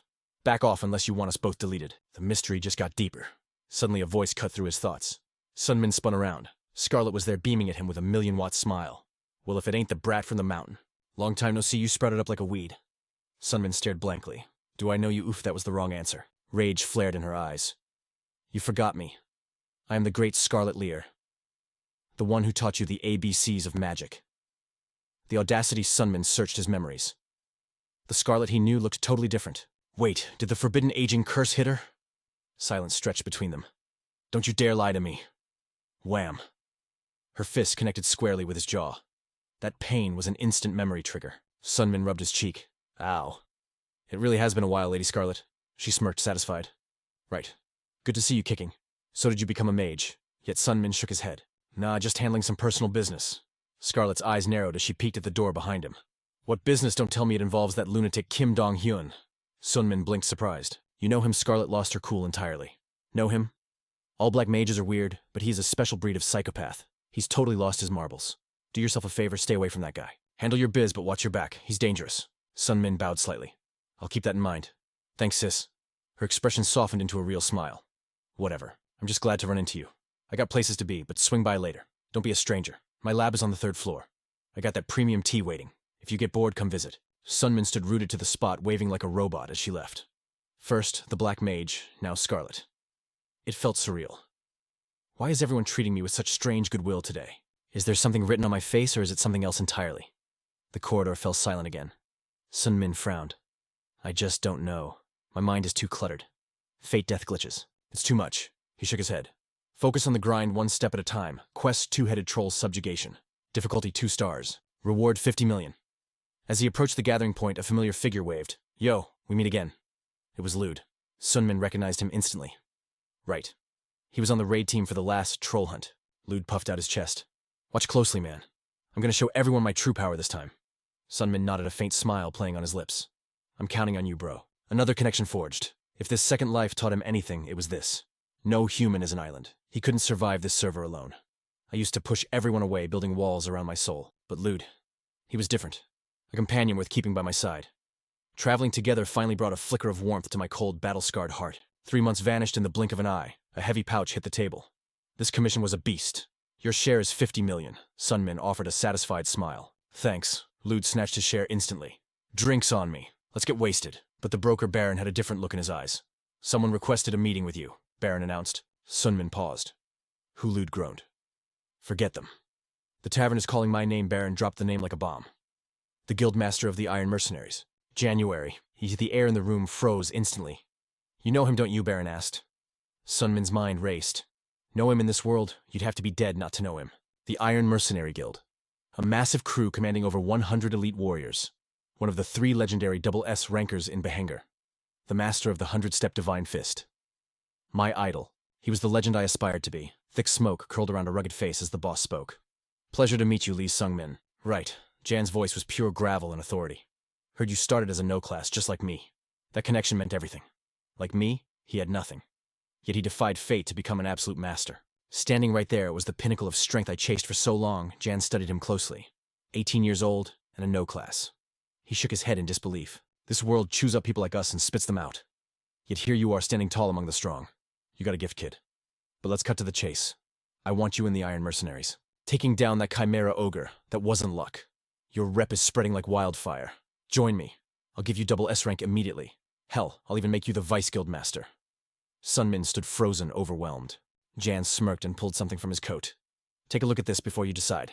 It was a small, unassuming pill. The Lesser Restoration Pill, Jan declared proudly. I assume you know what this is worth. A sacred elixir from the Shaolin Temple itself. Consuming this gives a massive surge of internal energy instantly. It's yours, Jan said softly. Just agree to a few minor conditions. Sunman narrowed his eyes. What conditions? A piece of parchment slid across the table. Just sign this contract. Sunman picked it up, his eyes scanning the fine print. Total obedience to my commands? Jan smirked. Simple right. The contract carries heavy system penalties if you try to betray me. But in exchange, this elixir is a cheat code that will push your martial arts to a level you've only dreamed of. Do we have a deal? Jan's pressure filled the room like gravity. Just say the word. It was the golden ticket everyone in the city craved. Lude leaned in, sweating bullets. Bro, what's the play? Sunman's voice dropped to absolute zero. I refuse. I ain't signing a slave contract no matter the loot. Lude finally exhaled. Good. High IQ move. Honestly, I'd rather ghost the city than serve a dictator. Sunman looked at his homie in shock. Is it that deep? Deep Lewd scoffed. Staying here is a death sentence. Jan thinks he's a king. He's a total control freak. If he can't own your soul, he deletes you. Every A-ranker in his crew is just an NPC on a leash. Those who don't vibe with him, they vanish. He is straight up villainous. When I was climbing the ranks, I curved him too. Result: he griefed every single job I took. The Iron Guild runs these streets. We got a dip. New city, new grind, hit S rank. That's the only way to survive a boss monster like him. Sunman went quiet. The hero he idolized in his past life, just a villain in disguise. The image of his legend shattered, leaving a bitter taste of betrayal. But Lewd tugged his sleeve, snapping him back to reality. How about we bounce to Mount Mush, Lewd suggested. But suddenly a hushed whisper from the next table caught their ears. Yo, did you hear they actually found it? The hidden dungeon of the Dark Mage. The guy who made the Chimera Ogre. A raid team is stacking up right now. And the main squad. It's the Iron Mercenaries. Scene switch. Inside a sketchy warehouse, a rough voice echoed. Took a hell of a lot longer than I thought. Sunman noticed the stress in Seuss's shoulders. Don't stress the lag, he told her. She didn't stop grinding. I decided to remix the design halfway through. That's on me. She tossed a weapon at him. Pure mithril core dipped in reinforced black steel. It chugs mana like water. Channeling your sword aura through this gonna feel like butter. So what's the verdict? Suddenly Neville stepped out of the cut, looking smug. Sunman side-eyed him. What is it now? Something impossible. Neville just smiled, eyes sparkling with amusement. The mats needed for this spear. They cost a literal kingdom's ransom. Even though Lee Sunman dumped every penny into his gear, reality hit hard. The raw materials alone cost more than his entire life savings, real talk. This masterpiece was basically a freebie. It adds up, though, Neville continued. Lee Sunman, you've got this weird main character energy. A mysterious charisma stat that makes everyone want to help you out. I promise no shade intended, so chill out. Ugh, listen to me yapping. I'm out of here. If you need anything, just shout my name. Those words froze Sunman cold. His face went blank, eyes zoning out. He wasn't salty about the comment. No. Neville's casual roast hit a nerve. It confirmed a dark theory eating him up inside. He first felt that glitch back on Mount Mush. He thought it was RNG luck back then. But what if, If I have some hidden perk, if I have a passive skill to charm people effortlessly, then were all the bonds I forged nothing but a lie. Suddenly a voice sliced through his spiraling thoughts. Lee Sunman, where you at? Lewd spawned out of nowhere. But Lewd's hype died instantly. He stared at Sunman's face, which was looking pale as a ghost. Sunman's brain was sprinting. If my theory is real, even my friendship with this brat is... Before he could finish, Lewd threw an arm around his shoulder. Yo, why the long face? You shook about the dungeon raid. I told you don't sweat it. I'm riding with you, aren't I? Sunman's eyes trembled, his soul leaving his body at those words. The dungeon raid. Hope was going down. The future timeline had shifted just as he feared. Because he deleted the Chimera Ogre, the guild started hunting the Warlock early, 3 months ahead of schedule. The butterfly effect was going crazy. Suddenly a heavy aura pulled up from behind. So you actually showed up. The voice dripped with venom. With the rising star joining us, this raid should be a cakewalk. Ugh. Sunman recognized him instantly. A veteran of the Bee-Hanger Mercenary Guild from his past life. They were supposed to miss this raid because of a trip, but now with the timeline speedrunning 3 months ahead, John sneered, locking eyes on the spirit user. Lewd, you dragging along too? Long time no see. Still breathing, I assume? Lewd bowed his head politely. Yeah, been a minute. John patted Lewd's head with zero respect. You better watch yourself in there. Dungeons are savage. His voice dropped to a creepy whisper. You never know when or how you might get deleted. Sunman caught the death threat, instantly, eyes narrowing into lasers. The vets laughed as they walked off. Lewd was shaking with suppressed rage, pointing at their retreating backs. Did you hear that? Lewd hissed. He basically said if I mess up, he'll friendly fire me himself. Sunman stayed quiet, feeling the weight of the moment. Why join the suicide mission? It was all because of his curse. His absolute trash-tier talent. 6-star art, Violet Mist, Divine Skill. 6-star weapon, Infinity. Spear, Shadowless Soul Escape. The names sounded legendary, but 3 months post-mountain. He hadn't leveled up a single inch. To break his limits, to rise from a third-rate scrub to the apex predator, he desperately needed the Depire magic armor. Lewd kept yapping, totally missing Sunman's internal crisis. Whatever we got other teammates, they won't let him get away with murder. Don't trip Sunman. This party is stacked. He wasn't lying. The squad consisted of 27 warriors. The lineup from the Bee-Hanger Mercenaries was cracked 1. SS rank 4. S ranks, 12 A ranks. Even the Guildmaster Baron was stepping onto the field. Pros on that level don't play stupid games. Lewd gripped his blade, his face getting rare, serious. I got your back, Lee Sunman. Anyone tries anything funny, my spirit sword is taking their heads off. Sunman cracked a smile at the clumsy determination. Truth is, Lewd had zero reason to join this death march. He was riding with the squad for one reason, keeping his boy Sunman safe.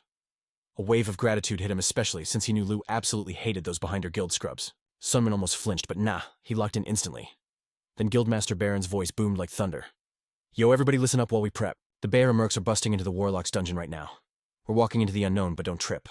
We're the elite, the pride of the hangar. The squad went dead silent, the tension thick enough to cut. Baron flashed a nasty grin. Stay frosty, fam. Nothing in this dump can stop us. Let's go get that bag. And just like that, the expedition marched straight into the spooky zone. You always need a tank up front. Young Qian took point. Dude was an A-rank beast with a bod tempered harder than a diamond wall. But against true horror, training was useless. Slash. In a split second, his iron bod got sliced like warm tofu. His pieces went flying, crashing straight into the guy behind him. Jung's severed head was still making a terrified face. The other guy froze, pupils shaking as the blood splattered him. Then the screaming started. Total chaos in the cavern.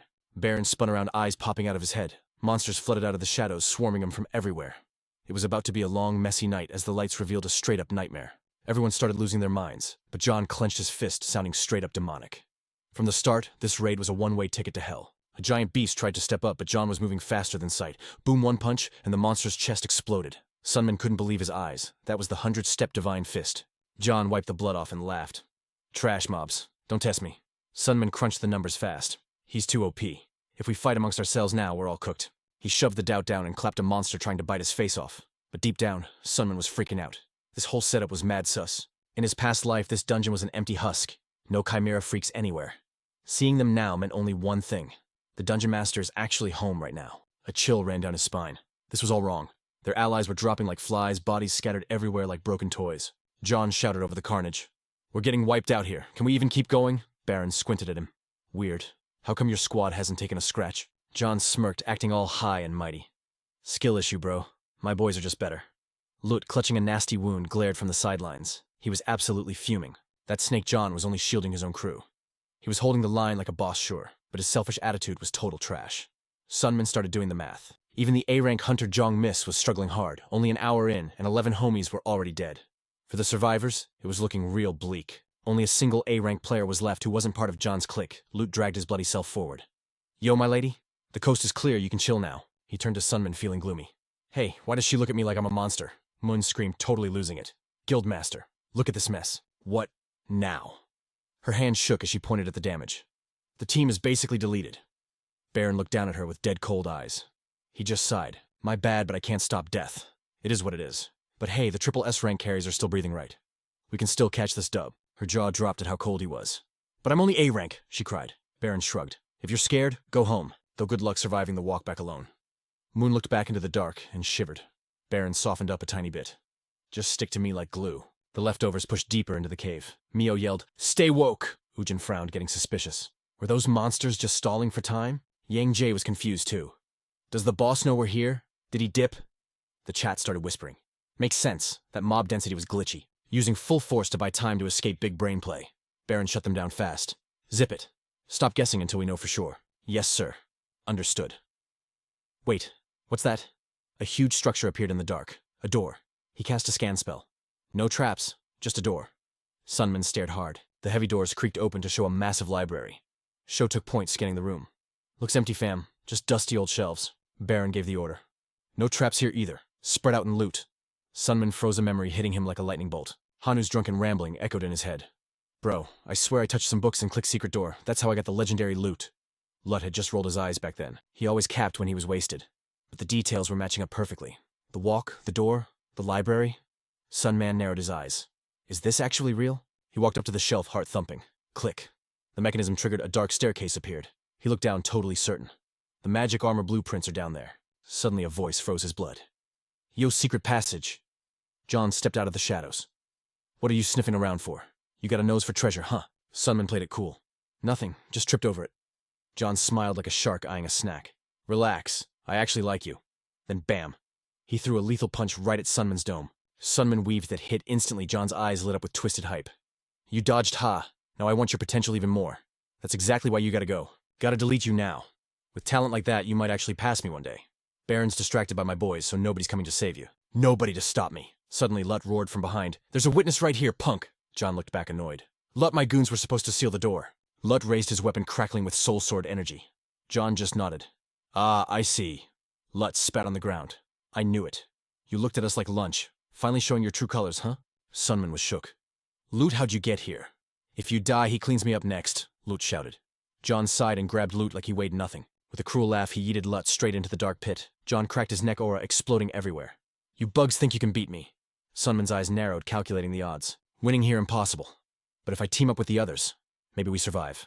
A plan clicked in his head instantly. He dove, snatching Lut's collar just as he stumbled toward the drop. Panic flashed in Lut's eyes. What the hell, we're going down. Let's ride, Sunman yelled, dragging him down. Lut sputtered. Why there? Sunman kept quiet. If I equip the magic armor, my base stats are going to go to the moon. If I secure that artifact, I don't just win. I dominate. They skidded to a stop in the basement. Sunman's eyes went wide. Boom. There it was. Ruth was grinning ear to ear, thinking he was safe as he guarded the rear. Found it, I got your back, bro. But that relief, that was his fatal mistake. He looked up, just as a shadow came crashing down. One punch. A single devastating haymaker obliterated him instantly. The attacker's fist was dripping with fresh crimson. Sunman froze in total horror as the assailant pulled his hand back from Ruth's chest. The guy John booted the corpse aside like it was yesterday's trash. Not too shabby, he sneered, wiping his boot. Crazy that you actually managed to scratch me. Sunman stared at his fallen homie, the brutal reality hitting him like a freight train. His face-twisted eyes shadowing over with pure, unadulterated hate. Memories of their best days flashed through his brain, instantly overwritten by the image of Ruth's cold, lifeless body. A roar of raw fury ripped its way out of Sunman's throat. John just watched his eyes, screaming arrogance. What, gonna cry? John scoffed. You should know the price of being a jobless loser in this hellhole. Weakness is a sin, kid. Power is the only law out here. Trust is for clowns. That piece of garbage rotting over there? Give it time, and he would have stabbed you in the back anyway. John slammed a nasty kick into Sunman's legs, sending him sprawling to the dirt. Am I right or am I right? He raised a fist, glowing with killing intent. Why am I even wasting oxygen on you? Die already. A sonic boom echoed as John's fist connected, launching Sunman into the stone wall with bone-shattering force. John stalked forward, smirking like he owned the place. Oh, you blocked that? Your gear must be decent. He punted Sunman right in the face, his voice dripping with superiority. Let me see that loot. He snatched Sunman's gear, weighing it like he just found legendary loot. Lighter than I expected. Is this pure mithril or what? But he completely missed the red flag blood soaking straight into that magic gem. Suddenly the weapon went supernova with blinding light. That ancient armor started equipping itself to Sunman piece by piece like a glitch in the system. John jumped back, totally shook. Yo, is that decorative armor actually eating the kid? Is that a legendary set? Sunman's silhouette twisted and grew, pumping out a dark aura that screamed end game boss. John's poker face crumbled instantly. What kind of cursed energy is this? I don't recognize the stats, but my gut is screaming, run, fool. Sunman's face was total shadow as he woke up. They locked eyes, tension maxed out. John threw a testing punch, trying to act tough. Spit it out. What was that edgy aura? Why'd you turn it off? Pop your ult again? I thought you unlocked a god-tier artifact. John was literally spitting with jealousy. Sunman blinked, buffering in real life. Wait, did I... What the heck? My mana bar is flat. No buffs active. John saw the lag and scoffed. Whatever. You were trashed here before anyway. Just log off already. Sunman grit his teeth, rage bar filling up fast. Damn it all. Seeing Ruth's lonely corpse triggered maximum aggro. Damn it. As John threw the finisher, a new challenger entered the game. Prescan stepped out of the shadows with immaculate form. Nice moves, the stranger teased. But for a substitute player, that build has a fatal bug. John didn't care for the trash talk and swung on the new guy. I like the hustle, the stranger grinned like a maniac. But the Karma server has already been hacked in this zone. Sunman froze. His gamer instincts honed through a million battles were blasting air horns. Run, the stranger's voice boomed like a raid leader. A perfect sacrifice. Don't mess with a dark mage. Suddenly Baron and Wujun dropped from the ceiling like, what's the tea? Baron peeped the stranger, and his ping skyrocketed. Hold up. Is that a dark mage? Is that the dungeon master Vrish? Prescan raised one finger. Baron screamed, panic level 100. Rick, it's a trap scatter. Too late, a beam of pitch-black magic shredded the air. Prescan lowered his hand, cool as a cucumber. The exit deleted. Panic mode on. Baron is down. Path blocked GG. The mage's voice hit them like a banhammer. Y'all really thought you cleared this level on skill. Nah, I let you in. Before they could blink, magic chains burst from the floor, lagging Sunman and Jian into place. Feeling cute today, Prescan announced. Caught a sacrifice way better than that glitchy chimera. Time to ascend, baby. My wish is finally coming true. The entity known as Rick Prescan smirked. It was a speedrun stomp. Wujun and the squad tried a last stand, but Prescan just flicked his wrist like he was swatting a fly. Dark magic nuked dozens of double S-ranked mercenaries in a single frame, Baron a grand mage split in half instantly. Dude got turned into confetti all over the dungeon floor. Even Big Mouth John got folded like laundry. Sunman's mind was racing as the server crashed around him. Why me? I thought this run would be different. I thought I wasn't a noob anymore. Thought I leveled up. Memories swirled as he looked at Ruth's cold body. The bitter taste of game over hit him. I was wrong. Still just a scrub waiting to be kicked. Sunman woke up lagging, hanging in midair. Prescan's voice drifted in. Ah, the MVP wakes up. Welcome to my personal modding workshop. Sunman struggled against the binds. Save your stamina, Prescan said coldly. Those chains are admin locked. He stared at Sunman with a creepy smile, whispering the plot twist. This might sound weird to a normie, but I want to be a girl. The female form is OP. It has the one dev tool we alchemists can never code. The power of creation itself. That's my obsession. I tried every skin change potion possible to become a woman, but mission failed every time. I raged quit on humanity and turned to forbidden hacks, trading my soul for infinite playtime. I knew I'd find the cheat code eventually. And guess what? I found it. If I can't spawn life, I'll engineer it. Creating life from zero, that's the ultimate achievement. Sunman went pale. This guy was totally unhinged. The monster stepped up, feeling himself. Today is blessed to think the guy with the worst karma score I ever met. Used to be a monster I couldn't touch. But if I use a toxic player like you drowning in bad karma as a catalyst, I might finally clear this quest. The Lich grabbed Sunman's face, chanting like a glitched NPC. Sunman's eyes popped heart rate critical. Priestcan didn't look like a mage anymore. He looked like a blood-soaked raid boss. The chant pierced Sunman's brain like needles, dragging them into a corrupted server. Sunman gritted his teeth against the pain. Priestcan roared, "I offer this sacrifice!" Sunman couldn't breathe. Suddenly a giant eye opened in the void, staring right at his soul. It spoke. Priestcan froze, ego shattering. Wait. Hold up. What is this? This can't be real. How is the admin answering him? Priestcan panicked as logic failed. The dimension crashed, dropping Sunman on the floor, gasping for air. The Lich muttered, Did the system just reject my upload? Rage mode activated? He grabbed Sunman, screaming, "Who are you? Why did the Demon King swipe left on you? Your karma is trashed here. You should be the perfect offering, so why?" Sunman was lost. "How should I know?" The Lich shrieked. "What kind of monster is this guy? I'll rip the lore straight from your save file. Show me everything." Blood poured from Sunman's eyes as his mind got hacked, but when he snapped back, the Lich had logged off. Sunman let out a breath, just happy to not be deleted. But chill time was over. He got dropped into a pitch-black void. A screeching noise assaulted his ears. Sanity check failed. Faces flashed Preskin's trolling grin, mocking him. Sunman ground his teeth. Image of death. Yeah, right. The death of Lu played on repeat in his head. He felt like a bug shedding its skin. A gross creature tore out of his back. The hallucination shattered. The cicada noise stopped. He had beaten the Chimera Ogre event. He could move. Sunman stood up solo in the dark dungeon. He survived not because of skills, but pure third-rate mercenary grit. A guy who fought for survival every single tick of the clock. And because of the promise to his homie, "Don't die." He muttered to the darkness, "I ain't dying today." He was used to this hell mode. Usually he'd just respawn in the past. Regret, humiliation. That's post-game lobby talk. Suddenly a voice DM'd him straight in the brain. "Yo, unknown player, you copy?" Sunman blinked. Telepathy. "New phone, who does wire you in my head?" The voice hit back instantly. "I'm Lloyd Goldtower Master. I'm stuck down here."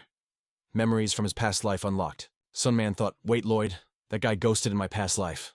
Looks like this dungeon is where he got wrecked." Sunman asked, "What's the quest?" Lloyd pleaded, "I need a carry. I'm at 1 HP and can't move. Get me out of here." Sunman's voice went cold. "What about the Lich?" Prescan, he rage quit and fled. Sunman narrowed his eyes. "So the zone is safe." The mage sounded sure. "Mobs are gone." Sunman stayed suspicious.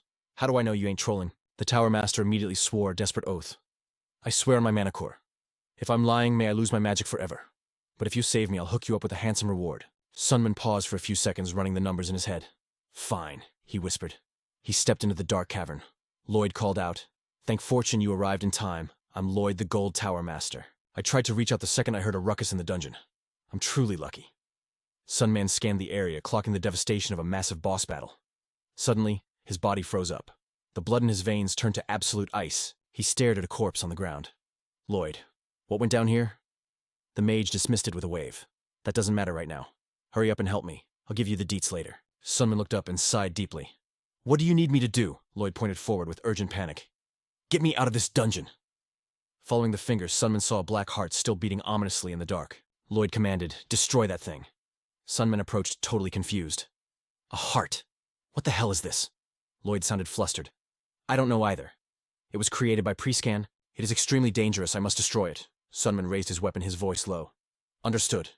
His spear thrust straight into the black heart, but a barrier instantly blocked the impact. The heart seemed to have a mind of its own. It lunged, swallowing Sunman whole. He was dragged inside in a split second. Sunman fell through a trippy alien dimension. The magic on his spear still hummed with power. But then he froze. The black heart had quietly taken root inside his chest without him even knowing. System alert. You have obtained the black heart. Hours later, Preskin jolted awake, drenched in a cold sweat of panic. Rick Preskin stumbled backward, desperate to escape the memory of that monster. Terror gripped his soul completely. What in the world was that entity I saw? The spell Prescan used on Sunman was designed to shatter the target's mind instantly, yet impossibly the dark magic rebounded right back onto the caster. His mind raced with confusion. Why did only the memory reading spell recoil on me? None of his other dark arts had ever glitched like this before. Even the Demon King refused to accept the boy as a sacrifice. Damn it, the mental backlash is too severe. My mana is critically depleted. Pre-scan spotted the mercenary corpses littered across the ground. The black heart within him pulsed with anticipation. A wicked grin spread across his face as he approached. I have no choice. I'll have to consume you lot to refill my magic tank. John lay paralyzed, eyes rolling back as the old mage's voice rang out with desperate hunger. Stop! Their pleas went unheard as their bodies withered into dry husks. Stop! Preskin dropped the two shriveled corpses, letting out a satisfied sigh. That feels much better. His gaze shifted to the corner, his voice dripping with sarcasm. How cute.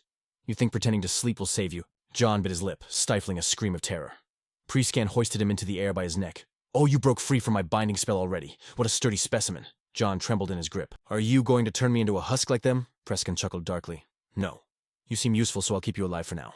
Your soul might serve a higher purpose. Suddenly, a sharp voice cut through the air. Serve what purpose? What are you planning now? Still obsessed with that disgusting research, are we? Pre-scan froze in absolute terror. Lloyd, the mage's voice boomed. It has been 10 years. I have finally found you. Prescan scrambled backward, putting distance between them. You persistent leech, are you still chasing me? Lloyd smirked, scanning his enemy.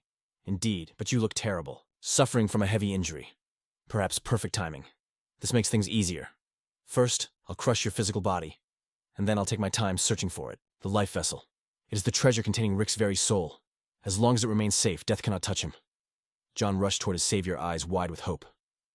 Lloyd, the master of the Gold Tower. Are you really the legendary Archmage? Please let me fight alongside you. I want to lend whatever strength I have to aid you. Lloyd's expression remained cold. Apologies, but with your pathetic level, you would be useless. Stop loitering and go hide somewhere. Pre-scan spiraled into absolute panic. Good heavens, what is wrong with today? First rejected by the Demon King, and now this monster arrives at my doorstep. His mind flashed to his two remaining black hearts. He gritted his teeth. There's no other choice. It is far from perfect, but it will have to do. Dark magic exploded around him. Lloyd stepped back alarmed. What is this energy? What abomination have you created? Prescan laughed, maniacally surprised. This is the culmination of my desires. The ultimate result of all my research. The ultimate existence. Preskin's body suddenly detonated. From the gore, a naked figure emerged. Lloyd stared frozen in disbelief. Anna rose from the ashes. Prescan spoke with grave seriousness. Both her heart and body are incomplete. However, I still possess one final heart. I will use this imperfect masterpiece to survive this crisis. The remaining heart will be used later to perfect her, Lloyd roared in fury. You vile creature, I will destroy you right here and now. Mana condensed into a massive dragon at Lloyd's command. Prescan ordered instantly. Kill him. Slaughter him now.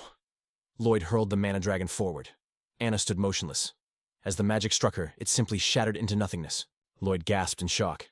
She dispelled my magic without even chanting. Preskin grinned triumphantly. Excellent. Suddenly the girl spoke. Preskin nodded eagerly. Yes, look at me. I am your father, Anna whispered softly. I am hungry. So hungry. A beam of power shot straight at John. His body went rigid. Blood began to seep from the center of his chest. Just like that, the captain of the Bear Mercenaries, the city's strongest warrior, could not offer a single second of resistance. The girl tore his heart out, killing him instantly. What followed was a scene of absolute madness. The sound of Anna frantically chewing flesh made Lloyd's face drain of color. Preskin burst into maniacal laughter as he looked at Anna. One word echoed in his mind. Monster. Lloyd gritted his teeth, steeling his resolve. Back in the present, Lloyd finished his recounting of the battle that raged on. That witch and Prescan absorbed every spell I threw at them.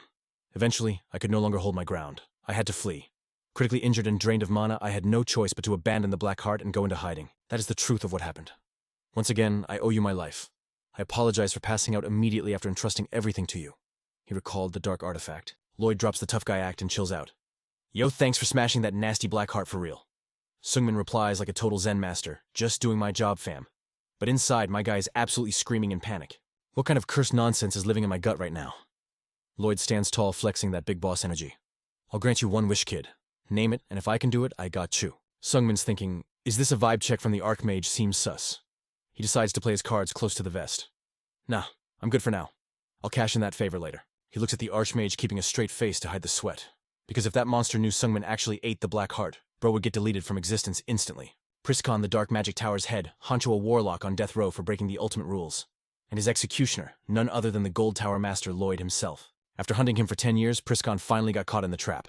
In the OG timeline, this dude rotted in a cave months later. But because Sungmin hit the reset button on time, history is going off the rails. A dude who was supposed to be 6 feet under is walking around alive. Sungmin's stare turns icy shadows covering his eyes. The memory of Ruth hits him like a truck. Talk about a cruel trade-off. Someone meant to live died instead of the warlock. The cicadas are buzzing like they're mocking him. I've been living under a rock, a total frog in a well.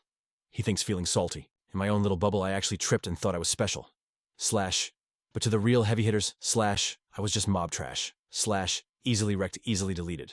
Slash, that sky I looked up at, slash, just the top of the hole I was stuck in. The real heavens were massive, terrifying, and totally out of my league. Slash, Lee Sung-min hung his head deep in his feels. Slash, a question kept nagging at him. Slash, just how OP has Woohoon become by now.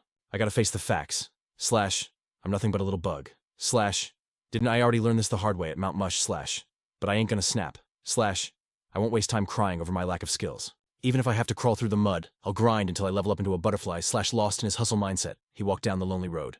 Suddenly, a familiar voice echoed from behind. Yo, Lee Sung-min, crazy seeing you in a spot like this. Kim Jong-hyun smiled, his vibe totally chill and breezy. I heard most of the raid squad got wiped. Slash, yet here you are back without a single scratch. Seung-min spun around to face him. Slash, Kim Jong-hyun's eyes scanned him like a barcode reader stopping at his chest. Slash, that armor, that's some legendary drip. Slash, mind if I take a peek? Slash, Seung-min nodded. Knock yourself out, Seung-min replied. I've got questions for you anyway. Jong-hyun inspected the gear as he clapped back. Question 1. What is this armor? This isn't just defense, fam. It's a forced contract tool. A direct line meant to chain the wearer to a god tier, being like a demon king. Seung-min froze. Say what? Jong-hyun continued, his voice scary calm. Slash, this is demon armor. It skips the paperwork to force a slave contract on the user. Seung-min's brow furrowed, totally confused. A slave contract. Think of it like this, Jong-hyun explained casually. Slash, take a C-tier fighter with hidden talent. Slash, if he rocks this armor, that potential gets force unlocked, turning him into a supreme beast. But there's a tax. When he dies, his soul is forfeit, owned by the Demon King forever. It happens whether you sign the terms of service or not. Seung-min lowered his voice. But nothing happened when I put it on. Jong-hyun wiped the mana signature off the armor with a cheeky grin. Then there are only two options. 1, you have absolutely zero talent. Or 2, you're already contracted to something way scarier than the guy who made this. He paused, eyes sparkling with mischief. I'd bet money on the second one. Do you know who that might be? Seung-min asked, totally lost. Slash, why would the Fear Demon King reject me? Kim Jong-hyun pointed at him, poker face strong. If the contract bounced, you're good. You can rock the armor with no downsides. It's loaded with crazy defense buffs. As he spoke, the demon armor popped off Seung-min's body, shrinking into a simple bracelet. Pretty sweet, right? Wear it like bling. When the beef starts, just pump your mana into it and boom, full armor instantly. Seung-min pressed on. Question 2. Pression tried to offer me up to the Fear Demon King. Jong-hyun rubbed his chin, thinking it over. The Fear Demon King. A transcendent being at the top of the food chain. Slash, a monster that can shatter a noob's mind just by making eye contact. Slash, drowning them in pure nightmare fuel. Yet you kept your cool in his presence. Either your willpower is made of titanium, or a boss of that level actually respected you. You seeing the picture here? Silence hung heavy between them. Slash, Seung-min asked the impossible. Are you saying my soul is on a higher level than the Fear Demon King? Jong-hyun chuckled softly. I can't answer that, Chief. If I spill the beans, I might get struck by lightning. Seung-min felt his blood turn to ice. He swallowed hard. Question 3. I absorbed something. Something nasty. The Black Heart. Jong-hyun took a wild guess. Preston's little project. Hard to say. I don't feel its energy on you. But Preston spent his whole life trying to make the ultimate life form. If that heart was his masterpiece, absorbing it puts you in a whole different league than that toy armor. Sorry, but that's as far as my wiki goes. However, the gods might have the cheat codes you need. He gave Seung-min a meaningful look. If you want the real tea, go to the city of Dreo. He could find Daener, the god of time. The god of time. Seung-min wondered if a literal deity would bother talking to him. Slash. He stood up and bowed. Thanks, that was huge. Jong-hyun grinned. Don't sweat it. Come find me whenever. After all, I'm kind of a fan of yours. A creeped-out shiver ran down Seung-min's spine. He dipped quickly, shutting the door. Slash. His mind was a total hurricane. Slash. The chat with Kim Jong-hyun solved some puzzles but opened up like a dozen more. His next stop was locked in Dreo. Suddenly, bam! Pain exploded in his side. Scarlet kicked him, screaming at the top of her lungs. Lee Sung-min, didn't I tell you to stop finding trouble? Lee Sung-min grabbed his throbbing head in total panic. Scarlet slash. Aren't you supposed to be a classy mage slash? Why is your hello always a boot to the face slash? Her face went cold, eyes narrowing like a predator. Slash, be grateful. If I used actual magic, you'd be nothing but dust in the wind. Messing with that woman is bad news. He quickly changed the topic, whispering. Slash, I got questions though. Scarlet's temper flared up instantly. Slash, how dare a brat like you try to tease me? Slash Lee. Sung-min hesitated, then dropped the forbidden bomb. Scarlet, exactly how old are you? Slash, a vein popped on Scarlet's forehead as she went nuclear. Slash, she grabbed him by the collar, shaking him like a maraca. Listen here, kid. You never ask a lady that. Shengmin thought to himself, sweating bullets. Okay, she's definitely ancient. Her voice suddenly switched up, sounding worried. I heard you were the only one who survived that ambush. You holding up okay? Memories of Lloyd hit Sungmin and he got quiet. I'm good. Scarlet checked his vibe, sensing the heavy baggage he was carrying. Her tone got soft. So what's the play? He answered instantly. I'm headed to Drama. Got some unfinished business to handle. Scarlet's face lit up like she just won the lottery. For real. Then let's roll together. After some back and forth, the squad was formed. Lee Sungmin was Drama bound for supplies, and Scarlet insisted on tagging along. Scarlet acted all cool, hands behind her head. Crazy coincidence I got business in Drama too. Since we're going the same way. Isn't it better to have a travel buddy? She shot him a glare that said, disagree and you die. Why so quiet? You got beef with my company.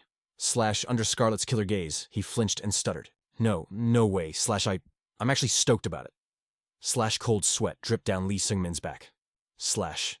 In his heart. Totally different story. I'm not exactly thrilled, but I don't hate rolling with Scarlet either. She was a genius. A mage with unique skills. She was going to found the School of Less and become the master of the Red Tower. Befriending a future legend like her. That's a 200 IQ strategic play. Back in his room though. Lee Sungmin's thoughts got dark. Why is everyone so chill with me? Is it my charisma, or is some shadow monster manipulating the plot? Are all these friendships just fake news created by some invisible force? Lloyd's death? It wouldn't have been for nothing if he had just joined the fight, but I got no proof. Just bad vibes and doubts. It's just suspicion. But if I really have some bad omen on me, Scarlet might be following me because she senses that weird glitch. If something happens, if she gets deleted like Lloyd because of me, I could never forgive myself. That's the real reason I didn't want her to come. Shaking off the emo thoughts, his mind went back to the dungeon raid. When I saved Lloyd and snagged the Black Heart. I looted that traitor's corpse. A paranoid guy like him would keep the best loot close. The haul was legendary. A lesser life elixir, a greater life elixir, and the secret manuals of the Shaolin priceless treasures that could break the internet. Back in reality, he held the pill in his hand. No hesitation, he swallowed the treasure hole the lesser life elixir. Doesn't matter what worries I got, gains come first. Time to circulate the energy and level up. Lee Sungmin sat cross-legged on his bed trying to vibe with the universe. But major fail. No explosion of power. Nothing. He hopped up, patting himself down like, yo, am I broken? A deep frown creased his face. What the heck, I don't feel a thing. Normally a pill this cracked would have him glowing like a neon sign. Frustration started boiling over big time. Did I just get scammed? But just as he panicked, a soft pink glow lit up his tummy.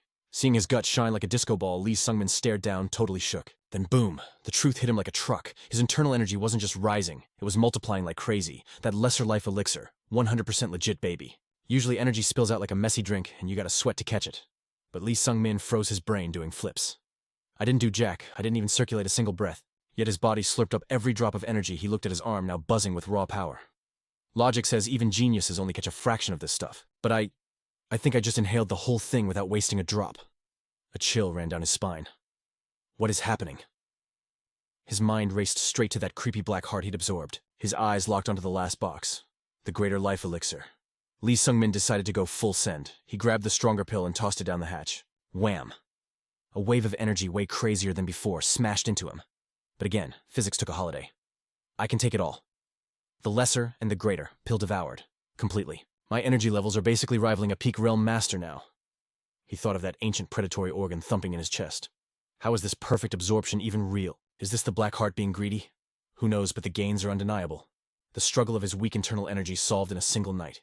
GG, easy game. He walked to his martial arts manual's eyes glittering with a scheme.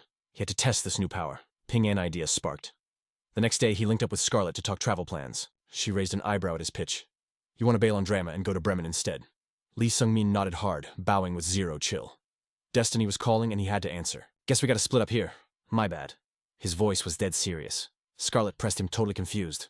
Why the sudden flip-flop? Lee Sungmin answered without skipping a beat. I got this secret technique from the Shaolin Temple. I gotta return it. And guess where the temple is? The city of Bremen. Scarlet's jaw hit the floor. She screamed in disbelief. Have you lost your marbles? Master it, then sell it for big bucks. Lee Sungmin countered calmly. I did master it.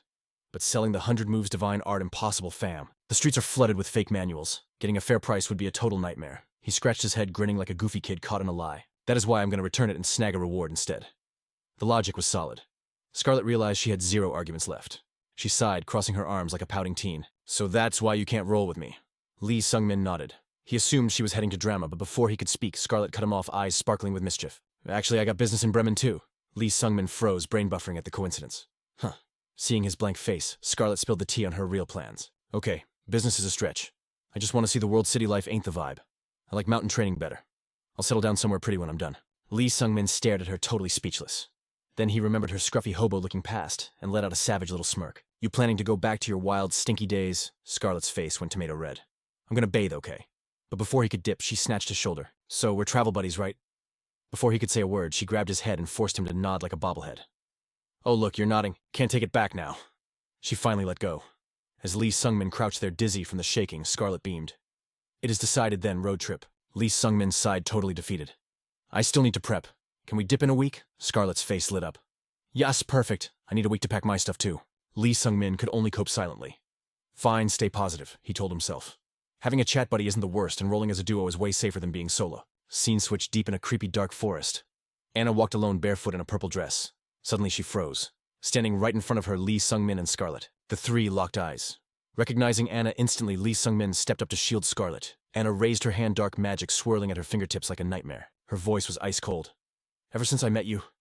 Suddenly her arm twisted, exploding into long, writhing tentacles. They wove together into a monstrous demon claw. She stared blankly at Lee Sung-min, voice trembling. I feel strange. You. Who are you? Rewind moments. Earlier deep in the woods, Priestcan sat on a rock deep in thought. Lloyd. How is he that O.P.? He shuddered. I barely made it out alive. The word genius was invented for monsters like him.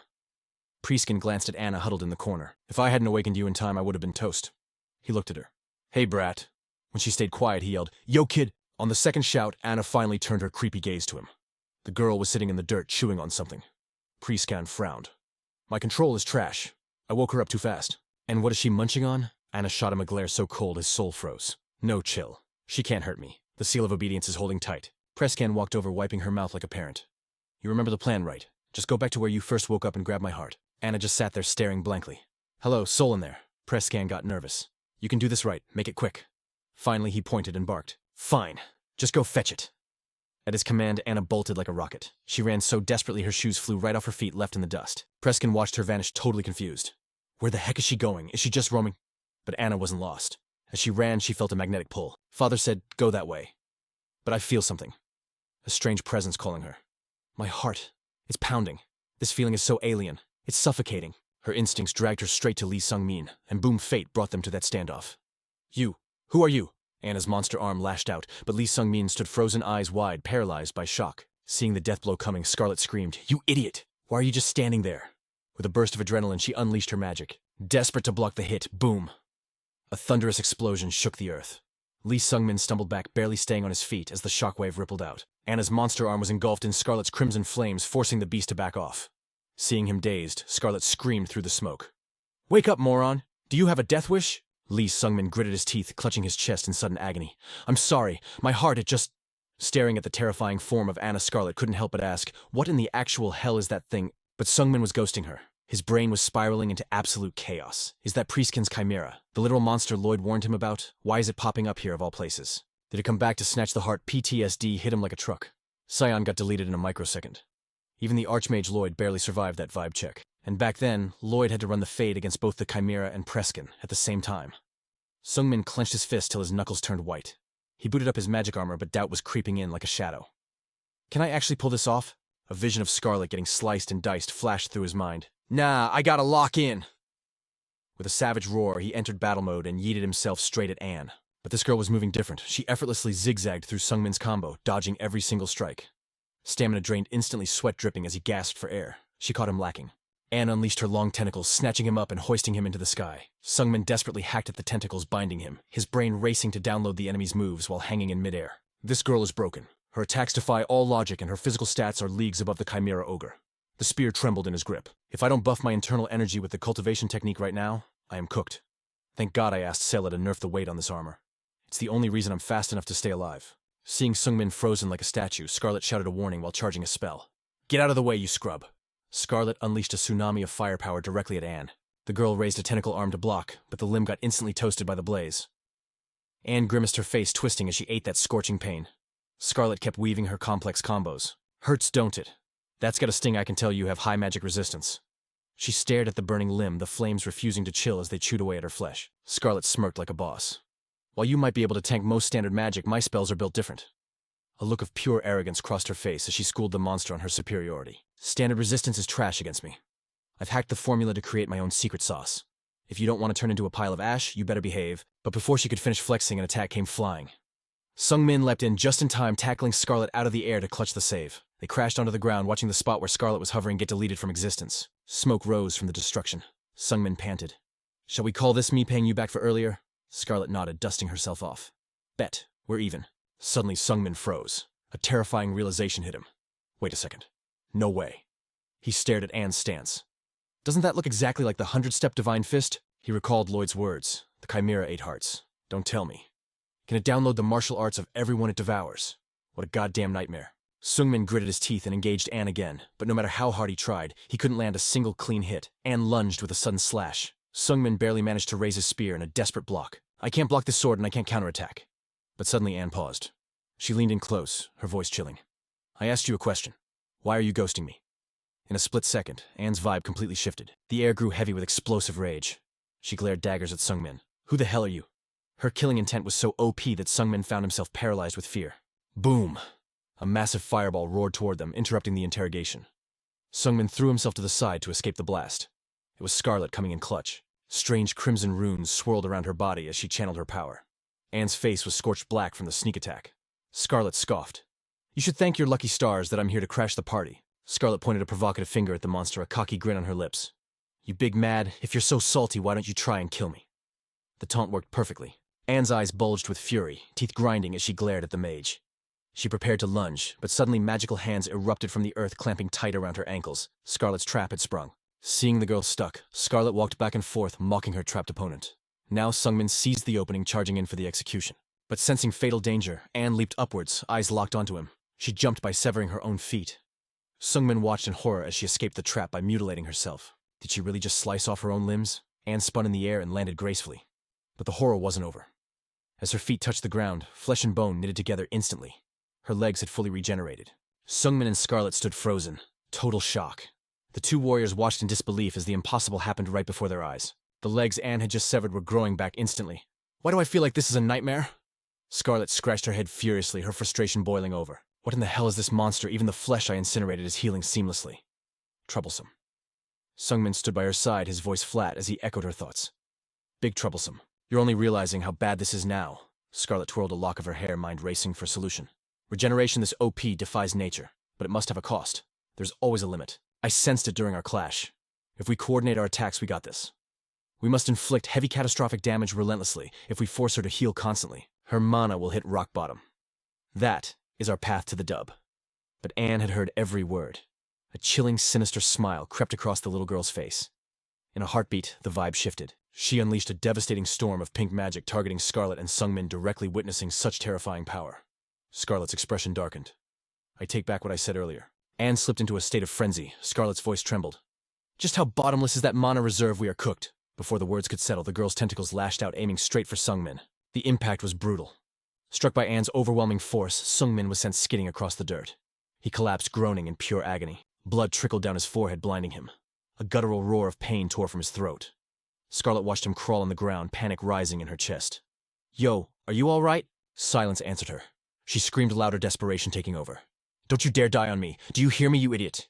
Sungmin forced his broken body to rise, coughing up mouthfuls of blood. He muttered through the pain. I had to change. And I did change. I rewrote my very essence. I leveled up on Mount Mush. But it wasn't enough. My dreams were too vast for the NPC I was. I was just a worm barely able to crawl. If one step isn't enough, I must take 10, 100 memories of Ouija flooded his mind. The days of hellish training flashed before him. I cannot stop here. I cannot be satisfied with a single step Mount Mush. The truth is bitter. I didn't leave because I obtained the demon armor. I left because I hit a wall. A wall so high it blocked out the sky. In the end, I just wanted the easy way out. I used the armor as a pathetic excuse to flee the mountain, and the price for that cowardice was steep. I was useless. Pitiful. I knew I had to grind to fight for every inch. Yet I chose to run. I should never have done that. Sungmin staggered to his feet. He gripped his spear, his hands trembling violently. It's so heavy. It has been too long since I truly felt the soul of the spear. Static filled his ears, a buzzing sound like 1,000 cicadas. He gritted his teeth thinking of his homies. Cicada. Small cicada. I want to stand by her side. I want to shatter this cursed fate. I refuse to die here. Seeing a charge.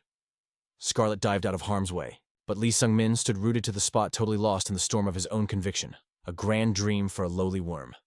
Maybe. But dying. Nah. I refuse to check out today. No way is this weakling going down. With that fire in his gut, Lee Sung-min thrust his spear right at the beast. If that's the deal, if I've got a wind that blows past my worth, then I can't stop it, just step one. Boom. Internal energy exploded, wrapping around his spear like a snake. It pumped through his veins deeper, harder, stronger. Crash. His steel met A's phantom limb and totally nuked it in a split second. His aura roared like a straight-up dragon ready to feast. The girl freaked out, shrieking in confusion. What kind of monster are you? Vision blurry, voice shaking. He still stood his ground. I am Lee Sung-min. Anna stumbled back, clutching her gross, bleeding stump. Terror filled her eyes as blood dripped from her lips. She stared at him, whispering, I am Sung-min didn't flinch, keeping that spear locked and loaded. Sensing she was cooked, Anna dipped. She vanished into the deep woods without even glancing back. Silence hit the two warriors like a brick. With the baddie gone, the adrenaline crashed hard. Sung-min face planted into the dirt. Lights out. When he finally blinked open his eyes, he was lying in a totally strange bed. Realizing this wasn't his crib, he shot up.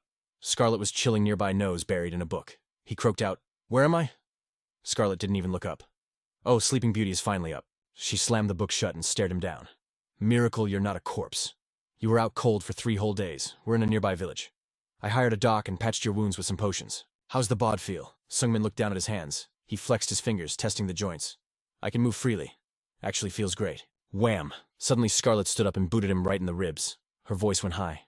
What the hell, don't try to front, kid, you know how many bones you shattered. Sung-min blocked the kick like it was nothing. I'm telling the truth. Scarlet squinted, looking super Suze. Say what you're telling me, a pile of crushed bones healed in just 3 days. Sung-min stayed quiet, staring intensely at his hands. He thought about the anomaly. Could this be more mojo from the Black Heart?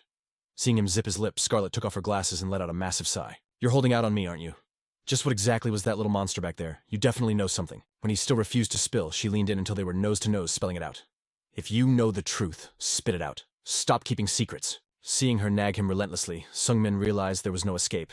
He had no choice but to spill the tea to Scarlet. After hearing the full story, she simply nodded. I get it. So it is the Black Heart. That explains why Henry kept meeting with that psycho Kim Jong-hun. Sung-min sat on the bed and nodded firmly. That's correct. Scarlet leaned back, hands behind her head, totally chill. So you clawed your way out of hell and grabbed a core full of insane power. Honestly can't decide if you're insanely lucky or cursed by bad juju. She paused. When Sung-min didn't react, Scarlet cleared her throat awkwardly. Nah, actually you're lucky. After all, if I hadn't been there, you'd be dead meat. The young man just replied with a short, yeah. Hearing such a flat response, Scarlet's face twisted up. What's with the deadpan look, don't know how to thank your savior? Sung-min turned to face her, gaze serious. Why didn't you run? That situation was lethal. The kid only wanted me. You could have easily ghosted him. So why did you stay? Scarlet's expression went dark instantly. Sounds like you're asking why I didn't just let you croak? Fearing a misunderstanding, Sung-min rushed to explain. No, that's not what I meant. Scarlet stood up and paced away, voice dropping low. Because I simply didn't want to. She paused. You ever seen a war, kid? Sung-min didn't quite get it, but answered honestly. No. Scarlet stood with her back to him, twirling a strand of hair.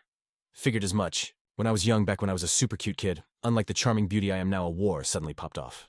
War is straight up cruel. It swept away everything precious to me. Destroyed the hometown where I was born.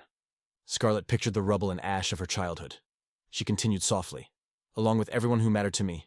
It's hard to get used to that loss. That's why I never try to get close to anyone. Suddenly she spun around, hitting him with a bright smile. But, really, what could I do? It was happening right in front of my eyes, I couldn't just leave you hanging. Her eyes softened. You've got a face that says you know exactly how that feels. You've lost someone precious too, haven't you? She stepped closer to the silent Sung-min and spoke gently.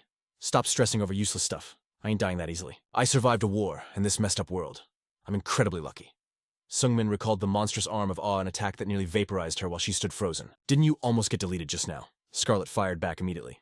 I still had my ultimate move ready. Even if you hadn't blocked that, I would have survived just fine. You travel solo because you're scared your friends will die, right? As your senior, let me drop some knowledge. Scarlet pointed a finger right at Sung-min's face. If you don't want to lose, people simply get stronger. I mean truly strong. Strong enough that you never get caught lacking in a dangerous spot again. Because that's exactly what I'm doing. Hearing her advice, Sung-min forced a wry smile. Who doesn't know that? Scarlet shrugged. It's the most obvious answer, isn't it? But you feel a bit better now, don't you? Sung-min replied honestly. That's right. Hearing his certainty, Scarlet finally felt relieved. Seems you got the message, so I'm out. Get some rest. We hit Breden tomorrow. As she turned to leave, Sungmin spoke up. Thank you. Scarlet waved him off without looking back. It was nothing. Left alone, he gripped his weapon, sinking into deep thought. To become stronger. I know that well enough. In that final moment, the energy exploding from his spear was definitely leveled up. That's right, no time for pity parties. I'm going to forge ahead and become a beast. The next day, Lee Sungmin and Scarlet finally rolled into the city of Bread and Scarlet cheered happily. We're finally here. Walking the streets, she was rubbernecking at everything. To her, everything was fresh and strange. First time visiting a city in the Central Plains. Honestly, it's a miracle we didn't get jumped again on the way. She patted Sungmin's shoulder. So what's the move? We aren't rushing straight to the Shaolin Temple, are we? Sungmin shook his head. Haven't decided yet. Scarlet immediately pitched an idea. Since we're here, let's chill and grub. Sungmin nodded. All right. They ducked into a restaurant and a waiter zoomed over. Welcome. As they sat, Scarlet was vibrating with excitement. What are we gonna eat? Sungmin replied with a hollow look. Not sure. Scarlet tapped her chin, pondering. I can't pick never ate in the Central Plains before. Her tone shifted icy cold. And I also don't know how to handle those scumbags upstairs. 2 pairs of eyes were locked on them from the 2nd floor. The vibe was thick with suspicion. Sungmin lowered his voice. You clocked them too, Scarlet scoffed. For real? These creeps have been dissecting us with their eyes since we walked in. Slash.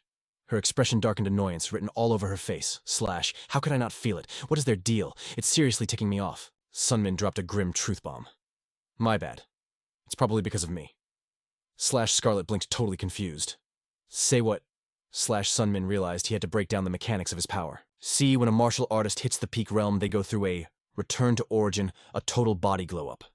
Their internal energy goes deep, becoming completely invisible to the naked eye.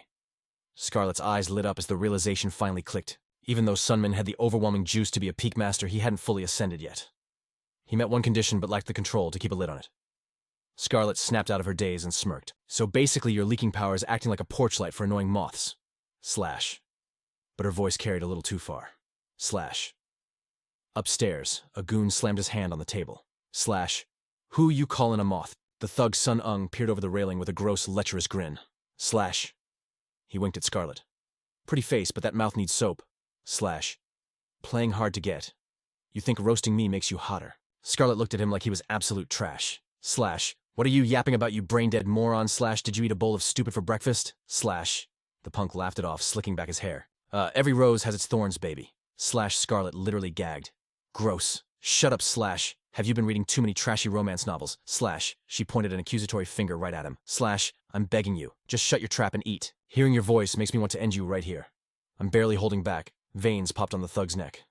Below, Sunmin sipped his tea like a boss. Slash. Welp. I think you really triggered him. Scarlet rolled her eyes at the obvious commentary.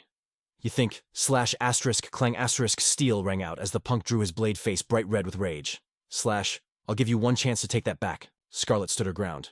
Nope, idiot. Slash. She shouted up at him. If I don't take it back, what are you gonna do? Cry slash. That was the breaking point. Slash. Sunmin launched himself from the balcony blade, swinging down for the kill. Scarlet dramatically threw her hands up. Slash. Eek so scary. Save me, Sunmin. Slash. The attacker narrowed his eyes midair, analyzing the strike. Slash. A first-rate warrior. Slash. Good grief. Why did she have to poke the bear like that? Before Sunmin could even lift a finger, a blur cut through the air. Slash. Asterisk. Thwack. Asterisk. Slash. The punk crashed to the floor, screaming in pain. Slash. Sunmin frowned. The heck just happened? Slash. A figure descended gracefully from above like a supermodel. Such rude behavior in a place where people eat. Slash. The stranger flipped a coin in his hand. Slash. And such poor judgment picking a fight with someone way out of your league. On the floor, the thug lay defeated with a massive cartoon lump on his head. Next to him spun a single coin. Sunmin stared at it. A quarter. He took down a first-rate warrior with loose change, pushing his shock aside. Sunmin asked, Who's the mystery hero? Slash. The stranger clasped his hands in a formal salute. Slash. My bad for crashing the party. I hate seeing blood during a meal. Slash. I am Namgung Huan, the rising star of the Namgung clan. The Azure Dragon Sword. Slash. Scarlet snapped her fingers. The super-rich clan with all the OP masters. Slash. Sunmin added quickly. For the record, I actually wasn't planning to kill the guy. Huan raised a hand. I know. Mind if I join your table? Slash. Scarlet leaned forward, grinning like a shark. Slash. If you're footing the bill, sure. The Namgung clan is loaded, right? Slash. Huan chuckled softly. Deal. But Huan kept staring intensely at Sunmin. Is there something on my face? Huan leaned in. May I ask your age? 18. Huan's eyes went wide with hype. Slash. 18 and already stepping into the transcendent realm. That is beyond impressive. Your talent is actually terrifying.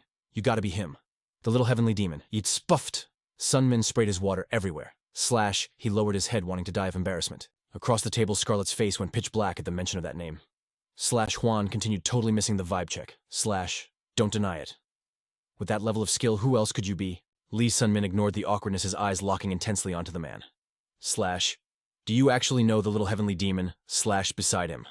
Scarlet's patience officially snapped. She rose from her chair looking ready to vault the table and strangle someone. Slash, the two men remained completely oblivious to the hurricane brewing next to them.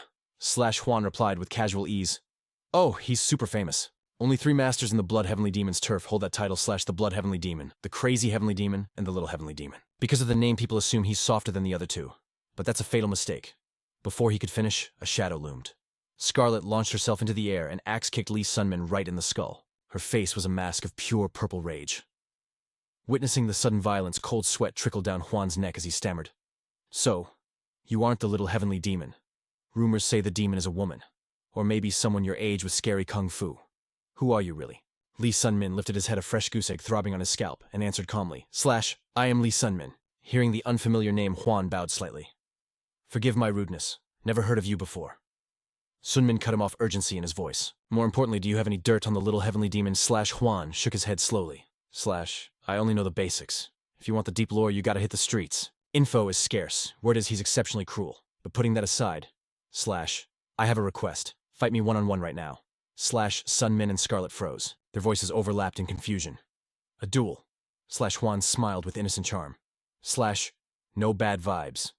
It's simply that when I see a strong fighter, my blood boils to test my skills. Sun-min weighed the offer. Fighting a boss-level opponent now could be the key. It might shatter the wall, limiting his growth. Decision made. He nodded without hesitation. If it's just a friendly spar, I'm game. Slash Juan's face lit up. Excellent, Slash. But fighting for nothing is boring, isn't it? Let's make a wager. Slash. You want to bet? Sun-min asked. Slash Juan continued. Something lighthearted and nothing too serious. Slash. His excitement peaked as he declared loudly. Slash. The loser must become the winner's younger brother. Slash. The trap was set. Without wasting another second, Lee Sun-min and Namgung Juan headed out. Slash. They arrived at the training hall. Slash Juan stood opposite him, sword in hand. You ready? Slash Sun-min gripped his weapon. Don't know if I can live up to the hype. Slash Juan chuckled, but the sound died instantly. Slash. He shifted into a combat stance, his nice guy aura evaporating, replaced by sharp, suffocating killing intent. You are too humble. Watching him, Sun-min felt the shift. The atmosphere around Juan had completely transformed, as expected of the strongest genius of the Namgung clan. From my past life, I know he's a beast. At the very least, he's a peak realm martial artist, a total rarity in this era. Slash Scarlet sat on the sidelines, stifling a bored yawn. Slash, suddenly Juan struck. His figure blurred, splitting into 3 distinct illusions, charging with swords drawn. Slash Sun-min couldn't decipher the real one instantly. Slash. All he could do was maintain absolute focus. Slash, weird footwork. If I just stand here gaping, I'll lose my rhythm instantly. Slash. As if reading his mind, Juan unleashed a phantom shadow movement. Slash first form, no words needed. Sun-min surged forward, thrusting his spear directly at Juan's core. Slash void movement technique. Slash seeing the lightning-fast reaction, excitement surged through Juan. Slash, a worthy opponent, he intends to destroy my momentum with pure speed. I can't believe he closed the distance this fast while wielding a long spear. Juan reacted instinctively, parrying the spear aside. He shouted over the clash of steel, I like this, but the contact was strange. Sun-min's spear felt glued to Juan's blade. It stuck. Is this an energy absorption technique? Sun-min hadn't expected to be dragged into a passive position so quickly. Veins bulged on his arms as he channeled his inner force. Slash. With a roar, he ripped the spear free from the magnetic pull and leaped back. They collided again, a blur of steel and sparks. Slash Juan swung down. Slash Nine Heaven Spear. Art first form. Slash Seeing Sun. Min anticipate the path. Juan shifted instantly. That soul-chasing spear sliced nothing but empty air. Lee Man's eyes popped wide open. He switched up his sword flow mid-swing like a pro-gong he and scrambled back his sword hand, shaking like a leaf in the wind. If that spear tip had been real steel, game over. Fatal damage, instant KO. He sheathed his blade with a snap. Yo, if we keep going, one of us is gonna be pushing up daisies. And I ain't calling some rookie big bro. Lee Man clapped back. From the jump, wasn't this match set up for me to win? You're the senior. Even if I take the L, I lose nothing. Gong Hyun smirked. Maybe, but you still went full try-hard mode, didn't you? Because no real fighter steps in the ring trying to catch a loss. Meanwhile, Scarlet had gone from sitting to full-on lounging. She propped her head up, staring at them with eyes that screamed, I am so done with this. Boring. Snooze fest. Let's bounce already. We gotta wrap this up, but those two drama queens are still yapping. Hearing Gong Hyun's challenge, Lee Sun-ung responds instantly. You're on. Gong Hyun grips his blade tight and charges at Lee Sun-ung like a bull. Fine, then let's run it back. The two warriors crash together again, restarting their duel of honor. Gong Hian busts out a magnetic closing technique. An invisible force starts sucking Lee Sunman's spear right in. Sunman goes totally passive. His weapon is glued to his opponent's sword. Lee Sun-Ung-man's face twists. He is stressing. It's dragging him in again. That same cheap trick Lee Sun-man is forced on the back foot. He can only dodge the endless combo of attacks, totally unable to find an opening to clap back. In his head, he's cursing up a storm. Dang it, I don't want to admit it, but his Kai control is on another level. It's useless. Even if this is my best move, I gotta use the recoil to rip the spear free. With that desperate thought, Liang Men jumps straight into the sky. He drives his spear down like a meteor at Gong Hian, but his opponent's reflexes are insane. 9 Heavens Absolute Spear. Second form, Lee Sun-Ung splits his internal energy into multiple branches, Thunder Split Breaker. 2 ultimate moves smash together at once. The tip of Gong Hian's sword smacks right against the wrapped head of Lee Sun-man's spear. Boom. The wrapping on the spear tip explodes. Gong Hian's blade freezes just inches from Lee Seung-man's throat. Bro, it doesn't matter how fast your footwork is or how many after images you leave. You still got one major fatal flaw. I just had to spot it and snipe it. I win. Lee Sun-Ung lies on the dirt, a salty smile creeping onto his face. I took the L senior brother. Right then, Gong Hian suddenly presses the cold steel closer to Lee Sun-man's neck. Sun-man grits his teeth veins popping out on his forehead. He thinks, man, I still got a long, long road to walk. Gong Hian finally lowers his sword. He reaches out, hauls Lee Sun-Ung up and grins. To be real with you, you're actually pretty beastly. Lee Sun-Ung-man stands up shaky and replies, I haven't even done much yet and I already got wrecked. Hearing this, Gong Hian shakes his head. Nah, fam. Our skills ain't that different. Same with our Kai and technique. Your spear arts are actually god tier, huh, compared to basic moves you were cooking. Your advanced arts aren't a joke either. I'm guessing you haven't had many chances to flex them in real duels against other martial artists, right? Lee stays quiet, bowing his head while he listens. He knows he's still a rookie at controlling his internal energy. When their weapons clashed, he was clumsy, totally unable to handle the feedback. Speaking of which, Gong Hian suddenly throws an arm around his shoulder, smiling like a proud big bro. I only won because I got more XP than you. That's it. If you grind out more combat experience, you'll fix those bugs real quick. Anyway, we're bros now. I hope you can roll with me. Lee Sun-Ung-man, confused about the destination, asks innocently, Go where? Gong Hian answers instantly, The Shaolin Temple, baby. Lee Sun-man is shook. Yo, I was actually headed there too. Realizing they're on the same quest, the two start geeking out about it. For real, that match was totally wicked. Yeah, it really was. Just then, Scarlet wakes up annoyed by their hype. She yawns like a sleepy cat and starts complaining. You two are so loud. Is your boring little play fight finally over? Seeing the two guys acting like besties, Scarlet is stunned, silent. What is wrong with these weirdos? I ain't feeling this vibe at all. Scene switch. In a dark, creepy cave, an old monk sits in deep meditation. Suddenly he speaks. I can feel it coming. The god of chaos is knocking at the door. Leaving the training grounds, the squad talks about why Gong Hian is hitting up Shaolin. Gong explains, Every year around this time, I go see the Shaolin Abbot Master Bun Jiang Mi and the new gen from the other 3 big shot families. Scarlet chimes in with a roast. Ugh, you mean the gathering of losers? Lee Sun-Ung curious asks, Aha. But why do you gotta go every single year? Walking ahead with swagger, Gong Hian answers casually. It's a promise from way back. I'll break it down on the way. Lee Sun-Ung-man just says, all right, bet. Scarlet, however, is tripping out. Her eyes go wide-jaw, hitting the floor in shock. Oh, look at what that failure is saying. And just like that, the crew traveled together to the Shaolin Temple. After a long trek, Lee Seung-men, Gong Hian, and Scarlet finally pull up to the legendary Shaolin Temple. A monk at Shaolin spots them and gives them a super hype welcome. As they step inside, they get the full tour and intro to the place. The 4 families, Namong Jigo Morung and Tang. These are the celebrity clans, folks. The heirs of these 4 families are all the same age and possess equal monstrous strength. Scarlet walking in the back gets blinded by the holy aura. Or maybe it's just the shiny bald head of the monk reflecting the sun. She literally has to shield her eyes from the glare. The monk stops in a temple courtyard and smiles, dropping the lore. The clan leaders wanted to form a mega alliance to unite everyone, but as soon as they started, they beefed over who gets to be supreme commander. Their power levels were so equal, picking a leader was impossible. So they decided to dump that heavy burden on the next generation. The old man's gaze swept over the 3 young prodigies standing there. First up, representing the poison butterfly clan of Sichuan, Tang-A and the judge for this showdown. The abbot of the Shaolin Temple himself. Master Bunyang next was Jagalarium of the Silver Dragon clan. And from the Snowflower clan, Moyong Sain. The abbot would choose the supreme commander from these 4 heirs of the great families. As the master finished the intros, Gong Hian stepped forward with total swag. He greeted his 3 rivals. You guys waited a long time, didn't you? The Dragon Sword clan had some business to handle. My bad for the delay. Lee Seung-min stood silent, watching the 4 of them talk. His mind was racing with memories of his past life. These were the legends, the superstars he had only ever heard rumors about. Tang-A stepped up, pointing a rude finger right at Hian's face. Her voice was sharp as glass. Business? What kind of business makes us wait until this hour? Her eyes shifted, landing on Lee Sun-man with pure disgust. Is it that guy? Did that piece of trash slow you down?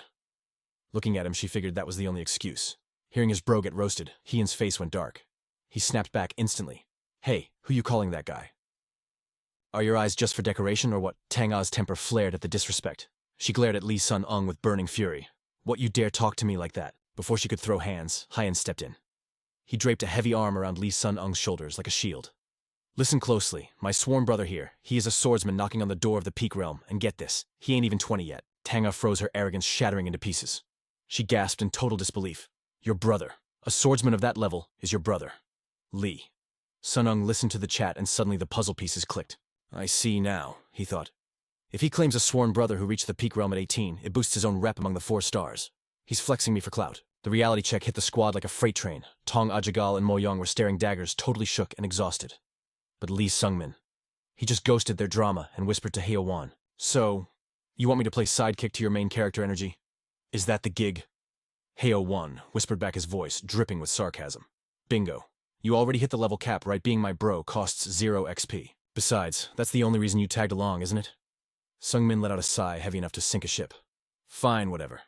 Jagal, spotting their secret chat, cut in like a salty admin. Yo, pause. How long are we gonna lag here? Heo Wan nodded, flipping the switch to business mode. Right, let's roll. Before bouncing, he spun back to Sungmin. We gotta go pay respects to the big boss, Master Buning. Go touch some grass around the temple or something. Sungmin nodded. He had 0 desire to get tangled in the messy politics of the elites. Understood, Chief. As Heo Wan walked off, Sungmin caught a glimpse of Mo Young-seon. Just seeing her face, his heart started doing a drum solo in his chest, a beat he couldn't mute. Once the rich kids vanished, Scarlet Lear slid into the chat. Smack. She slapped Sungmin on the back with way too much HP. Look at you. You took the L in the duel but snagged a powerful sponsor. Not too shabby. Sungmin winced totally over her trolling. Quit clowning, will ya? Scarlet kept giggling, thinking this whole mess was peak comedy. You are such a meme, seriously. The monk on standby finally cleared his throat like, ahem.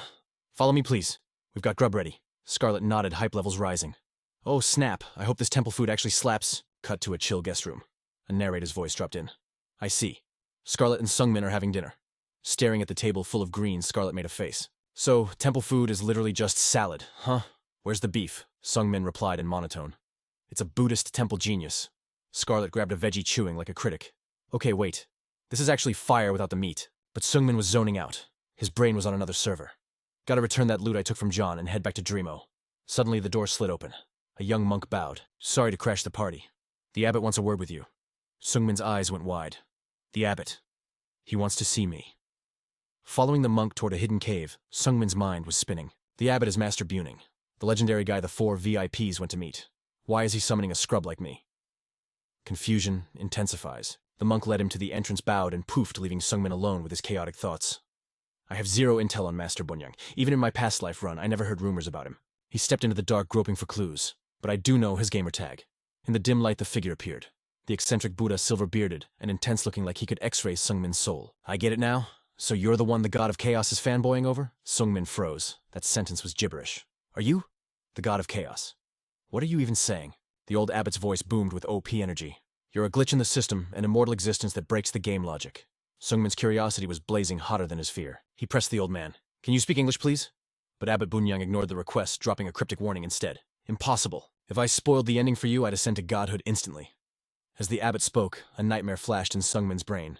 A girl bleeding out from everywhere. Total horror show. He dropped to his knees, desperate for a walkthrough.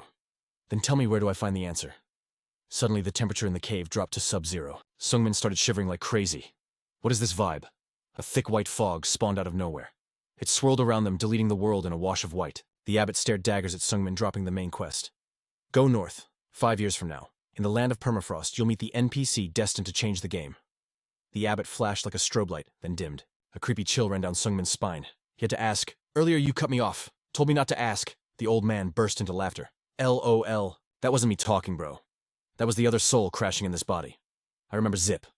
Sungmin froze. His brain needed a reboot. You serve the Buddha, but you're hosting a ghost, Abbot Bunyang replied casually. Why do you think they call me the eccentric Buddha? I don't know why that soul chose to chat with you.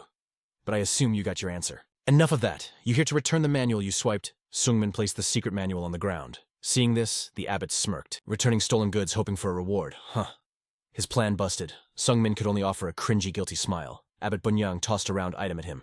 Catch. I guess a quest reward is in order. The divine flux elixir. Eat it. Sungmin caught the pill on reflex. Yes, but staring at the legendary loot shock hit him.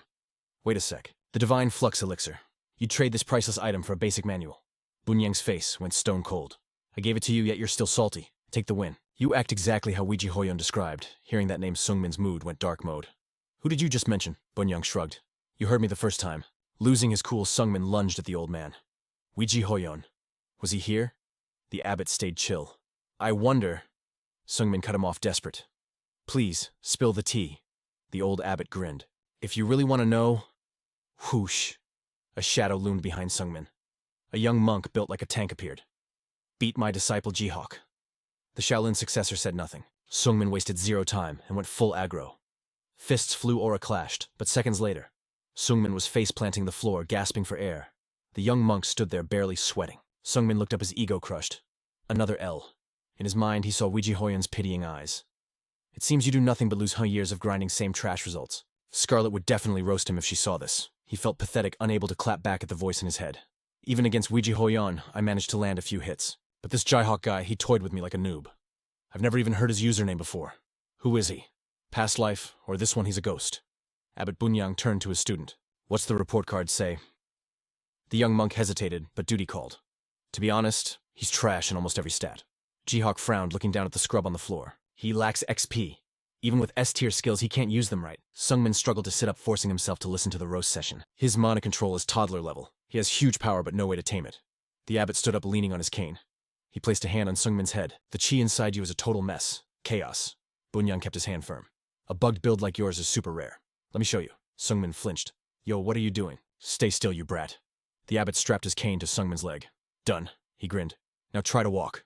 Walk. How am I supposed to move with this lag? The abbot spoke slowly, emphasizing every word. Hard right. That is the exact state of your body. You're a walking anomaly. Watching Sungmin stumble, he explained the fatal glitch. Your brain has pro-level data. Your body has a sudden power spike. But your hardware is incompatible.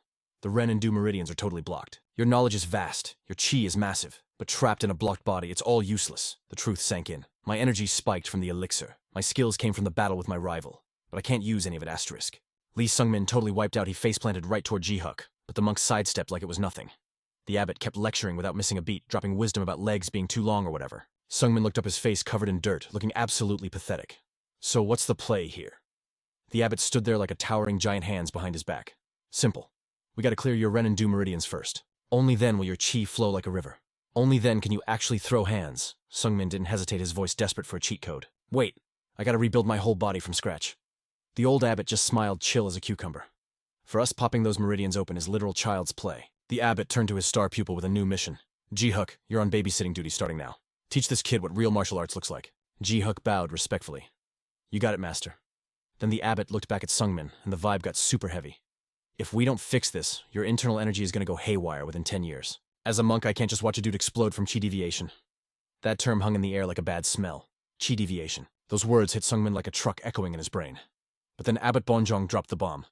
A special kid once asked me a favor. If you ever showed up, I had to teach you. Yeah, I'm talking about Weiji Hoyon. With that mind-blowing reveal hanging over them, the boys left the cave. As they strolled through the temple grounds, Jihawk decided to break the awkward silence. So be honest, how'd it feel to get wrecked by me? Sungmin didn't answer right away, just staring at a lantern pillar. Finally, he kept it 100% real. I thought I leveled up. He started spilling his guts to Jihawk. I spent years grinding in hell just to reach the Grandmaster level. I even mastered high-level chi. But then I get absolutely destroyed by you and her. I'm still at the bottom of the mountain. Jihawk looked at him with a smirk. Bro, you're tripping. Hitting that level at your age is rare. You're just fighting the wrong people. Weiji Hoyon, she's a literal monster of talent. And me, I'm the Shaolin MVP. I've been chugging legendary elixir pills since I was in diapers and training with masters my whole life. We're built different, literally. Hearing Jihawk's backstory, Sungmin realized the harsh truth. The game was rigged from the start. The gap is huge. But Jihawk wasn't done flexing. And yet even with all my buffs, I couldn't beat the minor heavenly demon. Sungmin's jaw dropped. You fought Weiji Hoyon. The young monk frowned, remembering the trauma. Yeah, the day she showed up at our door. Sungmin's brain was doing backflips. Why was she even here? Jihawk remembered the scene clearly.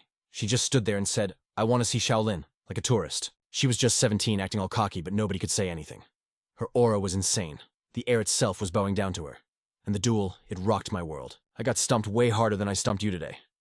Panic started creeping into Sungmin's voice. Just how OP is she now? The monk shook his head slowly. I can't even guess. She might be past the apex realm entirely. Jihawk gave him a curious look. You know her, don't you? Sungmin covered his mouth, acting all shy. We're besties. Then he puffed out his chest with pride. And she's the boss I gotta beat. The level I have to reach. Ji-hook froze, then burst out laughing. I get it now. That's a heavy load to carry. Ji-hook gripped his staff. What you need is XP, and you only get that with time. To catch up, you gotta eat dirt and taste absolute despair. Hope you're ready. Sungmin didn't blink. He raised his staff, eyes burning. Ji-hook Despair is my middle name. Boom. They clashed instantly, wood and steel smacked together as the sparring session turned intense. Ji-hook analyzed him while dodging. He talks big, but losing always sucks. Getting back up after hitting rock bottom. That's the real skill. I'm chasing a shadow, but she's already in a different galaxy. Sungmin is crawling in the mud while Ouija Hoyon is flying in the sky. Smack Sungmin ate dirt again. Lying on the cold pavement, he started spiraling. Why do I suck? But he slapped that thought away. Forcing his broken body up, he glared at Ji-hook. Run it back. One more round. By evening, Sungmin dragged his zombie-looking self back to his room. I'm staying at Shaolin for a while, he mumbled through a swollen face. Inside, Haogong and Scarlet were chilling with cards. Seeing the walking corpse at the door, they both screamed. Who's this guy? After hearing the story, Haogong lost it. What, you threw hands with Ji-hook? Sungmin nodded like a confused puppy. Yeah, he was super strong. Haogong clenched his fist until his veins popped. That old geezer Abbott, he totally ignored my warning. Sungmin sat down confused. Is Ji-hook a big deal? Seriously? I never heard of him before today. Haogong sighed, ready to drop some lore. The noble clans like Namgung are famous, sure, but against the 10 great sects, we're ants compared to giants. It hurts my ego, but the gap is real. The Orthodox world has 3 rising stars, Jigalma Cheongguang and Ji-hook of Shaolin. Their masters poured their souls into them. These guys are the ultimate secret weapons never meant to leave the sect. That's why nobody knows them on the streets. Haogong finished his rant and looked at Sungmin. So, you're sticking around Shaolin? Bummer. I wanted to drag you to the Namgung clan. Sungmin just nodded. I'll find you later. Haogong sat next to Scarlet, eyes shining. Can't wait for that. I visit Shaolin every year anyway. Scarlet finally spoke up. Looks like my vacation here is over too. Sungmin blinked. Scarlet, you dipping too, where to? Scarlet winked and crossed her arms like a boss. I'm gonna drift like the wind. No destination, just vibes. This place is comfy, but it ain't helping my magic cultivation. If I stay, I'll get rusty. Time to bounce. Suddenly she poked him. Sungmin fell over like a sack of potatoes. Scarlet burst out laughing, looming over him. Aw, you sad, gonna miss your genius, beautiful mage bestie? You big baby, Sungmin squirmed. Knock it off. Scarlet looked down at him, and for a second her eyes got super soft. For real, though you're so weak. After all that hellish training, you still get floored by a poke. Haogong just sat in the corner, being the ultimate third wheel. She pinned him down, voice getting serious. Without me watching your back, you'd probably end up dead in a ditch somewhere. Sungmin kept his eyes closed. I'll train until I break. That won't happen. Good. That's the spirit. It was a rare, sweet moment from her that totally confused him. Suddenly, Scarlet slapped a crimson band onto his wrist. The main character stared at it. What's the deal? Soul Link bracelet, she flexed. It's like a GPS for my heart. Wherever you are, if I need backup, it'll ping you. I hooked Bayek up with one, never thought you'd make the cut. She flashed a matching band on her own wrist and smiled. Get swole. Next time be the hero who saves me. Capiche? Stop being a doormat for everyone to walk on. Lee Sungmin sat up, locking the bracelet on with a nod. Bet. Watching them vibe, Huan felt a sting of jealousy thinking of his own ghosted brother Moyong. The next day, in front of the massive Shaolin gates, Scarlet turned to bounce, waving her final deuces. Catch you on the flip side. Lee Sungmin stood in the courtyard waving back as they faded out. But boom. A nightmare vision of his past death hit him like a truck, cold and terrifying. He froze up. The glitch vanished as fast as it came, but the panic stuck. He hollered, Yo, Scarlet, why you gotta be so nice to a scrub like me? Scarlet paused, spinning around. She hesitated, tilting her head like, really, bro? Seeing he was dead serious, she scratched her head, faking the cringe. We went over this, but since you look like a lost puppy, I'll spell it out again. Real talk. No clue why, but I vibed with you from day one. Even Dubon felt it. Weird, right? I'm usually antisocial, but I couldn't resist the pull. It's wild. She paused, her smile glowing up. Road tripping with you proved you're actually a solid dude. You might be basic, maybe even a snooze fest, but watching you grind, that inspires me. Plus, you take a joke and you're loyal. I know you'd never stab me in the back. Plus, you're low-key cute. Lee Sungmin felt the weight drop off his shoulders. A goofy grin plastered his face. Scarlet pointed voice cracking. Why, you cheesing, try living in a tower with wrinkly old wizards. You'd know my struggle. So quit acting like a loser. Keep your chin up. You're a decent guy. At least when you aren't asking to catch hands. The laughter died on Lee Sungmin's lips, replaced by pure determination. Got it. He watched until there were just specks on the horizon. Suddenly the wristband pulsed with neon light. It was pinging something. Lee Sungmin gripped the glowing bling, staring at the ominous shine.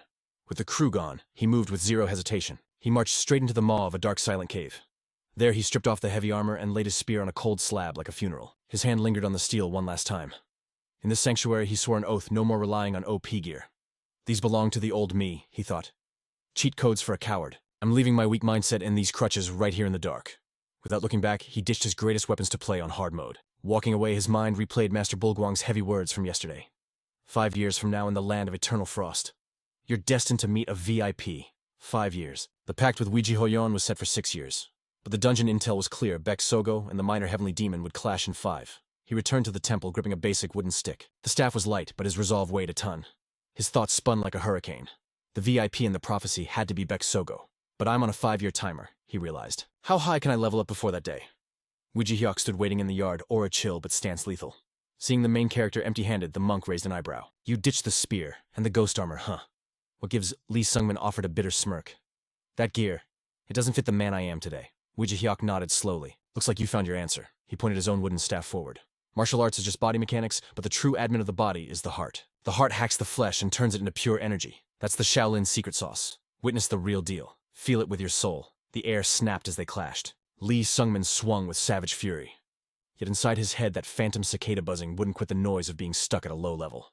But before I log out of this place, I'm leaving my mark. He unleashed a lightning-fast overhead smash. Ouija Hyok's eyes went wide, but his instincts were cracked.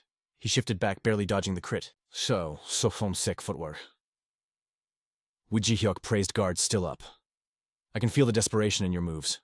That's pure blood and sweat right there. The monk spun his staff with liquid grace, resetting his stance. That spear skill is definitely S tier, but your execution's sloppy. You know why? As Lee Sungmin fought for air, he confessed. Because I ran away. I was scared I hit my level cap. So I bailed. I only focused on the easy XP blocking parrying surviving. Ouija Hyok frowned, grip tightening as aura flooded his wooden weapon. His voice went hardcore. If spamming the tutorial attacks made you a grandmaster, why would anyone risk death for the ultimate arts? The art you ran from is a legendary technique people would die to unlock. Lee Sungmin's eyes hardened. He channeled his aura into the wood. 9 Heavens Absolute Spear. 3rd form. Hidden Snake. Ouija Hyok braced for impact. But boom. Lee Sungmin vanished from sight before the monk could track the lag the hit connected. Bam. The staff smacked square against Ouija Hyok's chest. The monk stumbled back, balance wrecked. Lee Sungmin stood there, dripping sweat eyes burning with 0 quit in them. Gasping for breath, he shouted, "That is why I'm done running away." Ouija Hyok looked down. The staff in his hands had snapped clean in half. A flicker of shock hit him, quickly replaced by a zen smile. "The martial path has no level cap," he said softly. "You gotta own your glitches, face 'em and patch 'em. You aren't a genius," Ouija Hyok stated. The truth hurt, but he needed it. A true prodigy would be soaring while you were busy rage-quitting. Ouija Hyok pressed his palms together.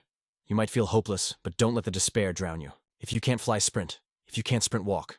If you can't walk, crawl. I pray you keep moving forward no matter what. Lee Sungmin looked at him breathless. Are you a genius? Ouija Hyok paused, memories of getting clapped by the minor heavenly demon surfacing. I used to think so.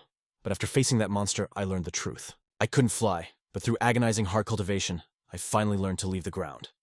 The monk's words hit different, striking a chord deep within Lee Sungmin. What about me? Can a bug born in the dirt ever hope for top tier? Should I be happy just crawling in the mud? All I can do now is squirm, but I pray one day I can fly too. His mind flashed back to when the minor heavenly demon and Bek Sogo tried to coach him.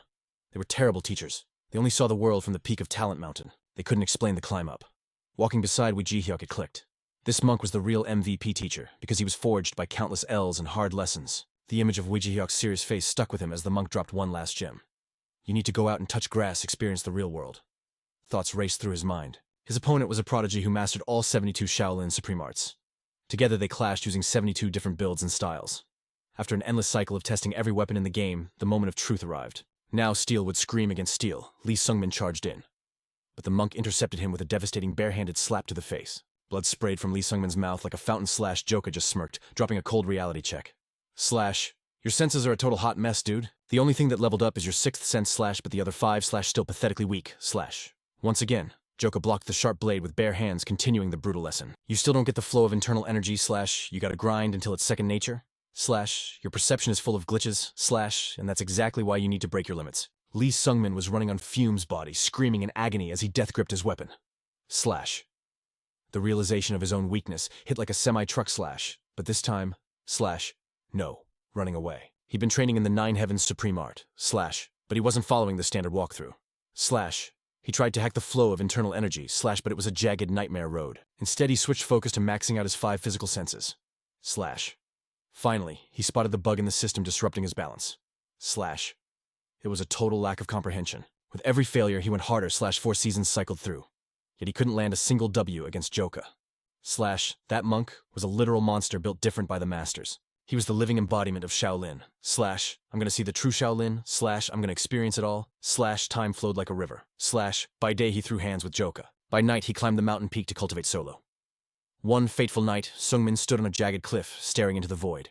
His soul was heavy with deep thoughts. The world is massive and I'm just a speck of dust slash A-bug, thinking its whole is the whole galaxy slash, nah, forget that. Slash, I want to fly. I want to soar across this map and see everything. As he sat there, footsteps approached, tapping a cane against the stone. Does the frog at the bottom of the well plan to vibe there forever? He turned to see Abbot Bulyung standing there. Slash. The old master leaned on his cane, speaking softly. Slash. You've changed, kid. Slash Sungmin felt a flicker of pride. You think so? Abbot Bulyung's smiled eyes twinkling with mischief. Slash. With your current skills, you could live happily in that well. Slash. What more could you possibly want? Sungmin didn't hesitate for a split second. Slash. I want to see the real world. Slash. The old abbot let out a hearty laugh. Slash. Anyone can look at the world, child. Slash. Sungmin's face locked into deadly seriousness. I want to fly. I want to soar above this earth and truly see it. Bulyung gazed at him, voice calm but piercing. That's a heavy ambition. You want to fly so high the world looks small beneath your feet. Slash. You're still too small to talk that big game. Slash. Sungmin met his gaze intense and fiery. Slash. I simply want a dream. Slash. Is that desire just for the dream's sake? The abbot asked. No. Sungmin replied, standing on business. The old master clasped his hands and nodded. I see. Then tell me, what did you learn in the last 6 months? Sungmin offered a faint knowing smile. I learned how to let go. Abbot Bulyung looked satisfied. Excellent. He turned his back, dropping wisdom as he walked away. Then now it's time for you to learn how to walk. He vanished into the shadows like a ghost, leaving Sungmin alone on the cliff. As the master dipped, the sun breached the horizon. Golden light flooded over Lee Sungmin's face. He turned to face the dawn. Slash. That blinding light felt like destiny calling his name. Slash. Time flew like a speeding arrow. Slash. 1 year and 6 months deep in Shaolin, 20 years old, and ready. He approached Joka with a burning question. Slash. Do you find me annoying? Slash. Joka paused, caught off guard by the sudden insecurity. Slash. Sungmin continued, voice low. This is my worst habit. Slash. Seeing Joka silent, he pressed on. Slash. I'm still too weak. Slash. Even though I've leveled up, that inferiority complex is haunting me. How do you level up fighting a scrub like me? Slash. I'm just wasting your precious time. Slash. Joka cut him off, instantly shutting that noise down. Slash. Why would you ever think that? Slash. Because of our duels, I've evolved massively. Through our battles, I revisited the old techniques. Review is the cheat code to mastery, granting me deeper insight into the essence of martial arts. The path of the warrior is endless. I just want to walk further to reach higher realms. That's your dream too, isn't it? Sungmin stood frozen, absorbing the facts. As the words sank in, realization smacked him in the face. Slash. He finally understood why he asked that dumb question. Slash. It was the curse of his past life, still shackling his soul. The trauma made him sus of anyone showing kindness. Slash. But the truth was stark. Slash. He had zero reason to doubt them. Slash. Yet he felt trapped in a mental cage, terrified to face reality. They were too good to him. Slash. They became the pillars of his spirit, the foundation he could finally rest on. Slash. But fear gnawed at his sanity. What if the kindness was just a mask? Slash. A dark conspiracy, hiding in the shadows. Slash. The nightmare came crashing back. Slash. Lee Sungmin floated in the void solo and abandoned. Sungmin gasped, jolting awake. Slash. Cold sweat drenched his skin. Slash. He buried his face in trembling hands, heart racing like a drum. Slash. He thought back to Ouija Hoyun's words. That was his dream too, right? Slash. Sungmin muttered into the silence. Slash. A dream. Slash. My dream ain't about being the martial god anymore. Slash. I'm done chasing clout. I don't want to run away anymore. Determination hardened his resolve like steel. He sought out Abbot Bulyung. Grandmaster, remember when I asked about my fate? I need the tea on my blessing. I want to change. Slash. Abbot Bulyung sat in meditation, eyes slowly opening. Slash. Finally you gathered the guts to ask for the truth. Slash. Sungmin's mind flashed back to day one. When I first arrived, I asked about the mysterious force protecting me. A power guiding my path from the shadows. Back then, you stayed quiet. But what if I hadn't asked about the force? What if I asked about the blessing itself? Seeing Sungmin standing like a statue, the abbot broke the silence. Slash. You've been at Shaolin for 1.5 years. Why ask this now? You could have demanded answers any time. Sungmin stood tall, posture unyielding. You're right. I should have asked sooner, but I was terrified of the answer. The abbot's gaze softened. Slash. So you conquered your fear? Slash. Sungmin answered without missing a beat. Slash. Yeah, I used to be scared, but I'm done hiding from myself. Seeing the fire in the kid's eyes, the abbot smiled warmly. Slash. I like that look. Slash. As you guessed, the blessing hacks the hearts of others. It compels people to vibe with you on the first meeting. Slash. The confirmation hit Sungmin like a knockout punch. Slash. Disbelief washed over him. Slash. Chaos swirled in his eyes. Slash. So it was all fake, just a glitched reality. The old abbot cut through his spiraling thoughts. Slash. However, Slash, the blessing only affects how they perceive you initially. Slash. Sungmin looked up, confusion warring with despair. What do you mean? Grandmaster Bulyung looked deep into his soul. Simply put, the blessing gives you a perfect first impression. Nothing more. Slash, if your heart was rotten, you think they'd stay. They would have ghosted you long ago. How people treat you now. Sungmin couldn't hold back the anxiety. But the abbot raised a hand voice, firm yet gentle. The bonds you forged are the real deal. Slash, zero lies, zero fakes. Slash. Those words shattered his defenses. Slash, Sungmin bit his lip, but the waterworks burst anyway. He dropped to his knees, bowing his head to the stone floor. Slash, thank you. Slash, thank you, Grandmaster. Slash. Looking at the young warrior trembling in relief, Abbot Bunjang smiled. If you want, I can delete the blessing from your soul. Strangers won't be instinctively drawn to you. You'll be ordinary.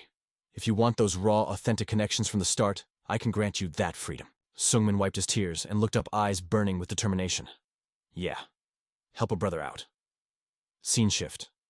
Time skipped forward, and Heo-wan finally strolled back into the Shaolin temple. Spotting his bestie, Heo-wan hollered, "Yo, long time no see, kid." He yeeted a wine jug at him with a grin. "Check the fit. You planning to go bald and live the monk life forever?" Sungmin laughed at the roast, pointing to his luscious locks. "Still got the flow, man." Heo-wan cracked up. They chilled out vibes absolutely immaculate. Heo-wan popped the cork. "It's been a minute. You thirsty?" Sungmin nodded like a bobblehead. "Absolutely." Heo-wan went to pour, but Psyche channeling his internal energy, he shot the wine stream at Sungmin like a hidden projectile. Sungmin didn't even flinch. With a buttery smooth motion, he raised his cup and caught the liquid perfectly.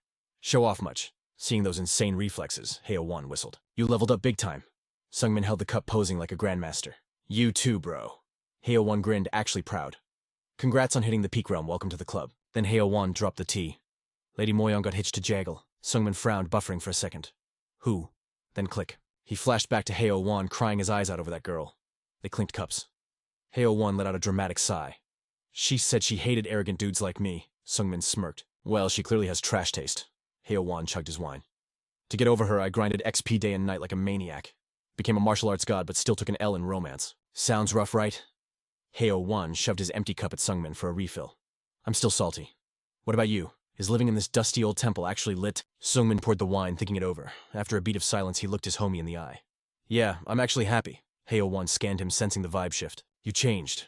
You aren't that shaky, anxious kid anymore. Don't tell me you actually reached nirvana." Sungmin sipped the bitter wine, slow and steady, savoring the burn. "Is that so?" Heo-wan started rambling, face getting red. "NGL, looking back, whenever I saw you, my heart used to race. But that feeling gone now." Heo-wan laughed nervously. "Back then, I legit thought I might be batting for the other team." Hearing that confession, Sungmin smiled knowingly. "That's good to hear." Heo-wan blinked, confused by the cryptic reply. "Wait, what's good?" Another year and a half drifted by like smoke. Now 22, it was finally time for Sungmin to leave the nest. Before dipping, he visited Abbot Bunjang, who gave him a massive quest. "Deliver this to the sect leader of MANHWA," the abbot ordered. Destination Travia Mountain, where destiny was waiting to throw hands. Clutching the scroll, Sungmin walked the path, mind racing. Even Mush, the god of time, was rumored to be chilling there. This wasn't just a delivery run. It was a main character moment. Sungmin stopped dead in his tracks, eyes narrowing as he made a boss move. He summoned the interdimensional merchant. Neville popped up instantly, bowing like a pro. "Long time no see, boss. How can I be of service?" Sungmin looked down at the little guy. "I need the 411 on some people." Neville's eyes turned into dollar signs. "What kind of intel we talking? 3 targets?" Sungmin stated coldly. "Crazy Demon Dojin, Lightning Flash Bogo, and the minor heavenly demon Wijihoyan." Neville processed the request and started spilling the tea. Lightning Flash is currently trending as the hero of the week. Her fame is spreading like viral content. She's living it up in Rube with fans everywhere. As for Crazy Demon, he's on a rampage, stomping prestigious sects like bugs to prove he's the GOAT. He's currently beelining toward the Mount Hua sect in Travia. Sungmin glanced at the crystal ball in his hand. If they were both heading to Mount Hua, it was going to be a showdown. Neville watched him closely before dropping the final bomb. And lastly, the report on the minor heavenly demon Wijihoyan. At that name, Sungmin's poker face cracked, replaced by eyes burning with hype. Neville poured out every scrap of info he had. The news was way more intense than expected. Wijihoyan has built a terrifying fanbase. Her OP strength and dark charisma are attracting warriors like moths to a flame. Her squad is 20 deep, but every single one is a top-tier sweat. Naturally, this attracted some dangerous predators, including the Blood Heavenly Demon. The Blood Heavenly Demon is the absolute tyrant of the North. The minor Heavenly Demon is encroaching on his turf. War isn't just likely. It's on sight. However, Neville warned, the Blood Heavenly Demon has ruled there for ages. The odds are stacked in his favor. But Sungmin cut him off. "You're wrong." Neville blinked. "Say what now?" Sungmin looked at the merchant with zero doubt. "I guarantee it. The minor heavenly demon takes the W." He gazed into the crystal ball, and Wijihoyan's image shimmered into view. 8 years. It had been 8 long years. She had a major glow-up. Sungmin felt a jolt in his chest and checked himself. Whoa, chill out, brain. He froze, a sudden realization hitting him like a lightning bolt. Wait, this is weird. In my past life, I never crossed paths with the minor or blood heavenly demon. In the past, Wijihoyan always disguised herself as a dude, but in this life she's rocking the female look openly. His eyes darkened with questions. Had the timeline completely shifted? A clash with the Blood Heavenly Demon? This was uncharted territory. Sungmin stood up, instinct screaming to rush north and third-party the fight to help her. No. He clenched his fist. We can't meet yet. Not until the 10-year promise is done. He recalled her parting words, that fire in her eyes. I'm here. Make me your goal. The memory brought a warm smile to his face. I made a vow, he whispered to the air. And you'll always be the boss level I'm trying to reach. He turned and walked away back on his grind. He had his own battles, his own hell to survive. She would crush the Blood Heavenly Demon in a heartbeat and sit on the throne waiting for him. I gotta keep my word. I have to get stronger, even if deep down he was scared of flopping. Meanwhile, thousands of miles away, Wijihoyan looked down at her chest and sighed. Why is there zero growth here? A shadow popped up behind her. Leader, you up? It was the sword demon acting like a nagging mom. You should have slept longer. Wijihoyan turned expression ice cold. I told you not to call me that. I didn't ask for simps. You guys follow me because you want to, so don't expect a thank you card. The sword demon just sighed, used to her spicy attitude. Behind him stood a whole army of Chads waiting for her command. Wijihoyan's annoyance flared at the crowd. I hate those expectant eyes, she spat. Back when I was the young leader, I got sick of people looking at me like I'm their savior. She sighed frustration over 9,000. Those pests. Maybe I should just delete everyone and be done with it. Ugh, I miss my bestie Sungmin. Suddenly a voice cut through the vibe. Are you the small heavenly demon? Standing there was the Blood Heavenly Demon himself. He smirked, scanning her. Scary aura. You looking to throw hands? Why, Wijihoyan put her hands on her hips, completely unfazed as she stared him down. Since we're both heavenly demons, I've been curious to see if you're actually legit or just hype. Her savage roast makes him burst out laughing. You talking like you came all this way just to test my skills? Wei taps her chin, pretending to think about it. The sass is real. Well, sucks to be you. I only pulled up because it was on the way. Couldn't find that crazy heavenly demon's hideout. Beckon's eyes narrow, and he gives her a sinister look. Oh, it's on now. Check out the ego on this one. Let's see if you can still run your mouth after I wreck you. Hold up. Let me ask you one thing. Before he can even throw hands, Wei cuts in with a random question. Which hand do you use to hold your spoon? The Blood Heavenly Demon blinks, totally confused by the randomness. Why? You asking? Suddenly, a blinding red aura explodes from Wei as she drops the mic. 'Cause that's the only arm I'm gonna leave attached to your body, so. Savage. Meanwhile, after a long, exhausting trip, Lee Sungmin finally arrives at the legendary Mount Hua sect. Looking at the massive winding path, he thinks, so this is the entrance to Mount Hua Majestic? He walks up to the gate where 2 guards are posted. Hold it. The blonde guard throws up a hand. Red light, buddy. Stop right there. What's that you claiming? State your business. Sungmin stays cool as a cucumber. Relax, this won't take long. He pulls out the scroll the Shaolin abbot gave him. I'm here on orders from Master Bull Young to drop off a message. The brown-haired guard's eyes bug out when he realizes he almost checked a VIP. Big mistake. He steps up and bows super fast. Oh snap, you're Master Bull Young's messenger. My bad, bro. I'll take you to the sect leader right now. Sungmin stays quiet, his brain already zoning out. Once I finish this side quest, I gotta find the black-clad time god. Suddenly a voice shouts from behind him. Yo. Sungmin spins around on instinct. You're that little brat from Mush Mountain, ain't ya?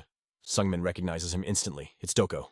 The old man leans on his sword, grilling him with a familiar grin. Long time no see, kid. Sungmin walks over, practically glowing with hype. You still remember me? The old man smiles, eyes crinkling up. Of course. How could I forget the crazy stuff that went down on that mountain? That was the hardest grind of my life. I won't forget that till I kick the bucket. Sungmin chuckles, but curiosity gets the best of him. Wait, how'd you recognize me so fast back on the mountain? Wasn't your eyesight messed up? Doko looks up at him, his face getting soft. I remember the vibe of your internal energy, kid. Speaking of which, you were just a total noob back then, but looks like you leveled up big time. For a second, the two just stare at each other. No words, just real. Recognize real. The silence gets awkward until Doko breaks the ice. He waves his hand like, whatever. You still got business with Mount Hua, right? Go do your thing. Don't worry about me. Sungmin feels a little bummed out. What? But Doko cuts him off sharp. I said don't sweat it. The Mount Hua disciples realize this intruder knows their unwanted guest and start glaring at Sungmin. Major hostility detected. Taking the hint, Sungmin turns and sprints up the path to finish the mission. Doko stays seated, hand trembling as he watches Sungmin leave. The feels are hitting hard. As he sits there in silence, the ghost of a woman appears beside him. Spooky. The scene shifts to the VIP room inside the Mount Hua sect. Pleasure to meet you. A middle-aged dude sits there radiating total boss energy. I'm Chung Ha, sect leader of Mount Hua, the Longevity Sword. Sungmin bows respectfully.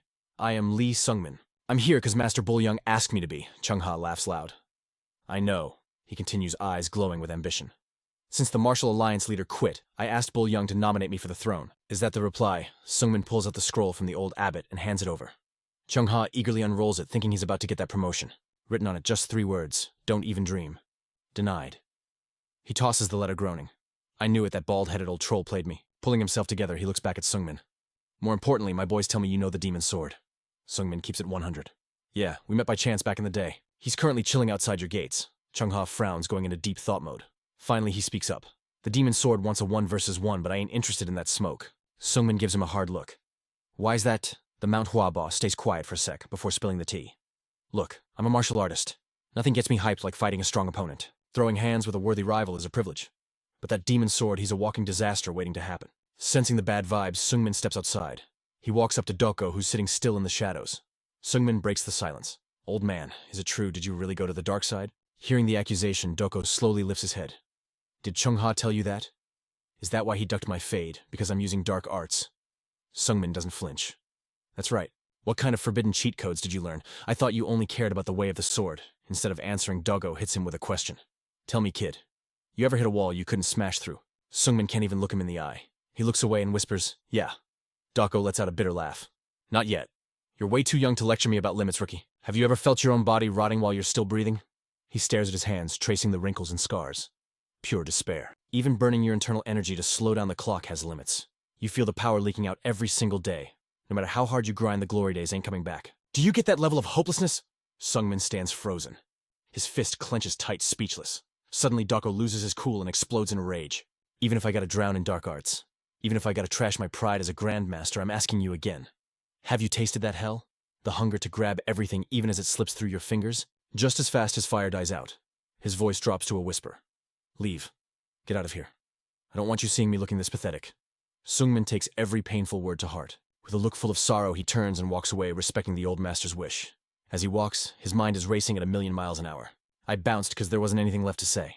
Gotta bury these feels and lock in on the mission. He went looking for Da's crib, the spot Mercy snitched on. Standing in front of this busted-up shack, he was mad suspicious. Is a god really chilling in this dump?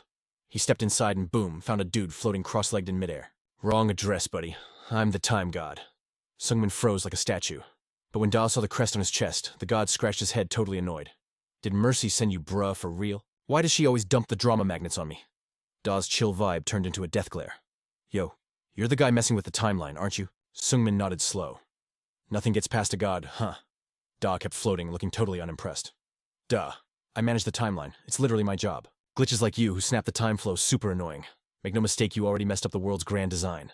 Sungmin frowned hard. What's that supposed to mean? Da ignored him and hit him with a counter-question.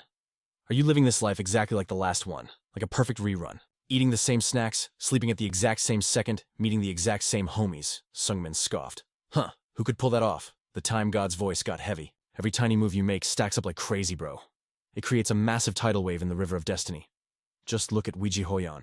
She stopped hiding her true self and went full beast mode, facing down the blood-heavenly demon head-on. That was something that absolutely never went down in your past life.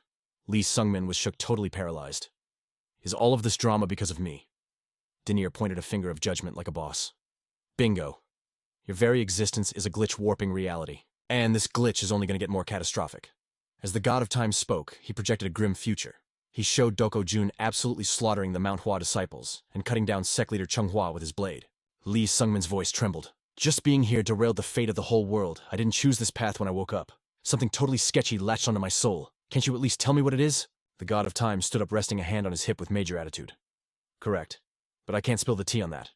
He raised his arm, revealing ghostly chains binding his divine form tight. Even gods are simple beings unable to escape the absolute law of death.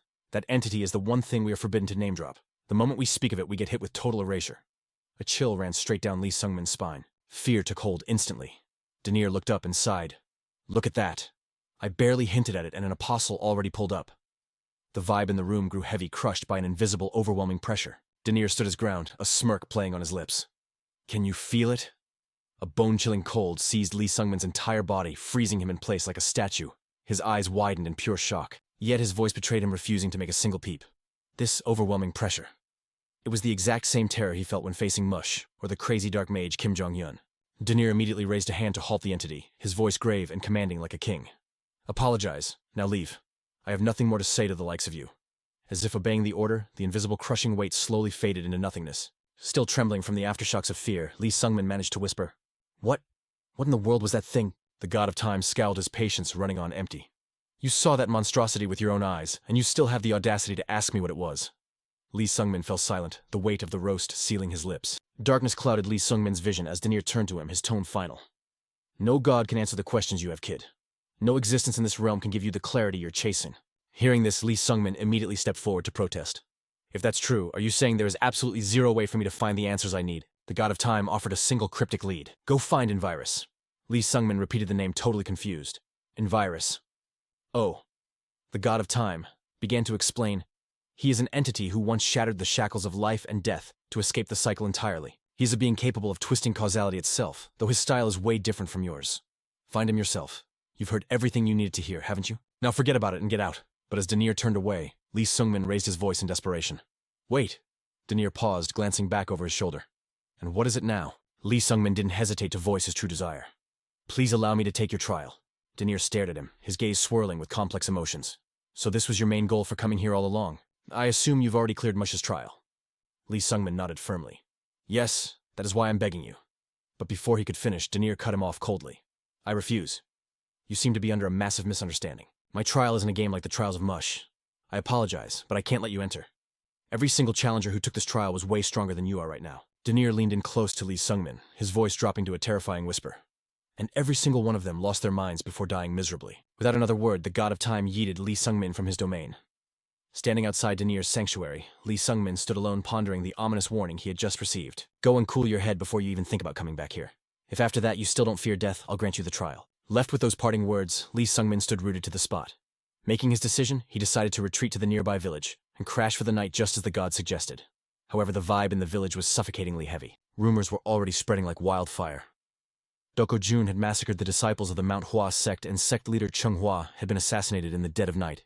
Lee Sungmin tried desperately to recall his hazy memories of his past life, but the details remained elusive. He knew the demon sword was supposed to leave Mount Hua, but the sect leader was never meant to be murdered this early. In the original timeline, Doko Jun should have fought Wiji Hoyon in a dungeon a year from now, and died there. Morning broke, yet Lee Sungmin's mind was still racing, unable to find any chill. Events that were set in stone had been altered. The timeline had fractured. Was this all because of my interference? Driven by instinct, he walked until he found himself at the gates of the Mount Hua sect. Standing in his path were three dudes, including the gatekeeper he met before. A man with braided hair known as Dai Hyun stepped forward to block his path, looking super grim. Stop right there. You can't go any further. Lee Sungmin frowned. Why? Dae-hyun held up a hand signaling the absolute boundary. Beyond this point lies a barrier. The gatekeeper Lee Sungmin had met earlier, Junho spoke up, his voice laced with tension. We are currently in the middle of hunting down a villain. Dae-hyun narrowed his eyes, recounting the tragedy. The demon sword.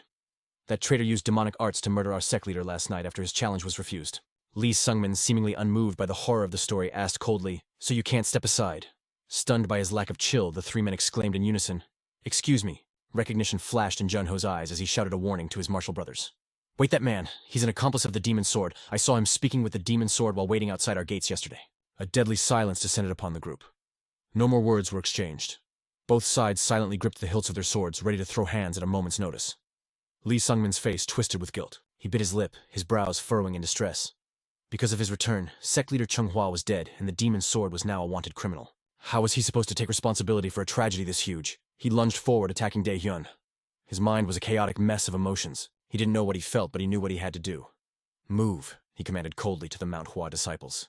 Though internally his thoughts screamed, Only one thing matters. I need to see the demon sword immediately. Suddenly a voice called out to him from behind. Lee Sungmin. Unsure of who would know his name here, he spun around.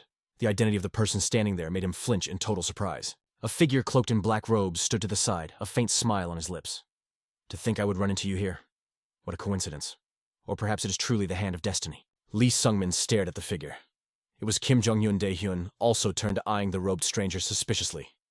Do you know this man? Kim Jong-un answered nonchalantly before Lee Sungmin could even speak. Yes, I do.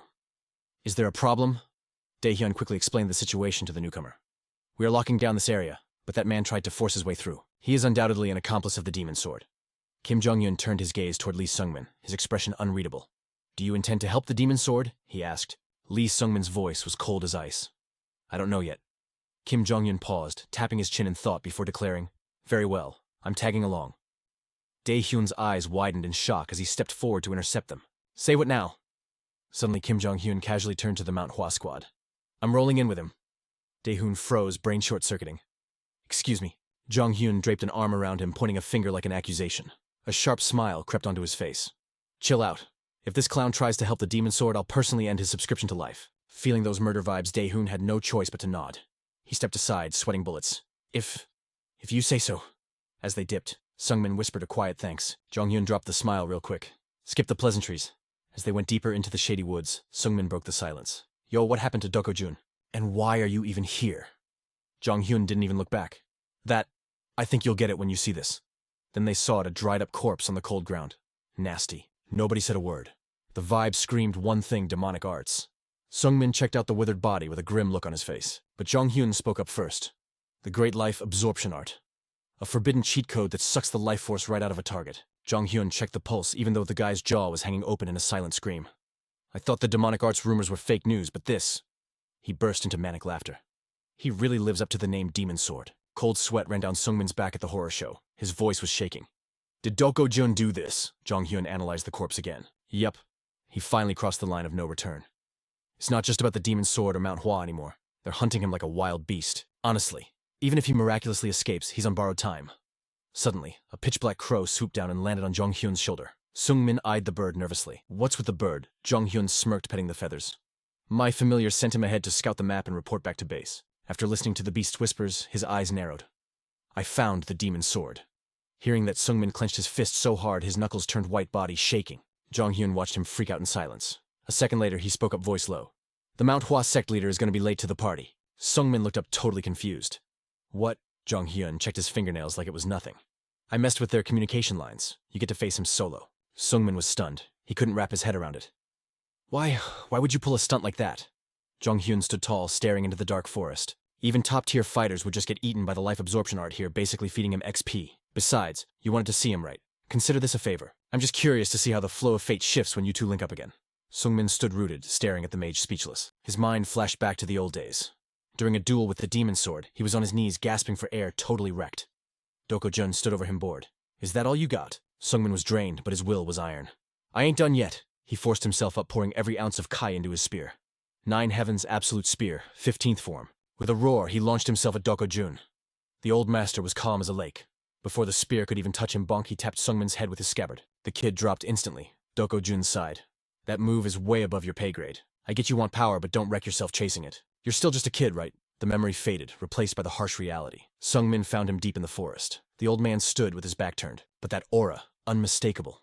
Is that you, brat? Gripping his spear tight, Sungmin stared at that familiar back. I got a question. If you hadn't met me at the gates that day, what would you have done? If I hadn't told you why the sect leader refused to fight you, what path would you have taken? Dokojun didn't turn around. His voice sounded tired. If that happened, I probably wouldn't have demanded a duel. I just thought my kung fu wasn't good enough for the leader of the 10 great sects. But then you spilled the tea. He looked down at his hands. The hands of a killer. It wasn't that I was weak. It was because my power came from dark arts. I was unworthy of standing in front of him. That's why I snuck into Mount Hua under the cover of darkness. Hearing this, Sungmin lowered his head, crushed by the guilt. Dokojun slowly turned around, terrifying energy swirling around him like a storm. And thanks to that, I finally got a real battle with the sect leader. Sungmin looked up and saw pure horror. Dokojun stood there, a nightmare in the flesh. The old master's eyes glowed chaos red, and his mouth was dripping with fresh, warm blood. Seeing the fear on Sungmin's face, the monster spoke. I realized just how big this world actually is. It was a magnificent battle. I'm sure he died satisfied. Sungmin stared, jaws on the floor. He couldn't match this beast with the mentor who taught him years ago. The young warrior gritted his teeth, gripping his spear till it hurt. So this is all my fault. Sect leader Chungha is dead. And now the whole Murim world is hunting you because of me. Dokojun turned fully blood-red eyes, piercing the air. He scoffed at the kid's guilt. Stop talking trash. It's true I came to Mount Hua for you, but every move I made was my own choice. This world is full of RNG that nobody can predict. So why are you trying to carry this whole burden yourself? Sungmin went quiet, letting the words sink in before finally breaking the silence. It ain't for myself. He pointed his spear straight at Dokojun, eyes burning with resolve. For me, the stakes are way higher than you can imagine.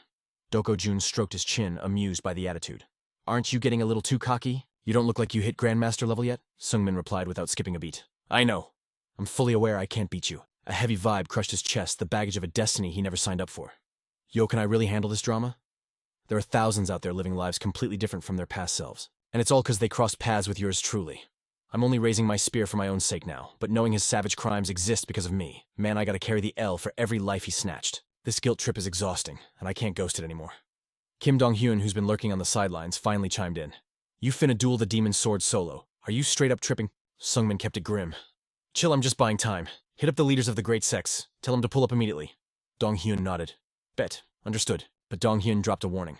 Watch your 6. He sucked the life force out of a dozen martial artists. His power level is spiking hard. Dojun raised his blade, a wicked grin splitting his face. All right, little man. Let's see if your skills match the hype. Sungmin locked in, ignoring the trash talk. Donghyun's voice echoed in his brain. The Eternal Night is here. He's gone full vampire mode. Sungmin didn't even twitch. His focus was glued to that demon sword. Donghyun continued the breakdown. The vamp fused with the demon sword, but he's not as OP as I thought. If he was at max potential, you'd be cooked before you could even blink.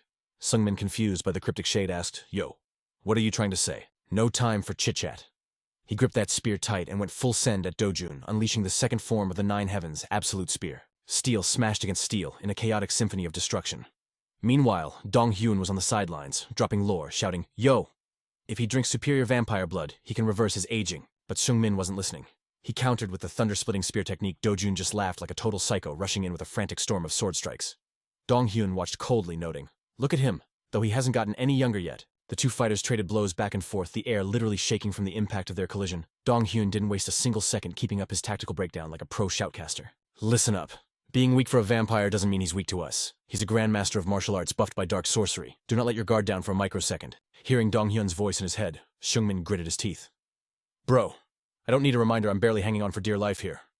Seeing that demon's sword lunging again, Sungmin shifted his stance instantly. Nine Heavens Absolute Spear First Form. Soul-chasing sting. The spear tip smacked the demon sword with surgical precision, knocking the old monster off balance and sending him stumbling back. Dojun planted his blade into the dirt to stop his fall, then instantly slashed upward like a maniac. Sungmin barely deflected the strike with the shaft of his spear. Too close. The young spearman's brain was running at max capacity, predicting every trajectory, every possible shift in his enemy's stance. As Sungmin charged, his presence seemed to blur out. Dojun couldn't even lock onto his location. He's using the phantom body shift technique, my guy learned that well. Sungmin unleashed a torrent of attacks, but Dojun intercepted every single one with terrifying speed. Realizing his strategy was exposed, Sungmin backstepped to create some distance. He shifted his energy instantly. Nine Heavens Absolute Spear Third Form, Shadowless Barrage. He was moving with blinding speed. Dojun's eyes darted around frantically, but he only saw empty air. The old monster closed his eyes, relying purely on instinct. Suddenly, Sungmin struck from directly underneath. Seeing the spear tip erupt from the earth, Dojun burst into manic laughter. I never imagined a spear sprouting from the ground. What a bizarre technique. Dojun wiped a smear of blood from his lip, his eyes gleaming with dangerous delight. If I hadn't leaned back at the last second, my skull would have been a shish kebab. Sungmin watched in horror, his eyes locked on the elder's wound. It wasn't just closing up. It was vanishing completely. Vampire regeneration. Sungmin whispered through gritted teeth. Dojun's laughter echoed through the dark forest, a sound of pure, unadulterated madness. To think a foolish mountain brat could evolve this much. The elder's voice dripped with poisonous envy. It actually makes me jealous. In a flash, he was right there. Face-to-face eyes rolled back in white insanity. Terror gripped Sungmin as the monster whispered, I envy your talent, boy. Survival instinct took over. Sungmin unleashed a frenzy of spear strikes, but he was hitting absolutely nothing but air. Instead, a long gash opened up on his arm from Dojun's counter. As Sungmin stumbled back, the sword descended again like a guillotine.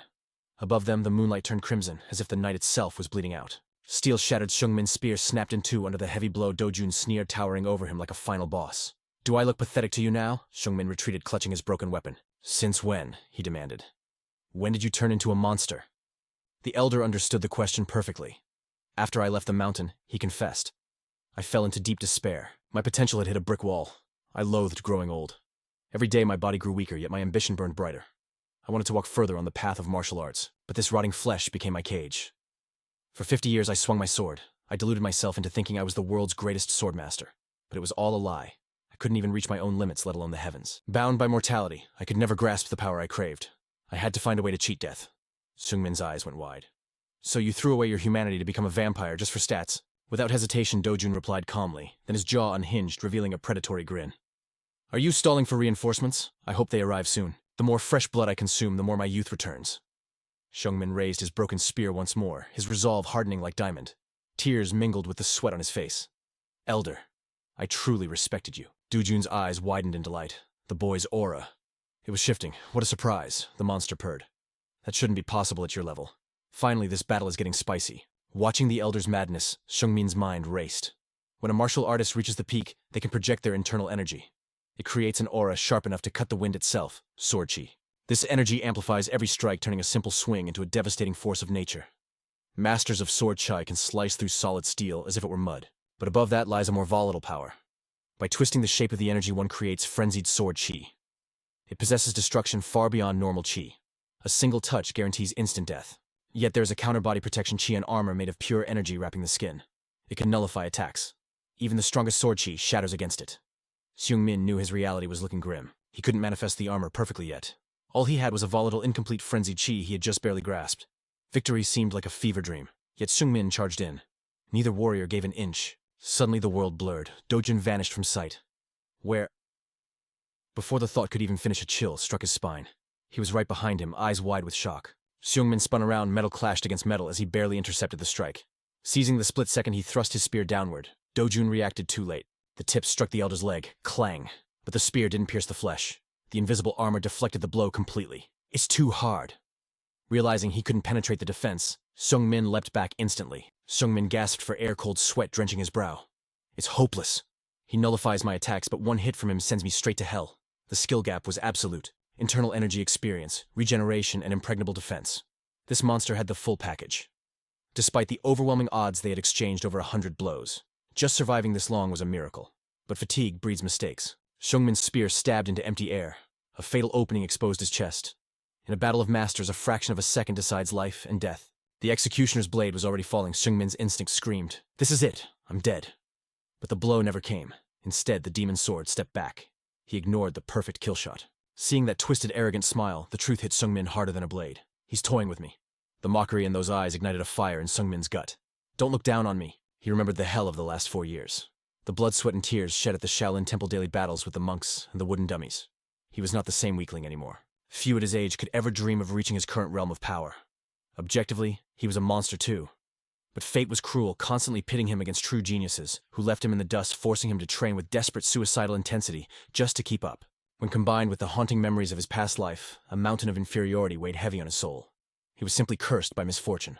His life would have been a breeze if he had just been content with being a big fish in a small pond. His grueling training at the Shaolin Temple had finally allowed him to uproot the deep-seated insecurity rotting his spirit. He had evolved, yet here was Seung-min collapsed in the dirt staring at his broken spear. The dark whispers of self-doubt began to creep back in. No, I am still too weak. This wasn't low self-esteem talking. It wasn't him pitying himself. He was simply staring cold, hard reality in the face. Seung-min was fighting a mental war while Dojun stomped toward him. The guy looked fragile next to the demon's sword, but nah.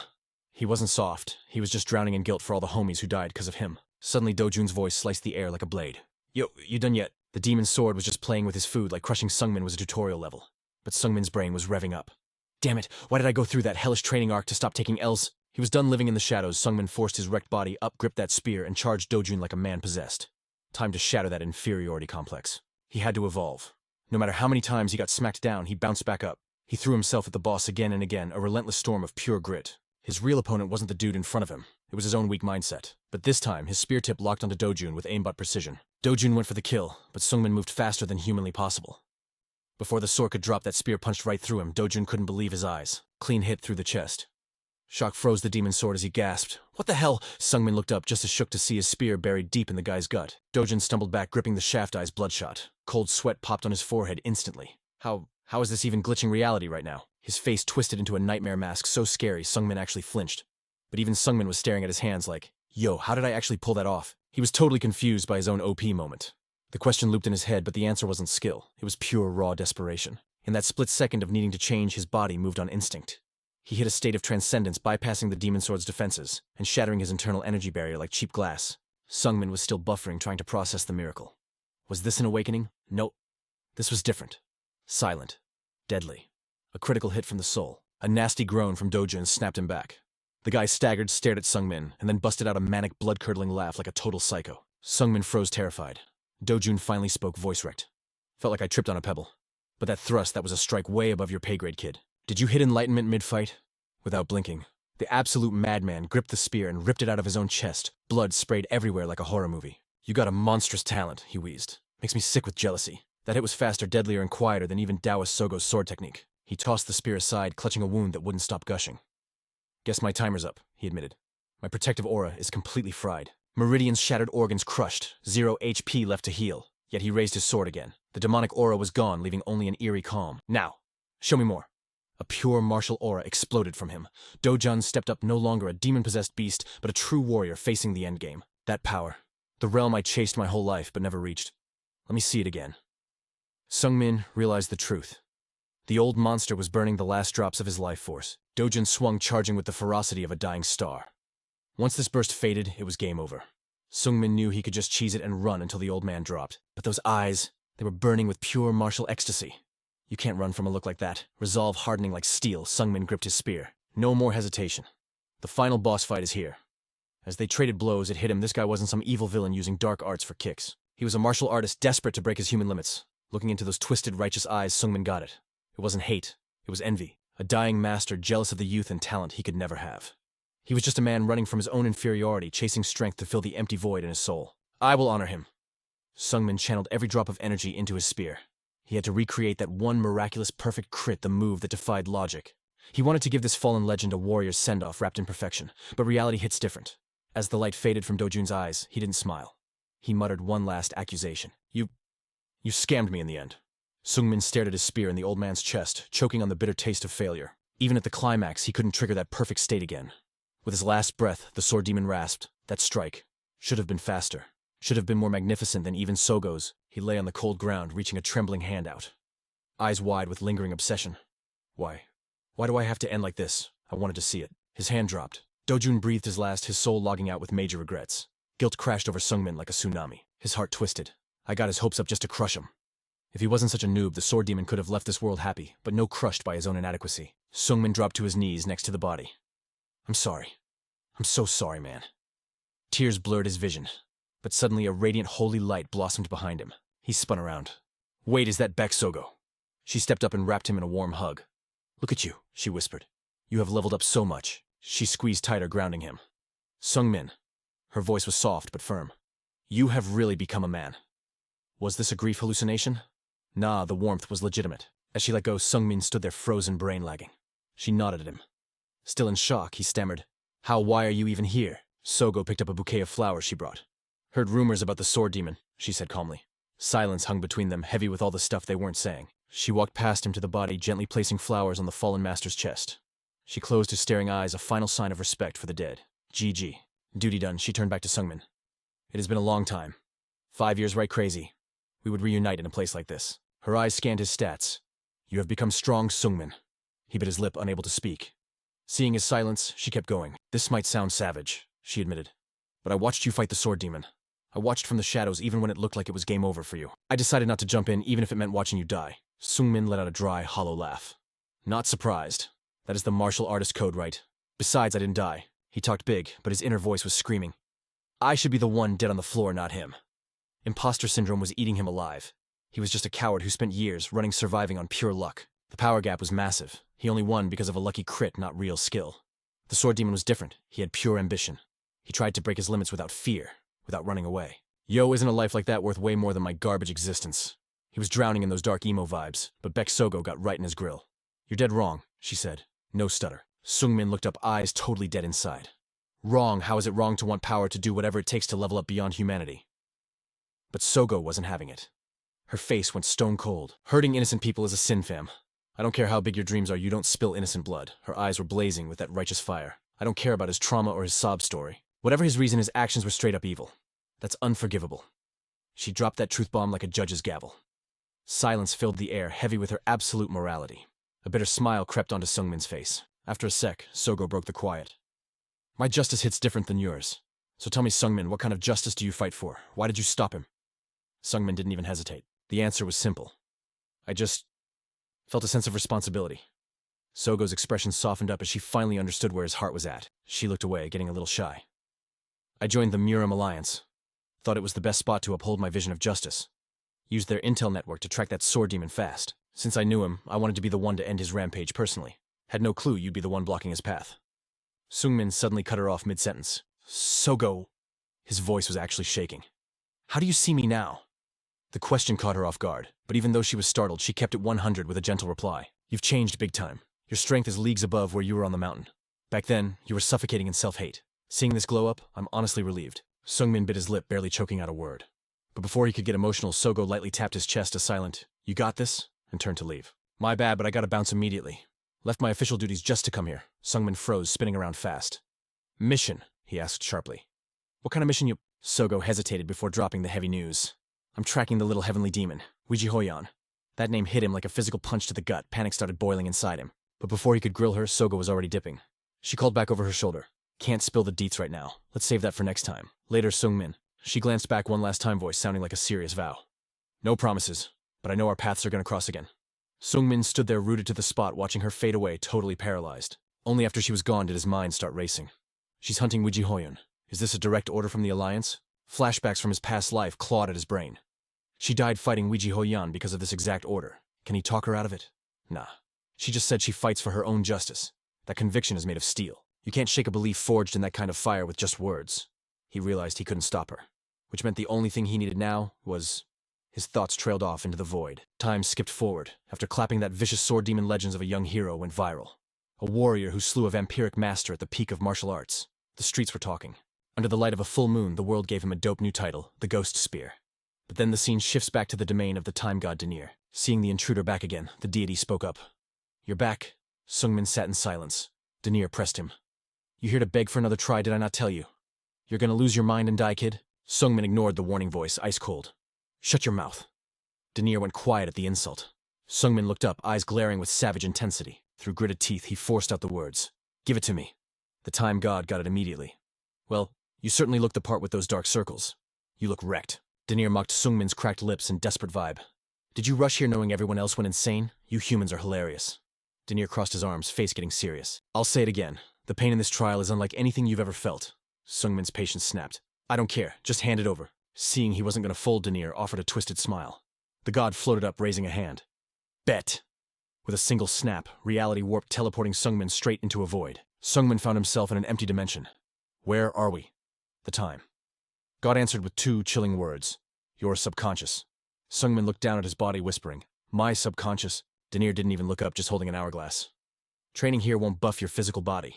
This realm is purely for your mind, fam. No status windows, no data, no skills, and no homies to help you. You get that? The words buzzed in Sungmin's ears, leaving him stunned. Seeing him quiet, the god kept lecturing. You gotta rely on your memory and talent to escape. You only get out when the sand runs out.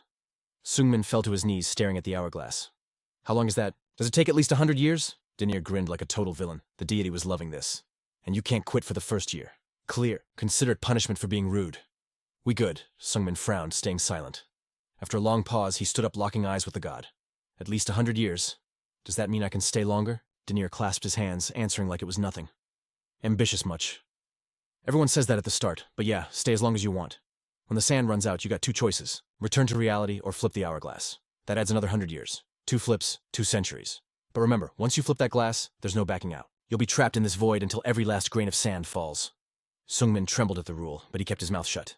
Seeing no reaction, Denir sneered. I only lied about the death rate caused cleaning up corpses as a drag.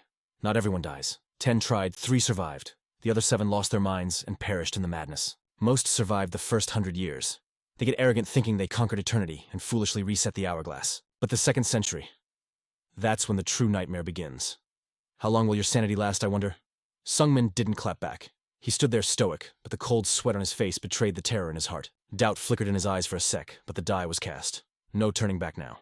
With a final warning, Denir vanished into thin air, leaving the boy alone with the hourglass. The lonely eternity of Lee Sungmin had officially begun. That was the last thing Denir saw before dipping out. The first 100 years kicked off. At first I actually thought I was chilling. Infinite time and infinite gains, I could get stronger. No matter how much I trained, my muscles never screamed. My body never got tired. Didn't need to eat, felt no hunger. Didn't need to sleep. But soon these blessings turned into a curse.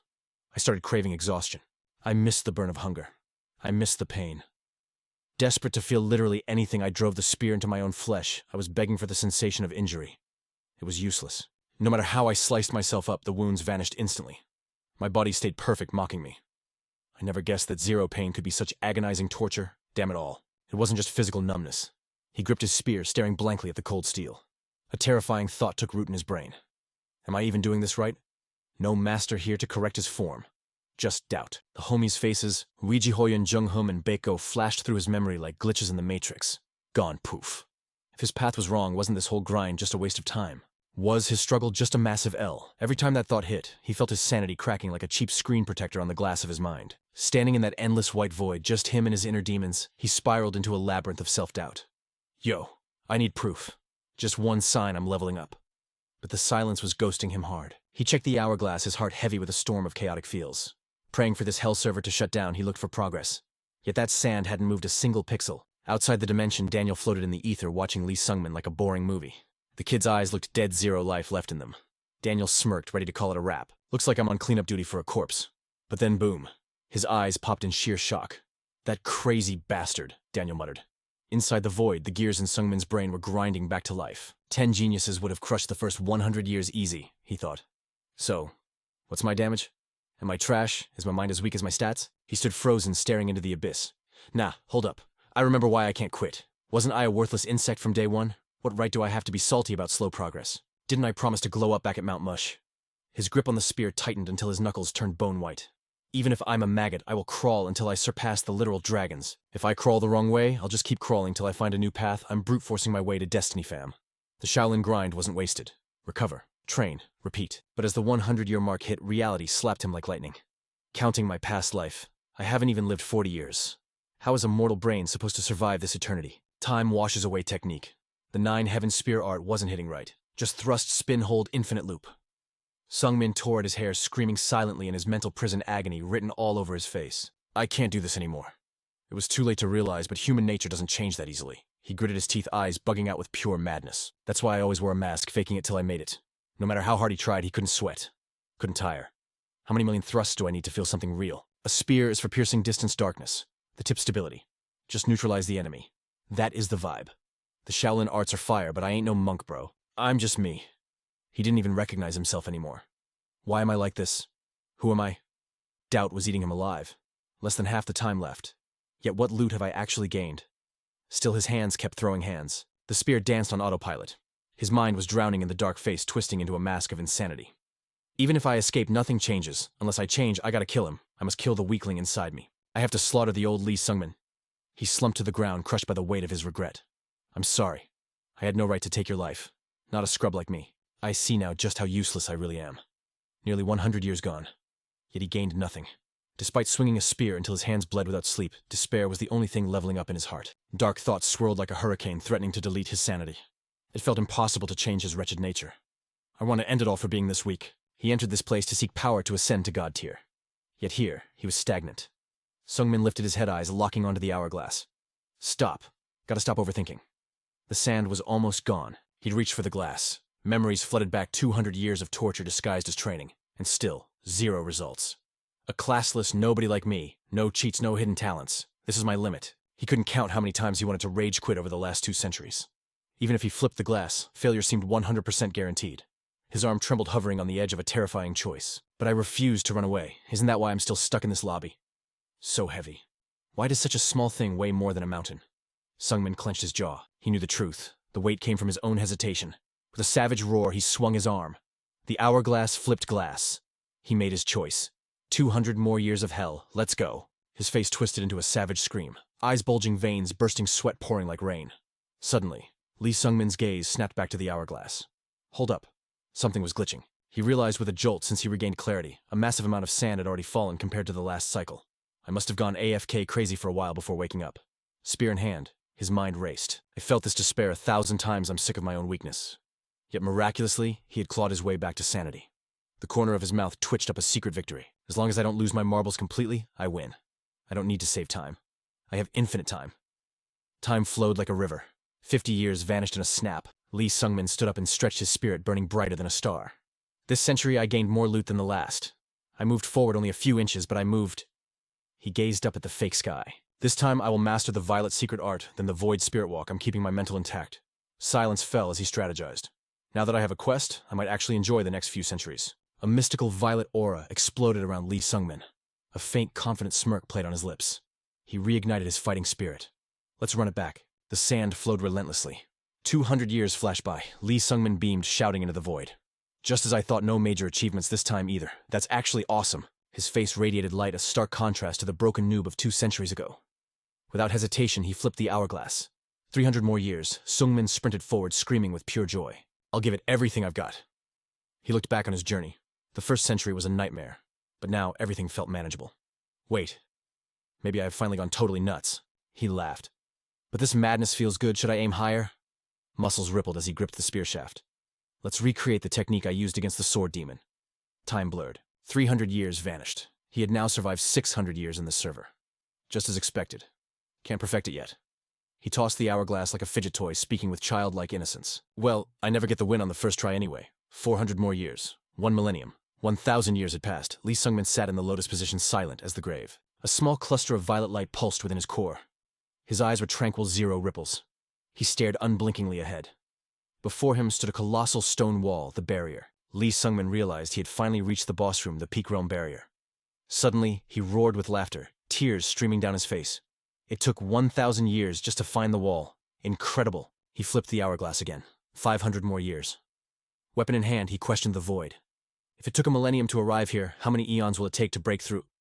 Wisps of white steam spiraled around his spear blade. With every step, with every thrust, Lee Sungmin immersed himself in the art of violence. His face shone like a supernova. I did it. After 1,500 years, I finally simulated the strike I used against the sword demon. Of course, it is merely a simulation. Can't apply the speed or power anywhere else. He roasted himself. Yet his expression was pure bliss. That is so like me. Pathetically stupid. Humming a nameless tune, he wondered. When will I truly become a peak martial artist? He froze beside the hourglass. A long, heavy silence stretched out. Finally, he whispered, "Should I train just a little longer?" Snap back to reality. Dan stood there staring at him in total shock, cold sweat rolling down his cheek. At this moment, words gone, brain fried. All he could do was mentally scream. You absolute psycho." Dinia stood there like a glitching NPC staring blankly at the human who just broke reality. See, the real nightmare of Denny's trial wasn't the pain, it was the boredom. Pure, unadulterated lag. The realm of consciousness was designed to crush your soul by making progress slower than a Monday morning class. It was a hell where even the GOATs, the ones born with cheat codes, turned to dust. Before this, the high score holder was some mega genius way above Lee Sungmin, and even he barely scraped by with 1,000 years. Denia was absolutely flabbergasted. But this guy Lee Sungmin, he tanked 2,100 years. Denia's brain was doing backflips. How does a mortal survive solitary confinement for an eternity without losing his marbles? While Denia was buffering, Lee Sungmin finally gasped, breaking the silence like a dropped beat. He looked down. Drip, drip. Dark crimson blood hit his skin. A nosebleed he didn't even feel coming. Floating behind him, Denia ran the diagnostics. Your brain is literally frying, he thought. 2 millennia of memories were downloading into his skull in a single second. Talk about lag. Only Denia's divine buff kept his head from exploding. Over those 21 centuries, this dude went crazy more times than I can count. But miraculously, he rebooted his shattered mind every single time. It made zero sense. A talentless noob like him should have been game over ages ago. How did he survive where the server's top players failed? As Sungmin wiped the blood, the answer hit Anya like a banhammer. Wait, is it because he's a total scrub? It made perfect sense. The previous challengers were geniuses, eagles born to fly high. They couldn't handle crawling in the mud at 1 frame per second. But Lee Sungmin, he was never an eagle. He was a snail from day one. He was best friends with failure. He was used to taking L's and dragging himself back up. To him, a never-ending streak of defeats was just another Tuesday. But every second of that grind leveled him up. Denia kept analyzing. Of course, just being stubborn wasn't the only cheat code here. Sungmin finally spoke his voice, sounding like gravel. My body feels heavy as lead. Denia scoffed. Bro, thank the heavens you aren't a vegetable. You haven't flexed those muscles in 21 years. Feeling weird is the least of your problems. Seeing Sungmin's dazed look, Denia broke it down. Most people who wake up after just 1,000 days don't know their left foot from a sandwich. The fact that you're conscious and not drooling is a straight-up miracle. Sungmin stared at his trembling hand. Is that so? Denia raised a hand, summoning a glowing loot orb above them. You feel glitchy and detached. This'll patch you up. Here are the rest of your memories, time to sync your data. The orb drifted towards Sungmin, sinking into his chest like an XP boost. Boom. The highlight reel of his life started playing. It was cinematic 4K quality with him as the main character. Every scene crashed into his brain with crystal clarity. His vibe shifted instantly. His eyes now held the depth of 1,000 galaxies, mysterious, profound, and terrifyingly chill. Sungmin bowed his head. I remember being weak. I remember everything. Thanks, Denia. I won't forget this. Though gotta admit, I hate this nerf. This frail body takes me back to when I was weaker than a tutorial mob. Denia clapped back. The trial leveled up your mind, not your abs, genius. But keep that mindset and those memories and your physical stats will catch up in a speedrun. Sungmin nodded. Bet. Then I'll come back and flex on you when I'm ready. Denia's face twisted. Look at you acting all main character. You don't have anywhere else to go.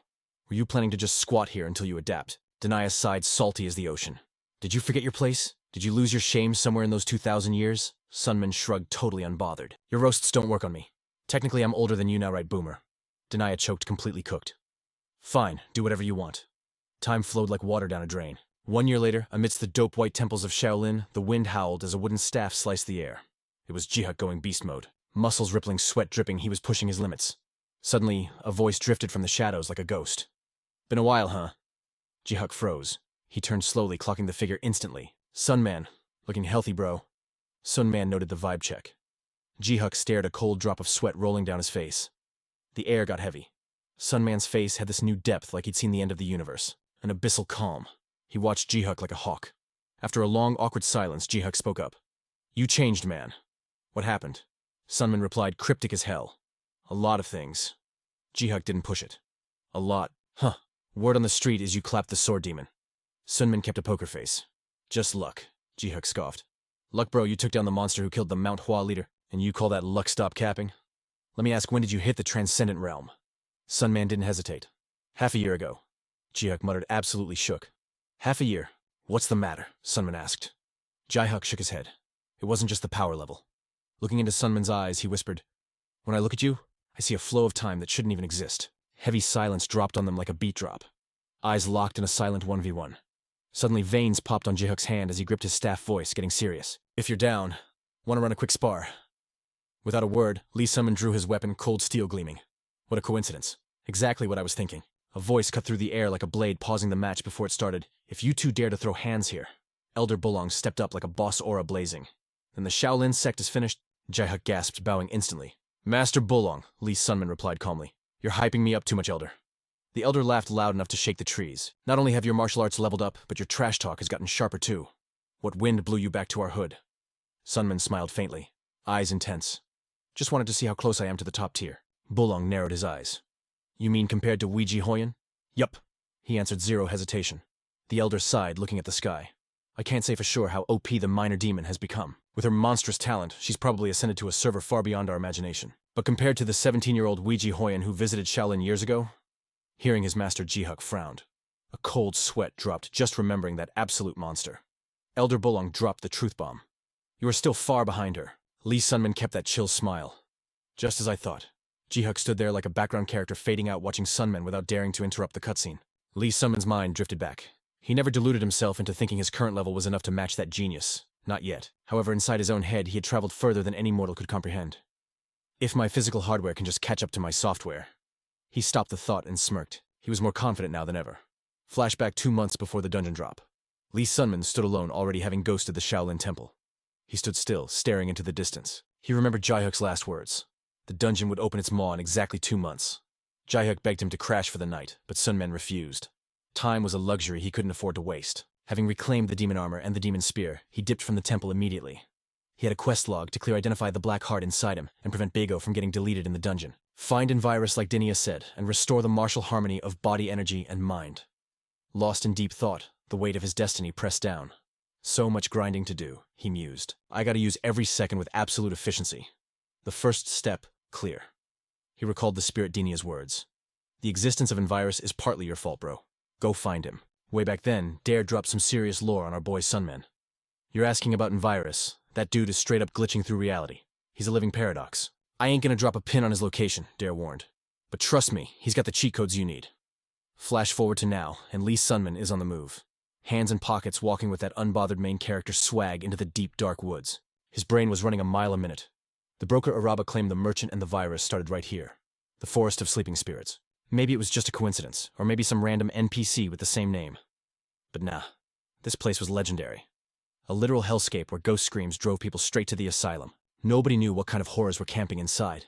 It was a forbidden zone crawling with high-level monsters. No sane merchant would ever step foot here. But suddenly, a high-frequency screech drilled into his skull. Lee instinctively covered his ears. So this is the spirit whale everyone's crying about. He swatted the air like he was shooing away a pesky mosquito. For any other warrior, these cursed screams would have fried their brain and deleted their cultivation progress. But Lee Sunman. He spent 2,100 years training in the mind realm. This noise was just boring background music. Suddenly, an enemy pinged on his radar. A beast lunged from the shadows, aiming for his throat with zero sound. Lee just sidestepped it like he was lagging. Smooth as butter. That's it, you want to dance. Fists flew and kicks landed like thunderclaps. One tap, one kill. He deleted the beast from existence, leaving the forest dead silent again. 2 dudes in hoods were watching from behind a tree, absolutely shook. They looked at Lee like he was a raid boss in human skin. Sang Yun whispered, Yo, who is this guy? How is he farming these mobs so easily? Dehian's voice was trembling. He's gotta be a supreme master. Or maybe he hit the origin reversal tier. But I don't feel any demonic vibes. He ain't from the dark factions, but we can't stop him. We need backup stat, Sang Yun gasped. Wait, where'd he go? They blinked, and their target just vanished. Looking for me? Lee Sunman appeared behind them like a jump scare, his voice ice cold. I got a question. Y'all know a guy named Invirus? The two spies froze, completely paralyzed by fear. Then panicking, they tried to jump him. Lee didn't even flinch. He slipped past their attacks like a phantom. Hold up, I ain't trying to catch a body today. I just need info. But Sang Yun wasn't listening. He glared, throwing up hand signs for a jutsu. I don't care what you want. His aura exploded. A roaring fire dragon manifested, charging straight for Lee's face. Lee looked totally unimpressed. You really want the smoke that bad? He casually waved his hand. Whoosh! The raging inferno just disappeared. Snuffed out like a candle in a hurricane. Lee frowned. Why are you being so dramatic? Sang Yun's face twisted in pure horror. He canceled my ult with a wave. Footsteps approached like the bells of doom. Lee walked closer. Why won't you listen to a single word I say? In a split second, Lee was nose to nose with him. The pressure was crushing them. Why did you attack me? Sang Yun was losing his mind. He frantically waved his hands. Wait, we're deaf. If you want to talk, write it on the ground. Lee paused, stunned. You're hearing impaired. Well, that explains the lack of communication. They literally couldn't hear a thing. He grabbed a stick and carved words into the dirt. Who are you? Sang Yun and Dune answered like obedient students. We come from a hidden tribe. But before they could finish, a shadow blocked out the sun. Red eyes glowed from above. Boom. A massive figure, body slammed the earth. Elder Zhang pointed a furious finger at the two disciples and roared, You traitors, how dare you leak the tribe's secrets to some filthy outsider, He turned his killing intent toward Lee. And you. I don't know who you are, but you're getting cancelled today. Lee looked at him with innocent curiosity. A tribe? Sang Yun was shaking so hard he was vibrating. That's Elder Zhang, Lee cut him off. I don't care about your little club. I just want to know if you've seen Invirus. Zhang froze.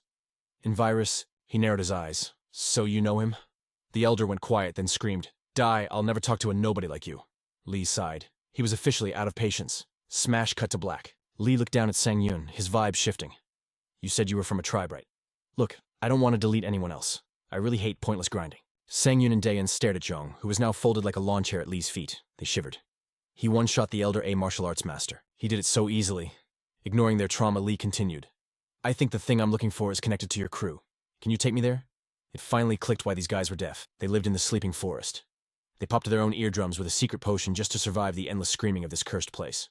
Talk about hardcore. The duo led him to their hidden village. The vibe was heavy and gloomy. Not a soul in sight, but the houses were super clean. Lee turned to the leader. Chief Kazuya, why do you live in this dump? It ain't exactly paradise. The chief replied with a stone face. It is the will of the tribe. Silence fell, but underneath a spiritual war was raging. Invisible waves of aura crashed against each other. Lee thought, okay, this old man is actually cracked. He's a true master who's reached the return to simplicity tier. Chief Kazuya broke the silence. What's your deal? You clapped one of our elders and threatened the rookies. You ain't no tourist. Lee held his gaze, zero fear. I told you I didn't start it. Your boys pressed me first. But if someone tries to end me, I'm gonna end them back. The chief studied him. The kid stood tall, looking like he didn't fear heaven or earth.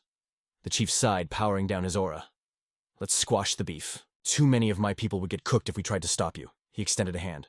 We'll treat you as a guest. Lee narrowed his eyes. He didn't fully trust these guys, especially a monster like this chief. But they shook hands, calling a truce. The suffocating killing intent finally evaporated. Lee got straight to the point. What's the tea on Invirus? The chief nodded. So you're looking for him? He dipped out 2 months ago. Lee pressed on. Where is he now? The chief shook his head. No clue. I wasn't sure if you were the guy Invirus talked about. But before he vanished, he called it. He said someone would come asking for him. He said, if that dude shows up, take him here. The chief led him deep into the forbidden zone. In front of them stood a titan of nature, a massive tree blocking the path like a mountain. Lee looked up. A wall made of roots. The chief nodded. Yup. You want to try breaking it? A smirk tugged at Lee's lips. Slowly, deliberately, he pulled out his spear. The spear was wrapped in a violet aura swirling with lights like a whole galaxy was trapped inside. Without wasting a breath, Lee stepped up to the plate. He thrust the spear forward like a heat-seeking missile. Boom! The impact triggered a massive shockwave. The blast blew the village chief backward, skidding dozens of meters through the dirt. The dust settled and Lee's eyes went wide. The wall was perfectly fine, not even a scratch. The chief's voice cut through the silence. Well, you see now, brute force is useless, fam. Even the great Invirus couldn't scratch this wall. Only the village chief has the admin keys for this gate. Let me open it. Lee felt his blood boil. He just got played. Yo, this old man played me like a fiddle. If he had the keys to the whip all along, why'd he make me smash it first? Total scam. Ignoring the glare, the chief stepped up. Bling mystical lights popped off his body, diving straight into the ancient shield. Those massive roots. They obeyed like trained puppies uncoiling to show a creepy dark tunnel. Lee Sungman peeked into the void. What's the deal inside? The chief shook his head like a funeral director. Can't say, fam. Just know our tribe's nightmares scream from down there. It's pure despair, kid. Even the goats lose their marbles, and before Gramps could finish his spooky rant, Sungmin already yeeted himself into the darkness. The chief froze, watching the kid bounce. He was shook. Is he crazy? That screaming wasn't just noise. It was brain-melting poison that turns your mind into mush. We're talking straight-up psychic warfare. Even the legendary Kazuya said a supreme master with abs of steel and a galaxy brain couldn't tank this corruption. But Sungmin built different dudes spent 2,100 years in a mental prison. His brain shattered and respawned so many times he's basically glitch-proof. His psyche didn't just get tough. It went full god-mode madness. Suddenly he hit the brakes. A vibe check washed over him and a voice slid right into his skull. I'm confused. A ball of violet fire spawned in front of him, radiating gloomy energy. It just floated there like a glitch in the Matrix. The voice boomed, rare to see a timeline this twisted. My bad, I thought you were that other guy from the reverse timeline, so I unlocked the door. Spit it out, kid. Your fate is unreadable like a corrupted file. The violet flame morphed into something way nastier, Hyoju the Void Lord. The spooky ghost grilled him. Are you the time traveler everyone's talking about, Lee? Sungmin frowned. Cold sweat dripped down his face. Suddenly, a new player entered the chat. Chill out, Void Lord! Rubia popped up next to the flame. Can't you see the dude's confused? While the ghosts argued, Sungmin's eye twitched. His patience meter hit 0. Who the heck are you weirdos? He stared at the ugly ghost and the cat dash girl. Awkward silence loaded to 99%, Sungmin asked again. Rubia bowed like a proper maid. Allow me to introduce myself. She put a hand on her heart and smiled. I'm Rubia, loyal servant of Lord Envirus. I've been camping here waiting for you. Sungmin raised an eyebrow. A servant? Then why are you cosplaying as a beastkin? Rubia grinned. Because my master has specific tastes. Sungmin made a face. TMI lady. TMI. Then he pointed a disrespectful finger at the floating fireball. And what's the deal with that thing? The Void Lord turned red with rage. That thing you cheeky brat, Rubia cut in calmly. That's Hyoju. Used to be a big deal demon, now he's just leftovers. Rubia ignored the angry ghost and spilled the tea. 400 years ago, he was a boss demon commanding 100 troops. Now just a salty ghost with no body. Sungmin was confused. Okay, but why were you waiting for me? Rubia's eyes sparkled. Because you gotta find my master, duh. Lord Envirus is the only one who can explain your messy timeline. You guys are both glitched. Sungmin asked innocently. If you're his servant, you got his GPS location right? Rubia looked at him like he was the dumb one. Nope, no clue. Sungmin slumped face-planting into despair. Rubia added, but my master can track my location, so if we hang out, he'll eventually find us. Sungmin rubbed his temples. Why is this quest so complicated? He pointed at Hyoju again. I get you, Catgirl, but why him? Why is this thing tagging along? The Void Lord turned purple. You insolent little bug. I don't know why I have to go either. I just know a regressor fits the prophecy, so I'm stuck leaving this forest with you. Sungmin squinted. Wait, are you the reason for the wailing? The locals think it's a prayer? Is that sound just you screaming? The Void Lord burst into maniacal laughter. Those pathetic worms. His voice dripped with pure shade. Their tribe is cursed to this forest. As long as their bloodline exists, the exit stays locked. They just want to reach the end of the level. Even I, the great Hyoju, don't know what's at the finish line. I only made it halfway. Sungmin looked at his 2 useless party members with 0 chill. I've asked a million questions, he muttered, and got 0 straight answers. What is wrong with you, NPCs? Rubia suddenly piped up with unearned confidence. Fine, here's a spoiler. If you roll with us, you'll eventually meet Lord Envirus. Sungmin didn't buy that nonsense for a microsecond. Eventually that sounds sus, he thought, face full of doubt. Whatever, he sighed. If that's the play, how does the ghost travel Uber? He ain't got a body. Rubia paused, buffering. IDK. Master didn't put that in the patch notes. She turned around. Hey, Void Lord, where'd you go? Too late. The spirit launched himself at Sungmin, face twisted like a savage beast. What the? Sungmin froze. 1 second they were chatting, next second it was a jump scare. The specter bit down, wrapping Sungmin in a dark shroud. Rubia screamed, Void Lord, what are you doing? That's against the rules. Hyoju grinned wickedly. I'm hijacking this kid's avatar. I've been rotting here for 400 years. This body is trashed here compared to my prime, but it'll do. Finally, I'm back in the game. His crazy laughter echoed through the forest. Rubia and Sungmin just stood there watching the spirit cackle like a total psycho. Suddenly the laughter cut off. Huh. Why isn't it loading? Sungmin looked at his wrist. The terrifying demon had morphed into a tacky bracelet. Sungmin deadpanned. That's exactly what I was going to ask. Impossible! Hyoju screamed, vibrating on the wrist. I am a supreme being. How did I fail to hack the mind of a noob? Rejected, trapped in a piece of jewelry. Sungmin and Rubia exchanged a look. Is this guy for real? Who are you? Hyoju roared. How is your mental firewall so strong? Sungmin stayed quiet. Was this the result of 2,100 years of mental grinding? Or was some admin watching over him? Only one way to find out. Gotta meet Envirus. He glanced coldly at the bracelet. I got too much beef with this gear. Can't use it. Wait! Hyoju shrieked. Don't delete me. You gonna throw me in the trash? We ain't homies, Sungmin said flatly. Why keep you beat it? Rubia nodded. Yeah, get lost. Hold up, Hyoju begged. His pride was cooked. My bad about the possession. Look, I'll pay you, I'm a demon lord. I got centuries of loot. My inventory is full of OP items you can't even imagine. Sungmin looked at Rubia. She nodded slowly. The dude was a whale back in the day. Sungmin rubbed his chin eyes, narrowing. He wasn't thinking about friendship. He was calculating exactly how to strip this demon of every last gold coin. A heavy silence settled. Rubia and the Void Lord were officially in the party now. So, Rubia broke the silence. Where are we dropping? Sungmin started walking, but Heoju interrupted. Can we go somewhere scenic? I need fresh air while we wait for the carry. Not a bad idea. Sungmin stayed calm. I got a specific spot to hit up. Rubia tilted her head, catching a sudden wave of bad vibes. It's not dangerous, is it? Please say no. Sungmin looked down at the little familiar. A dungeon. He dropped casually. Rubia's terrified scream ripped through the air. A what? Dungeons, glitchy zones that spawned randomly and totally defied nature. Chaos magic floods these places, twisting reality like a pretzel compared to the outside world. Out in Eria, hunting a monster usually gets you physical loot, skin, bones, the gross stuff, but inside a dungeon. When you smoke a beast, the body turns into mist and boom, replaced by a dropped item. Artifacts with infinite swag and mysterious powers. The tougher the monster you wreck, the higher the tier of the loot. It's the ultimate gacha game for power. And if you clap the Dungeon Master legendary rewards, baby, and the dungeon just goes poof. Rubia, shaking in her mobile form, asked, Bro, are you for real? You really want to go in there? 100%, Sungmin replied, eyes locked on the prize. There, it was a massive amber crystal pulsing with a mystical, inviting glow. It's been 2 months since I met Rubia and the Void Lord, Sungmin thought. Thanks to the intel, I finally tracked this bad boy down. He hyped himself up. This would be only the second dungeon he'd ever conquered. In his past life, he snagged the Stone of Reversal. Now, these pulsing crimson crystals, definitely the gateway. One touch and he gets yeeted straight into the belly of the beast. From there, the real grind begins. But a shadow of doubt tried to creep in, threatening to kill his vibe. Could he actually pull this off? He had a moment of weakness, but asking what if was a luxury he couldn't afford. He clawed his way back from literal hell just to stop the apocalypse crushing his inner chicken. He hardened his heart. Let's get it. No more hesitation. Sungmin slapped his hand on the crystal. Blinding light exploded, washing over his determined face. Space warped and ripped apart like cheap fabric. Sungmin's body spawned in a new location, boots hitting the ground with a heavy thud. I made it, he whispered. Rubia popped up beside him, salty as ever. Ugh, we actually crawled into this wretched dungeon. But peace was short-lived, fam. A terrifying dark purple killing intent crept up behind him, silent as a ninja. A towering figure swung a massive axe right at his back. Sungmin spun instantly, his spear singing through the air to parry that lethal blow. A sneak attack!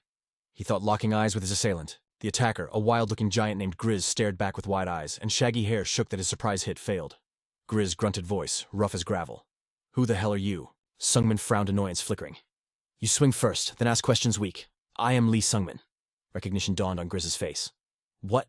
Grizz gasped. You're the Ghost Spear, the dude who smoked the sword demon. Sungmin sighed.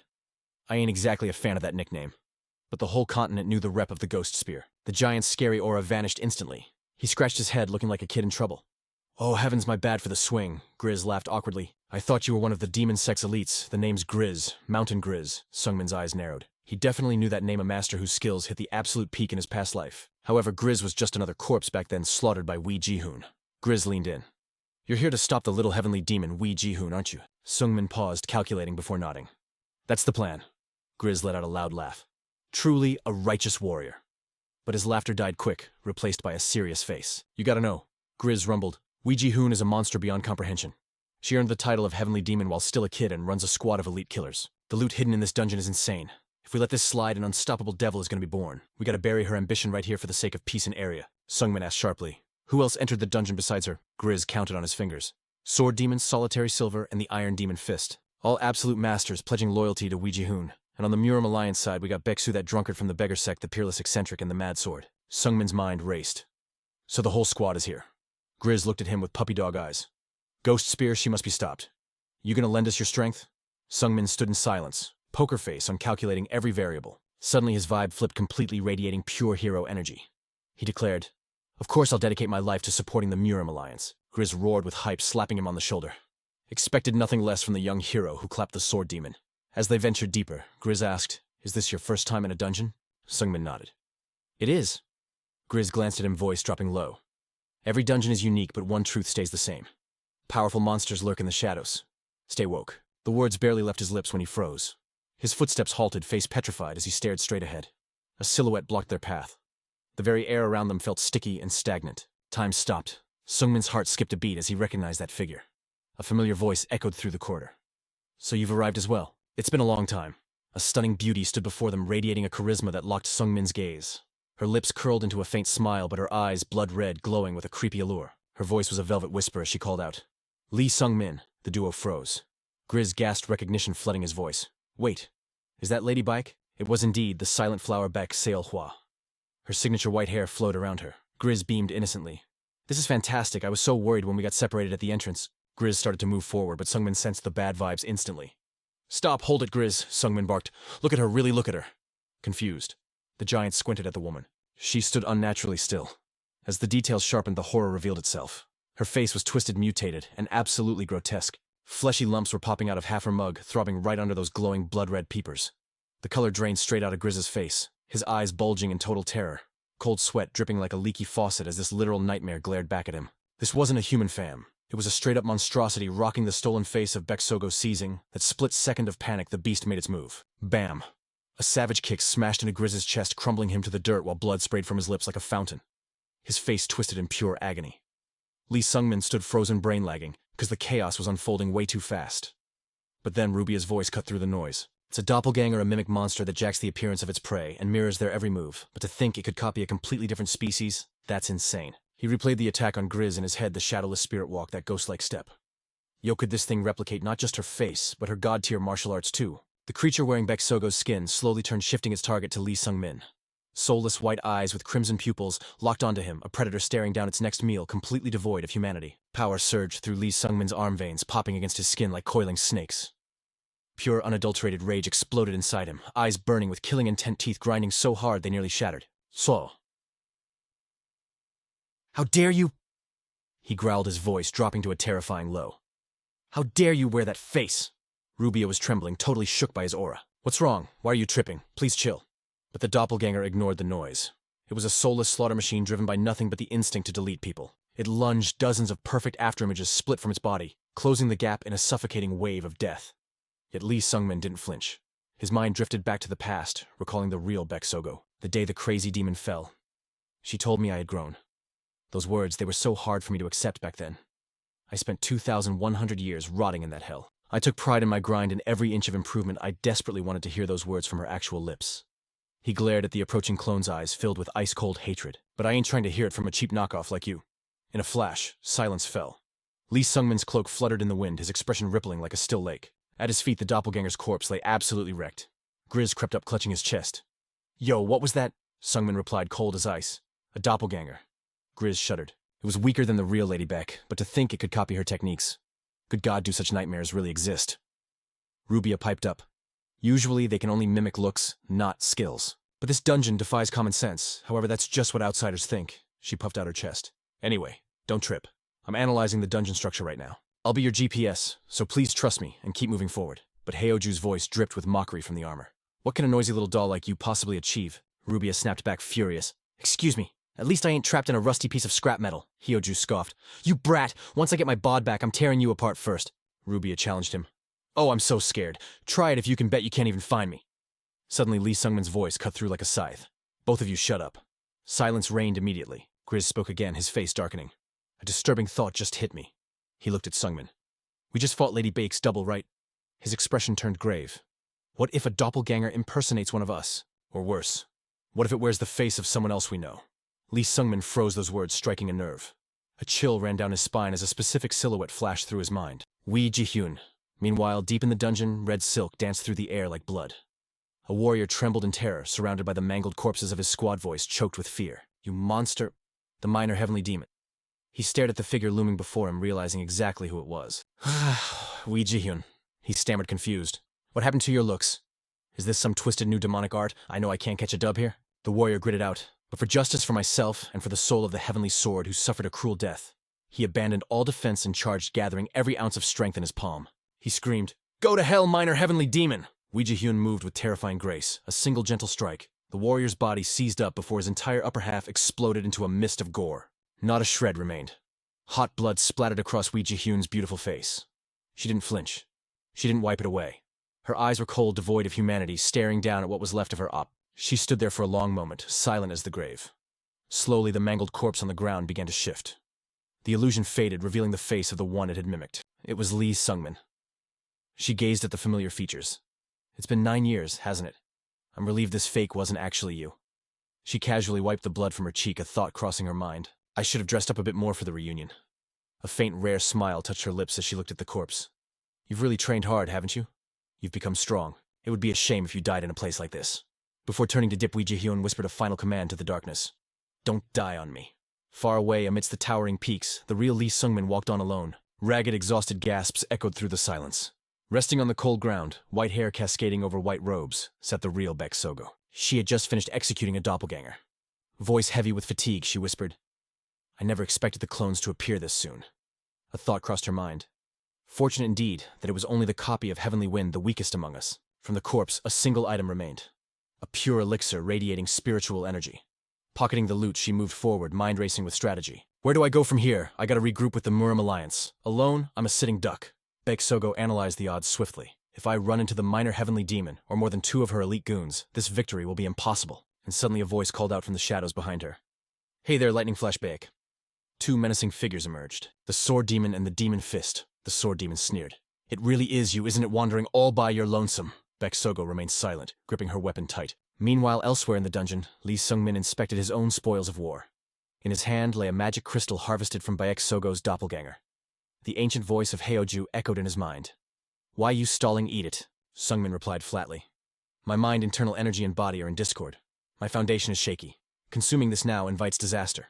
Heoju continued his devilish whispering. Trust me, it'll be fine. I can feel it. Your heart is something truly extraordinary. Even as a great demon, I ain't never witnessed a heart as unique as yours. Seeing Sungmin's silence, he quickly added, Of course I'm the exception. Ignoring Heoju's nonsense, Sungmin turned his gaze toward Grizz. The man seemed distressed by something ahead. Grizz's voice trembled with shock. Seo Yun. Before them lay a man, arms severed, clinging to life on the blood-soaked ground. Grizz rushed forward. Seo Yun yo, what happened to you? Seo Yun, realizing help had arrived, looked up with weary eyes. Can I speak freely? You guys aren't doppelgangers, are you? Listening from the side, Lee Sungmin analyzed the sitch. That man. He's one of the 3 rising stars of the Orthodox faction. Just like Jia. Grizz pressed on. Your left arm! Who did this? Seo Yun gritted his teeth. I encountered the clone of the poison sword demon. He unleashed 10 strands of sword chi in a single breath. It wasn't an attack a human could easily dodge. Realizing he was rambling, pain shot through his stump. Can I beg some healing medicine? I'm about to cross the river to the afterlife, man. Lee Sungmin handed him a potion. Here. As the liquid vanished, the severed limb finally stopped gushing blood. Lloyd sighed in relief. Thank you. You really are my savior. Sungmin shook his head. Unfortunately, even with elixirs, we cannot regrow the arm. Lloyd fell silent for a moment, then looked at the newcomer. Who is this guy? Grismo introduced him proudly. Enter the ghost spear, Lee Sungmin. The legend who absolutely clapped the sword demon. Seun's vibe switched up instantly. You. I've heard plenty of stories. His expression turned salty. Lady Bach mentioned your name way too many times. You hear because you're worried about wifey. Just that sibling bond is truly touching, isn't it? Sungmin's face went sub-zero. Is it not normal for a junior to save a senior? Nah. I should be asking you what the deal is. Electricity crackled as their gazes locked. Seun puffed his chest out. We are very close comrades, bro. Sungmin wasn't buying it for a second. Is that a fact? Actually, I'm pretty intimate with her myself.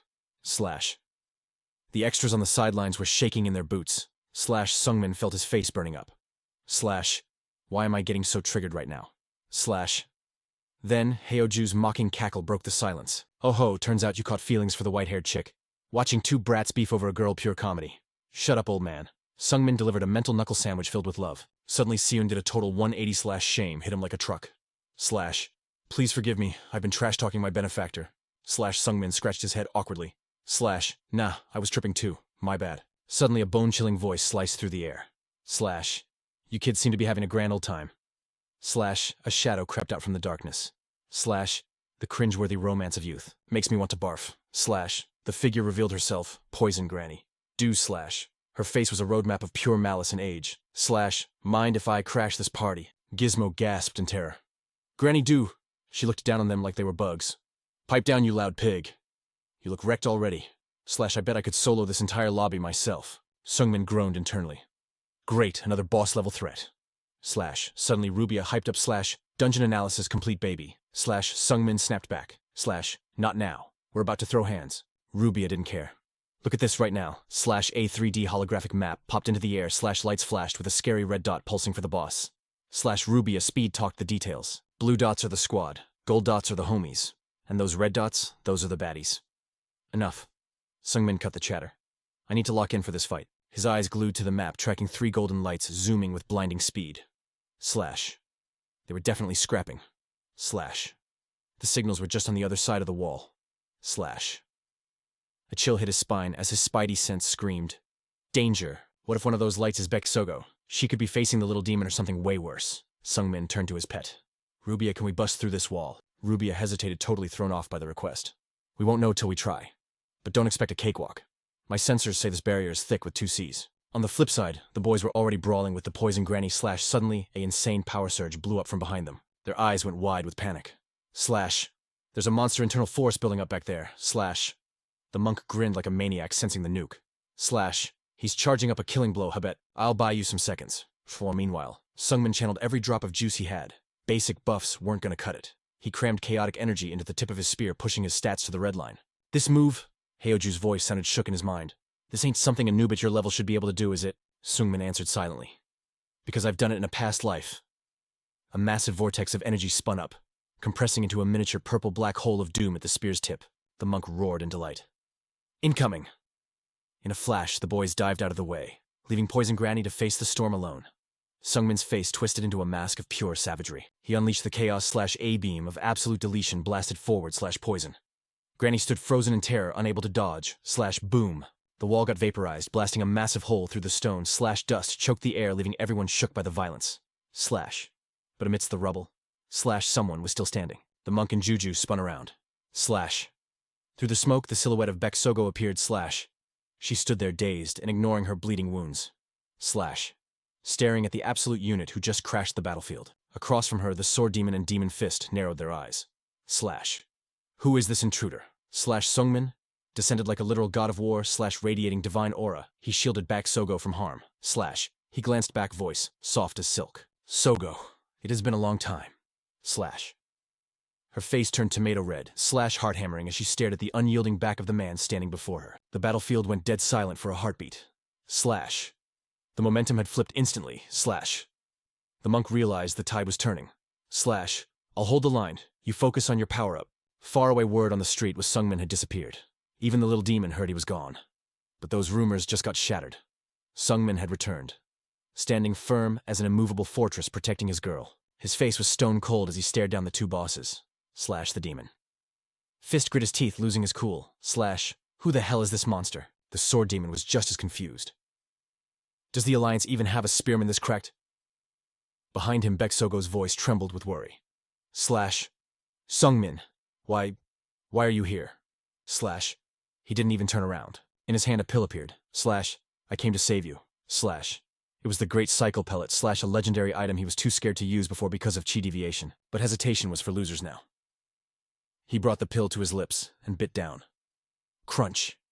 Instantly, a tsunami of medicinal energy exploded in his core, wild and untamed, flooding his entire being. The sword demon watched silently, unable to read the young man's crazy power fluctuations. Inside Sungmin. The new power surged. This is incredible, he thought. Just half the pill completely topped off my mana bar. And miraculously, no signs of the dreaded chi deviation. He felt stable. The Lord of Spirits wasn't capping. The demon fist, however, was done waiting.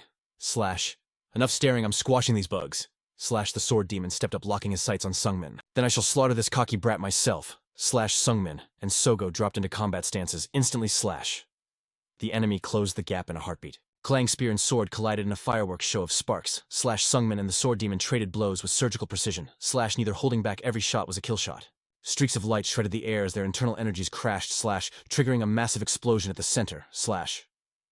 From the sidelines, Baek Sogo watched in total disbelief. Sungmin was going toe-to-toe with the sword demon. Sungmin. When did he get this OP? When we met last year, he was nowhere near this level. The flurry of attacks paused as the 2 warriors drifted apart. The sword demon furrowed his brow. What a glitch in the matrix, he mused. His technique is definitely sloppy compared to mine, yet he's impossibly hard to pin down. He stared into Sungmin's eyes and felt a chill.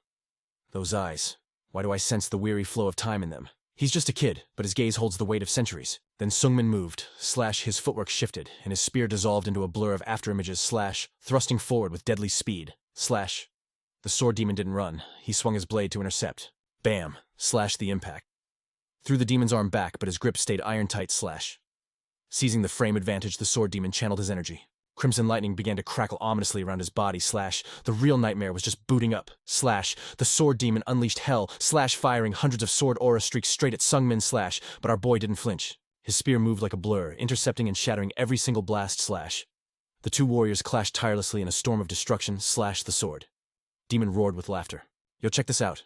Our boy Lee Sungmin is fully intoxicated on that battlefield, high-vibing with the thrill of the fight. Suddenly he goes full beast mode, surging with power. He twists his spear trajectory like a pro, aiming straight for a fatal gap in the demon's defense. He unleashes the Nine Heavens absolute art, third form the sword, but the demon ain't a scrub. He instinctively counters with a sneaky hidden distance strike totally lost in the lust for battle. He swings wild, but then bam! A flash of steel cuts his vision. He's panicking like, yo, what is that movement? I can't read the path. Before the sword demon can even process that spear is coming for his neck with devastating force, looking to delete him from existence. The sword demon snaps his head back, dodging death by literally a hair. But guess what? He wasn't fast enough to ghost this attack completely. That spearhead ripped clean through his shoulder. Ouch! He stumbles back, leaking HP everywhere, his balance wrecked. But instead of crying, this maniac starts grinning like he just won the lottery while replaying the strike in his head. He realized that spear attacked from below. He's thinking, man, this battle is straight fire. He starts analyzing our main character like he's studying for finals. Based on those moves, this kid fights like a max-level grandmaster who has been grinding his arts for centuries. The demon is shook. How does a rookie reach this god-tier realm at such a young age? It makes no sense. He wants to keep playing, but Sungmin's spearmanship is impenetrable, literally unreadable.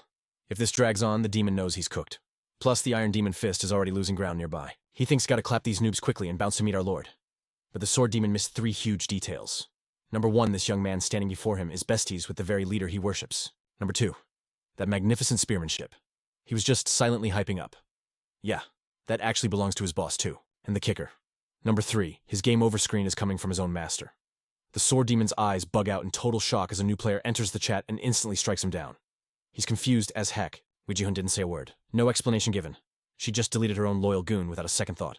Witnessing this, the Iron Demon Fist starts screaming in pure terror.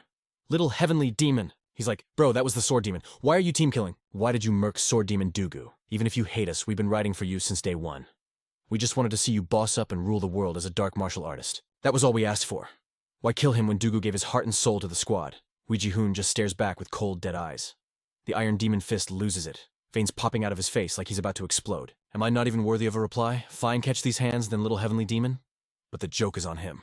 The one about to get clapped is the Iron Demon Fist and plot twist that ain't the real girl standing there. It's her doppelganger. Neither the Sword Demon nor the Iron Demon Fist saw it coming because they've never run into a mimic like this in the dungeon before.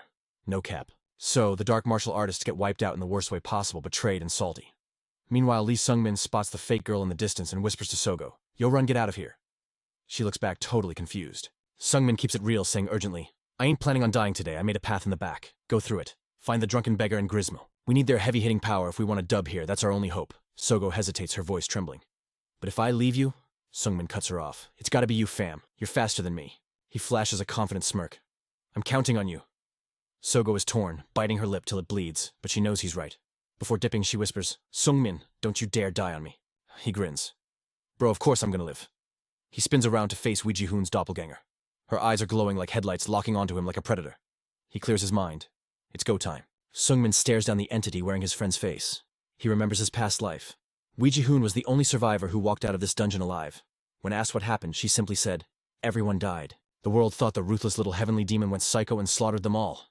But now he knows the real tea. The actual murderer who wiped everyone out in the past life was this doppelganger right here." He analyzes the creepy fabric floating ominously behind her. That's Wijihun's robe, a holy relic that stretches like rubber and hits with terrifying velocity. He thinks, at my current level, this might be impossible. Before he can finish that thought, the cloth shoots out like a cannonball. Lee Sungmin focuses every ounce of his spirit, gripping his spear, waiting for that one perfect split second. Just as the fabric threatens to skewer him, he moves like a bolt of lightning. His spear lashes out, barely parrying the doppelganger's lethal strike. Veins pop on his face as he strains against the overwhelming pressure. "I got this," he screams internally. Even if my arms feel like they're being ripped out of the sockets, the cloth gives zero chill, forcing Lee Sungmin to defend against a barrage of high-intensity attacks without a break. His stamina bar is dropping fast. He needs a galaxy brain plan right now. Sogo needs to grab the drunken beggar and Grismo who are currently throwing hands with Granny Dugu. I need to buy time, just 5 minutes. If the squad pulls up, the tide might shift, but oops. 1 second of lag costs him big time. The enemy's sleeve snaps like a whip, blasting him backward through the air. A terrifying shockwave rips through his armor, rattling his bones like dice in a cup. His HP is critical as blood sprays from his lips like a fountain. Sungmin screams inside his own soul, "I want to live. I absolutely gotta live." He made a promise to his people, and he refuses to flake on it and die here. Endure it, fight back, crush him. His body might be wrecked, but his will is forged of pure iron. He taps into the trauma of 2100 years of mental hell. He summons every ounce of training and the wisdom of the genius Wijihun. For those who only rush forward, the flanks are their grave. That is the weakness of an OP boss. Don't tank it head on. Redirect their power, turn their own strength against them to deliver a fatal blow. He doesn't hesitate. With Godspeed, he twists his body. He slips past the deadly fabric and closes the gap instantly. The doppelganger is an empty shell, no thoughts, no mercy. It attacks relentlessly, staring at him with eyes that see only a walking corpse. Sungmin is in range, gripping his spear. He unleashes a kill shot straight at the monster's heart with zero fear.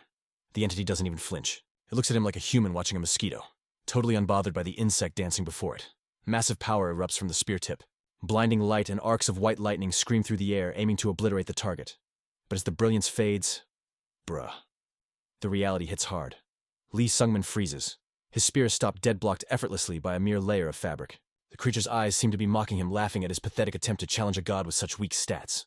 Sungmin scrambles back, trying to get some distance. Hyo's voice echoes in his mind. Yo kid, have you realized it yet? That girl, she hasn't used a single martial art technique, she ain't even moving her body, just manipulating the sleeves. That fabric isn't some legendary drop. It's deadly only because she has an ocean of internal chi and flawless control. He finally realizes the scary truth. The doppelganger mimics the original movements perfectly. Wijihun was such a monster, she rarely needed martial arts to crush enemies. Just her sleeves were enough to catch bodies. But suddenly the beast pulls back. Warm-up time is officially over.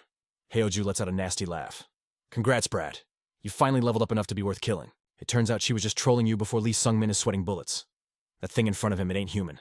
It's a walking apocalypse in flesh and bone. Meanwhile, it is Panic City near the exit. The girl screams, "We gotta save Sungmin." But Grismo holds her back, wheezing. Chill, look at this. Forget it. If you chickens won't go, I'm riding solo. But boom. Lights out. The fire in her eyes dies as she drops like a sack of potatoes. Grismo is shook. Cho-Won steps up, hand still raised. I hit her off switch. If we listened to her crazy plan, we'd all be toast. His scarred face looks super grim. We underestimated this raid. We blew all our cooldowns on the poison hag. To beat that mini-boss inside, we'd need to be 5 times stronger. We gotta bounce. Grismo grits his teeth, the silence loud enough to hear a pin drop. Can we even ghost won't the boss be camping the exit? Cho pulls out a scroll. Looted this map off the poison hag. She probably swiped it from another dead mob. Grismo hesitates for a second, then nods. All right, let's roll. Cho looks salty about it. This feels wrong, but thanks. He scoops up the unconscious girl and looks back at the dungeon. Only one thought left in his head. My bad, bro. Back in the arena, a massive force trucks Lee Sungmin. His body shakes, spraying fresh blood everywhere. Hyoju barks in his ear. Brace yourself. Round 2 is incoming. Before he can even blink, the copycat blur is coming in for the kill. The spirit shouts callouts instantly. Center 10 o'clock, 7 o'clock. Block left with the shaft, Hyoju roars. But Sungmin is lagging. His body can't keep up. Hyoju sighs, sounding totally done. You are absolute trash. Stop making this hard. Just move where I say. Sungmin snaps, screaming, shut your trap. You try doing this. But Hyoju growls back. You're wrecking my crib with your bad skills. He means the armor is taking damage. You ungrateful noob, if I didn't tank that hit, you'd be a meat pancake on the wall. If you die, I'm soft-locked here forever. Suddenly the spirit senses the squad dipping. Yo, your homies, they bailed. They ain't coming back. Sungmin cuts him off cold. I know, he replies. Hyoju gets curious, his voice dark. You ain't salty, don't you hate him? That is textbook betrayal, kid. Hyoju sneered, a twisted grin on his face. If you didn't come to save that girl, you wouldn't be staring at a game over screen right now. You're dying in her place, dummy. Lee Sungmin clenched his jaw until it hurt. I don't give a crap. Hyoju blinked, actually surprised. Say what? Sungmin looked down, voice steady. She ain't that kind of person. I think something happened to her. And I'm done with these useless doubts. A main character fire lit up his eyes. If she never comes back, then I'm gonna drag her back myself. Real talk, I'd be a rotting corpse on that mountain if she hadn't saved me. Hyoju went silent, stunned frozen for a hot minute. Then he busted out laughing. The old monster sounded hyped. Okay, I'm actually starting to vibe with you, kid. Fine then. Can't exactly let you die in a dump like this. Can I? A demonic evil grin spread across his face. Let me give you a little cheat code. Boom! A terrifying aura exploded, wrapping around Lee Sungmin like a boss suit. Sungmin's eyes went wide. What the hell are you doing? Hyoju barked back. Shut it and accept the buff, I'm saving your hide. Hyoju unleashed the juice. Witness the essence of the void god. Across the room, the clone watched as Sungmin started evolving like a Pokemon. The entity spoke cold facts. With a vessel, this good gathering power is easy mode. Now channel it. Fuel it with your desperate rage. The pressure surged, mixing instantly with Lee Sungmin's blood. Sungmin stood there dazed. Hyoju flexed. That was just a fraction of my power scrub. I knew a heart like yours could tank this power without sweating. Sungmin was shook. The feeling was addictive. His wounds were healing right before his eyes. Even his broken arm snapped back into place.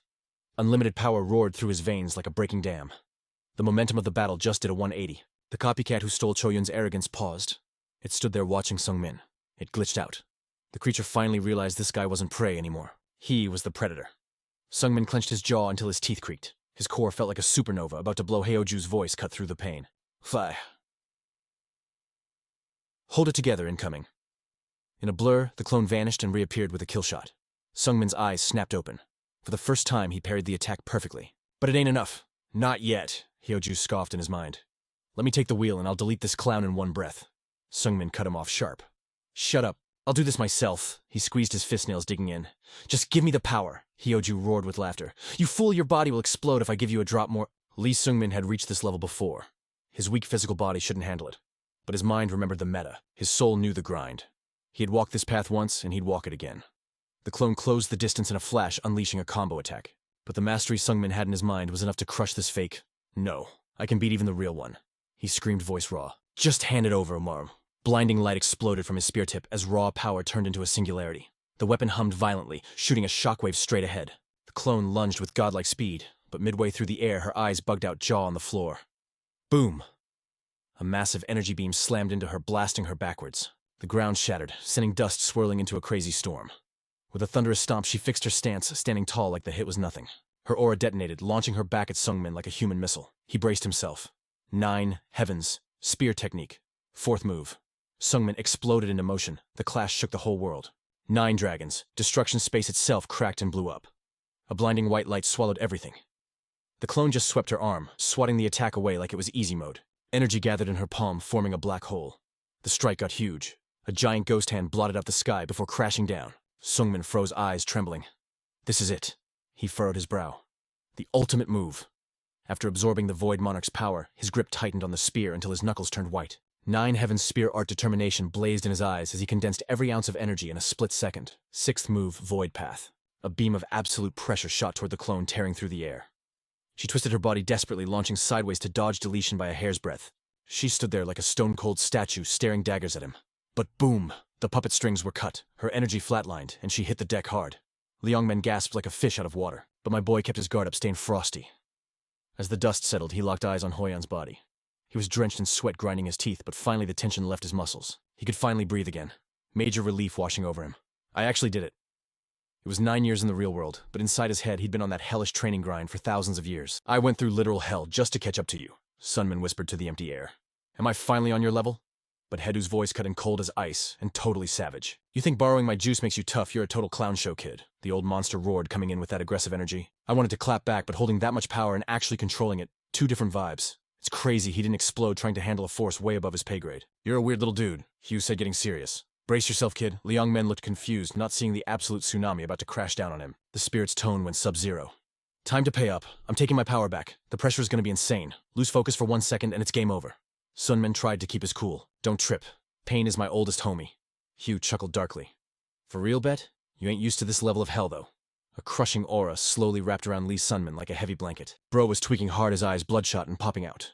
The power ripped through his system, tearing up every cell like he was being shredded from the inside out. He couldn't hold back the agony anymore. A scream ripped from his throat, shaking the heavens as the torture wave crashed down on him. The lights came back on slowly as Rubia shook him like crazy. Her face lit up. You're finally up. Sunman's voice was just a broken whisper. He looked around, totally lost. How long was I out? Rubia looked super stressed. An hour. You were writhing in pain for a whole hour, she whispered. I used that elixir the lady left, but even that barely kept you from checking out. Sunman's eyes went wide. Even with the god-tier juice without that bottle, I'd be a corpse right now. A bitter smile crept onto his face. Looks like he owed another life debt. Hayu asked awkwardly. You good, fam? Sunman replied with zero emotion. Feel like I'm knocking on death's door. Joints, core, meridians. Everything is a total dumpster fire. Seeing Sunman try to get up, Rubia rushed to stop him. Chill. You can't move yet. Your body is wrecked. His voice was soft but stubborn. Got a dip. Rubia didn't get it. Where could he drag that broken body to? He looked at the corner where Lady So had been standing. I felt the teleport vibes right there. Sunman nodded weakly. Teleportation magic? She definitely used an escape scroll to bounce from the dungeon. Rubia continued. 3 people teleported total, so 2 others. Sunman let out a dry laugh. If So made it out, I'm good. Suddenly Rubia yelled, Wait, where you going now? He calmly popped up the system interface, eyes locked on the path ahead. Fire burned in Lee Sunman's eyes as he stared down the boss room. I need to move forward. He dragged his heavy broken frame step by painful step, looking like he was going to faceplant with every breath. Rubia watched him shaking. Just how swole had he gotten in 9 years? His voice's walk, dude, had changed completely. The energy rolling off him was unrecognizable. Suddenly, Sunman hit the floor. You think of me as much as I think of you. He looked down, sighing. Prob not. I walked toward you for 9 years, but in my head it's been 2,100 years. Sunman forced himself up, dragging his feet. The words you said when we were 13, that was the fuel keeping me going until right now. His steps faltered for a second. I wanted to flex the fruits of my labor. Wanted to scream to the world that I got strong because of you. Sunman was trembling uncontrollably. He chanted inside, just a little more. His vision started blurring. Just one more step. Suddenly, a killer aura grabbed his attention. His eyes glowed wide with shock at what he saw. Floating there was the goddess herself, Weijihun. Sunman thought she was stunning. His childish urge to show off crumbled instantly seeing her perfection. He watched her like a hawk. Every move, every step was clean. She was way above anything he imagined during his grind. He checked her stats, the doppelganger. Nah, a clone couldn't touch her true power. This was the goal he'd been chasing all this time. The powerful, majestic girl right in front of him. The real deal. She's usually ice cold, but now she cracked a faint smile. Looks like she really ran this dungeon. She nodded. That thing was tough. The old me would have taken the L. Sunman lowered his eyes. I fought a monster that looked just like you wielded the Nine Heavens absolute spear, too. She looked interested. Sounds like a fun fight. Sunman turned tomato red when she added softly, Lee Sunman, you leveled up. He cleared his throat, flustered. Please don't say that. I'll get satisfied and stop grinding, Ouija giggled. Oh, so now you talk, Sunman stuttered. I just choked earlier. She narrowed her eyes playfully. You hid behind that wall on purpose, right? He hesitated. 'Cause I wasn't good enough to face the boss yet. Ouija went quiet, then waved her hand like whatever. Who'd you meet in there? Sunman whispered. You. She smiled. Must have been hell. But you survived and got here. That means you beat me, right? Sunman bowed his head. Can't say I soloed it. She watched him quietly analyzing him deep down. Ouija spoke her voice heavy with destiny. Grats, you achieved your dream. Sunman flashed back to that vow he made ages ago. Making training with you my life goal. 10 years from now, I swear I'll pierce your heart with this spear. Sunman shifted awkwardly. Let's skip that part. Leaning on the cold wall, they swapped memories and cracked up laughing before they knew it. Ouija grew quiet, lost in thought. Looking back, those 5 years were my everything. She raised a brow. What about you? Sunman offered a faint, bitter smile. Meant a lot for sure, but I went through literal hell to survive it. Her shoulders dropped, looking cold and lonely. Then a whisper. Want to come with me? Sunman froze, not sure he heard right. Say what? Her voice was steady, echoing what she said before. I hated people expecting stuff from me. Hated it before I got summoned to this trash world and hated it after. Those looks filled with heavy expectations, they follow me everywhere like a curse. Suddenly she hesitated. But if that gaze belongs to you, I don't think I'd hate it. Sunman stood stunned for a heartbeat before lowering his voice. My bad. Ouija closed her eyes, masking the pain. Does that mean you don't want to roll with me? He waved his hands frantically. Nah, it's not that. But if I follow you now, I'm just a shadow trailing behind. I refuse to live like a sidekick. I want to stand beside you as an equal. She frowned. But you got way stronger than I thought. Sunman sighed heavily. This power level nowhere near enough for me. A faint smirk touched her lips. Greedy bastard. 9 years had passed. Only 1 year left until their promised time. He nodded firmly. Yeah, 1 year. His eyes burned with fire. By then, I'll climb to your level. When we meet again, will you walk with me? Sunman flushed with embarrassment. That's... Ouija busted out laughing, looking genuinely hyped. Bet I get it. I'll hold back my greed just for now. But heads up, it won't be easy. In a year, I'll be way stronger than whatever you got. He nodded undeterred. I know. You're the target I swore to surpass after all. She gave a dry laugh. He really has changed. As one, they stood up separated by that cold stone wall. All right then, their voices rang out together. 1 year from now, we meet at the promised spot. Honestly, she thought, clenching her fist, I wanted to drag him along by force. Wanted to turn back and see his face right now. But I'll chill because I couldn't handle it if he hated me. Let's save the rest for when we meet in a year. And I want to see you properly. We'll grub, we'll drink, and talk about everything we survived. And I almost forgot. Her voice softened. I miss you. Meanwhile, outside the dungeon, a scream shattered the air. Becco was panicking. Why'd you drag me out here? Sunman is still inside fighting my battles. Griezma watched in total shock. The Ice Queen was totally losing it. Seo Yun tried to explain, looking grim. We had no choice. But she was crashing out. Cowards. You call yourselves heroes. This is straight trash behavior. He tried to calm her down. Lady Beck, chill. But Beck walked right past him, cold shoulder activated. I'm quitting the alliance. Seo Yun's eyes popped out of his head. Say what? She looked back, scary calm. I'm done with this toxic crew. Don't come looking for me. You make me sick. He was stuck there speechless. Bigo bit her lip so hard she tasted copper. My bad. I'm so sorry, Sunmin. I gotta level up fast. Meanwhile, Sangaris was sweating buckets in training while Scarlet was basically AFK yawning over a book nearby. Some folks keep their feet on the ground. We call them humans or NPCs. They follow the rules, have morals, and keep things orderly. But some maniacs break every rule in the book. They survive on violence challenging death itself, dragging their messy lives through eternity. These guys threw honor in the trash. Total savage mode, howling at the moon like beasts. Straight up monsters that aren't even human anymore. And the ones stuck in the middle, we call them yokai. Suddenly Sunman jolted awake in a glitched out void. He looked around, total confusion kicking in. Where the heck am I? Then it hit him like a truck. Why you looking so shook? A creepy, arrogant laugh echoed through the empty space. Sunman knew that vibe. I know that voice. Hugh chuckled. The Void King. Darky. Bingo. Sunman snapped. Where are we? The spirit replied. We're chillin' in your dream, kid. When I let you borrow my power, our spiritual Wi-Fi got crossed. Now I live in your head rent-free when you sleep. Just a side effect of being awesome. Don't worry, it won't kill you. Sunman let out a huge sigh. For real. I thought I was still tripping in an illusion. Is this what you actually look like? Hugh laughed. Nah, this is just my comfy skin. You want to see my true nightmare mode? Sunman's eyes went wide as a wave of dark energy exploded like a bomb. A massive epic shadow appeared out of nowhere with a cocky smirk. Check the drip. Behold, this is my true form. The Void Tyrant King stood there in 4K resolution. Sunman wasn't impressed, though. You look pretty normal, dude. Expected something scarier. Hugh narrowed his eyes, looking salty. Demons have always looked like this. It feels good to have a body again after so long. Sunman rolled his eyes. Okay, but why are you here? Make it quick, I need my beauty sleep. Hoju got all up in his personal space, flexing his aura. I got questions, boy. A scrub like you shouldn't be able to handle my power. It ain't something a human can handle. Yet you used it like a pro, like you were born with it. Are you using cheat codes, or what? How is that possible? Sunman stared him down. Why should I tell you? Hugh scoffed. If it wasn't for me, you'd be dead meat.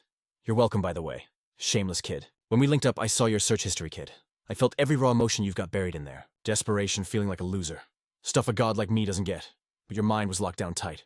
Strong enough to keep me out. I'm asking again, what are you? Sunman stayed quiet. Haiyu nodded slowly. Light bulb going off.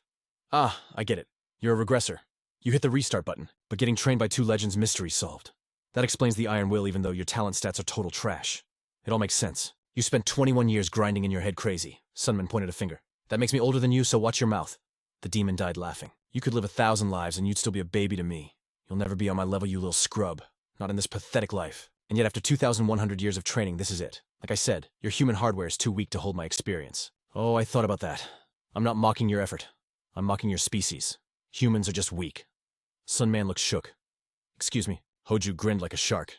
Ditch your humanity. Switch teams and become a demon. The words hit hard. Sunman stepped back stunned. You feel it too, right? The price of using my gear. My dark vibes are already in your bones. Your heart is already a monster's. Embrace it and you'd be a legend. A total beast. You could finally beat that girl you're obsessed with. Sunman gasped. No way. Hard pass. The Demon King clicked his tongue. Lame. Just saying ball is in your court. But remember the monster juice inside you. You're already on the edge. Suddenly, a cold voice echoed from the north. In 5 years, go to the Snowlands. Destiny awaits. Rubia was hyped up. So that's why we're heading to the big city. Travia. But for real, do we have to freeze our butts off camping for 3 months? Sunman ignored her whining, tearing into some beef jerky. There's no hotels in this wasteland. Quit whining, we're almost there. He chewed his snack. Then Hayu's voice rumbled in like thunder. Stop wasting food or I'll end you. Rubia jumped. What the stop talking crazy? She glared at the air. Shut up, you bodiless ghost. The Demon King was grinding his teeth, totally triggered. Sunman spaced out. It had been 3 months since that dungeon nightmare. Since I paid the price for that dark power. We followed the prophecy north to Travia. 3 long months on the road, but the end is finally in sight. He flashed back to the deets from Neville. This city used to be the blood heavenly demon's turf. But after that guy lost an arm and his sidekick dipped, the whole place went to trash. Now, it is a total lawless dumpster fire, a chaotic nightmare fuel overrun by monsters. Rubia was shaking like a leaf. Travia was originally a playground for demons and mutants before humans tried to crash the party. Honestly, hard pass on stepping foot in there. Sunman grimaced. Mutants? Seriously. She nodded fast. Travia has another nickname, dude. The Realm of Mutants. It is crawling with nasty business. Heavy hitters like the Void Tyrant. Zombies, vamps, werewolves. Basically any creep that can fake looking like a human. Sunman got quiet. Gotcha. So that is why the vibes here are so sketchy. Suddenly, a cold grin lit up Sunman's face. Perfect. He grabbed his weapon. I can smell the stray dogs closing in already. Darkness swallowed the forest and dozens of glowing eyes popped open in the gloom. The protagonist smirked, looking sharp. Nice. That killing intent means our target is right there. Boom. A pack of wolves burst from the shadows. Been a hot minute, he muttered, cracking his neck. Time to shake off the rust. But while Sunman was zoning out, a feral wolf launched itself at him. Its fangs aimed right for his throat. Rubia screamed, freaking out. Watch out. Werewolves get totally buffed at night. Normal gear will not scratch them. Sunman frowned, checking his spear. Yo, hold up. The blacksmith Sanger was straight up losing his mind. Normal weapons, nah, bro. He was shaking like a leaf, looking at that shiny rock. That right there is orichalcum, the legendary metal. He was practically vibrating with hype. Do you have any clue what kind of OP loot this is? He stammered out. Where did you even snag something this pure? It's massive. Sungmin just smirked, remembering that epic boss raid. Found it after I clapped Waihoon's clone in the dungeon, Sungmin said, cool as a cucumber. I need a spear forged from this bad boy. Can you handle a chunk this big? There's gonna be leftovers, right? Keep the scraps as your tip. Sanger froze like his game crashed. Are you insane? Working with orichalcum is a flex of a lifetime. You could buy a whole kingdom with the dust and you're just tossing it at me. Cool, then upgrade my magic resistance armor while you're at it. Sungmin added like he was ordering fast food. She just nodded, totally stunned. Bet. I'm on it. Flash forward to now. That razor-sharp spear was humming with some serious dark energy. Sungmin launched himself like a rocket swish. His blade cut through that lunging werewolf like a hot knife through butter. They came at him one by one, total NPC behavior getting deleted instantly. He channeled his aura, slamming the spear shaft backward into a sneaker attacker crack. Shattered that dude's bones into dust. The spear was literally dancing in his hands. No hesitation, just pure skill. Sungmin spun with that main character energy. Poke another monster hit the floor. That spear tip was glowing with icy death. Boom, a critical hit. The werewolf howled in agony before getting permabanned from life. Sungmin stood there, eyes cold, looking like a total boss amidst a sea of bodies. The whole squad was annihilated. Sungmin's voice dropped to a scary deep register. Talk! Why did you scrubs try to gank me? The demon wolf growled, totally salty. The audacity. You think you're walking away alive after this slaughter? Sungmin tilted his head, acting confused. Excuse me? You guys jumped me first. The beast was grinding its teeth. It's because you messed with the demon wolf sex turf, Sungmin frowned. Demon wolf sex sounds like a bunch of stray dogs started a club and gave themselves a cringe name. Where is this turf, anyway? The wolf spilled the tea. You passed a village on your way here. Because you caused a scene there, we couldn't collect our mafia taxes, Sungmin remembered. Oh right, that shady innkeeper tried to sell Rubia as a slave. Inside his head, Heoju burst out laughing. Watching that cat girl get paralyzed was the funniest thing I've seen all day, no cap. The wolf was shook by how chill he was, then roared in rage. You started this crime spree, Sungmin's eyes flashed with a game over warning. And now your little club wants to blame me, listen up. Back down now and I won't turn you into XP, the beast roared. Shut up, you think we'd let this slide? The demon wolf sect never forgives a roast like this. Sungmin sighed. Slice. The nearest wolf's head popped off instantly. Heoju lowered his voice inside his mind. Hey kid, what's eating you? Sungmin raised a brow. I don't need brain cells to squash bugs like these. Heoju thought about it. Facts. These guys are total trash mobs compared to your level right now. With your stats dropping them is as easy as breathing, Sungmin paused. So, what's the point? Heoju warned. Don't get cocky just because you wrecked some noobs. You look like you're trying too hard. Showing off is a perk for gods like me. Rubia walked up slowly, shaking. They look kinda sus, familiar. Vamps and werewolves usually serve one big boss, their creator. Low-level mobs usually look like their master. If their boss is the demon wolf sect leader I'm thinking of, he's a raid boss you can't beat yet. Don't act reckless unless you want to speedrun to the afterlife. Sungmin snapped back. So what? Just do nothing. Should I have stood by and let Rubia get sold like merch? Rubia started crying. I'm so sorry this is on me. Sungmin cut her off. Nah. The fight started the second we stepped on their turf. He scoffed coldly. Just warning you, bro. There's always a bigger whale in the sea. And literally right then the great demon king's worries were about to get very real, very fast. While they were distracted, a chill voice echoed like surround sound. What's good, everyone? A massive pressure dropped on them as a tall dude just spawned in out of nowhere. So I'm Dugo. He smiled, but his eyes were screaming murder. Leader of the demon wolf sect. The wolf demon cold sweat started dripping down Sungmin's face. This guy was bad news. Dugo looked at the mess. Are all my minions dead? I spent so much gold training them and they folded this fast. He looked at Sungmin. Never seen your face before. Who are you? Sungmin gripped his spear till his knuckles turned white, trying to keep his cool. Dugo raised an eyebrow, looking amused. Sungmin, that name rings a bell. The ghost spear. That's gotta be you. Weird though. I thought you were all about that justice life, not slaughtering my crew. Whatever. Boom. Terrifying energy exploded from Dugo, crushing the air like a gravity spell. The vibe got heavy instantly. So, how do you want to get deleted? Sungmin froze, totally paralyzed by the boss aura dropping to his knees. Suddenly a deep ancient voice boomed from inside him. Yo crazy wolf, chill out. Dugo paused, his bloodlust glitching out. Heoju continued, sounding totally unimpressed. Aren't you a little too old to be bullying low levels? Dugo's eyes went wide as he tracked the voice. No way. Heoju. A twisted grin spread across his face. Is it really you? It's been like 400 years. Dugo threw his head back and laughed like a maniac. Rumor said you got cancelled 4 years ago. Where's your body? You stuck haunting this kid just to stay online. Heoju scoffed. My body. Who knows, probably dust by now. Dugo couldn't handle it, clutching his face and howling with laughter. Unbelievable, the mighty Heoju down bad like this. It hasn't even been that long, but look at you. His voice dropped to a creepy whisper. You're the one who changed, bro. Where's that savage energy? Where's the mad dog that used to rampage across the server? The werewolf growled. I go by John now. Tell me, old friend, you want me to spare this noob? Heoju gave a single nod. Yeah. Jan didn't expect the old monster to protect a weakling. 400 years is a long time to wait for a favor from Heoju. Heoju gritted his teeth. If you want to fight, I'll give you one. John smirked, waving his hand. Relax. I was just lurking nearby. No need for drama.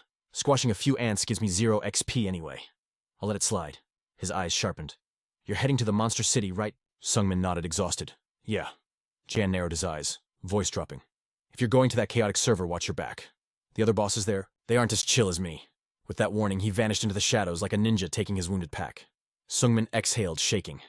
Hey, if we fought for real, would I have been wrecked? Heoju's voice boomed. 100%. He's a monster who's been grinding for centuries, an apex predator. You aren't even in the same rank. I still don't get why a beast like him started a guild. But because of you, I had to beg for a favor. It was humiliating. You're weak as a bug. Hurry up and level up, you useless brat. Meanwhile, the arrogant Jan thought to himself. If I still had my original body. He shook his head. To him, Sungmin was just a no-name guild leader. Even if that boy hits max level, I gotta keep climbing. There's always a higher peak. The world was truly massive. Yoli Sungmin was buzzing that dead-end depression gone. Poof. Now he was staring at infinite possibilities like a kid in a candy shop. But hold up, pump the brakes. He remembered what that psycho Juan said. The others ain't as chill as me. Chill.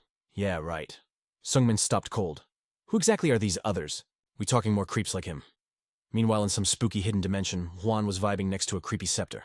That red gem on top pulsating with straight-up murder energy. Juan spoke into the void. Ran into Heoju today. Boom, a giant shadow pulled up behind him. The Demon King let out a dark chuckle. Heoju, I thought that old geezer kicked the bucket ages ago. Nah, body's toast, but his soul is still kicking. Juan shrugged. He flicked his finger and bam, spiritual energy whipped up a 4K hologram right in the air. There's Heoju's ugly mug.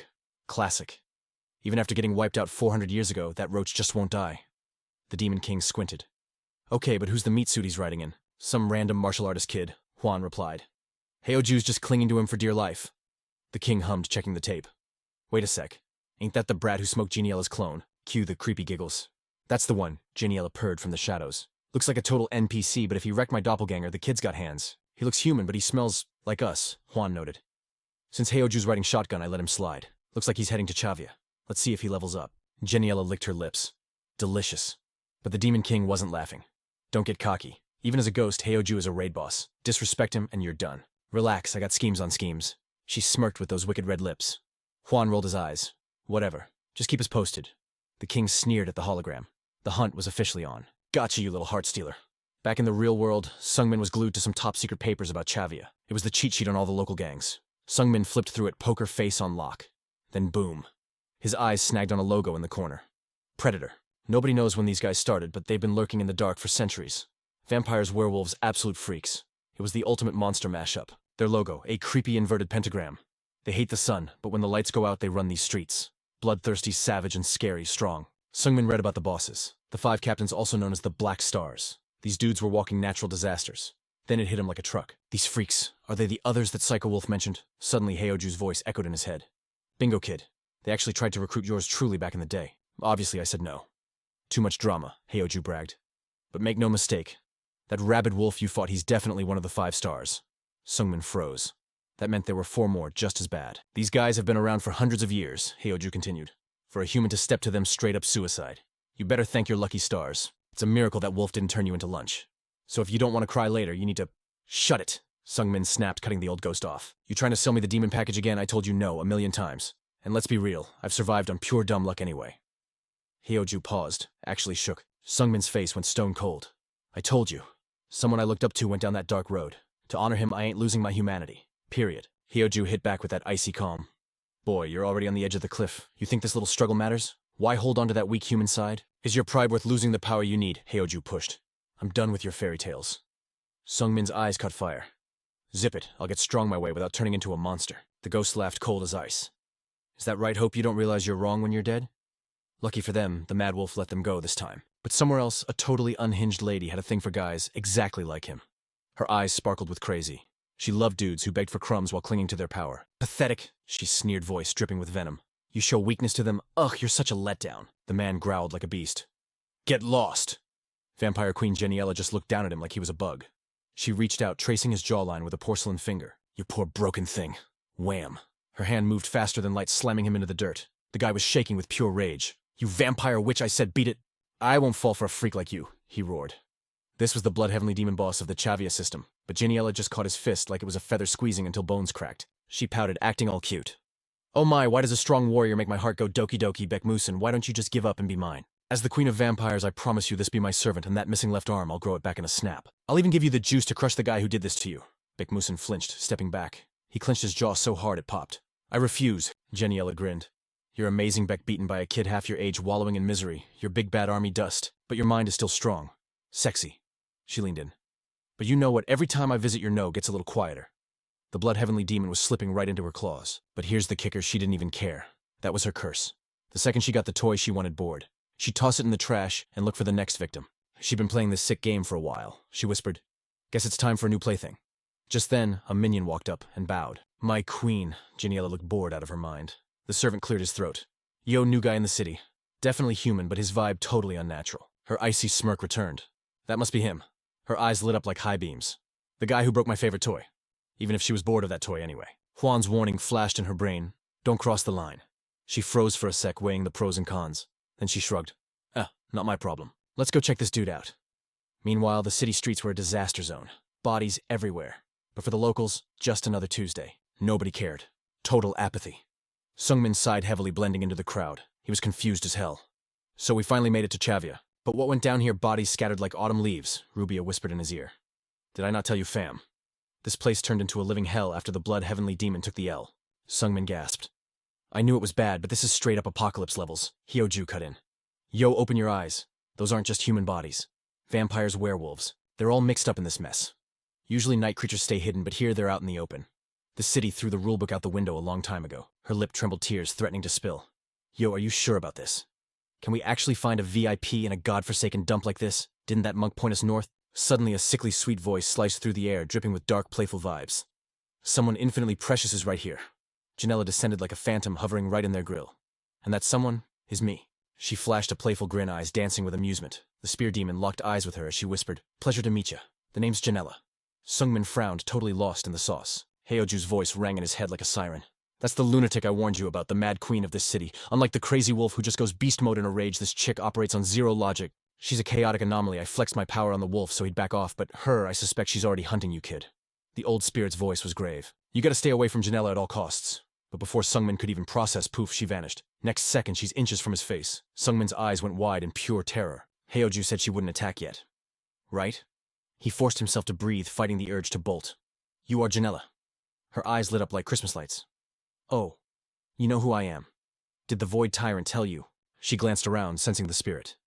I heard rumors from Heoju, but wow, they were true. Her smile turned ice cold.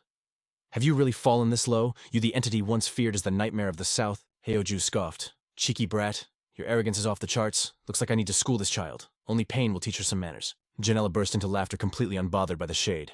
Is that so? You want to school me? She tilted her head mockingly. Your soul is severed, old man. Sure, your spirit is strong, but without a physical body, nah. Do you honestly think a remnant like you stands a chance against me? Heoju roared the air, vibrating with his fury. If you're curious, step up and find out, she glared back. Why be curious about a result that's already set in stone? Suddenly her gaze snapped to Rubia, hiding in the shadows. Cat ears. Not a beastkin, not human either. Your insides are stagnant. Mere decorations. Her eyes narrowed, dissecting the poor girl. A construct sustained by magic. A doll built for her creator's pleasure. Tell me, her voice dropped. Can you really call yourself a living being? Rubia shut her eyes, trembling violently. Stop it, Janella giggled. Oh, are you scared? My bad. Heoju's voice turned cold. This is why she's dangerous. She has the eyes of discernment, a legendary trait of the vampire queen. One look and she strips a soul bare to the core. Janella clapped her hands. Right. Almost forgot to check you. She studied him, then reached out, caressing Sungmin's face. How peculiar. Why can't I see anything inside you? Heoju smirked. He is an anomaly. Even your eyes can't penetrate his fate. Interesting, huh? She nodded slowly. Absolutely fascinating. Sensing his cold sweat, Janella gently pushed Sungmin back and bowed. Forgive me. I showed you an ugly side of myself. But just then, a rough voice cut in. Hey, I was talking. A thug walked up totally clueless. He was walking into his doom. You're that killer chick, right? Forget that weakling. Come play with me. She didn't even blink. Wham one. Strike sent him flying into oblivion. I'm talking to him. In a heartbeat, every bystander was obliterated. She smiled amidst the carnage. This place is too filthy. Sungmin stared in horror at the sudden massacre. She spoke calmly. I'll keep this brief.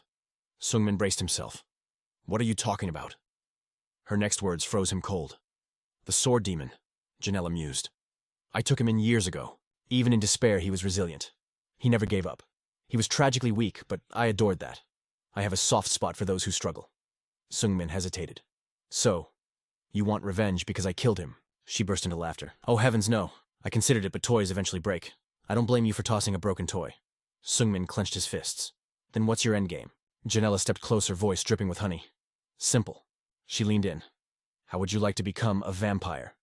The sword demon was just a low-rank ghoul with diluted blood. But you, I will make you my direct fledgling. I've never made this offer before in limited power. Well, what do you say? Sungmin instantly stepped back. No, thank you. Janella pouted, faking sadness. What a shame. But this will do for today. If you agreed immediately, it would have been boring anyway. Though my eyes fail on him, I see the weight he carries. He's witnessed hells no ordinary human could survive. Someone like that should have eyes of steel. So why do his eyes look like they're about to shatter into a million pieces? Her lips curled into a wicked smirk, radiating dark allure before she turned away. I shall take my leave now. This was truly amusing. Spear Demon, we will meet again.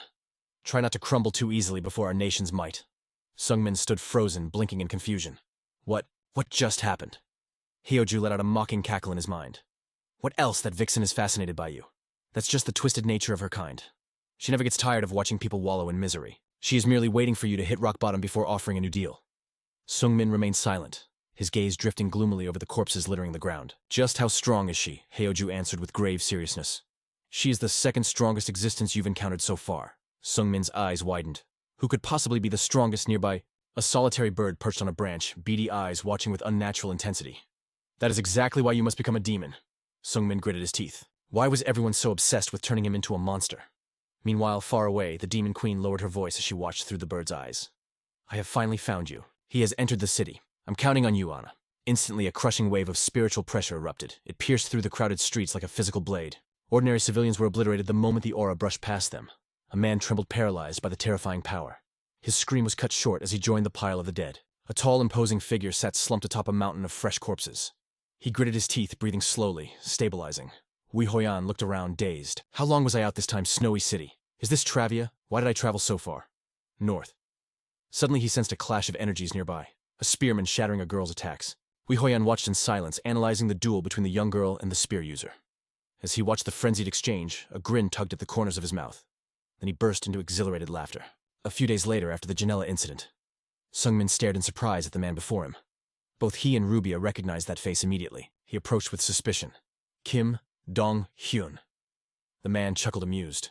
We seem to have a knack for meeting in unexpected situations, huh? This is our first reunion since we took down the sword demon at Mount Dre, isn't it? He sighed. My bad for vanishing without a word back then.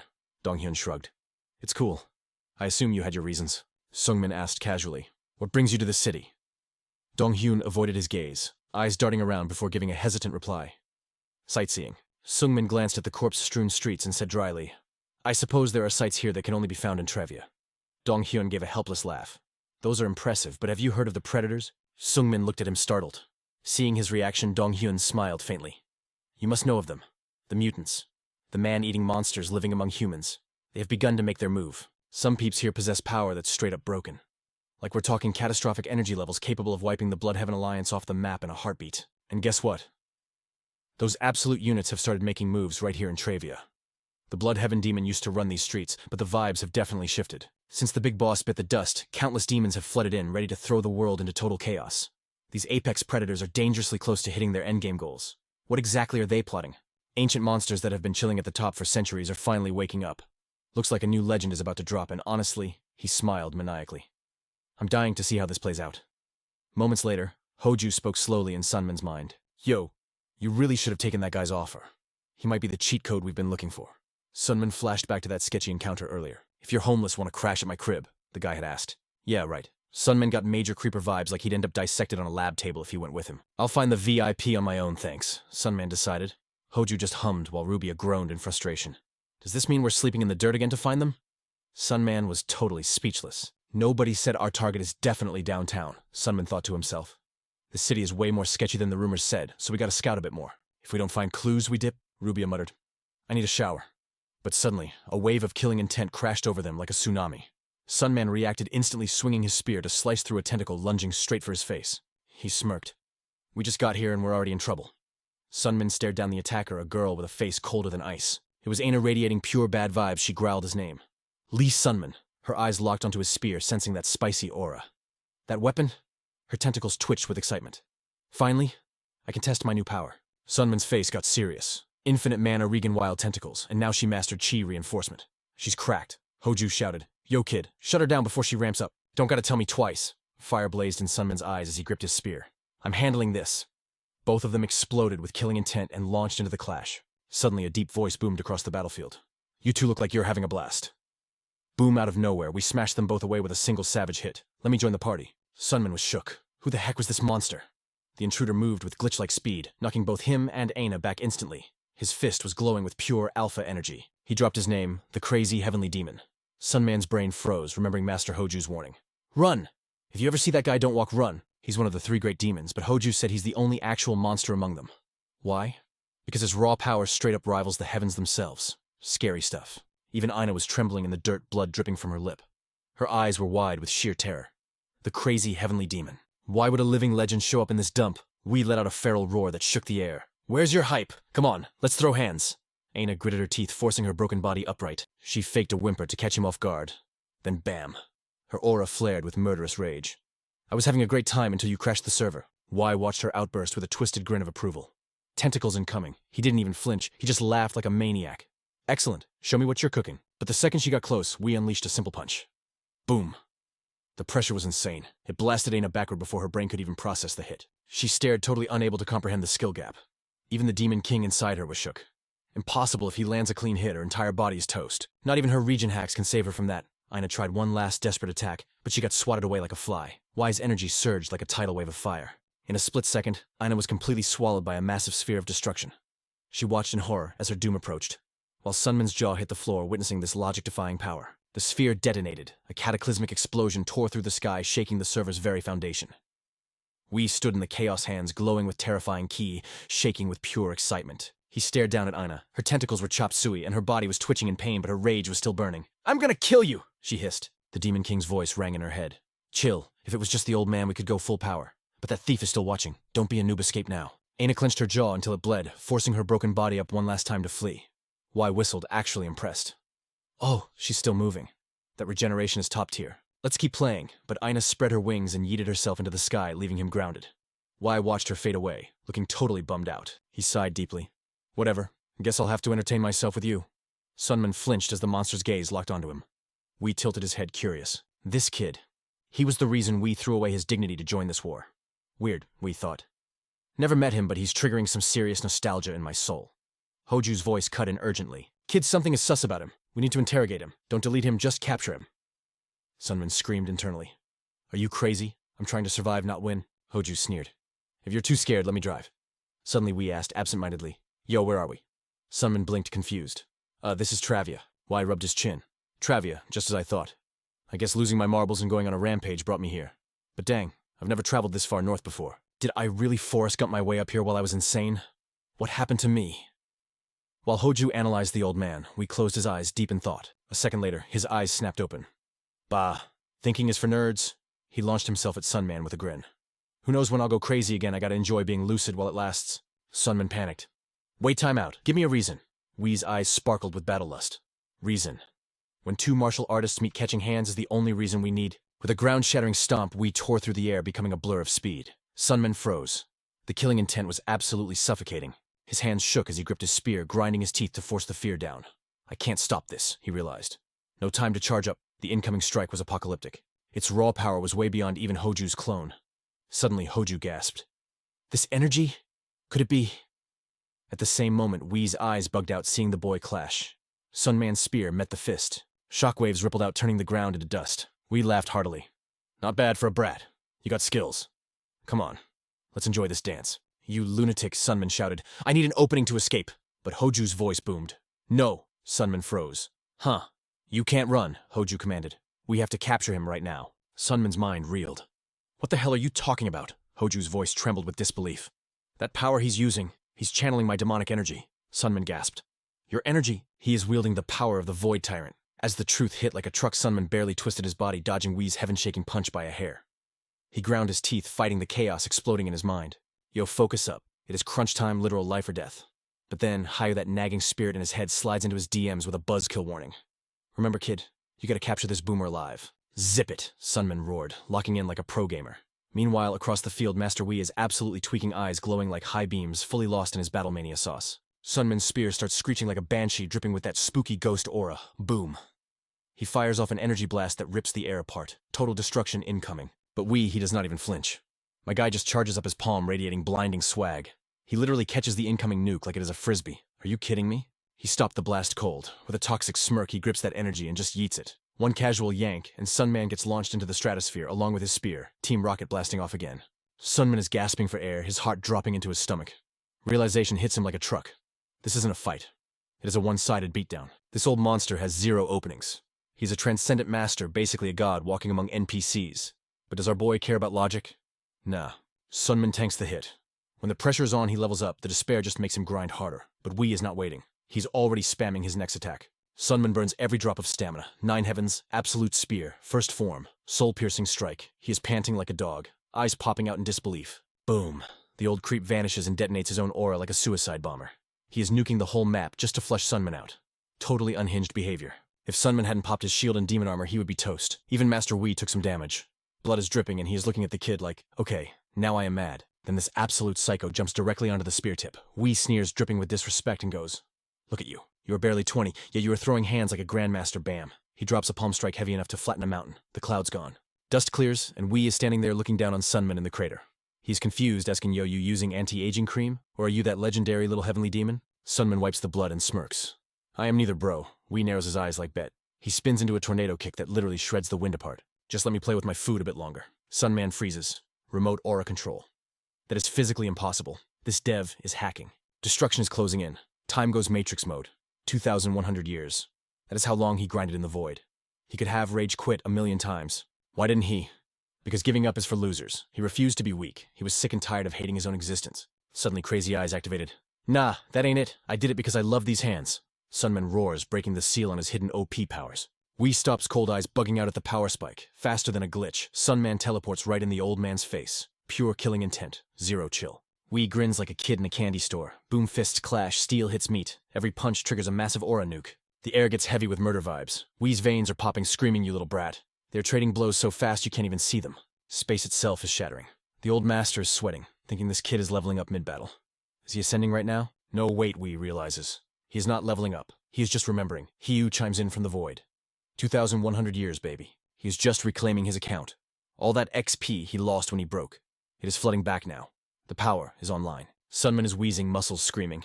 Nope, he mutters. Back in the day, I hit way harder. Master Wee freezes, realizing he's actually losing ground. If I was in my prime, I would one-shot this kid. Gotta go all out. But snap, Sunman's eyes. Flash. He caught the lag. He saw the opening. Wee curses, damn, I am exposed. Sunman goes silent, eyes dark as the abyss. Gentle step forward. 9. Heavens. Absolute spear. 6th form. Void path. Flash step. The spear moves with aimbot precision, burying deep into Wee's chest. The old master screams like he just stepped on a Lego. Critical hit. Sunman's glare pierces the soul. But Wee, fueled by pure adrenaline, jumps back to escape the energy vortex before it deletes him. Blood secret art demon, god mode. Wee burns his HP bar, punches the air, and screams, blood explosion. A red energy tsunami swallows the map. Sunman has to tank it. The power is insane, forcing a grimace onto our boy's face. It is a tornado of doom boom. The earth cracks for miles, then silence. Wee slowly pulls back his hand. He grits his teeth, eating the backlash damage. He looks at the empty spot and sighs. GG. He died way too fast. What a scrub. Give him 10 years, he would have been top tier. I got too hype and ulted too early. Wee shakes his head, faking sadness. Lame. 0 stars. He is deleted. I will build him a grave if I find a fingernail, but wait. Out of the smoke, a shadow spawns in. Shing a blade tears through the fog and stabs right into Wee's chest. He writhes in pain, cursing the devs. You damn brat. Sunman's voice echoes, totally regretful. If I knew you would fumble this hard, I would not have tagged out. The old man's jaw hits the floor. Say what? You tanked a blood vortex, and you are still up. Sunman smirks, wiping his lip. You throw hands better than I thought, Boomer. Wee is shook, but then a different voice comes out of Sunman's mouth. Ancient, cold, and scary. It is Hail Gong, I got questions, fam, he hisses. You dirty little magic thief. Who did you rob? Sunman's voice glitches out as the entity takes over. That power you are flexing, that is my mana. Huh, what are you yapping about? Wee gasps, totally frozen by an invisible admin force. I can't move. Glitched. Sunman's hand shoots out, grabbing Wee's throat and lifting him like a plushie. No explanation, just a face twisted into pure evil. Since you want to be quiet, the boy sneers. I will make sure you stay muted forever. We watches in horror as his bones get crushed to dust. He tries to resist, but he is getting dismantled piece by piece. Slowly, the killer vibes fade.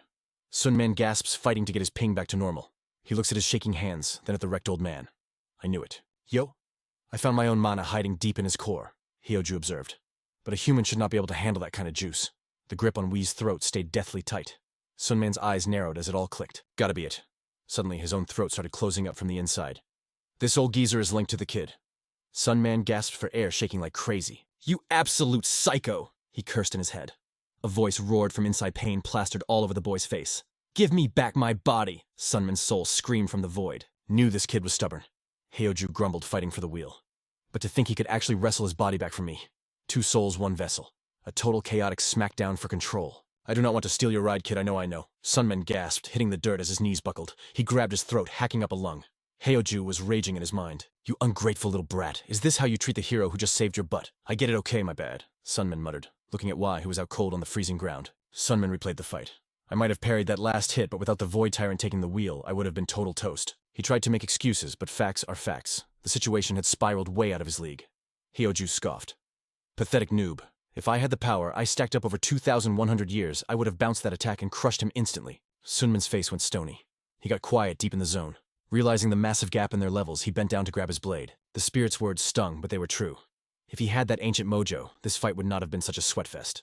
But I could not solo this, Sun Man admitted, letting out a long breath. My body. It still has not caught up to the insane grind I put it through. Hyoju's voice cut him off. Forget that, focus on the cheat code right in front of us. The spirit looked at the unconscious guy. Why, I think he is the one. Sun Man blinked, spooked. Huh, what are you talking about? I told you, Hyoju explained. I sensed my mana fused into his core. He was not just holding it. He was spamming it like it was his own internal energy. You get it now? Hyoju pressed the vibe, getting heavy. He went crazy. Yeah, but if you learn his method, you could stay human while wielding that monster mana. Flashback time. A dark, spooky night in the southern hills. We recalled his trip. I kept walking south until I found these hidden tribes. The old man's voice shook as he told the story. The warriors there, total freaks of nature. They did not know martial arts, had zero clue about proper form. Yet their raw stats matched the grandmasters of the great sex. Such a waste. So I made a trade. I taught them martial arts, and they gave me their breathing cheat code and a sacred potion. Y sat across from Sun Man, looking grim. But I hit a wall. My internal energy went haywire. The mana beefed with my chi, and I lost my mind. When I lost my marbles, we whispered. I wandered around wrecking countless innocent people. I became a monster in a human suit. He shook his head, looking totally defeated. I am sane right now, but the clock is ticking. The madness is always lurking. How lame. Hyoju sneered inside, signaling Sun Man. The kid caught the vibe instantly. Hey, old-timer. Y flinched, surprised by the slang. What is up? Sun Man looked him dead in the face. I can fix your crazy. The old man froze. What? Y stuttered, voice cracking. Is that for real? Yup, Sun Man replied, voice totally chill. Your symptoms aren't just energy going wrong, Sun Man explained like a pro. This is lag from using a specific power source called mana. There are ancient arts made just to patch the mind against this glitch. Y lunged forward, grabbing Sun Man's shoulders like a maniac. Are you for real? His eyes lit up with desperate hope. Can you really stop this nightmare? Sun Man nodded. I can, but it is going to be a grind. We did not care. I will do whatever. Just tell me what the loot drop is. Sun Man closed his eyes, faking deep thought. He put on a worried face, like the quest was impossible to finish without a huge cost. Sun Man's brain raced, replaying clips of the brutal fight. Darkness swallowed the world, choked by a thick fog that made the air heavy with bad vibes. He locked eyes with the demon. You gotta trust me 100%. Wei Hoyan grinned, crazy energy radiating off him like heat waves. Obviously, boss me around. I will smash whatever you wish. But Sun Man just reached out his next words, totally killing the mood. First, you gotta let me slap you. Inside his head, Hyoju's voice echoed. Ooh, spicy. A tribe in the south worships me. This brat must be one of their descendants. Sun Man frowned, thinking that over. They worship you, Hyoju scoffed. What is with the skepticism? Listen up. If you master his breathing technique, you can use true magic power. Doubt ate at him. Won't I go crazy like him? Hyoju smirked. Don't be a scrub. His madness comes from raw, wild energy rampaging through his veins. But you got me. As long as I am your roommate, that backlash cannot touch you. That energy wants its master. It goes wild when I am far, but chills out when I am close. That is why his madness drops when you are around. Use this leverage. Tell him you will fix his glitch as the price for his breathing technique. And Sun Man's chosen treatment. A slap hard enough to rattle his ancestors. Wei Hoyan looked salty like a little kid. I cannot teach you that. Hyoju's cackle rang in Sun Man's ears as he realized it. Diplomacy failed. Time for the hammer. It is not cause I lack the will, we clarified. I am locked by a mantra oath to that tribe. A mantra oath, Sunman asked internally. Heoju's mood dropped. What a pain. That is ancient shaman mojo. Breaking that contract is basically impossible, the spirit explained. It binds the soul just like a mana oath used by high-tier wizards. Death comes for the snitch, but Heoju stayed chill. Perfect. Then order him to taxi us to this tribe in the south. Sunman choked. Are you insane? We are in the frozen north and you want to road trip all the way south. The spirit was practically vibrating with hype. If he cannot teach us his source king, can we go to the tribe? It is going to be epic. Sunman sighed. Is becoming a grandmaster in this area really worth the hike? Heoju got serious. Remember what I said when we first met? Memories flooded back.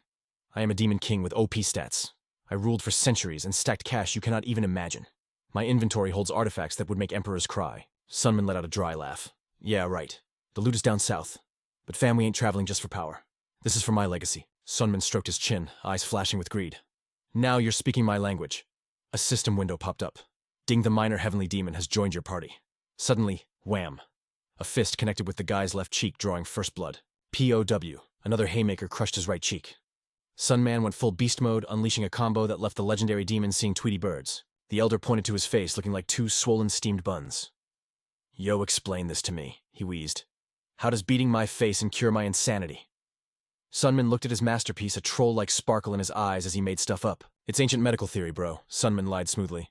Just like hitting pressure points in martial arts, I'm injecting chi straight into your dome to purge the crazy. Internally, Sunman was dying of laughter. No way he's actually buying this. He's more obedient than a golden retriever. I totally thought he'd delete me after the first slap. Hugh chuckled.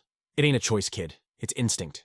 As long as he's got my magic signature, I own him. Like a vampire lord and his thrall a kid can't slap his own dad, right? Even the elder felt that weird urge to bow down to the biological hierarchy. His mind drifted back to the brawl. The transformation. What even was Sunman in that moment? Pure glitch in the Matrix power, a brutal aura that forced the whole server to its knees. It wasn't just raw muscle slash. It was like a whole new entity hijacked his soul, slash, who is this guy? Wei Hoyan wondered, totally shook, slash. Yet for the first time in years, the brain fog finally cleared up, slash, I gotta stick to him like glue. He holds the keys to everything. Yo, we dipping south right now? Wei Hoyan asked. Sunman shook his head. Nah, first stop is Travia. I am so done with sleeping in the dirt. But as he spoke, Sunman's vibe switched up instantly, slash. His gaze turned razor-sharp and calculating, slash. Suddenly he dropped the big question. Slash, where do you stand among the monsters of this world, slash, just how OP are you? Slash, Wei Hoyan paused. With your talent, it's only natural to look at the top of the food chain. Instead of talking, the demon grabbed his robe. He tore that fabric open with a savage rip. Sunman froze in his tracks. Etched across Wei Hoyan's chest was a gnarly scar, slash. It slashed all the way from his waist to his shoulder, slash. 10 years ago, Wei Hoyan whispered, touching the old wound. Slash, the Sword Saint. One of the 6 divinities of the heavens beyond heavens. He carved this into my flesh. Slash. His voice got heavy with trauma. Slash, regular humans grind for decades just to master their craft, but have you ever thought about what happens when a being polishes their blade for hundreds, maybe thousands of years? Sunman felt a chill crawl down his spine. Immortality mixed with genius. Those aren't warriors, bro. They're straight up natural disasters, slash, this scar is my proof, Wei Hoyan confessed. Slash, even now, if I ran the fade with the Sword Saint again, slash, I doubt I'd survive 100 exchanges. Slash, he looked Sunman dead in the eye. Slash, better get yourself ready. You're gonna meet them soon. The apex predators are always hunting for fresh meat. Sunman watched the guy dress, letting out a silent sigh. Slash, for real, this world was a terrifying place. He looked up, watching the pale moonlight fight through the heavy clouds. Slash, it cast weak rays on the ground below. Slash, lost in the sauce. Sunman thought about his own grind. Just how high had he climbed into that endless sky, slash, the answer was dangerously sketchy. Slash. The scene switched to a tavern where the night vibes were heavy and gloomy. A hand gripped a teacup, slamming it down before a voice broke the silence. Slash. The tea's gone cold. The Sword Venerable stated, sounding super annoyed. Do you really need to think about it for this long? Under the dim lantern light, a soft, uncaring voice floated in the air. Yehun rested her chin on her hand, looking totally bored. I ain't thinking, she replied lightly. I just literally don't care. What was your crew's name again? The Sword Venerable took off his hat, showing his serious face. It is Outer Heaven, he declared with absolute seriousness. I'm gonna repeat myself. I am the Sword Venerable, one of the 6 venerables of Outer Heaven. Among the 6, I'm ranked last, he continued. Little heavenly demon, I'm formally inviting you to the squad to fill Heron's spot. Slash, the Sword Venerable leaned in, eyes intense. Since you're the strongest on the surface, you get it right, slash, the crushing loneliness of being at the top. Slash. He tried to sweet-talk her. Slash, if you join us, you can forget about being lonely. You'll finally see what the real Outer Heaven is about, he promised. But Yehun didn't even hesitate. You made a whole organization for that goofy reason. Ridiculous. He bristled with anger, slash. She pushed his hat away like it was trash. Slash. If you want friends, go find a social club. Slash. Go bond with people who care about that pathetic stuff, she scoffed, smirking. Besides, I've never felt lonely. I got enemies chasing my shadow 24/7, she said. The sword venerable went quiet. The air got suffocatingly heavy as his face darkened. It seems you need to be taught some manners before you join as a rookie. Yehoon's smile widened, but it was pure mockery. Lowest rank, she repeated, voice dripping with shade. Instantly terrifying killing intent exploded from her. The one who needs a lesson in manners is you, old man. Just then, Wee Hoyan cut in calmly. Since we're in Chavia, I want to visit a homie. Sunman narrowed his eyes, suspicious. You aren't planning to dip, are you? Wee Hoyan explained frantically. If I don't get slapped by you, I'm gonna go insane again. Why would I run? The old man looked at the corner, whispering. It's just that a colossal idiot is living here. Hearing this, Sunman looked surprised. Fine, the young master agreed. Make sure to come back to the tavern when you're done. Wee Hoyan nodded. The cold night wrapped the city, and silence claimed the streets. Sunman and Rubia stood in the empty district totally dead quiet. Suddenly Sunman spoke up. How long are you gonna keep staring? Rubia flinched, confused. Do I need to bow my head? No, he replied flatly. I ain't talking to you. Suddenly, a massive shadow loomed over them. A giant bird swooped down and Rubia bowed in fear. A voice booming with rage erupted from the dark. You insolent little brat. A creepy silhouette appeared behind the monster bird. Where do you get the nerve to act so arrogant?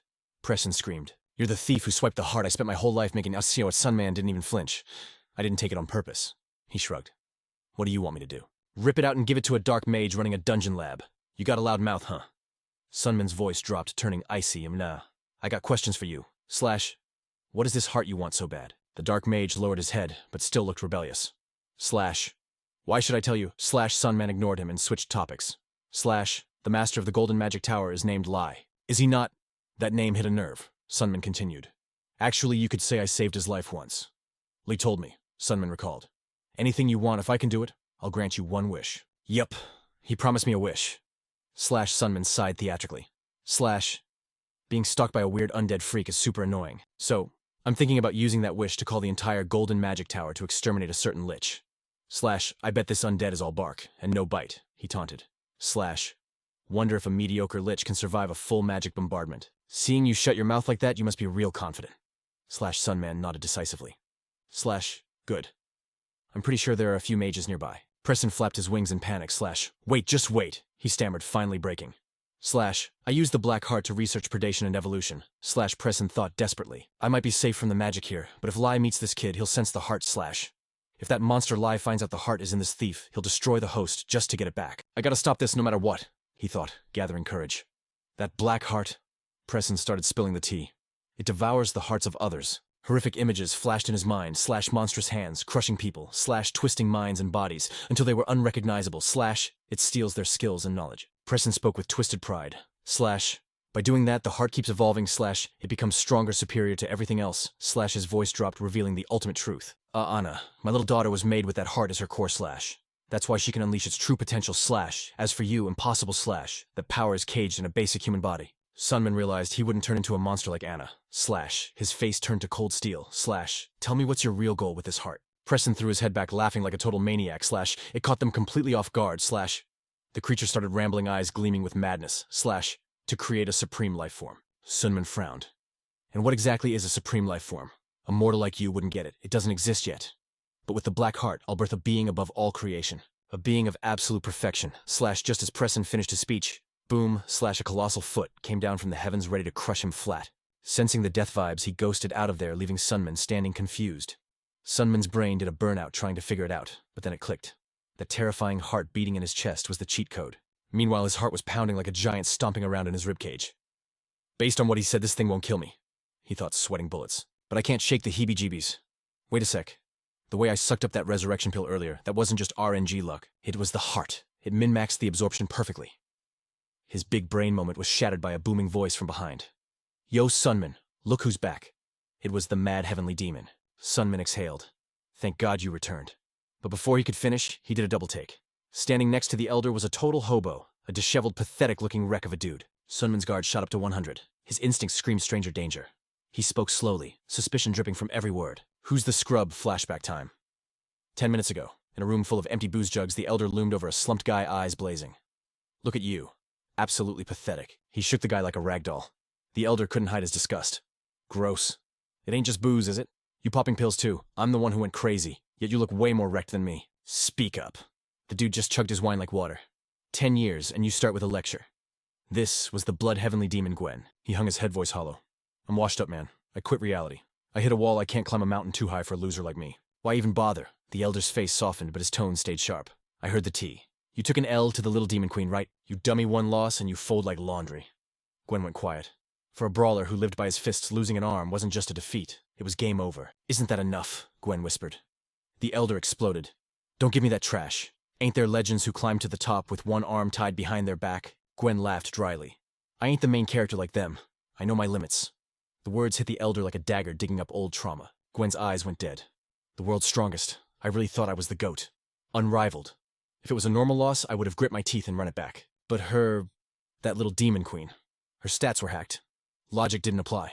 I realized then that we weren't even playing the same game. I can grind 24/7 and never beat a monster like that.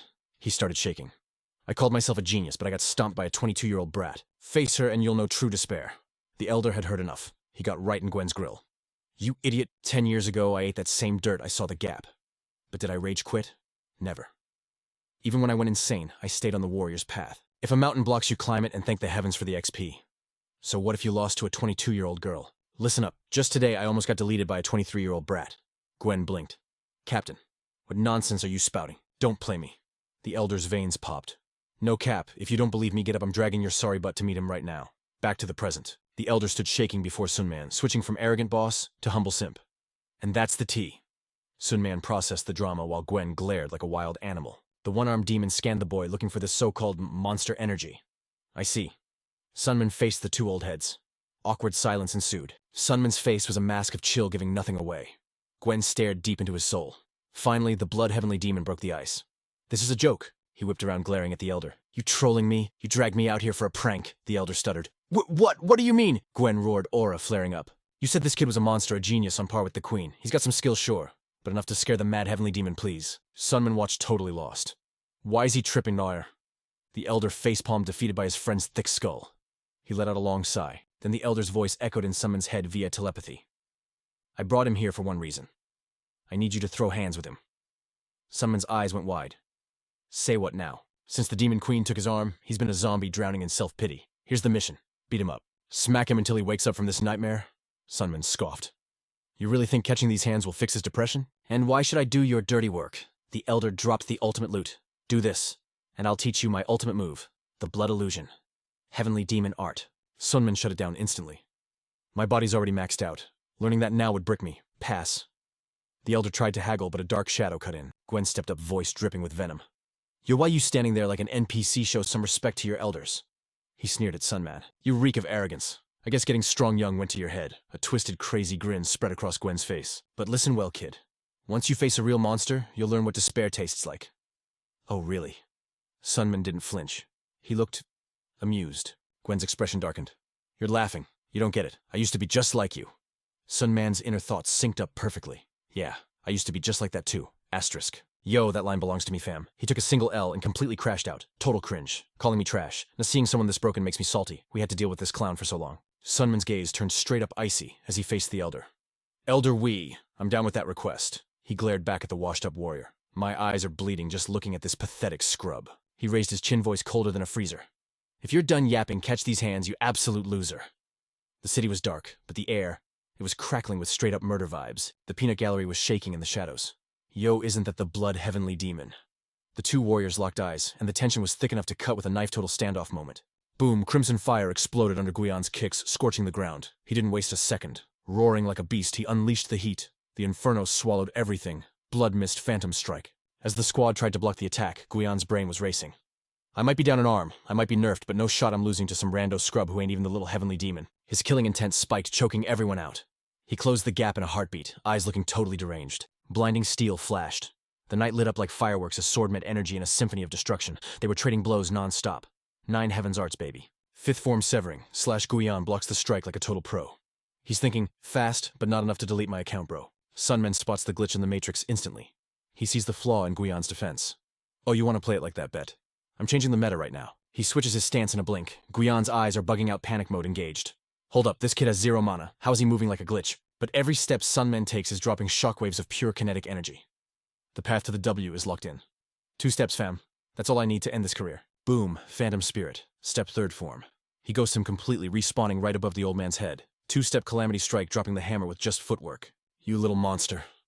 Guion puts everything on the line to block. Veins are popping like crazy as the gravity of the attack crushes him. The floor literally cracks open. Neither side is backing down. It's a clash of egos. Sunman's blade crashes down like a meteor. Guion barely catches it, but the combo isn't finished. Psyche's second horizontal slash comes out of nowhere. Guion flinches hard. Time stops. Sunman is already posing like the anime opening is playing. The hit already landed. Then the damage registers. Guion's face twists in horror. My left arm. Where did it go? Bro is stuck in buffering mode, totally shook. The shockwave blasts out on delay. Boom. The crowd's jaws are on the floor at this impossible play. Elder Wei just shakes his head like, SMH, look at this mess. He can't watch this roast session anymore. Sunman points his blade at the loser in the dirt, staring into his soul. G no Ray. My win. Cold steel presses against his cheek. So tell me, am I still trash compared to that demon guy? Guion is salty, grinding his teeth. You think a bug can step to a dragon? Oof, Sunman claps back with emotional damage. If I'm a bug and you lost to me, what does that make you, literal garbage below the dirt? You're pathetic, my guy. Fighting like you still got 2 arms, 0 adaptation skills. If you actually grinded XP instead of crying in the corner, maybe you wouldn't be eating dirt right now. You wasted your whole life. Sheesh. The truth bomb drops heavy. Guion is speechless, getting crushed by reality. Sunman sheathes his sword with a satisfying click. Elder Wei steps up like, yo, chill. That was brutal. No participation trophy. Sunman turns away cold as ice. Encouragement is for losers. It's on him now. He finally sees the level gap. His ego is wrecked. He's got to crawl out of the dumpster fire on his own. But I bet he'll clutch it up. Sunman looks back one last time. He's a warrior. He'll figure out the update eventually. But his face looks kinda Seuss. Or maybe I'm just coping. Not everyone makes it out of the toxic lobby. The darkness starts to break as morning comes. Sun's up, but Guion is still frozen on the cold pavement, totally down bad. His mind is spiraling. He lets out a shaky breath, letting the big L consume him. Just pure salt and despair taking over. With his last breath, he simps for the queen. Giniella, turn me into a vampire. A creepy smile cuts the shadows. Villain origin story initiated. Cut to a spooky castle looking straight out of a horror movie. I've seen a lot of dark magic users in my time. A voice booms out. A hand lifts a wine glass with max swagger. But I've never met a player built quite like you. How does a dark mage survive his boss getting deleted? Kim Jong-hyun swirls his drink. You're too kind, fam. Just lucky RNG, honestly. Giniella laughs. When the Demon King got clapped, I got summoned here and dodged the banhammer. She points to the glass. You like the juice. He explains calmly. It's blood wine. The grind set of 10 humans in 1 cup. The vampire queen Giniella cracks up. You trying to flex that you're a monster now? Jong-hyun gives a fake smile. Nah. But his vibe switches up instantly. Why prove what's already deleted? Giniella stares him down. True. It's rare to find a human who vibes on my frequency. She grins. You're the second psycho I've met lately. He bows. I'm honored. Then a mystery loot box slides over to him. He grabs it without hesitation. This is the Black Star. Your membership card for the Predator Gang. Welcome to the squad. The box opens, revealing the shiny badge. Welcome to the new meta, she cheers. A dark mage playing human. I dig it. Suddenly an NPC interrupts. My queen, the human you like, is leaving town. Giniella turns to Jong-hyun, eyes lighting up like it's Christmas. You hear that? She smirks maliciously. The guy who wrecked you is leaving the safe zone. Jong-hyun's face goes full rage mode, veins popping everywhere. His eyes are screaming murder. Giniella loves the drama, watching him lose his cool with a satisfied grin. The beast inside me approves. Her voice gets deep. I'll give you permission. But do not kill him. If you delete his account, we have a problem. He grins like a maniac, drooling everywhere. Thanks, boss. The 2 monsters sit there sipping blood juice like it's a casual Tuesday. I might have trolled a little bit, she admits, acting innocent. Jong-hyun bows. No worries, queen. Then she drops a random thought. Funny thing. When someone's called the second psycho, they usually ask who's first. Jong-hyun answers flatly. I think I know who that monster is. Giniella giggles. Looks like he's stepping into another mess. She whispers a final thought for the MC. Good luck, Sunmen. Sunmen and the squad ghost the city at night. Suddenly, smack, a weird noise cuts the silence. Wrong, Elder Wei yells. Trash technique. That's not how you buff your body with energy, he tries to explain, but Sunmen just bonks him. The Elder Side's totally done with this kid. Sunmen's got a cartoon-sized bump on his head. Hurt. Yeah. But then he swings bam, punches the Elder right in the face. The old man rages. You little punk hitting your master. Sunman acts oblivious. Nah, your madness is acting up, old man. I didn't touch you. Gaslighting 101. He goes back to his poker face. Inside, he's thinking hard. 2 months since he met the Heavenly Demon. He stuck around way longer than planned. I'm gonna teach you the Blood Illusion Heavenly Demon art. But here's the catch from this second, and you gotta serve me as your master. Sunman didn't hesitate for a beat. Nope. Hard pass. Elder Wei actually flinched. Excuse me? Why Sunmen kept it cool. I told you adding more martial arts to my plate right now is just gonna clutter my path. He tried to curve him, but the old guy wouldn't let up. Come on, a genius like you will master it in a heartbeat. These moves have insane flexibility. After endless nagging, Sun Ung Men finally caved. Fine, I'll learn the blood illusion art, but I am not being your disciple. Just show me the technique. Real talk. He only refused because he was feeling lazy, yet shockingly, the Elder was chill with it. The blood illusion, heavenly demon art, a legendary cheat code rivaling the Nine Heavens' unrivaled spear. Picking up the basics was a breeze, but mastering it, that was going to be a grind with no end in sight. But the biggest boss fight standing before me now is the chaotic war, raging between my mind, my internal energy, and my physical vessel. Ever since I walked away from Daniel's trial, I haven't had a single second to vibe check myself or reflect on my path. I already sent a warning to Precinct to stay in his lane. And that prophecy about the mad heavenly demon. That's just Hugh being delusional. So I stayed in Chavia until the end of the year. My main quest refining the blood illusion demonic art and getting my body and soul back in sync. The result's kinda mid, not gonna lie. But the clock is ticking on that prophecy. There's nothing left for me here in Chevalaya. Flashbacks are popping up in my mind, calling me back. 10 years have drifted by since then. That helpless kid from the past, he's gone. He's a grown man ready to forge his own destiny now. His gaze turned to steel. It was finally time to meet her. A freezing darkness swallowed the mountain range. Capped by a thin veil of snow, Elder Wee stared out his gut, screaming that something was wrong. Suddenly his voice shook. Yo, what is that pressure? Why does the air suddenly reek of fresh blood? Wee covered his nose, frowning in deep concentration. Then it clicked. His eyes went wide with pure, unadulterated terror. A figure radiating overwhelming bad vibes emerged from the shadows, coming down from the peak, gliding closer like the Grim Reaper himself. A pair of savage eyes locked onto them. No mistake about it, the Elder knew exactly who this monster was. Even Sunmen couldn't hide his shock. The dude's appearance was twisted into something unrecognizable. Cold sweat drenched Elder Wee's forehead. A voice deep enough to rattle bones rasped in their ears. Elder! Bones cracked as a massive hand clenched. I trust you're still kicking. Wee stared, eyes nearly popping out of his skull. What in the world? The Elder screamed, totally paralyzed. What did you do to yourself, Guan? Guan cracked a terrifying grin. Had he gone full dark side, Heli popped up sounding urgent. He ain't human anymore. He's turned into a total monster. Guan spoke with chilling calm. A vampire. Elder Wee gasped, unable to process the horror. What did you say?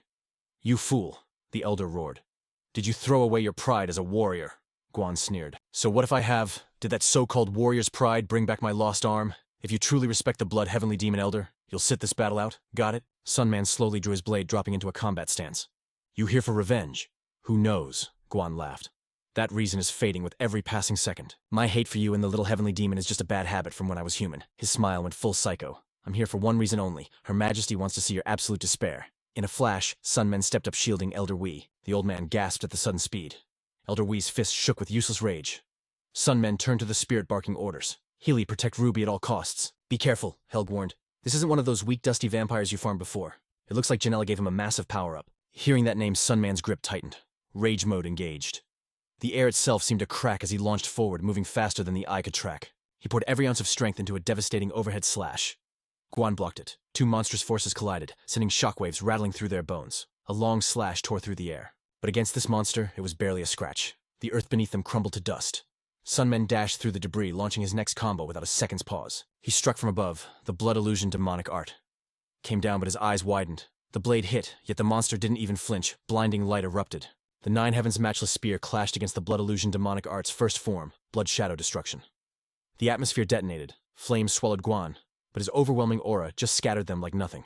Then like a lightning bolt, the beast dove. The ground tore apart like a god clawed it open. Sunmen walked out of the inferno, his grip on the blade still tight, but the smoke was thick, blinding him, messing with his aim. From the swirling gray haze, Guan's demonic face popped up twisted in pure amusement. Sunmen and Hell gritted their teeth. They missed, damn it. Guan laughed a sound that belonged to a true predator. He mocked their efforts before they clashed once more in a blur of violence. Sunman's blade crashed down with lethal intent, but Guan caught it with a bare-calloused hand. Sunman roared, forcing the blade down with all his might, but exhaustion was starting to hit his muscles. Rubia screamed, realizing the tide of battle was turning against them. Even Hell clutched his head, watching in helpless frustration. Guan cackled, seeing his opponent sprawled on the cold earth. He thought it was game over. But looked closely, Sunman's hand still gripped his weapon. He hadn't let go. Hell roared in fury. Janella, that crazy woman. Just how much juice did she feed this abomination? Guan slowly straightened his back, exhaling softly before letting a faint chilling smirk play on his lips. He strolled casually toward the boy, his aura suffocating everything that breathed. The monster sneered. I can do whatever I please with him. Dark thoughts swirled in Guan's twisted mind. First, I'll silence that filth spewing from his mouth. Then, I'll tear him apart, limb by limb until nothing remains. He reached out a savage grin, stretching across his face, ready to pounce on the boy, the little heavenly demon. Suddenly Wee materialized out of thin air. His iron grip clamped down on Guan's wrist like a vice. The vampire snarled in irritation. "I told you not to interfere." The old master's voice was calm, but heavy. "If this were a duel between true warriors, I'd respect that and stand back." Wee's eyes narrowed. "But right now, I'm simply protecting a child from a bloodthirsty beast." With a violent swing, he released Guan, leaving the vampire's arm dripping with blood. Guan's eyes widened in shock. "So you actually used the blood illusion heavenly demon art?" The old man stayed silent, looking grim. "Have you taken him as your disciple?" Guan pressed. Wee scoffed, the boy's shadow looming in his mind. "I never agreed to that." Although they stood side by side, an invisible chasm separated their worlds. Whatever was said now didn't matter to the monster facing him. Guan laughed, the sound dripping with malice. "I never imagined I'd be the one to kill the crazy heavenly demon." The old master gritted his teeth, his aura flaring up. "That's right. I am the crazy heavenly demon Wee." Meanwhile, Rubia rushed to Sun Man's side, gently lifting his battered body. A cry of pure agony escaped the boy's lips. Hiji's voice echoed urgently in the mindscape. "His entire energy flow is twisted and his organs are crushed. Give him the meds, right now." Rubia fumbled with the box, trembling as she poured the pills into his mouth. Hiji calculated rapidly. "Yo, that spirit elixir is top-tier loot, barely keeping his HP bar from hitting 0. But the enemy's straight-up nightmare fuel. A bloodline abomination crafted by Janella's twisted soul. Even if the geezer and the kid team up, the odds are trash. I gotta step in. Time to force this noob to accept my demonic cheat codes. Why is a legendary being like me stuck in such a weak sauce body?" "Whoa, vibe check." Hiji's eyes popped out of his skull. Rubia was spamming potions down his throat, but our boy Sunman was flatlining. No response at all. Blood sprayed everywhere. Total critical hit. Hiji was losing it, watching the kid's life force glitch out. He screamed internally, "Are you kidding me? Don't you dare die on me now!" Sunman was fighting for every single breath. The game over screen was practically flashing on his pale face. Panic mode engaged as he just refused to wake up. Rubia wasn't quitting. She smashed her hands on his chest, going full healer mode. Then boom! Regeneration confirmed. Hiji's jaw dropped as color returned. The blocked energy channels just exploded open. The spirit froze, totally shook. Is this kid even human anymore, or did he just evolve? Suddenly a memory montage started playing in Sunman's brain, sharp as 4K video. It was a slow-mo highlight reel of his whole life, from 0 to hero. His eyes fluttered open, but what he saw made him choke on his own breath. Sunman gasped, totally tripping out. He was watching Rubia shake his own lifeless body right in front of him. "Wait, did I just get ghosted? Am I dead?" Even Hiji looked devastated, staring at the corpse. The ground quaked from the boss battle between Wei and Gusian. Sunman stood there, mind glitching. "What's the deal now? I ain't logging out yet. Not today." His past wasn't sad. It was straight-up rocket fuel for his survival instinct. But just as he started drifting, a creepy hand shot out of the void and snatched him up like a claw machine. His eyes bugged out, looking for the culprit. A terrifying mouth appeared in the dark, flashing a savage, haunting grin that scarred his soul. Snap. Sunman snapped back to reality. He coughed up a fountain of blood, painting Rubia's face crimson. She stumbled back, totally horrified. Hiji rushed in, shouting, "Yo, kid, you good?" Rubia was traumatized. Sunman clutched his chest, confusion hitting him like a truck. What was that? The energy that was blocked was suddenly rushing through him like a raging tsunami. Even Hiji was stupefied. Holy smokes, his HP is full and his spiritual energy is perfectly balanced. He stared at the battered kid, shaking his head in disbelief. Is that even legal in the laws of physics? Slowly, Sunman stood up. He locked eyes on the battlefield, his gaze burning with a brand new intense fire. Rubia screamed, voice cracking, "Bro, you just respawned. Don't tell me you're jumping back into that hellhole." The old spirit nodded slowly. The puzzle pieces were finally clicking. I get it now. Recovering from the brink of death forced the black heart to evolve his body. Even if it's a glitch, that power is terrifying. It's like the universe saved him just to level him up. His voice echoed in his memory. The VIP. You were meant to meet in the north wasn't me, kid. The crazy heavenly demon. You were fated to meet him. A demon, but a savior. Was that blood-sucking vampire the key to unlocking your potential all along? Gods and their prophecies are always twisted like that. Cruel and absolute. They force us mortals to dance to their beat, leading exactly to this moment. Just as the two titans took a breather, Sunman stepped back into the arena. Wee was running on fumes, but a proud smirk tugged at his lips. Wee asked, "What in the world did you eat, kid?" Sunman tilted his head, confused but ready to throw hands. Dunno. Guess my body just refuses to accept the game over. That creepy demonic grin came back. Why was bewildered, thinking, what is that aura?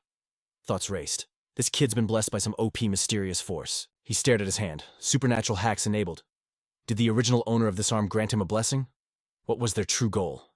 Why leave him with this burning ember of life? Whatever thinking is for nerds, Sunman clenched his fist. Right now, I'm gonna exploit this power glitch to the max. Gusian actually stepped back in fear. The whole vibe shifted. Did he reach enlightenment while he was dead? His eyes were cold as steel but surrounded by raging fire. Gusian roared and extended a deathly hand. With the queen's buff, nothing matters. A wave of destructive energy blasted out, but it hit absolutely nothing but air. The attack slammed uselessly into the dirt. He charged in like a maniac, but Sunman had already teleported. He appeared right behind him. Classic anime move. A single slash caught Gusian off guard, sending him stumbling. Zero defense against that speed. Gusion got absolutely bodied. He crashed down hard enough to shatter the earth buried in rubble. He writhed in pain, struggling to stand, voice dripping with saltiness. Why? He screamed. Why aren't you using the spear? Sunman replied calmly. Too expensive. That answer just fueled the rage. Besides, I got new moves I want to test out. If I used the spear, the credits would roll too fast. Gusion lunged, eyes glowing like a demon, cursing with every breath. Sunman scanned him coolly. Not fast, not slow, just mid. As the enemy arrived, Sunman went airborne. He gripped his blade and dove, stopping inches away. Cold steel pressed right against Gusion's neck. He froze, too terrified to even twitch. Sunman pressed the blade deeper, voice dripping with sass. Well, you happy now? Gusion ground his teeth, face twisted.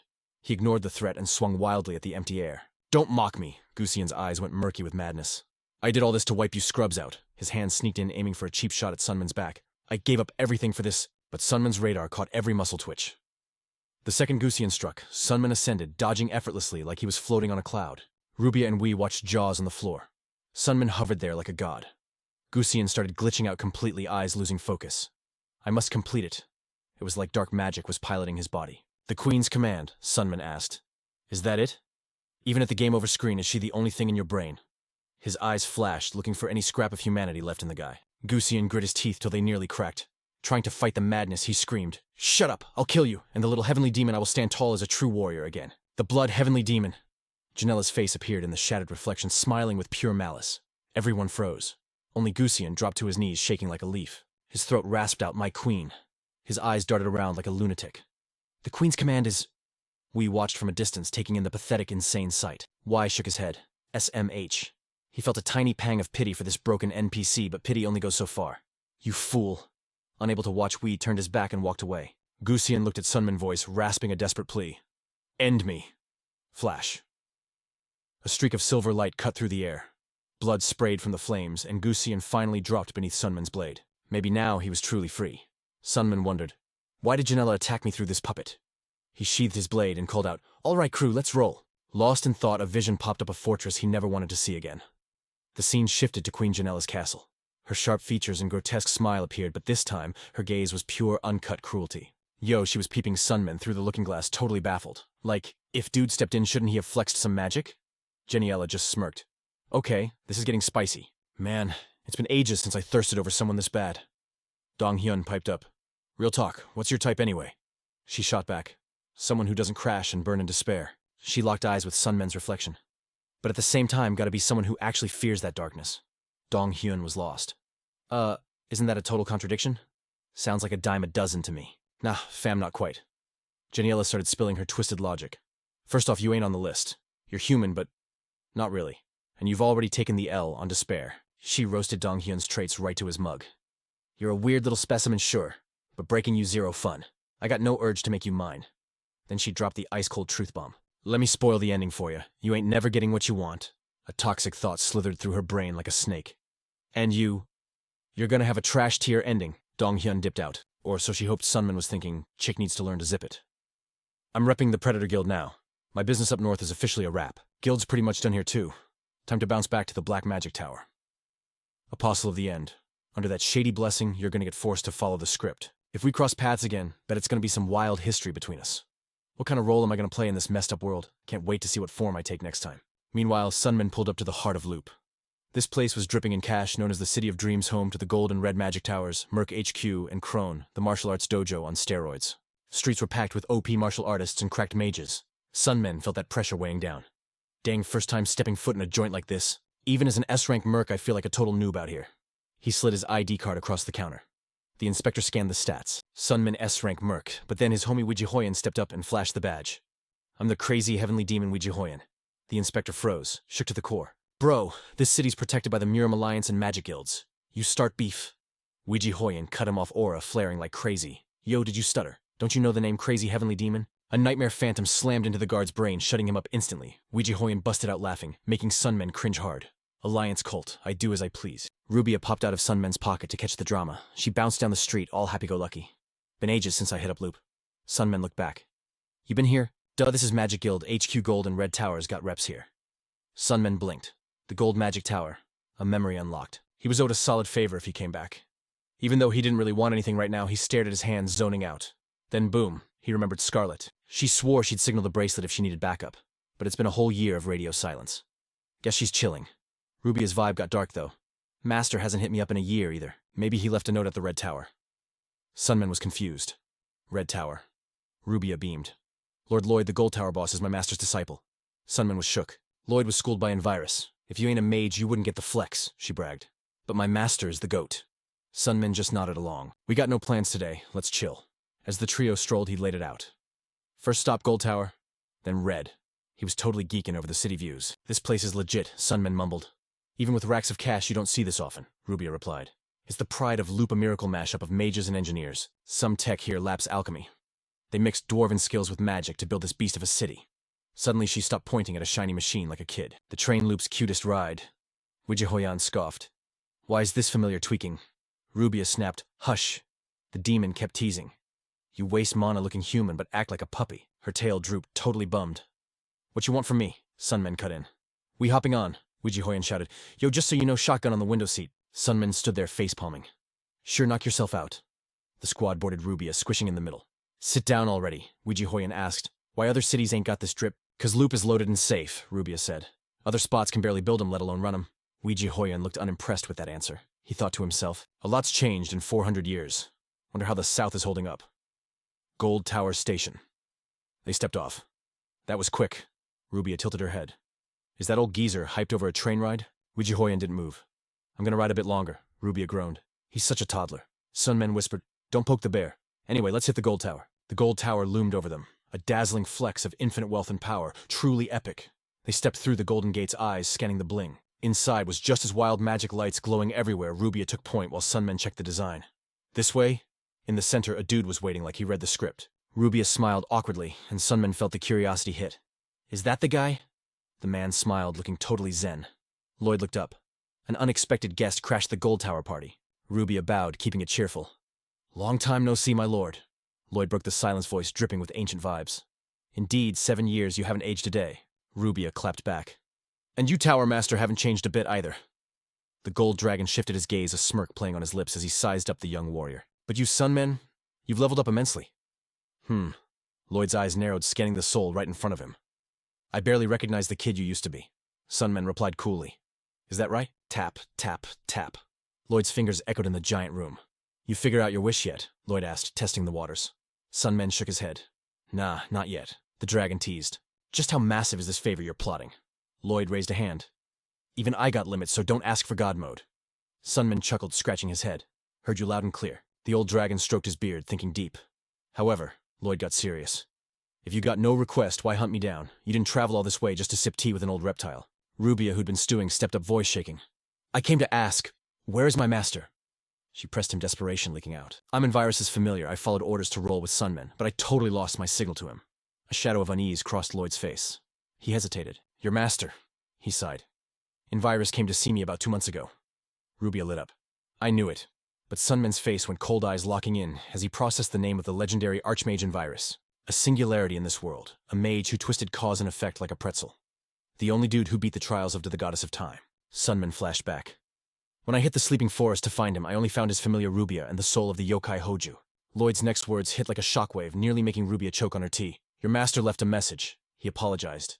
He wanted to meet you here himself, but something urgent forced him to bail. The dragon continued. Yo, plot twist, he wants you to head south. Sunman blinked. The south, is this destiny intervening, or what I was already planning to head down there to level up my magic control? Sunman was vibing with the idea. Lloyd tapped the table, the rhythm heavy like a drumbeat. If you head south, you'll definitely cross paths with him. But then he dropped one final warning. The vibe shifted instantly, sending a chill through Sunman and the spirit. Do not lose your human essence. Hell flipped out in Sunman's mind, furious.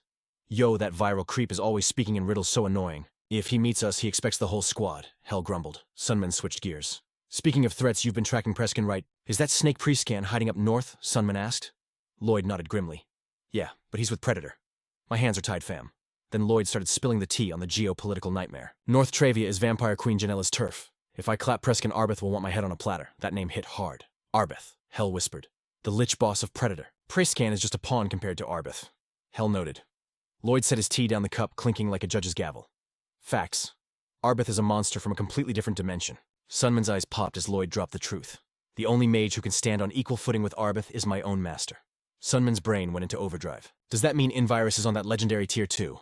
Cut to the next scene. After ditching Lloyd, the party rolled up to the red magic tower. But fate was playing games. They missed Scarlet. The bouncer said she was AWOL. A total miss, my bad, Sunman thought. But trust our timelines will sync up again someday. Boom. The door slammed open. Hell barged in, practically vibrating with hype. Daddy's home. Rubia stared in disbelief. What is all that junk did you seriously buy out the gift shop? She scoffed. You really are a hopeless country bumpkin, Hell cried, fake crocodile tears. Yes, I was a fool. I was a clown who didn't know the world had such bling. While the spirit and the familiar roasted each other like kids, Sunman zoned out. Tomorrow was D-Day. The promise made 10 years ago. March 14th. The anniversary of their first meet-cute. Hell's voice cut through his thoughts. A year ago, that little heavenly demon was just a baby monster. But now she's probably a walking apocalypse. Sunman clenched his fist, fire burning in his chest. No cap. She definitely leveled up. 10 years ago, he never imagined it would turn out like this. The silhouette of Wu Huoyan flashed in his memory, high definition and brilliant. Wu Huoyan, just how OP have you become, and me, how far have I come? He shook his head, emotions tangling like headphones in a pocket. The anticipation was suffocating, needing release. Sunman grabbed the spear at his waist and stood up. I gotta clear my head.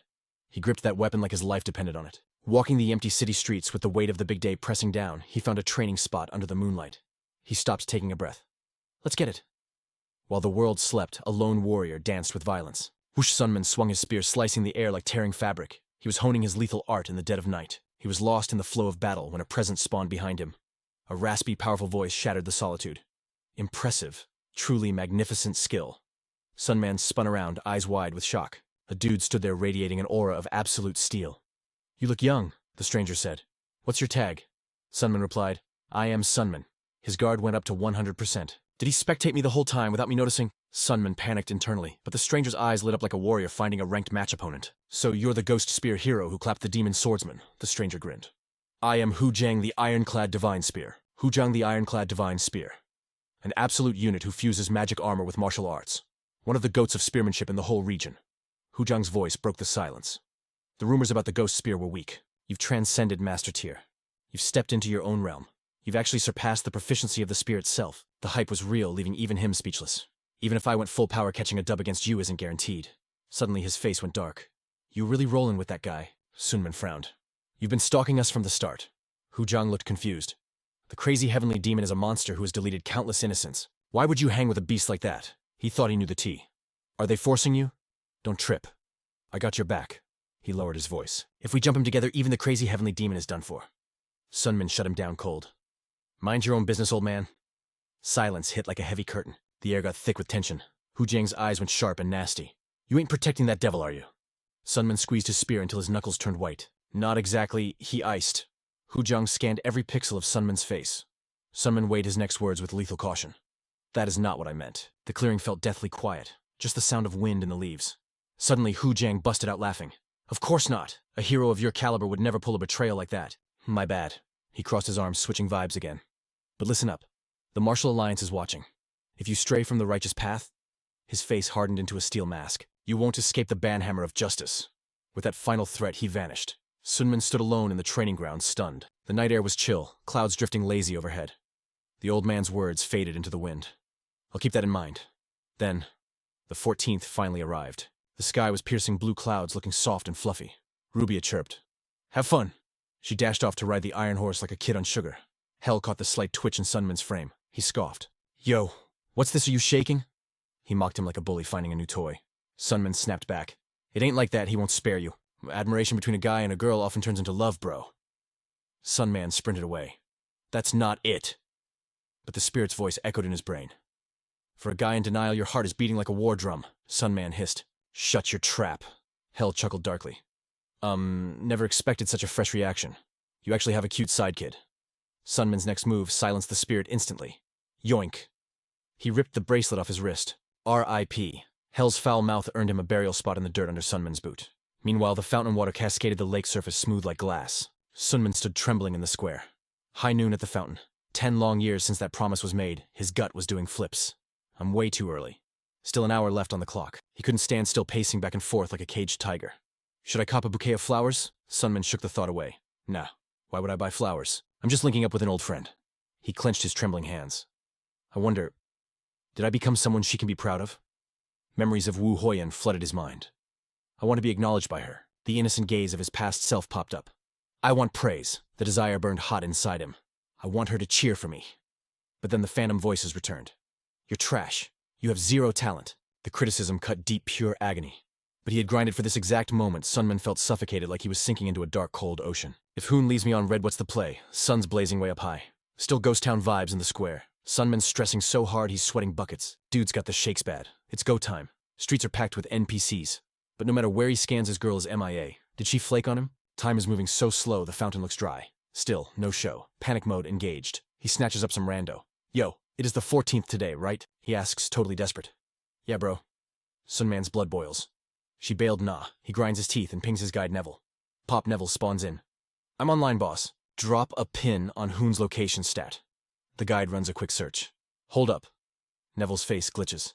If you mean the little heavenly demon, she's currently at the south gate. She's throwing hands with the iron armor god spear. Sunman's jaw drops. The who now? He racks his brain trying to remember that game tag. Bad vibes hit him like a truck and he jets. This ain't adding up. With her stats, that spear dude should be total trash to her. His brain is spiraling, pushing him faster. But Neville drops a bomb. He's wrecking the little heavenly demon. Civilians start screaming, hey, no parkour in the safe zone. Whatever Karen's Sunman blasts off like a hurricane stomping down on a moving train, hearts pounding like a drum. Unless she's been nerfed bad, a C-tier scrub like Hodong shouldn't even touch her. Sunman is freaking out. What kind of glitch is this? Meanwhile, the 1 versus 1 is getting gnarly. Hodong's spear is spinning like a blender of death. He smirks, acting all high and mighty.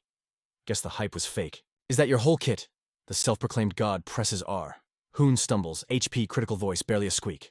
Why are you aggroing me? She wipes blood from her lip eyes, still fierce. I'm chillin', I did nothing. Hodong scoffs. Even a nerfed boss needs to be farmed. He spots the dark stain. Black blood. Your mana is bugged, isn't it? Hoon manages a savage smirk. Your build is trash. Hodong loses it. A demonic cult member judging his justice. The nerve. Roast me all you want. He spits. Call it camping. Who cares winners write the lore? You die and I keep my clout.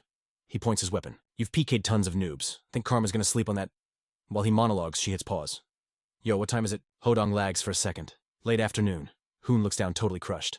For real. The sky is 4K HD blue, but her screen is going gray. I blew the date. Hodong hesitates. She's lagging, gotta finish her now, he thinks. This demon's leveling up too fast. Didn't get the guild's okay, but this is Justice Iron Spear duty. He gaslights himself into thinking his bloodlust is actually righteous. Game over vibes hit Hoon. Is this the bad ending? Dying to this trash mob, Sunman's face pops in her mind. Their deal. Her fail. My bad, she whispers into the void. She shuts her eyes, ready to respawn. But her body glitches shaking, forcing her to stand and face the wipe. Boom, a gust of wind. Steel smacks steel. Sunman drops in like a tank. Hoon stares at his back, tears lagging her vision. Hodong rages, ruining the vibe. Soul Spear. You know the penalty for boosting a demon. Sunman says nothing, just radiates pure ice. What's your deal? Hodong screams, veins popping. I'm banning evil. If I don't delete this mob, she'll break the game. Sunman ignores the NPC dialogue and looks at Hoon. I'll do whatever it takes. Her voice is barely a whisper. Sunman, is that you? No epic speech. He just tightens his grip and flashes a winning smile. Yeah, I'm here. Hoon's shock melts into pure relief. That smile is the ultimate save point. She's safe. Nightmare mode deactivated. But Hodong is salty. How dare you skip my cutscene? Don't ignore me, he screeches, lunging. Who you laughing at? Aiming right for the crit spot on the neck, the spear is a laser beam. Inches away. Sunman doesn't even blink. He pivots, eyes dead inside. No retreat. He steps in. Hodong roars, dumping his whole mana bar into the strike, face looking crazy. Sunman flows like water, sidesteps the poke and lands a savage slash. The hero gets yeeted across the map. Hodong tumbles but respawns on his feet. He grabs his chest. Iron armor restoration. Buff activate. Sunman watches. Self-repair armor. Is that a legendary item like mine? Hodong's spear goes Super Saiyan, glowing blue. He teleports, reappears above Sunman like a storm. The spear spins into a tornado of death. Sunman calculates the pixels in a split second. Die. Hodong screams. Sonic boom. The energy drill comes crashing down. Sunman dodges, but surprise fire mod activated a dual element strike. The Inferno swallows Sunman whole. Dude has magic too. Might be a tough raid boss. It's over. Hodong laughs like a maniac. But as the FX clears, his victory turns to ash. The spot is empty. Sunman ghosted him. He's already behind Hodong. If I was still a noob, I'd be toast, Sunman thinks. Hodong is frozen, totally clueless. The Reaper is breathing down his neck. Crash. Sunman crits him from the blind spot. Zero defense. Hodong gets ragdolled, slamming into the dirt. Sunman looks down ice cold. Hodong's helmet is loot trash, now blood dripping everywhere. Hodong roars like a salty gamer. You rat! Hearing the noise, Sunman tilts his head. The lobby is filling up with spectators. Staying here means a banhammer. He turns to Hoon, who's giving him a heartbreakingly cute smile. Her voice is weak, but steady. Didn't think our meetup would be a boss raid. Sunman nods, eyes getting soft. Same. Like a total gentleman, he offers a hand to pull her up. She pauses. Then a cheeky grin spreads across her face. My bad, but my legs. They've disconnected from the server. Sunman blinks, buffering. The realization hits like a brick-cold sweat is back. Say what? Next thing you know, Sunman is piggybacking her. His face is pure misery, legs shaking like jelly. Hoon giggles, tapping his chin. What's the matter? Why are you sweating more than the tank? Am I too heavy for you? Sunman's brain fries. No negative. But behind them, a furious roar rips the air. Hodong is about to rage quit life. He dragged his wrecked body off the ground, desperate to chase him down, but Sungmin just paused. His face going into full dark mode while he waited for the loser's last words. Hyodong ripped off his busted mask and started screaming, Yo, if you bounce with the little heavenly demon, the whole Murim Alliance is going to put a target on your back. You really want to join the bad guys? Sungmin didn't say squat. His eyes were totally empty. Good guys, bad guys. None of that mattered to him. Play your little gang war games if you want, he whispered. I'm just here to save my homie. Hoyon was totally out cold, slumping on his shoulder. But Hyodong wasn't letting it slide. Oh, really? Then you should have finished me off when you had the chance, bro. Hyodong sized him up. Your martial arts. They ain't normal. Then he leaned in, eyes burning with malice. If you dip now, I'm snitching to the Alliance immediately. We'll have a hit squad on your tail before dinner. Sungmin gave him a look so cold it could freeze a volcano. Then he just turned his back like, whatever, and started walking. I ain't trying to catch a body today, but thanks for the heads up. I guess I better run faster. If you want to die that bad, go yeet yourself off a cliff. Hyodong just stood there, grinding his teeth, totally triggered but too weak to do anything. But as Sungmin marched on, a voice suddenly slid into his brain. Yo, get out of the city. Now. He glanced back at Hyodong, who had collapsed to his knees. The dude was sending a mental DM. I'm only warning you because I owe you my life, got it? Hyodong kept his head down to hide the shame. The Alliance HQ is mad close. The elite squad is already gearing up. You can't protect that nerfed demon girl in your state. He looked up, eyes bloodshot and full of hate. If you ignore this, I'm leading the squad myself, and next time we meet, it's on sight. No mercy. Sungmin was actually surprised the guy had some honor left. Bet, I'll keep that in mind, he whispered with respect. Once they were clear, Heoju's scratchy voice popped into his head. So you gonna listen to him and bail? Sungmin was parkouring across the rooftops like a ghost. Nah, that's suicide. Even that Iron Spear dude didn't think this through. Some random NPC below shouted, hey, no super speed in the city. But Sungmin was grim. Even if we leave, we can't beat their tracking. Heoju let out a dry, mocking laugh. The spirit floated behind them. True that. This city is basically the Alliance's backyard.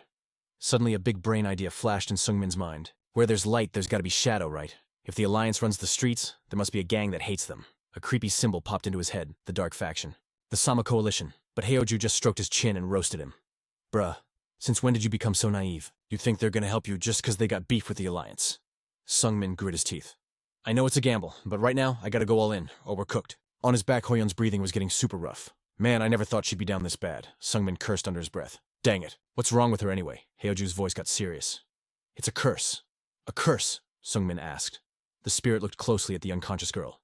It's totally glitching her energy flow and wrecking her foundation. No wonder she can't stand her body is literally tearing itself apart from the inside. For the first time, panic flashed in Sungmin's eyes. Say what? Heoju looked down with that arrogant smirk. She's lucky she ain't dead yet. This curse is made for max pain and total spiritual wipeout. A super dirty trick. Sungmin frowned at her pale face. She really dragged herself all this way like that just to keep her promise. His heart hurt for real, and he ground his teeth in frustration. Is there a fix? Heoju replied calmly. Easy. Then his voice got creepy. Just kill the cursed one. Ignoring the troll, Sungmin went full speed and finally reached the spot. Welcome, Ghost Spear. And that baggage you're carrying? That's the minor heavenly demon, right? A guy scanned them, eyes shining like he found loot. It's an honor to meet two famous young rookies. An older lady in a traditional robe stepped out of the shadows with serious drip. I'm Bekai, the boss around here. Her eyes were sharp as razors. Sungmin frowned instantly on guard against these shady villain faction types. They went deep into the crib. It looked like a palace. Been waiting for you, Ghost Spear. A huge dude with a top knot stood there. Bro was built like a mountain. I'm Guanho, the Sama Alliance branch leader. Sungmin gave the absolute unit a respectful little bow. Guanho name's Lee Sungmin. He didn't even put the unconscious girl down. Guanho didn't waste time and got straight to the heart of the matter. I got questions for you, kid. His voice was serious, but you could tell he respected the clout. You beat the sword demon and wiped out the blood demon. The giant looked at the girl on Sungmin's back. Since you did all that, we thought the Ghost Spear was a goody two-shoes hero faction guy. The pressure in the room skyrocketed. But here you are hanging with the crazy heavenly demon. You even took the heat from the Murim Alliance just to save her. Guanho stared right into Sungmin's soul and grinned, showing all his teeth. So tell me, whose side are you actually on? Sungmin froze for a sec, but his answer was brutal. People ask me that constantly. I ain't in any faction. Facing that intense stare, Sungmin stayed chill. I'm just a friend of Ouija Hoyon. Suddenly the giant dude burst into thunderous laughter. A friend. Even a demon has a BFF. His laugh echoed off the walls. I get it. So that's why you blocked the Iron God Spear even though the Alliance was furious. Guanho chilled out real quick. Truly, an epic story. And then a sneaky smirk spread across his face. You want our protection? But do you know what that implies? Sungmin looked annoyed. He had zero patience for mind games. Stop beating around the bush and speak plainly. But Guanho was calm. You two are just homeless drifters. I'm asking if you're ready to team up with the Sama Order. Sungmin didn't answer right away. He looked back at his friend. Her path isn't mine to decide you. Guanho pressed him. Then what about you, Ghost Spear? He rubbed his chin, looking less like a brute and more like he was playing 4D chess. If you want to use this as a shield, shouldn't you show some loyalty first? Silence. The two men had an intense stare-down, testing each other's resolve. Sungmin spoke first. You're right. My bad. I was rude. That was the opposite of what Guanho expected. The boss actually flinched as Sungmin turned around. I'll find somewhere else. Thanks for your time. Sungmin thought, I got no choice. I gotta ask Lloyd at the Golden Tower. But he was low-key nervous about it. Will the tower actually help us? Will they fight the Alliance for our sake? I just hope Lloyd is cool with it. Sungmin started walking to the exit. Guanho panicked and shouted, Yo, wait, hold up. Sungmin turned back, confused. The giant scratched his head, looking super awkward. You're too impatient, kid. Listen to me first. The Sama Alliance has got your back, even if you don't join up. Sungmin frowned, Major Sus vibes written on his face. Are you for real right now? Guanho nodded instantly. Big boss's orders. He signaled the squad to roll out. The order was simple. Try to recruit the crew if possible, but protect them even if they say no. Talk about VIP treatment. Guanho smirked at Riley. I was hoping to snag a ride-or-die ally, but looks like that plan is cooked. Liang Men raised a brow, thinking, the Lord of the Sama Alliance, huh? Guanho led him to a waiting servant. We'll take you to the infirmary so you can chill. Rest up, kings. Before dipping, he gave Lee Sunman a look that said, listen up, kid. Living in the gray zone of this world that's asking for trouble. He owed you. Inside Sunman's head, Hoju finally piped up. He's yapping about the balance of good and evil in the martial world. The spirit checked Sunman's reaction. But that ain't all, chief. Sunman sat by the unconscious Weiji Hoyan, nodding along. Hoju's voice got deep. Good and evil human and monster. You're walking a razor-sharp tightrope between them. He gave Sunman a provocative look. How long before you slip off that line? Sunman saw Hoyan twitch and cut him off cold. Zip it. She's waking up. Hoju, getting ghosted right when it was getting good, just clicked his tongue and faded back. Sunman saw her eyes flutter and practically cheered. Weiji Hoyan, you're finally up. She looked wrecked, pale, and drenched in cold sweat. Suddenly, she bolted up screaming, Lee Sunman. He panicked and held her back. Chill, lay back down, don't force it. After a sec, Lee Sunman finally asked the question, burning a hole in his brain. I heard you got cursed. Who did you dirty like that? Cursed, Hoyan laughed bitterly, looking totally defeated. What's the point of knowing it's hopeless? Sunman stammered, caught off guard. Well, Her voice turned ice cold. Be real. Do you actually think you're stronger than me? Oof! That hit hard. Sunman's face went dark instantly. Gasping for air, Hoyan spilled the tea between ragged breaths. I fought him for 3 days and 3 nights couldn't drop him. And when I finally dipped boom, he cursed me. She gave a tragic, weak smile. You think you can clap a monster like that? Sunman didn't even blink. I can. Hoyan's eyes went wide at the audacity. Sunman practically screamed, voice pure steel. I don't care what it takes, I'll find a way, no cap. Silence fell. Hoyan stared at him, totally shook. She never guessed he'd go beast mode just for her. Her cheeks turned pink and her eyes got soft. She let out a real laugh, touched by his clumsy simping. She decided to trust him. The guy who cursed me, they call him the Sword Venerable. He claimed to be a grunt from a crew called Beyond the Heavens. That name rang a massive bell in Sunman's head. Hoyan had brought them up before. It was the same wound from the Sword Venerable of Beyond the Heavens. Sunman froze up. Seeing him stunned, Hoyan grinned. You mad on my behalf? That's kinda cute. She tried to sit up. But this is my mess. I'll fix it. Sunman jumped in. Bro, in your condition. Hoyan rested her chin on her hand, sighing heavy. Never thought I'd hear that from you, she teased, remembering how he used to beg for help. Sunman scowled. You were never this extra before. Awkward silence loaded between them. Hoyan's voice got soft. It's been 10 years.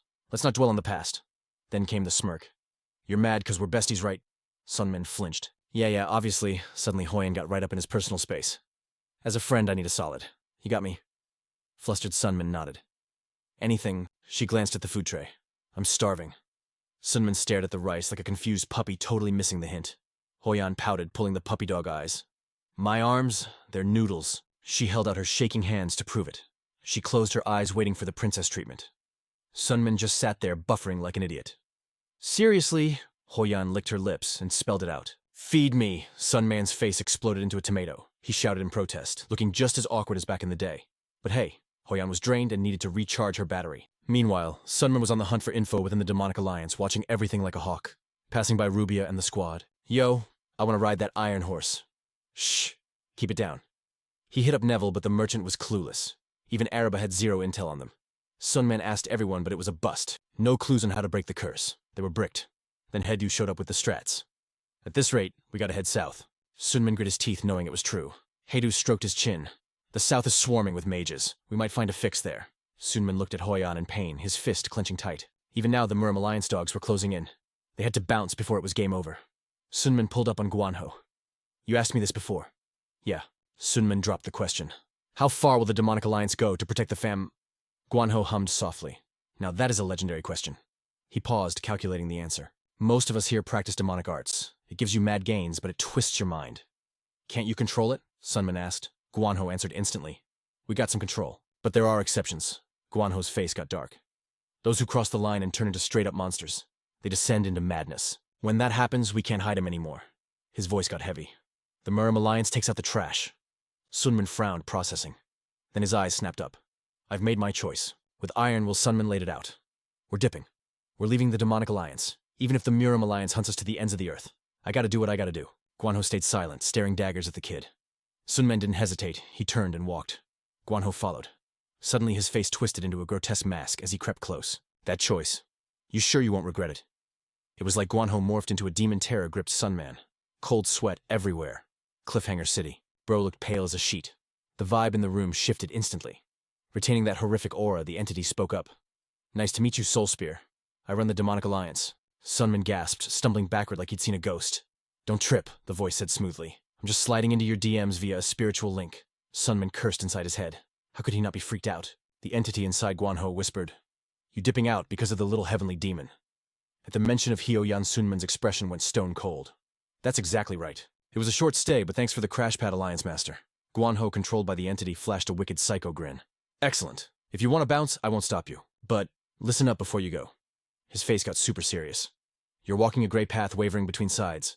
If you want that premium high-level darkness, go find the Forest of Lu. I'll be waiting for you there. Sunman turned his back and walked off, but those creepy words were living rent-free in his head. Later, the squad gathered to catch a breath. Sunman sat with the OG Elder Weehoon while the crazy heavenly demon and Rubia sat across from them. The silence was getting awkward until Weehoon spoke. He stared at Weehoon, totally glazing him. Reaching the transcendent realm at the tender age of 23. That kind of genius stats were unheard of in martial arts history. Weehoon smiled faintly, looking over at the crazy heavenly demon. Yo, the Elder here has heard the tea about you. The old monster's eyes lit up like it's Christmas. And now that we're finally face to face... What's the verdict, fam? Weehoon just giggled straight up, roasting him. Honestly, you ain't as scary as the rumors say. Bruh, the Elder's face went dark mode instantly like a thundercloud rolling in. He clenched his fist with so much killing intent poor Rubia nearly jumped out of her skin. Just hearing that gets me hyped. Once you heal up, run me that fade. Weehoon's smile stayed gentle, but she wasn't playing. Bet. Accepted. But then bam. Her battery died. She collapsed right onto Sunman's shoulder, turning my boy's face a deep shade of tomato red. We just sighed, shaking his head at the cringe. A total tragedy. A boss-level monarch down bad like this. Sunman's eyes got all emo with sorrow. He looked up, serious mode activated. I'm gonna need your backup on this Elder. The crazy heavenly demon flashed a savage grill. Say less. I've been wrecking those Murim Alliance hypocrites for decades. Before long, the squad rolled up to the spot. A lonely dude was looming way up high. Hi, Dong. He looked down, totally expecting them. It seems you chose to leave my warning on red. Sunman frowned, locking eyes with the iron-armored Soul Spear. For such an insane threat, this welcome party is mid. I thought the Alliance would send a whole army to jump me. Hodong's poker face slipped for a hot second. Things got complicated. The enemy scanned the crew, clocking every threat with precision. First the legendary OG, the crazy heavenly demon, then the little heavenly demon. Weehoon a name ringing bells, and finally the Soul Spear Sunman. Then his eyes hit Rubia. He opened his mouth to drop some heavy judgment, but seeing her looking totally clueless, he went silent, completely confused. Anyway. Regaining focus. Hodong glared at the crazy heavenly demon gripping his spear tight. You nasty fanboy of the demonic cult. You messed with the vibes of the innocent in the name of absolute justice in the Murim Alliance. He suddenly yeeted himself forward, roaring, I'm deleting you from the server. Sunman stayed chill, his voice cutting through the drama. Bro, the little heavenly demon and I are clean. Maybe you can find it in your heart to let the crazy heavenly demon slide too. Why blinked shook that Sunman was even trying to talk it out. Hodong's frown got deep veins popping on his forehead. Nah, y'all are straight up demons. It's only a matter of time before you start catching bodies. It's in your trash DNA. Sunman froze his face, turning sub-zero. Are you actually for real right now? That twisted logic gave him flashbacks to Guanha. Total brain rot worldview. Sunman stepped up, muttering low and dangerous. So even though Weehoon hasn't done squat, you want her dead just because of her squad. His eyes started glowing a menacing red. He ground his teeth, spitting facts. You people, and your obsession with labeling everything black and white. It's actually disgusting, sensing the boy's aura spiking. Hodong put his guard up. Fine then. If you want to get smoked, I got you Soul Spear. Flashback to a few days ago. A single letter slid into the Guardian's DMs. Hodong stared at the paper face grim. The command was burned into his eyeballs. Delete the little heavenly demon no matter what. This wasn't an order, fam. It was a threat. No backup coming. His face went dark as a whole storm of anxiety raged in his head. Yeah, the target was nerfed. But with the Soul Spear and crazy Heavenly Demon on guard duty, soloing them was suicide. He scanned the letter one last time and let out a heavy sigh. It was a total suicide run, but slowly the fear turned into straight determination. Whatever.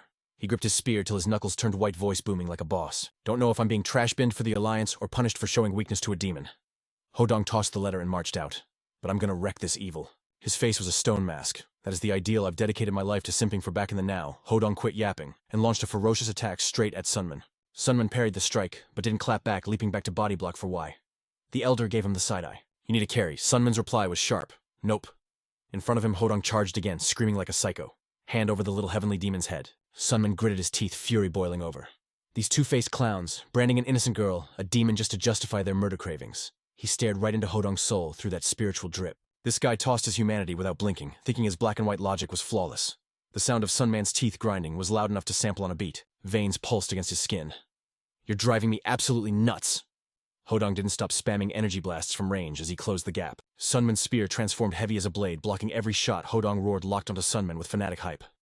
Sunman ditched the restraint flames dancing in his eyes. Fine. The enemy's wild aggro was just feeding his own beast mode. If you really think you're justice incarnate while calling everyone else demons, Sunman dodged every strike with ghostly glitch moves. He surged forward, closing the distance in a frame. Then I accept your offer, Sunman's spear sang as it punched through that heavy armor. Steel met flesh, tearing through Yu Ung and carving a massive, devastating critical hit. Mercy is cancelled. Cold vibes filled Sunman's eyes. I'll walk the path you talked about. Yu Hung stood frozen, skewered. Crimson blood sprayed his mana-deleted helmet, crumbling like dust. The dying master choked out his final bars. This decision, I have no... Sunman stared down coldly, cutting him off. Regrets. A faint smile touched Hodong's lips. Exactly. He coughed, spitting blood. Sunman watched the health bar hit 0. His gaze had 0 sympathy. Neither do I. How's that taste? But Hodong couldn't answer. Head slumped. The iron-armored divine spear was wasted. Sunman glanced at the body on the cold ground. The crowd swarmed and buzzing with shock and awe. As he pulled his spear back, a heavy thought weighed on him. Even a grandmaster like him got folded for a simple ideal, like his life was worthless. Y stepped up. Sunman stared at the broken body, the question burning. Was it actually worth it? Y watched him, thinking he had no choice. But this brings drama. You just clapped a renowned master of the Orthodox faction. Seeing Sunman quiet, we continued darkly. Your rep as the spirit spear is cooked. From today on, the world's gonna label you a demon. The Alliance has the perfect excuse now. They can send assassins to hunt you down 24/7. And Wee's voice dropped to a growl. That Yu Hung. He was probably just a sacrificial pawn. The words hit Sunman like a truck. Why read the confusion in his eyes?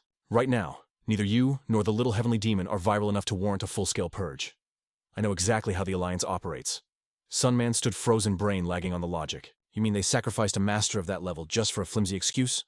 Why glanced back at Hoyan. Is it worth it? Why replied calmly. Hoyan is burned out, but to delete a 20-year-old monster reaching the divine realm. The term caught Sunman off guard. The divine realm. I've heard the rumors.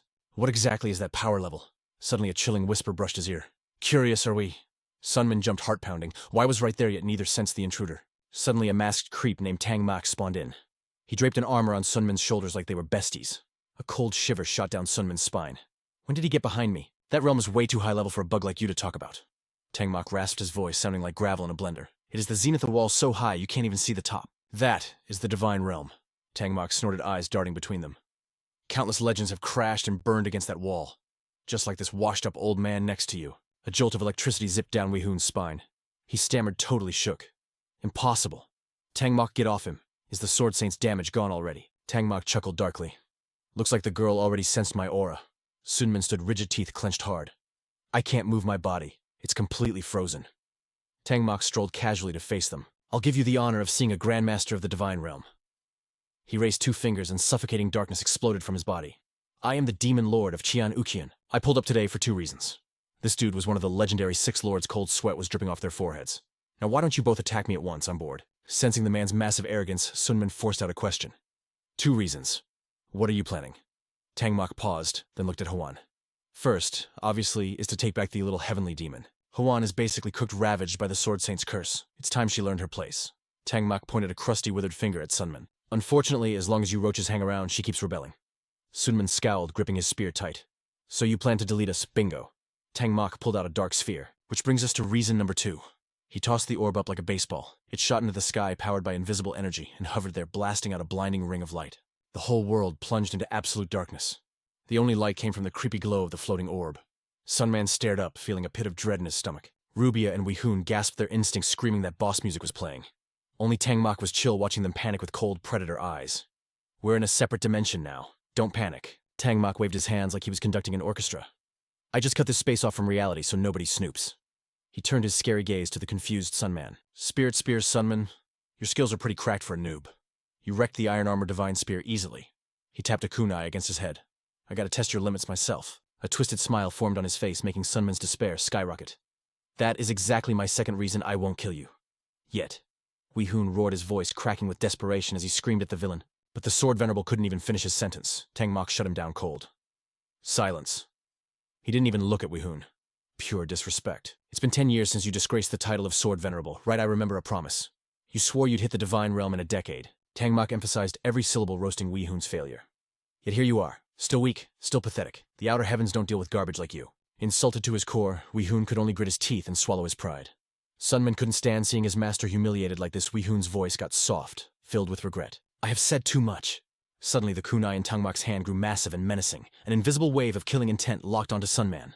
The kid dropped into a combat stance instantly. Tangmok aimed the giant blade right at him. Come get some then, you miserable wretch. With a casual flick he launched it. The kunai tore through the air, screaming towards Sunman. Boom! The blade hit the ground at Sunman's feet and exploded with light. The earth shattered beneath him, throwing him completely off balance. He had zero time to recover.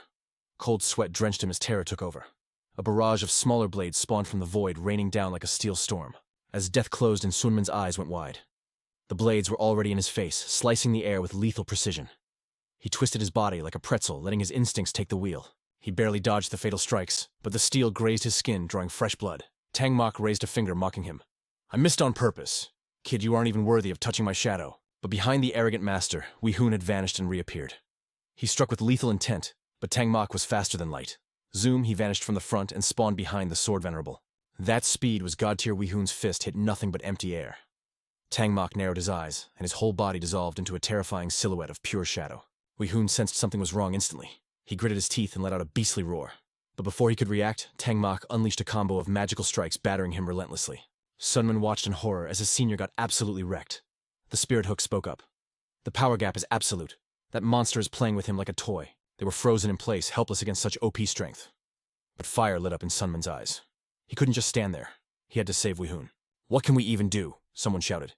Meanwhile, Tangmok was dodging Wehoon's attacks with a bored sigh. Lame. Suddenly, the enemy vanished into thin air. A whisper echoed in Wehoon's ear. I'm bored of this. Crushing invisible gravity slammed onto Wehoon's body. Before he knew what hit him, a devastating force hammered him from the heavens. He was buried into the dirt instantly. As Wehoon coughed up blood, Tangmok's voice rang out cold and cruel. Did you seriously waste the last 10 years? Tangmok sat on his defeated enemy like a throne. You aren't even worth my attention. But then, his arrogance shattered. A massive energy surge sent a chill down his spine. He whipped around to find Sunman standing in the darkness. His body was radiating a sinister blood-red demonic aura. Tangmok smirked. Well, looks like I'm taking the little heavenly demon in you. He eyed the boy cloaked in darkness. To think a righteous disciple would use filthy demon power. Sunman's eyes glowed a crimson red. It was about to go down. The trash talk totally pushed him over the edge. Tangmu was just chuckling like a creep, relying on his dark arts. But Yo behind him. The Sword Venerable was barely standing, shaking with pure, unadulterated rage. Tangmu looked back like, you still trying, bro? But bam.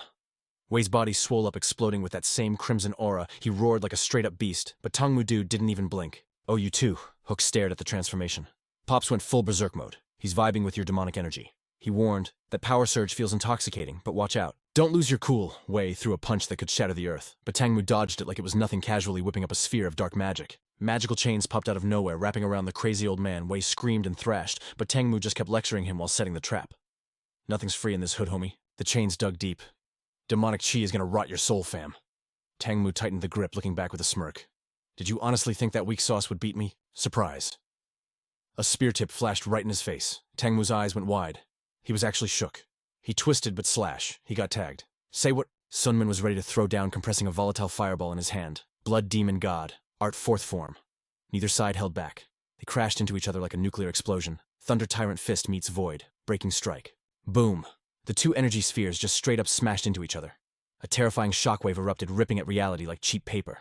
The collision was so wild, the whole sky started screaming and shaking. Silence fell for a few seconds. Slowly the darkness started to lift. Then Tangmu breaks the quiet, his voice sounding totally full of himself. Okay, color me impressed. You're You're still standing after eating a hit like that, even if you're using cheat codes with that demon power. He narrows his eyes, dark energy swirling in his hand. No cap, strictly speaking that hit was god tier. For that alone, I gotta give you props. Sunman sees the enemy staying cool and rage lights up his eyes like fireworks. A beastly glint flashes in his pupils as he curses under his breath. Dang it, even channeling the demon lord's juice, I can barely hold my ground. It ain't enough. His brain is sprinting, desperate, diving deep into his mind to ping the spirit. The ghost of Heoju pops up in the chat. Sunman. The boy pleads. I need more power stat. Suddenly Sunman's aura goes nuclear, breaking all limits. Bro doesn't even look human anymore. He stands there looking like a straight-up demon. Heoju clicks his tongue, resigned. Fine, I got you, fam. But be warned. You bite off more than you can chew and you're gonna get wrecked. Fire blazes in Sunman's eyes, fueled by pure determination. This time is different, Sunman swears. My body is tough. My mind is locked in. I got enough energy to tame this chaos. Boom. Sunman's aura detonates outwards, shocking even Tangmu demon energy and martial arts force collide, spinning into a crazy tornado. The assassin taps his fan against his head, thinking hard. If you can handle that borrowed drip like a pro, he says, I can't treat you like a puppet anymore. Snap Tangmu opens his fan, pointing it right at Sunman like a shank. I did say I wouldn't unalive you, didn't I? Sunman ignores the trash talk. He lets out a roar that shakes the clouds. Bring it on! Outside, he looks berserk, but inside his mind is razor sharp. He channels that wild energy, squishing the explosive power into a single dot. The friction births a sphere of dark magic, a condensed nugget of pure, unadulterated destruction. He thrusts his spear, 9 Heavens Limitless Spear Art's 7th form. The orb starts spinning like crazy in midair, eating up all the static electricity around it. It blows up instantly, growing bigger by the millisecond. In a heartbeat, it turns into a massive sun of energy. The pressure is suffocating, crushing space, and threatening to rip the sky open. But Tangmu, he doesn't even blink. He watches doomsday coming closer with eyes cold as ice. Just as the sphere is about to swallow him whole, he casually flicks his fan. Swoosh.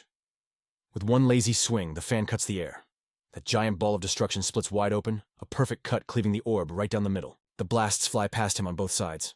Tangmu stands in the eye of the storm, totally untouched. He closes his eyes like a boss too cool to even look at the explosion behind him. Not bad, kid, Tangmu sneers. But before the echo fades, the smoke clears instantly. Sunman is right there, looming in his face like a jump scare. A shiver shoots down Tangmu's spine for the first time. Real fear hits his eyes.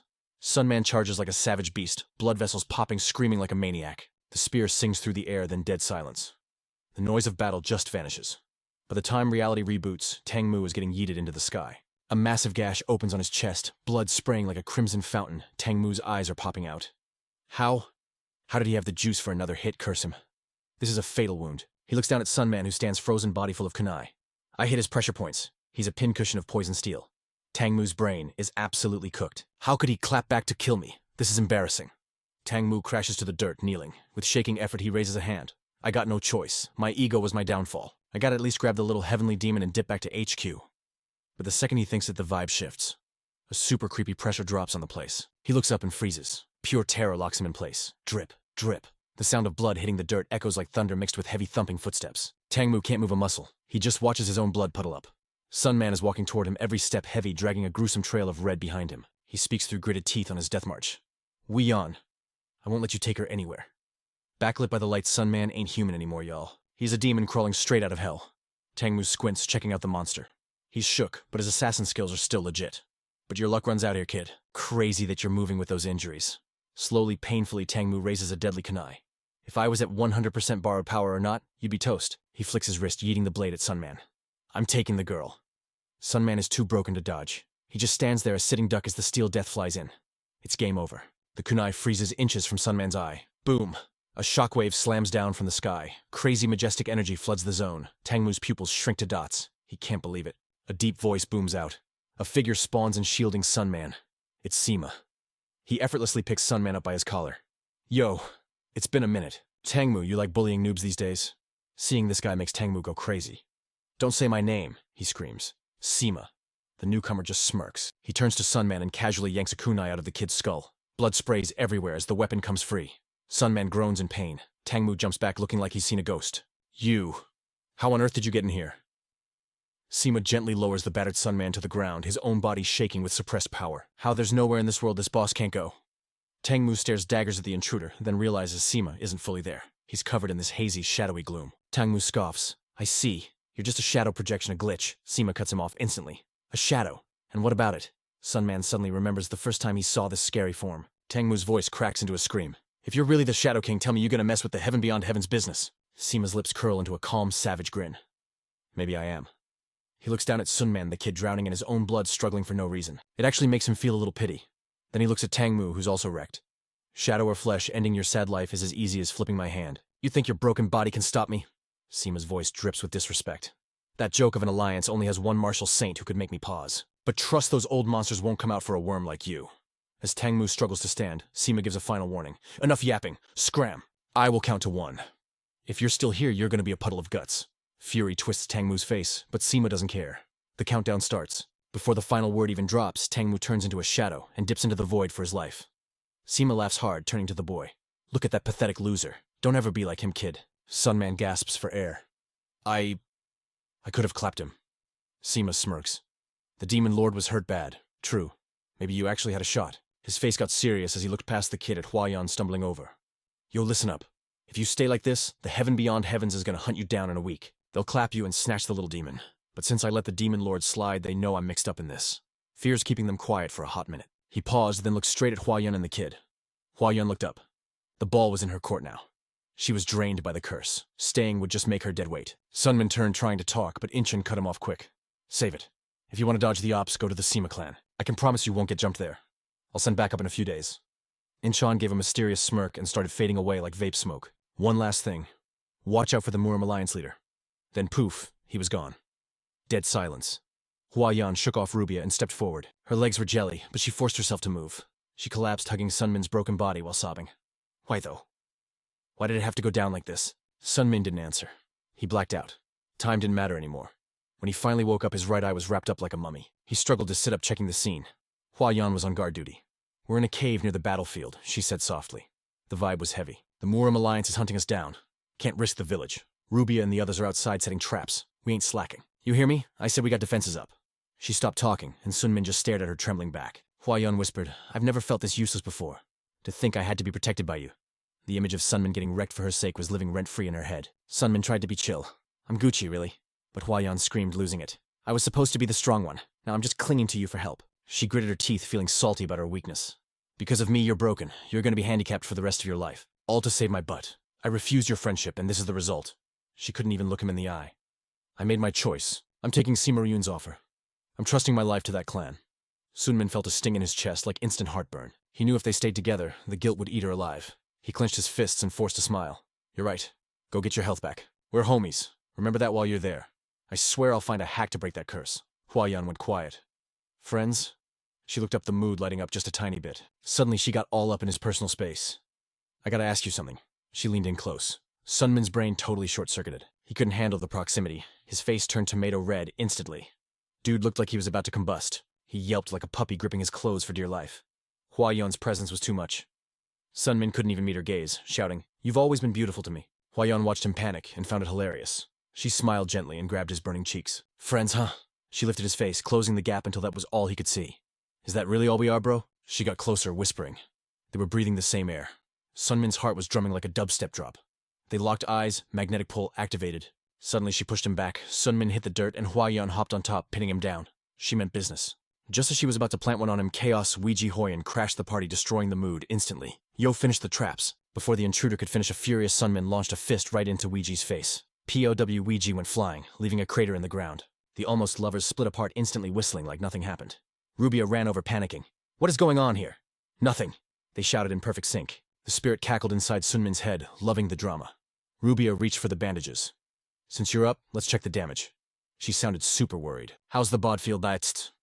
The holy elixir came in clutch, most injuries were gone. But the eye, Rubia mumbled, peeling back the gauze. A dagger went right through it. Can that even heal? Sunmin blinked. Rubia gasped, relief washing over her. Oh, thank God, it looks fully healed. But then she froze. Her face went pale. She let out a scream that echoed through the mountains like a banshee. Everyone rushed over. Sunmin was confused. What's wrong? I can see perfectly fine. No, look closer, Rubia pointed, shaking like a leaf. Sunmin didn't realize the horror show reflecting in their eyes.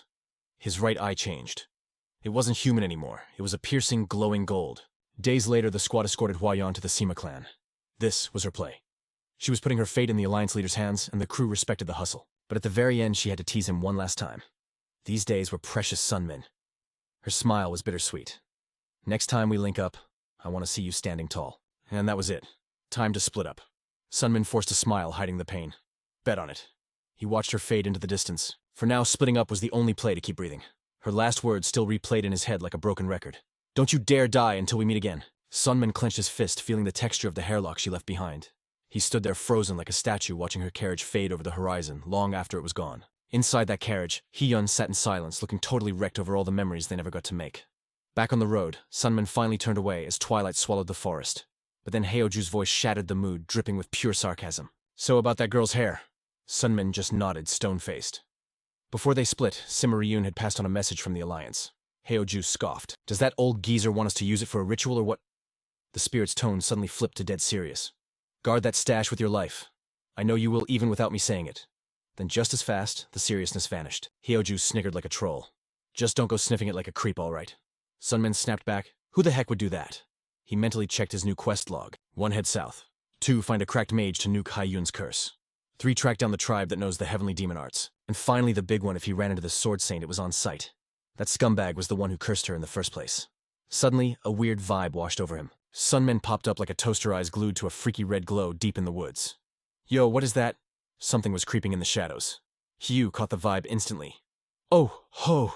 Looks like soaking up my juice finally flipped the switch. Hugh let out a dark little laugh. That ain't a nightlight, kid. That is straight up raw energy. He pointed right at Sunman's golden eye. And get this, the pupil just slit vertically like a wild beast. Normies can't see this stuff. But you just leveled up to a whole new world. Thanks to Hayu's aura, his eye totally mutated. Congrats, fam. You got the demon eye now. But Sunman. Yeah, he was not vibing with this. He ground his teeth, totally stressed out. Dang it, I'm turning into a literal monster, aren't I? Hugh just laughed at his panic. Chill out, it's a blessing. You borrowed power from a top-tier demon like me. Evolution is just part of the game. Sunman sighed, realizing he was stuck with this fate. So I can see energy flow now. Hugh nodded. Bingo, and the timing is clutch since we're hitting the south. Hugh stared into that glow, and the forest got super quiet. Like too quiet. The shadows got thick and nasty. Creepy skittering noises echoed everywhere. Yokai. Hugh's voice dropped deep, sounding super serious. Monsters born from humanity's worst nightmares. The South is absolutely crawling with them. Civilization is weak out here, so they got zero defense against these creeps. A wicked grin spread across the spirit's face. They snack on terror. The more scared people get, the buff these things become. Hugh growled, getting hyped for the hunt. That is the real deal with yokai. Before he could even finish, a massive beast burst out of the shadows. A giant serpent loomed behind Sunman, its aura totally suffocating. But Sunman spun around, face stone-cold calm. He was ready for the smoke. The beast flicked its nasty forked tongue, tasting the air. Who's this, a puny human in my hood, your skin? Looks so fresh, so tasty. Sunman pulled his spear, the steel buzzing with excitement. He stared right into the yokai's slit eyes with a savage smirk. You know your eyes. They look just like mine, buddy. No hesitation. Sunman unleashed a horizontal slash. The blade sang a deadly tune, slice. The giant snake's head went flying, popping a fountain of blood into the air. The boom woke Rubia right up. Yo, what was that noise? She gasped. But Sunman stayed quiet, his mood getting dark. A yokai, he thought, connecting the dots. He frowned, hardening his heart. No way am I ever going to become a monster like that thing. Suddenly, Sunman's vision tripped out. His demon eye pulsed, draining all the color until the world was just stark black and white. A crazy, evil smile flashed in his mind, a haunting warning trying to claw at his sanity. Then bam. Reality snapped back with the smell of BBQ. Ouija Ho-Yen and Rubia had already skinned the snake and were roasting it up. Sunmen stood there frozen like, for real, while the squad just casually started their monster feast. It totally reminded him of back in the day. When Sunmen first realized his eyes were two different colors, he struck a cool pose trying to flex on Ouija Ho-Yen with his new look. But she just scoffed, voice ice cold. Acting cool just makes you look like a bigger loser. Snapping back to now, Sunmen focused on the intel from Neville. That info broker dropped a major bomb. In Devon City, just past these woods, lives a witch with insane skills. Her name is Ardua. Ouija Ho-Yen's eyes actually lit up with some hope. Then let's roll. If she's that good, she can break my body's curse. But Neville sighed, shaking his head. Man, if only it was that easy, right? He stood up looking super grim. Devon is Jew clan turf big shots in the Orthodox Alliance. And the timing, it sucks. Memories of the great hero Murang Ron surfaced. The couple got hitched a few years back, and their kid is turning 1. Neville cleared his throat. Yeah, it's a big birthday bash for the hero's kid. Every major fighter from the Orthodox side is crashing Devon for the party. Sunmen looked bummed out. If Murang Solan was there, it was a wrap. She was the girl Namgong Hian loved from a distance. I was called the greatest genius, the thought echoed. But I lost the only girl I ever loved. To Sunmen, Namgong Hian was a total tragedy, a legend who had everything but possessed nothing that actually mattered. If that's the deal, Sunmen figured Namgong Hian is definitely in Devon. Neville threw out one last warning. Bro, I strongly advise you don't go in there right now. Sunmen's aura flared up with impatience. Nah, I refuse to waste another second. He pressed on. Is there seriously no safe way in? Neville gave a sly little grin. Well, if you got the cash, anything is possible. Snap. Just like that, the deal was done. The Merchant Guild always delivers if the price is right. But the special service was kinda sketchy. Weiji Hoyen got this magical disguise totally changing her look with a flawless fake ID. But Sunman, he stared at his reflection horrified. The mask was gross. You call this quality? He groaned. I look like a straight-up monster. Meanwhile, miles away, the sky turned dark as twilight hit. An eerie vibe settled over the land. Inside a fancy carriage, Weiji Hoyen sat totally still, watching the world pass by. She was still as a statue, eyes heavy with deep loneliness. Suddenly, glitch a shadow flickered, and a dude just materialized right inside the moving carriage sitting opposite her. Thinking about that brat again. Sama sat with crossed arms, a teasing smirk on his face. Weiji Hoyen flinched, totally shook. It was Alliance Leader Sama. Her shock quickly turned to icy annoyance. Don't you have a hobby? Why do you keep popping up like a ghost? She snapped. Sama just chuckled, unfazed by the cold shoulder. Geez, even when I show concern, you complain. He leaned in close, whispering, Does my presence make you uncomfortable? Weiji Hoyen clicked her tongue. There's no such thing as kindness without a catch. She stared daggers at him, eyes locking on that mask hiding his face. Sama tapped the porcelain surface. I'm not hiding anything, you know, he said lightly. Weiji Hoyen narrowed her eyes. Then why wear the mask, weirdo? Sama shrugged, acting all chill. No real reason. He struck a dramatic pose. Check me out. Doesn't the mask make me look mysterious and legendary? Weiji Hoyen gave him the deadpan stare. She couldn't believe a top-tier master wore a mask just for the drip. She turned back to the window, dismissing him.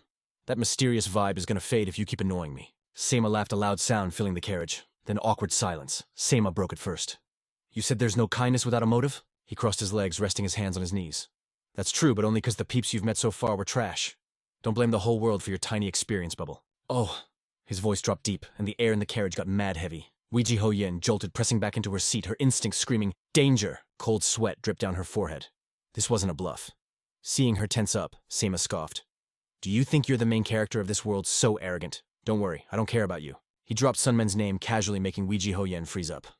But what really catches my interest is the ghost spear. Fury shook through her whole body. What are you plotting? Sama sat with arms crossed, a mocking smile dancing on his lips. Oh, you dare flex your killing intent at me? He looked her up and down with pity. With that cursed broken body of yours. Weiji Hoyen roared, her pride exploding like a supernova. Cursed or not, missing limbs or not, I'm still me. Yet despite her shouting, her hand shook uncontrollably. She dug her nails into her palms, holding on to one thought. I decided this because I made a promise to you. Suddenly she realized the look in his eyes was predatory, like a tiger stalking a helpless snack. Pathetic, he thought. He quickly spoke up to chill the mood. Relax. When I say I care about the ghost spear, I mean it. Literally. He rubbed his chin, striking a super dramatic pose. Actually, I'm thinking about taking him on as my personal disciple. Heoju blinked, totally caught off guard. A disciple, she echoed. The idea was so wild it left her shook. You, the Demon Emperor, the ruler of Samrian and the absolute GOAT of the unorthodox faction. To her shock, he just shrugged it off. Why shouldn't I? She voiced the doubt eating at her. Word on the street is you never accept students.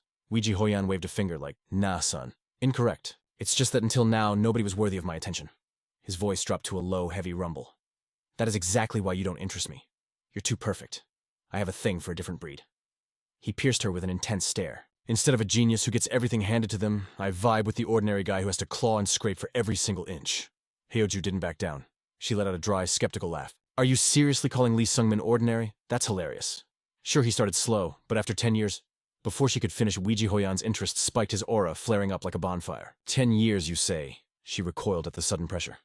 Exactly. Weiji Hoyen smiled, a knowing glint in his eyes. A natural-born genius like you could never get it. He spoke slowly, savoring the flavor of the words. The sheer weight of time that kid endured. His voice dropped to a whisper, but it hit like a truck. I'm talking about 10 years of pure hell. His hype was off the charts, bordering on mania. That struggle, that grind, that is exactly why he fascinates me. Meanwhile, back with Lee Sungmin, he stood before a dude with a rugged, scary vibe. This was the wizard Ardua. The guy spoke without even lifting his head. Do we have a guest? This was the legendary mage himself. Sunmin didn't waste time on small talk. I need to track someone down. Ardua, sitting on a carpet in his sanctuary, answered in a slow, gravelly tone. That happens to be this old man's specialty. However, the fee... Ardua finally looked up, and his eyes bugged out when they landed on Sunmin's twisted, disguised face. The mask was so ugly it made the wizard jump back. What in the blazes, who are you? You look like a walking disaster. Ignoring the roast Sunman, coolly placed a small pouch beside him. I want to find the one who put a curse on the owner of this hair. Ardua opened the pouch and picked up the lock. Simple enough. He started rubbing the strands between his palms, closing his eyes to tune into the residual energy. Ardua's mana flooded the room, heavy and mystical. Sunman and Weiji Hoyen watched in silence. The wizard clapped his hands and took a sharp, hissing breath. I see a forest. Visions flickered into existence through his magic. Elves, I see the elven race. Ardua's concentration peaked magic swirling violently around him. The one who cast this curse is hiding deep within the forest of the elves. Suddenly Ardua stuck a finger in one nostril and blew snot out the other. Totally gross. This is a strictly forbidden curse. At this level, even the caster would be struggling to survive the backlash. His voice turned grim. He must be suffering agony equal to the curse he inflicted. A double-edged sword. Weiji Hoyan nodded with a smirk. Then hunting him down will be child's play. Sunman's voice was steely. The elf forest. Our destination is set. Weiji Hoyan glanced at him, eyes gleaming. Good. I hate boring prey. But just then a shadow loomed up behind them. A voice cut through the air like a knife. Who are you people? Weiji Hoyan glanced back. The newcomer was none other than Jug Tarong. With hands clasped behind his back, the man glared at them totally suspicious. Sunman turned and froze. He recognized that face instantly. Jug Tarong spoke with total disdain. You certainly don't look like commoners. This was the Silver-Winged Dragon, the prodigy of the Jude clan. Minutes earlier, a masked snitch had warned Tarong. The Ghost Spear is here in Devon. We are the Black Hounds, the demon hunting squad under the Muram Alliance. Tarong pondered the news. The Ghost Spear. I clashed with him once before. To think he fell into the demonic path. So the Black Hounds had come to the Jude clan begging for backup. The Black Hound nodded. Correct. But we lost their trail the moment they entered the city. A thought sparked in Tarong's mind. They must be in disguise. And now he stood squarely in front of the disfigured Sunmen. Weiji Hoyan stepped forward, fully embracing the drama. You say we don't look like locals. He pointed to himself, reciting a ridiculous backstory. I am Helma Sebastian Crow. I am forced to conceal my true identity for the treacherous rebels of my homeland hunt me day and night. I am the last survivor, the final heir of a noble lineage wiped from history. I masquerade as a humble hunter. But my heart burns with the flames of vengeance. Jug Tarong's jaw dropped, staring at him in total disbelief. Ignoring the confusion, Weiji Hoyan pressed on, hamming it up. Even while wandering this wretched earth, I have never forgotten the dignity of the nobility. Desperate for sanity, Tarong looked at the monstrosity that was Sunmen. Sunmen blinked, feigning innocence. And I am gay, which literally means dog poop. That broke him. Tarong froze, completely pointing a trembling finger at the boy. Unable to form a single coherent word, Sunman kept his twisted, grotesque expression, staring back with dead seriousness. Tarong squinted, locking eyes with him in a silent battle of wills. The stare-down dragged on forever. Sunman's disguise was already ugly, but under Tarong's intense scrutiny, it started looking straight-up nightmarish. Tarong refused to yield, eyes bulging as sweat poured down his face. Sunman didn't blink once. The Jude prodigy strained, trying desperately to find a normal face beneath the distortion. The intensity of this awkward staring contest became suffocating. Both sides grumbled internally, thinking the exact same thing. It goes without saying these two were painfully sus. Even if he could somehow accept the weirdo on the right, the monstrosity on the left. No human could look like that. He stared at them for an uncomfortable eternity, his mind racing. There was only one explanation. They were using some kind of high-level facial distortion artifacts. Yet beneath those comical disguises, Jug Tarong's instinct screamed in terror. He didn't see travelers. He saw two monsters with titanic power coiled and ready to strike. A head-on clash would be suicidal. A guaranteed death sentence. Swallowing his pride, he stammered out to Sunman. I got it. Y'all can pass. Lee Sungmin and Weiji Hoyan didn't hesitate. They dipped fast to put some distance between themselves and the Zhuge air. Rubia went full scaredy-cat mode, reverting to her fox form and diving deep into Sungmin's robes like, Nope, I'm safe in here. Yo, you think they busted our cover? Lee Sungmin whispered, the tension thick enough to cut with a knife. Who knows? He side-eyed Weiji Hoyan, who was still 100% committed to her cringe character roleplay. Look at the level gap between us, Rubia grumbled from her hiding spot. And why is she acting so hard? It's honestly mad annoying. I seriously just want to deck her in the face. Back at the shop, Weiji Hoyan had been tossing gold bars around like confetti. She copped the premium full-option disguise kit to flex. Meanwhile, the janky haphazard set the old man grabbed for Lee Sungmin was absurdly expensive for its trash quality. The shopkeeper's eyes had practically glittered with greed. No refunds, bro. Lee Sungmin could only cry silent tears in his heart over his wasted fortune. If I didn't buy the bargain bin version, I wouldn't have had enough cash to pay the wizard, he told himself. Suddenly, Lee Sungmin froze in his tracks, a thought hitting him like a thunderbolt from the blue. He whispered his thoughts, making sure only Rubia caught it. Wait, someone as high and mighty as Zhuge Taryong. Why would he stoop to meeting a scrub wizard? The answer clicked instantly, sending a chill straight down his spine.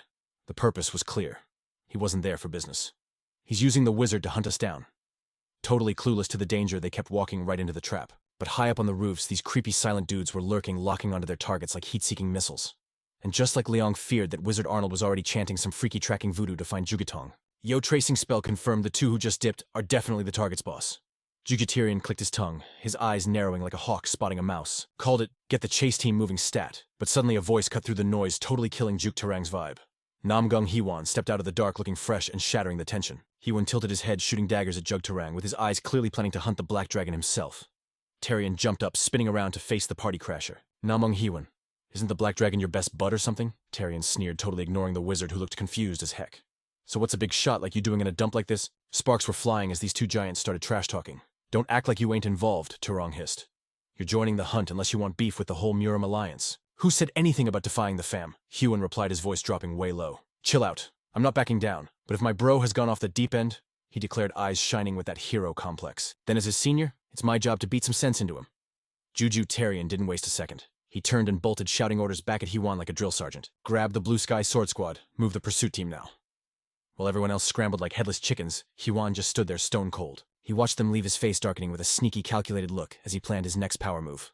Time skipped, and Lee Sunman's crew was already deep in the city's shady underbelly, hiding in the dark. Lee Sunung men scanned the crowd senses on high alert. The guys they hired total scrubs, he noted. Looks like they didn't have time to call in the real heavy hitters. He glanced at the thugs waving their weapons around. We're done here. With a smooth move, Lee Sunungman ripped off his mask and yelled at Weej Hoyan. Full send. We're booking it to the Elf Forest. But even with the heat on, Wee Hoyan was still role-playing way too hard. For the eternal glory of our clan, she shouted like a theater kid. Girl, put a sock in it. Rubia snapped back. Behind them, someone roared in rage. Catch those demonic dirtbags. Suddenly, the ghostly form of Heoju popped up. The old spirit whispered, dripping with that classic arrogance. Everything is going exactly according to my master plan. Perfect timing, Heoju crooned. I've got an ancient crib stashed in the nearby forest. There. I'll give you the loot I promised. Suddenly the world got trippy. Space dyed itself a sickly purple as they crossed the line. Lee scanned the new zone, gripping his weapon tight. The vibe was suffocating. What the heck is this place? He gasped, looking totally drained. Before he could even blink, the darkness surged forward like a tidal wave. A nasty monster lunged from the shadows, moving faster than physics should allow. They pushed through the gloom until Hoju commanded the shadows. Kneel, you losers. Lehman glanced at the spirit, finally connecting the dots. Is this your mess? Lehman asked, voice low. Did your leftover fear turn this whole forest into a mutant wasteland? Bullseye Huju admitted, sounding kinda grim. I figured it out when the ghost fire stuck to me after I croaked. The terror I left behind took root here, going totally wild. To think my cloud is this strong even centuries after I died. Hugh smirked. I really am built different.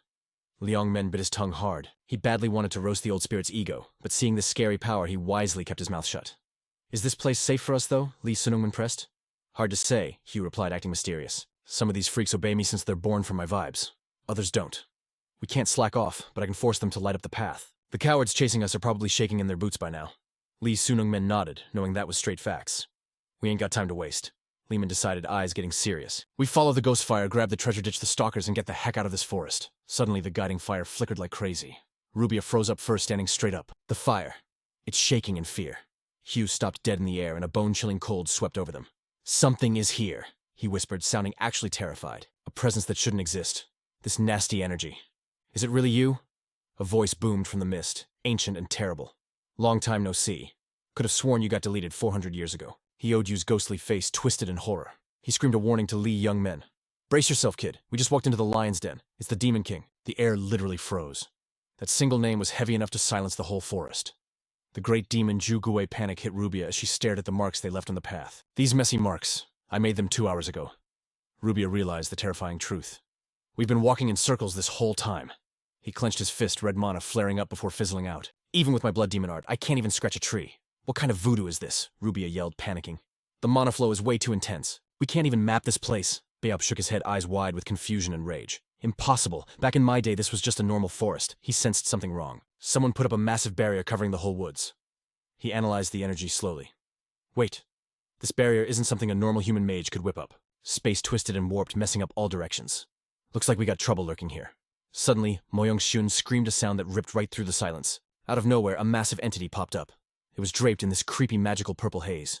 Jotarian pulled his blade to strike. What the heck is that? But he froze, spirit crushed by the insane pressure. Paralyzed by shock, Terrarium gasped. What on earth is this thing? In that split second between life and death, Aladua shoved him aside. Dang it, move! The clash was instant and heavy. A blast of light from the evil spirit exploded, sending a shiver of pure fear through Alada. The giant form dissolved into pale purple smoke, vanishing back into the void like a ninja. Hio stared, voice trembling. What did we just fight? The answer came grimly. An evil spirit. Aladua's face went grave. I told you the mist forest is a death trap. It's soaked in spiritual energy and ghosts your martial arts can't touch. If I knew this was the mist forest, I wouldn't have come for all the cash in the world. Hold on, chill out. Jodium tried to keep it together, seeing Aladua losing his cool. I don't know what's up, but aren't you overreacting? He pointed to the squad. Sword Dragon Ho from the Azure Sky Sword Sect. Look at him. The top prospects from the great clans are all here. His eyes shined as he listed the legends. Poison Butterfly Young Ai, the Dark Knight Black Mist Squad. Tarium kept going. The elite trackers of the Martial Arts Alliance Moyang Sin of the Boneflower Clan, the Black Dog Unit. All the heavy hitters. With all this muscle, you still scared. Unlike his hype, Aladua scoffed. You think numbers matter? That whole alliance is about to get wrecked like a stray dog? Demons are born from fear. 400 years ago, a great demon shook the foundations of this world. It was so OP that even after death, its terror twisted this forest with chaotic energy. Jeterium stammered, grasping for straws. Wait, so this isn't the main body, just a leftover ghost? Aladua sneered. You only say that because you're clueless. Even a single claw from that beast could wipe us all out without breaking a sweat. Slash. A heavy, suffocating silence dropped as he whispered that forbidden name. Slash. The demon's name is... Meanwhile, those ghostly flames were totally vibing with Liang Men. Yo, these spirit fires are acting a little too friendly, don't you think?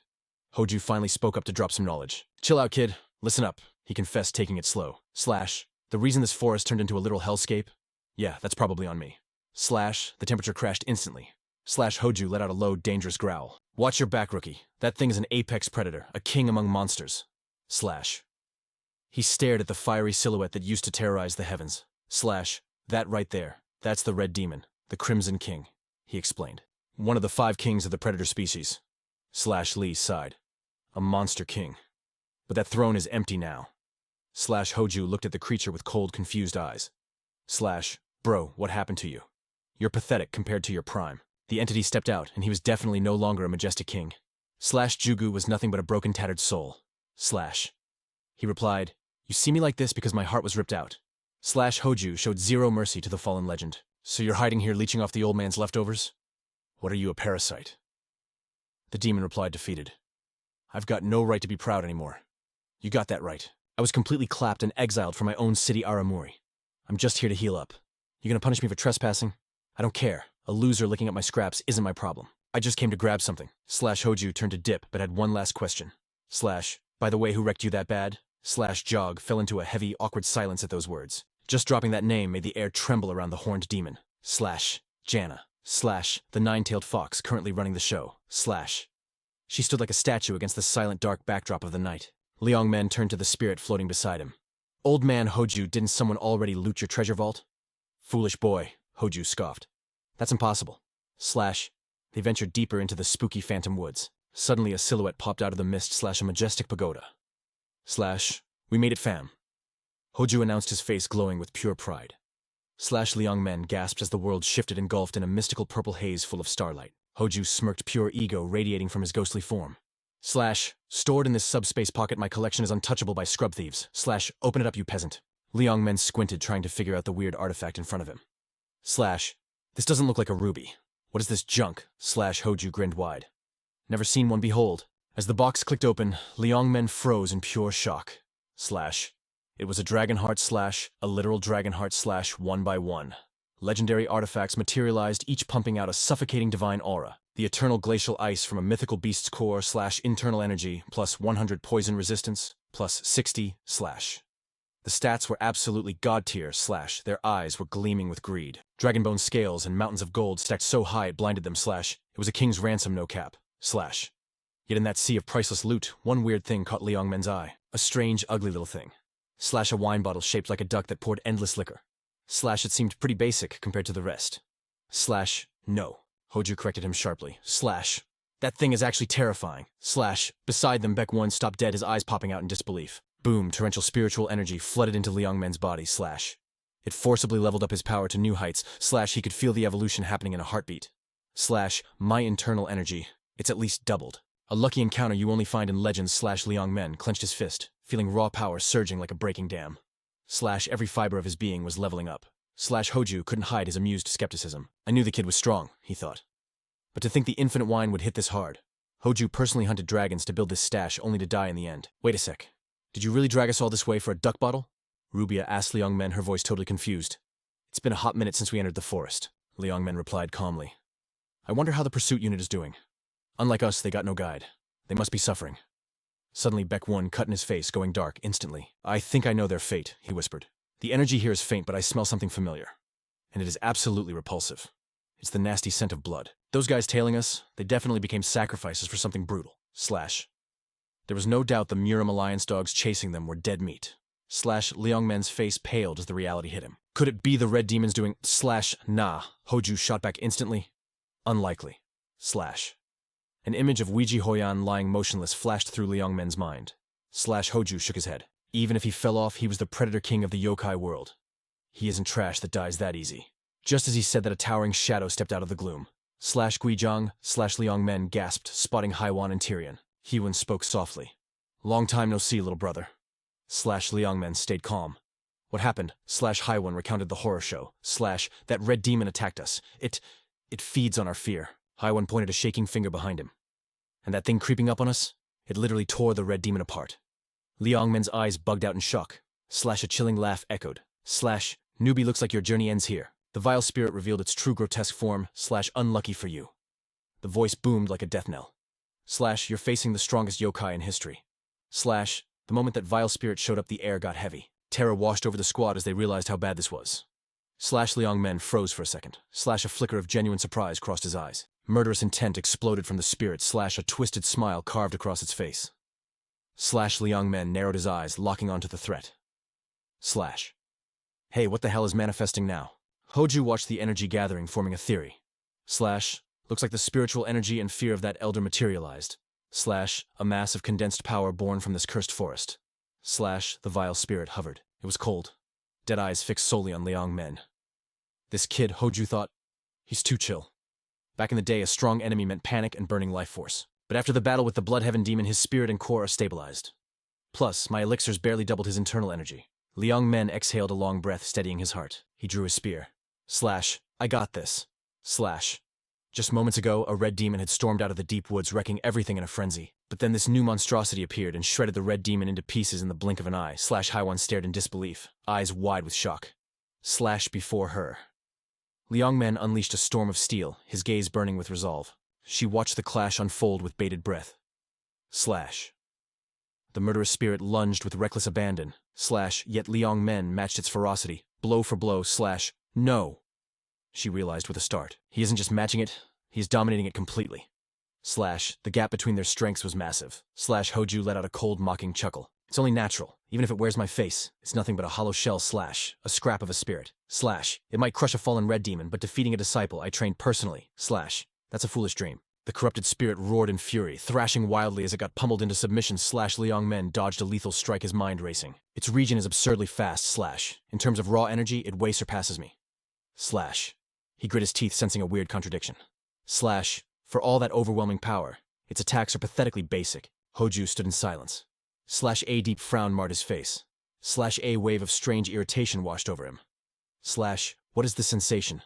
Disgusting, he muttered. A deep revulsion clawed its way up from his soul, though he couldn't name the source. Darkness swallowed the forest as the night deepened. The corrupted spirit shrieked. Its voice was a twisted remix of agony and rage. Liang Men side-eyed him, cool as a cucumber but scary as hell. He knew this scrap wouldn't be a walk in the park for Joe. But the kid. He was actually vibrating with excitement. He let out a long breath, ready to embrace the chaos. There was only one play left in the book. Lee. Sungmin's eyes went sub-zero, freezing the very air. The spirit glared back with pure, unadulterated hate. Haiyan shrank back, a cold sweat breaking down her face. You really gonna unalive it, Xiais? He laid it out straight. Namgong, if you let me bounce, your clan stops chasing us. Let's do it for the old times, man. Can't you find it in your heart to let it slide? The answer was instant, fine. A heavy silence dropped like a beat, and the killing intent vanished. Li Men looked over the wrecked battlefield. The chasers are scattered. We dip now. But yo. A voice yelled from the shadows. Hold up. Aradua stepped out, waving his hands like a maniac. Take me with you, bro. Liang Men shot him a glare that could cut glass. I saw the bodies in the water. You should be toast. Aradua grinned like a Cheshire cat. Playing dead. That's my MVP move, baby. That squinty-eyed jerk dragged me straight into this dumpster fire. It was knocking on hell's door for real. If I stick with those losers, I'll run out of extra lives no matter how many times I respawn. Just get me out of this cursed jungle. If you need to find something, I'm the GOAT of tracking. Lee. Sungmin smirked. That actually sounds useful. Aradua asked, his voice shaking like a leaf. So once we ghost this forest, what's the move? Lee Sungmin's answer was sharp. First, stop the forest of mists. Meanwhile, deep in the sticks, a furious curse ripped through the air. Damn it, all Xiom. Jal Taiyan ground his teeth, veins popping on his forehead like road maps. Not only did he bow down to a demonic human, But now the guy ditches the whole squad. The disrespect. Moyong Sijin pressed him, sounding totally freaked out. What's the plan? Forget the families, we gotta survive this forest first. Her non-stop whining was just pouring gas on Jaltayan's fire. Shut your trap, he roared. We escaped. Now we call the big guns the Muram Alliance. Suddenly a shadow flickered. Black Dog lunged from the dark, aiming straight for Moyong Sejin. Jaltayan froze, lagging in real life. Black Dog's blade had already tasted red.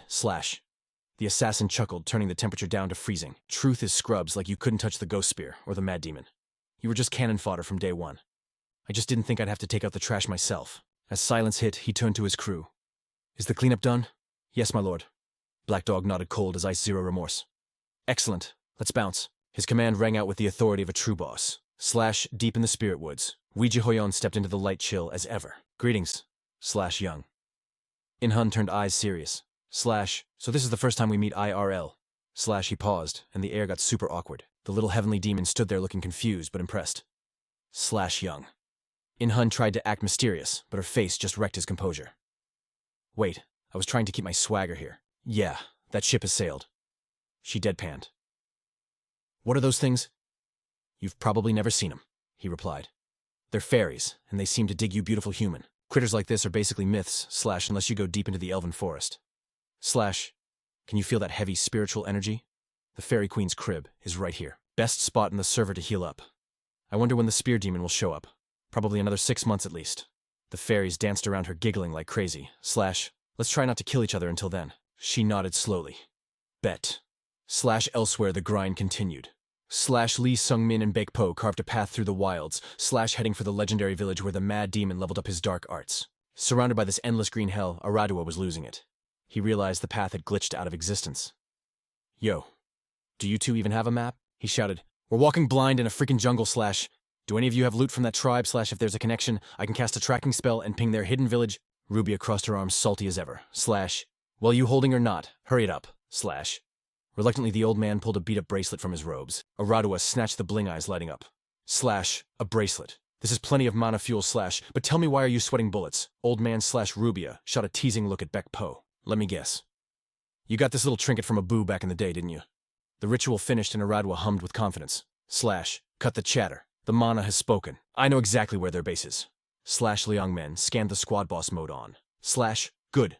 We roll out immediately.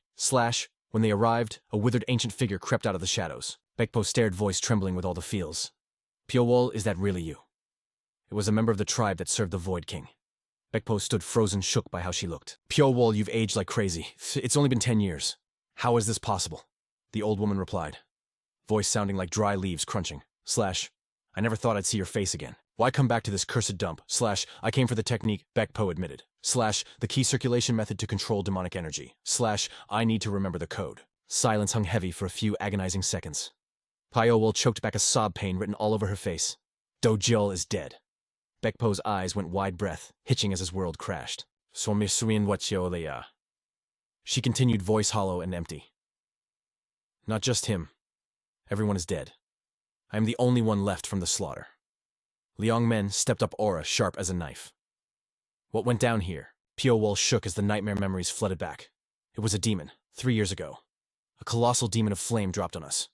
It said it wanted a human who could control demonic energy. And then, it roasted our entire tribe alive. We never should have messed with the dark arts. Why did we put our faith in a monster that was long gone? We worshipped the wrong god, and this apocalypse was our punishment. Liang Men didn't blink, eyes piercing through the sob story. Then how are you the only one still breathing? Piowol whispered the answer. A 9-tailed fox. Just as the fire demon was about to wipe us, a fox spirit glowing with golden light appeared. The second it flexed its power, the fire demon ran in terror. The fox spirit swore to protect us and led the survivors to safety. Liang Men narrowed his eyes, sensing the cap. Then why didn't you go with them? Madness suddenly flickered in the old woman's eyes. Why do you think a demon would save humans the others? That treacherous fox definitely ate them all. Suddenly her voice cracked into pure hysteria. There in the bushes. A demon. It's back. Baekpo stood, paralyzed, heart sinking to his boots. Djiol had been the mad demon's woman. He-Yon looked at Baekpo, watching the old master completely lose his cool. Wait, weren't you the leader here / your people? They're gone. Deleted. Lee Sung-min stayed silent, brain running at 1,000 miles per hour, connecting the clues. The 9-tailed fox took the villagers. That has to be Yana, the monster the red demon mentioned. Didn't he say she beat him to become the boss of the Forest of Fog? He also said the fox protects those with special key techniques. Originally, we were going to pit stop here before the elf forest. Begpo spoke shaking with a rage that couldn't be tamed. But that nine-tailed fox, it definitely knows something about the fire demon. Lee Sungmin's voice cut through the air, final and absolute. We are going to the Forest of Fog. Aradua's jaw hit the floor. What, you want to walk into that demon city? Hell, no I refuse. Sungmin stared at him cold as death. You want it that bad? Sunman just yeeted the loot at the mage. Here, you're cut for tracking the tribe. Aladua snatched that bag like his life depended on it, greed totally crushing his fear. Oh, glorious. Now that is what I call respect. Highland grinned, clutching the goods. Don't act like you're doing me a favor, kid. This was my treasure. Aladua cleared his throat, eyes sparkling with dollar signs. I can feel a massive payday coming my way. Listen up. My master, the one who taught me the arcane arts, lives deep in the Forest of Fog. You roll with me, and his help is basically guaranteed. After days of hiking through gnarly mountains, the demon city finally loomed out of the mist like a nightmare. Sunman froze, totally shook by the view. This is where that dude's master crashes. Gorgeous ladies drifted past him, and one stunner sashayed up with serious attitude. Sunman frowned. Is this a prank? This is straight up a red light district. Highland chuckled, loving the awkward vibes. Welcome to the Demon City, kid. Demi-humans and monsters need to blow off steam too, keeps the nights fiery. Sunman wasn't buying it, skepticism dripping from his voice. You seriously expect me to believe Aladua's master lives here? Suddenly a total baddie popped up with a smile sweeter than candy. Are you gentlemen customers? She tilted her head, voice soft but kinda suspicious. Please, come right in. We'll take very good care of you. As she turned to lead them, Highland spun around with a mischievous grin. Yo, heads up. Just a small detail. He smirked. The ones wearing blue. Yeah, those are dudes. Guided by a bouncer at the door, Sunman's crew ventured deep into the club to find this legendary teacher. The moment they stepped into the VIP room, the host caught wind of Aladua's name. So you claim you were sent by that moron Aladua? Sunman looked the man dead in the eye. That's facts. The master paused, then burst into a sharp, mocking laugh. Well, damn, looks like that useless scrub is worth something after all. I thought he was just a dim-witted disciple, but every once in a while, he actually pulls off a win. Sunman listened in silence, trying to process the madness, so he just kept his mouth shut. The master wasn't done roasting them, though. As for that hulking brute and the furry brat, hardly my type. Beck stood there like a statue, totally insulted and speechless. Ruby, on the other hand, she wasn't having it. The little beastkin bristled, ready to throw hands. Chill out, short stack. The master ignored the glare. Sometimes a little variety is spicy. Lounging on the chaise like a queen was none other than the Grand Mage Fang. She leaned forward, voice dripping with temptation. Come on, the night is still young. Sunman's face turned beet red at the implication. He panicked, desperate to clear his name. That is 100% not why we're here. After a long, awkward explanation, the Grand Mage finally got the gist of the situation. Her playful vibe shifted instantly. So you're the hero who saved my student's life. She curled a finger, beckoning Sunman closer. Even if he's a loser, he's my loser. I gotta repay the debt. What's your wish? My body, perhaps, she teased. Sunman's expression went stone cold. Nope, don't need that. I want to meet Yana. Hearing that name, Fang sat up straight, the party girl act vanishing in a heartbeat. Yana, you mean the nine-tailed fox? She narrowed her eyes. I can hook you up, but what's the play here? Sunman stared her down, dropping the truth without flinching. I need a way to control demonic energy. Fang crossed her arms, letting out a scoff. A human trying to command demonic energy, that's suicide. She peered into Sunman's soul, analyzing him. No, wait. That's not it. By all logic, you should have gone crazy ages ago, but somehow your humanity is still intact. Is the force of destiny holding you together? You are seriously a freak of nature. Sunman frowned, confused by the vocab. Force of destiny. What are you talking about? Fang got philosophical, voice getting heavy. It's an absolute power. It forces fate to flow in one specific direction. You've felt it pulling your strings already, haven't you? Your life isn't yours anymore. It doesn't matter what you do. The ending is already written. Even when you should definitely die, you survive. You meet exactly who you're supposed to meet right when you need them. Sunman's jaw hit the floor. She was spitting straight facts, and it was terrifying. He couldn't argue. Fang stood up, stalking toward him. She emphasized every step. The one who bears the force of destiny carries a crushing weight. And honestly, I've never seen anyone with a destiny as heavy as yours. No wonder your mind feels like it's snapping in half, hearing that a splitting headache slammed into Sunman like a truck. He grabbed his head, looking totally wrecked by the truth. Fang sat back down, chin in hand. Since you asked for Yana, I'll make it happen. It's a 4-day trip to her turf. Yana's an old homie of mine. If you get bored waiting, come visit me. 4 days later at the Flower Pavilion, Sunman finally stood before the legend. First thing he asked, "Are you Yana?" The woman answered with pure royal energy. "Indeed. The woman before you rocking the gold robes and 9 tails. I am the ruler of the Misty Forest, the 9-tailed fox." Yana looked him over and whispered, "I've been waiting for you for a very long time." Her next word sent a shockwave through Sunman and the ghost inside him. "Tell me, how fares the Void King Hoju?" Realizing she knew he was there, Hoju furrowed his ghostly brows. "What? How does this chick know about me?" Yana didn't flinch. She sensed their panic and pressed on. I can't see him, but he's right there, isn't he? Sunman stammered, completely caught off guard. You know the Void King, Hoju whispered urgently in Sunman's brain. I have zero memory of this woman. Yana bowed her head in respect. It was the Void King who saved my life 500 years ago. Hoju was dumbfounded. He searched his database, nothing. When in the hell did I do that? Yana began to spill the ancient tea. I suspect you wouldn't remember me, my lord. Back then, I was just a basic fox. As she spoke, she raised a hand channeling massive spiritual power to literally drag Hoju into the physical world. Shall we speak face to face? Seeing Hoju yanked out by force, Sunman and the spirit were both thunderstruck. Yana smiled brightly at the ghost. Greetings, Void King. Hoju materialized, eyeing her with major suspicion. Don't act so friendly. I don't know you. Yana didn't take offense at the cold shoulder. She just placed a hand over her heart, still as arrogant and dignified as ever. As she finished speaking, her eyes began to glow with terrifying light. A massive, overwhelming aura exploded around her body. Back then, I was too weak to help, but this time, I will be the one to save you. Sensing the threat, Beck and Sunman went into battle mode. Yana just glared, and with a single look, Beck got blasted across the room, smashing into the wall. She spun around instantly, locking Sunman in magical chains. Looking down at the trapped human, she addressed the Void King. You possessed this pathetic mortal to seize his body, correct? Don't worry. I got you. Even if this vessel is trash, we can still restore a fraction of your true power. Hoju glanced at Yana with a sly grin, voice dripping with amusement. Indeed, your words ring completely true. The spirit drifted towards Sunman, looming over him like a nightmare. He stared down at the kid, who didn't even flinch despite the blinding aura. Hoju glared with eyes full of malicious intent. But suddenly, a voice cut through the tension. The Void King. Hoju stepped closer, his gaze burning into the boy. Sunman met his stare, his thoughts a chaotic storm. He had absolutely no idea what this unpredictable spirit was about to do next. Jana screamed his name, Void King. She was literally shaking with hype tears in her eyes, just waiting for Heoju to snatch Lee Sungmin's body. But hold up, here comes a plot twist. Instead of hijacking the kid, Heoju cocked back and blasted a devastating haymaker right into Lee Sungmin's grill. The impact was gnarly. A massive red welt instantly popped up on his cheek. Dude just stood there taking the abuse in stunned silence. Jana froze, her little party crashing down instantly. She stood stiff as a board, stuttering out Heoju's title like her brain short-circuited. Void King. Yeah. Heoju ghosted her completely. He unleashed a full combo of punches on Lee Sungmin's face, cackling like a maniac with every hit. Now this is entertainment. Once he finally got bored of using Lee Sungmin as a punching bag, Heoju turned around. Yo, little fox! Jana lit up like a servant hearing her master's voice. Yes, my lord, she chirped. But Heoju's face twisted, veins popping with serious rage as he roared at her. Even Lee Sungmin didn't see this coming. You want me to hop into this pathetic trash, this useless vessel? Are you trying to clown me? Jana flinched hard at the roasting, shrinking into the corner terrified of his bad mood. Before she could even explain, Heoju kept up his tyranny. You gave me a weak body so you could boss me around, didn't you? Is that the play? What do you think you're doing? Hide that tail right now. Shaking in her boots, Jana could only bow her head in total submission. Yes, understood, sir. Heoju finally quit the beatdown, but his mouth kept running. I'll handle the recovery of my own body. Don't you dare mess with me again.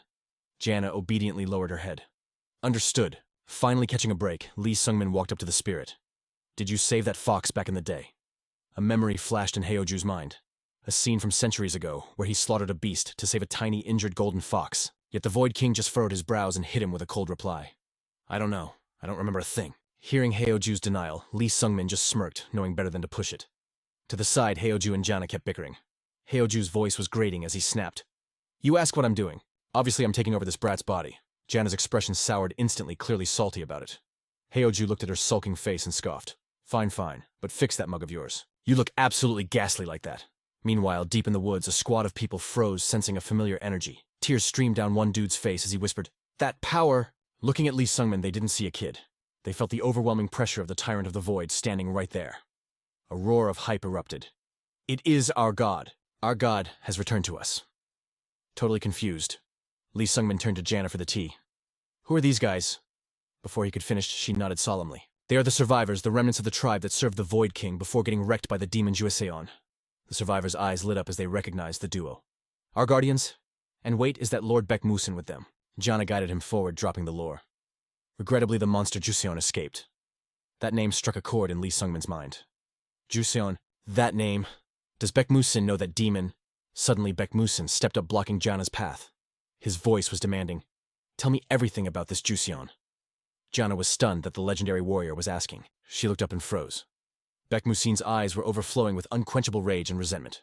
She instantly knew it was a vendetta. I see. Follow me. Seeing them step aside for a private chat, Lee Sungmin decided not to crash the party. Instead, he hit up the remaining tribe members to get some answers. Excuse me, I have questions.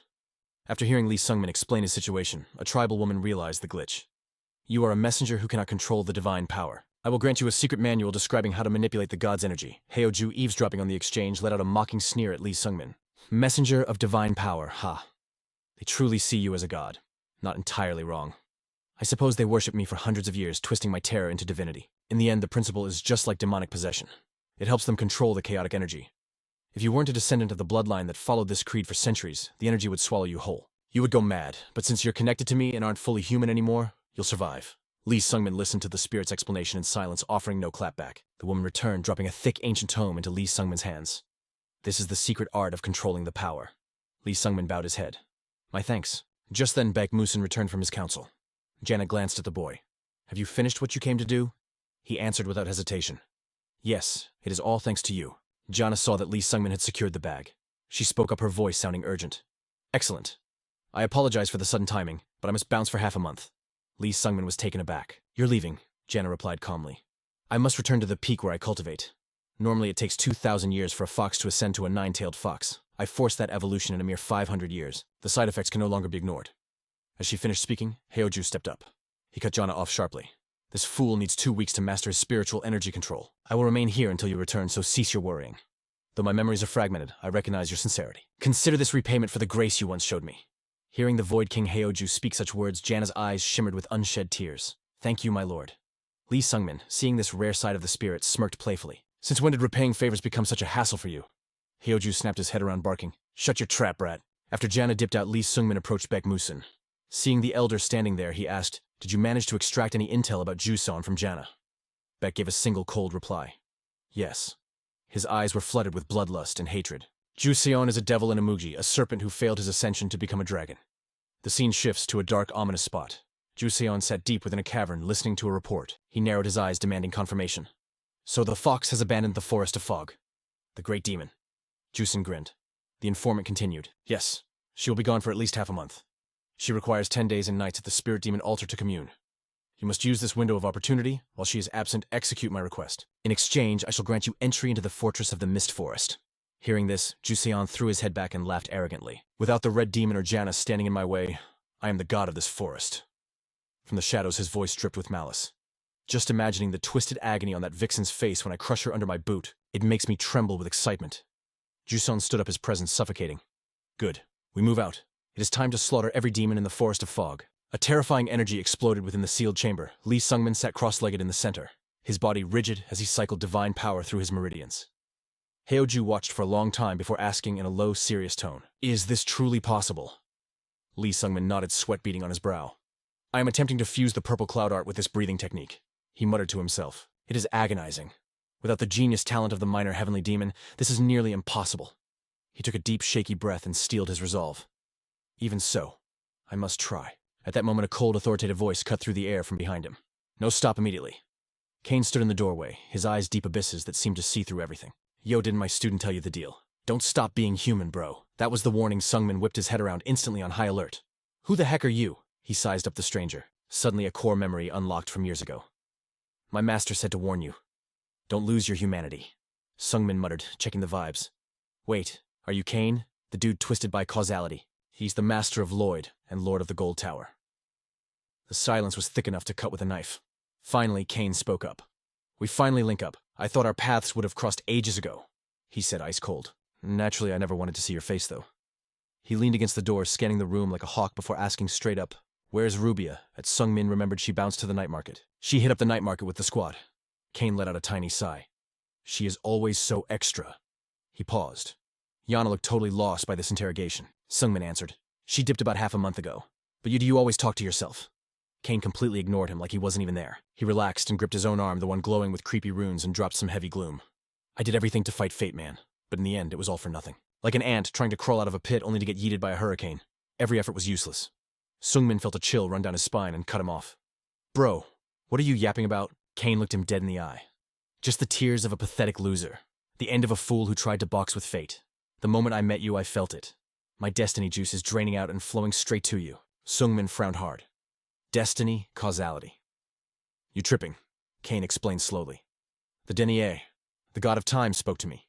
He said, "You're twisted by causality, just like me." He said, "Only a guy who cheated death like you can answer my question."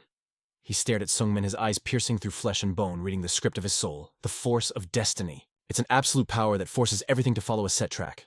No matter how hard you grind or struggle, the ending is already written. He paused, letting the heavy word hang in the air. The apocalypse. Boom. That word hit Sungmin like a truck. He froze, staring at the man in total disbelief. Kane met that shocked look with cold seriousness. Finally, Sungmin stammered out, "What the actual hell is that?" But Kane had zero patience for 20 questions. "Enough. That is it. I ain't here for story time." Kane snapped, cutting him off. "I told you I have no desire to see you at all." Sungmin frowned, confused. "Then why did you pull up?" he demanded. The answer was savage and blunt. "To get help from Yana, the boss of this city." Kane's face got dark, his voice grave. "A catastrophic danger is coming for the city of Mist. I am here to stop him." Sungmin raised an eyebrow. "A guy on your level needs to ask for help." Kane's voice dropped deep. "It is an ancient enemy of mine." He looked Sungmin in the eye, stating his mission. "So lend me your power. With you, we might not get cooked. If we don't stop him, it's game over." Sungmin thought about it for a second before speaking slowly. "Then I got a request too." Kane eyed him annoyed, checking his internal clock. "Spit it out, time is running out." Sungmin reached into his cloak and pulled out a glowing, pulsating orb. Kane jumped back like he touched a hot stove, eyes popping out in pure terror.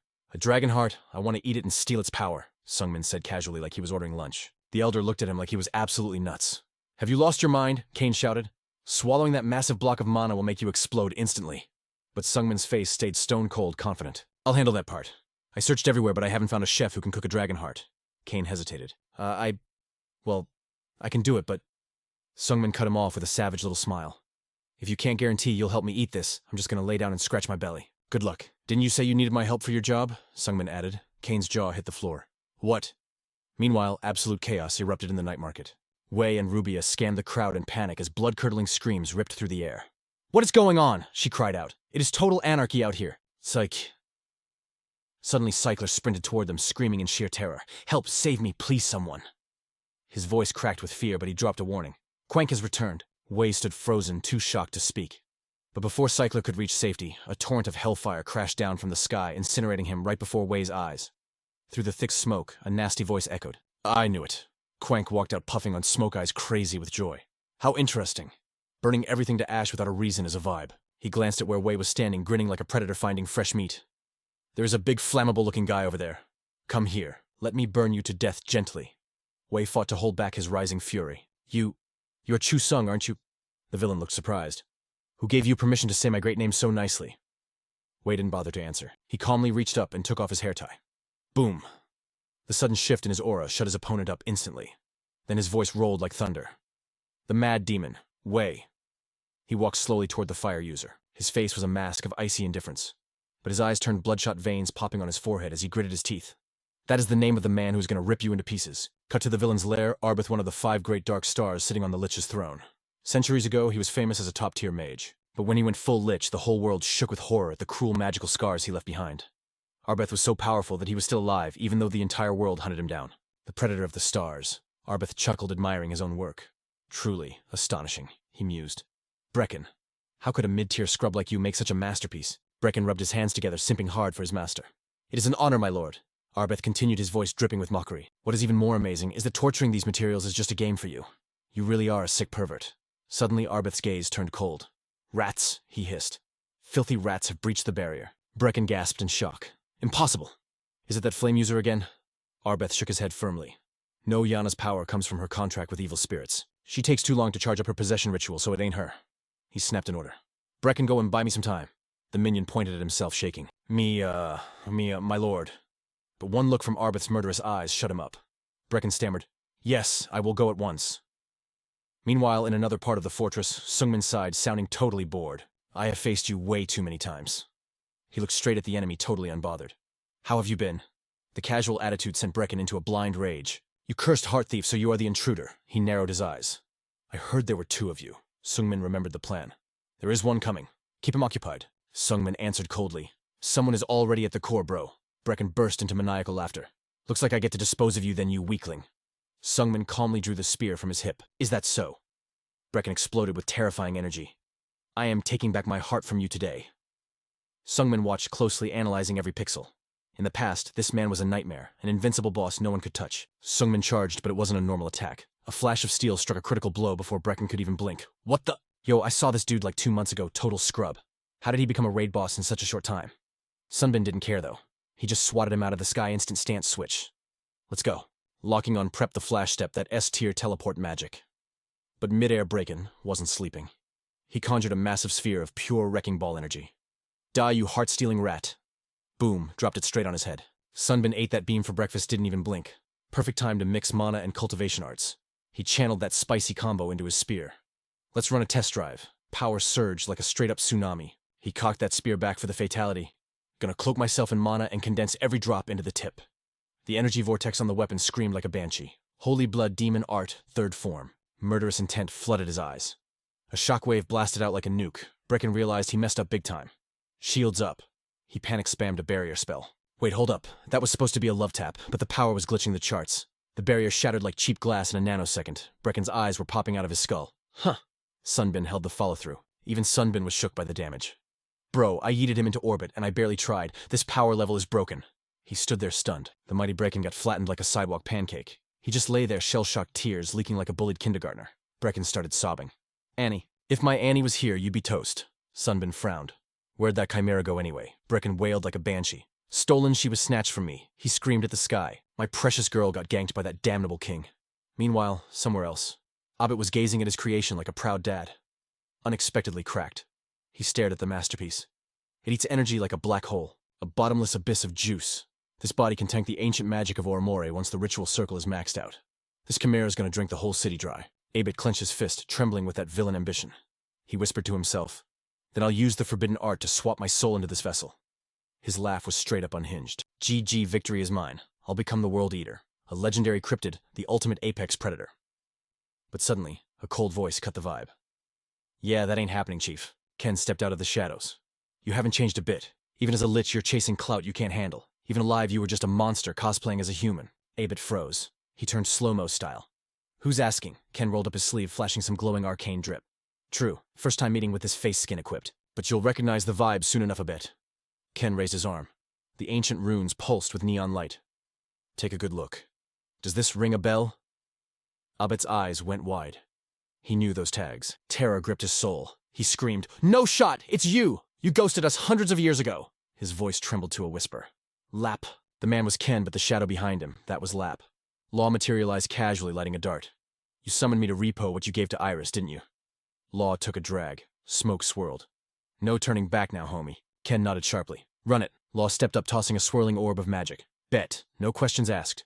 Ken's eyes burned with ferocious light. I had a destiny of total annihilation. The magical pressure pushed a bet back in fear.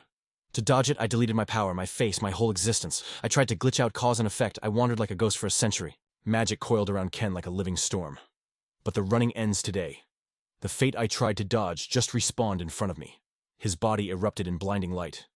Maybe this is my punishment for camping in the shadows. But since the milk is already spilled, I might as well save the server. Abet stood paralyzed. You shouldn't have that cheat code. Show. Abet, I'm reclaiming my fate and my magic. The transformation was 100% complete. Ken looked down at the trembling lich. Now, do you know who I am? Abet gnashed his teeth veins, pulsing like blue snakes. Kane dropped a cold, piercing reply. Bingo, that man is the strongest mage in the lobby.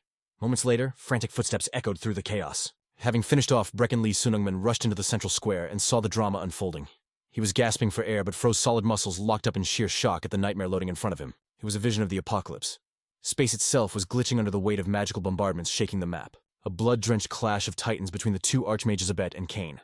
Abet's jaw tightened the second he spotted the main character. Breek and that useless trash actually let him through that perverted noob. He better not be dead yet. His life vessel is still online. Abet's eyes darted around, searching frantically. Where'd that other guy vanish to after aggroing Zhuang in the misty forest? He just logged out. Kane finally looked at the newcomer. Yo, you made it. Sunungman gave a sharp nod. Right. You look like you're having a rough time, old man. Kane shifted focus back to his deadlock with Abet.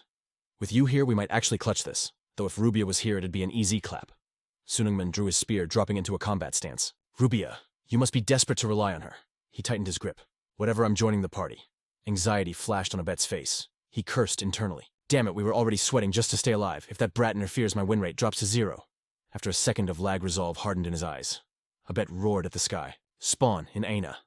A massive magic circle popped instantly. Aina stood at the center, eyes wide, but looking totally AFK. A glowing seal pulsed ominously on her forehead. No hesitation, Aina's arm morphed into a monstrous claw. She dashed forward at light speed, clipping through every defensive spell. She aimed straight for Kane's throat. The mage raised a hand to block, but Sunungman flashed in front like a glitch. With a single swing of his spear, he shattered the incoming assault. The main character shouted over the magical noise. "I'll handle this lane." Kane nodded, pivoting to face the other threat.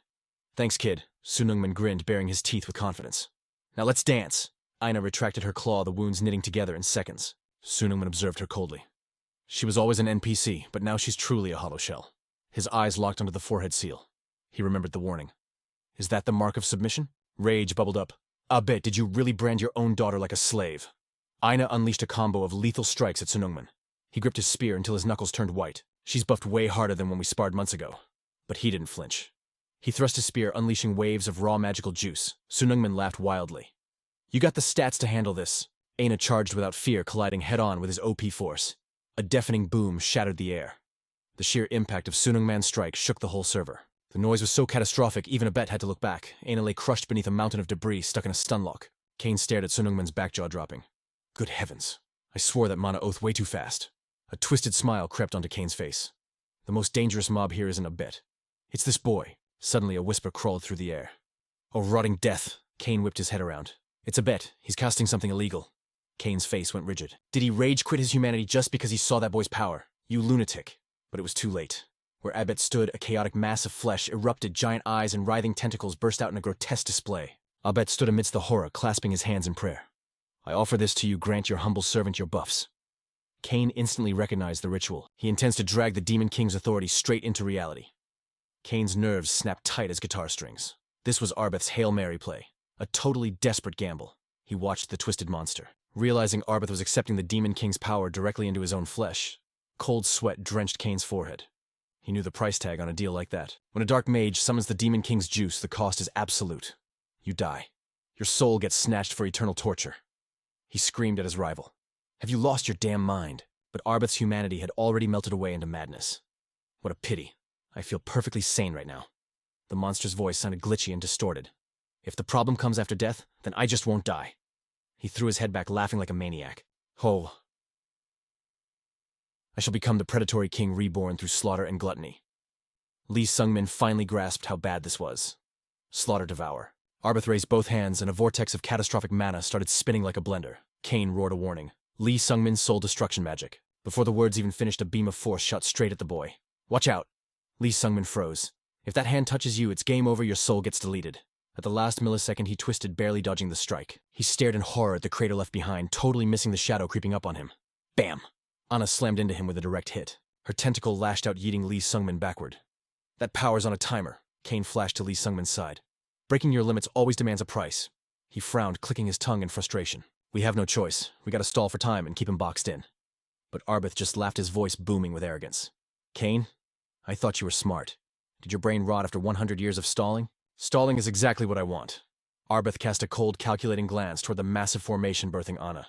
The array sucking up the misty forest spirit energy was almost uncooking. Once I bag this boundless power, no soul under the heavens can stop me. Arbeth's thoughts were tripping on dark ambition. If those two and Juwon had showed up on time, I wouldn't have to resort to borrowing the Demon King's mojo. His patient snapped eyebrows, twitching in irritation. Where are those useless losers, and what the hell are they doing? Elsewhere, the demonic fire Juwon loomed like a bad dream. Wiji Hoyon shielded Rubia, calmly tying back her hair. As the enemy rolled up, she whispered her title, a warning to the void. The Mad Demon. They stood nose to nose, the air crackling with electricity between them.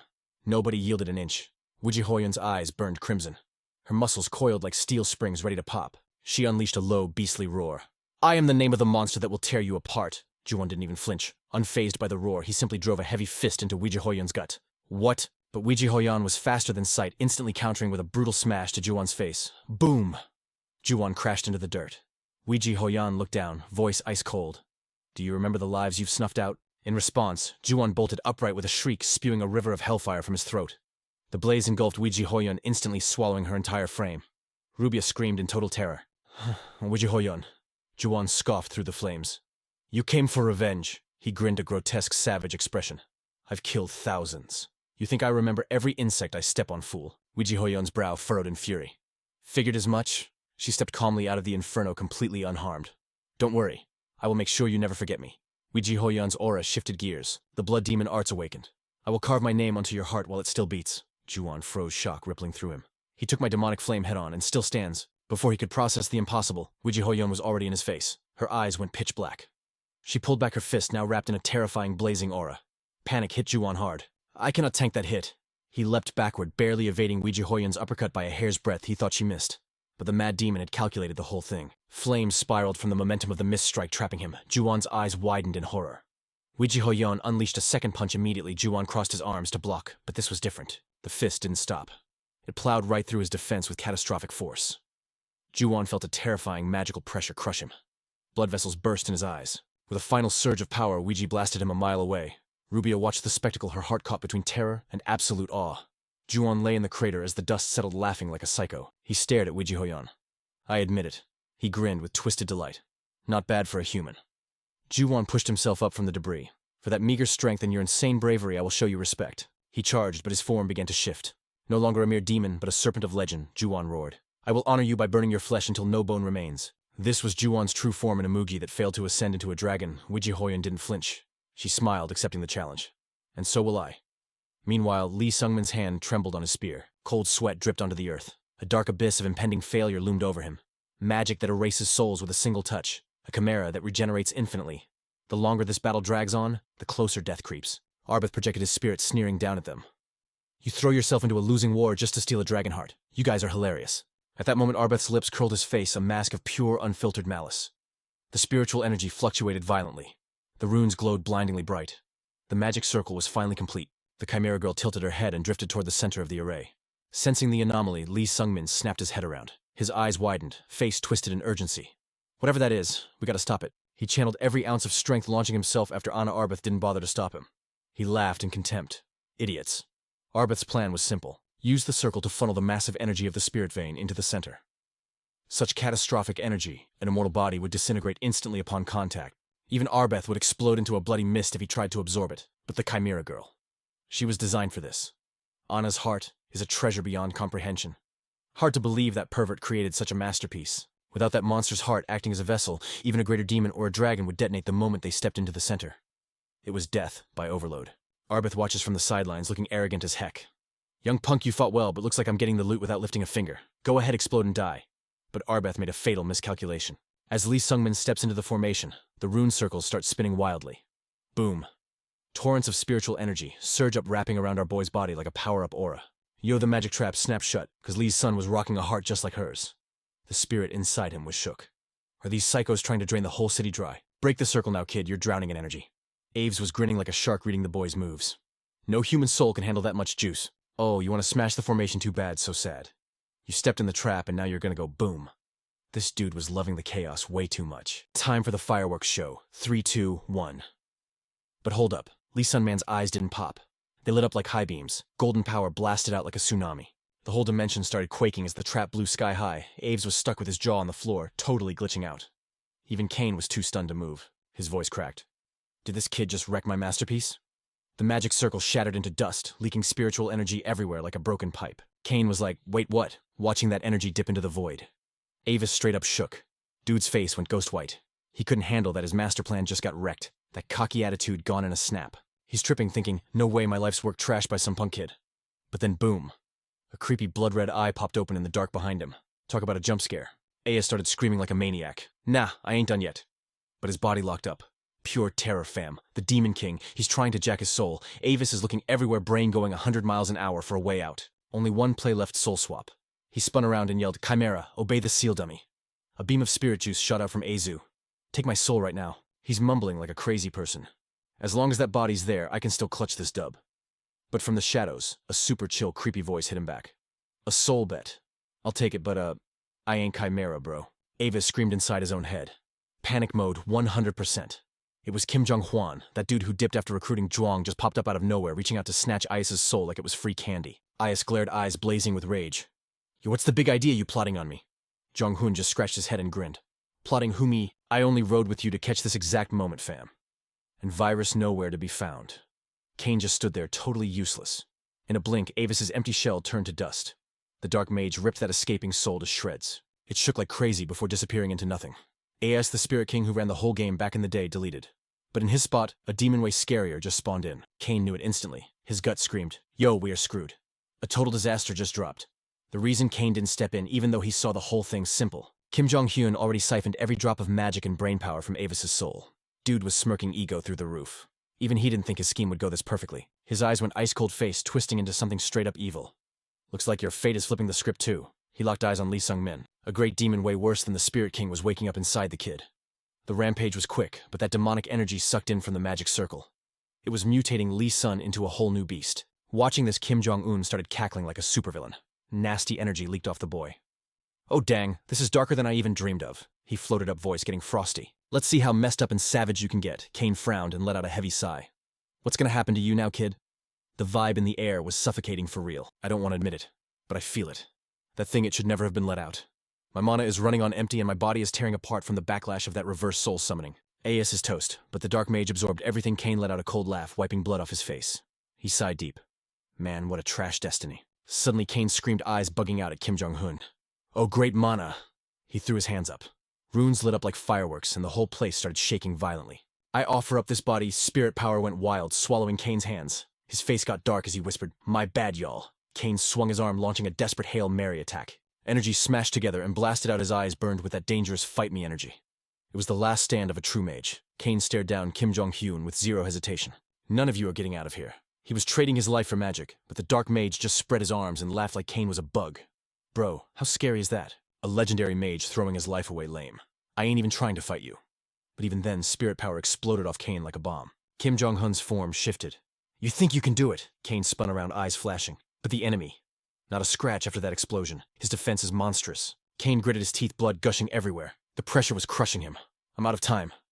Meanwhile, in another dimension, Sunman was floating through the void senses on high alert. He's looking around like, yo, where's this? Feels like a trial. He was definitely fighting virus a second ago. But then bam, demonic energy flared in his memory and pain slammed him out of nowhere. Sunman clutched his head, trying to remember. Through the pain, he saw flashes, his body mutating, a face twisted with pure evil. He panicked, eyes full of stress, and then whoosh. His eyes started glowing. What is that? A creepy sound made him jump. You bastard!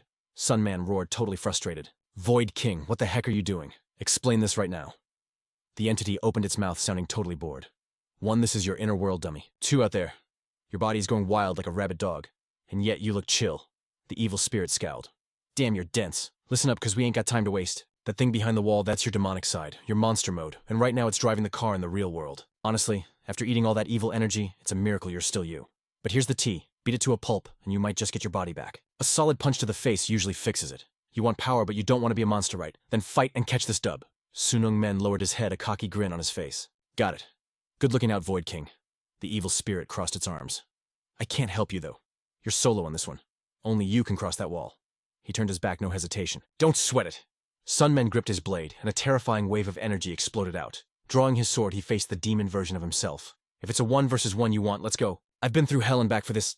The evil spirit sighed, relieved, but suddenly froze. Eyes popped wide in pure terror. Lurking behind that demon was something else. Fate itself. Knowing it was spotted, it flashed a creepy grin. The spirit stared in horror as the entity put a finger to its lips. Hush. Cold sweat drenched the spirit, voice shaking. What is that monster? How can they not see it? It's right there. Desperate, he screamed to warn Sunman, but only silence answered. No audio, fam. Dread washed over the spirit. He jumped up, but the entity was impossibly far away. Panic took over. He screamed into the void. Just what the hell are you? Why chill in the inner world of a kid? The entity of fate slowly pointed a finger. Its voice was a dangerous whisper. You are only 1 step away. It blurred, shifting like smoke. I stand at the endgame. Suddenly wicked laughter echoed. A deep voice shook the whole space. You want to cross over to this side? The pressure was heavy, it forced the spirit to his knees. What am I kneeling to myself? In a blink, the entity vanished. Poof. A second later, it spawned in the distance, leaving a fading trail of scary energy. The evil spirit watched, terrified. Far away, the mysterious entity put a finger to its lips again. Silence. Sunman locked in, analyzing the demon. With a savage roar, the beast charged straight at him. It moved like a wild animal. Sunman dodged, looking for the pattern. Then flash. He unleashed a lethal, unpredictable strike. Bam. The blow staggered the demon. Sunman's eyes narrowed. Too easy. Moves are basic. In this mental world, I can't use my buffs or demonic chi. He threw a barrage of vicious strikes. But that don't mean I'm weak. Seizing the opening, he soared into the air. Wham! He smashed his sword handle down, pinning the monster flat. Sunman was reading every twitch. I ain't losing to some brain-dead beast. The demon went berserk, but our boy was cool as a cucumber. Decades of training, son, slash. He locked it down and chopped its head clean off. You aren't ghosting me that easy. Boom, enemy down. As the demon faded into spooky mist, a creepy whisper hit his ear. Catch you on the flip side. Sunman just stared at his blade, letting that sink in. Next time, it's gonna be a real brawl. He turned to the spectator seat. Show's over, Void King. How do I get out of this glitch? But the Void King looked like he'd seen a ghost. That look in his eyes, pure terror. Yo, you good? It is nothing. Yeah, right. Back in reality, Kane was barely holding the demon body down, running on fumes. Lady Luck saved us before I gassed out. We caged the beast, but this destiny is messed up. This kid has infinite hacks turned on. He's a world-ending threat. Thank God I decided to delete him before he levels up. Kane charged up one last hit. Sorry, kid. But suddenly, save your apology. Boom. Sunman smashed the chains with a massive power spike. He floated down and landed like a boss. Kane's brain couldn't compute. I only saved you for our deal, old man. Kane's mind was racing. All right, bet. I Enverus swear on my magic. I'll pay up and help Lee absorb the dragon heart. Sunman stared him down with eyes cold enough to freeze hell. Better keep that promise. Kane's voice got super serious. Look at your face, bro. Both eyes. You're rocking the Demon King look now. The vibe got heavy real quick. You were totally feral a second ago. You get what that means. Sunman clenched his fist power, buzzing. Whatever. Mission accomplished. Kane's face went stone cold. Even for the GOAT of mages, this situation was a total dumpster fire. We dodged a bullet today, he warned. But when you get stronger, who's gonna stop you then? It's a miracle you aren't insane yet with those demon peepers. Having those eyes makes you a walking doomsday device, bro. You could nuke the world in a heartbeat. Suddenly the old man spun around, aura blazing. Nope, can't let you get any stronger. PTSD hit Kane hard, but he shoved the memories down. No, he screamed, but Sunman didn't blink. I'm taking that dragon heart, like it or not. Our MC stepped up, murder mode activated. Break the oath and you're dead. Move. Kane looked down, totally defeated. My life is worthless anyway. Then he looked up, eyes sharp as knives. I burned everything to stop you. My body is already turning to dust. Breaking a promise. Who cares? I'm dragging you to hell with me. Sunman stumbled back, totally shook. You've lost your mind. Suddenly, boom. A massive energy beam crashed from the sky. You aren't dying today.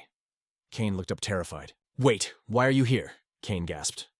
Meanwhile, Dong Hyun was laughing like a villain. Man, I didn't expect a show this epic. Floating in the air, Dong Hyun spread his arms, loving the drama. A god-tier player has entered the chat. Kane froze, his brain melting. Who said you could die, Kane? A glowing figure walked out of the dust. Listen up, human, the voice commanded. It was the Spirit Queen herself. I'll handle the deal for him. Dong Hyun was fanboying hard. That's the boss of the spirit realm. Kane was shaking with rage.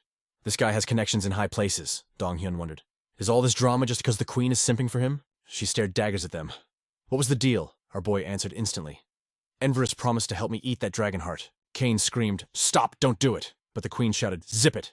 She was shaking, sounding totally obsessed. When we made our pact, I told you, you belong to me. I don't care if the world burns or your body breaks. Her eyes were glowing, scary bright. Sunman's heart was pounding. The only thing I won't allow is you dying. Watching from the back, Dong Hyun decided to dip. I got the bat, and I can grab the chimera too. He grinned.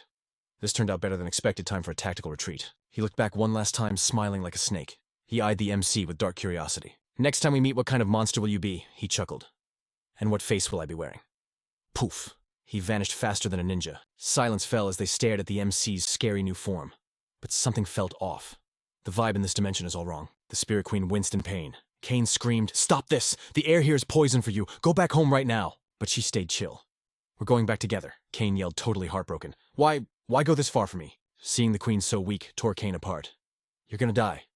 She just looked back with a sad, beautiful smile. Blood leaked from her lips, but she didn't even blink.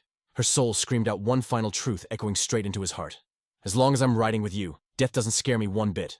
And just like that, poof. The Spirit Queen shattered into a million sparkles of light, fading into the nothingness. Lee Sungmin was left sprawled on the burnt ground, completely wrecked. The dude was totally alone again. That line played in Kane's head on repeat, like a glitchy track he couldn't turn off. No fear of death, huh?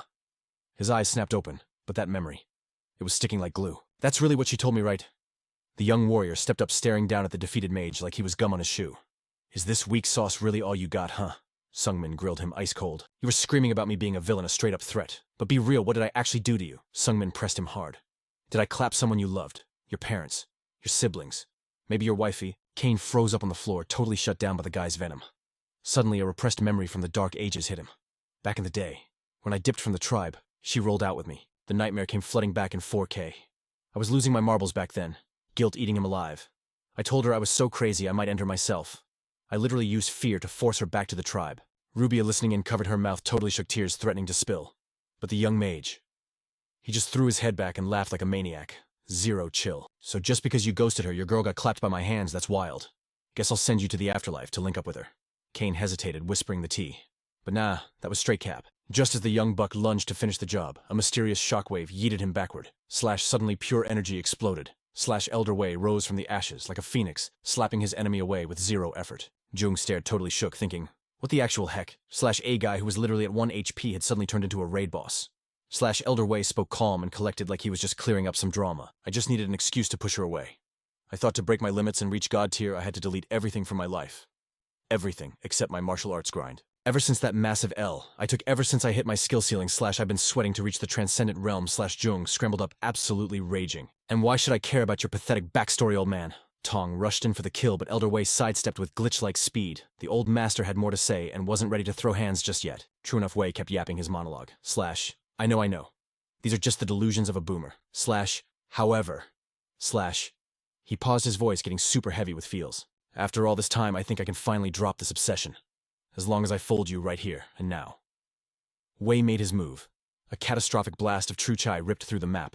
In that split second, the crazy demon's blood. Demon art flared up harder than ever before, it was an OP force completely dominating Jung, The enemy who was untouchable just seconds ago was getting wrecked. But the fuel for this god mode power was his own life bar. Like a candle burning both ends, he was shining brighter than anyone for one last second. And the only ending to a buff this huge was death. Elder Wei begged silently in his head. Please just let my HP hold out a little longer. Don't let me log out until I've sent this guy to hell. Sometimes the universe drops a miracle for those who don't quit. However, fate is a toxic X. When you look at the big picture, the world loves a tragic ending. Wei suddenly let out a manic, liberated laugh. For a second, even the air itself was trembling in terror. The villain's face switched to hype. Excellent, looks like that cheat code power finally wore off, didn't it? You put up a good fight. You even wasted your ult unnecessarily. Now die. Elder Wei squeezed his eyes shut, ready for the fatality. But his eyes snapped open when the damage never hit. It was Rubia, that tiny girl, showing zero fear against a boss-level threat. She threw herself in front of him like a human shield. Even though her face was pale and shaking, her eyes were locked in with determination. Wei was absolutely thunderstruck. Rubia! The enemy looked confused. What is wrong with this noob? Even the Elder couldn't compute what was happening. Rubia, what are you doing? Move. Rubia's body was vibrating, but her voice didn't crack. Hurry up and dip. Don't you know who you're fighting? At first I thought I was just dragged into some drama. But somewhere along the way, I actually started having fun. I got to go on side quests I never would have seen with my master with Sunmin, or with you old man. That is why you aren't allowed to crash out yet. The old man stared jaw on the floor. No, Rubia. Jung lost all patience. His breath turned scorching hot as demonic red fire gathered in his mouth. He was done with this cutscene. A second later, he unleashed a devastating breath attack, shaking the whole server. But when the dust settled, Jung's eyes nearly popped out of his skull.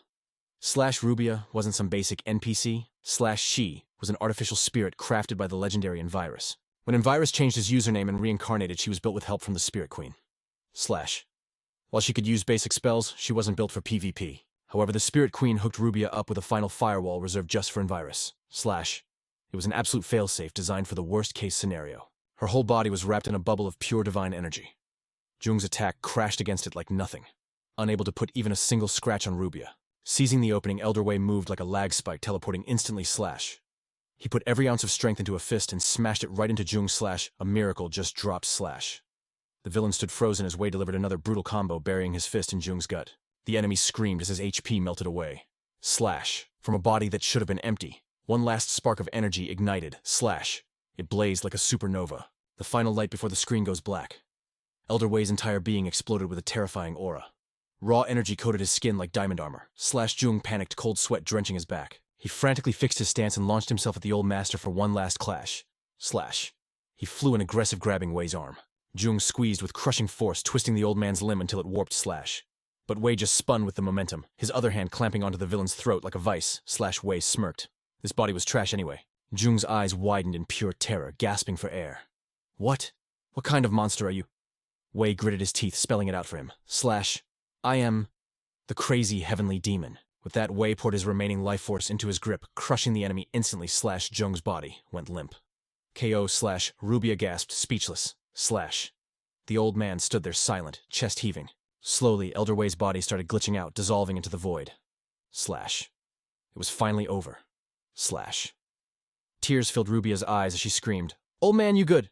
He looked at her with eyes full of warmth, a gentle smile on his face. Rubia started to panic. Old man, don't die on me. The potion, we need the meds. Just wait a sec. But as she reached out the hand holding the potion bottle turned to dust. Rubia is consumed by despair, her body turning see-through as she dissolves into light. No, master. Wait, don't go. She sobs uncontrollably, voice cracking. Just a moment more. Piece by piece, her avatar scatters into the air, leaving nothing but emptiness. Rubia cries out absolutely heartbroken. Old man. Meanwhile, somewhere far away, a cold voice cuts through the silence. You finally pulled up. Thanks for protecting the city. Hugh lowers his voice, acting solemn. Surviving this long must have been hell mode. But even a legend deserves a proper send-off. After the epic raid at the Demon City, Lee Sunung rushes forward, lungs burning. So you really came. Master Beck lies on a wooden plank looking hauntingly peaceful. Don't make that face, he rasps. I got no regrets. Hugh stands beside him, paying major respect to the fallen goat. This man clapped Jung. It's a feat that breaks the game logic. Jung was one of the strongest demons alive, second only to Yana. Hugh continues, awe-coloring his tone. He actually did it. Master Beck smirks, replaying the highlight reel of the deathmatch. I tore that loser's throat out with my bare hands. The air gets heavy as the adrenaline crash hits. Master Beck's gaze turns serious. As for Rubia. He pauses, a shadow crossing his face. That beastkin girl. For some reason she was force quit back to the spirit realm. It means something catastrophic happened to her master. Her soul is bound to. Master Beck slowly turns his head to Sunung, breathing, sounding rough. Let me go. Sunung freezes, steps faltering, refusing to accept it. What? What are you saying? The old man raises a shaking hand to stop him. Respect the grind I lived. Master Beck exhales soft, like closing the final chapter. It was a W life. I did a lot of bad stuff, but I got lucky. In the end game, I met real friends. He looks up at the pitch-black sky hanging over the demon city. My only regret is that I never hit that transcendence rank. Master Beck's voice was fading fast, fragile, as smoke in a hurricane. I thought if I blew up my Dantian and risked it all, I'd see past the wall. But man, that level was just too op for me. Heavy silence dropped like a hammer. Master Beck tilted his head toward Lee Sungmin, eyes burning with one last mission. So kid, what's your take on the Nine Heavens Blood Demon Spear? A god-tier art, Sungmin answered, no stuttering. Peerless under the heavens, legit unbeatable. The old man relaxed, a satisfied chuckle rumbling in his chest. Is that right? Master Beck paused, basically handing over his soul right there. You'll hit the levels I couldn't reach. His fading aura glowed with pride. With my technique, you're gonna achieve absolute transcendence, bro.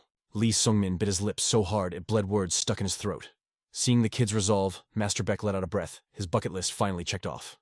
Good, he said, voice getting lighter. That's all I needed to hear. Beck's brow furrowed. Ancient memories dragged him back to the past. If only I hadn't ghosted her back then, he whispered to the empty air. Could I have reached her? He stared into the blur, a gentle smile fixing on his face for the grand finale.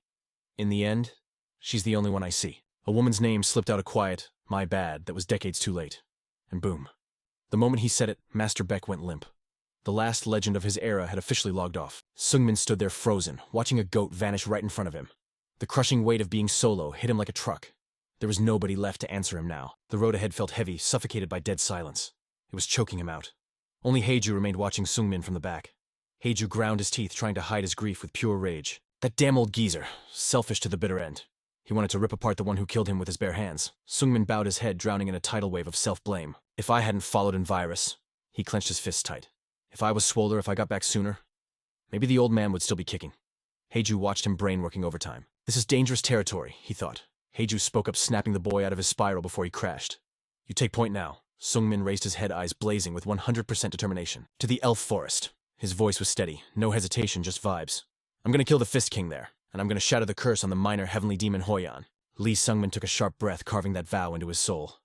I am not losing another homie. Scene switch.